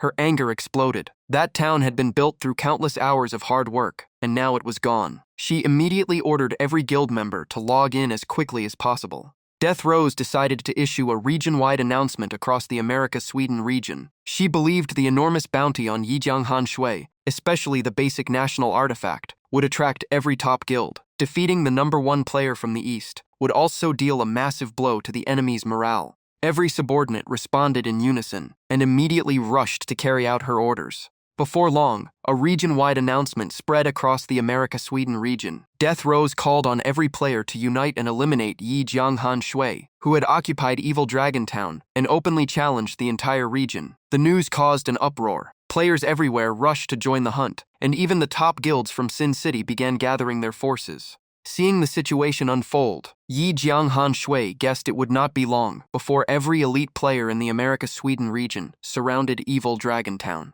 Even so, he calmly waited without the slightest concern. In his eyes, no matter how many enemies came, they would only end up losing face. Just then, a sword suddenly stabbed toward Yi Jianghan Shui's head from behind. His reflexes kicked in instantly, and he tilted his body to dodge the sneak attack by a hair. Before the attacker could escape, Yi Jianghan Shui landed a crushing kick and dropped him on the spot. He coldly said that anyone trying to ambush him should be ready to stay down. The system confirmed that the player Envy of the 7 Deadly Sins had been killed, rewarding him with 3,500 experience points. Yi Jianghan Shui immediately turned toward a nearby group, hiding in the distance. Seeing their teammate fall, they cried out in panic, realizing they had been exposed. He looked at them with the eyes of a predator spotting prey. A faint smile appeared on his lips as he mocked them for rushing here just to die. The America-Sweden players roared and charged forward, with weapons raised, shouting for the glory of their region. Yi Jianghan Shui did not retreat. Instead, he charged straight into their formation and unleashed 8-direction sword slash. Waves of sword light swept across the battlefield, and groups of players turned into white light before disappearing. After several exchanges, he realized these were only the advanced troops. The true experts were probably still searching for his location elsewhere. With that in mind, he decided to head toward the town gate and meet them head-on. After all, his goal was only to make Death Rose admit defeat completely, not to destroy everything her guild had worked so hard to build. As he advanced, Yi Jianghan Shui sensed that the enemy's main force had already assembled ahead. Before him stretched a sea of players, with banners waving high. Their morale was soaring as they shouted together to defend the honor of the America-Sweden region. The commander immediately issued orders. Everyone had to follow the battle plan and never allow Yi Jianghan Shui a chance to recover. Archers were to focus on stun arrows, while assassins aimed to blind and control him. Anyone who landed a successful skill would receive a $500 bonus. Facing the massive army charging toward him, Yi Jianghan Shui silently admitted that the America-Sweden players had impressive discipline. He was curious whether anyone among them could truly pressure him. The moment the order was given, countless arrows filled the sky before raining down together.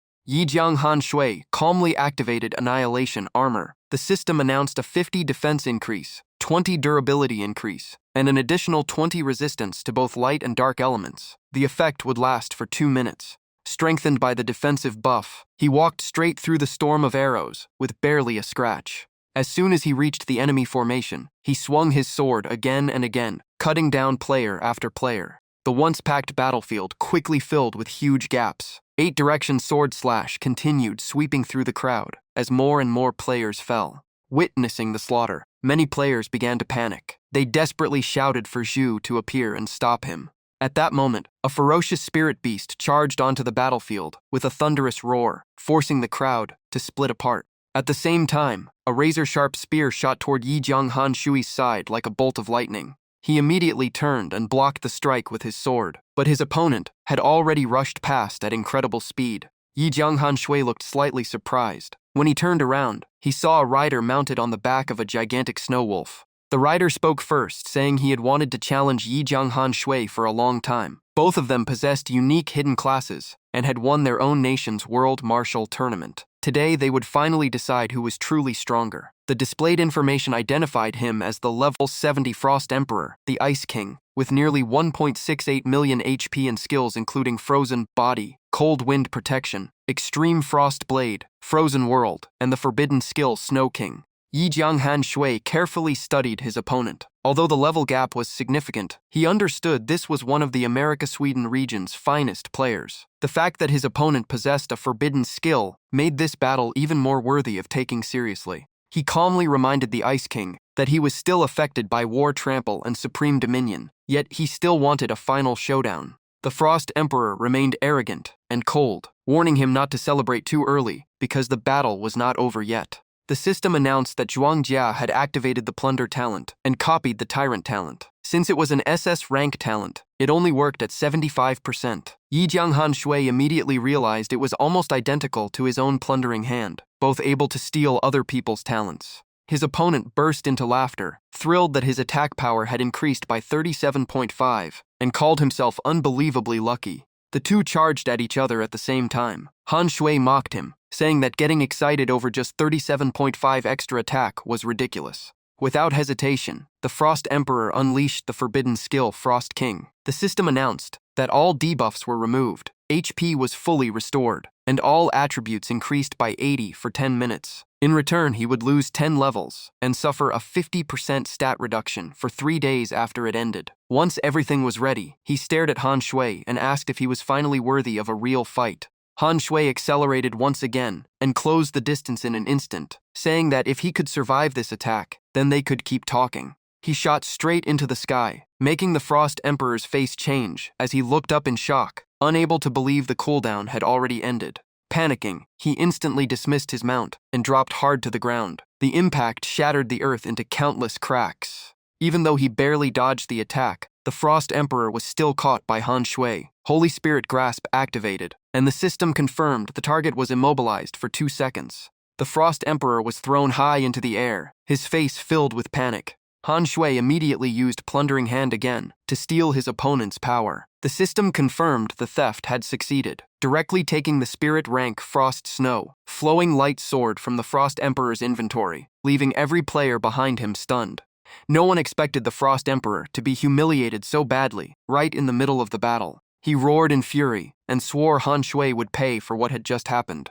At that moment, a razor-sharp sword aura suddenly tore through space. Destruction Slash cleanly severed the Frost Emperor's head, killing him on the spot. The spectators were completely speechless. The world martial arts champion had been defeated in an instant, and no one could believe what they had just witnessed. Even Dead Rose felt a chill from afar. She could not believe someone who defeated the champion so effortlessly was just a normal player, and even suspected he was a disguised NPC. Despite her shock, she quickly regained her composure and ordered everyone to keep using crowd control skills to hold Han Shui in place. A barrage of arrows flew toward him again, while several players quietly circled behind for a sneak attack. Han Shui noticed that even after losing their strongest fighter, they still maintained perfect formation, proving their commander was no ordinary strategist. An arrow struck Han Shui in the back. The system announced that Cyclos had landed a sneak attack, dealing only 1 damage and stunning him for 0.1 seconds. Another stun arrow with the same effect followed immediately. Seeing the strategy work, the entire team cheered and shouted for more stun arrows to keep him locked down. Dead Rose took out an ancient secret scroll, knowing it was finally time to use her trump card. Without hesitation, she tore the scroll apart in front of everyone. In an instant, the sky turned dark. Dead Rose loudly condemned the Eastern player for his arrogance and declared he would pay a terrible price for it. A pitch-black spirit burst from the scroll and charged straight at Yi Jianghan Shui. The system warned that a player from the America-Switzerland region had used the S-rank item Reaper's Scythe, completely sealing his life steal and healing while reducing all his attributes by 10% for 30 minutes. Yi Jianghan Shui only smirked. Losing all lifesteal and healing meant nothing to him. Instead, he thought it was time to show them a little more of his true strength. At that moment, the water killin beneath him cried out in pain as an arrow pierced its chest. The system announced that Robin had landed a stun arrow, dealing 1 HP of damage while granting him immunity to stun effects. Without wasting another second, Yi Jianghan Shui rode the water Qilin straight toward the America-Switzerland region players and coldly declared that he would send every one of them to their graves. Dead Rose merely let out a cold snort as a small sphere of light rapidly formed between her hands. The glowing aura kept expanding until it became a crystal shield that completely wrapped around Dead Rose. Even Yi Jianghan Shui's sword could not break through its defense. Han Shui was slightly surprised. Although he had no idea what kind of item it was, he had to admit its defense was far stronger than expected. He did not stop. Instead, he immediately unleashed 3-direction sword break, raining one slash after another onto the crystal sphere. Before long, the shield was covered in countless cracks, ready to shatter at any moment, leaving Dead Rose drenched in cold sweat. Han Shui let out a faint smile. After more than 10 consecutive strikes, the shield was barely holding together. Just a few more hits would completely destroy it. But at that moment, a massive burning cylinder suddenly fell from the sky at terrifying speed, making Han Shui's expression finally change. A deafening explosion shook the entire battlefield. The system announced that God Forbidden Zone had used a level 5 Forbidden Scroll, Doomsday Judgment, dealing 5,000,000 fixed damage to the target. In the distance, a man laughed proudly. The Guildmaster of God Forbidden Zone folded his arms and suggested that he and Dead Rose split the credit for killing Yi Jiang Han Shui. Dead Rose replied coldly that at least the Forbidden Scroll had managed to serve some purpose. The Guild Master of God Forbidden Zone immediately ordered a full assault. At his command, every guild member charged toward Han Shui with a loud battle cry. Even after taking the forbidden spell head-on, Yi Jiang Han Shui had only lost about 1/4 of his HP. He calmly rode the water kiln forward without showing the slightest fear. The guild master looked at him smugly and loudly asked how it felt to taste the power of a forbidden spell. Han Shui laughed mockingly and replied that it was still far too weak. If they wanted to kill him, they should prepare 4 more forbidden scrolls first. Hearing that, the guildmaster flew into a rage. A single forbidden scroll was already priceless, so finding 4 more was impossible. He sneered that without lifesteal, Han Shui had no chance against tens of thousands of players. Han Shui simply smiled and activated 2 skills in a row. The system confirmed that Light Guardian increased his defense by 15% and restored 3,250 HP every second for 10 seconds. Then Holy Blessing increased his attack by 20% while restoring another 6,030 HP every second for the same duration. Every player from the America-Switzerland region was stunned. None of them expected him to heal himself, let alone possess abilities just like a priest. Many were convinced he could not possibly be a normal player and had to be an NPC. Riding the water Keelan deeper into the battlefield, Yi Jiang Han Shui smirked and reminded them that losing lifesteal did not mean he had no way to heal himself. The moment the water Keelan landed, the impact blasted every player in front of it into the air. Their HP bars plummeted before they turned into streaks of white light one after another. The Guild Master of God Forbidden Zone stared at Yi Jiang Han Shui with wide eyes, unable to believe what he had just witnessed. Snapping back to reality, he immediately turned and fled, while ordering every member of God Forbidden Zone to retreat at once because their opponent was simply too terrifying. Dead Rose tightened her grip on her sword, unable to hide her shock as she repeatedly demanded to know how Han Shui could use priest skills. Han Shui raised his sword with a confident smile and declared that his secret was a special class called Battle Priest.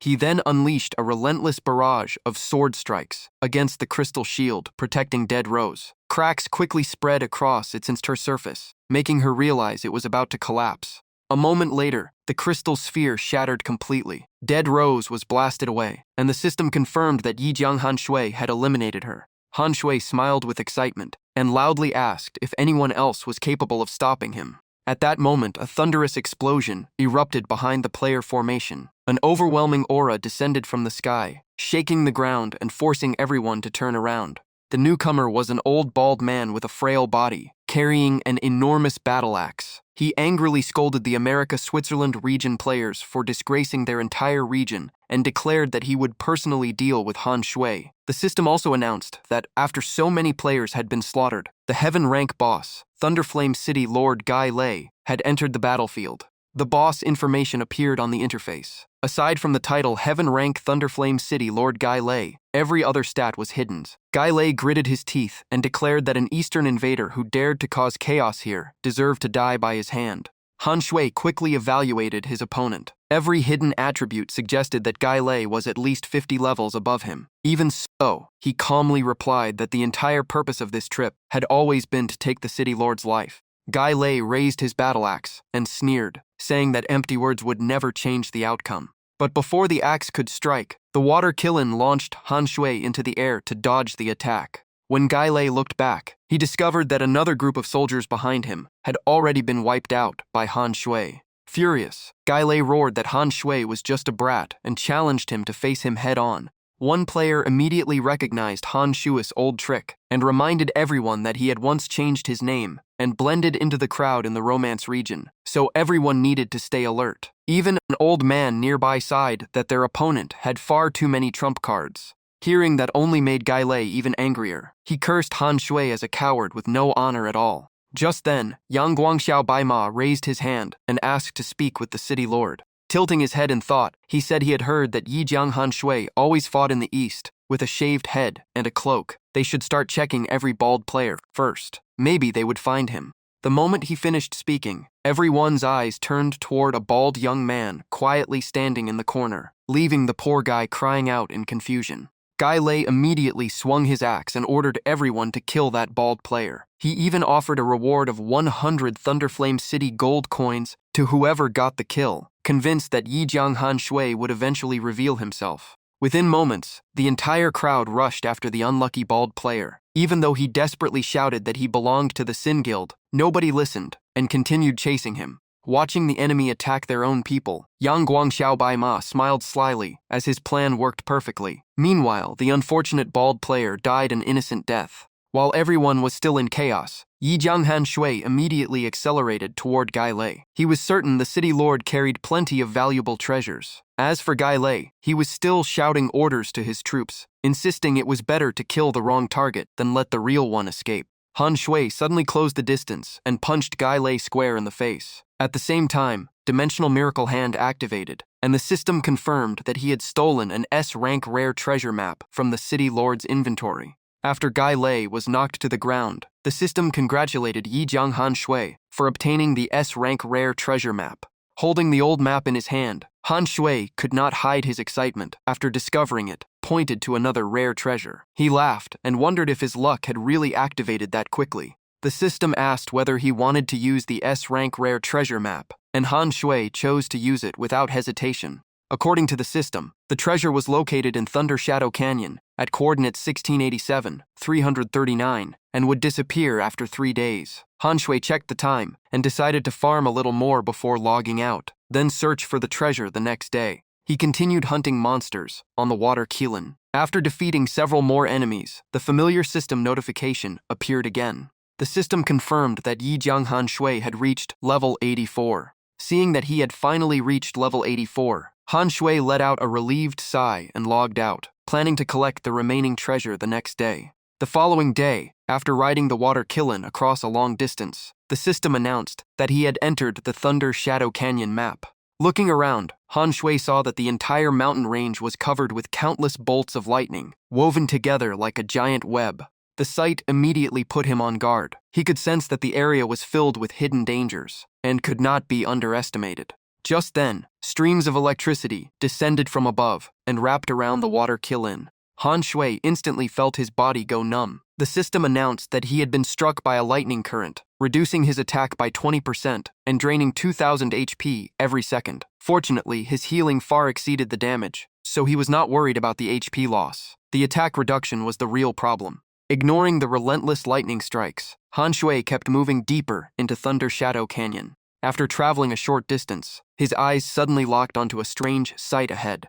In the center of the area stood a gigantic Tiger King, covered in blazing lightning. The system identified it as the level 105 Spirit Rank Boss, Thunder Tiger King, with 25,000 HP, 30,000 attack, and 17,000 defense. Its skills included Heavenly Thunderfall, Thunder Claw, Lightning Barrier, and Super Bloodthirst. According to its description, it had once ruled the deepest part of Thunder Shadow Canyon. After countless years under the influence of lightning, it mutated, mastered the power of the lightning element, and became an extremely terrifying existence. Seeing a spirit rank boss with such incredible stats guarding the treasure area, Yi Jianghan Shui could barely hide his excitement. He still had hundreds of taming stones in his inventory, so he immediately decided to make this boss his pet.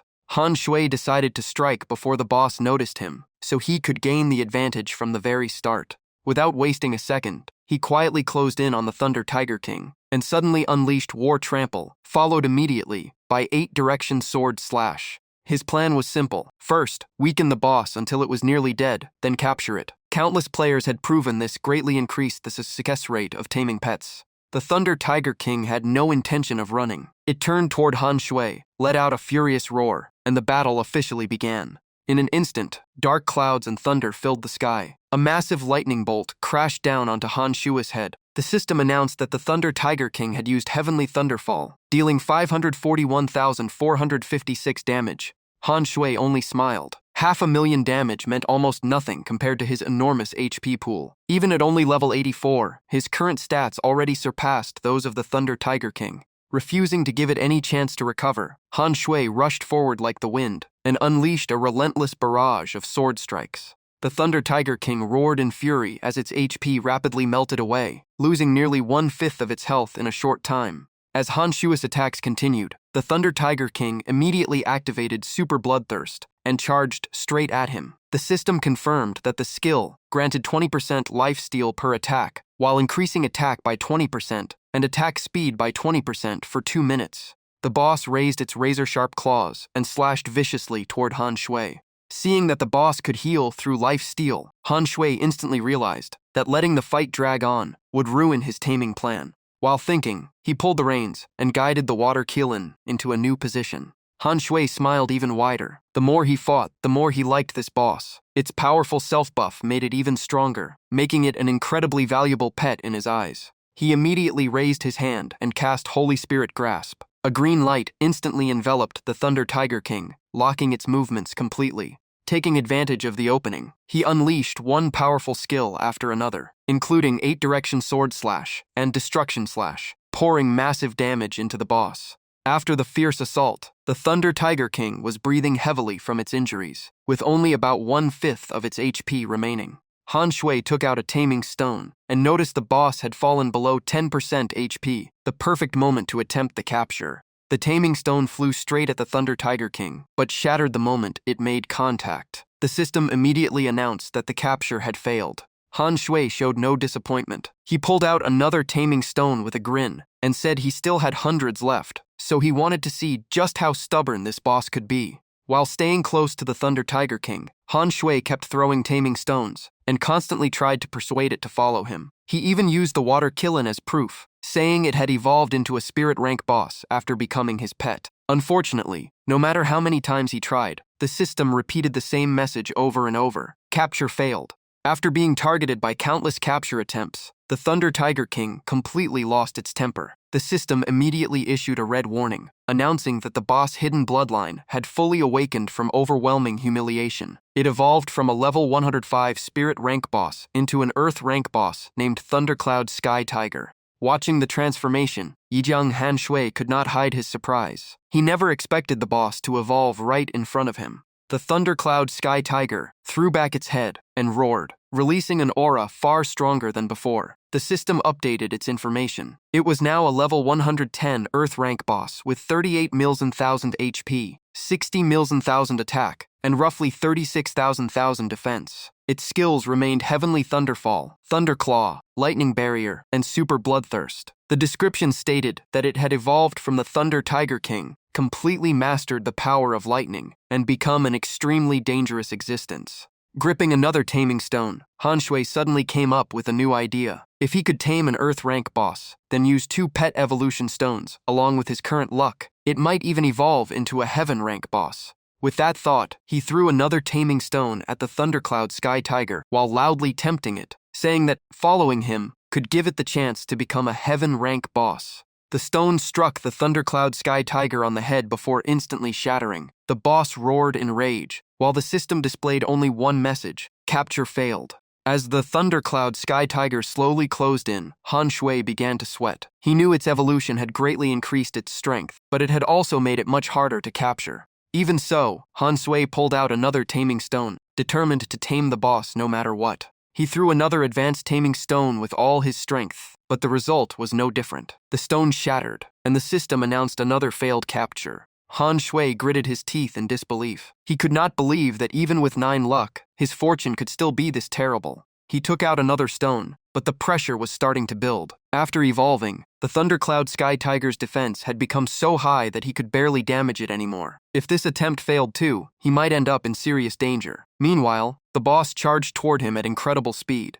Han Shui shouted, as if placing all his hopes on one final attempt. This was his last advanced taming stone, and he could only hope the Thundercloud Sky Tiger would finally submit. With everything on the line, he hurled the stone straight at the boss.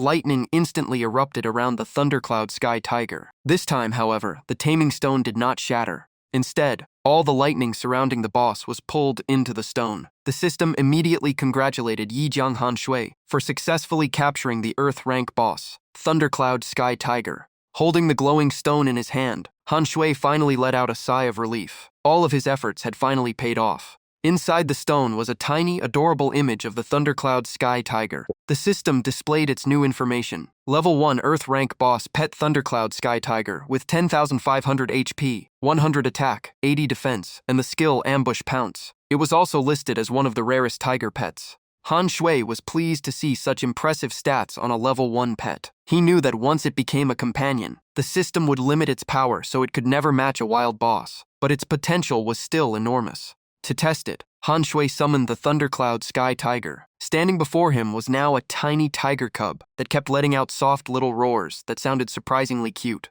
Han Shui took out the pet evolution stone he had prepared earlier and smiled with anticipation. The system immediately asked whether he wanted to use the item. Without a moment of hesitation, Han Shui accepted. The system then asked him to choose which pet would evolve. He immediately selected the Thundercloud Sky Tiger. In an instant, the evolution stone shattered into countless glowing fragments. They slowly merged into the little tiger's body, surrounding it with a brilliant golden light as the evolution began. The Thundercloud Sky Tiger suddenly opened its eyes wide and let out repeated cries of pain as the evolution officially started. Its entire body was soon wrapped inside a massive sphere of lightning. Watching closely, Yijiang Han Shui confidently calculated that with a base success rate of 50% plus his 9 luck, this evolution should have an excellent chance of succeeding. Only a few seconds later, the lightning gradually faded. When the glow disappeared, the Thundercloud Sky Tiger had grown a magnificent pair of wings, and its body had become far more imposing. The system announced that his Earth rank boss pet had successfully evolved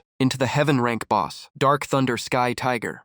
Han Shui could hardly contain his excitement. A Heaven rank boss pet was already priceless, and now it even had wings. Since pets and mounts could switch forms, that meant he now had the chance to own a Heaven rank flying mount. Looking at his remaining evolution stone, Han Shui suddenly had a bold idea. Could he push the Dark Thunder Sky Tiger beyond the Heaven rank? The problem was that the success rate had dropped to only 10%, and he had no idea how much stronger it would become if it actually succeeded. After thinking it over, Han Shui sighed and told himself not to be too greedy. With only a 10% chance, forcing another evolution would be nothing more than a reckless gamble. But at that very moment, the system asked again whether he wanted to use the pet evolution stone. Almost by instinct, Han Shui confirmed that he wanted to use it on the Dark Thunder Sky Tiger. The words had barely left his mouth before he broke into a cold sweat. Even he could not believe he had failed to resist the temptation of another evolution. The evolution stone rose into the air once more, shining brightly before enveloping the Dark Thunder Sky Tiger. The beast let out a deep, uncomfortable growl. While waiting for the result, Han Shui quietly guessed that if this evolution succeeded, the Dark Thunder Sky Tiger might reach the immortal rank, or at least come very close to it. At that moment, a gigantic bolt of lightning descended from the sky. The Dark Thunder Sky Tiger threw back its head and roared, sending shockwaves through the surrounding space. Watching the scene unfold, Han Shui was convinced the second evolution had actually succeeded. But the system reported a different outcome. The Dark Thunder Sky Tiger had failed to break through to the king rank. Han Shui was stunned, never expecting all that effort to still fall short. He carefully examined the Dark Thunder Sky Tiger and noticed its appearance had changed slightly, yet it had failed to complete the breakthrough. In his opinion, either this was an intentional system mechanic, or his luck simply was not high enough. The system then delivered another piece of good news. Although it failed to reach the king rank, the Dark Thunder Sky Tiger still received the Evolution Stone's effects. All of its attributes increased by 20%, and it also gained the potential to evolve into a king rank boss in the future. Han Shui was genuinely surprised. Only then did he realize the true value of an S-rank item. Even a failed evolution still provided major benefits instead of being completely wasted. The system then asked whether he wanted to convert the Dark Thunder Sky Tiger from a pet into a mount, warning that it could not be switched back for 7 days after the conversion.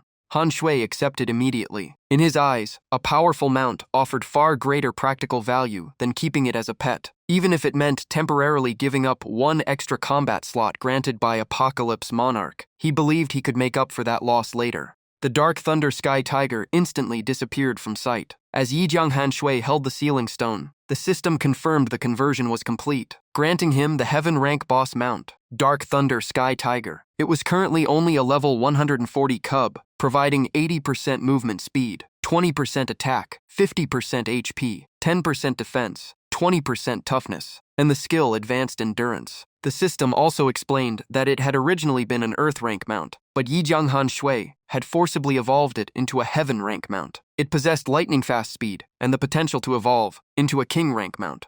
After reviewing its stats, Yi Jianghan Shui was not completely satisfied. He felt its attributes were still somewhat weak, probably because it was only a young cub. Based on his experience, there were 3 ways to raise a companion. The first was feeding it special food to help it grow. The second was letting it fight to gain growth experience. The third was using special items to speed up its development. Han Shui then summoned the water Qilin again, gently patted it, and said it would have to stay with him a little longer. Once the Dark Thunder Sky Tiger was strong enough, he would set it free. He also reminded it to be more careful next time and never get captured again. The only thing left was finding the treasure hidden inside the canyon. Once that was done, this trip would be perfect. With that thought, he continued deeper into the canyon on the water Qilin.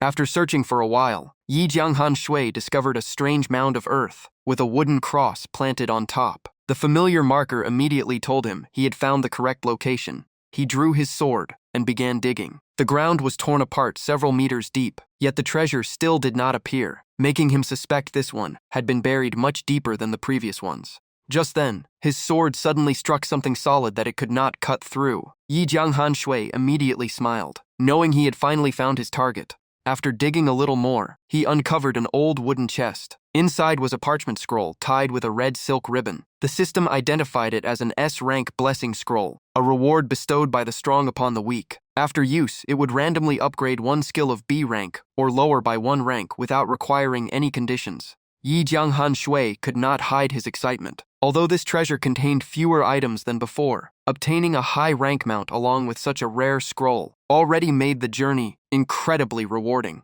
He opened his skill interface and began considering which of his remaining B rank skills was the best candidate for an upgrade.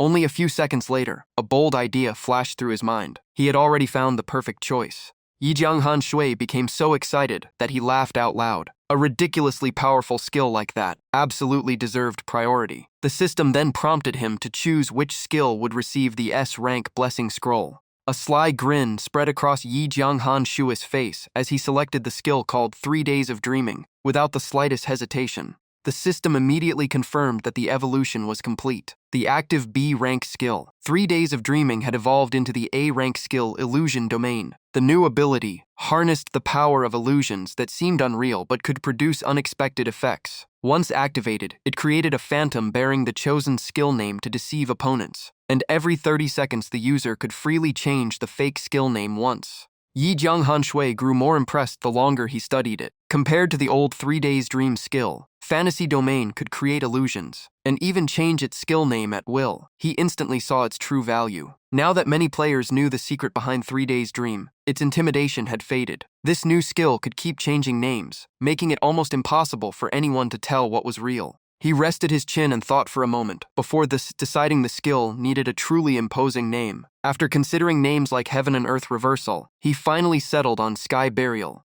But the next second, a sly grin spread across his face. That was not flashy enough. To really scare people, it had to be forbidden. Sky Burial. The system immediately confirmed the rename. Seeing the new title appear, Yi Jianghan Shui grinned with satisfaction. A name that domineering alone was enough to make anyone think twice. With everything finished, he rode the water Qilin out of Shadow Thunder Canyon. His next goal was upgrading his gear while leveling the Dark Thunder Heavenly Tiger as fast as possible. By the time he left the canyon, it was already close to 4 in the afternoon, and the sun was slowly disappearing behind the mountains. Even so, Yi Jianghan Shui did not rest and went straight back to grinding monsters. After non-stop farming, the familiar system notification finally rang out. He officially reached level 85. Resting his sword on his shoulder, Yi Jianghan Shui smiled in satisfaction. Turning the Dark Thunder Heavenly Tiger into a mount had definitely been the right choice. Right after that, the system announced that the Dark Thunder Heavenly Tiger had entered its growth stage. Its stats soared to 250 movement speed, 150 attack, 180 health, 60 defense, and 80 stamina. It also unlocked 2 new skills, super endurance and swift charge.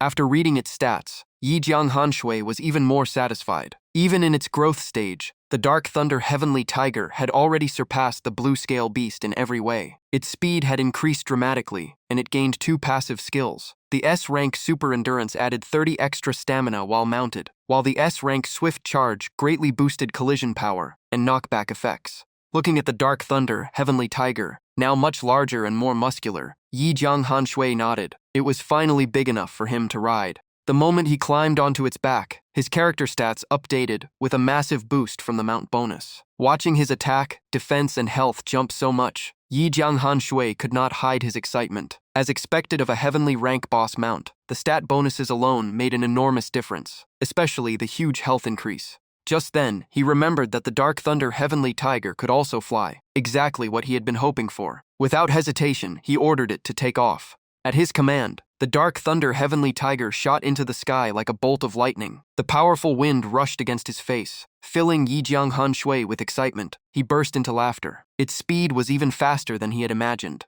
The Dark Thunder Heavenly Tiger slowly lifted all 4 paws off the ground and soared into the air. Yijiang Hanshui laughed excitedly after finally getting a flying mount with unbelievable speed. However, the system quickly reminded him that while still in its growth stage, it could only carry a rider for 30 minutes each day, reach a maximum altitude of 200 meters, and then its flight ability would need a 5-hour cooldown.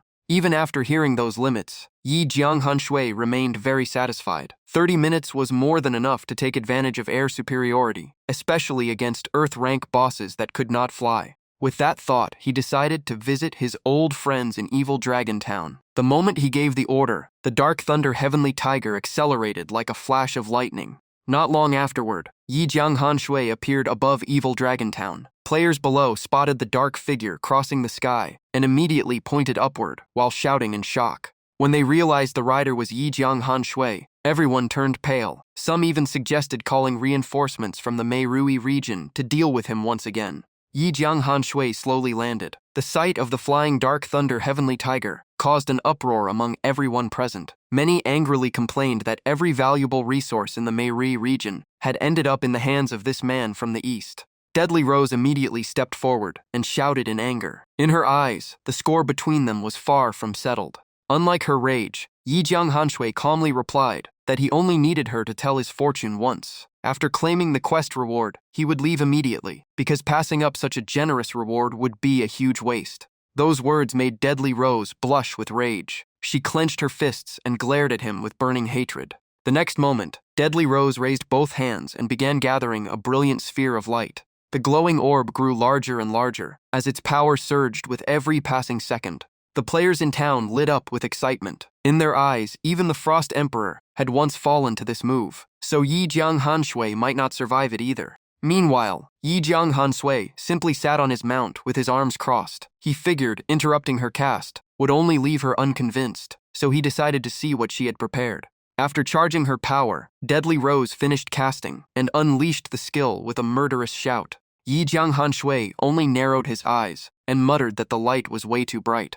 The next instant, his figure vanished from the sky without leaving a single trace behind. When he opened his eyes again, Yijiang Hanshui was surprised by the completely unfamiliar surroundings. He had been teleported into a dark and damp cave. The system announced that Deadly Rose had used sacrificial light to forcibly send him to the giant python cave at a preset location. The price was losing 20 levels permanently. Even so, Deadly Rose laughed proudly. She smugly declared that if the Meirui players could not kill Yijiang Hanshui, then an Earth-rank boss would do it instead. She wanted to see whether he could survive with his real strength. The moment she finished speaking, a massive pitch-black giant python suddenly appeared above them, radiating a terrifying aura. The monster opened its blood-red mouth, full of razor-sharp fangs, and let out a deafening roar as if it wanted to swallow everything. The system identified it as the level 110 Earth-rank boss, Dark Nether Giant Python. It possessed enormous health, attack, and defense, along with the skills Python's Calamity, Poison Mist, Soul Thorns, and Light of Destruction. It was the ruler of the giant python cave and was feared by countless players. Facing the enormous boss, Yijiang Hanshui suddenly burst into carefree laughter. Seeing that reaction, Deadly Rose became even more pleased. believing he had already given up. In her mind, even though the Frost Emperor had once revealed Yijiang Hanshui's stats to every player in the Meirui region, he was still nowhere near strong enough to challenge an Earth rank boss. Looking at Deadly Rose's expression, Yijiang Hanshui only smiled wider. He calmly said that the situation really was hopeless, but what concerned him more was how to make her understand just how enormous the gap between him and ordinary players had become. As soon as he finished speaking, he activated his spiritual power. A strand of his hair turned silver white as the system announced the activation of the forbidden skill, End of Reincarnation, increasing all attributes by 60 for 30 minutes. Witnessing the effect, Deadly Rose was completely stunned. She had never imagined a skill that boosted every stat by 60 without any obvious cost. The only thought left in her mind was that the man before her was simply absurd.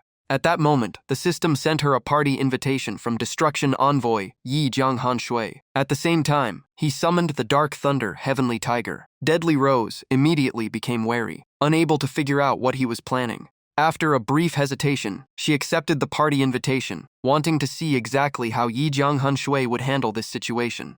The moment the party was formed, Yi Jianghan Shui mounted the Dark Thunder Heavenly Tiger and charged straight at the Dark Nether Giant Python.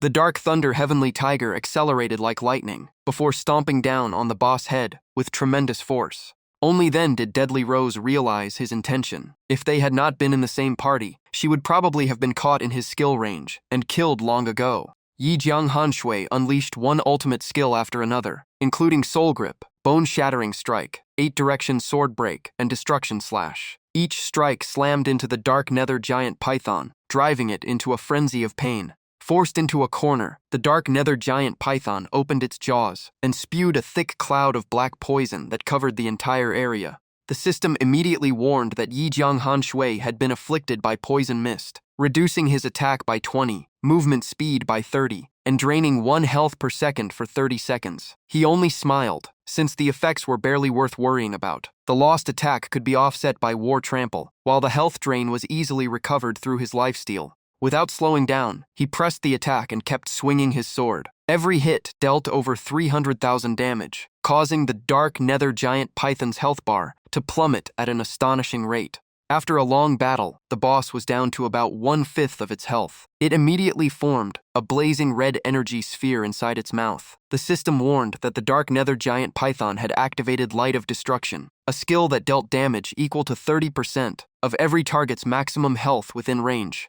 The next second, countless razor-sharp beams carrying destructive power shot straight at Yi Jianghan Shui. He immediately commanded the Dark Thunder Heavenly Tiger to soar into the air, effortlessly dodging every deadly attack. Looking at the helpless boss stuck on the ground, Yi Jianghan Shui smiled. Now that he had a flying mount, dealing with slow and bulky bosses like this was almost effortless. Seeing the Dark Nether Giant Python nearly out of health, he thought that, once he killed it, Deadly Rose would never look at him the same way again. Without another moment of hesitation, Yi Jianghan Shui raised his sword high, dived from the sky like an arrow, and unleashed the finishing strike. The Dark Nether Giant Python collapsed. Instantly, the system announced that he had defeated the level 110 Earth rank boss, rewarding him with 1 level and 8,000 fame. Deadly Rose let out a startled cry. The system then informed her that as Yi Jianghan Shui's party member, she shared the experience and gained 3 levels on the spot. She stood frozen in disbelief. She could hardly imagine that the strongest player from the East had defeated an Earth rank boss completely on his own, with such ease. Landing in front of Deadly Rose, Yi Jianghan Shui smiled confidently. He said her fortune-telling had clearly been wrong, since he had personally defeated an Earth rank boss. He looked straight into her eyes with a meaningful smile and asked, "So, will you finally read my fortune now?" Deadly Rose instinctively took a few steps back before firmly refusing. She told him to forget about it. Yi Jianghan Shui calmly raised 3 fingers and told her not to reject him so quickly. If she agreed to read his fortune once, he would give her 3 worthwhile benefits in return. He knew that threats alone would backfire, while pressure combined with rewards was far more effective. As expected, the offer made Deadly Rose hesitate. The determination on her face slowly turned into uncertainty. Yi Jianghan Shui revealed his first condition. He promised to personally help her recover every level she had lost, and even push her into the Meirui region top 10 rankings. Next, he promised to compensate her guild for every loss it had suffered, and sell her rare equipment at discounted prices, including top-grade spirit rank weapons, if he obtained any. After hearing the first two offers, Deadly Rose still did not agree. Instead, she asked what the third condition was. Yi Jianghan Shui smiled and replied that every item dropped by the Earth rank boss, whether he needed it or not, would be offered to her first. Although tempted, Deadly Rose remained cautious. She asked how she could trust that he would not break his promise after getting what he wanted. Without hesitation, Yi Jianghan Shui declared that he would swear an oath before the god of oaths. He promised to fulfill all three conditions and compensate her for any sis caused by helping him with the fortune-telling. After thinking it over carefully, Deadly Rose finally agreed. She raised both hands and activated her divination ability as a mysterious light spread across the area. The moment she saw the result, her expression changed instantly, and her eyes widened in shock. She announced that Yi Jianghan Shui's target was currently at Wuyu Plains, coordinates 8I400, 3314. At the same time, the system reported that using the divination skill cost her another 10 levels and left her in a weakened state for 2 days. Yi Jianghan Shui then stepped in front of her and solemnly swore his oath before the god of oaths. However, the wording was so strange that Deadly Rose blushed in embarrassment and immediately scolded him for saying something so shameless in front of a girl. After turning her face away, she added another location, Cold Wind Highlands, coordinates 1167, 7894. Hearing that, Yi Jianghan Shui instantly realized his guess had been correct. The Meirui region really contained two different targets. He looked at Deadly Rose with a calm but intimidating gaze and reminded her that she had already lied to him once, and the consequences would be severe if she did it again. Deadly Rose insisted that she had finished the fortune-telling. Then she held out her hand and reminded him that it was now his turn to keep his promise. Yi Jianghan Shui simply smiled and turned to leave. He told her there was no need to rush, because he would fulfill every promise step by step, starting with helping her regain her lost levels. Seeing him walk away, Deadly Rose hurried after him while angrily shouting for him to stop and wait for her. Just as the two were about to leave, a swarm of small snakes suddenly appeared from every direction and blocked the path ahead. Yi Jianghan Shui only smiled before charging straight in. In his eyes, even the boss had fallen, so these minor monsters were nothing to worry about. His sword flashed again and again, each swing cutting through the snake swarm. The ground exploded, rocks shattered, and thick dust rolled across the battlefield. Amid the constant whistle of his blade, the system kept notifying Deadly Rose that her party member, Yi Jianghan Shui, had defeated monsters, while she continued gaining shared experience and leveling up. Deadly Rose quietly did the math. D-experience was reduced if she did not fight, but she had never seen anyone level this fast before. After clearing every monster in the area, Yi Jianghan Shui turned to Deadly Rose and asked what level she had reached. Still in shock, she stammered that she had already reached level 63 and climbed near the top of the Meirui region rankings. Thinking back to dropping to level 40 after using sacrificial light and divination, she could hardly believe she had recovered every lost level in just a few minutes and even surpassed her previous level. Seeing that, Yi Jianghan Shui moved on to fulfilling his second promise. He said he would sell her high-quality equipment to make up for her guild's losses, then immediately opened the trade window. Deadly Rose quickly selected a long list of items without hiding her excitement, then offered a total price of only 10,000 gold. Hearing that offer, Yi Jianghan Shui immediately objected. In his opinion, if these items were auctioned, the opening bid alone would start at over 100,000 gold.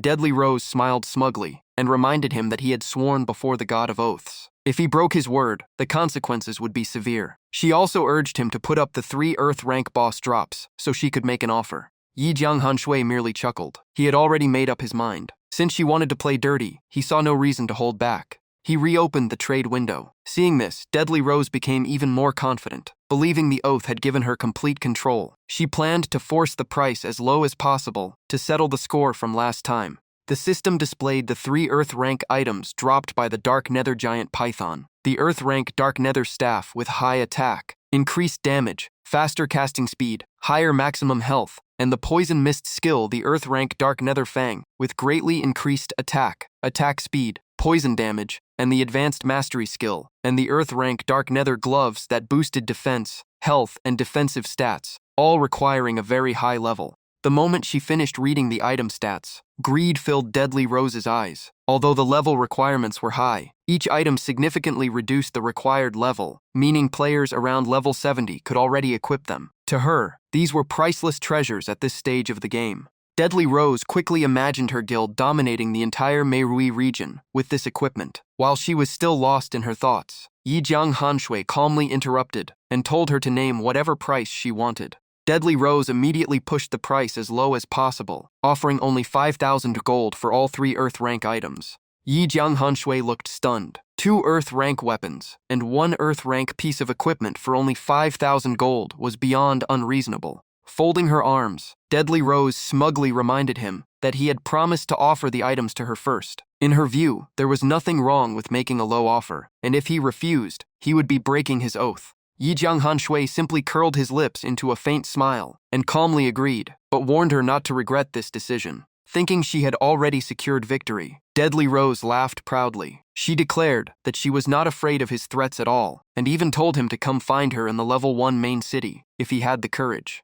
She was completely confident. With the military strength of a level 1 main city, she believed Yi Jiang Hanshui could accomplish nothing for Naosim. As long as she bought these items cheaply, her guild would quickly rise above every other force in the Meirui region. Yi Jiang Hanshui smiled and confirmed that all 3 promises had been fulfilled before preparing to leave. Right afterward, the system notified him that he had received 15,000 gold from the trade. Just then, Deadly Rose suddenly reached out her hand and said that according to Western custom, an agreement was only truly complete after a handshake. She even pretended to put all their past grudges behind them. Yi Jiang Hanshui looked at her suspiciously and asked if she was absolutely sure she wanted to do that. Deadly Rose immediately nodded with a sly smile. Yi Jiang Hanshui happily shook her hand and wished for a successful partnership. But at that exact moment, Sleight of Hand quietly activated, allowing him to steal a golden armor from her inventory. Although she remained calm on the outside, Deadly Rose suddenly felt that something was off. She could not understand why Yi Jiang Hanshui looked so cheerful when she clearly had the upper hand. Before she realized it, his theft skill activated again and stole a pair of golden boots from her inventory. Seeing his plan succeed again and again, Yi Jiang Hanshui smiled even brighter. He even joked that if he ever needed another fortune reading, she would be the first person he came to. Deadly Rose immediately pulled her hand back and coldly refused. More than anything, she hoped she would never have to see him again. Yi Jiang Hanshui remained polite. He cupped his hands in a traditional Eastern greeting and said that since they were parting ways, they should end on friendly terms. He suggested shaking hands one more time as a proper farewell. Though confused, Deadly Rose reluctantly agreed. Yi Jiang Hanshui even adjusted their handshake, saying they should switch to her left hand and his right instead. At that moment, the system announced that she had activated a teleport scroll to return to the main city, but Yi Jiang Hanshui instantly interrupted the cast with Soul Grip. Deadly Rose still had no idea what was happening, and impatiently asked if they were done yet. She pulled out another teleport scroll, turned to leave, and said she hoped she would never see him again. But the moment she activated it, the system announced that Soul Grip had interrupted her teleport once more. Just as Deadly Rose was about to leave, Yi Jiang Hanshui suddenly stopped her. In his mind, the benefits were not enough yet, so there was no way he would let her leave so easily. Deadly Rose stared blankly at the system notification. It clearly stated that Yi Jiang Hanshui had used Soul Grip and successfully interrupted her casting. Her expression darkened instantly as she glared at him in anger and demanded to know what he was trying to do. Then she suddenly remembered the strange events that had just happened. Someone on the forums had once mentioned that Yi Jiang Hanshui possessed a skill that specialized in stealing equipment. The thought gave her a terrible feeling. She hurriedly opened her inventory. The moment she checked her equipment, she froze in shock and could not even speak. At that point, Deadly Rose completely exploded and shouted a furious curse. In sharp contrast, Yi Jiang Hanshui calmly patted her on the head and even acted like a gentleman, telling her to maintain the grace of a lady and learn from someone as refined as himself. Then the system coldly announced that he had just used lesser sleight of hand, successfully stealing an Earth rank item from Deadly Rose, and this time she had caught him. Deadly Rose slapped his hand away, her face red with anger, and screamed at him to get lost, calling him a shameless scoundrel. Yi Jiang Hanshui simply shrugged, pretending to be innocent, then asked if she had misunderstood him. He proudly claimed that everyone else saw him as an unmatched young master, elegant as polished jade. Not wanting to stay another second, Deadly Rose furiously decided to force Log out of the game. But before she disappeared, Yi Jiang Hanshui deliberately called after her, saying that if she still wanted the Earth rank equipment, he was willing to sell it back as long as the price satisfied him. hearing that only made Deadly Rose even angrier. She shouted that he actually wanted her to pay to buy back her own equipment. That was beyond shameless. Yi Jiang Hanshui smiled knowingly before turning serious. He proposed that this time they should make a proper trade, and he was willing to swear before the god of oaths. Deadly Rose immediately set her condition. If he wanted to trade, he first had to swear that for the next year, he would never use any tricks against her, not even the smallest one. Yi Jiang Hanshui smiled and agreed, but only if she also swore not to plot against him for the same 1-year period. Deadly Rose accepted without hesitation. Yi Jiang Hanshui then opened his equipment storage and said he would keep the dark nether gloves for himself, but he could sell her the dagger. Then he asked how much she was willing to pay for the remaining items. Deadly Rose cautiously asked him to name a price first, while Yi Jiang Hanshui's smile grew even wider. He calmly quoted a price of 250,000 gold. Deadly Rose immediately clenched her fists and called him delusional. Asking that much for just a few Earth rank and Golden rank items was completely shameless, and she declared that she was not buying them. Yi Jiang Hanshui walked over and calmly explained his reasoning. He admitted the equipment was not truly worth that much, but after the heavy losses suffered by the Meirui region, these items could help her guild pull far ahead of its rivals. The Dark Nether gear even lowered the level requirement by 30 levels, making it an instant power boost. If she still did not want them, that was fine. He could simply offer them to the Forbidden Zone guild instead. With that, Yi Jiang Hanshui turned and started to leave. Seeing this, Deadly Rose hurriedly called for him to stop. Gritting her teeth in frustration, she reluctantly accepted the price of 250,000 gold. She was furious, but she also knew the money was insignificant compared to her guild's future. Yi Jiang Hanshui smiled in satisfaction and even sent a teasing thumbs-up emote. The system then announced that the trade was complete and 250,000 gold had been transferred to his account. After collecting the payment, he waved goodbye with a cheerful smile. He even wished the guild leader a safe journey and hoped they could work together again someday. Deadly Rose answered with one furious curse before disappearing completely. Once every notification faded away, Yi Jiang Hanshui finally smiled with satisfaction. After everything that had happened, he could finally focus on searching for the dwarf clan. Just then, an urgent message came through his communicator. His subordinate reported that Changfeng only needed 3 more days to rescue the giant dragon. Without wasting any time, Yi Jiang Hanshui immediately mounted the Dark Thunder Heavenly Tiger and prepared to leave. Before ending the call, he ordered them to keep a close watch on Changfeng while he headed straight for the dwarf clan's coordinates. If anything unexpected happened, they were to report it immediately.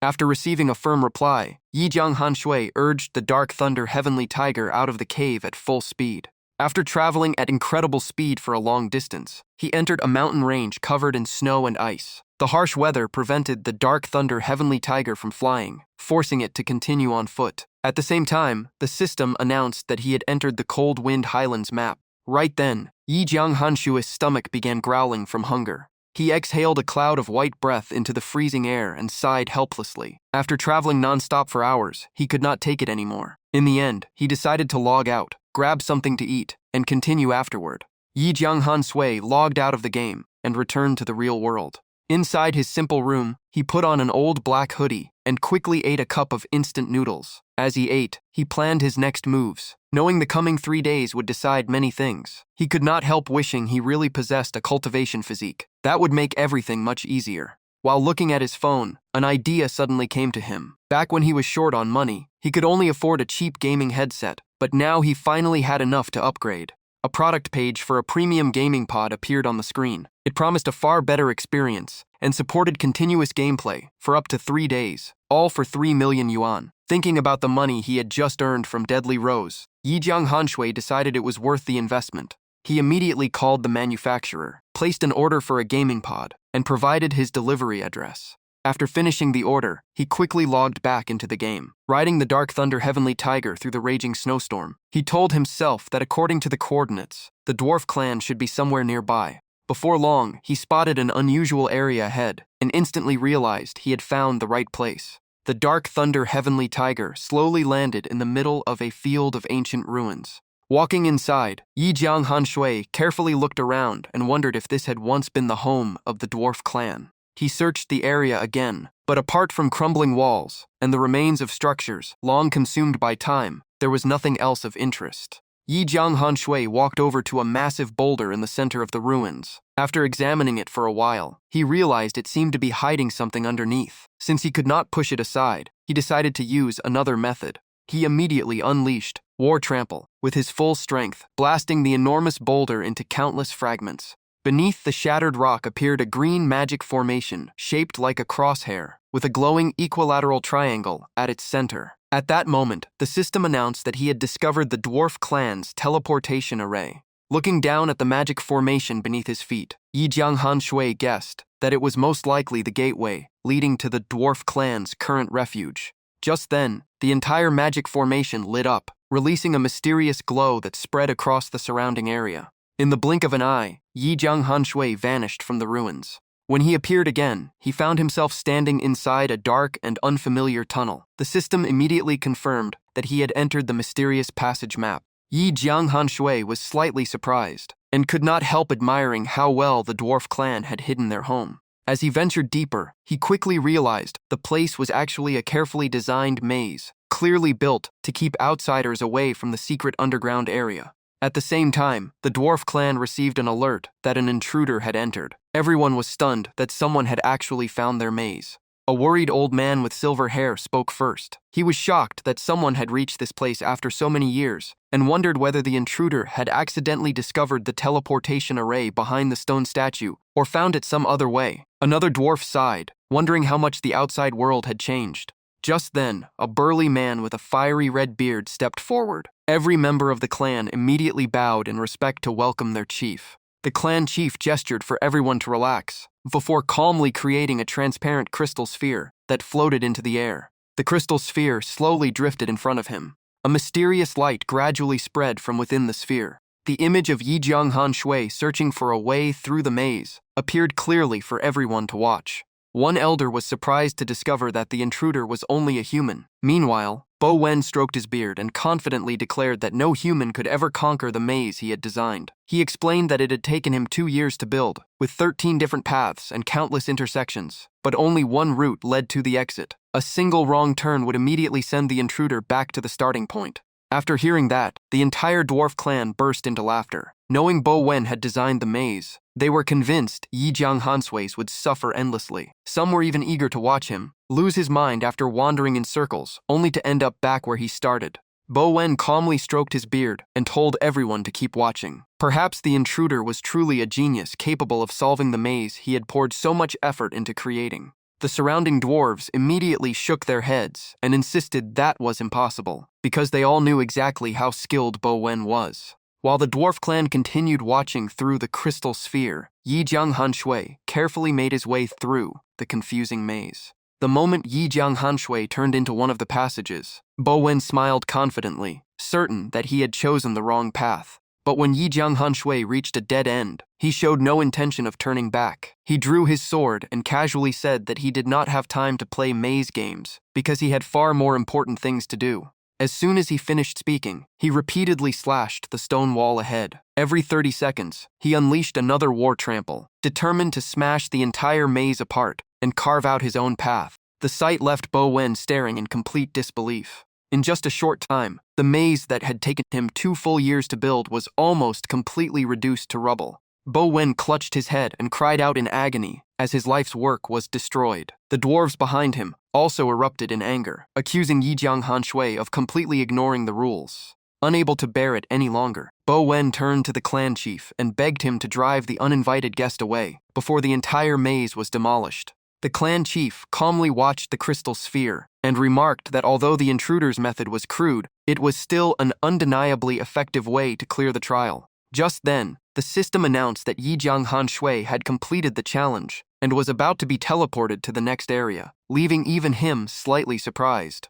Another notification immediately appeared, confirming that he had entered the mysterious space map. In the blink of an eye, he was transported to a completely new location and wondered what this place was. Looking around, Yi Jianghan Shui guessed this was another trial, while the maze had only been the first test. Just as he was thinking, a massive iron sphere suddenly shot toward him at incredible speed. He casually leaned to the side and easily dodged the first attack. But immediately afterward, 2 more giant iron spheres came flying straight at him. Yi Jianghan Shui effortlessly dodged both of them. A a faint smile appearing on his face. This trial was starting to get interesting. Before he could relax, 3 iron spheres rushed toward him at once. As their numbers kept increasing, he immediately figured out the pattern behind the challenge.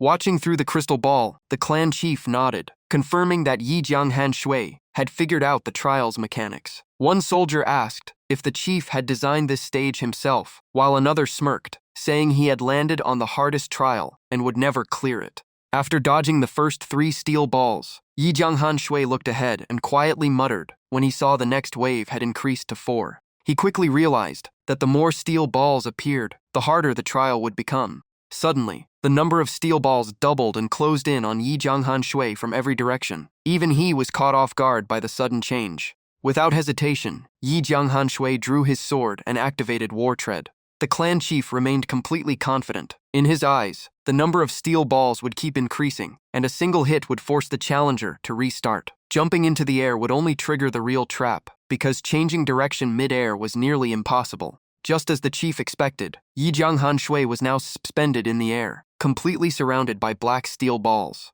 In the next instant, hundreds of steel balls shot toward him like a deadly storm. Yi Jianghan Shui's eyes turned icy. He raised his sword and chose to stop dodging. Since avoiding every attack was impossible, he would simply destroy them all with sword breaks 8 directions. Yi Jianghan Shui's sword flashed like lightning, and waves of sword light swept across every direction. In a blink, every steel ball was sliced in half and crashed onto the ground.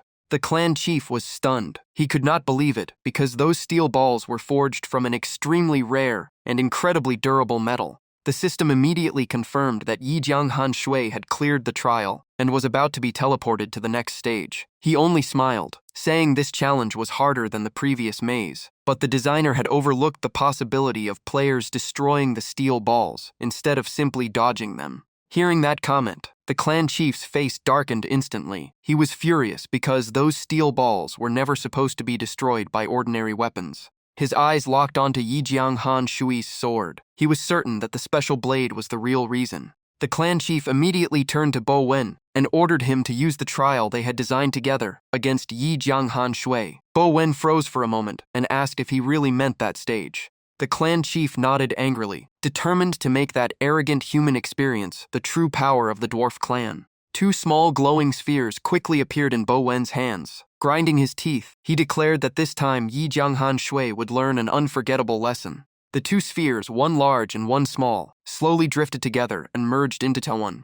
A dark light erupted at once. The next moment, Yi Jianghan Shui was teleported onto a tiny island in the middle of a vast lake. The system announced an extreme difficulty stage called Bird Hunter Master. His mission was to eliminate every flying bird before the time limit expired. At the same time, all forms of flight were forbidden, and players could not swim across the lake. Yi Jianghan Shui calmly observed his surroundings. The system added that he could not summon mounts or pets for assistance here either. Seeing everyone watching closely, Bo Wen proudly explained that this stage had been created by him and the clan chief together. The lake was completely inaccessible by any means, forcing challengers to attack from a distance. The birds created by the chief not only flew along unpredictable paths, but could also dodge incoming attacks, making the trial incredibly difficult. Stroking his beard, the clan chief confidently declared that Yi Jianghan Shui could only clear this stage with exceptional archery skills. Bo Wen agreed, saying he was obviously a melee swordsman, so his bow skills were probably nothing special.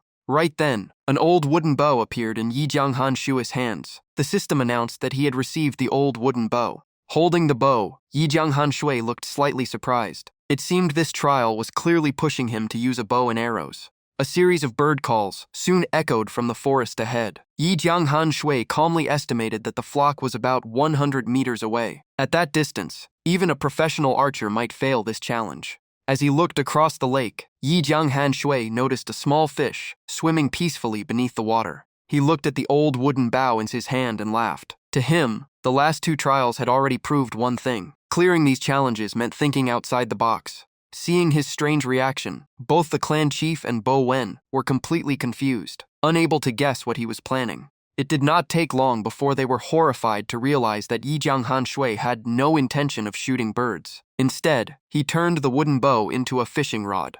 The clan chief immediately demanded to know why Bo Wen had put fish in the lake. Bo Wen awkwardly scratched his head and said that a lake needed fish to look realistic. Meanwhile, Yi Jianghan Shui casually sat down on the grass and smiled, remembering that he still had the fishing hook he had used before. Before long, the line jerked. He gave it a sharp pull and reeled in a fish. Instead of keeping his catch, he swung his arm and threw the fish straight toward the distant forest. As the fish hung in midair, Yi Jianghan Shui's eyes lit up. This was the moment he had been waiting for. Using the fish as his target, he immediately activated War Tread and shot forward like an arrow. In midair, he stomped the fish beneath his feet.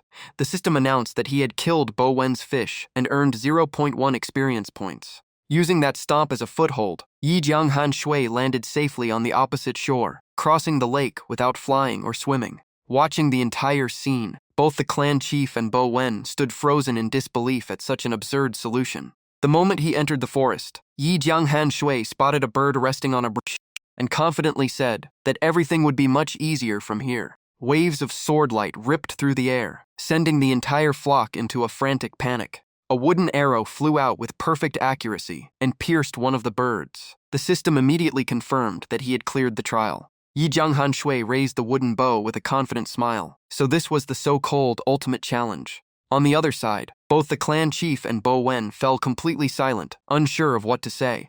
That silence quickly turned into an argument. The chief blamed Bo Wen for putting fish in the lake, while Bo Wen fired back that the chief's birds were useless because they just stood there chirping even when someone got close. Their argument grew more intense, turning into personal attacks. One mocked the lake, while the other criticized the birds, and before long they were threatening to fight each other. Meanwhile, the system announced that Yi Jianghan Shui had cleared every trial and was about to be teleported to the dwarf clan's homeland. A flash of light appeared, and his figure vanished from the forest. When he appeared again, the system confirmed that he had entered the underground palace map. To his surprise, the clan chief and Bo Wen were still arguing loudly right in front of him. They were no longer just arguing. They were throwing punches while insulting each other's abilities. Watching the scene, Yi Jianghan Shui wondered if the dwarf clan was in the middle of a civil war. Yi Jianghan Shui walked over and politely urged them to calm down and settle things peacefully instead of ruining their friendship. But the moment they heard the word peace, both the clan chief and Bo Wen turned to glare at him. The two of them folded their arms and snorted coldly. The system then announced that because of his disrespectful behavior, the dwarf clan's hatred toward Yi Jianghan Shui had increased by 2,000 points, changing their attitude to hatred. Yi Jianghan Shui could only force a bitter smile. In his mind, he had done nothing wrong. He had only offered a few casual words of advice, yet they hated him for it.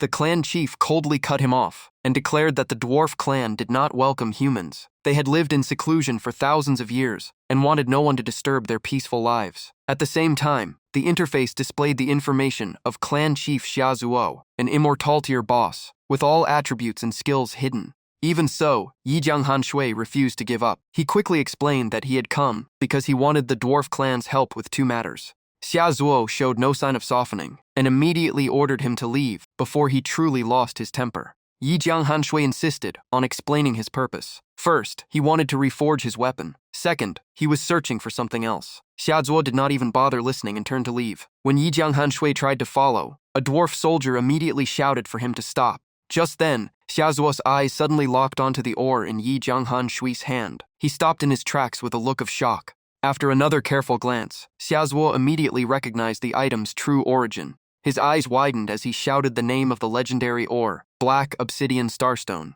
Unable to hide his excitement, Xia Zuo rushed over and asked with a trembling voice if Yi Jianghan Shui was truly willing to use the Black Obsidian Starstone to forge a weapon. Yi Jianghan Shui calmly nodded. Xia Zuo's attitude changed completely. He broke into a warm smile, said it had all been a misunderstanding, and enthusiastically welcomed the honored guest of the dwarf clan. The system immediately updated their relationship. Thanks to Yi Jianghan Shui's sincerity, the dwarf clan's favorability increased by 1,000 points, changing their attitude to friendly. Yi Jianghan Shui was left speechless. In his eyes, he had done nothing special. He had only taken out a gaudier ore, yet their attitude changed overnight. Behind him, Bo Wen immediately objected. He loudly protested, telling Xia Zuo not to keep the chance to forge the Black Obsidian Starstone for himself. The other blacksmiths quickly joined in, arguing that even the clan chief could not claim all the benefits alone. Some even pointed out that Yi Jianghan Shui had asked the dwarf clan to forge his weapon, not Xia Zuo specifically. Xia Zuo clenched his fists in anger and shouted that the whole clan was trying to rebel. He even asked if they planned to replace the clan chief as well. Ignoring the outburst, Bo Wen rushed to Yi Jianghan Shui and promised that if he received the black obsidian starstone, he would forge a true divine weapon powerful enough to slay gods and Buddhas alike. He even declared that he would stand against Xiaozuo if necessary. The entire dwarf clan was stunned by his words. Before the argument could end, another master blacksmith stepped forward with his own offer. He claimed to be the finest craftsman in the clan and promised to add a king-deer ore to the forging process if Yi Jianghan Shui entrusted the black obsidian starstone to him. Even Yi Jianghan Shui was surprised by the fierce competition.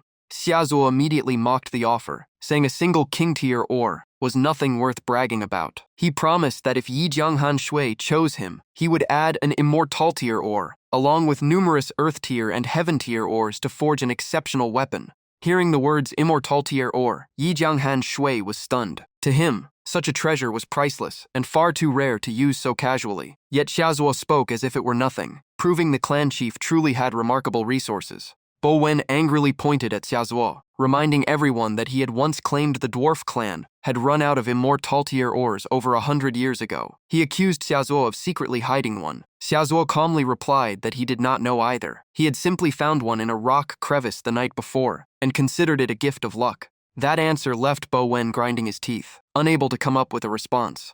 Xiaozuo turned to Yi Jianghan Shui and asked if he was willing to hand over the black obsidian starstone so he could personally forge it. He also guaranteed that the dwarf clan would never act dishonestly in the art of smithing. At that moment, the system asked whether the player wished to accept the Drank Sword request quest. Yi Jianghan Shui accepted without hesitation. The system immediately confirmed that he had officially received the Drank Sword request quest. According to the quest, the dwarf clan chief would personally forge a divine weapon for him, a once-in-a-lifetime opportunity. The requirements were to clear 3 trials prepared by the dwarf clan and provide 1 black obsidian starstone. Upon completion, he could freely choose 1 weapon as his reward. After accepting the quest, Yi Jianghan Shui immediately handed the black obsidian starstone to Xiaozuo.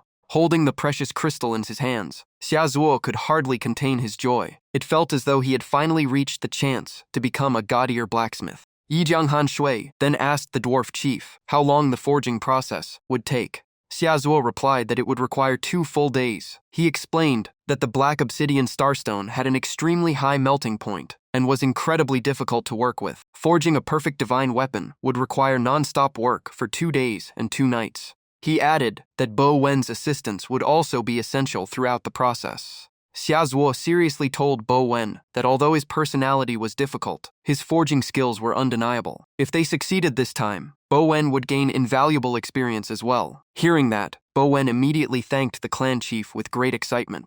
Xiaozuo then called over Nanla, the blacksmith from earlier, and asked him to lend over the king-tier ore for now, promising to return another one later. Nanla did not hesitate and immediately handed over the precious ore. Yi Jianghan Shui quietly calculated that this forging would combine god-tier, immortal-tier, and king-tier ores, along with many other rare materials promised by the clan chief. Such an opportunity was unbelievably rare. Feeling incredibly fortunate, he asked if he could also add more materials to upgrade his current sword. He needed to inspect it first. After studying it for a long time, Xiaozuo nodded and said the blade had originally been forged from heavenly blood divine crystal. Unfortunately, countless years had drained much of its original power. The moment everyone heard heavenly blood divine crystal, they were stunned. First came the black obsidian starstone, and now even heavenly blood divine crystal had appeared. They could not help wondering what kind of background Yi Jianghan Shui really had.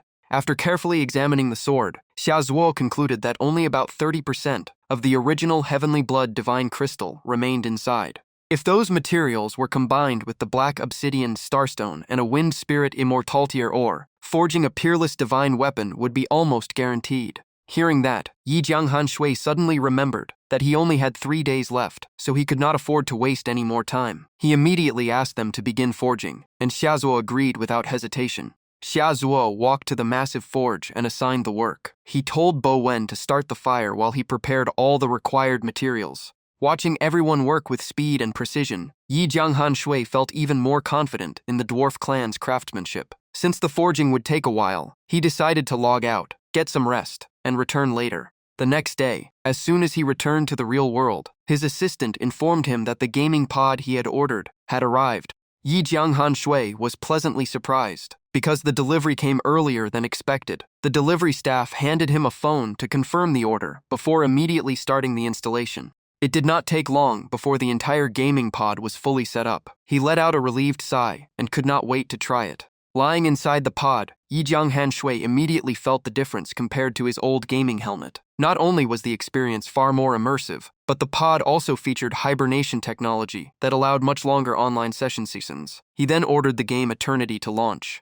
In the blink of an eye, Yi Jianghan Sui logged back in and reappeared at the dwarf clan settlement. When he returned, Xia Zuo and Bo Wen were still working tirelessly at the forge without showing any signs of resting. Seeing that the forging was still underway, he decided to head out and level up in the meantime. On the way, Yi Jianghan Shui remembered that in 2 days, Chang Feng would rescue the dragon sealed beneath Unding Lake. He wondered how the main quest would end. Ruff had once said that a special condition had to be met before the story could continue, but Yi Jianghan Shui was still worried about whether the dwarf clan would ever have the chance to return to the outside world. At the moment, things did not look promising.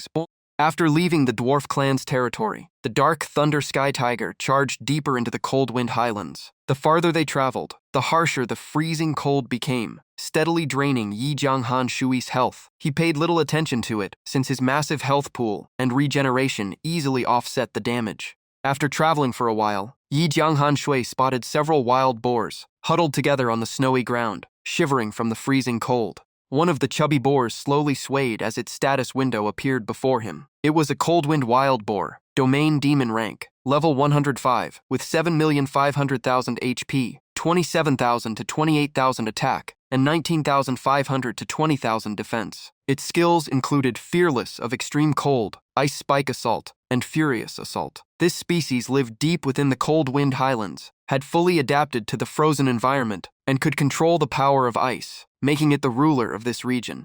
Seeing the monster's stats, Yi Jianghan Shui's eyes lit up. A level 105 domain demon was the perfect target for leveling. Just as he was about to attack, Yi Jianghan Shui suddenly realized both of his hands were empty. His blood guardian sword was still being reforged, leaving him completely unarmed. At that very moment, the Coldwind wild boar charged straight at him, catching him off guard. With no other choice, Yi Jianghan Shui clenched his fists and rushed toward the monster, boldly declaring that today he would fight with nothing but his bare hands. He gathered all his strength into one punch and slammed his fist directly into the boar's head. Seeing that his attack still pierced the monster's defense, Yi Jianghan Shui smiled. The damage was not impressive, but at least he could still hurt it.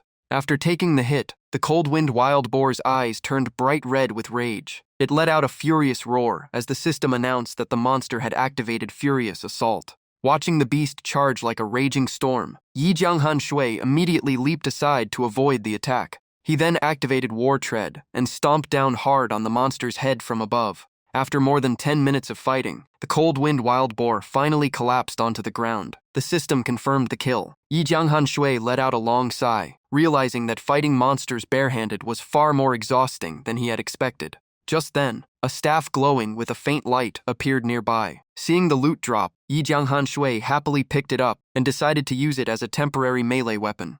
Just as he was about to continue leveling, his phone suddenly rang. The caller reported that something extremely serious had happened, making him ask anxiously what was going on. Wei Chando spoke in a hurried voice, saying that the dragon sealed beneath Ainding Lake was very likely the true dragon god.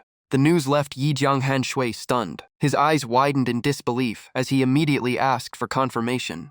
Wei Chando confirmed that Chang Feng had revealed it himself. Hearing that, Yi Jianghan Shui became even more confused because the dragon domain had never truly had a dragon god, as the rumors claimed. Countless theories about the hidden conspiracy instantly raced through his mind. Wei Chando continued, explaining that the previous fake dragon god was actually the 9th demon god, Atticus the dragon of sin, who had taken the title by deception. The dragon sealed beneath Unding Lake was the real dragon god. Yi Jianghan Shui was completely speechless. If the true dragon god had been sealed away, while the fake one ruled the dragon domain, then the entire dragon domain had been deliberately pushed toward the forces of darkness. Winning them back would now be far more difficult. Wei Chando asked nervously what they should do next. Yi Jianghan Shui remained calm and said they should adapt to whatever happened. After ending the call, he thought it through. Even though Chang Feng already knew the truth, the system had not declared his quest a failure, which meant there was still a chance to turn everything around.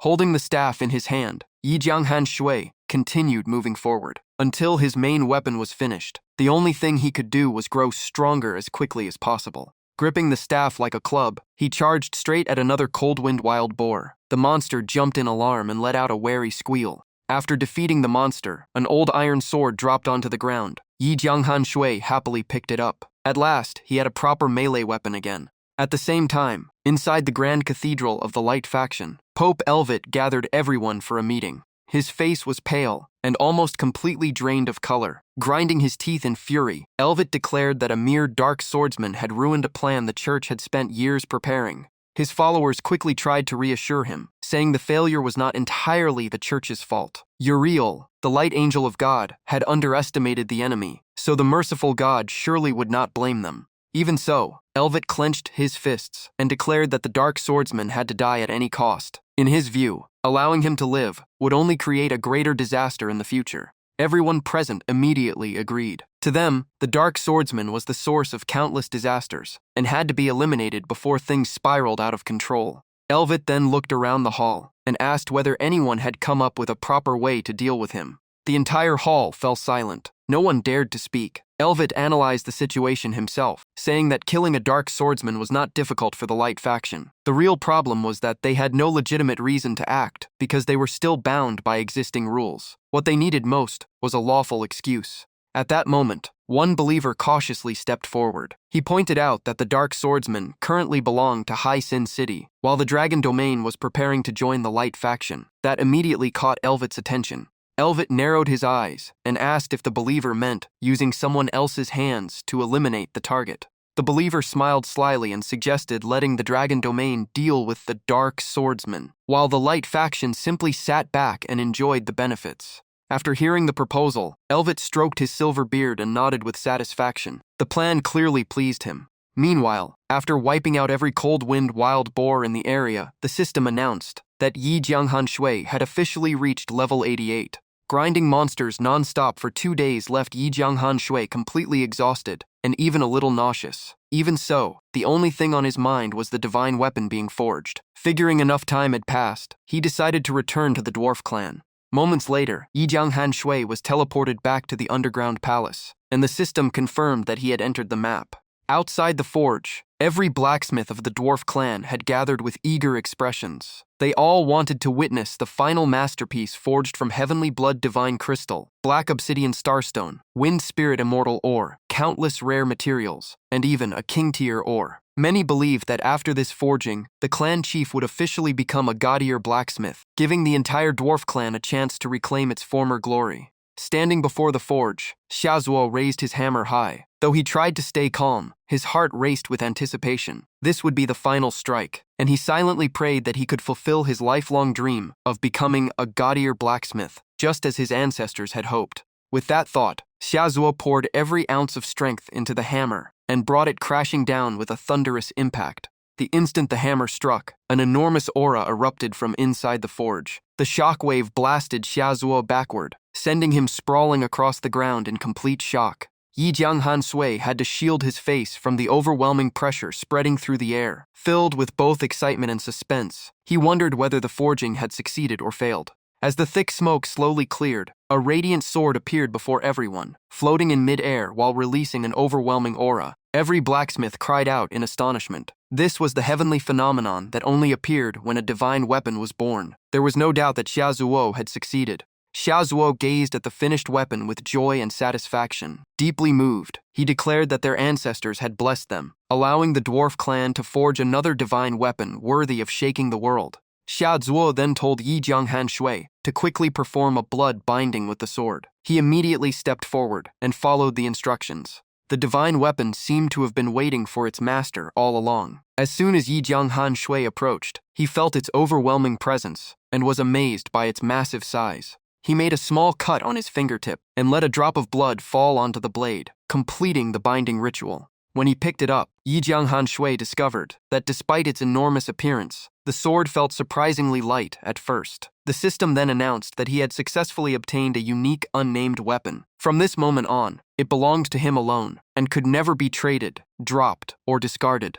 the system continued by announcing that Yi Jianghan Shui had become the first player in Eternity to obtain a god-tier weapon, rewarding him with 1 additional luck point. He was thrilled, because having someone possess a god-tier weapon at this stage of the game was beyond imagination. The system asked him to name the sword, but just then, Xiaozuo suddenly shouted for Yi Jianghan Shui to hold onto it tightly. He had no idea what was happening. The moment the warning ended, the floating sword suddenly plunged straight toward the ground.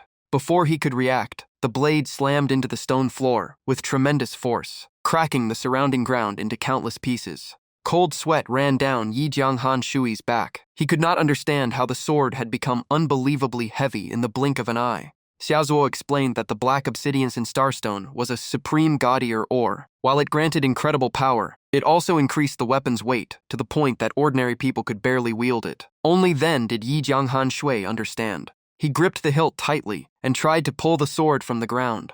Using every bit of his strength, Yi Jianghan Shui strained to lift the sword while declaring that he was no ordinary man and would raise the divine weapon no matter what. After a long struggle, he finally managed to rest the sword on his shoulder. Even so, its incredible weight forced his legs to bend slightly. Gasping for breath, Yi Jianghan Shui thought that if simply lifting the sword was this difficult, actually swinging it in battle would be far harder. With that in mind, he decided to store it inside his spatial ring for now. After putting the divine weapon into his storage ring, Yi Jianghan Shui remembered that he had not checked its attributes yet, so he immediately opened the equipment interface. The moment he looked inside his inventory, he was stunned to discover that the sword occupied 50 storage slots. Fortunately, his spiritier ring had a total of 100 slots. An ordinary player probably would not even be able to carry the weapon. The weapon's information appeared in full: an unnamed gaudier weapon. Attack: Force 800 to 5000. Grants an additional 180 attack but reduces attack speed by 500. Every strike has a 10 chance to ignore 30 of the target's defense. It also grants 20 life dash, 20 critical rate, and 50 critical damage. The sword possesses 3 unique skills: Super Life Steal, Divine Illusion 1000 Forms, and God Slaying Strike, though the final skill remains sealed. Yi Jianghan Shui could hardly believe what he was seeing. This weapon truly deserved to be called a divine artifact. Not only did it possess countless powerful effects and unique abilities, but even its base attributes were unbelievably strong. All of his current equipment, skills, attributes, worn items, including his ring and every stat gained from leveling, combined could not compare to this sword alone.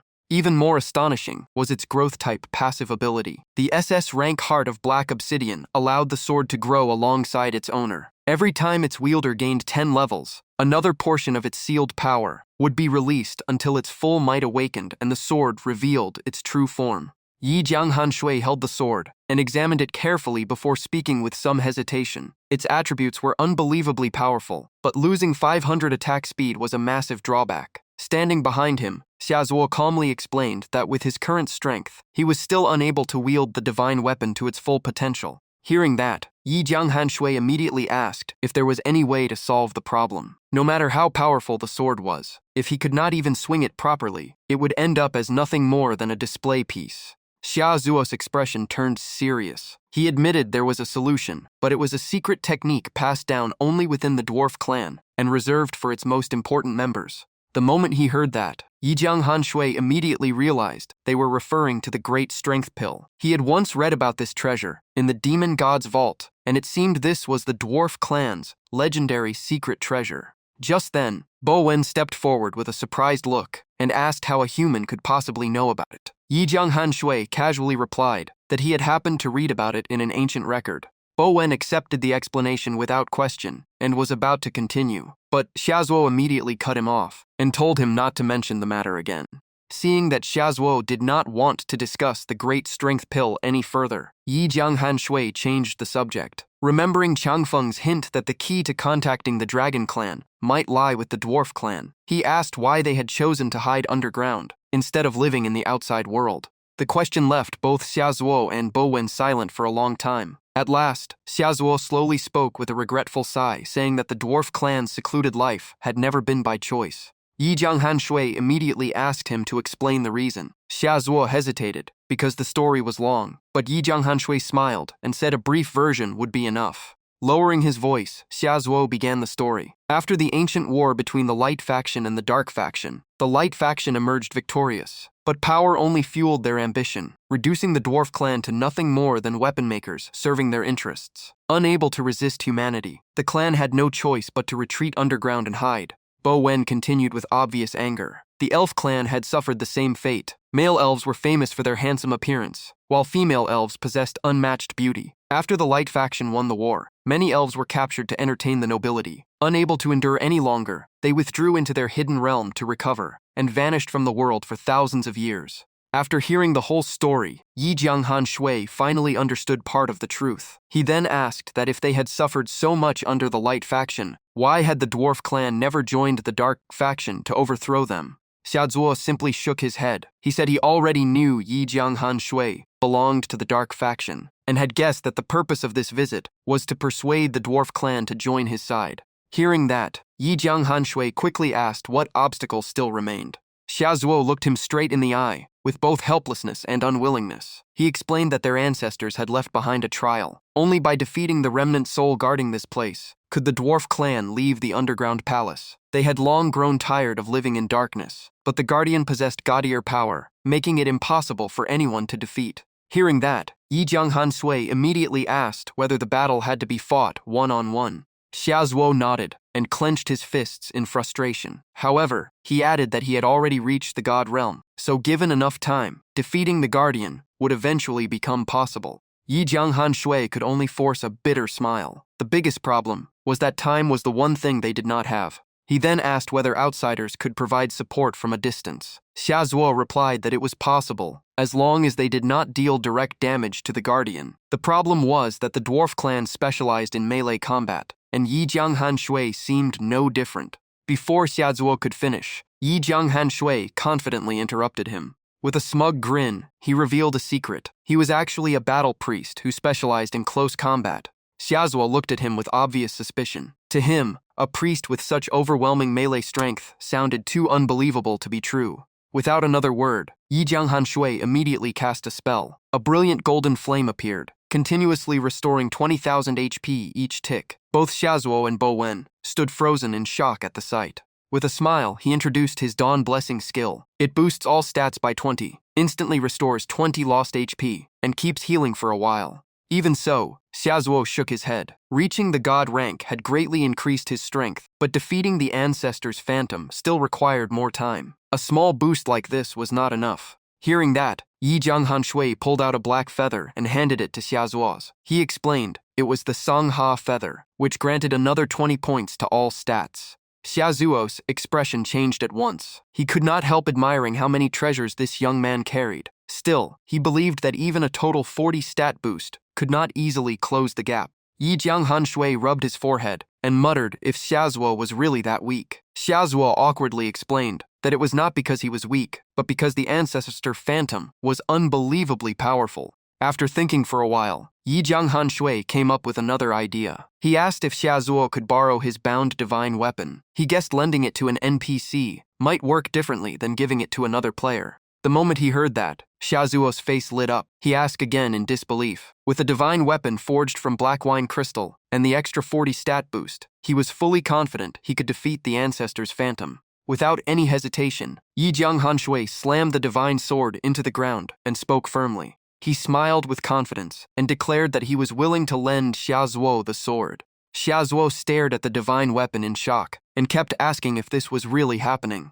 Only then did Yi Jianghan Shui reveal his condition. After defeating the phantom, he wanted Xiaozuo to reward him with one great strength pill. As soon as he heard it, Xiaozuo immediately waved his hand and refused, insisting that such a request was absolutely unacceptable. Yi Jianghan Shui's eyes instantly turned cold. In a calm but commanding voice, he asked what if he insisted on getting the great strength pill. Xiaozuo refused to back down, and shouted that this human should know his limits and stop pushing them.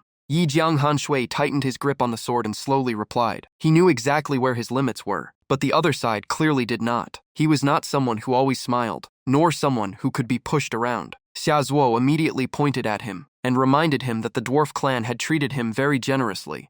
Facing the accusation, Yi Jianghanshui looked straight at Xiaozuo and answered. He had brought the black wine crystal, helped Xiaozuo reach the god rank, and in return only Fleet received one divine weapon. Their deal was already even, and neither side owed the other anything. Xiaozuo quickly argued back. He said he had also spent countless rare ores forging the divine weapon, and even held a grand forging ceremony. It was not as if he had paid nothing. Yi Jianghanshui lowered his eyes to the sword in his hand with an indifferent look. To him, a divine weapon he could not use was different from a useless piece of iron.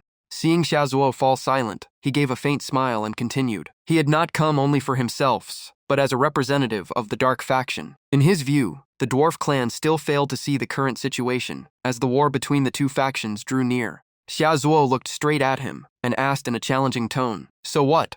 Yi Jianghanshui got straight to the point. Was the dwarf clan planning to side with the light faction and remain their tool forever? The question left Xiaozuo speechless. Seeing him hesitate, Yi Jianghanshui pressed further. Sooner or later the two factions would decide a winner, and no neutral force would be allowed to stay out of it. Even the mighty dragon domain had to choose a side, let alone the dwarf clan. Only then did Xiaozuo and Bo Wen truly understand the situation. They could neither join the light faction nor remain neutral. The only practical path left was to cooperate with the dark faction. Yi Jianghanshui smiled and placed a hand on Xiaozuo's shoulder. He declared that he represented the dark faction and was willing to use the black wine crystal to help the dwarf clan produce god-rank powerhouses and escape their underground life. In return, he asked for only one great strength pill. He also reminded them that help given in desperate times was always worth more than favors offered after everything was over. The choice was already obvious. After hearing everything, Xiaozuo widened his eyes, his face filled with shock as if he had finally awakened. Right after that, Xiaozuo cupped his hands in a sincere salute and thanked Yi Jianghanshui for opening his eyes. He admitted he had been foolish and agreed to give him the great strength pill. At the same time, the system announced that the player had accepted the hidden side quest. Liberate the dwarf clan, rank A. The system then displayed the quest details. Hidden quest, liberate the dwarf clan, rank A objective, convince the clan leader and help him defeat the ancestor's phantom. Reward, 1 great strength pill and 10,000 favor with the dwarf clan. Failure carried no penalty. Seeing the rewards, Yi Jianghanshui quietly celebrated as everything had gone exactly as planned. He switched to a gentler tone and told Xiaozuo not to worry about what had happened. As long as he understood the situation, that was enough. He then suggested they should leave as soon as possible, instead of staying here. He also revealed that his next destination was the dragon domain to persuade them as well. Hearing this, Xiaozuo asked in shock if even the dragon domain would abandon the light faction. Bo Wen immediately felt a spark of hope. If the dragon domain joined the dark faction, their chances of victory would rise dramatically. Xiaozuo also brightened up and reminded Yi Jianghanshui to give the divine weapon a worthy name before leaving, since it would likely stay with him for the rest of his journey. Those words made Yi Jianghanshui pause to think. He realized this sword could stay with him until the very end of the game, and perhaps even beyond. The only thing left was choosing the perfect name. After some thought, he decided to name the sword Jianghan. The system immediately confirmed that the naming process was complete. Once everything was settled, Xiaozuo turned to face the entire clan and announced that he had something extremely important to say. In a commanding voice, he officially declared that from this day forward, the dwarf clan would leave their underground palace and join the dark faction. The entire square erupted in cheers. Everyone was thrilled that they finally had a chance to escape this prison. Many even said they should have risen up long ago because the light faction had oppressed the dwarf clan for far too long, and now it was time to show they were not a race to be bullied. Watching everyone respond with overwhelming support, Yi Jianghanshui sighed inwardly. A single announcement had won unanimous approval, proving just how long the dwarf clan had suffered under the light faction. After that, everyone gathered before the gate of an ancient fortress. One of the dwarves respectfully explained that this was the trial left behind by their ancestors, and invited everyone inside. Yi Jianghanshui followed Xiaozuo deep into the fortress. Along the way, Xiaozuo reminded him that he had to remove all his armor before challenging the ancestor spirit. Yi Jianghanshui only needed to support him from outside and maintain the buffs. He simply nodded in understanding. At the center of the grand hall stood an ancient stone platform. Resting on it was a glowing purple crystal orb that radiated a mysterious light, as if it had been waiting all this time for someone worthy to accept its trial. Xiaozuo turned to Yi Jianghanshui and asked to borrow the Sangha feather and the divine weapon Jianghan. At the same moment, the system asked whether the player agreed to lend his exclusive weapon to an NPC for 2 hours. Yi Jianghan Shui did not hesitate. He immediately accepted and handed Jianghan over to Xiaozuo. Xiaozuo took the divine weapon and remarked that its current form did not suit his fighting style. As soon as he finished speaking, he shouted for the weapon to change its form. The system instantly activated the SS rank passive skill Divine Illusion, 1000 Forms. This ability allowed the divine weapon to transform into many different weapons, with its attributes changing accordingly. However, if the chosen form did not match the user's class, it could only unleash half its power. A blazing flame instantly engulfed the entire weapon. In the blink of an eye, the sword transformed into a massive battle axe that fit perfectly in Xiaozuo's hands. Carrying the battle axe, Xiaozuo walked straight toward the crystal orb in the center of the hall. Watching from behind, Yi Jianghan Shui quickly realized the true value of this skill. It could become a bow for ranged combat or a pole arm for sweeping attacks. The more he thought about it, the more incredible the ability seemed.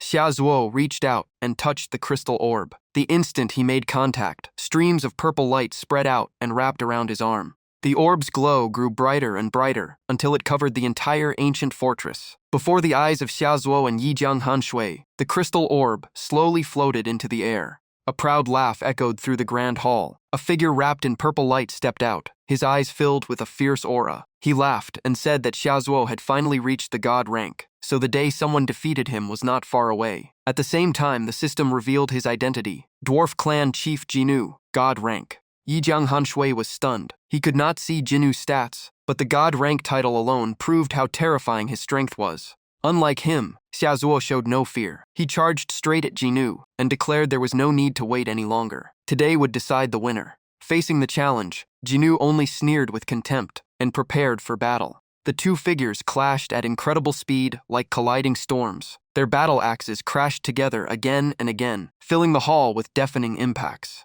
After several exchanges, Xiaozuo could not help praising the divine weapon for giving him far more power than he had expected. As soon as he finished speaking, he slammed one hand onto the stone floor and poured all his strength into a new skill. In an instant, a pair of massive black wings appeared behind Xiaozuo. He looked directly at Jinu and coldly said that if this was all the strength Jinu had left, it would never stop him. The wings spread wide, and Xiaozuo shot into the sky before diving down like an arrow, while swinging his battle axe with full force. Jinu refused to retreat. He charged forward head-on and raised his own battle axe to block the attack with the ferocity of a beast, ready for a final showdown. The two giant battle axes collided with a thunderous explosion that shook the entire ancient fortress. The whole space trembled under the force of the impact. Thanks to his overwhelming experience and strength, Jinu unleashed relentless attacks that forced Xiaozuo onto the defensive. One powerful swing struck him in the face and knocked him backward. Jinu laughed in contempt, saying that a pair of wings and a little extra strength were still not enough to defeat him. Xiaozuo quickly regained his footing. His eyes burned with anger as he stared at Jinu and coldly replied, "Is that so?" The next moment, Xiaozuo turned toward Yi Jianghan Shui and shouted for his support. Yi Jianghan Shui did not hesitate. He immediately cast his skill and poured a powerful healing force into Xiaozuo. Empowered by the healing, Xiaozuo instantly returned to peak condition. Every wound disappeared, and his stamina was fully restored. Seeing this, Jinu immediately flew into a rage. He pointed at them and shouted that bringing a healer into the trial was cheating. Hearing the accusation, Yi Jianghan Shui only smiled and jokingly replied that Jinu had misunderstood. He was not a priest, just an ordinary melee fighter. The answer amused Jinu. He slowly walked closer with an interested smile, as if he had just found a brand new toy. Jinu then made a promise. If Yi Jianghan Shui was truly a melee fighter and could withstand one of his attacks without taking even half a step back, he would grant him an incredible opportunity. Instead of feeling nervous, Yi Jianghan Shui became even more excited when he heard the word opportunity. He had only planned to help Xiaozuo complete the trial, but now there was another reward waiting. He immediately accepted the challenge. He gathered every ounce of power into his fist. Dark energy surged around him, releasing an overwhelming pressure. Before making his move, he even apologized to Xiaozuo. At that moment, the system announced that the Forbidden Heaven Burial skill had been activated. The next attack would gain 1000 strength, deal 10,000 bonus damage, and always land as a critical hit, but its attack speed would drop by 100, and using it would come with a devastating cost. Feeling the terrifying aura, both Xiaozuo and Jinu froze in shock. Even Jinu was startled by the overwhelming pressure. His instincts urged him to retreat. He quickly calculated that an attack with 10 times the power and hundreds of times the damage was simply absurd. Still, he refused to lose face and searched for a way to counter it. Jinu realized the skill's weakness was its slow speed. As long as he dodged instead of confronting it head-on, he still had a chance to avoid it. With that in mind, he activated the forbidden skill Aurora Flash. The system announced that all stats increased by 30, movement speed increased by 200, attack speed increased by 20, and the effect would last for 2 minutes. Meanwhile, Yi Jianghan Shui gathered all his power and slammed an earth-shattering punch into the ground. The explosion roared like thunder, violently shaking the entire ancient fortress. Strangely enough, that earth-shattering punch did not crack the stone floor. It barely left a single mark. The sight left Jinyu even more confused. A physical attack with that kind of power should have crushed everything in its path, yet the force simply vanished as if it had never existed.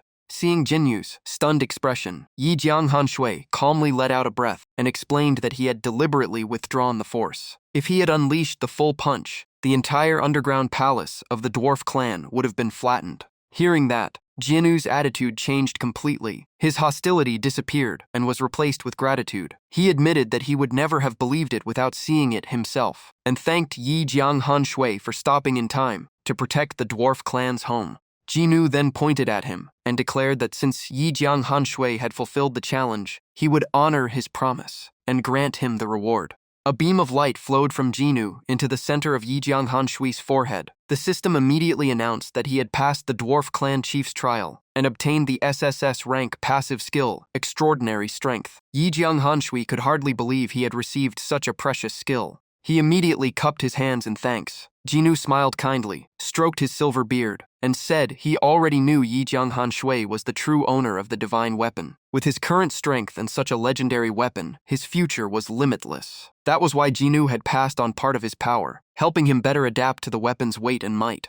With that done, Jinyu turned to Xiaozuo and said there was no need to continue the battle. The power of Forbidden Heaven Burial alone was enough to suppress his Aurora Flash. Besides, Xiaozuo had not even revealed all his trump cards, and his remaining health was clearly superior. The outcome was already decided. Xiaozuo happily agreed. Before leaving, Jinyu looked at Yi Jianghan Shui and asked for one favor. If the dwarf clan ever faced a disaster in the future, he hoped Yi Jianghan Shui would lend them a hand. Without hesitation, Yi Jianghan Shui agreed. Xiaozuo sincerely thanked Yi Jianghan Shui for all his help. Thanks to him, the dwarf clan had finally found hope of returning to the sunlight. Yi Jianghan Shui simply replied that it was only the right thing to do. Xiaozuo then took out a golden medicinal pill, glowing with brilliant light, and handed it to Yi Jianghan Shui, confirming that it was the great strength pill they had agreed upon. The moment Yi Jianghan Shui received the pill, the system displayed several notifications. The Liberate the Dwarf Clan quest was complete. He received an immortal rank Great Strength pill and 10,000 favor with the Dwarf Clan. His total favor reached 20,000, raising the entire clan's attitude toward him to reverence. Right after that, Yi Jianghan Shui swallowed the Great Strength pill. The system then announced the pill's effect. From this moment on, Yi Jianghan Shui's basic attack permanently increased by 1,000 points. Yi Jianghan Shui quickly realized that with the new skill granted by the dwarf clan's ancestor and the Great Strength pill, wielding Jianghan would become much easier. The system also displayed the details of the level 5 passive skill Extraordinary Strength. It granted 50,000 base HP and 500 base attack. The description also clarified that the skill only made the user far stronger than before, not infinitely powerful. Xiaozuo returned Jianghan to Yi Jianghan Shui with a smile and told him to hold it again and see how it felt now. Yi Jianghan Shui gripped the sword and slowly lifted it. A new status panel immediately appeared. As the Angel of Destruction, a level 88 boss, his attributes had skyrocketed, with his attack nearing the 100,000 mark. The description also stated that he had become one of the Dark Faction's key figures, and the Dragon Domain's choice would directly affect his fate. Looking at those numbers, Yi Jianghan Shui could not hide his excitement. He remembered that the level 100 boss Holy Light Uriel had only a little over 82,000 attack, yet he was only level 88, had not even completed his third-class advancement, and already surpassed Uriel by more than 10,000 attack. That alone showed how overwhelming his current strength had become. After checking everything, Xiaozuo asked where the dwarf clan should go first if they wished to join the Dark Faction. Yi Jianghanshui smiled and answered without hesitation. They should head to Sea Heart City. The city lord there was his master, and as long as they mentioned his name, everything would be arranged. Even so, Xia Zuo made the dwarf clan's position clear. They would never completely submit to any faction, and one day they would build a power of their own. The future could be discussed later, and since the dwarf clan had not officially sworn loyalty to the dark faction, there was no need to worry. Xia Zuo agreed without hesitation. When night finally fell, Yi Jianghanshui led everyone out of the underground palace. Before leaving, he instructed them to bring only the dwarves, still capable of fighting, to the surface. The elderly and children would remain behind to preserve the clan's bloodline. If the expedition lost contact for too long, those who stayed should choose a new clan leader. Everyone accepted the order in unison. Yi Jianghanshui then led the first group of dwarves out of their hidden refuge. At the same time, the system announced that he had entered the Cold Wind Highlands map.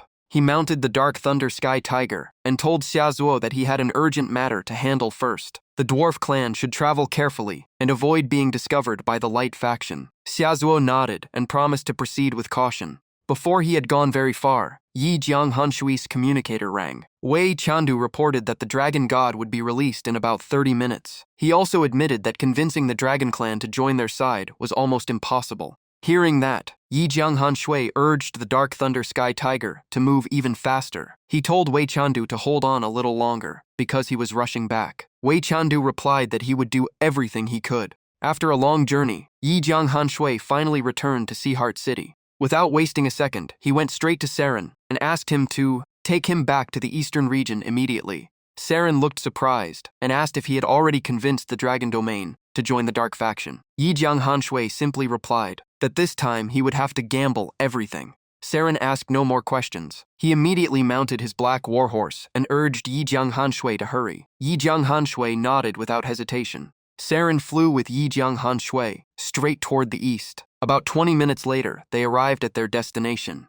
Looking down below, Saren announced that they had arrived. Beneath them was a massive magic array. Dozens of light faction followers stood around it, guarding the area while carrying out an important ritual. The moment Yi Jianghanshui saw the scene, he realized the light faction had beaten them to it. Every follower gripped a staff tightly as brilliant golden light flared around their bodies, like blazing fire. At the same time, they chanted ancient incantations together, making the atmosphere even more mysterious. At the very center of the magic array, a violent whirlwind suddenly erupted. Seeing this, Saren immediately understood the situation. This time, persuading Ila would no longer be easy. The Holy Church had arrived first to free the dragon god and prove their sincerity. The two quickly landed in a hidden spot. The moment they touched the ground, an old acquaintance warmly greeted Yi Jianghanshui, saying he had been waiting for half the day and was finally glad to see him return. After stepping down from the warhorse, Yi Jianghanshui immediately cupped his hands in respect and politely greeted the senior before him. But at that very moment, an incredibly powerful pressure suddenly surged from behind him, making Yi Jianghanshui widen his eyes in shock. A gigantic figure burst out from the lake. Its enormous wings spread so wide that they nearly blocked out the moon. In the blink of an eye, the majestic dragon god appeared before everyone. His mighty roar echoed through the sky as he declared that he had finally regained his freedom. Saren immediately bowed deeply and respectfully greeted Lord Dragon God. Soon after, the light faction stepped forward as well. Pope Elvet stroked his silver beard and smiled as he congratulated the dragon god on breaking the demon god's seal and regaining his freedom after countless years of imprisonment. Although Elvet appeared calm, his cold gaze rested on Yi Jianghanshui. Deep inside, he was filled with killing intent, seeing this dark swordsman as someone who absolutely had to die. Yi Jianghanshui respectfully saluted the dragon god and sincerely invited the dragon domain to join the dark faction. Dragon god Dominic, a newly freed god rank powerhouse, merely let out a mocking laugh. In his eyes, the dark faction was the reason he had been imprisoned beneath Tranquil Lake for thousands of years, so the invitation was nothing but a joke. Dominic casually flicked a finger, his anger still obvious. He coldly declared that anyone daring to invite him into the dark faction was simply asking to die. Seeing this, Saren immediately drew his sword and pointed it at Dominic. He declared that if the dragon god wanted to harm his disciple, he would first have to get past his blade. Dominic answered only with a scornful laugh, as an overwhelming pressure spread across the area. In his eyes, even though Saren was only half a step away from the god rank, he was still beneath notice. Dominic's firm attitude made Yi Jianghanshui realize the situation at once. The dragon god had already chosen to stand with the light faction. Chang Feng slightly lowered his head and quietly reminded Dominic that Yi Jianghanshui was the dark faction's envoy. Attacking a messenger now would only damage the dragon domain's reputation. But the moment Dominic saw Chang Feng, his eyes turned ice cold. He demanded to know why Chang Feng still dared to stand before him. Dominic glared at Chang Feng with barely restrained fury. He said that with Chang Feng's strength, it should have taken only a dozen years to find his prison, not thousands. Chang Feng quickly bowed and explained that the evil dragon Atticus had disguised himself with a special artifact so perfectly that even he could not see through it. When he first arrived at Tranquil Lake, he believed it was only an ordinary dragon trapped there. He then carefully asked if the dragon god truly intended to vent all his anger and resentment on him. Hearing those words, dragon god Dominic suddenly fell silent for a brief moment. Just then, the dragon emblem on Chang'o robe suddenly began to glow with a strange light. He calmly looked Dominic in the eye without showing the slightest fear. Yi Jianghanshui quietly made a guess. Chang Feng could withstand the dragon god's pressure without flinching. Could the two of them already be on the same level? Otherwise, with Dominic's power, anyone who opposed him should have been crushed long ago. Seeing the tense atmosphere, Pope Elvet stepped beside Dominic and gently urged him to calm down. The past was already behind them, and what mattered now was that the dragon god had regained his freedom. Dominic simply nodded, signaling him to continue. Elvet looked at Yi Jianghanshui with open disgust, before saying that, as the ruler of the dragon clan, the dragon god alone had the right to decide the dragon domain's future. With the war between the two factions growing fiercer, neutrality was no longer an option, so he wanted to know Dominic's decision. Before Elvet could finish, Dominic cut him off without hesitation. He declared that the dragon domain would stand with the light faction and would never aid its enemies. Chang Feng immediately tried to stop him. He reminded Dominic that he had only just escaped after thousands of years of imprisonment and still did not understand the current situation or the hardships facing the dragon domain. This decision should not be made so quickly. Dominic instantly questioned Chang Feng in a cold voice. He could not accept that Chang Feng still hesitated before the very dark faction that had imprisoned him for thousands of years and even allowed an impostor to rule the dragon domain in the dragon god's name. Faced with those accusations, Chang Feng could only remain silent. Chang Feng looked up at the sky as cold sweat covered his body. Deep down, he knew that in every way, siding with the light faction seemed more reasonable because the dark faction had crossed the line long ago. Seeing everything falling apart, Yi Jianghanshui quickly stepped in and earnestly asked the dragon god to reconsider for the sake of protecting the dragon realm. Dominic immediately exploded in anger and roared that this was no place for Yi Jianghanshui to interrupt. After choosing the light faction, Dominic viewed the dark swordsman as a threat that had to be eliminated immediately. He raised his sword, summoned lightning across the sky, and declared that even if the world condemned him afterward, he would bear the blame himself. Then he struck without mercy. Dominic's sword slashed downward, targeting both Chang Feng and Yi Jianghanshui. Yi Jianghanshui's expression changed. The attack came so fast that he knew there was no chance to dodge. But just before the devastating lightning struck, a massive shield suddenly appeared and blocked the entire attack, keeping him completely safe. Witnessing that scene, Dominic could not hide his shock and cried out in disbelief.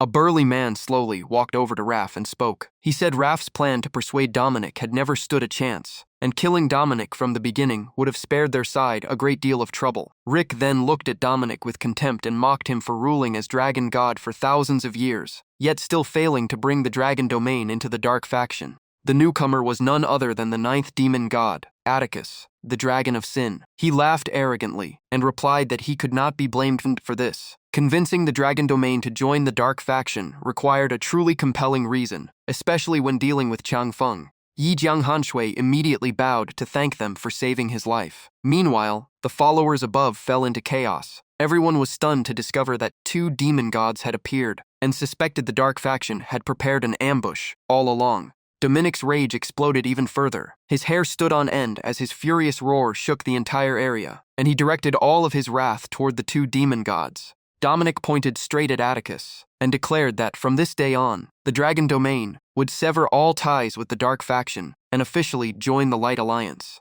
The moment he finished speaking, Yi Jianghanshui heard a system notification. His main quest, Master Negotiator, was on the verge of failure. His face darkened as he realized 2 days of hard work were about to be wasted, but he refused to give up. Without hesitation, Yi Jianghanshui quickly stepped in and pleaded with Chang Feng to hear him out. Unlike everyone else's tense expressions, Atticus burst into mocking laughter. He treated the whole situation like a joke and openly challenged them to come test his strength. Yi Jianghanshui immediately stepped in front of Chang Feng and revealed his final trump card. He declared that he had successfully recruited the dwarf clan to the dark faction. Atticus did not care in the slightest. Instead, he taunted Dominic and sarcastically asked if he even knew what it felt like to be the real dragon god. He even bragged that the female dragons of the dragon domain recognized him as the true dragon. As Atticus went further and further, Yi Jianghanshui wanted to shout for him to stop. He felt both furious and hopeless, even wondering if this demon god was actually a spy sent by the enemy to ruin everything. Those insults completely ignited Dominic's rage. He roared like a madman and cursed Atticus as a beast, while another system notification appeared. The system revealed that Atticus, one of the 10 demon gods, had once impersonated the dragon god, brought disaster upon the dragon domain, and earned the eternal hatred of the entire dragon clan. After reading the notification, Yi Jianghanshui nearly gave up. He bitterly realized there was almost no way to salvage the situation, and he could only admit that Atticus truly deserved the title Dragon of Sin. Just then, Pope Elvet calmly stepped forward. He advised Dominic not to rush into fighting Atticus, because it would only weaken both sides. Instead, he emphasized that the Dark Swordsman was the Dark faction's greatest threat, and revealed that intelligence had located him, and the Necromancer mentor hiding in Seaheart City. Dominic let out a quiet snort and looked toward the Pope with a calculating smile. To him, this was clearly an opportunity worth taking. Elvet continued his analysis. He insisted that this matter could not be delayed. The Dark Swordsman was too cunning and dangerous, and if he was not eliminated quickly, he would become a disaster in the future. Dominic then glanced at Atticus and warned him in a deep voice. The 1,000-year grudge between them would be repaid with interest.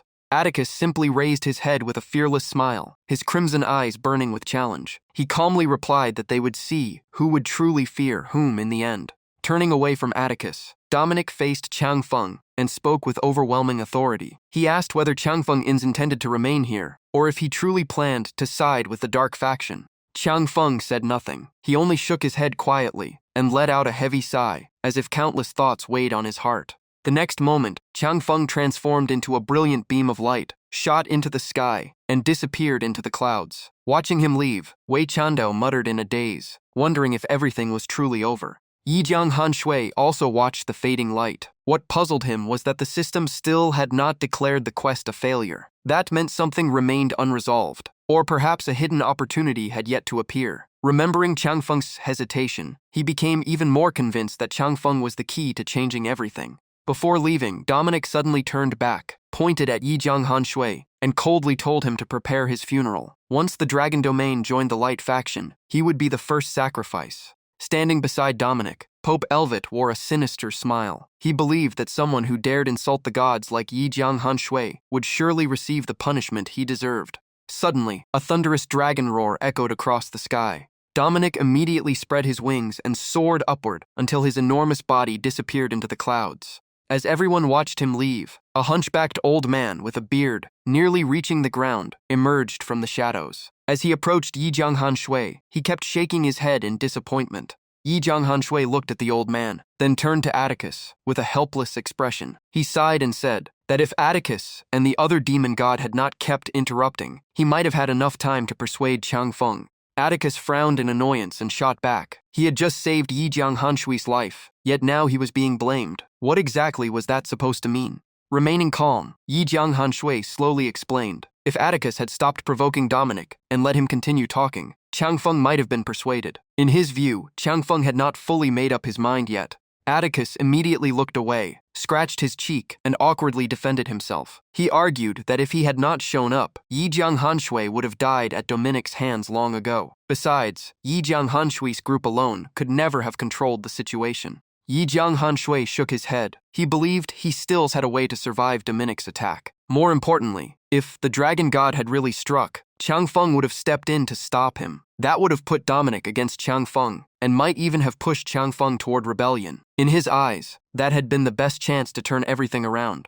Atticus tried to argue back, but kept stumbling over his words. After waiting for a while, Yi Jianghanshui finally asked what he was trying to say. The more Atticus thought about it, the more embarrassed he became. A mighty demon god had been left speechless by a human youth. After a long silence, he could only clutch his chest, act offended, declare that he did not want to talk anymore, and tell Yijiang Han Shui to stay away from him. The two exchanged helpless looks as silence filled the air. The awkward atmosphere lasted until the old man with the long beard finally spoke. He asked whether there was still any hope of saving the situation. Without a moment of hesitation, Yijiang Han Shui firmly answered that there was. His confident reply shocked everyone, and they quickly asked if he was serious. He explained that the system had only warned the quest was close to failure. It had never declared it failed. That meant there was still a way to recover, but it required meeting two extremely difficult conditions. The old man immediately told him to explain. As long as it was within his power, he would do everything he could to help. Yijiang Han Shui raised one finger and revealed the first condition. During the upcoming defense of Seahart City, Atticus and the old man had to work together with everything they had to create a chance for him to meet Changfeng alone. Both of them agreed without hesitation. Seeing that, Yijiang Han Shui took a deep breath and said the second condition was the most important of all. As soon as he finished speaking, Yijiang Han Shui pointed directly at Atticus and warned him in a serious tone. When the crucial moment came, he was absolutely forbidden from saying even a single word. Just then, the system sent an announcement to every player. The Dragon Domain had officially launched an attack on the American region's Level 1 city, Seahart City, at 10 o'clock the next morning. This was an extremely difficult campaign. Only adventurers level 50 and above could join the battle directly. Players below level 50 could travel to the Dragon Domain and complete support missions for valuable rewards. Hearing the schedule, Saren immediately frowned because everything was happening too fast. Yijiang Han Shui also realized this was the Pope's strategy. The attack had been deliberately moved forward, so Seahart City would have no time to prepare. Raph stroked his silver beard and reassured Yijiang Han Shui that he would do everything possible in tomorrow's battle to create an opportunity for him to meet Changfeng alone. As for Dominic and Atticus, Raph said he would handle them. Atticus immediately objected, insisting that he could not stand by and would definitely take part in the plan. Yijiang Han Shui nodded confidently and said he would handle everything else himself. Seeing his disciple still determined to fight, Saren could not hide his concern. He warned that with Yijiang Han Shui's current strength, surviving the battle at Seahart City would be extremely difficult. Even Saren himself was not sure he could protect him in such chaos. But before his master could finish, Yijiang Han Shui interrupted him. He smiled with confidence and declared that he would never stand by while everyone else was in danger. He firmly believed he still had a chance to persuade the Dragon Domain. He also hinted that once they returned to Seahart City, he would have a big surprise for Saren. Seeing his resolve, Saren said nothing more. He mounted his horse and prepared to return to Seahart City for the coming battle. Before leaving, Yijiang Han Shui suggested that Wei Chando ride together with his master. Wei Chando shook his head and refused. He believed that, given his current position, going along would not help at all. On top of that, his ties to the Dragon Domain would only make things more complicated. Raph agreed with the decision and promised that if the Dragon Domain truly joined the Dark Faction in the future, Wei Chando would still receive the full quest reward. Hearing that, Wei Chando cupped his hands in thanks and bid everyone farewell. Right after that, Raph and Atticus transformed into two streaks of light and shot into the sky, moving so fast that they quickly left Saren and Yijiang Han Shui far behind on the ground. On the way back, Yijiang Han Shui let out a quiet sigh. He had never expected this mission to persuade the Dragon Domain to spiral so far beyond his expectations. Flying beside him, Atticus also admitted that this mission had always been far beyond what someone like Yijiang Han Shui should have been asked to handle. He cursed the person who assigned it, saying that a Dark Faction envoy should have been someone with status and influence, not an inexperienced young man. Atticus even suspected that the one behind the assignment was a traitor, and swore that if he ever found out who it was, he would deal with them personally. The moment Atticus finished speaking, Raph's face turned cold. He admitted he was the one who assigned the mission, and asked if Atticus still had any objections. Atticus froze in shock when he learned Raph had given the mission. Raph snapped at him, telling him to think carefully, because every decision had a purpose, not reckless impulse. Hearing that, Atticus dropped his arrogant attitude, respectfully asked for guidance, and quietly followed behind Raph. Raph slowly explained. First, Jiang Han Shui's god-slaying achievement was so incredible that he had become a thorn in the Light Faction's side, while many in the Dark Faction also saw him as a threat. In these chaotic times, geniuses were everywhere, and many feared losing their status to someone with such overwhelming accomplishments. Jiang Han Shui immediately understood. He asked in surprise if even members of the dark faction did not want him to earn more achievements. Raph confirmed it was true. He said the mission to persuade the dragon domain was not his decision alone. Jiang Han Shui then asked what the second reason was. Raph let out a quiet sigh. He had lived long enough to know his time would eventually end. If Jiang Han Shui completed this nearly impossible mission, he would pass down the lifelong techniques he had created. He especially admired Jiang Han Shui's war trample skill. Jiang Han Shui was overjoyed. He immediately changed the way he addressed Raph and respectfully called him martial uncle. He was thrilled that his performance on the battlefield had earned the demon god's recognition. Flying beside them, Atticus chuckled and joked that Raph really was an old fox who had secretly planned to secure such an outstanding successor. After a long journey, the group finally returned to Sea Heart City. The moment Saren looked down, he gasped in shock. A powerful squad of dwarves had been waiting outside the city gates for a long time. Jiang Han Shui smiled and revealed this was the surprise he had prepared. He also announced that the dwarf clan had officially joined the dark faction and would be stationed in Sea Heart City for now. Not only Saren, but even Raph and Atticus looked genuinely surprised. At the same time, the system announced that Saren's favor had increased by 50,000 points, reaching the good teacher, trusted friend rank. The system then announced that Raph gained another 10,000 favor points, reaching close status, while Atticus gained 5,000 points and became a good friend. Saren was still stunned and repeatedly asked if Jiang Han Shui was telling the truth. To him, the dwarf clan joining the dark faction was a monumental event that could change the balance of power. Jiang Han Shui smiled, nodded, and raised the divine sword in his hand. He proudly said the dwarf clan had personally forged this legendary weapon for him. Atticus stared at the sword in disbelief, never expecting it to have such an extraordinary origin. As soon as they landed, Jiang Han Shui waved toward the dwarf clan. Chief Bo Wen recognized him at once and happily shouted that Jiang Han Shui had returned. In the blink of an eye, everyone landed on the ground. Jiang Han Shui quickly introduced his companions. He said this was the 7th demon god, Raph, the wind of destruction, and the 9th demon god, Atticus, the dragon of sin. After hearing the introductions, the chief and every dwarf immediately bowed and respectfully greeted the 2 demon gods. Atticus nodded with satisfaction, while Raph praised the dwarf clan's decision without hesitation. He declared that joining the dark faction was the right choice and promised they would be highly valued in the future. Jiang Han Shui then turned to Saren and formally introduced him as his master and the lord of Sea of Heart City. He explained that in a world where strength ruled, true power was not measured by personal combat alone. Saren warmly welcomed the dwarf clan to Sea Heart City. Chief Xiaozuo was so moved that he almost knelt before the city lord. Saren immediately stepped forward, helped him up, and gently told him there was no need for such formality. Saren looked at everyone with great hope. He believed the dwarf clan's master forging skills would one day rival any race. Sea Heart City was only the beginning, so they should enter the city first and discuss their future plans together. Xiaozuo straightened up and announced an important update. Tomorrow's battle would be the dwarf clan's chance to prove their loyalty to the dark faction, and they had already received the rules and objectives for the upcoming siege. Saren nodded with satisfaction. He believed that with the dwarf clan on their side, even if the dragon domain refused to cooperate and war broke out, the dark faction would still have the upper hand. Unlike everyone else's optimism, Jiang Han Shui remained worried. He believed Pope Elvit would likely join the battle himself, and the light faction might also send more god-level experts as reinforcements. As soon as he finished speaking, a sharp whistle cut through the air. An ice-cold sword shot down from above and slammed into the ground before everyone, instantly putting them on guard. A figure then descended from the sky, calmly standing atop the sword's hilt before saying Jiang Han Shui's prediction was absolutely correct. The newcomer wore a white mask, and his blue hair fluttered in the wind. The system identified him as Swordmaster Yi Wu Shen, but every detail, from his level and stats to his skills, was hidden behind question marks. Seeing nothing but question marks, Jiang Han Shui broke into a cold sweat. The man's sword flight and completely hidden status made him suspect he was from the Sword Pavilion.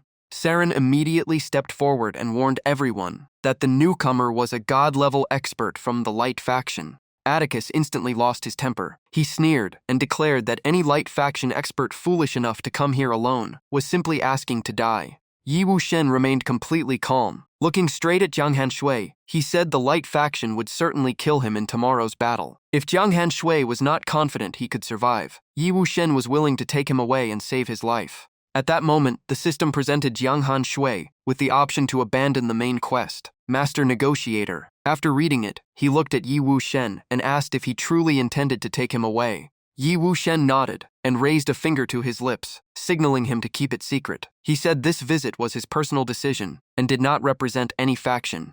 Raf, who had been silent the entire time, stroked his silver beard and coldly asked if Yi Wuxian truly believed he could leave this place unharmed. Despite the overwhelming killing intent around him, Yi Wuxian remained calm. He replied that if he wanted to leave, no one present had the power to stop him. Those words immediately enraged Atticus. He roared in fury, unable to believe someone would dare act so arrogantly before a demon god. Atticus instantly gathered his demonic power and charged forward, intending to capture Yi Wuxian alive. But in the next instant, Yi Wuxian casually stepped onto his sword, turned into a streak of light, and vanished without a trace. Jiang Han Shui stood frozen. Only one thought remained in his mind. His opponent's movement technique was terrifying, so fast that the naked eye could barely follow it. Realizing he could never face such an opponent head-on, Jiang Han Shui respectfully thanked Yi Wuxian and politely declined his offer, saying he already had a way to overcome this challenge. The system then confirmed his decision, and the main quest, Master Negotiator, continued. Hearing that firm answer, Ye Wuxian, who had been ready to leave, stopped and turned back. He calmly said that since Jiang Han Shui had made his choice, he would not bring it up again. But just as Yi Wuxian prepared to depart, Raf exploded forward in a flash, instantly blocking his path. Purple lightning covered his body as crackling energy filled the air. Raf's eyes glowed crimson with killing intent, and his overwhelming aura spread across the area. He coldly declared that Yi Wuxian could not simply come and go as he pleased, while treating the seventh demon god like a decoration. Even under that pressure, Yi Wuxian remained relaxed. He even mocked Raf, saying that if Raf were a few thousand years younger, he might be cautious. As things stood now, Raf should step aside unless he wanted to die for nothing.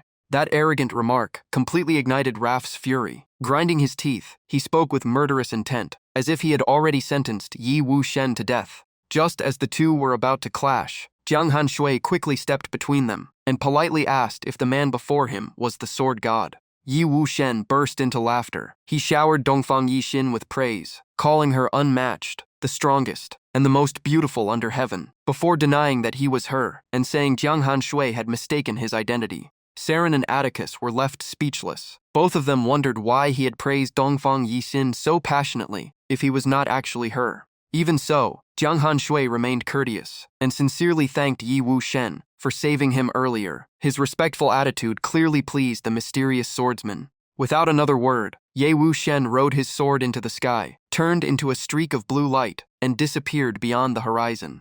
After confirming the mysterious man was not the legendary sword god, Raf withdrew his killing intent, realizing it had all been a misunderstanding. Atticus, however, was still unwilling to let it go, and kept urging Raf to chase him down. Raf shot Atticus a cold look and asked why he did not do it himself if he was so brave. He even warned that one more word would earn Atticus' ancient dragon a beating as well. Hearing that threat, Atticus immediately backed down with an awkward smile. Meanwhile, Jiang Han Shui understood something important. Even the two demon gods were not confident they could defeat the sword god. He recalled the time Dongfang Yixin saved him in Snowtown, when even she had not held a clear advantage over Raf. Stroking his silver beard, Raf calmly analyzed the situation. Atticus excelled at defense, while Raf specialized in speed and surprise attacks. If Xia Da, the dwarf chief who mastered direct combat and weapon forging, joined them, the three of them together could only hold off the sword god for a short time. After a brief pause, Raf's tone grew heavier. He said Dongfang Yixin's talent had always been terrifying, and after her recent closed-door training, her strength had undoubtedly reached an even higher level. Jiang Han Shui was stunned. It seemed Dongfang Yixin's power had already surpassed anything he had imagined. He stepped forward and asked anxiously how much chance they would have if the sword god truly appeared tomorrow. The question left both Raf and Atticus silent, making the atmosphere unbearably heavy. Seeing their reaction, Jiang Han Shui could only sigh. He realized tomorrow's battle would ultimately depend on Qiang Feng's decision. Raf nodded in agreement. He explained that while it was not difficult for god-level experts to determine a winner, killing one another was another matter entirely. Since Atticus was famous for his unmatched defense, he would be responsible for holding back the sword god if she appeared. Atticus could only point at his muscular chest and complain that he was basically being turned into a punching bag. Raf quickly assigned the remaining roles. He would personally keep the cunning Pope occupied, while Xia Da would face the dragon god Dominic. The dwarf chief confidently accepted the mission without hesitation. Raf then turned to Saren and ordered him to lead the dwarves' elite forces against the immortal-level experts on the main battlefield. Saren immediately accepted the assignment. Finally, Raf looked directly at Jiang Han Shui and slowly called his name with eyes full of expectation. Jiang Han Shui stood at attention and confidently replied that he was ready for whatever mission awaited him. Once everything had been arranged, Xia Da reminded everyone that time was running short. They all needed to prepare for tomorrow's decisive battle and strike the enemy with everything they had. After returning to his room, Jiang Han Shui received a private message from Wei Chando. He reported that the major guilds on the Swiss Regional Forum were in an uproar, with bounties everywhere for Jiang Han Shui's life. Jiang Han Shui simply brushed it off as insignificant and immediately asked about Chang Feng instead. Wei Chando replied that he had personally delivered 5,000 gold coins to Chang Feng and was confident he would show up tomorrow. He considered the money his support for the coming life-or-death battle. Jiang Han Shui smiled and sincerely thanked his friend for the help.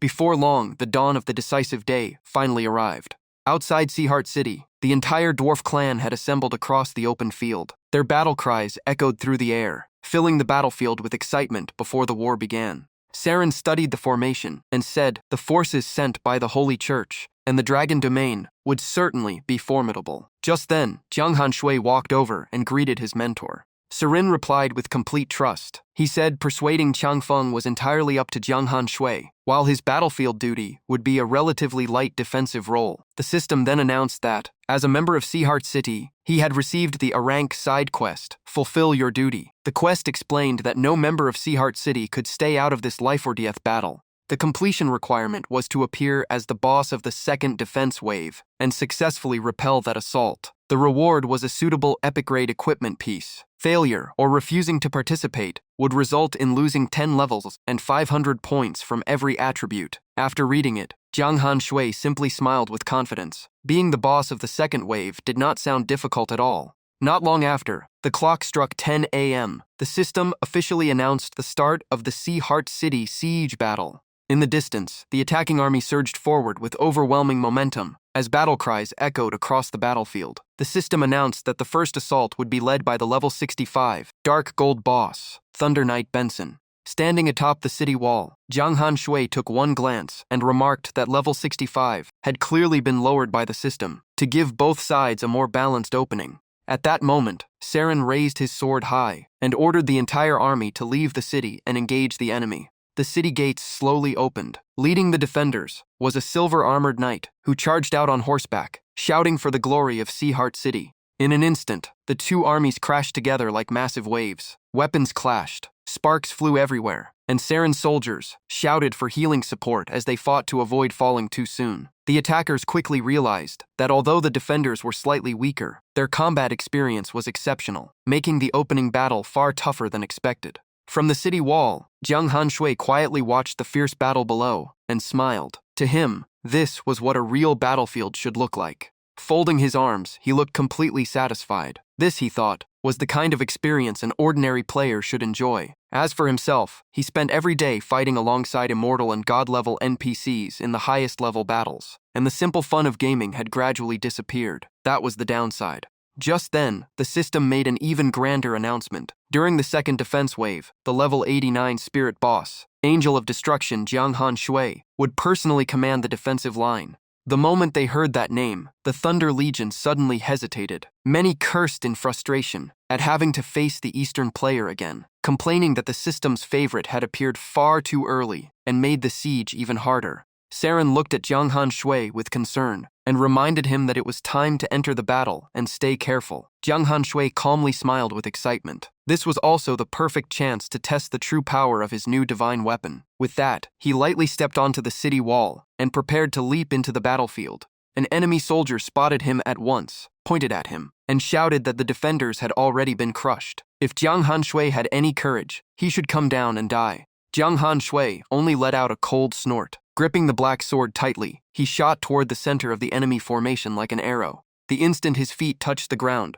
An overwhelming pressure exploded across the battlefield. Almost at the same moment, the system announced that the level 65 Dark Gold boss Benson had been defeated, while Jiang Han Shui gained another 0.5 experience. The force of his landing alone blasted every nearby soldier away like dry leaves. Everyone was horrified, unable to understand what had happened, and even more shocked when they saw the melee damage had exceeded 100,000.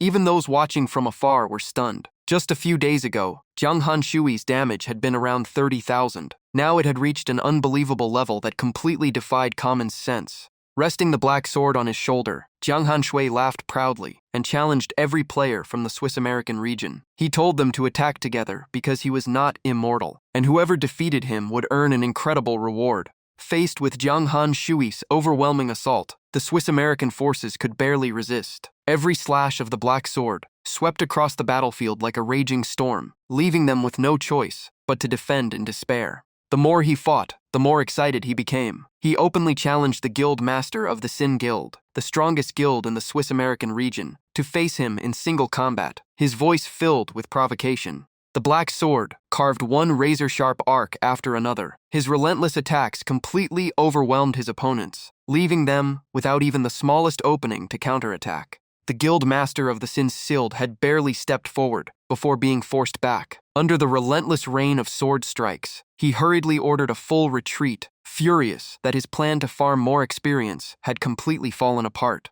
Outside the battlefield, the spectators could not stop praising Jiang Han Shui's performance. Some even joked that he defeated his enemies, not only with his strength but also with his words. Even his trash talk had reached an entirely different level. Just then, the system announced the next wave. The Radiance Legion, led by the level 80 Spirit Boss Radiance, would begin the following assault. Even Jiang Han Shui was surprised that he had barely finished one wave before the next had already begun. Before anyone could react, the second wave charged in like a raging tide. Thousands of soldiers rushed forward with gleaming weapons, their bloodshot eyes filled with killing intent, as if they wanted to tear Jiang Han Shui apart on the spot. Leading them was a giant clad in golden armor. Burning with ambition, he raised his massive blade and roared across the battlefield, urging his troops forward while declaring that as long as he stood there, no one had to fear death. His momentum soared, but just before the enemy closed in, Jiang Han Shui stomped the ground and shot forward like a beam of light. His incredible speed left the soldiers staring in shock, unable to react.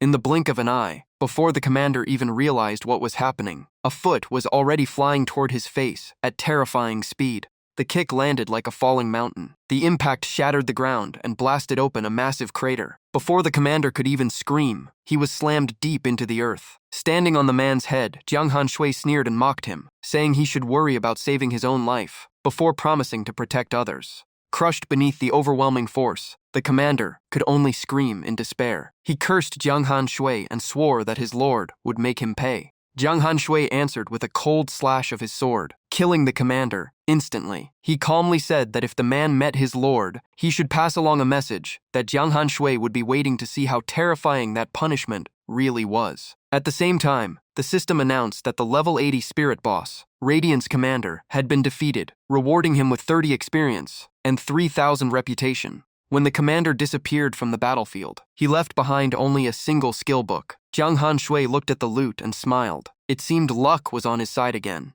After opening the book, he quickly understood what was happening and let out a helpless laugh. In his eyes, the system was deliberately forcing him to learn skills outside the sword path, almost like a punishment that tainted his pure swordsmanship. The book contained the A-rank skill, Light Prayer, which could randomly remove one negative effect from an ally, increase all attributes by 10 for 1 minute, restore health every second for 10 seconds equal to 200 of the caster's physical attack, had a 5-minute cooldown, and could normally only be used by priests. After reading it, Jiang Han Shui held the book with both hands and gently pressed it against his forehead, pretending to pray with complete sincerity. Holy light immediately surrounded his body. As the system announced, he had successfully learned the A-rank skill, Light Prayer. From a distant observation platform, Pope Elvis watched the entire scene. His aged face twisted with rage as he ground his teeth in fury over Jiang Han Shui's actions. The Pope's followers were just as furious. They mocked Jiang Han Shui, insisting he would die sooner or later before being cast into the deepest layer of hell for eternal punishment. Jiang Han Shui glanced toward the observation platform and guessed the Pope was probably furious enough to explode. making him grin with amusement. Meanwhile, the enemy soldiers complained among themselves, shocked that he had appeared as early as the second defense wave. Some even sighed that gathering supplies would have been far better than facing this monster, though at least the ranking rewards were still worth fighting for. From another vantage point, Raph and Atticus silently observed the battle. After witnessing Jiang Han Shui's performance, Raph concluded that his true strength had probably reached Earth rank long ago. More importantly, the divine weapon in his hand had elevated his power to an entirely new level, making even Raph unable to hide his desire for it.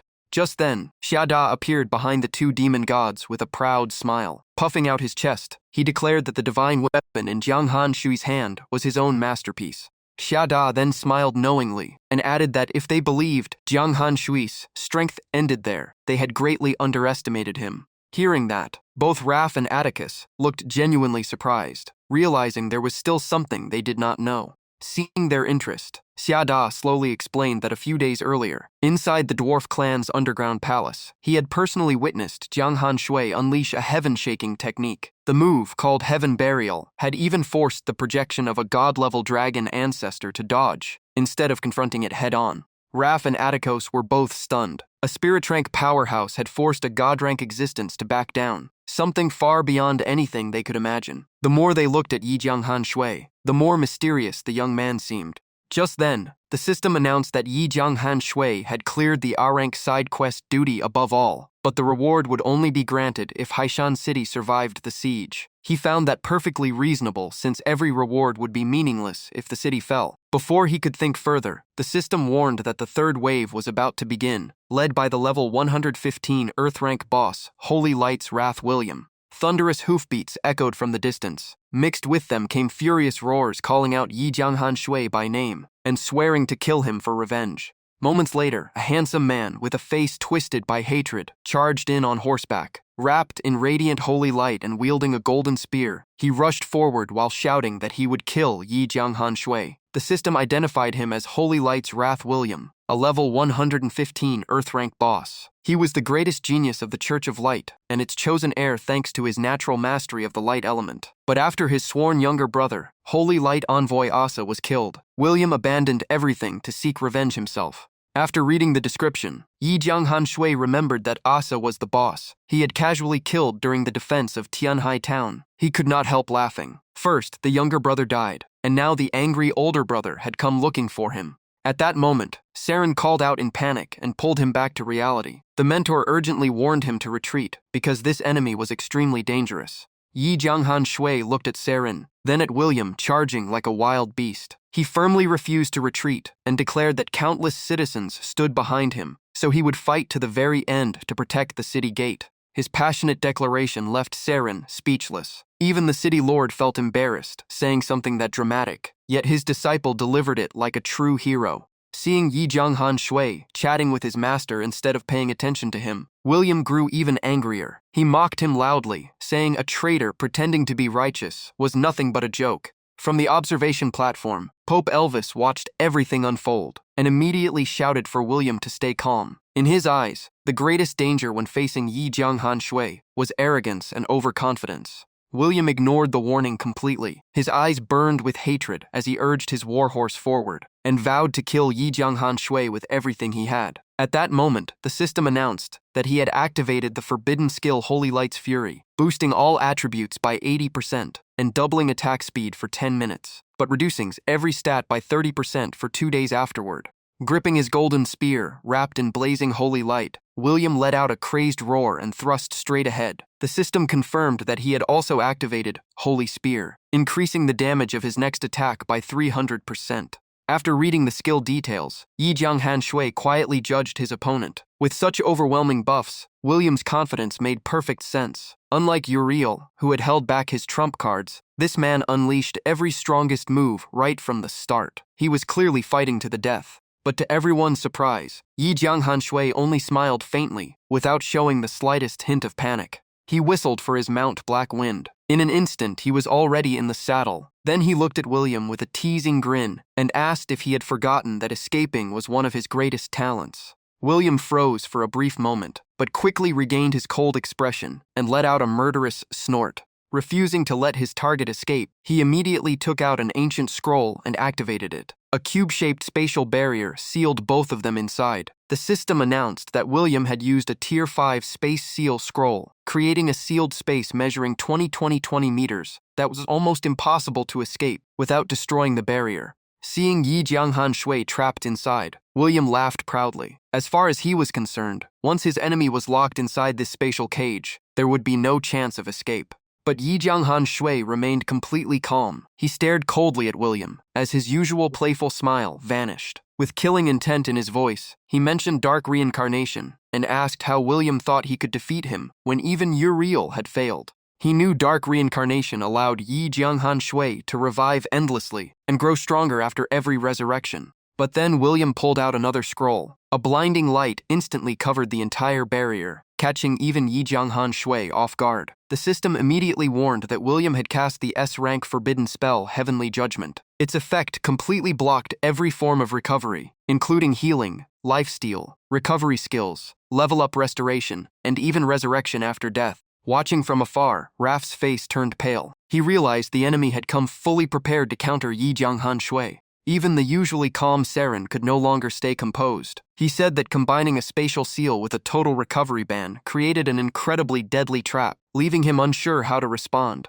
At that moment, Pope Elvis appeared behind Yi Jianghan Shui outside the barrier. Wearing a smug smile, he mocked him and asked if he really believed that killing one god by luck meant the Church of Light had no way to deal with him. Consumed by rage over his brother's death, William had almost lost all reason. He urged his warhorse forward like a storm, gripped his golden spear tightly, and roared that he would send Yi Jianghan Shui straight to hell. Faced with that murderous charge, Yi Jianghan Shui remained strangely calm. Instead of retreating, he revealed a mysterious smile as though everything was already part of his plan. That unexpected reaction made William uneasy. Countless thoughts flashed through his mind because someone as cunning as Yi Jianghan Shui would never stay calm without a reason. That unreadable smile immediately put William on full alert. He instinctively pulled back the reins, replacing his fierce momentum with caution, then shouted to ask why his opponent was smiling. Yi Jianghan Shui simply pointed at William with a look of pity. He said that both William and his dead brother were nothing more than pawns, sacrificed by someone else, without ever realizing the truth. William still had no idea what he meant. He could only grit his teeth in anger and demand an explanation. Yi Jianghan Shui calmly said that even now the two brothers had failed to realize they were merely sacrifices in someone else's plan. As he spoke, the black sword in his hand quietly absorbed dark energy from the surrounding space. Before William could respond, Yi Jianghan Shui suddenly transformed into a streak of black light and charged forward at a speed that the naked eye could barely follow. Even Pope Elvis' expression changed as he wondered if Yi Jianghan Shui had been hiding an even more terrifying trump card than dark reincarnation. Watching from behind, the dwarf clan chief, Xiaxie, immediately recognized the familiar technique. He declared that Yi Jianghan Shui was about to unleash the devastating ultimate skill that had shocked everyone before. As terrifying power continued to gather, Yi Jianghan Shui raised his head and declared that his strength was enough to bury heaven and earth. Thick dark energy spread everywhere, creating overwhelming pressure. At the same time, the system announced that he had activated the forbidden skill, Heaven Burial. For 10 minutes, anyone who damaged him would suffer a 120% reduction to all attributes, a 100% reduction in attack speed, and a 100% reduction in movement speed. In exchange, the caster could not move for the entire duration. The moment he heard the announcement, William froze in disbelief. He could not believe such an absurd skill existed, one that could cripple an attacker's attributes beyond all limits. While William was overwhelmed by fear, the spectators were equally shocked by Heaven Burial. Xiaxie noticed that its effects were different from the last time he had seen it, and suspected the skill had been upgraded. A demon god beside him laughed, saying that every time Yi Jianghan Shui fought, he revealed yet another surprise. Even Saren, who understood Yi Jianghan Shui better than anyone, could only admire his student's courage. He was proud of the powerful trump cards Yi Jianghan Shui possessed, yet he could not help worrying because the true opponent this time was the Pope himself. Back inside the spatial barrier, Yi Jianghan Shui had already appeared right in front of William. With a faint smirk, he casually curled a finger as if summoning a subordinate and coldly said, "Come here." The overwhelming pressure from Yi Jianghan Shui forced William to stumble backwards several steps. He was so frightened that he could barely speak. Seeing him hesitate, Pope Elvis immediately shouted from outside, ordering William to kill his opponent at once. William was so terrified that cold sweat poured down his face. He turned to the Pope in despair and admitted that if he attacked now, he would be the one who died. That answer enraged the Pope. He called William a coward, claimed Yi Jianghan Shui was only playing mind games, and ordered him to attack while warning him of the terrible consequences of disobeying the church. Caught between the Pope's threats and Yi Jianghan Shui's overwhelming pressure, William was completely trapped. Seeing this, Yi Jianghan Shui smiled mockingly and said the church had never truly cared about the two brothers. They were nothing but disposable sacrifices. He reminded William that he had once killed Uriel and declared that he was now far stronger than he had been back then. Those words left William frozen. His face turned pale, and his mind nearly went blank from fear. Seeing William begin to waver, the Pope shouted for him not to let Yi Jianghan Shui's words shake his resolve. He even brought up Asa's death to reignite his hatred. Yi Jianghan Shui did not deny killing Asas. He calmly admitted it was the inevitable outcome of war and said Asa had fallen as a brave warrior who deserved respect. Then Yi Jianghan Shui turned his attention to the church. He pointed out that their meaningless wars had turned the two brothers into disposable pawns, and their deaths meant nothing to those in power. He then asked William to decide for himself who was truly responsible for Asa's tragedy. Every word struck William's heart. Still sitting on his horse, he fell into deep thought as those words echoed endlessly in his mind. Realizing his plan was falling apart, the Pope roared in anger. He threatened that if William still refused to act, his entire family would be expelled from the church forever. At last, William could no longer endure the pressure. He suddenly turned around with blazing red eyes and unleashed all of his fury at the Pope. His spear no longer pointed at Yi Jianghan Shui. Instead, it aimed straight at the Pope. Like a beast finally breaking free from its chains, William charged forward, while shouting that he had tolerated the old man for far too long. The sight shocked every priest nearby. They hurriedly warned the Pope that William had fallen under Yi Jianghan Shui's mental influence and begged him to be careful. Unlike his panicked followers, the Pope remained perfectly calm. A mocking smile appeared on his face before he coldly dismissed William as nothing more than a fool. The Pope casually waved one hand, and a pillar of brilliant golden light instantly swallowed William. In the blink of an eye, he vanished completely without leaving behind the slightest trace, as though he had never existed. Even Yi Jianghan Shui was briefly stunned. He realized that a fully empowered level 115 Earth rank boss had been erased with a single attack, proving that Pope Elvis was even more terrifying than he had imagined. But his surprise quickly turned into his usual sly grin. Looking up at the Pope, Yi Jianghan Shui suddenly wondered who would receive the loot now that William had been killed by the Pope, or if he had just missed out on another great reward.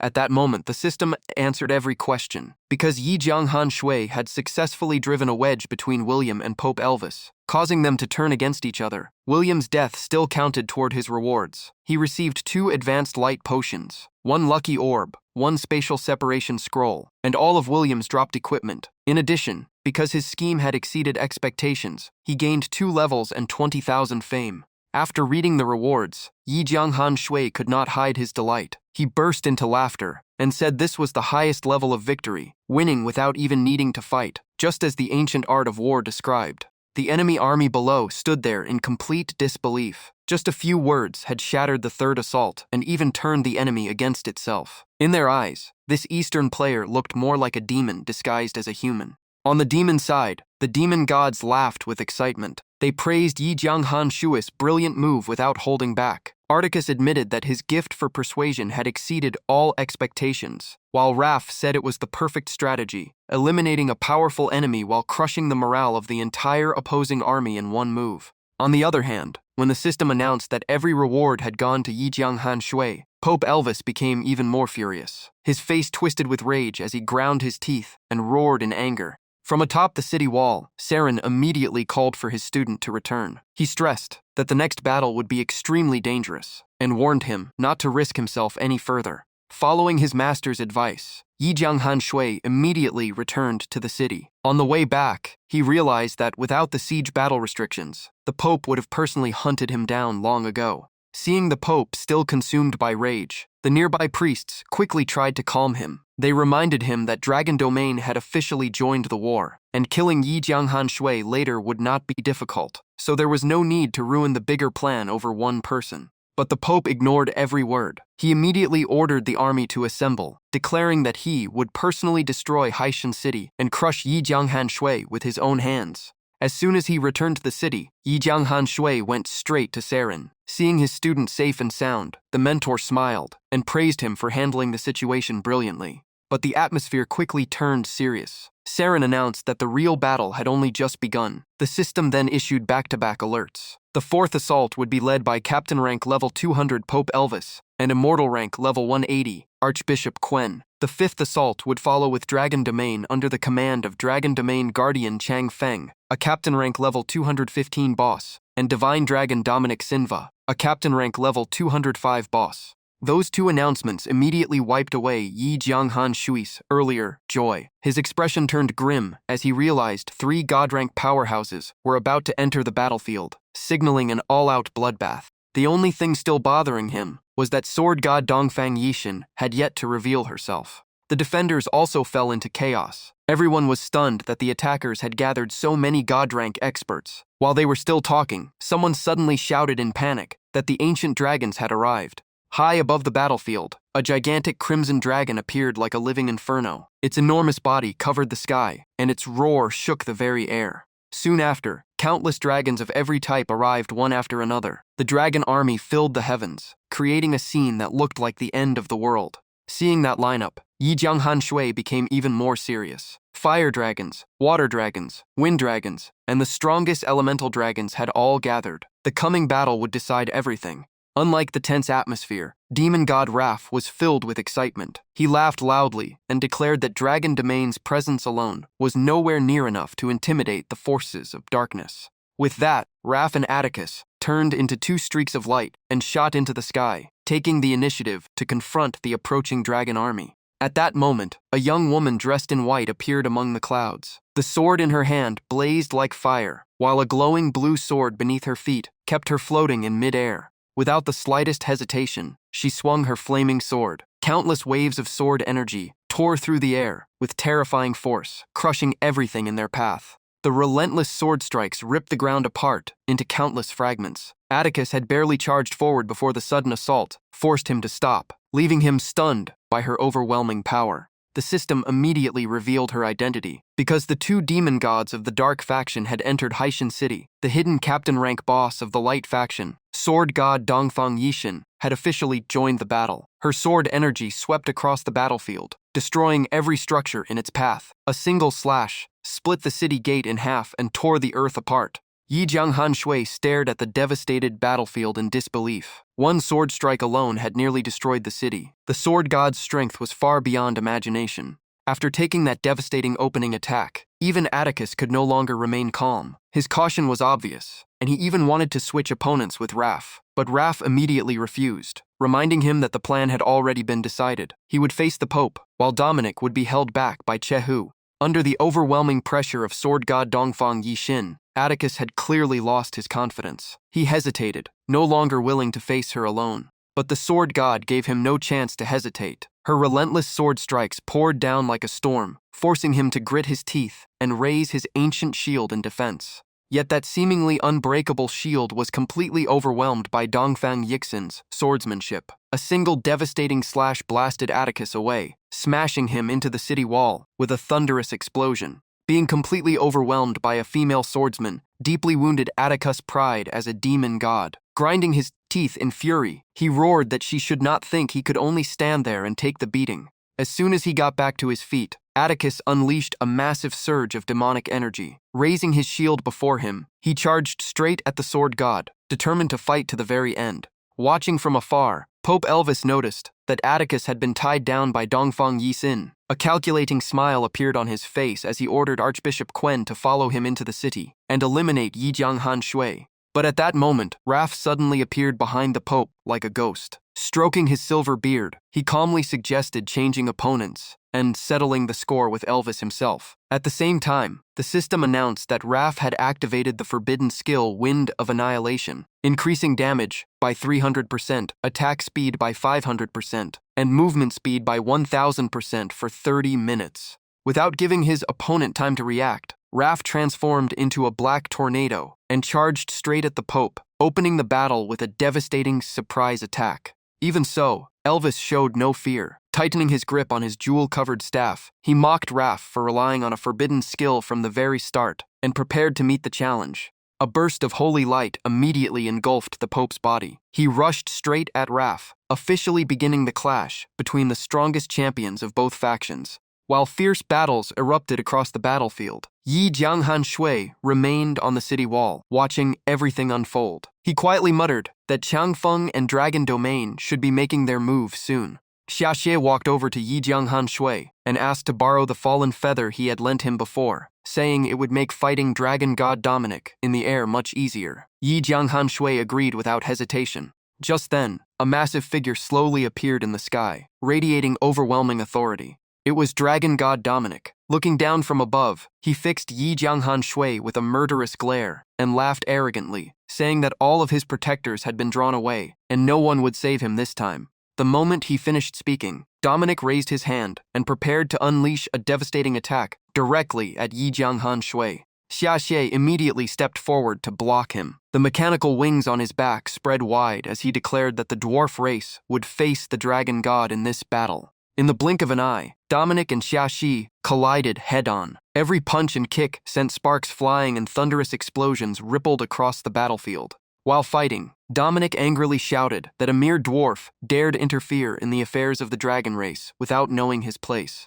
Xiaxie only smiled coldly in response. He mocked Dominic by saying that if Dragon Domain could join the war, then the dwarves had every right to fight as well. He even laughed that the ancient dragons were less frightening than a single swing of his forging hammer. Those taunts instantly ignited Dominic's fury. Crimson flames erupted around his body as his killing intent soared, and he vowed to crush Xiaxie with his full strength. Yi Jianghan Shui carefully scanned the battlefield. Every god-rank powerhouse of the Dark Faction was locked in a brutal fight, buying him every precious second they could.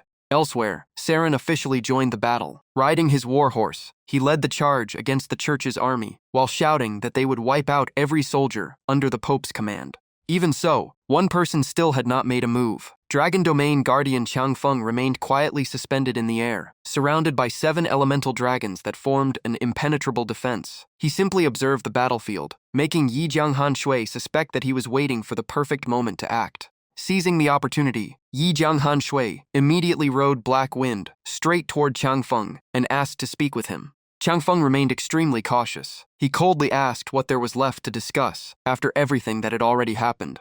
Keeping his voice calm, Yi Jianghan Shui openly admitted that sealing Dragon God Dominic had been a mistake by the Dark Faction. However, he emphasized that they had chosen to imprison Dominic rather than kill him, proving they had never intended to make Dragon Domain their enemy. Changfeng immediately fired back with a sharp question. He asked whether, if Dragon Domain had truly joined the Dark Faction, they would have killed Dominic to protect Atticus' secret identity and bury the truth forever. Yi Jianghan Shui calmly replied that Atticus could never hide his true identity forever because the truth would eventually come to light. He believed Dragon Domain's leadership still wished to remain neutral and was willing to give the Dark Faction more time to prove its goodwill. After hearing that, Changfeng did not argue further. He simply fell silent, seemingly weighing Yi Jianghan Shui's reasoning. Seeing Changfeng begin to waver, Yi Jianghan Shui changed his approach. He brought up what Dragon Domain truly wanted: abundant supplies, rich resources, and absolute security. Changfeng was slightly surprised by how direct he was. Even so, he remained skeptical and asked whether a mere player like Yi Jianghan Shui could really provide all 3 of those major demands.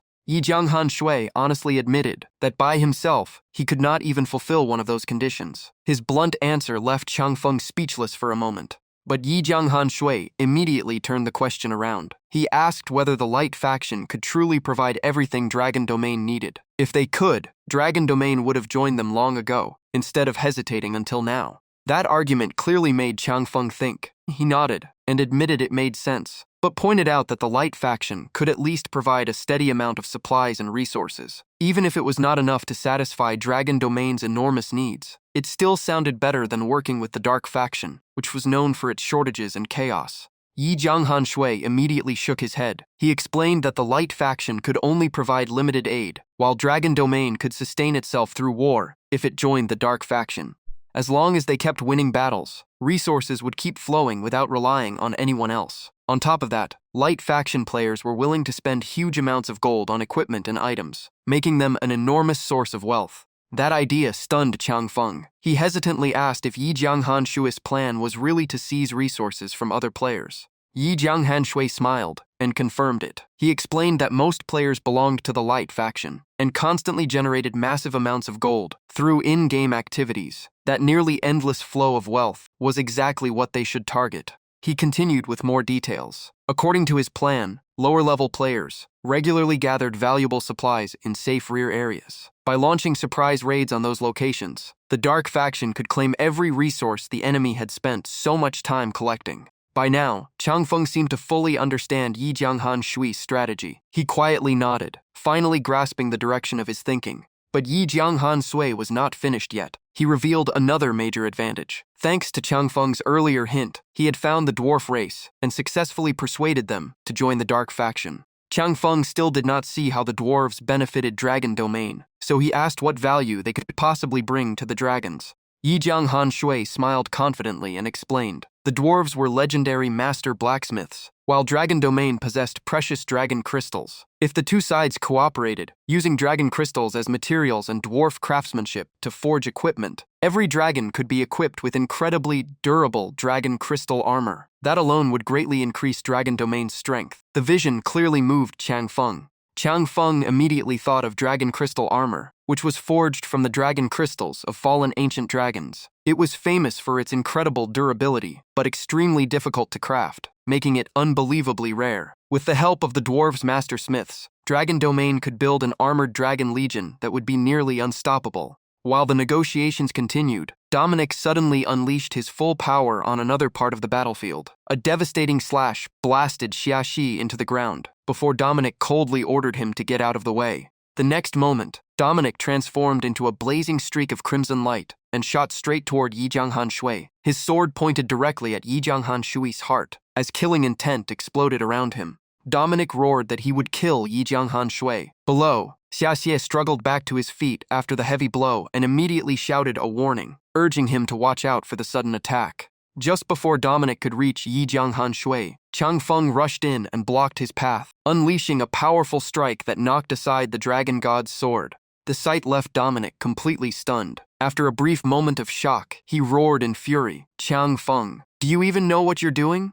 Chang Feng looked directly at him with icy eyes and calmly replied that he knew exactly what choice he was making. In his view, the Light Faction was nothing but a gathering of hypocrites, and Dragon Domain would no longer stand with them. Hearing those words from his most trusted guardian, Dominic trembled with rage. Pointing at Chang Feng, he demanded to know if he truly intended to betray the Light Faction and the faith he had followed for so long. Chang Feng never wavered. He declared that this was not betrayal, and even if history judged him, time would prove that Today's decision was made for true justice. Realizing he could not change Chang Feng's mind, Dominic gritted his teeth with killing intent and swore to kill both him and the Dark Swordsman in the same battle. But things did not go the way he expected. Dominic immediately tried to draw the Divine Dragon's sword, but it would not budge. No matter how hard he struggled, with veins bulging across his body, the weapon stayed locked in place, leaving him completely shocked. Watching Dominic struggle in vain, Chang Feng finally spoke. He calmly said that ever since Dominic had been imprisoned beneath the deep lake, he had surpassed the dragon god in every way.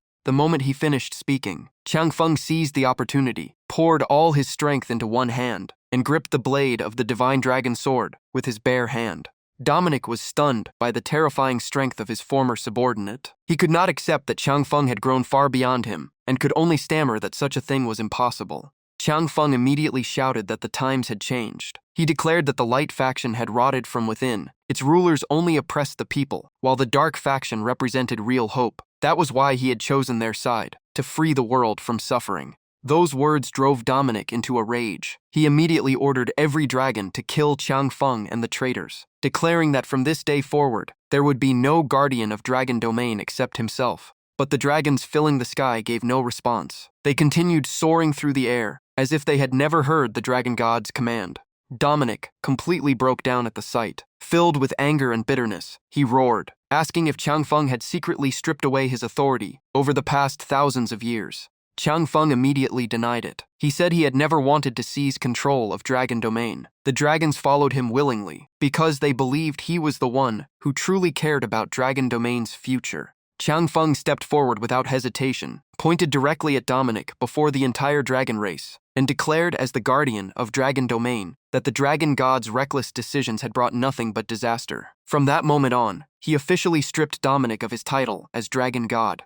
Having all of his mistakes exposed before everyone, Dominic roared in fury and refused to accept Chang Feng's actions. At the same time, the system announced that the Guardian of Dragon Domain had fully seen through the true nature of the Light faction, chosen to sever all ties, and embrace the path known as the betrayal of justice. The Pope's followers were left speechless. They were horrified that Dragon Domain had abandoned the Light faction at the most critical moment, and they could hardly believe that Yi Jianghan Shui had persuaded Chang Feng with nothing but words. Before leaving, Dominic cast one last hateful glare at Chang Feng and coldly warned that Today's debt would one day be repaid. With those final words, Dominic transformed into a streak of light and disappeared from the battlefield, leaving behind a vow that everyone would pay the price in the future. Watching him leave so easily, Yi Jianghan Shui looked puzzled and asked why Chang Feng had not stopped him.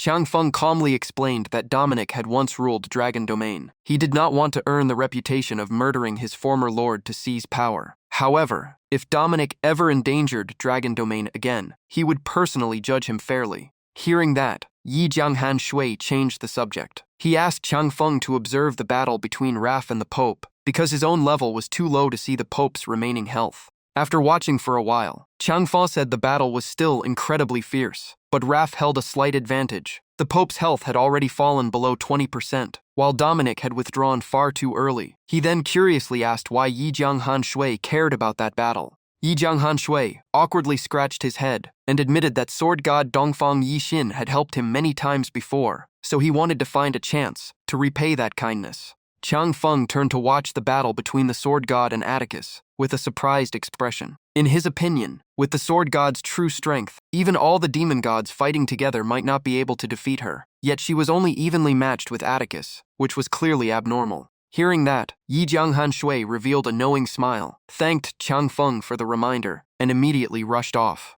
In the blink of an eye, he appeared right in the middle of the battle between the sword god and Atticus. Calmly standing in front of Atticus, he asked to take his place and face the sword god for a while. Atticus looked at him suspiciously and reminded him that with his current strength, he could barely break through her defense. Throughout their conversation, Dongfang Yixin remained expressionless. She said nothing and simply watched Yi Jianghan Shui's arrival in silence. Responding to Atticus' concern, Yi Jianghan Shui remained completely calm. He said everything was going according to plan, then asked Atticus to wipe out every Light faction player and soldier in the area, because what was about to happen could not be witnessed by anyone else. Hearing Yi Jianghan Shui speak with such confidence, Atticus felt reassured and handed the battle with the sword god over to him. He nodded in approval, saying this was the true bearing of a great demon god.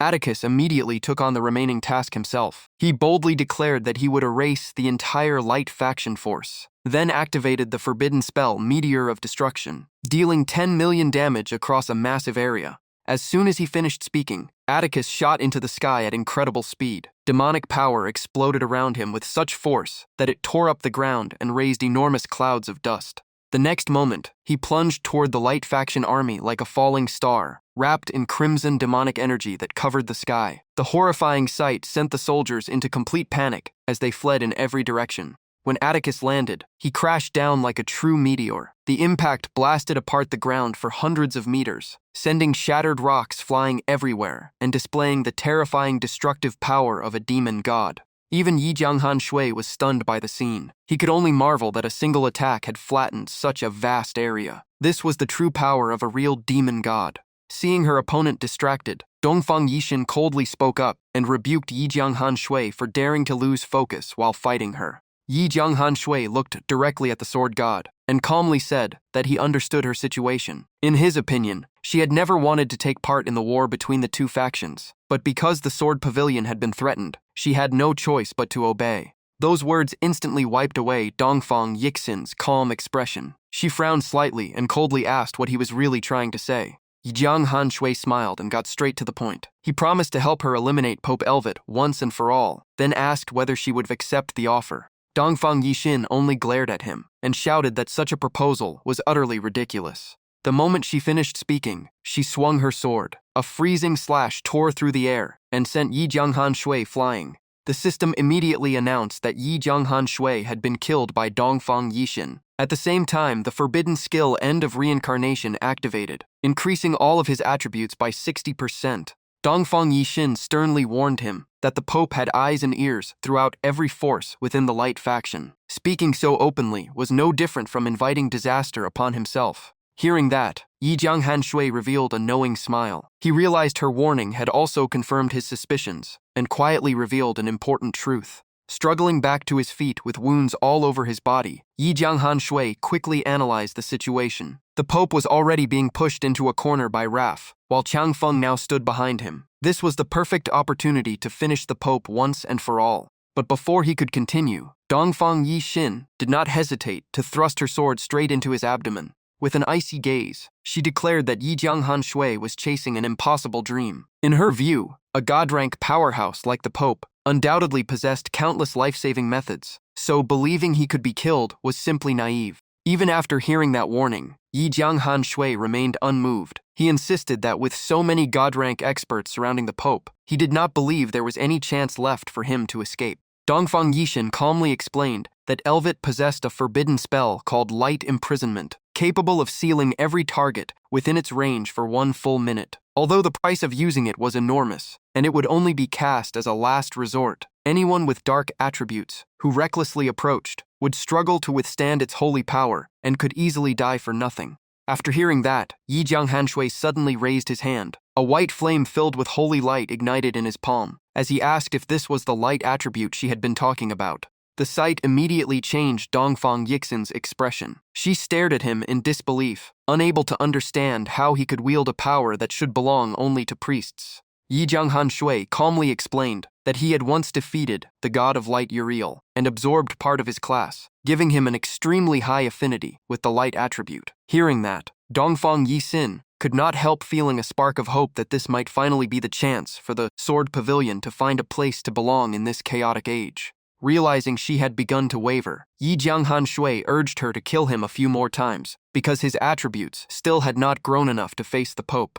Meanwhile, the battle between Raf and Pope Elvit was nearing its end. Raf mocked him with a smile, reminding him that the Dragon Domain had joined their side. If Elvit stayed stubborn, he would not leave alive today. Those words only fueled Elvit's anger. He cursed Dominic for losing control of the Dragon Domain and realized his holy wings were about to expire. If he did not retreat now, he would be in grave danger. After gathering every last bit of holy power, Elvit coldly warned Raf that Today's debt would be repaid, and when that day came, Raf would die without a body left intact. Just as the Pope prepared to leave, Yi Jianghan Shui rode the black demon leopard down from the sky like a bolt of lightning and loudly blocked his escape. The system announced that he had used War Trample Arrow, dealing nearly 2 million damage to Elvit and successfully interrupting his teleport. However, the level gap was too great, so the control effect failed. His escape plan ruined. Elvit glared at Yi Jianghan Shui and shouted at him for interfering at the worst possible moment. Elvit swung his staff and unleashed a powerful light spell that blasted Yi Jianghan Shui far away, then contemptuously ordered him to get out of his sight.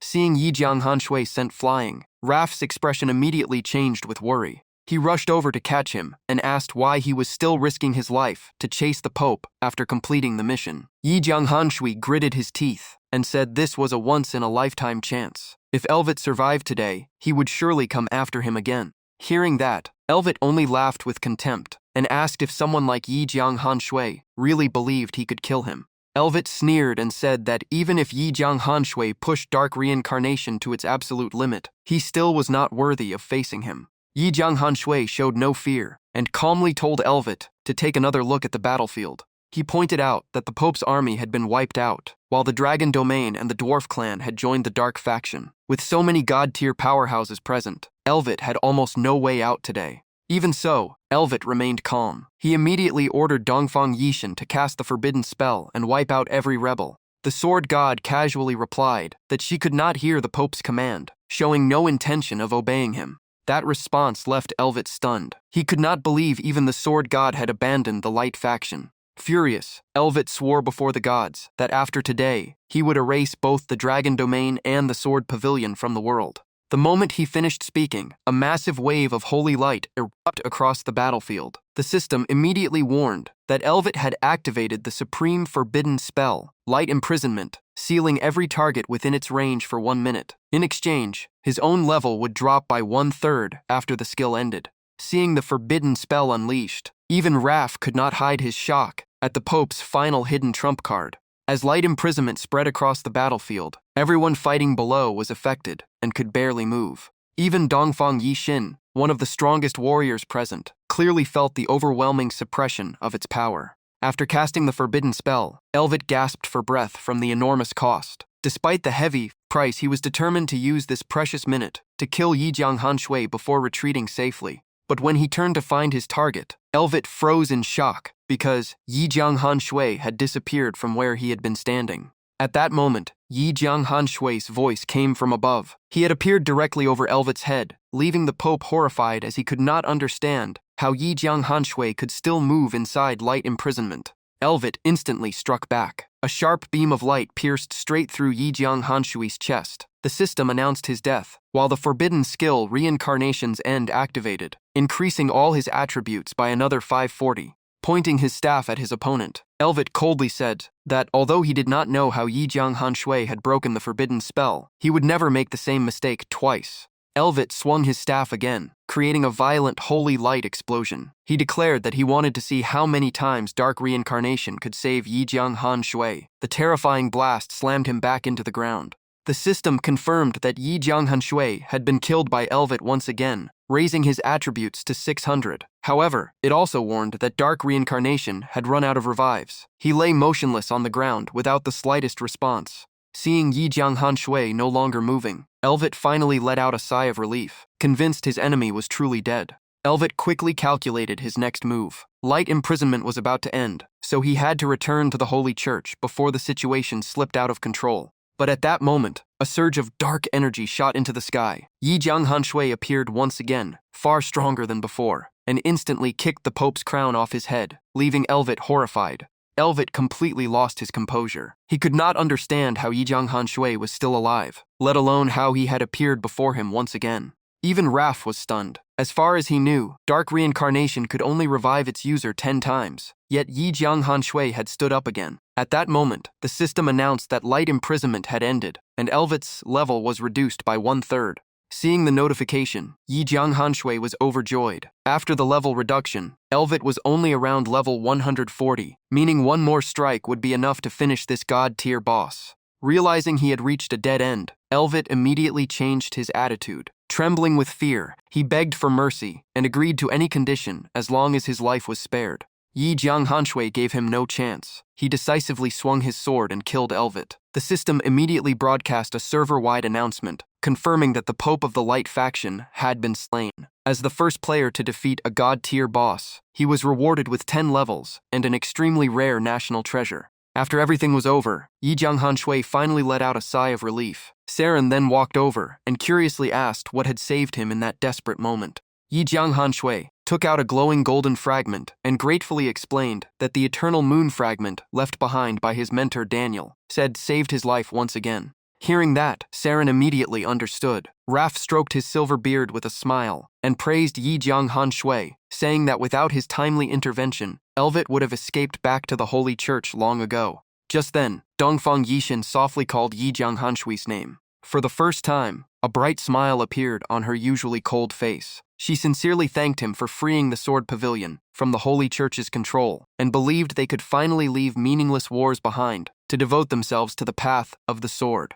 Yijiang Hanshui humbly replied that none of this would have been possible without the sword god's guidance and support. Raph then reminded everyone that Elvet's death would surely enrage the Emperor of the Light Empire and the 4 great kingdoms, so they must not let their guard down. Artikos burst into laughter and said they should celebrate their victory first. Hasai eagerly promised to bring out the finest wine of the dwarf clan. Hearing that, Jin Ren Fengbao laughed heartily and suggested holding a grand feast to celebrate Chang Feng leading the dragon domain into the dark faction. Amid the joyful celebration, Yi Jiang Hanshui quietly looked up at the star-filled sky. Deep down, he believed the day he would meet his mentor Daniel again was closer than ever.